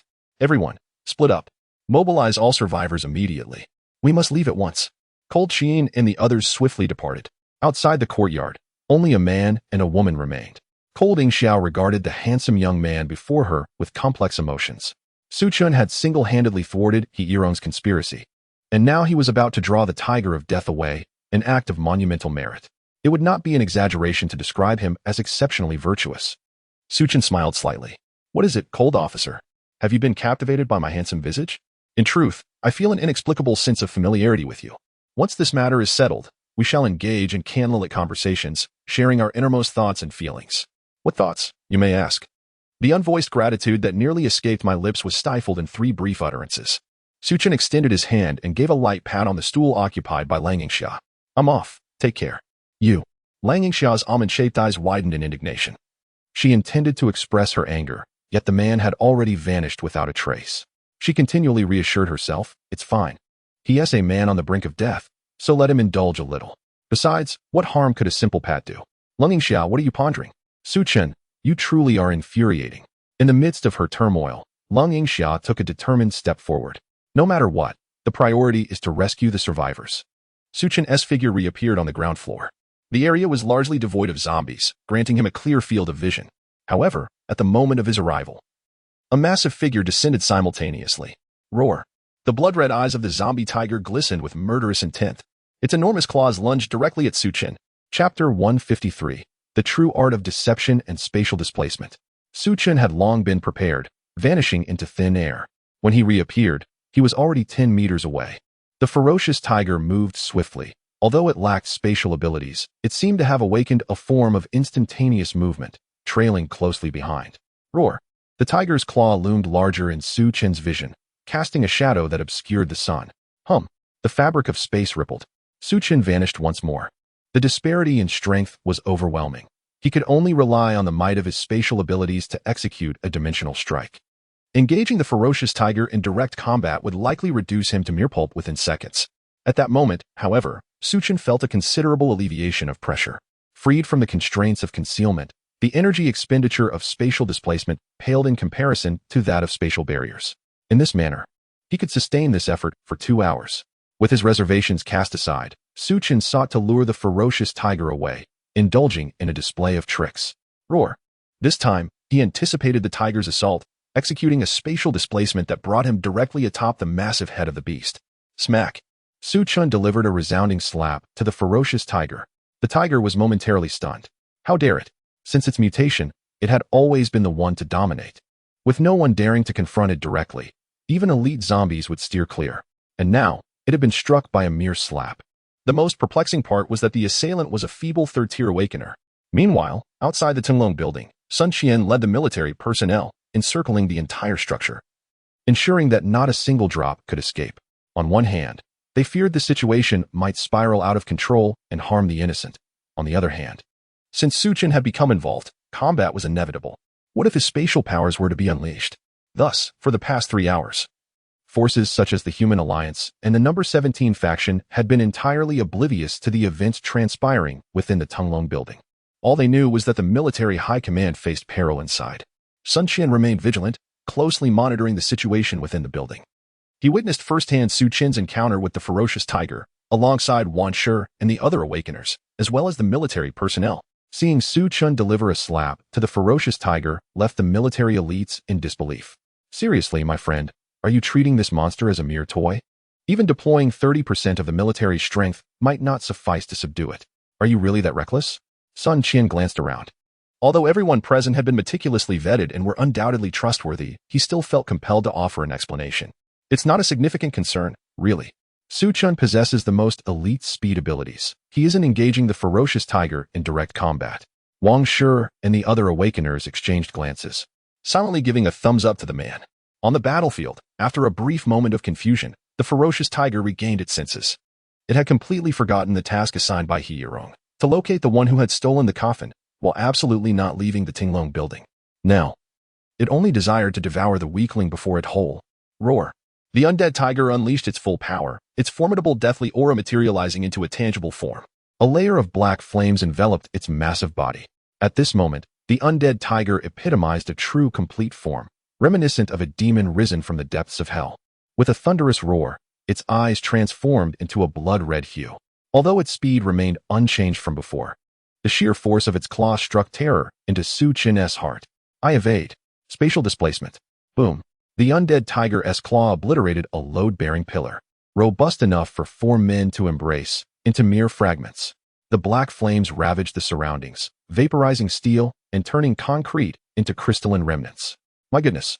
Such combat prowess is utterly terrifying. Yet, Su Chen remained undaunted. As golden light rippled, he reappeared, delivering another resounding blow to the undead tiger. He then deftly maneuvered 20 meters away.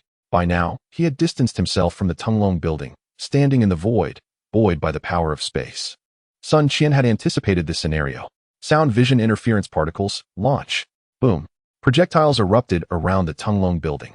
Crystalline particles fell like shards of glass, cascading down gently. Subsequently, everything within a 10-kilometer radius of the Tinglong building was completely shielded. Others within that perimeter were also persuaded to retreat by the military's supernatural beings. Observers from other organizations could only see a solitary figure, skillfully maneuvering against the undead tiger.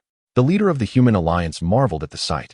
Truly, the military stands as a formidable backbone for all of Huaxia, possessing such a powerhouse capable of contending with the undead tiger. Surely, they must be at least level 8 awakeners. The madman of the 17th unit recalled the scene he had just witnessed. Such a human was unprecedented and unheard of. His expression was one of fervent enthusiasm. I must urge the higher-ups to negotiate with the military for a sample of this person's biological material. Even a single strand of hair would suffice.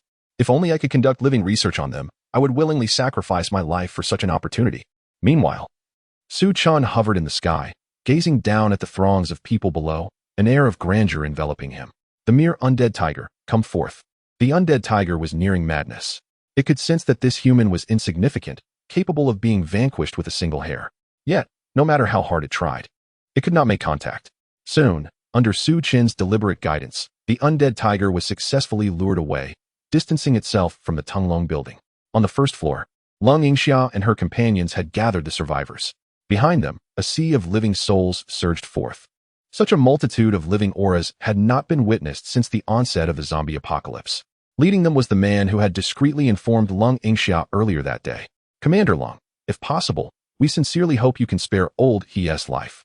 Regardless of the circumstances, without him, we would not have survived to this moment. Lung Yingxia's beautiful eyes surveyed the scene. The unfolding events seemed unsurprising to these individuals. She found it somewhat absurd. He Rong had meticulously plotted for an extended period, believing his scheme to be flawless. Little did he realize that those he regarded as mere fodder had likely discerned his intentions long ago. Among them were several individuals endowed with extraordinary abilities. Lung Yingxia firmly believed that, even in the absence of their intervention, these survivors would not permit the sacrificial ceremony to proceed smoothly. At that moment, a figure approached at a brisk pace. Report. Su Chen has succeeded. The zombie tiger has been lured away. The first floor of the Tunglong building is now clear, and the remaining zombies pose no threat to us. Despite having anticipated Su Chen's capabilities, Lung Yingxia could not suppress her astonishment. Prior to this operation, on the 17th, assessments had been conducted using instruments to simulate various scenarios. Even an awakened being of level 8 would hesitate to claim certain victory against that zombie tiger. The fact that Su Chen managed to divert it was nothing short of a revelation, fundamentally altering their perception of those with abilities. After a moment's contemplation, Lung Yingxia resolved to act without hesitation. Let us proceed and rescue the others. Onward. Chapter 154. Heirong. Who the hell stole from my home? With a single command, Lung Yingxia led nearly 40 military elites, accompanied by a group of survivors, out of the dragon pit. The information they had gathered was flawless. At this moment, the first floor of the Tunglong building was devoid of the horde of corpses that had previously plagued it. The remaining zombies were swiftly dealt with. The commotion attracted the attention of Su Chen and others outside. They have emerged. Quickly, let's offer support. Yes. Su Chen personally took charge, moving boulders to clear the passage. The military personnel carved out a spacious thoroughfare from this entrance to the ventilation duct. The survivors formed an orderly line, streaming out. It was noon, and the sunlight refracted through the particles released by the military, appearing particularly brilliant. Many were overwhelmed with joy at the sight of the world they had long missed, shedding tears of happiness. No one knew what kind of days they had endured during their confinement. As their leader, Heirong had been constantly preoccupied with thoughts of how to sacrifice them all. They longed to escape, but the horde of zombies blocked every possible route. Caught in this predicament, they had clung to life, neither able to flee nor wishing to perish. Fortunately, even though Heirong had laid traps, the military ultimately seized a glimmer of hope and successfully rescued them all. Soon, the evacuation of survivors was completed. Su Chen jogged up to Lung Yingxia. Report, Officer Lung. This operation has successfully rescued 276 survivors, with 0 casualties. He was exhilarated. Holding a high position in the military, his purpose was solely to save more survivors. In this apocalyptic world, amidst Heirong's schemes and the shadow of the zombie tiger, achieving a record of nearly 300 rescues without a single casualty was a feat worthy of a lifetime of bragging. Lung Yingxia finally displayed a hint of a smile and nodded. Well done. She then added, 99% of the credit for this mission belongs to Su Chen. Without him, not only would we have failed to save anyone, but we would have all perished inside. Moreover, Heirong harbored immense ambitions and employed unscrupulous methods. If he had succeeded, he would have become a grave threat to our nation. Su Chen nodded, gazing into the distance. Indeed, he is still entangled with the zombie tiger. We have no idea how that is faring. Lung Yingxia contemplated for a moment. He is astute. He should not attempt to challenge the impossible. Furthermore, such entities are beyond our control. Afterward, Lung Yingxia looked up towards the rooftop of the building. Eradicate the source. All superpowered beings, heed my command. He Yirong has plotted treachery. Although he failed, his crimes warrant punishment. With the zombie tiger absent, this presents an excellent opportunity. Join me in capturing him. And on the 17th, he shall face appropriate judgment. The crowd's expressions turned solemn, devoid of hesitation. Were it not for Su Chen, He Yirong would undoubtedly have wrought disaster. Ignoring the zombies, including other organizations' extraordinary individuals and awakened beings, that amounts to over 300 lives. Depart. Everyone prepares for action, dividing into 4 groups. Advancing towards the rooftop. At this moment, atop the Tunglong Tower, all the intricate patterns have completely dimmed. He Yirong stands at the center, unaware of who or what means were employed to release Lung Yingxiao and her companions from the violet barrier. Yet, he comprehends that the instant those survivors were freed, his meticulously crafted plan had unraveled.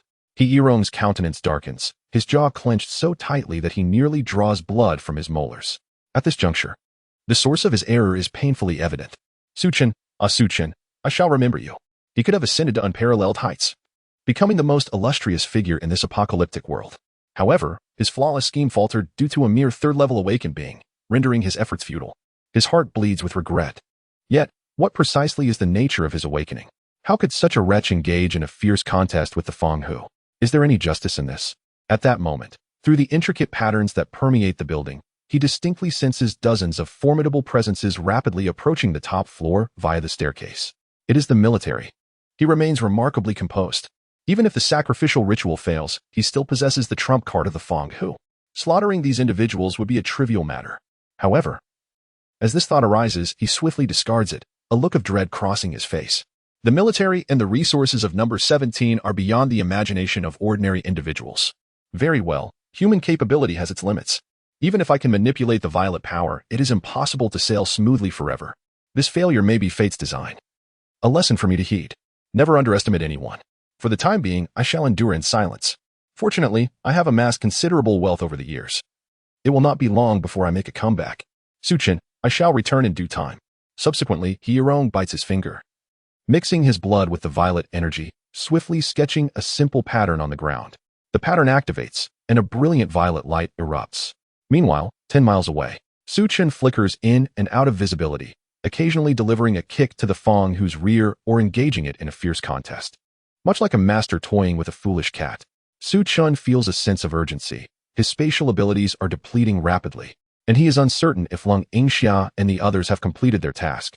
Suddenly, the character for King on the Feng Hu's head seems to be activated by some unseen force, intertwining violet and black. The fury in its eyes vanishes without a trace. The Feng Hu has regained its senses. Its figure swiftly disappears, reappearing directly at Tunglong Tower, standing beside He Yirong. He Yirong wastes no time. Leaping onto the Feng Hu's back, Xiao Bai, descend to the 3rd underground level. The Feng Hu lets out a roar, its voice laced with shame and self-reproach for failing to complete its master's orders. He Yirong said little, and together with the tiger, they descended directly to the 3rd underground level. However, upon witnessing the scene before him, He Yirong was utterly stunned. The entirety of the 3rd level was barren, devoid of even a scrap of purple glass. The meteorites he had painstakingly collected had vanished without a trace, as if they had evaporated into thin air. Where's my glass? Where are my elixirs? What has happened to my supplies? Not even a single noodle has been left for me. How could this be? Have they stripped the very ground from beneath me? Is this the work of a human being? He Yirong was on the verge of tears, feeling as though his home had been robbed. Everything had been taken, leaving nothing behind. Even a rat would depart with tears in its eyes. After a few moments of frantic despair, He Yirong suddenly fell silent. It must have been Su Chen's doing, using his extraordinary abilities to outmaneuver the fierce tiger. He had rescued Lung Yingxia from within his purple barrier. Moreover, he had managed to transport away such a vast amount of resources. His powers must be related to space. With this realization, He Yirong's lips curled into a slight smile. A space manipulator? How intriguing, truly intriguing. Chapter 155. Cold welcome to summer. Su Chen, do you still wish to play the game of drawing and guessing? He Yirong seemed to have recalled something, gazing in Su Chen's direction for a moment before returning to the somber tiger. Xiao Bai, let us depart. We shall temporarily leave Huaxia and head east. With the low growl of the somber tiger, He Yirong's figure vanished completely. At the top floor of the Tenglong building, the military personnel found themselves at a loss. Long Yingxia surveyed the dozens of corpses of ability users strewn across the ground, her delicate face bearing a frosty demeanor. They fled. This was within my expectations. Immediately, she issued the highest level wanted notice in Huaxia. Understood. Leaving some personnel to secure the scene. Long Yingxia and her companions exited the Tenglong building. Just as they stepped outside, they encountered the returning Su Chen. Both parties halted in their tracks, exchanging lingering glances. Long Yingxia stood tall, her slender waist poised with utmost seriousness. She offered Su Chen a formal salute, a gesture mirrored by all military personnel behind her, including Su Chen. In their gazes towards Su Chen, only admiration and gratitude were evident. Abandoning the survivors, despite being a decision made after weighing the pros and cons, would inevitably become a haunting specter for them. Yet this man before them had single-handedly salvaged the situation. He deserved this honor. Su Chen felt a surge of warmth in his veins, a reminder of the indelible pride he held as a Huaxia citizen. Everyone, please do not be so formal. This is merely my duty. By the way, about what you promised me before, isn't it time to fulfill that? Su Chen chuckled heartily. He appreciated Su Chen's straightforwardness, his tendency to express desires without reservation. Rest assured, 2 B-grade spiritual herbs will be dispatched to your base as soon as we receive approval from above. Furthermore, your assistance has greatly benefited Huaxia, and additional rewards may be forthcoming. The group engaged in casual conversation as they walked, while the protagonist, Long Yingxia, remained unusually silent. Her beautiful eyes occasionally flickered over Su Chen's face, filled with contemplation. She had not forgotten the events on the first floor, and this advantage must not be allowed to slip through the fingers of this brazen man. Feeling the intensity of her gaze, Su Chen grew increasingly uncomfortable, fidgeting restlessly. He was unaccustomed to being scrutinized by a woman. Upon returning to camp, standing before the tent, Su Chen hastily took his leave. Well, remember our agreement. Be sure to send those items to me. I have expended considerable energy and must return to rest. My family awaits my return. Su Chen observed Su Chen's pallid complexion and understood his predicament. Just as he was about to agree, Lang Yingxia stepped forward. In the sunlight, her exquisite features radiated with brilliance. Combined with her curvaceous yet athletic figure, she was simply mesmerizing. Su Chen instinctively rubbed his fingers together. Indeed, not only is she athletic, but she is also incredibly firm and springy. Feeling the weight of everyone's gaze, Lang Yingxia's cheeks flushed slightly as she gritted her teeth and said, Su Chen, do not be in such a hurry to leave. I still wish to play that drawing and guessing game with you for a while longer. Upon hearing these words, those privy to the situation exhibited peculiar expressions. Commander Lung would undoubtedly settle accounts after the autumn. Su Chen appeared perplexed. Are you engaging in a game of charades? Do you still have the inclination for that? Lang Yingxia's cheeks flushed a deeper shade of red. Long Qin promptly stepped in to mediate. Well, Captain Sun, there are numerous matters to attend to at the Tenglong building. Please follow me for a moment. Brothers, you may disperse. Within a few breaths, the crowd had scattered. With a glimmer of something unique in her eyes, Long Yingxia stepped aside. Su, the esteemed benefactor, please. Su Chen gazed at the tent, feeling as though entering it would be akin to descending into hell. Yet, he had no choice. After all, he had sought a fleeting thrill. He lifted his chin, exuding an air of bravado, and boldly strode into the tent, unflinching in the face of danger. Inside the tent, Lang Yingxia, seated at her desk, did not engage in any significant activity. She merely glared at Su Chen. The atmosphere grew increasingly uncomfortable for him. Commander Lang, esteemed lady, what is it that you truly desire? Just say it. Lang Yingxia was reminded of prior events but chose not to articulate them directly. You must fulfill the promise made to me earlier. Su Chen had not forgotten. The demand was for provisions. He had no intention of going back on his word. Yet he could not simply relinquish them. He furrowed his brows, feigning indignation. Is this truly your modus operandi, Lang Yingxia? Were it not for my intervention, over 200 survivors would have perished. You, too, would have become mere sustenance for He Yirong. I saved you all, and now you seek provisions from me? Is this reasonable? Lang Yingxia fell silent, rendered speechless. Her conscience informed her that such actions were indeed unjust. Given the monumental contribution made by Su Chen, it was already commendable that he did not demand provisions from them. She lacked the courage to voice her thoughts, just as she feared the conversation would reach an impasse. Su Chen unexpectedly shifted his tone. However, since I have already promised you, I shall not retract my word, but I must add certain conditions. Lang Yingxia lifted her head, her large eyes blinking in curiosity. What are the conditions? Su Chen's gaze lowered. I desire to play a game of charades with you. Lang Yingxia's face turned a vivid shade of crimson. She was not truly angry, rather a mix of embarrassment and irritation. Noting her silence, Su Chen pressed forward. The young lady had already changed into a fresh outfit and taken a fragrant bath. A glance downward revealed the enchanting valleys nestled between two peaks, captivating and mesmerizing.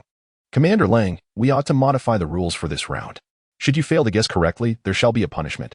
As she listened to Su Chen's stipulations, feeling his masculine presence, her heart raced and her mind became clouded, leading her to agree. Thus, the classic game of charades commenced within the tent. During the course of play, whether from nerves or otherwise, Lang Yingxia made an incorrect guess once, resulting in Su Chen imposing a punishment. Su Chen, being a gentleman who cherished the fairer sex, approached her with a sense of gentleness. An hour later, he emerged from the tent, his countenance radiant and his spirit invigorated. He glanced back, a mischievous grin on his face. There's no need to rush this. When we meet next time, I shall truly have my way with you. Just wait. My icy commander. Inside the tent, a full half-hour passed before Lang Yingxia finally wiped her mouth. Her hair cascaded loosely around her shoulders. Her delicate face tinged with a rosy hue, her eyes sparkling with a myriad of emotions. She furrowed her delicate brows, a hint of confusion washing over her. Despite the brevity of their acquaintance, why did she harbor such peculiar feelings for that man? It was as if she was unwilling to sever the connection, feeling a void in his absence. Enough of him, she thought. Lang Yingxia rose to her feet, rinsed her mouth with a bottle of water, and picked up the phone from the table, dialing a number. Chapter 156, born a Huaxia citizen. As Su Chen emerged from the tent, Su Chen and the others had been waiting for quite some time. Due to Lang Yingxia's bold declaration of wanting to sleep with Su Chen, they kept their distance, hesitant to intrude. Upon seeing Su Chen, the expressions of Su Chen and his companions were somewhat peculiar. Su Chen, your complexion has suddenly improved remarkably, Su Chen remarked. Su Chen chuckled softly. Although Officer Long had a rather aloof demeanor, her words often brought a sense of comfort. The others remained silent, while Su Chen wore an expression of helplessness. Well, young man, must you be so blatant? The southeastern flower has been plucked by you, he mused, not dwelling on the matter. In this era, individuals like Su Chen, with the potential to influence the future of a nation, could have their pick of women. He shifted to a serious tone. Su Chen, you must understand your importance. Su Chen nodded in acknowledgement. With the military's insights, he had gained a more intuitive understanding of the uniqueness of his spatial abilities. It was imperative that he did not attract undue attention, nor should he reveal his powers lightly. Su Chen continued, the higher-ups regard you with great significance. Maintaining confidentiality is paramount. This is the latest technology, integrating extraterrestrial meteorite elements. Take it. Su Chen extended his hand to receive the box, which contained a long, pure white coat that seamlessly merged ancient style with modern fashion. He was instantly enamored by it. Su Chen, this coat contains meteorite particles. It appears ordinary under normal circumstances, but when you activate your abilities, the particles will sense it and become activated. It can mask your aura. According to current research progress, over 90% of ability users within Huaxia cannot perceive your precise information. Additionally, it possesses self-cleaning capabilities. Su Chen elaborated extensively, and with each word, Su Chen felt increasingly delighted. This garment would allow him to operate incognito, and its style and technology made it a splendid accessory for impressing others. Without hesitation, he donned the coat. With his tall stature and handsome features, he radiated confidence, especially adorned in this white coat. Were he in ancient times, one could only describe him with the phrase as refined as jade. Sun Qian, Wang Long, Dr. D, and the others were momentarily entranced. No wonder their striking Officer Long had succumbed to Su Chen's allure. His mere appearance could captivate countless hearts. Sun Qian then produced a device resembling a large brick, a mobile phone. Living in an era dominated by smartphones, Su Chen found it somewhat unfamiliar. Sun Qian explained. The phone I gave you last time, while functional, was not entirely secure and could be influenced by various factors. This one connects to dedicated satellites. You can reach us directly if needed. Su Chen accepted it without hesitation. Anything can be communicated? He inquired.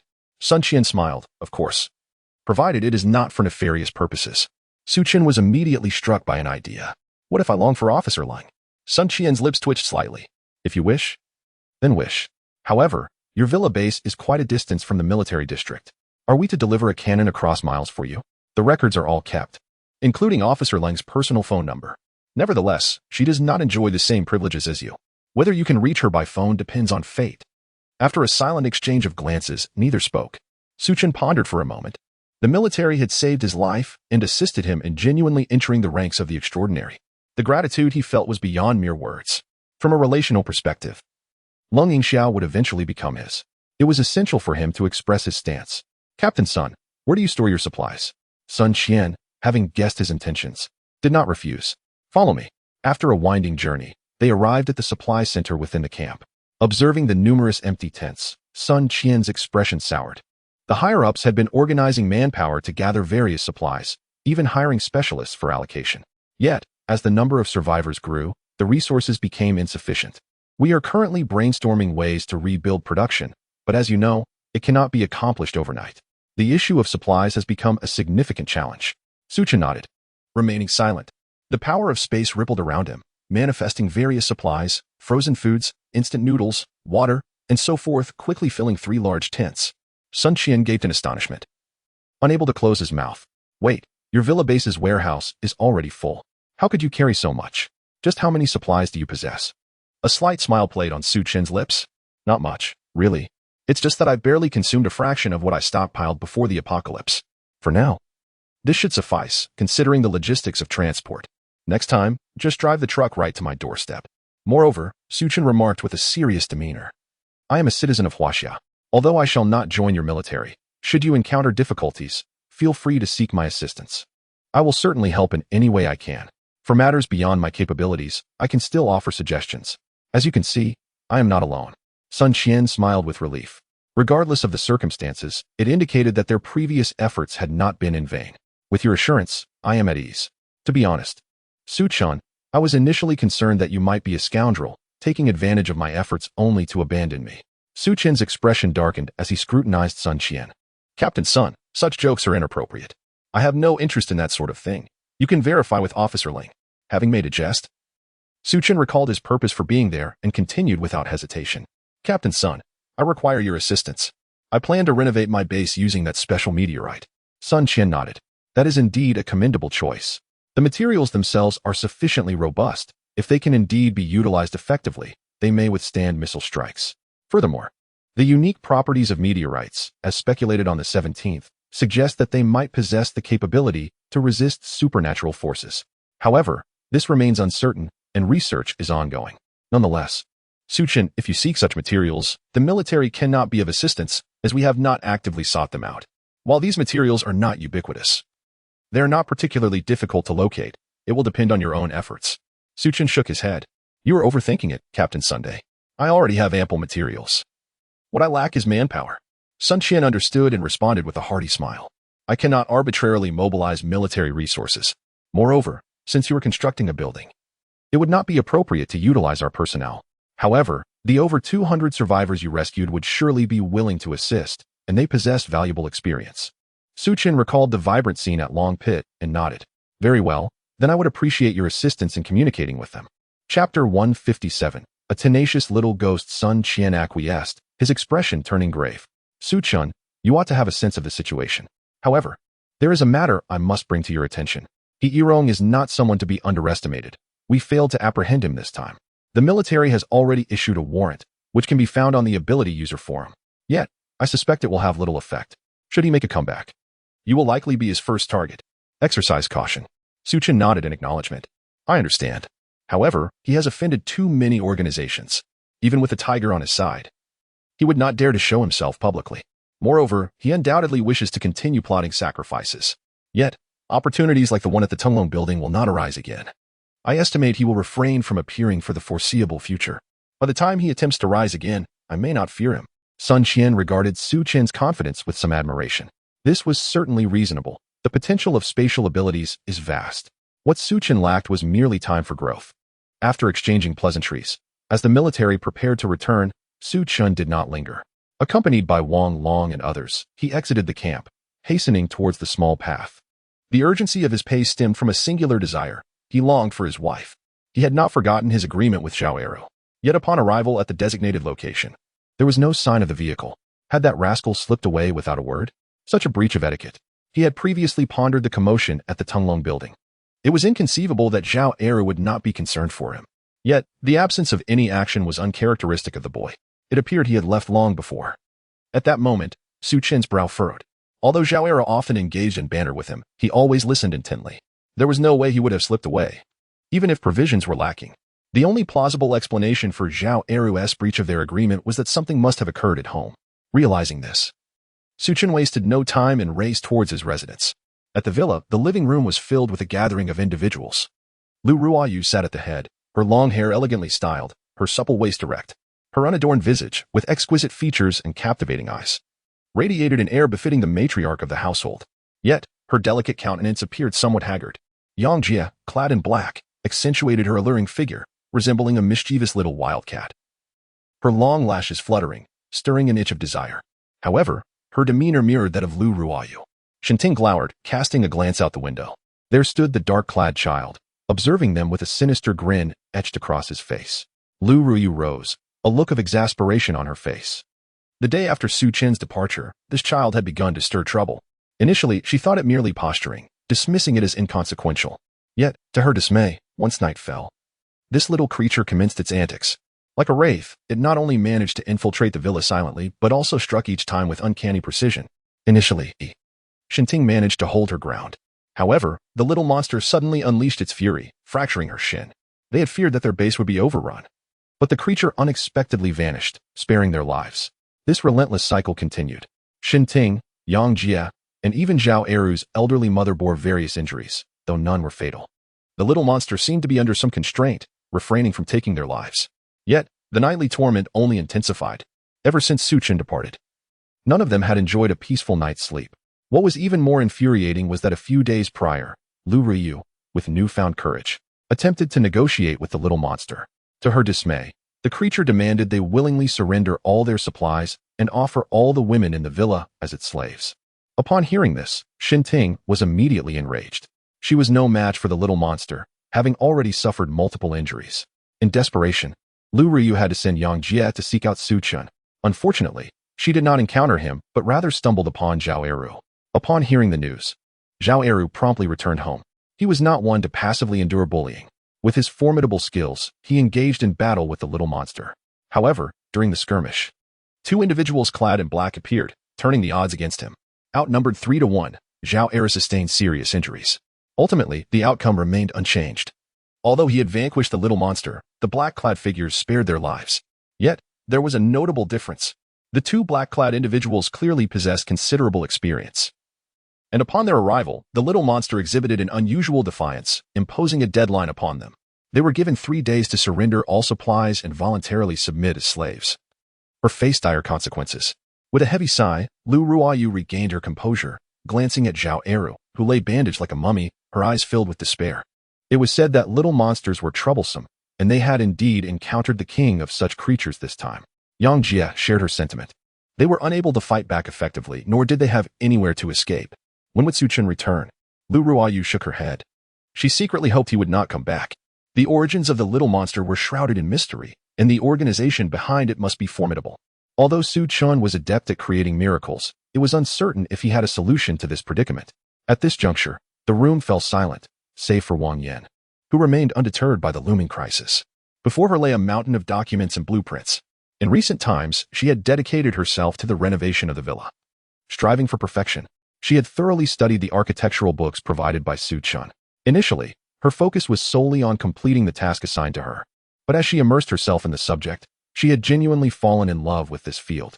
Constructing a base where those she wished to protect could thrive safely and joyfully amidst the apocalypse. Was there anything more fulfilling than this? Zhao's mother gazed at her son on the stretcher, her eyes brimming with sorrow, tears welling up. Zhao Eru sought solace, yet found himself utterly unable to lift his arms. "Mother, I am fine. After all, I have not perished, have I?" He lamented, acknowledging his own inadequacy in the absence of his elder brother, feeling incapable of safeguarding even his home. For a considerable time, Su Chen had accompanied him, traversing the apocalypse with an air of confidence. Coupled with his indomitable innate abilities, Zhao Eru harbored no fear of the desolate world. He had grown lax in his essential cultivation of supernatural powers, resulting in a painfully slow enhancement of his strength. In this moment, Zhao Eru resolved firmly within himself. If he could survive this ordeal, he vowed to devote himself relentlessly to his training, ensuring such circumstances would never arise again. Alas, he pondered, when would his elder brother return? If he were to come back and witness this disarray, would he not blame me? Zhao's mother shook her head slowly. "My child, how can you harbor such thoughts? Su Chen is certainly not that kind of person." Just then, a chilling voice echoed throughout the villa. "Ants, have you made your preparations?" The hour grows late, and the 3-day deadline has arrived. We are eager to return and report. Chapter 158. Su Chen's return, the little ghost resentment in the living room. Lu Ruoyu gazed at the suddenly materialized little ghost, accompanied by 2 hunched figures behind it. Her beautiful eyes were filled with trepidation, yet retreat was not an option. The villa was deserted, leaving her with no place to flee. Forcing herself to suppress the fear swelling within, Lu Ruoyu spoke. I would like to inquire what grievances you hold against Su Chen. This inquiry had already been deliberated among them. In this post-apocalyptic world, there were many women and numerous places stocked with supplies. The 3 individuals before her did not appear to be in dire need of sustenance. Thus, the only plausible conclusion was that they had come specifically for Su Chen. As anticipated, upon hearing her words, the 3 simultaneously removed their masks. Yang Jie and Shinting sprang to their feet, anxious to protect Lu Ruoyu from any potential harm. It was only today that they finally discerned the faces of these beings. The child, with a fierce visage, bore a semblance of cuteness. Yet his greenish skin and sharp teeth rendered him a veritable zombie. The stark contrast made him all the more terrifying. The 2 elderly figures. Their skin a ghastly shade of purple, resembled corpses, their expressions grotesque. Even in life, their repulsive demeanor could frighten countless souls. Responding to Lu Ruoyu's question, the old man spoke, the reason we have transformed into these wretched forms is entirely due to Su Chen's actions. The old woman chimed in. My grandson merely took some discarded takeout from him, and he poisoned the beef. The little ghost had gained considerable understanding. What began as food poisoning could have been treated at a hospital, but the arrival of the apocalypse changed everything.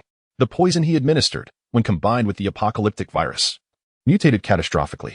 My parents perished instantly. Only the 3 of us survived. This beautiful lady, could you endure such a vendetta? Upon recalling the incident, the old man's rage became unabated. My son and daughter-in-law perished at Su Chen's hands. This grudge must be avenged. His death would be an easy escape for him. I want him to witness his woman being tormented by us, only to be devoured piece by piece. The old woman's face mirrored his malice. I shall flay him alive and drain every drop of his blood, making him regret ever entering this world. At this juncture, their intentions were laid bare. The little ghost grinned wickedly. We have been observing and are prepared to act. But that beast, Su Chen, has been fortunate enough to leave. Initially, we intended to wait for his return, but seeing the ones he cares for living in comfort while we feel as though ants are crawling on us, we could no longer bide our time and decided to collect some interest. With a sinister expression, the little ghost pointed at Lu Ruoyu. You, come here. Let this young master indulge himself. Then he gestured towards Yang Jie.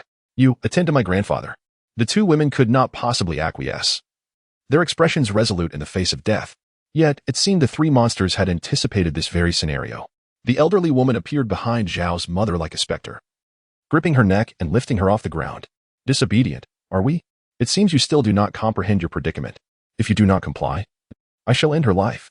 Zhao's mother, advanced in years and having previously suffered from a grave illness, turned crimson, struggling to breathe. Yet her expression was resolute. You must not, under any circumstances, fulfill their desires. My old bones have long been ready for death. Zhao Eru witnessed this scene, struggling to rise. Thud. However, his injuries were too severe, and he collapsed to the ground. His unhealed wounds split open, creating a pool of blood beneath him. Eru, Lu Ruoyu exclaimed, her teeth clenched. She could not allow him to fall prey to these monsters. Yet, she could not bear to watch the deaths of Zhao Eru and his mother unfold before her eyes. In desperation, Lu Ruoyu seized a fruit knife from the table and pressed it against her pale neck. I am Su Chen's beloved. I shall avenge him with my life. The little demon, unaware of the events that had transpired, looked like a child, yet his actions were akin to those of a wicked villain. He wore a mischievous grin. That is a blood feud. Your life cannot atone for it. But if you wish to die, I shall not stop you. Grandfather, do you not prefer corpses? This time, it is perfect. Lu Ruoyu trembled, stunned into silence. In this apocalyptic world, many had ceased to be human. Even if she perished, her corpse would be desecrated by this grandfather and grandson duo. The thought brought tears to her eyes, rendering her utterly helpless. Yang Jie intended to use her powers to confront these individuals, but the old man had been watching her closely. He lunged forward, delivering a kick to her shoulder. During the encounter, a dark aura emanated from his body. This power was neither purely that of a zombie awakening nor akin to abilities, but rather something profoundly sinister. You wretched woman, I have changed my mind. I shall slay you first and turn you into a specimen to savor day and night. He laughed heartily, feeling a sense of exhilaration he had never experienced before. In the face of such overwhelming strength, despair took root in the hearts of the onlookers. Zhao's mother's face had turned a deep shade of purple, her breath growing increasingly faint. At that moment, a deep voice resonated in the living room. You little bastard. You hold a grudge quite well. Upon hearing this voice, everyone trembled. Suddenly, a figure appeared in the room, tall and strikingly handsome, exuding an ethereal charm.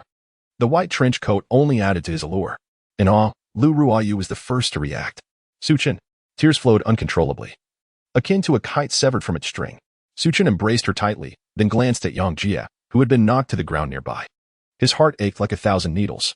He had more than one beloved, yet each held a cherished place in his heart. No one must be allowed to harm them. Lu Ruoyu found solace in a warm embrace, allowing her pent-up grievances to erupt in a torrent of tears, disregarding her appearance. Su Chen gently patted her back, reassuring her. It's all right. I'm back. Everything will be fine. Gradually, Lu Ryu managed to compose herself, her eyes still red, as if recalling something significant. Su Chen, you must leave quickly. These 3 monsters are after you. Su Chen dismissively shook his head. Leave it to me. Don't worry. His words dispelled all of Lu Ruoyu's fears. Regardless of the circumstances, Su Chen had never deceived her. The old woman, upon encountering her true target, had long cast aside Zhao's mother, thus salvaging her own life. The 3 monsters gathered together, their gaze fixed intently on Su Chen. The little ghost spoke first. TSK. Su Chen, I thought you had discovered us and were too frightened to return. Your bravery is truly commendable. Chapter 159. Explosive kill. What did you just say? Su Chen remained calm and composed as he settled onto the sofa. He picked up Lu Ruyu's cup and took a delicate sip, then gazed blankly at the little demon. His eyes slightly unfocused. The apocalyptic world had persisted for so long, yet he found himself nostalgically reminiscing about life before the calamity. A mere beast, stealing someone else's takeout, still had the audacity to justify its actions. In the past, I could not truly take action against you. However, now, this serves to resolve a lingering concern. The 3 monsters exchanged glances, each assessing the other. Their laughter, shrill and piercing, echoed throughout the villa. Su Chen, have you lost your mind? Just because you believe you've awakened some powers, do you think you're extraordinary? You consider us a trivial matter? That's the greatest joke in the world. The little demon escalated the mockery. Beast, do you still think this is the world before the apocalypse? In this new era, the one with the money is the boss. If you possess wealth, you can manipulate us at will. Let me tell you, times have changed. There are countless things in this world you have yet to witness. As he spoke, the little demon raised his hand, conjuring a sphere of black flames that ignited in his palm. The moment the flames appeared, the temperature in the room plummeted. Yang Jie and the others exchanged anxious glances. The reason they were defeated by these 3 monsters was fundamentally due to this enigmatic fire. Its destructive power surpassed that of metallic abilities. Most importantly, this flame could consume the very essence of abilities. In other words, engaging in battle with this little demon would inherently diminish their strength by more than half. Su Chen observed intently, his pupils dilating unnaturally. He recognized this power all too well. It was a memory he could never forget. The flames on the corpse tiger were identical to this. He resolved that he must leave one of them alive, as they might possess the information he sought. The little demon noticed Su Chen's expression and erupted into a triumphant laugh. Are you frightened? Let me tell you, the world has changed. Now, not only can I steal your takeout, but I can also flaunt my conquest of your woman right before your eyes, and you will have to applaud me. Look at me standing before you. Do I resemble my former self? He reveled in his mockery, not rushing to attack Su Chen. Now that he had grown stronger, he intended to humiliate this man thoroughly to avenge past grievances. Hearing this, Su Chen furrowed his brow. I had planned to toy with you slowly, but I never expected you to be so eager to meet your demise. With that, he made his move. Buzz. Golden light filled the air, and space itself became confined. The 3 monsters immediately sensed the overwhelming power of this ability and inwardly cursed their misfortune, daring not to hold back. Their utilization of the black flames bore no difference from the corpse tiger. The flames enveloped their bodies, not only shielding them, but also transforming their forms into formidable weapons of offense. After unleashing their full power, they only wished to evade the impending strike. A smirk played upon Su Chen's lips. Naive. In this world, whether human or object, none can escape the confines of space. The spatial confinement ensnared the elderly woman directly. Panic seized her as her flames seemed to lose their efficacy, failing to ignite Su Chen's abilities. Instead, under the suppression of his powers, her flames were on the verge of extinguishment. Su Chen, what are you planning? I warn you, do not overstep. I am an elder, she shouted, turning to the side. Why are you just standing there? Hurry and save me. The grandfather and grandson did not hesitate, unleashing their flames. Yet, astonishingly, the fire merely passed through the old woman's form, striking the wall instead. Grandma, you've truly become a ghost, the boy exclaimed in alarm. The old man, bewildered, glared fiercely at Su Chen. I warn you, release her at once, or you will regret it. Su Chen merely dug at his ears, wearing an expression of exasperation. From before the apocalypse to after, from human to something neither human nor ghost, this family of three had not shed their shameless temperament. They barged into his home, seeking to take his woman and kill Zhao Eru's mother, yet they dared to admonish him not to overstep. Absurd. Su Chen regarded the old woman with a playful smile. The might of the spatial confinement once again exceeded his comprehension. Although she appeared visible, she was no longer in the same space as them. Thus, the peculiar occurrences transpired. He had no desire to engage in further disputes with this family. Buzz. The space trembled. Under his control, the confinement around the old woman began to constrict relentlessly. The flames were extinguished, and every cell in her body felt the pressure. It hurts. You little beast, what have you done? Release me now, or I shall take legal action against you. Do you believe I can ruin you completely? Su Chen disregarded her words, intensifying the pressure. Moments later, the elderly woman bled from her 7 orifices, her eyes nearly shattering. It was as if a layer of cling film enveloped her entirely, continuously squeezing. Crack, crack. The sound of shattering bones echoed. The old woman could emit no further sounds, her form disintegrating into a puddle of muck. Su Chen had no desire to let such filth tarnish his home. With a wave of his hand, he relocated her to another place. Lu Ryu and the others were utterly stunned. When did Su Chen acquire such terrifying abilities? Or perhaps he had possessed them all along, unbeknownst to them? Regardless, Su Chen was undeniably powerful. That was all they needed to comprehend. The burdens in the hearts of Yang Jie, Wang Yin, and the others were finally lifted. Indeed. Among those present, aside from the grandfather and grandson, no one deemed Su Chen cruel. They had all witnessed the monstrous deeds of this family and knew that were it not for Su Chen's timely return, Zhao's mother was destined to become a corpse, and they too would inevitably be reduced to mere instruments for the venting of these 2 grandfathers. Moments later, the 2 monsters emerged from their shock, regarding Su Chen as one might regard a creature of nightmares. What sorcery is this? What extraordinary power is at play? In comparison, their flames appeared utterly ludicrous. Moreover, Su Chen's methods had gruesomely transformed their kin into a pulp, more horrifying than minced meat. Before they could utter a word, Su Chen spoke first, his smile unwavering. Little rascal, tell me, how do you perceive the current you in contrast to your former self? Through my eyes. The young demon's eyes brimmed with terror, yet the old man remained obstinate. Cruel. Su Chen, you are exceedingly merciless. You harm your own kind. And I shall bring you to justice. I will ensure you meet a most dreadful end. Just wait. Initially, Su Chen believed that the elderly couple had simply run out of words. However, he was taken aback when the old man actually produced a smartphone. Su Chen's curiosity was piqued. In this day and age, to whom could this old man possibly report? Chapter 160. Su Chen, just wait. Your calamity is imminent. Su Chen remained unperturbed. After all, this family would undoubtedly not escape the villa today. They were all destined to perish here. He was keen to observe what other tricks these fiends might conjure. The old man activated his smartphone, navigating through the screen with fervor. A few minutes later, he wore a smug expression as he presented the screen to Su Chen. Lu Ruiyu and Yang Jie leaned in, curious to see what was displayed. Upon glancing at the screen, Su Chen immediately understood. It was the Survivor Forum, also known as the Ability User Forum. Although the nomenclature varied, the content remained consistent. The old man's interface was situated within the reporting section. Su Chen, are you frightened? The old man boasted. Someone like you, a rogue, probably lacks the standing to engage with such a forum. Allow me to inform you that this is an official forum organized by Huaxia. You should notice this section is intended to provide a reporting channel for survivors, established to prevent ability users from indiscriminately slaughtering the innocent. Any report will summon military personnel to address the situation. You are undoubtedly doomed today. Su Chen scratched his head, nearly bursting into laughter. Are you certain? The old man nodded emphatically, and the young boy seemed to gain confidence as well. Su Chen, considering our acquaintance, I initially intended to spare you. However, your cruel treatment of my grandmother compels me to seek retribution. Just then, the old man's phone rang. He deliberately switched to speaker mode, and a resonant voice emanated from the receiver. Hello, may I speak with survivor number 19750? The old man nodded vigorously. Yes, I wish to report. I am in the southeastern region, currently in city number 9. There is an ability user who just brutally killed my grandmother, leaving her in a grotesque state. He elaborated on the circumstances, embellishing the narrative. The operator, clearly incensed, responded, rest assured, we will not allow any wrongdoer to escape justice. Whether they are an ability user or not, I will immediately contact the Southeastern Military District. Someone will reach out to you shortly.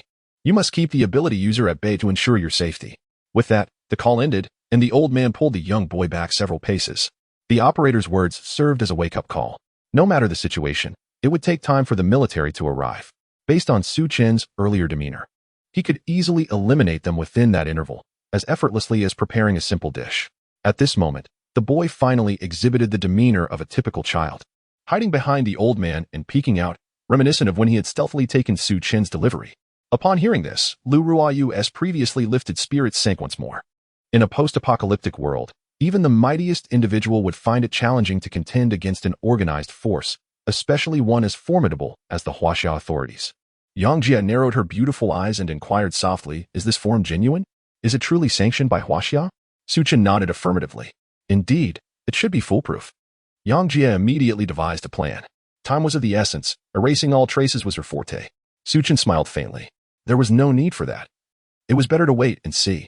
In truth, he was quite eager to witness who the military would dispatch. At that moment, the old man's phone rang again. Stealing a glance at Su Chen, he lowered his voice. "Yes, it's me. I will send you a location. Hurry over. This individual is exceedingly ruthless. And I fear that soon, the two of us may also become mere remnants." After hanging up, the old man exchanged a knowing look with the boy. Unabashed, they produced a collection of cosmetics and began to apply them. After a considerable effort, they finally regarded themselves as ordinary individuals, which put their minds at ease. Su Chen couldn't help but chuckle. "Are you not aware that there are cameras in this room?" The old man smirked lewdly. "Do you think I hadn't anticipated that? Before entering, I smashed all your cameras. Want to capture me? Dream on." Simultaneously, his eyes widened. "I warn you, Su Chen, although you are formidable, we are not to be trifled with. If you possess the skill, make your move. We will undoubtedly endure until the military arrives. By then, you will find yourself in a most unenviable position." He spoke boldly, yet it was evident that he was merely blustering. Su Chen was nearly amused. "Do you think I am akin to you? I am simply sitting here, awaiting the military's response." The grandfather and grandson exhaled in relief. It was only then that Su Chen had the opportunity to survey the surroundings. He first checked on Zhao's mother, who had only suffered a fright and was physically unharmed. "Wang Yan, please assist Aunt Zhao back to her room for some rest." "Certainly." Wang Yan held the documents in one hand while supporting Zhao's mother with the other as they returned to the room. Upon seeing Zhao Eru, Su Chen could not help but smile. "I must ask, Tiger, how did you come to be in such a pitiful state? Are you attempting to serve as a specimen for your elder brother?" As Su Chen helped him up, Zhao Eru grimaced in pain. "Brother, I have come to realize that this world is perilous indeed. From this day forth, I shall transform from lazy tiger to inspirational tiger." Su Chen understood the ordeal he had endured and nodded in agreement. It was about time. Looking around, although everyone bore injuries, none appeared to be severe. "What about Shinting?" Lu Ryu had anticipated his inquiry. "She sustained a leg injury and is recuperating upstairs. There is nothing serious, and her recovery is swift." Su Chen nodded and settled back onto the sofa. It had been a while since they last met. Yang Jie and Lu Ryu sat beside him, their intoxicating fragrances stirring his senses. His hands were restless. Yang Jie shot him a glance, but did not resist. Instead, she even lifted her alluring hips slightly. The old man observed this scene with narrowed eyes. In his mind, he had long regarded Yang Jie as his slave. However, circumstances dictated caution, and he dared not voice his thoughts. Yet he was calculating with shrewd precision. Once the military arrived, they would apprehend Su Chen. He chose to remain in this place, utilizing his familiarity with the apocalyptic world and the surrounding terrain as justification to care for this large family. When the time comes, once Su Chen departs, these several beauties will undoubtedly be at his mercy. The young boy exchanged a meaningful glance with the old man, both clearly thinking along the same lines. Lu Ryu trembled slightly, feeling the weight of the hand upon her, as a heavy burden lifted from her heart. Even at this moment, there was still the leisure to engage in these shameless little antics. It seemed there was nothing pressing at hand. The hand gradually moved higher, causing Lu Ryu's delicate face to flush crimson, rendering her speechless. Her large, glistening eyes, coupled with a coy demeanor, were utterly enchanting. After a brief interlude of about 10 minutes, Su Chen withdrew his hand. Yang Jie appeared somewhat lost in thought, her dreamy gaze fixed upon Su Chen. He playfully pinched her smooth cheek. Suddenly, the sound of an approaching engine pierced the air, growing louder as it neared. Before long, several military green trucks came to a halt at the villa's entrance. A dozen fully armed individuals disembarked from the vehicles, and the old man could sense that they were all endowed with extraordinary abilities. Chapter 161, Honor, a tribute to heroes. He lingered for a moment. Then his face broke into a wild expression of joy. "Su Chen, this time, you are truly finished. Do you see? So many superhumans. Your ruthless methods have even drawn the military's attention. I want you to have no place to rest in death. Su Chen, disinterested, turned to gaze out the window. The military personnel had assembled, and several familiar faces caught his eye. He was puzzled. Upon receiving the news, Lung Yingxiao must have deduced this was his residence. Why then? Had they sent so many people? Were they truly intent on capturing him? Outside, after gathering the troops, Lung Yingxiao, accompanied by a dozen superhumans, approached the villa and knocked on the door. Knock, knock, knock. The old man observed this with growing unease. The young boy remarked, as expected of the Huaxia military, truly polite. The old man realized the implications. Indeed, how commendable that the most trustworthy figures in Huaxia treat even violent superhumans with such courtesy. Su Chen rose and personally opened the door. At the moment the door swung open, his eyes met Lung Yingxiao's icy gaze, leading to an enveloping silence. Cold Qin, Sun Qian, and the others, having sensed the underlying tension between the two, remained silent, merely awaiting developments. A full minute passed before Lung Yingxiao spoke. What? Are we not invited inside to sit? Su Chen smiled, of course. The house is a bit disheveled, please don't mind. He stepped aside. The villa was spacious enough to comfortably accommodate the group. Upon seeing the state of the room, Cold Qin could not help but exclaim, Brother, this is hardly a mess. It's a wreck. Su Chen shrugged. He had little choice. Although he had only exchanged a few blows with those three monsters, they were indeed superhumans. That the villa had not collapsed entirely was a testament to its sturdiness. Lu Ryu and Yang Jia initially wore expressions of fear, overwhelmed by the military's imposing presence. However, witnessing the interaction, they breathed a sigh of relief. It turned out they were among allies. At the same time, they exchanged amused glances at the grandfather and grandson duo. How amusing it was to see them slap their own faces in embarrassment. Lung Yingxiao scanned the room, her gaze lingering significantly on the two women, evoking a sense of destiny.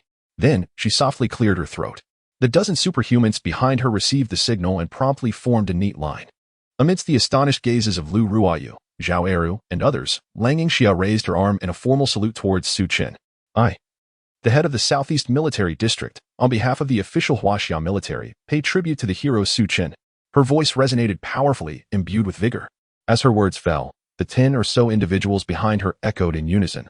We pay tribute to the hero Su Chen. Their voices, commanding and robust, reverberated in the air, leaving an indelible impression. They all harbored genuine admiration for Su Chen, and the depth of their emotions moved even Lu Ryu and the others. After a brief moment of astonishment, Yang Jia turned her gaze towards Su Chen, as everyone at home was filled with curiosity about what he had accomplished during his week-long absence. No explanations were offered. Lung Yingxiao donned white gloves and retrieved a crimson brocade box.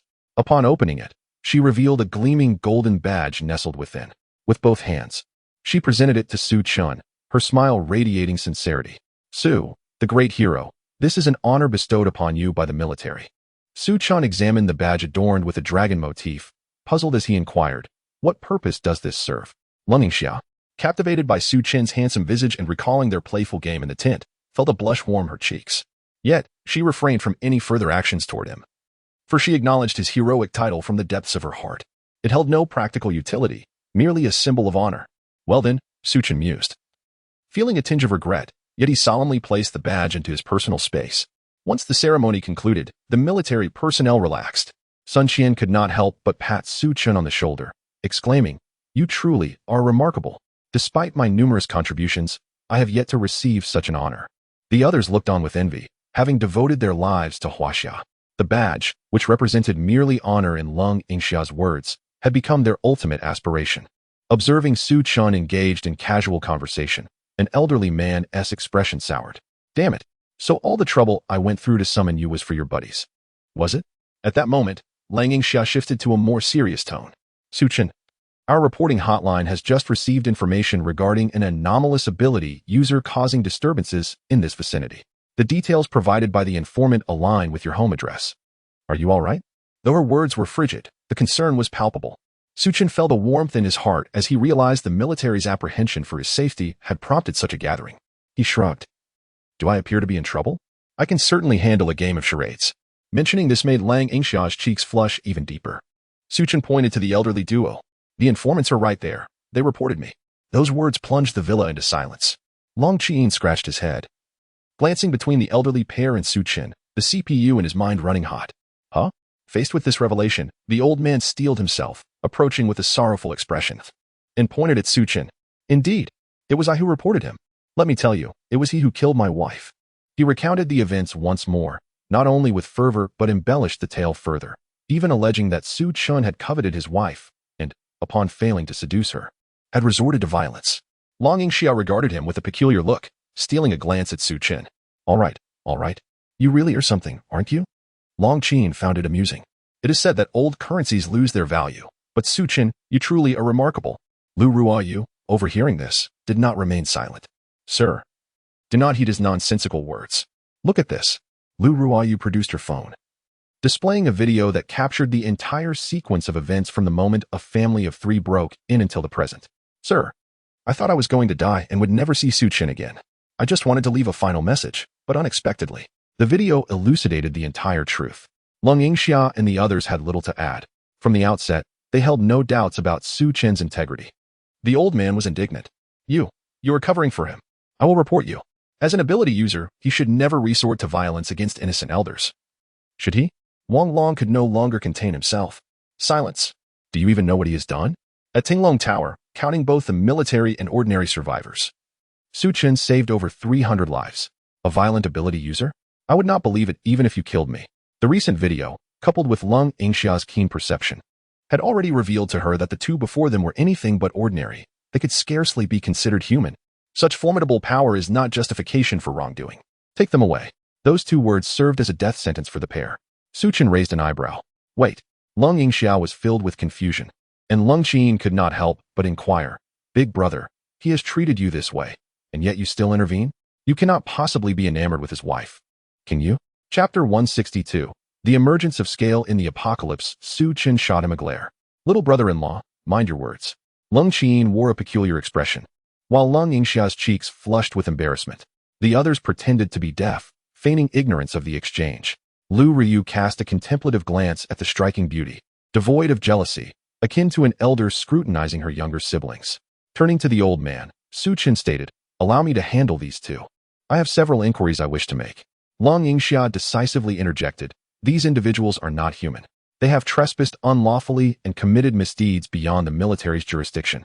You may deal with them as you see fit." After a moment's reflection, she continued, "We are here on official business." Su Chen, observing the trucks, understood the gravity of the situation. He turned his head and addressed Yang Jia. "Please escort Officer Lung to the basement. The supplies there lack nutritional value. We no longer require them, so let us donate them to the military." Yang Jia nodded in agreement. Understood. Come along, sisterling. The supernatural beings were also busy, making their way to the basement, for the warehouse contained a considerable amount of resources. In the basement, during the midst of the relocation efforts, Yang Jia and Long Yingxia happened to cross paths. Their interaction was naturally minimal. After some contemplation, Long Yingxia inquired, "What is your relationship with Su Chen?" Yang Jia smiled gently. "Did you not observe? I am also his beloved." Always forthright, Long Yingxia pressed, "If I were to be with Su Chen, what would you think?" Yang Jia flashed a bright smile, revealing her pearly whites. "I would be quite pleased." Long Yingxia appeared puzzled. "Why is that? Shouldn't women prefer devoted men?" Yang Jia shrugged nonchalantly. "That may be the case, but look at the world we inhabit. Although it is far from the ancient times, one must be cognizant of reality. Moreover, even in a world without apocalypse, in the eyes of wealthy and powerful men, what do women truly represent? Su Chen has many female friends. Yet he is not a scoundrel. That alone is quite commendable." Long Yingxia nodded, her understanding somewhat vague. Yang Jia leaned in conspiratorially. "Actually, there is one more thing." She whispered in Lang Yingxia's ear. The officer's face flushed crimson, astonished as she remarked, "A big wolf dog? Is it truly that formidable?" A realization dawned upon her. Indeed, it nearly rivaled a small baseball bat.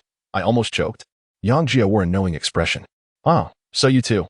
Long Yingxia was reluctant to delve further into the topic. "Hurry now. We must return swiftly. We have reports to deliver to our superiors." Half an hour later, the basement of the villa was emptied. Su Chen stepped outside to see them off. "Yingxia, is it not a bit heartless? At least leave me something." Upon hearing this address, the young woman felt an inexplicable sweetness in her heart. In front of so many witnesses, she refrained from speaking, merely shooting Su Chen a glare before departing. Long Qin waved at Su Chen, "Brother-in-law, do come to the military district often. I shall perform a rap for you." The sound of the engine roared as the truck gradually vanished from sight. A smile lingered on Su Chen's lips. regardless of the fact that this journey did not yield the rumored elixir and had antagonized the future overlord Hiyirong. He had forged a remarkably profound friendship with the military. Moreover, he had acquired a substantial quantity of meteorites and glass. Overall, the gains outweighed the losses. Most importantly, his spatial abilities had experienced a qualitative enhancement. For this reason alone, the trip was worth it. Lost in thought, a delicate little hand waved near his ear. Lu Ryu's teasing voice chimed in. The person has already left, yet you're still gazing? That cold officer must have stolen your soul. Su Chen snapped back to reality, tightly grasping that small hand. Lu Ruoyu's charming face radiated warmth as she looked at him. How could that be, Ruoyu? In this world, only you possess the power to steal my soul. Lu Ruoyu's cheeks flushed slightly, averted her gaze from Su Chen. Just as she was basking in joy, Su Chen continued. And Yang Jie, and Lung Yingxia, and Lu Ryu could not suppress a laugh. I shall hit you.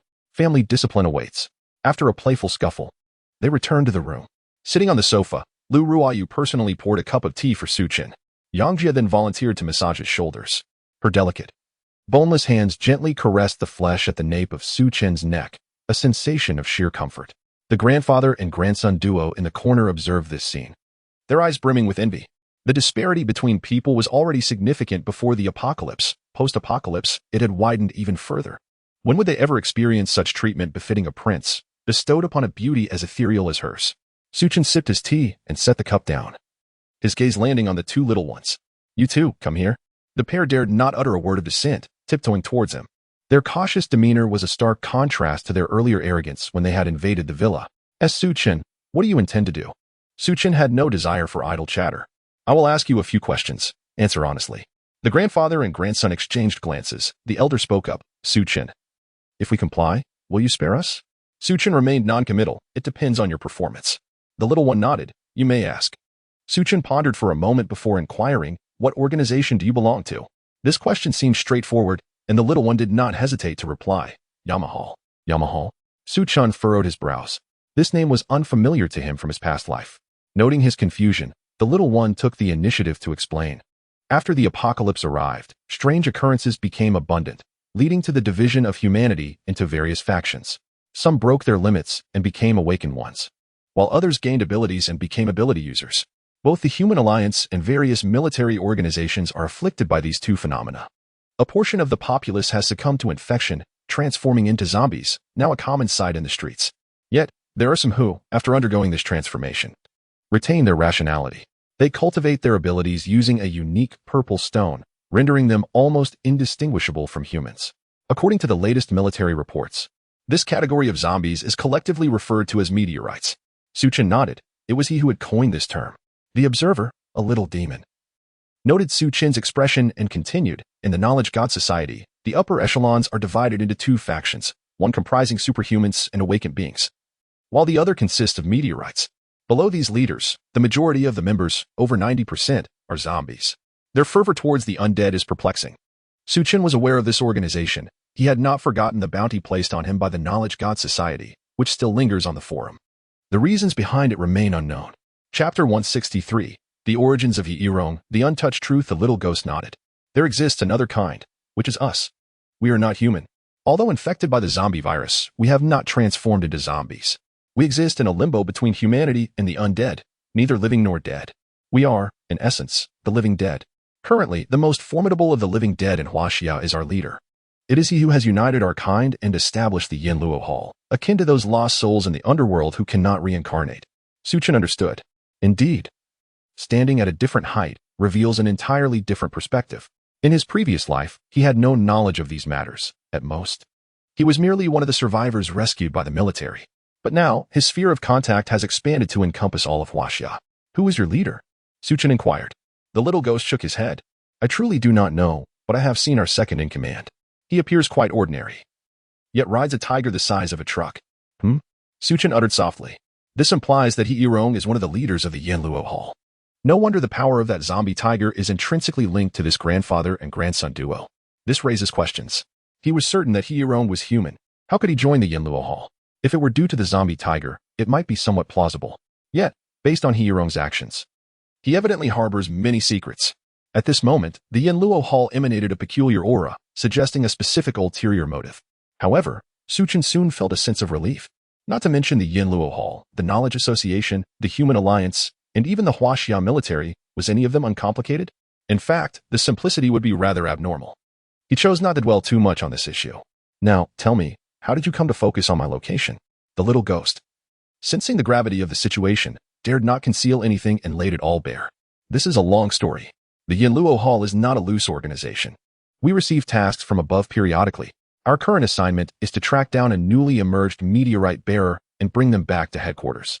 Initially, a colleague had already discovered her trail, and we followed the lead here. Unexpectedly, we found you instead. You know what happened next? Su Chen comprehended. Previously, they had been following Shinting and were being tracked themselves. This clarified his earlier confusion. But he could not fathom why the Yinluo Hall had been searching for meteorite bearers. The little ghost nodded. Indeed, our leader has an obsession with meteorite bearers. This assignment is actually a long-term endeavor. However, meteorite bearers are exceedingly rare. Either they are concealed by various organizations or perish before awakening.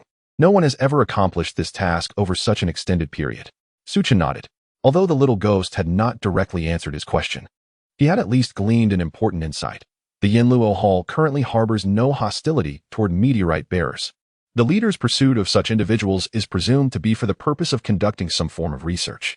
This notion suggests that the upper echelons of the underworld palace, or at the very least that enigmatic leader, have disowned traces of artificiality in the apocalypse. Of course, this must undoubtedly include Hierome. They must have made some discoveries. Otherwise, how could an ordinary person like Hierome wield such purple power? It is certain that the underworld palace is also engaged in the investigation of the apocalypse's truth. Thus far, the origins of all this remain untouchable by anyone. Su Chen chuckled self-deprecatingly. With the world having transformed into such a state, it would be illogical for the truth to be unearthed so easily. Regaining his focus, Su Chen realized he had exhausted his inquiries. It was time to discuss some pertinent information. Merely possessing this knowledge would not suffice to ensure their survival. The grandfather and grandson duo wore expressions of despair. The old man furrowed his brow, contemplating for a long while. A few days ago, I received some news. I am uncertain if it will be of any use to you. Su Chen cleared his ears. Do share. The old man organized his thoughts. Currently, City 24 is what was once Haiyan City. It is said that someone has discovered something extraordinary.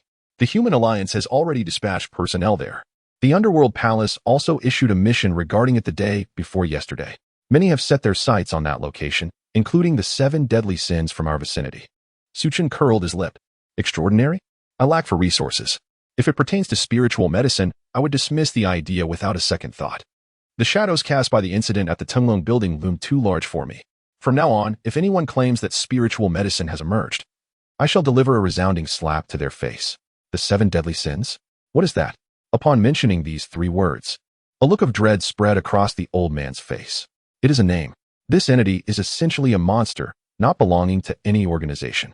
Overall, it resembles a conglomeration of monsters, capable of devouring everything, living beings, zombies, and those with abilities alike. In the current apocalyptic environment, it is akin to paradise for it. Its strength is likely now on par with that of a 5th-level awakener. Upon hearing the old man's description, Su Chen's mind immediately conjured the image of a face, Du Wei. The last time he ventured out for supplies, he encountered a massive meatball. In such a short time, it had transformed into the fearsome 7 deadly sins that instilled terror in the hearts of ability users. Its growth was remarkably swift. This piqued his curiosity about Haiyan City. What could possibly attract the attention of the 7 deadly sins? He did not dwell on it further. The world was vast and the emperor distant. The bounty on his head from the Knowledge Society, along with the elusive Hierome, presented numerous and potent dangers. His sole desire now was to survive and develop. Very well. Is there more? The old man was momentarily taken aback.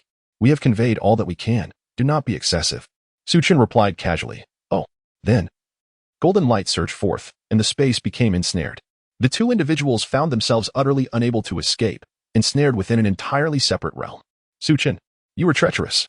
You promised us you would spare our lives. Su Chen responded with a cold smirk. What I stated was contingent upon your conduct. When did I ever promise you anything? How naive. Let me make this clear.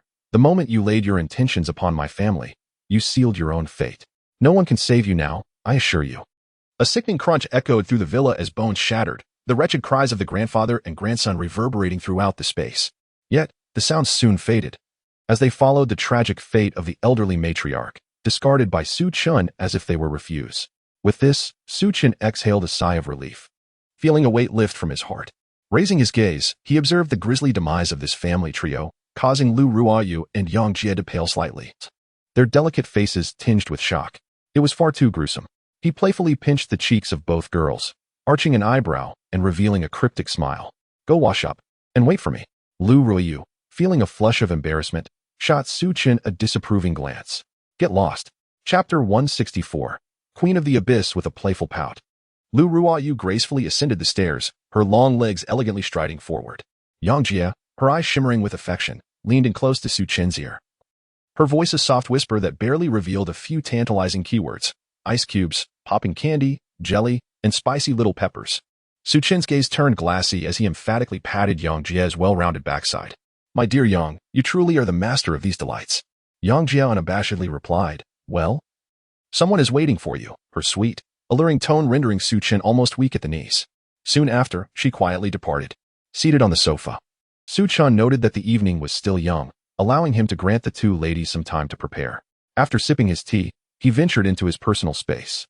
Within, a brilliant golden light radiated, as the previously depleted reserves of his extraordinary powers had completely replenished. The golden space tree appeared far more lush than before, its shimmering leaves dazzling to behold. Su Chen began to tally his spoils from recent endeavors. First, he examined the meteorites and the purple glass. The abundance of meteorites was staggering. Not only would they suffice to renovate his villa, but he could also construct a base capable of accommodating hundreds. He surmised that Sun Qian had already communicated with the survivors, and once they had recuperated, they would soon arrive. After all, having faced life and death, it was only fair to grant them some time to adjust. With a pat on his chest, Su Chen mused, Ah, dear Chen, you are truly a benevolent sage. Far too considerate. As for the purple glass, he estimated that if only Shinting were an asteroid bearer, he could sustain her for an entire year with 3 meals a day of this delicacy. Turning around, he noticed an array of crystalline shards of various sizes and hues on his right. Counting them, he discovered 31 energy crystals, which he believed would elevate his abilities significantly, providing substantial reserves for future consumption. Su Chen's eyes sparkled with excitement. These energy crystals were harvested from various power wielders. After thorough exploration of the underground of the Tinglong building, feeling unsatisfied, he had returned to the top floor, where those who fell to He Yirong's intricate designs ultimately benefited him. I truly am a genius. I need not worry about sustenance for the foreseeable future, Su Chen thought contentedly. He meticulously organized the other spiritual herbs, carefully selecting them for the ordinary individuals residing in the villa. This should suffice. Now, with everyone possessing powers, who would dare to provoke us? However, he recognized that to establish a base, he would still require additional manpower. Thus, Su Chen resolved to store the remaining herbs for future use. Having completed his inventory, he could hardly contain his joy.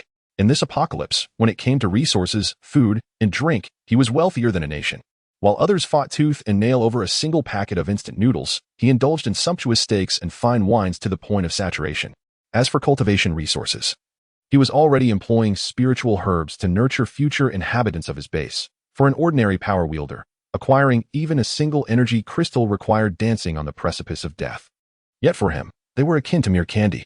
I feel as though I have reached the pinnacle of my existence. With a disdainful remark, Su Chen's gaze fell upon the singular object of his utmost concern.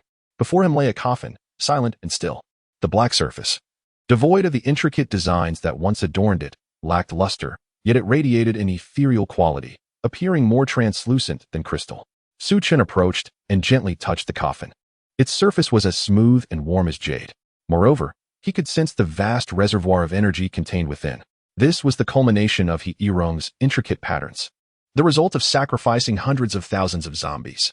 The coffin itself seemed to possess a filtering function, suggesting that this energy could also be harnessed by him. This was, without a doubt, a veritable treasure trove. Overwhelmed with elation, Su Chen found himself at a loss for words.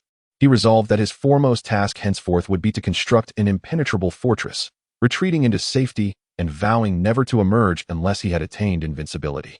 It was no wonder that He Yirong regarded the act of sacrifice with such gravity, going to great lengths and risking everything. This power, if not capable of elevating a mortal to immortality, could at least enhance one's existence to an entirely new echelon. And this was merely from the sacrifice of zombies. The implications of what lay ahead were too daunting for Su Chen to contemplate. After observing for a while, he furrowed his brow. There must be a corpse king within the coffin. Could it be of any use to me? The moment this thought crossed his mind, he swiftly dismissed it. The optimal choice would be to wield this power solely for himself. Those not of my kin are bound to have ulterior motives. Attempting to tame a corpse king would be akin to burying a ticking time bomb beside oneself, ready to strike at any moment. Though he had made his decision, Su Chen still yearned to behold the legendary corpse king. He infused his abilities into the coffin, causing the energies within to stir and flow. The colors began to fade gradually, and after several minutes, the true form inside was finally revealed. Su Chen was instantly captivated and found himself unable to look away. Inside the coffin lay a female corpse, her body displayed in all its splendor, utterly unclothed. Her waist was slender enough to be grasped with a single hand, and her figure was perfectly proportioned, though not as exaggerated as Lu Ryu or Yang Jia. Her skin was fair, resembling the purest white jade. The face of the female corpse was strikingly different from those of other zombies, bearing a resemblance to a living person with exquisitely defined features. Su Chen felt a flicker of familiarity and suddenly exclaimed, "Queen of the Abyss? Shen Xiaoan?" Startled by his own words, he immediately slapped himself. What folly had just escaped his lips? How could I have thought that those not of my kin would harbor sinister intentions? Were these zombies not once human? All his previous notions dissipated like smoke. The Corpse King possessed immense power. If he could subdue it, it would be a tremendous advantage. Furthermore, it could safeguard Ruo Yu and the others. Indeed, this decision was sagacious. I am definitely not coveting her beauty. The more Su Chen gazed at the female corpse within the coffin, the more he found himself enchanted. Certainly, making this decision is not entirely straightforward. During the process of maneuvering the coffin, he could perceive the presence of the female corpse within. It was gradually absorbing the coffin's energy, and it exhibited no signs of repulsion towards him. This implies that, even without eliminating this corpse king, he could freely wield that power, gaining strength while simultaneously subduing a corpse king. What a delightful prospect. However, the rate at which this corpse king absorbs energy is rather sluggish. It may take an eternity for it to fully materialize. Nevertheless, Su Chen remains unperturbed. For the sake of a formidable ally, he is willing to bide his time. Observing the lifeless figure, he swallowed hard. He toyed with the coffin for a moment before reluctantly rising to his feet. As he sensed Su Chen's gaze, the golden tree transformed into a small book, landing in his palm. Upon opening it, he noted that the contents had not changed, prompting him to pout in frustration. How does one acquire skill points? I wish to learn skills. Chapter 165. The Spatial Blade. The invincible child. The skill tree appeared to possess a semblance of consciousness. As it seemed to comprehend Su Chen's words, the pages of the book began to tremble gently, and the golden light intensified. The force of space activated autonomously, enveloping an extraordinary energy crystal, which then floated before Su Chen. With a hint of confusion, Su Chen inquired, "Are you suggesting that by absorbing this energy crystal, I shall acquire skill points?" The golden light flickered once, as if in affirmation, and Su Chen grasped the implication. Without hesitation, he consumed the energy crystal in one swift motion. After sitting cross-legged for a full half-hour, he finally digested the crystal completely. Feeling the surge of power within him, now increased by a third, Su Chen eagerly reopened the book. To his delight, the value in the upper left corner had changed. Skill points, 4, overjoyed. He pondered for a moment before speaking. Last time, I also absorbed several energy crystals. Is the number of skill points obtained dependent on the grade of the energy crystal?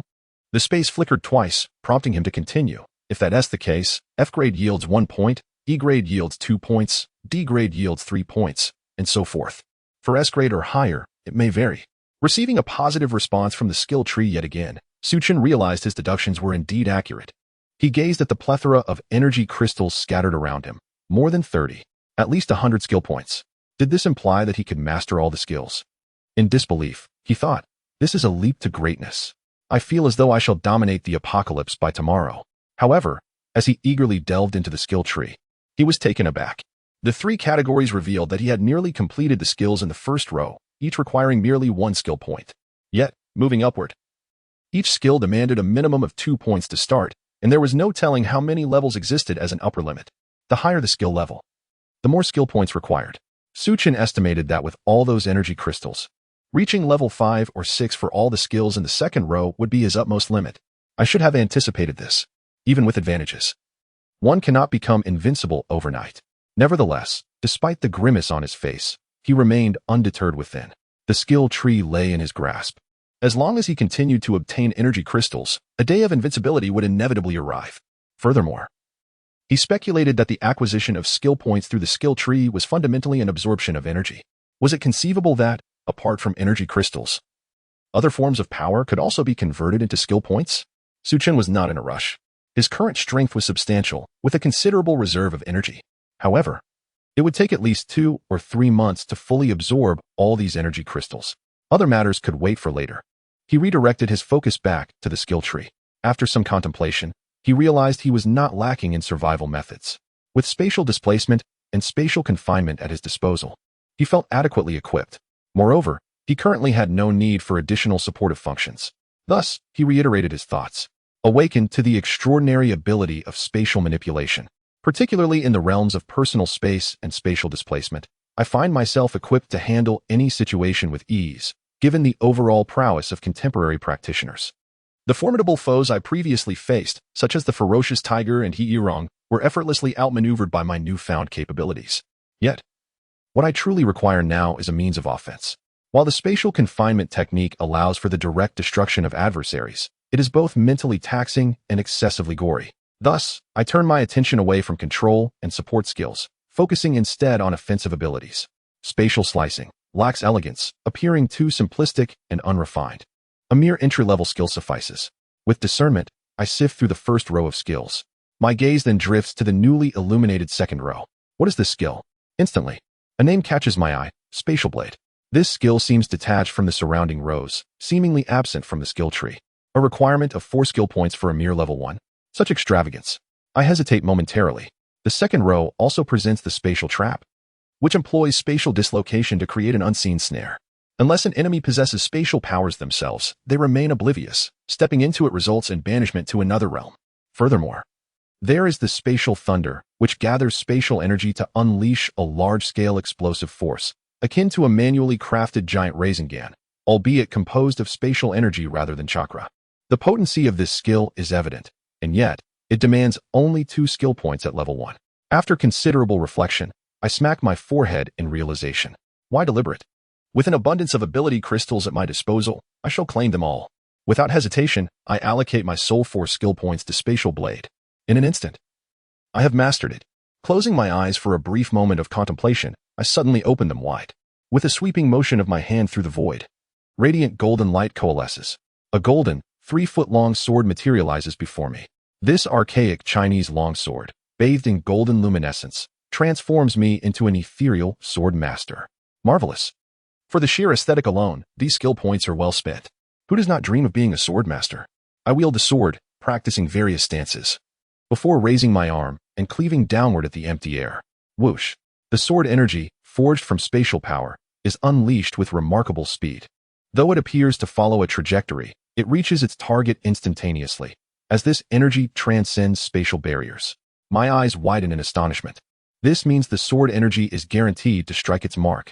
My amazement deepens as the energy collides with a meteorite. Without a sound, the meteorite is effortlessly severed in 2, perfectly and cleanly. Remarkable. Even the most advanced machines in China would struggle to achieve such precision. Yet here I am, wielding sword energy that exhibits unparalleled destructive capability, truly a masterpiece of the skill tree. As I savor the sword in my grasp, I discern a new functionality. The sword itself, composed of spatial energy, reveals that its manifestation is not confined merely to the form of a blade. With a mere thought, Su Chen transformed the sword into a golden revolver. He pulled the trigger. Bang! A bullet, composed of the power of space, pierced through the meteorite. Su Chen, exhilarated by the hunt, continuously altered the form of his weapon, bow and arrow, baseball bat, even handcuffs and a small whip. Anything he could conceive of. It could become remarkable. This solved my weapon dilemma. No longer would I be bullied by individuals like Li Jinyuan. Furthermore, this object could morph into armor, allowing me to become a warrior clad in armor. How delightful. Just then, a sudden wave of dizziness washed over Su Chen, and darkness clouded his vision, nearly causing him to collapse. He then realized that, in such a brief moment, his internal spatial powers had been severely depleted. The same issue persisted, until I fully mature. I cannot recklessly wield these abilities. Chapter 166. Shinting's thoughts. Su Chen had anticipated this. What he needed to do now was to grow stronger and broaden his abilities. Excellent. With a mere gesture, he replenished the missing abilities, transforming himself into a vibrant and lively presence once more. The possession of a personal space, akin to a fountain of vitality, significantly alleviated the pressure of his powers. Subsequently, Su Chen exited the realm of abilities. Upon opening his eyes, He was met with a fair visage hovering closely before him. Shinting, with her large, innocent eyes, gazed at him unblinkingly. The adorably naive darling blushed deeply at their shared glance and quickly recoiled. You're awake. I thought you were asleep, she stammered. Su Chen, observing her naturally exquisite face devoid of any makeup, couldn't help but smile sincerely. Having traversed the harrowing trials of life and death, every individual by his side became deserving of his utmost appreciation. What's the matter? It's been a while since we've last seen each other. Did you miss me? Shinting's sentiments mirrored his own. Though their time together had been brief, the experiences they shared were profound. It was Su Chen who had rescued her from the depths of despair and provided her with a warm sanctuary. Most importantly, Su Chen was genuine.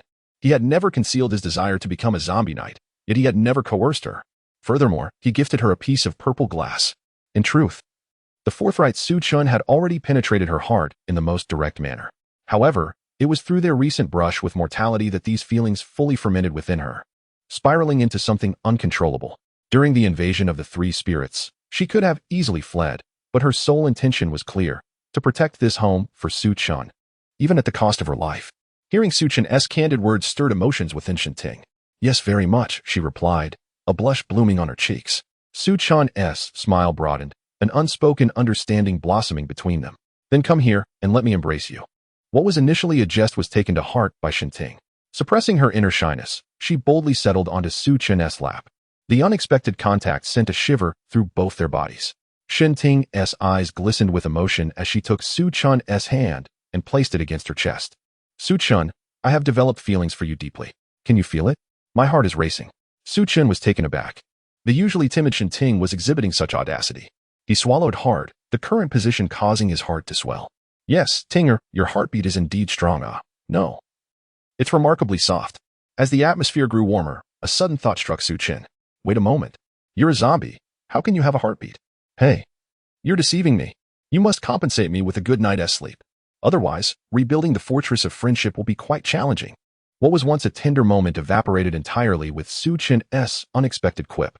Shinting, realizing her own lapse in decorum, sprang upright, hastily adjusting her slightly disheveled attire. Well, my injury hasn't healed yet, so you can go ahead with your tasks. With that, Shinting hastily departed. As Su Chen watched her curvaceous form sway away, he gave himself a reprimanding slap. Come on, brother, rein in your peculiar thought processes. Suppressing his rising irritation, Su Chen stood and ascended to the second floor. He knocked on Wang Yan's door. Creaking open, Wang Yan's face lit up upon seeing Su Chen. Brother Su, you're here. Come in, please. She unabashedly welcomed the man into her private chamber. Su Chen surveyed the surroundings, a modest setup adorned with pink bed linens and curtains. The air infused with a subtle fragrance, an archetypal young girl's room. Without a second thought, Wang Yan immediately retrieved a stack of documents. Brother Su, look at this. This is what I've been working on these days. Here is the final plan, and these are the blueprints. Su Chen accepted the papers, scanning them thoroughly. The proposal was meticulously organized, detailing various aspects such as safety, convenience of living, and future development. Furthermore, specific tasks required designated personnel, with some sections even specifying the installation of several cameras and the arrangement of chairs. Everything Su Chen could conceive of was included, as well as many innovative ideas he had not anticipated. Su Chen felt a surge of satisfaction and could not help but commend her. Well done, Xiaoyan. No wonder you've earned a higher degree. This is truly impressive.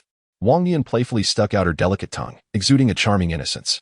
Su Chen's villa provided him with a secure living environment, alleviating his fears of apocalyptic perils.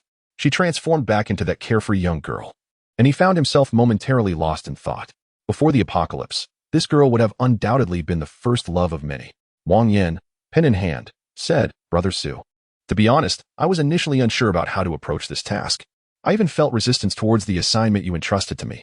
However, gradually, I grew fond of this work.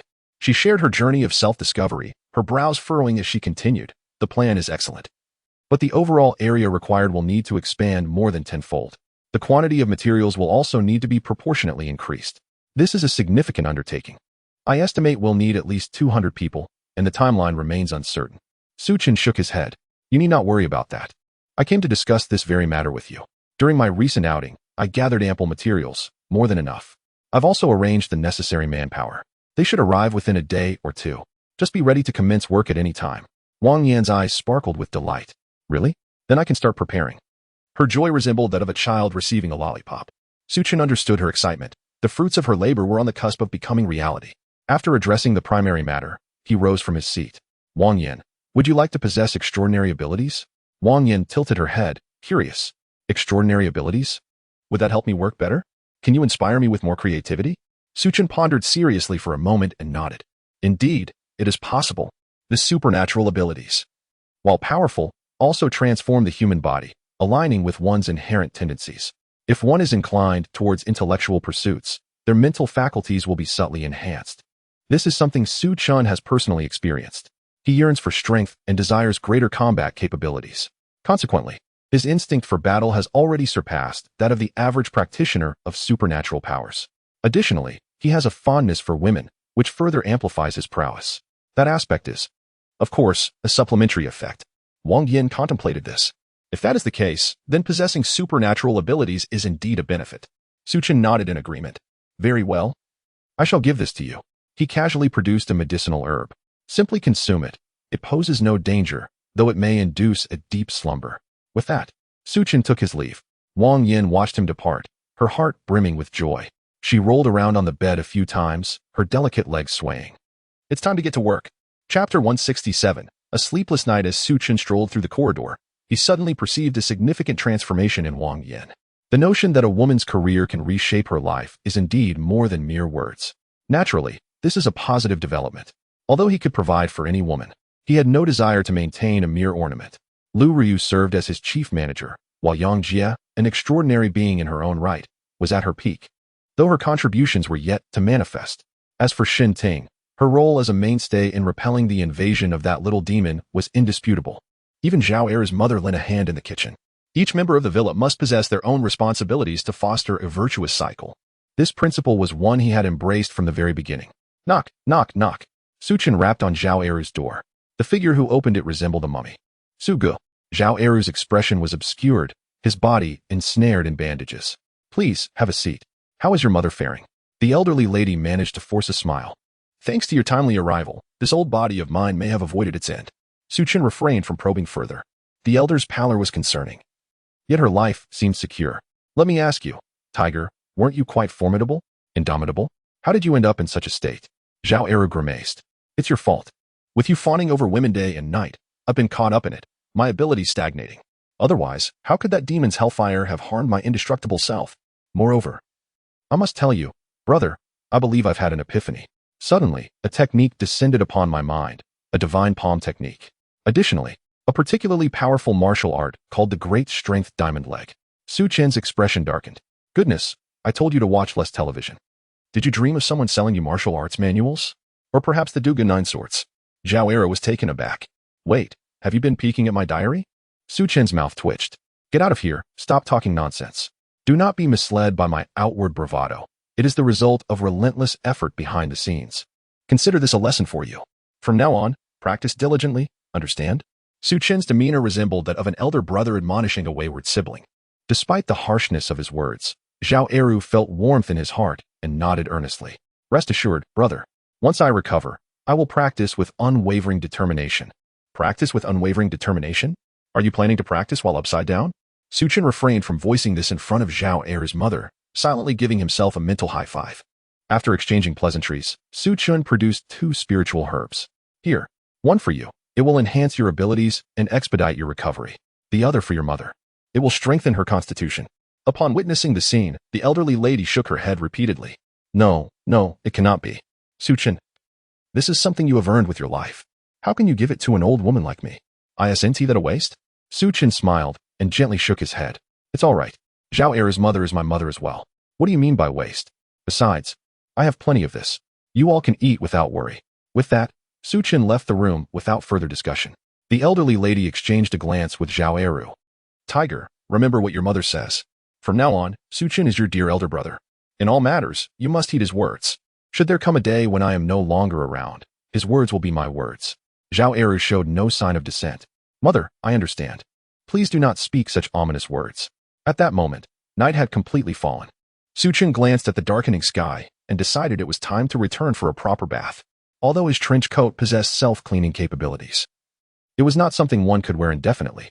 After experiencing the horrors of a zombie tide, He felt utterly uncomfortable without a wash. Upon returning to his room and pushing open the door, he immediately heard the sound of running water. Someone was in the bathroom. Through the frosted glass, he caught sight of a graceful figure. It was Lu Ruoyu. As the contours of her form danced before him, Su Chen felt his blood surge with excitement. He sat on the bed, his younger brother's anger nearly boiling over. Just then, a sultry voice floated from the bathroom. Su Chen, could you help me take down the bath towel? A smirk played at the corners of Su Chen's mouth. Of course. He squeezed himself into the bathroom.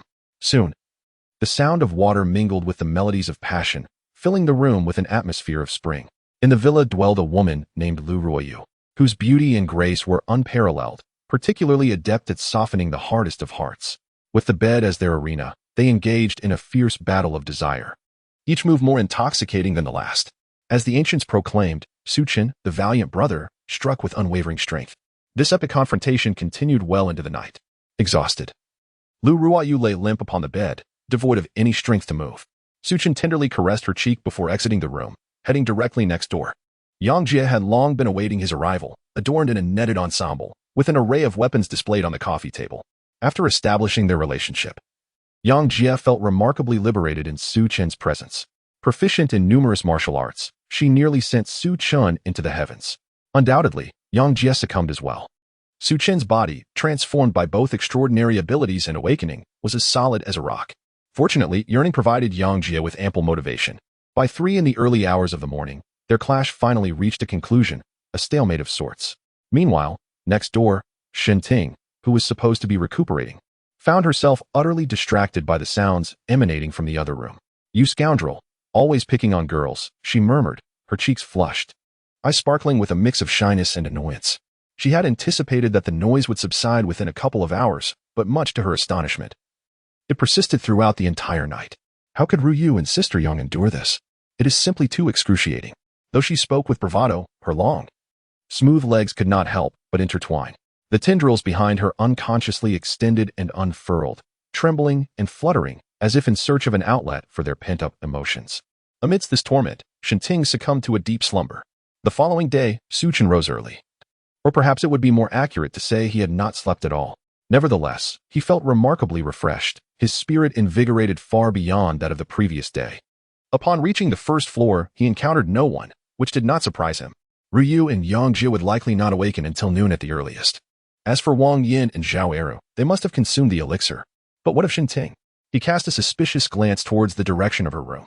Perhaps her injuries were too severe.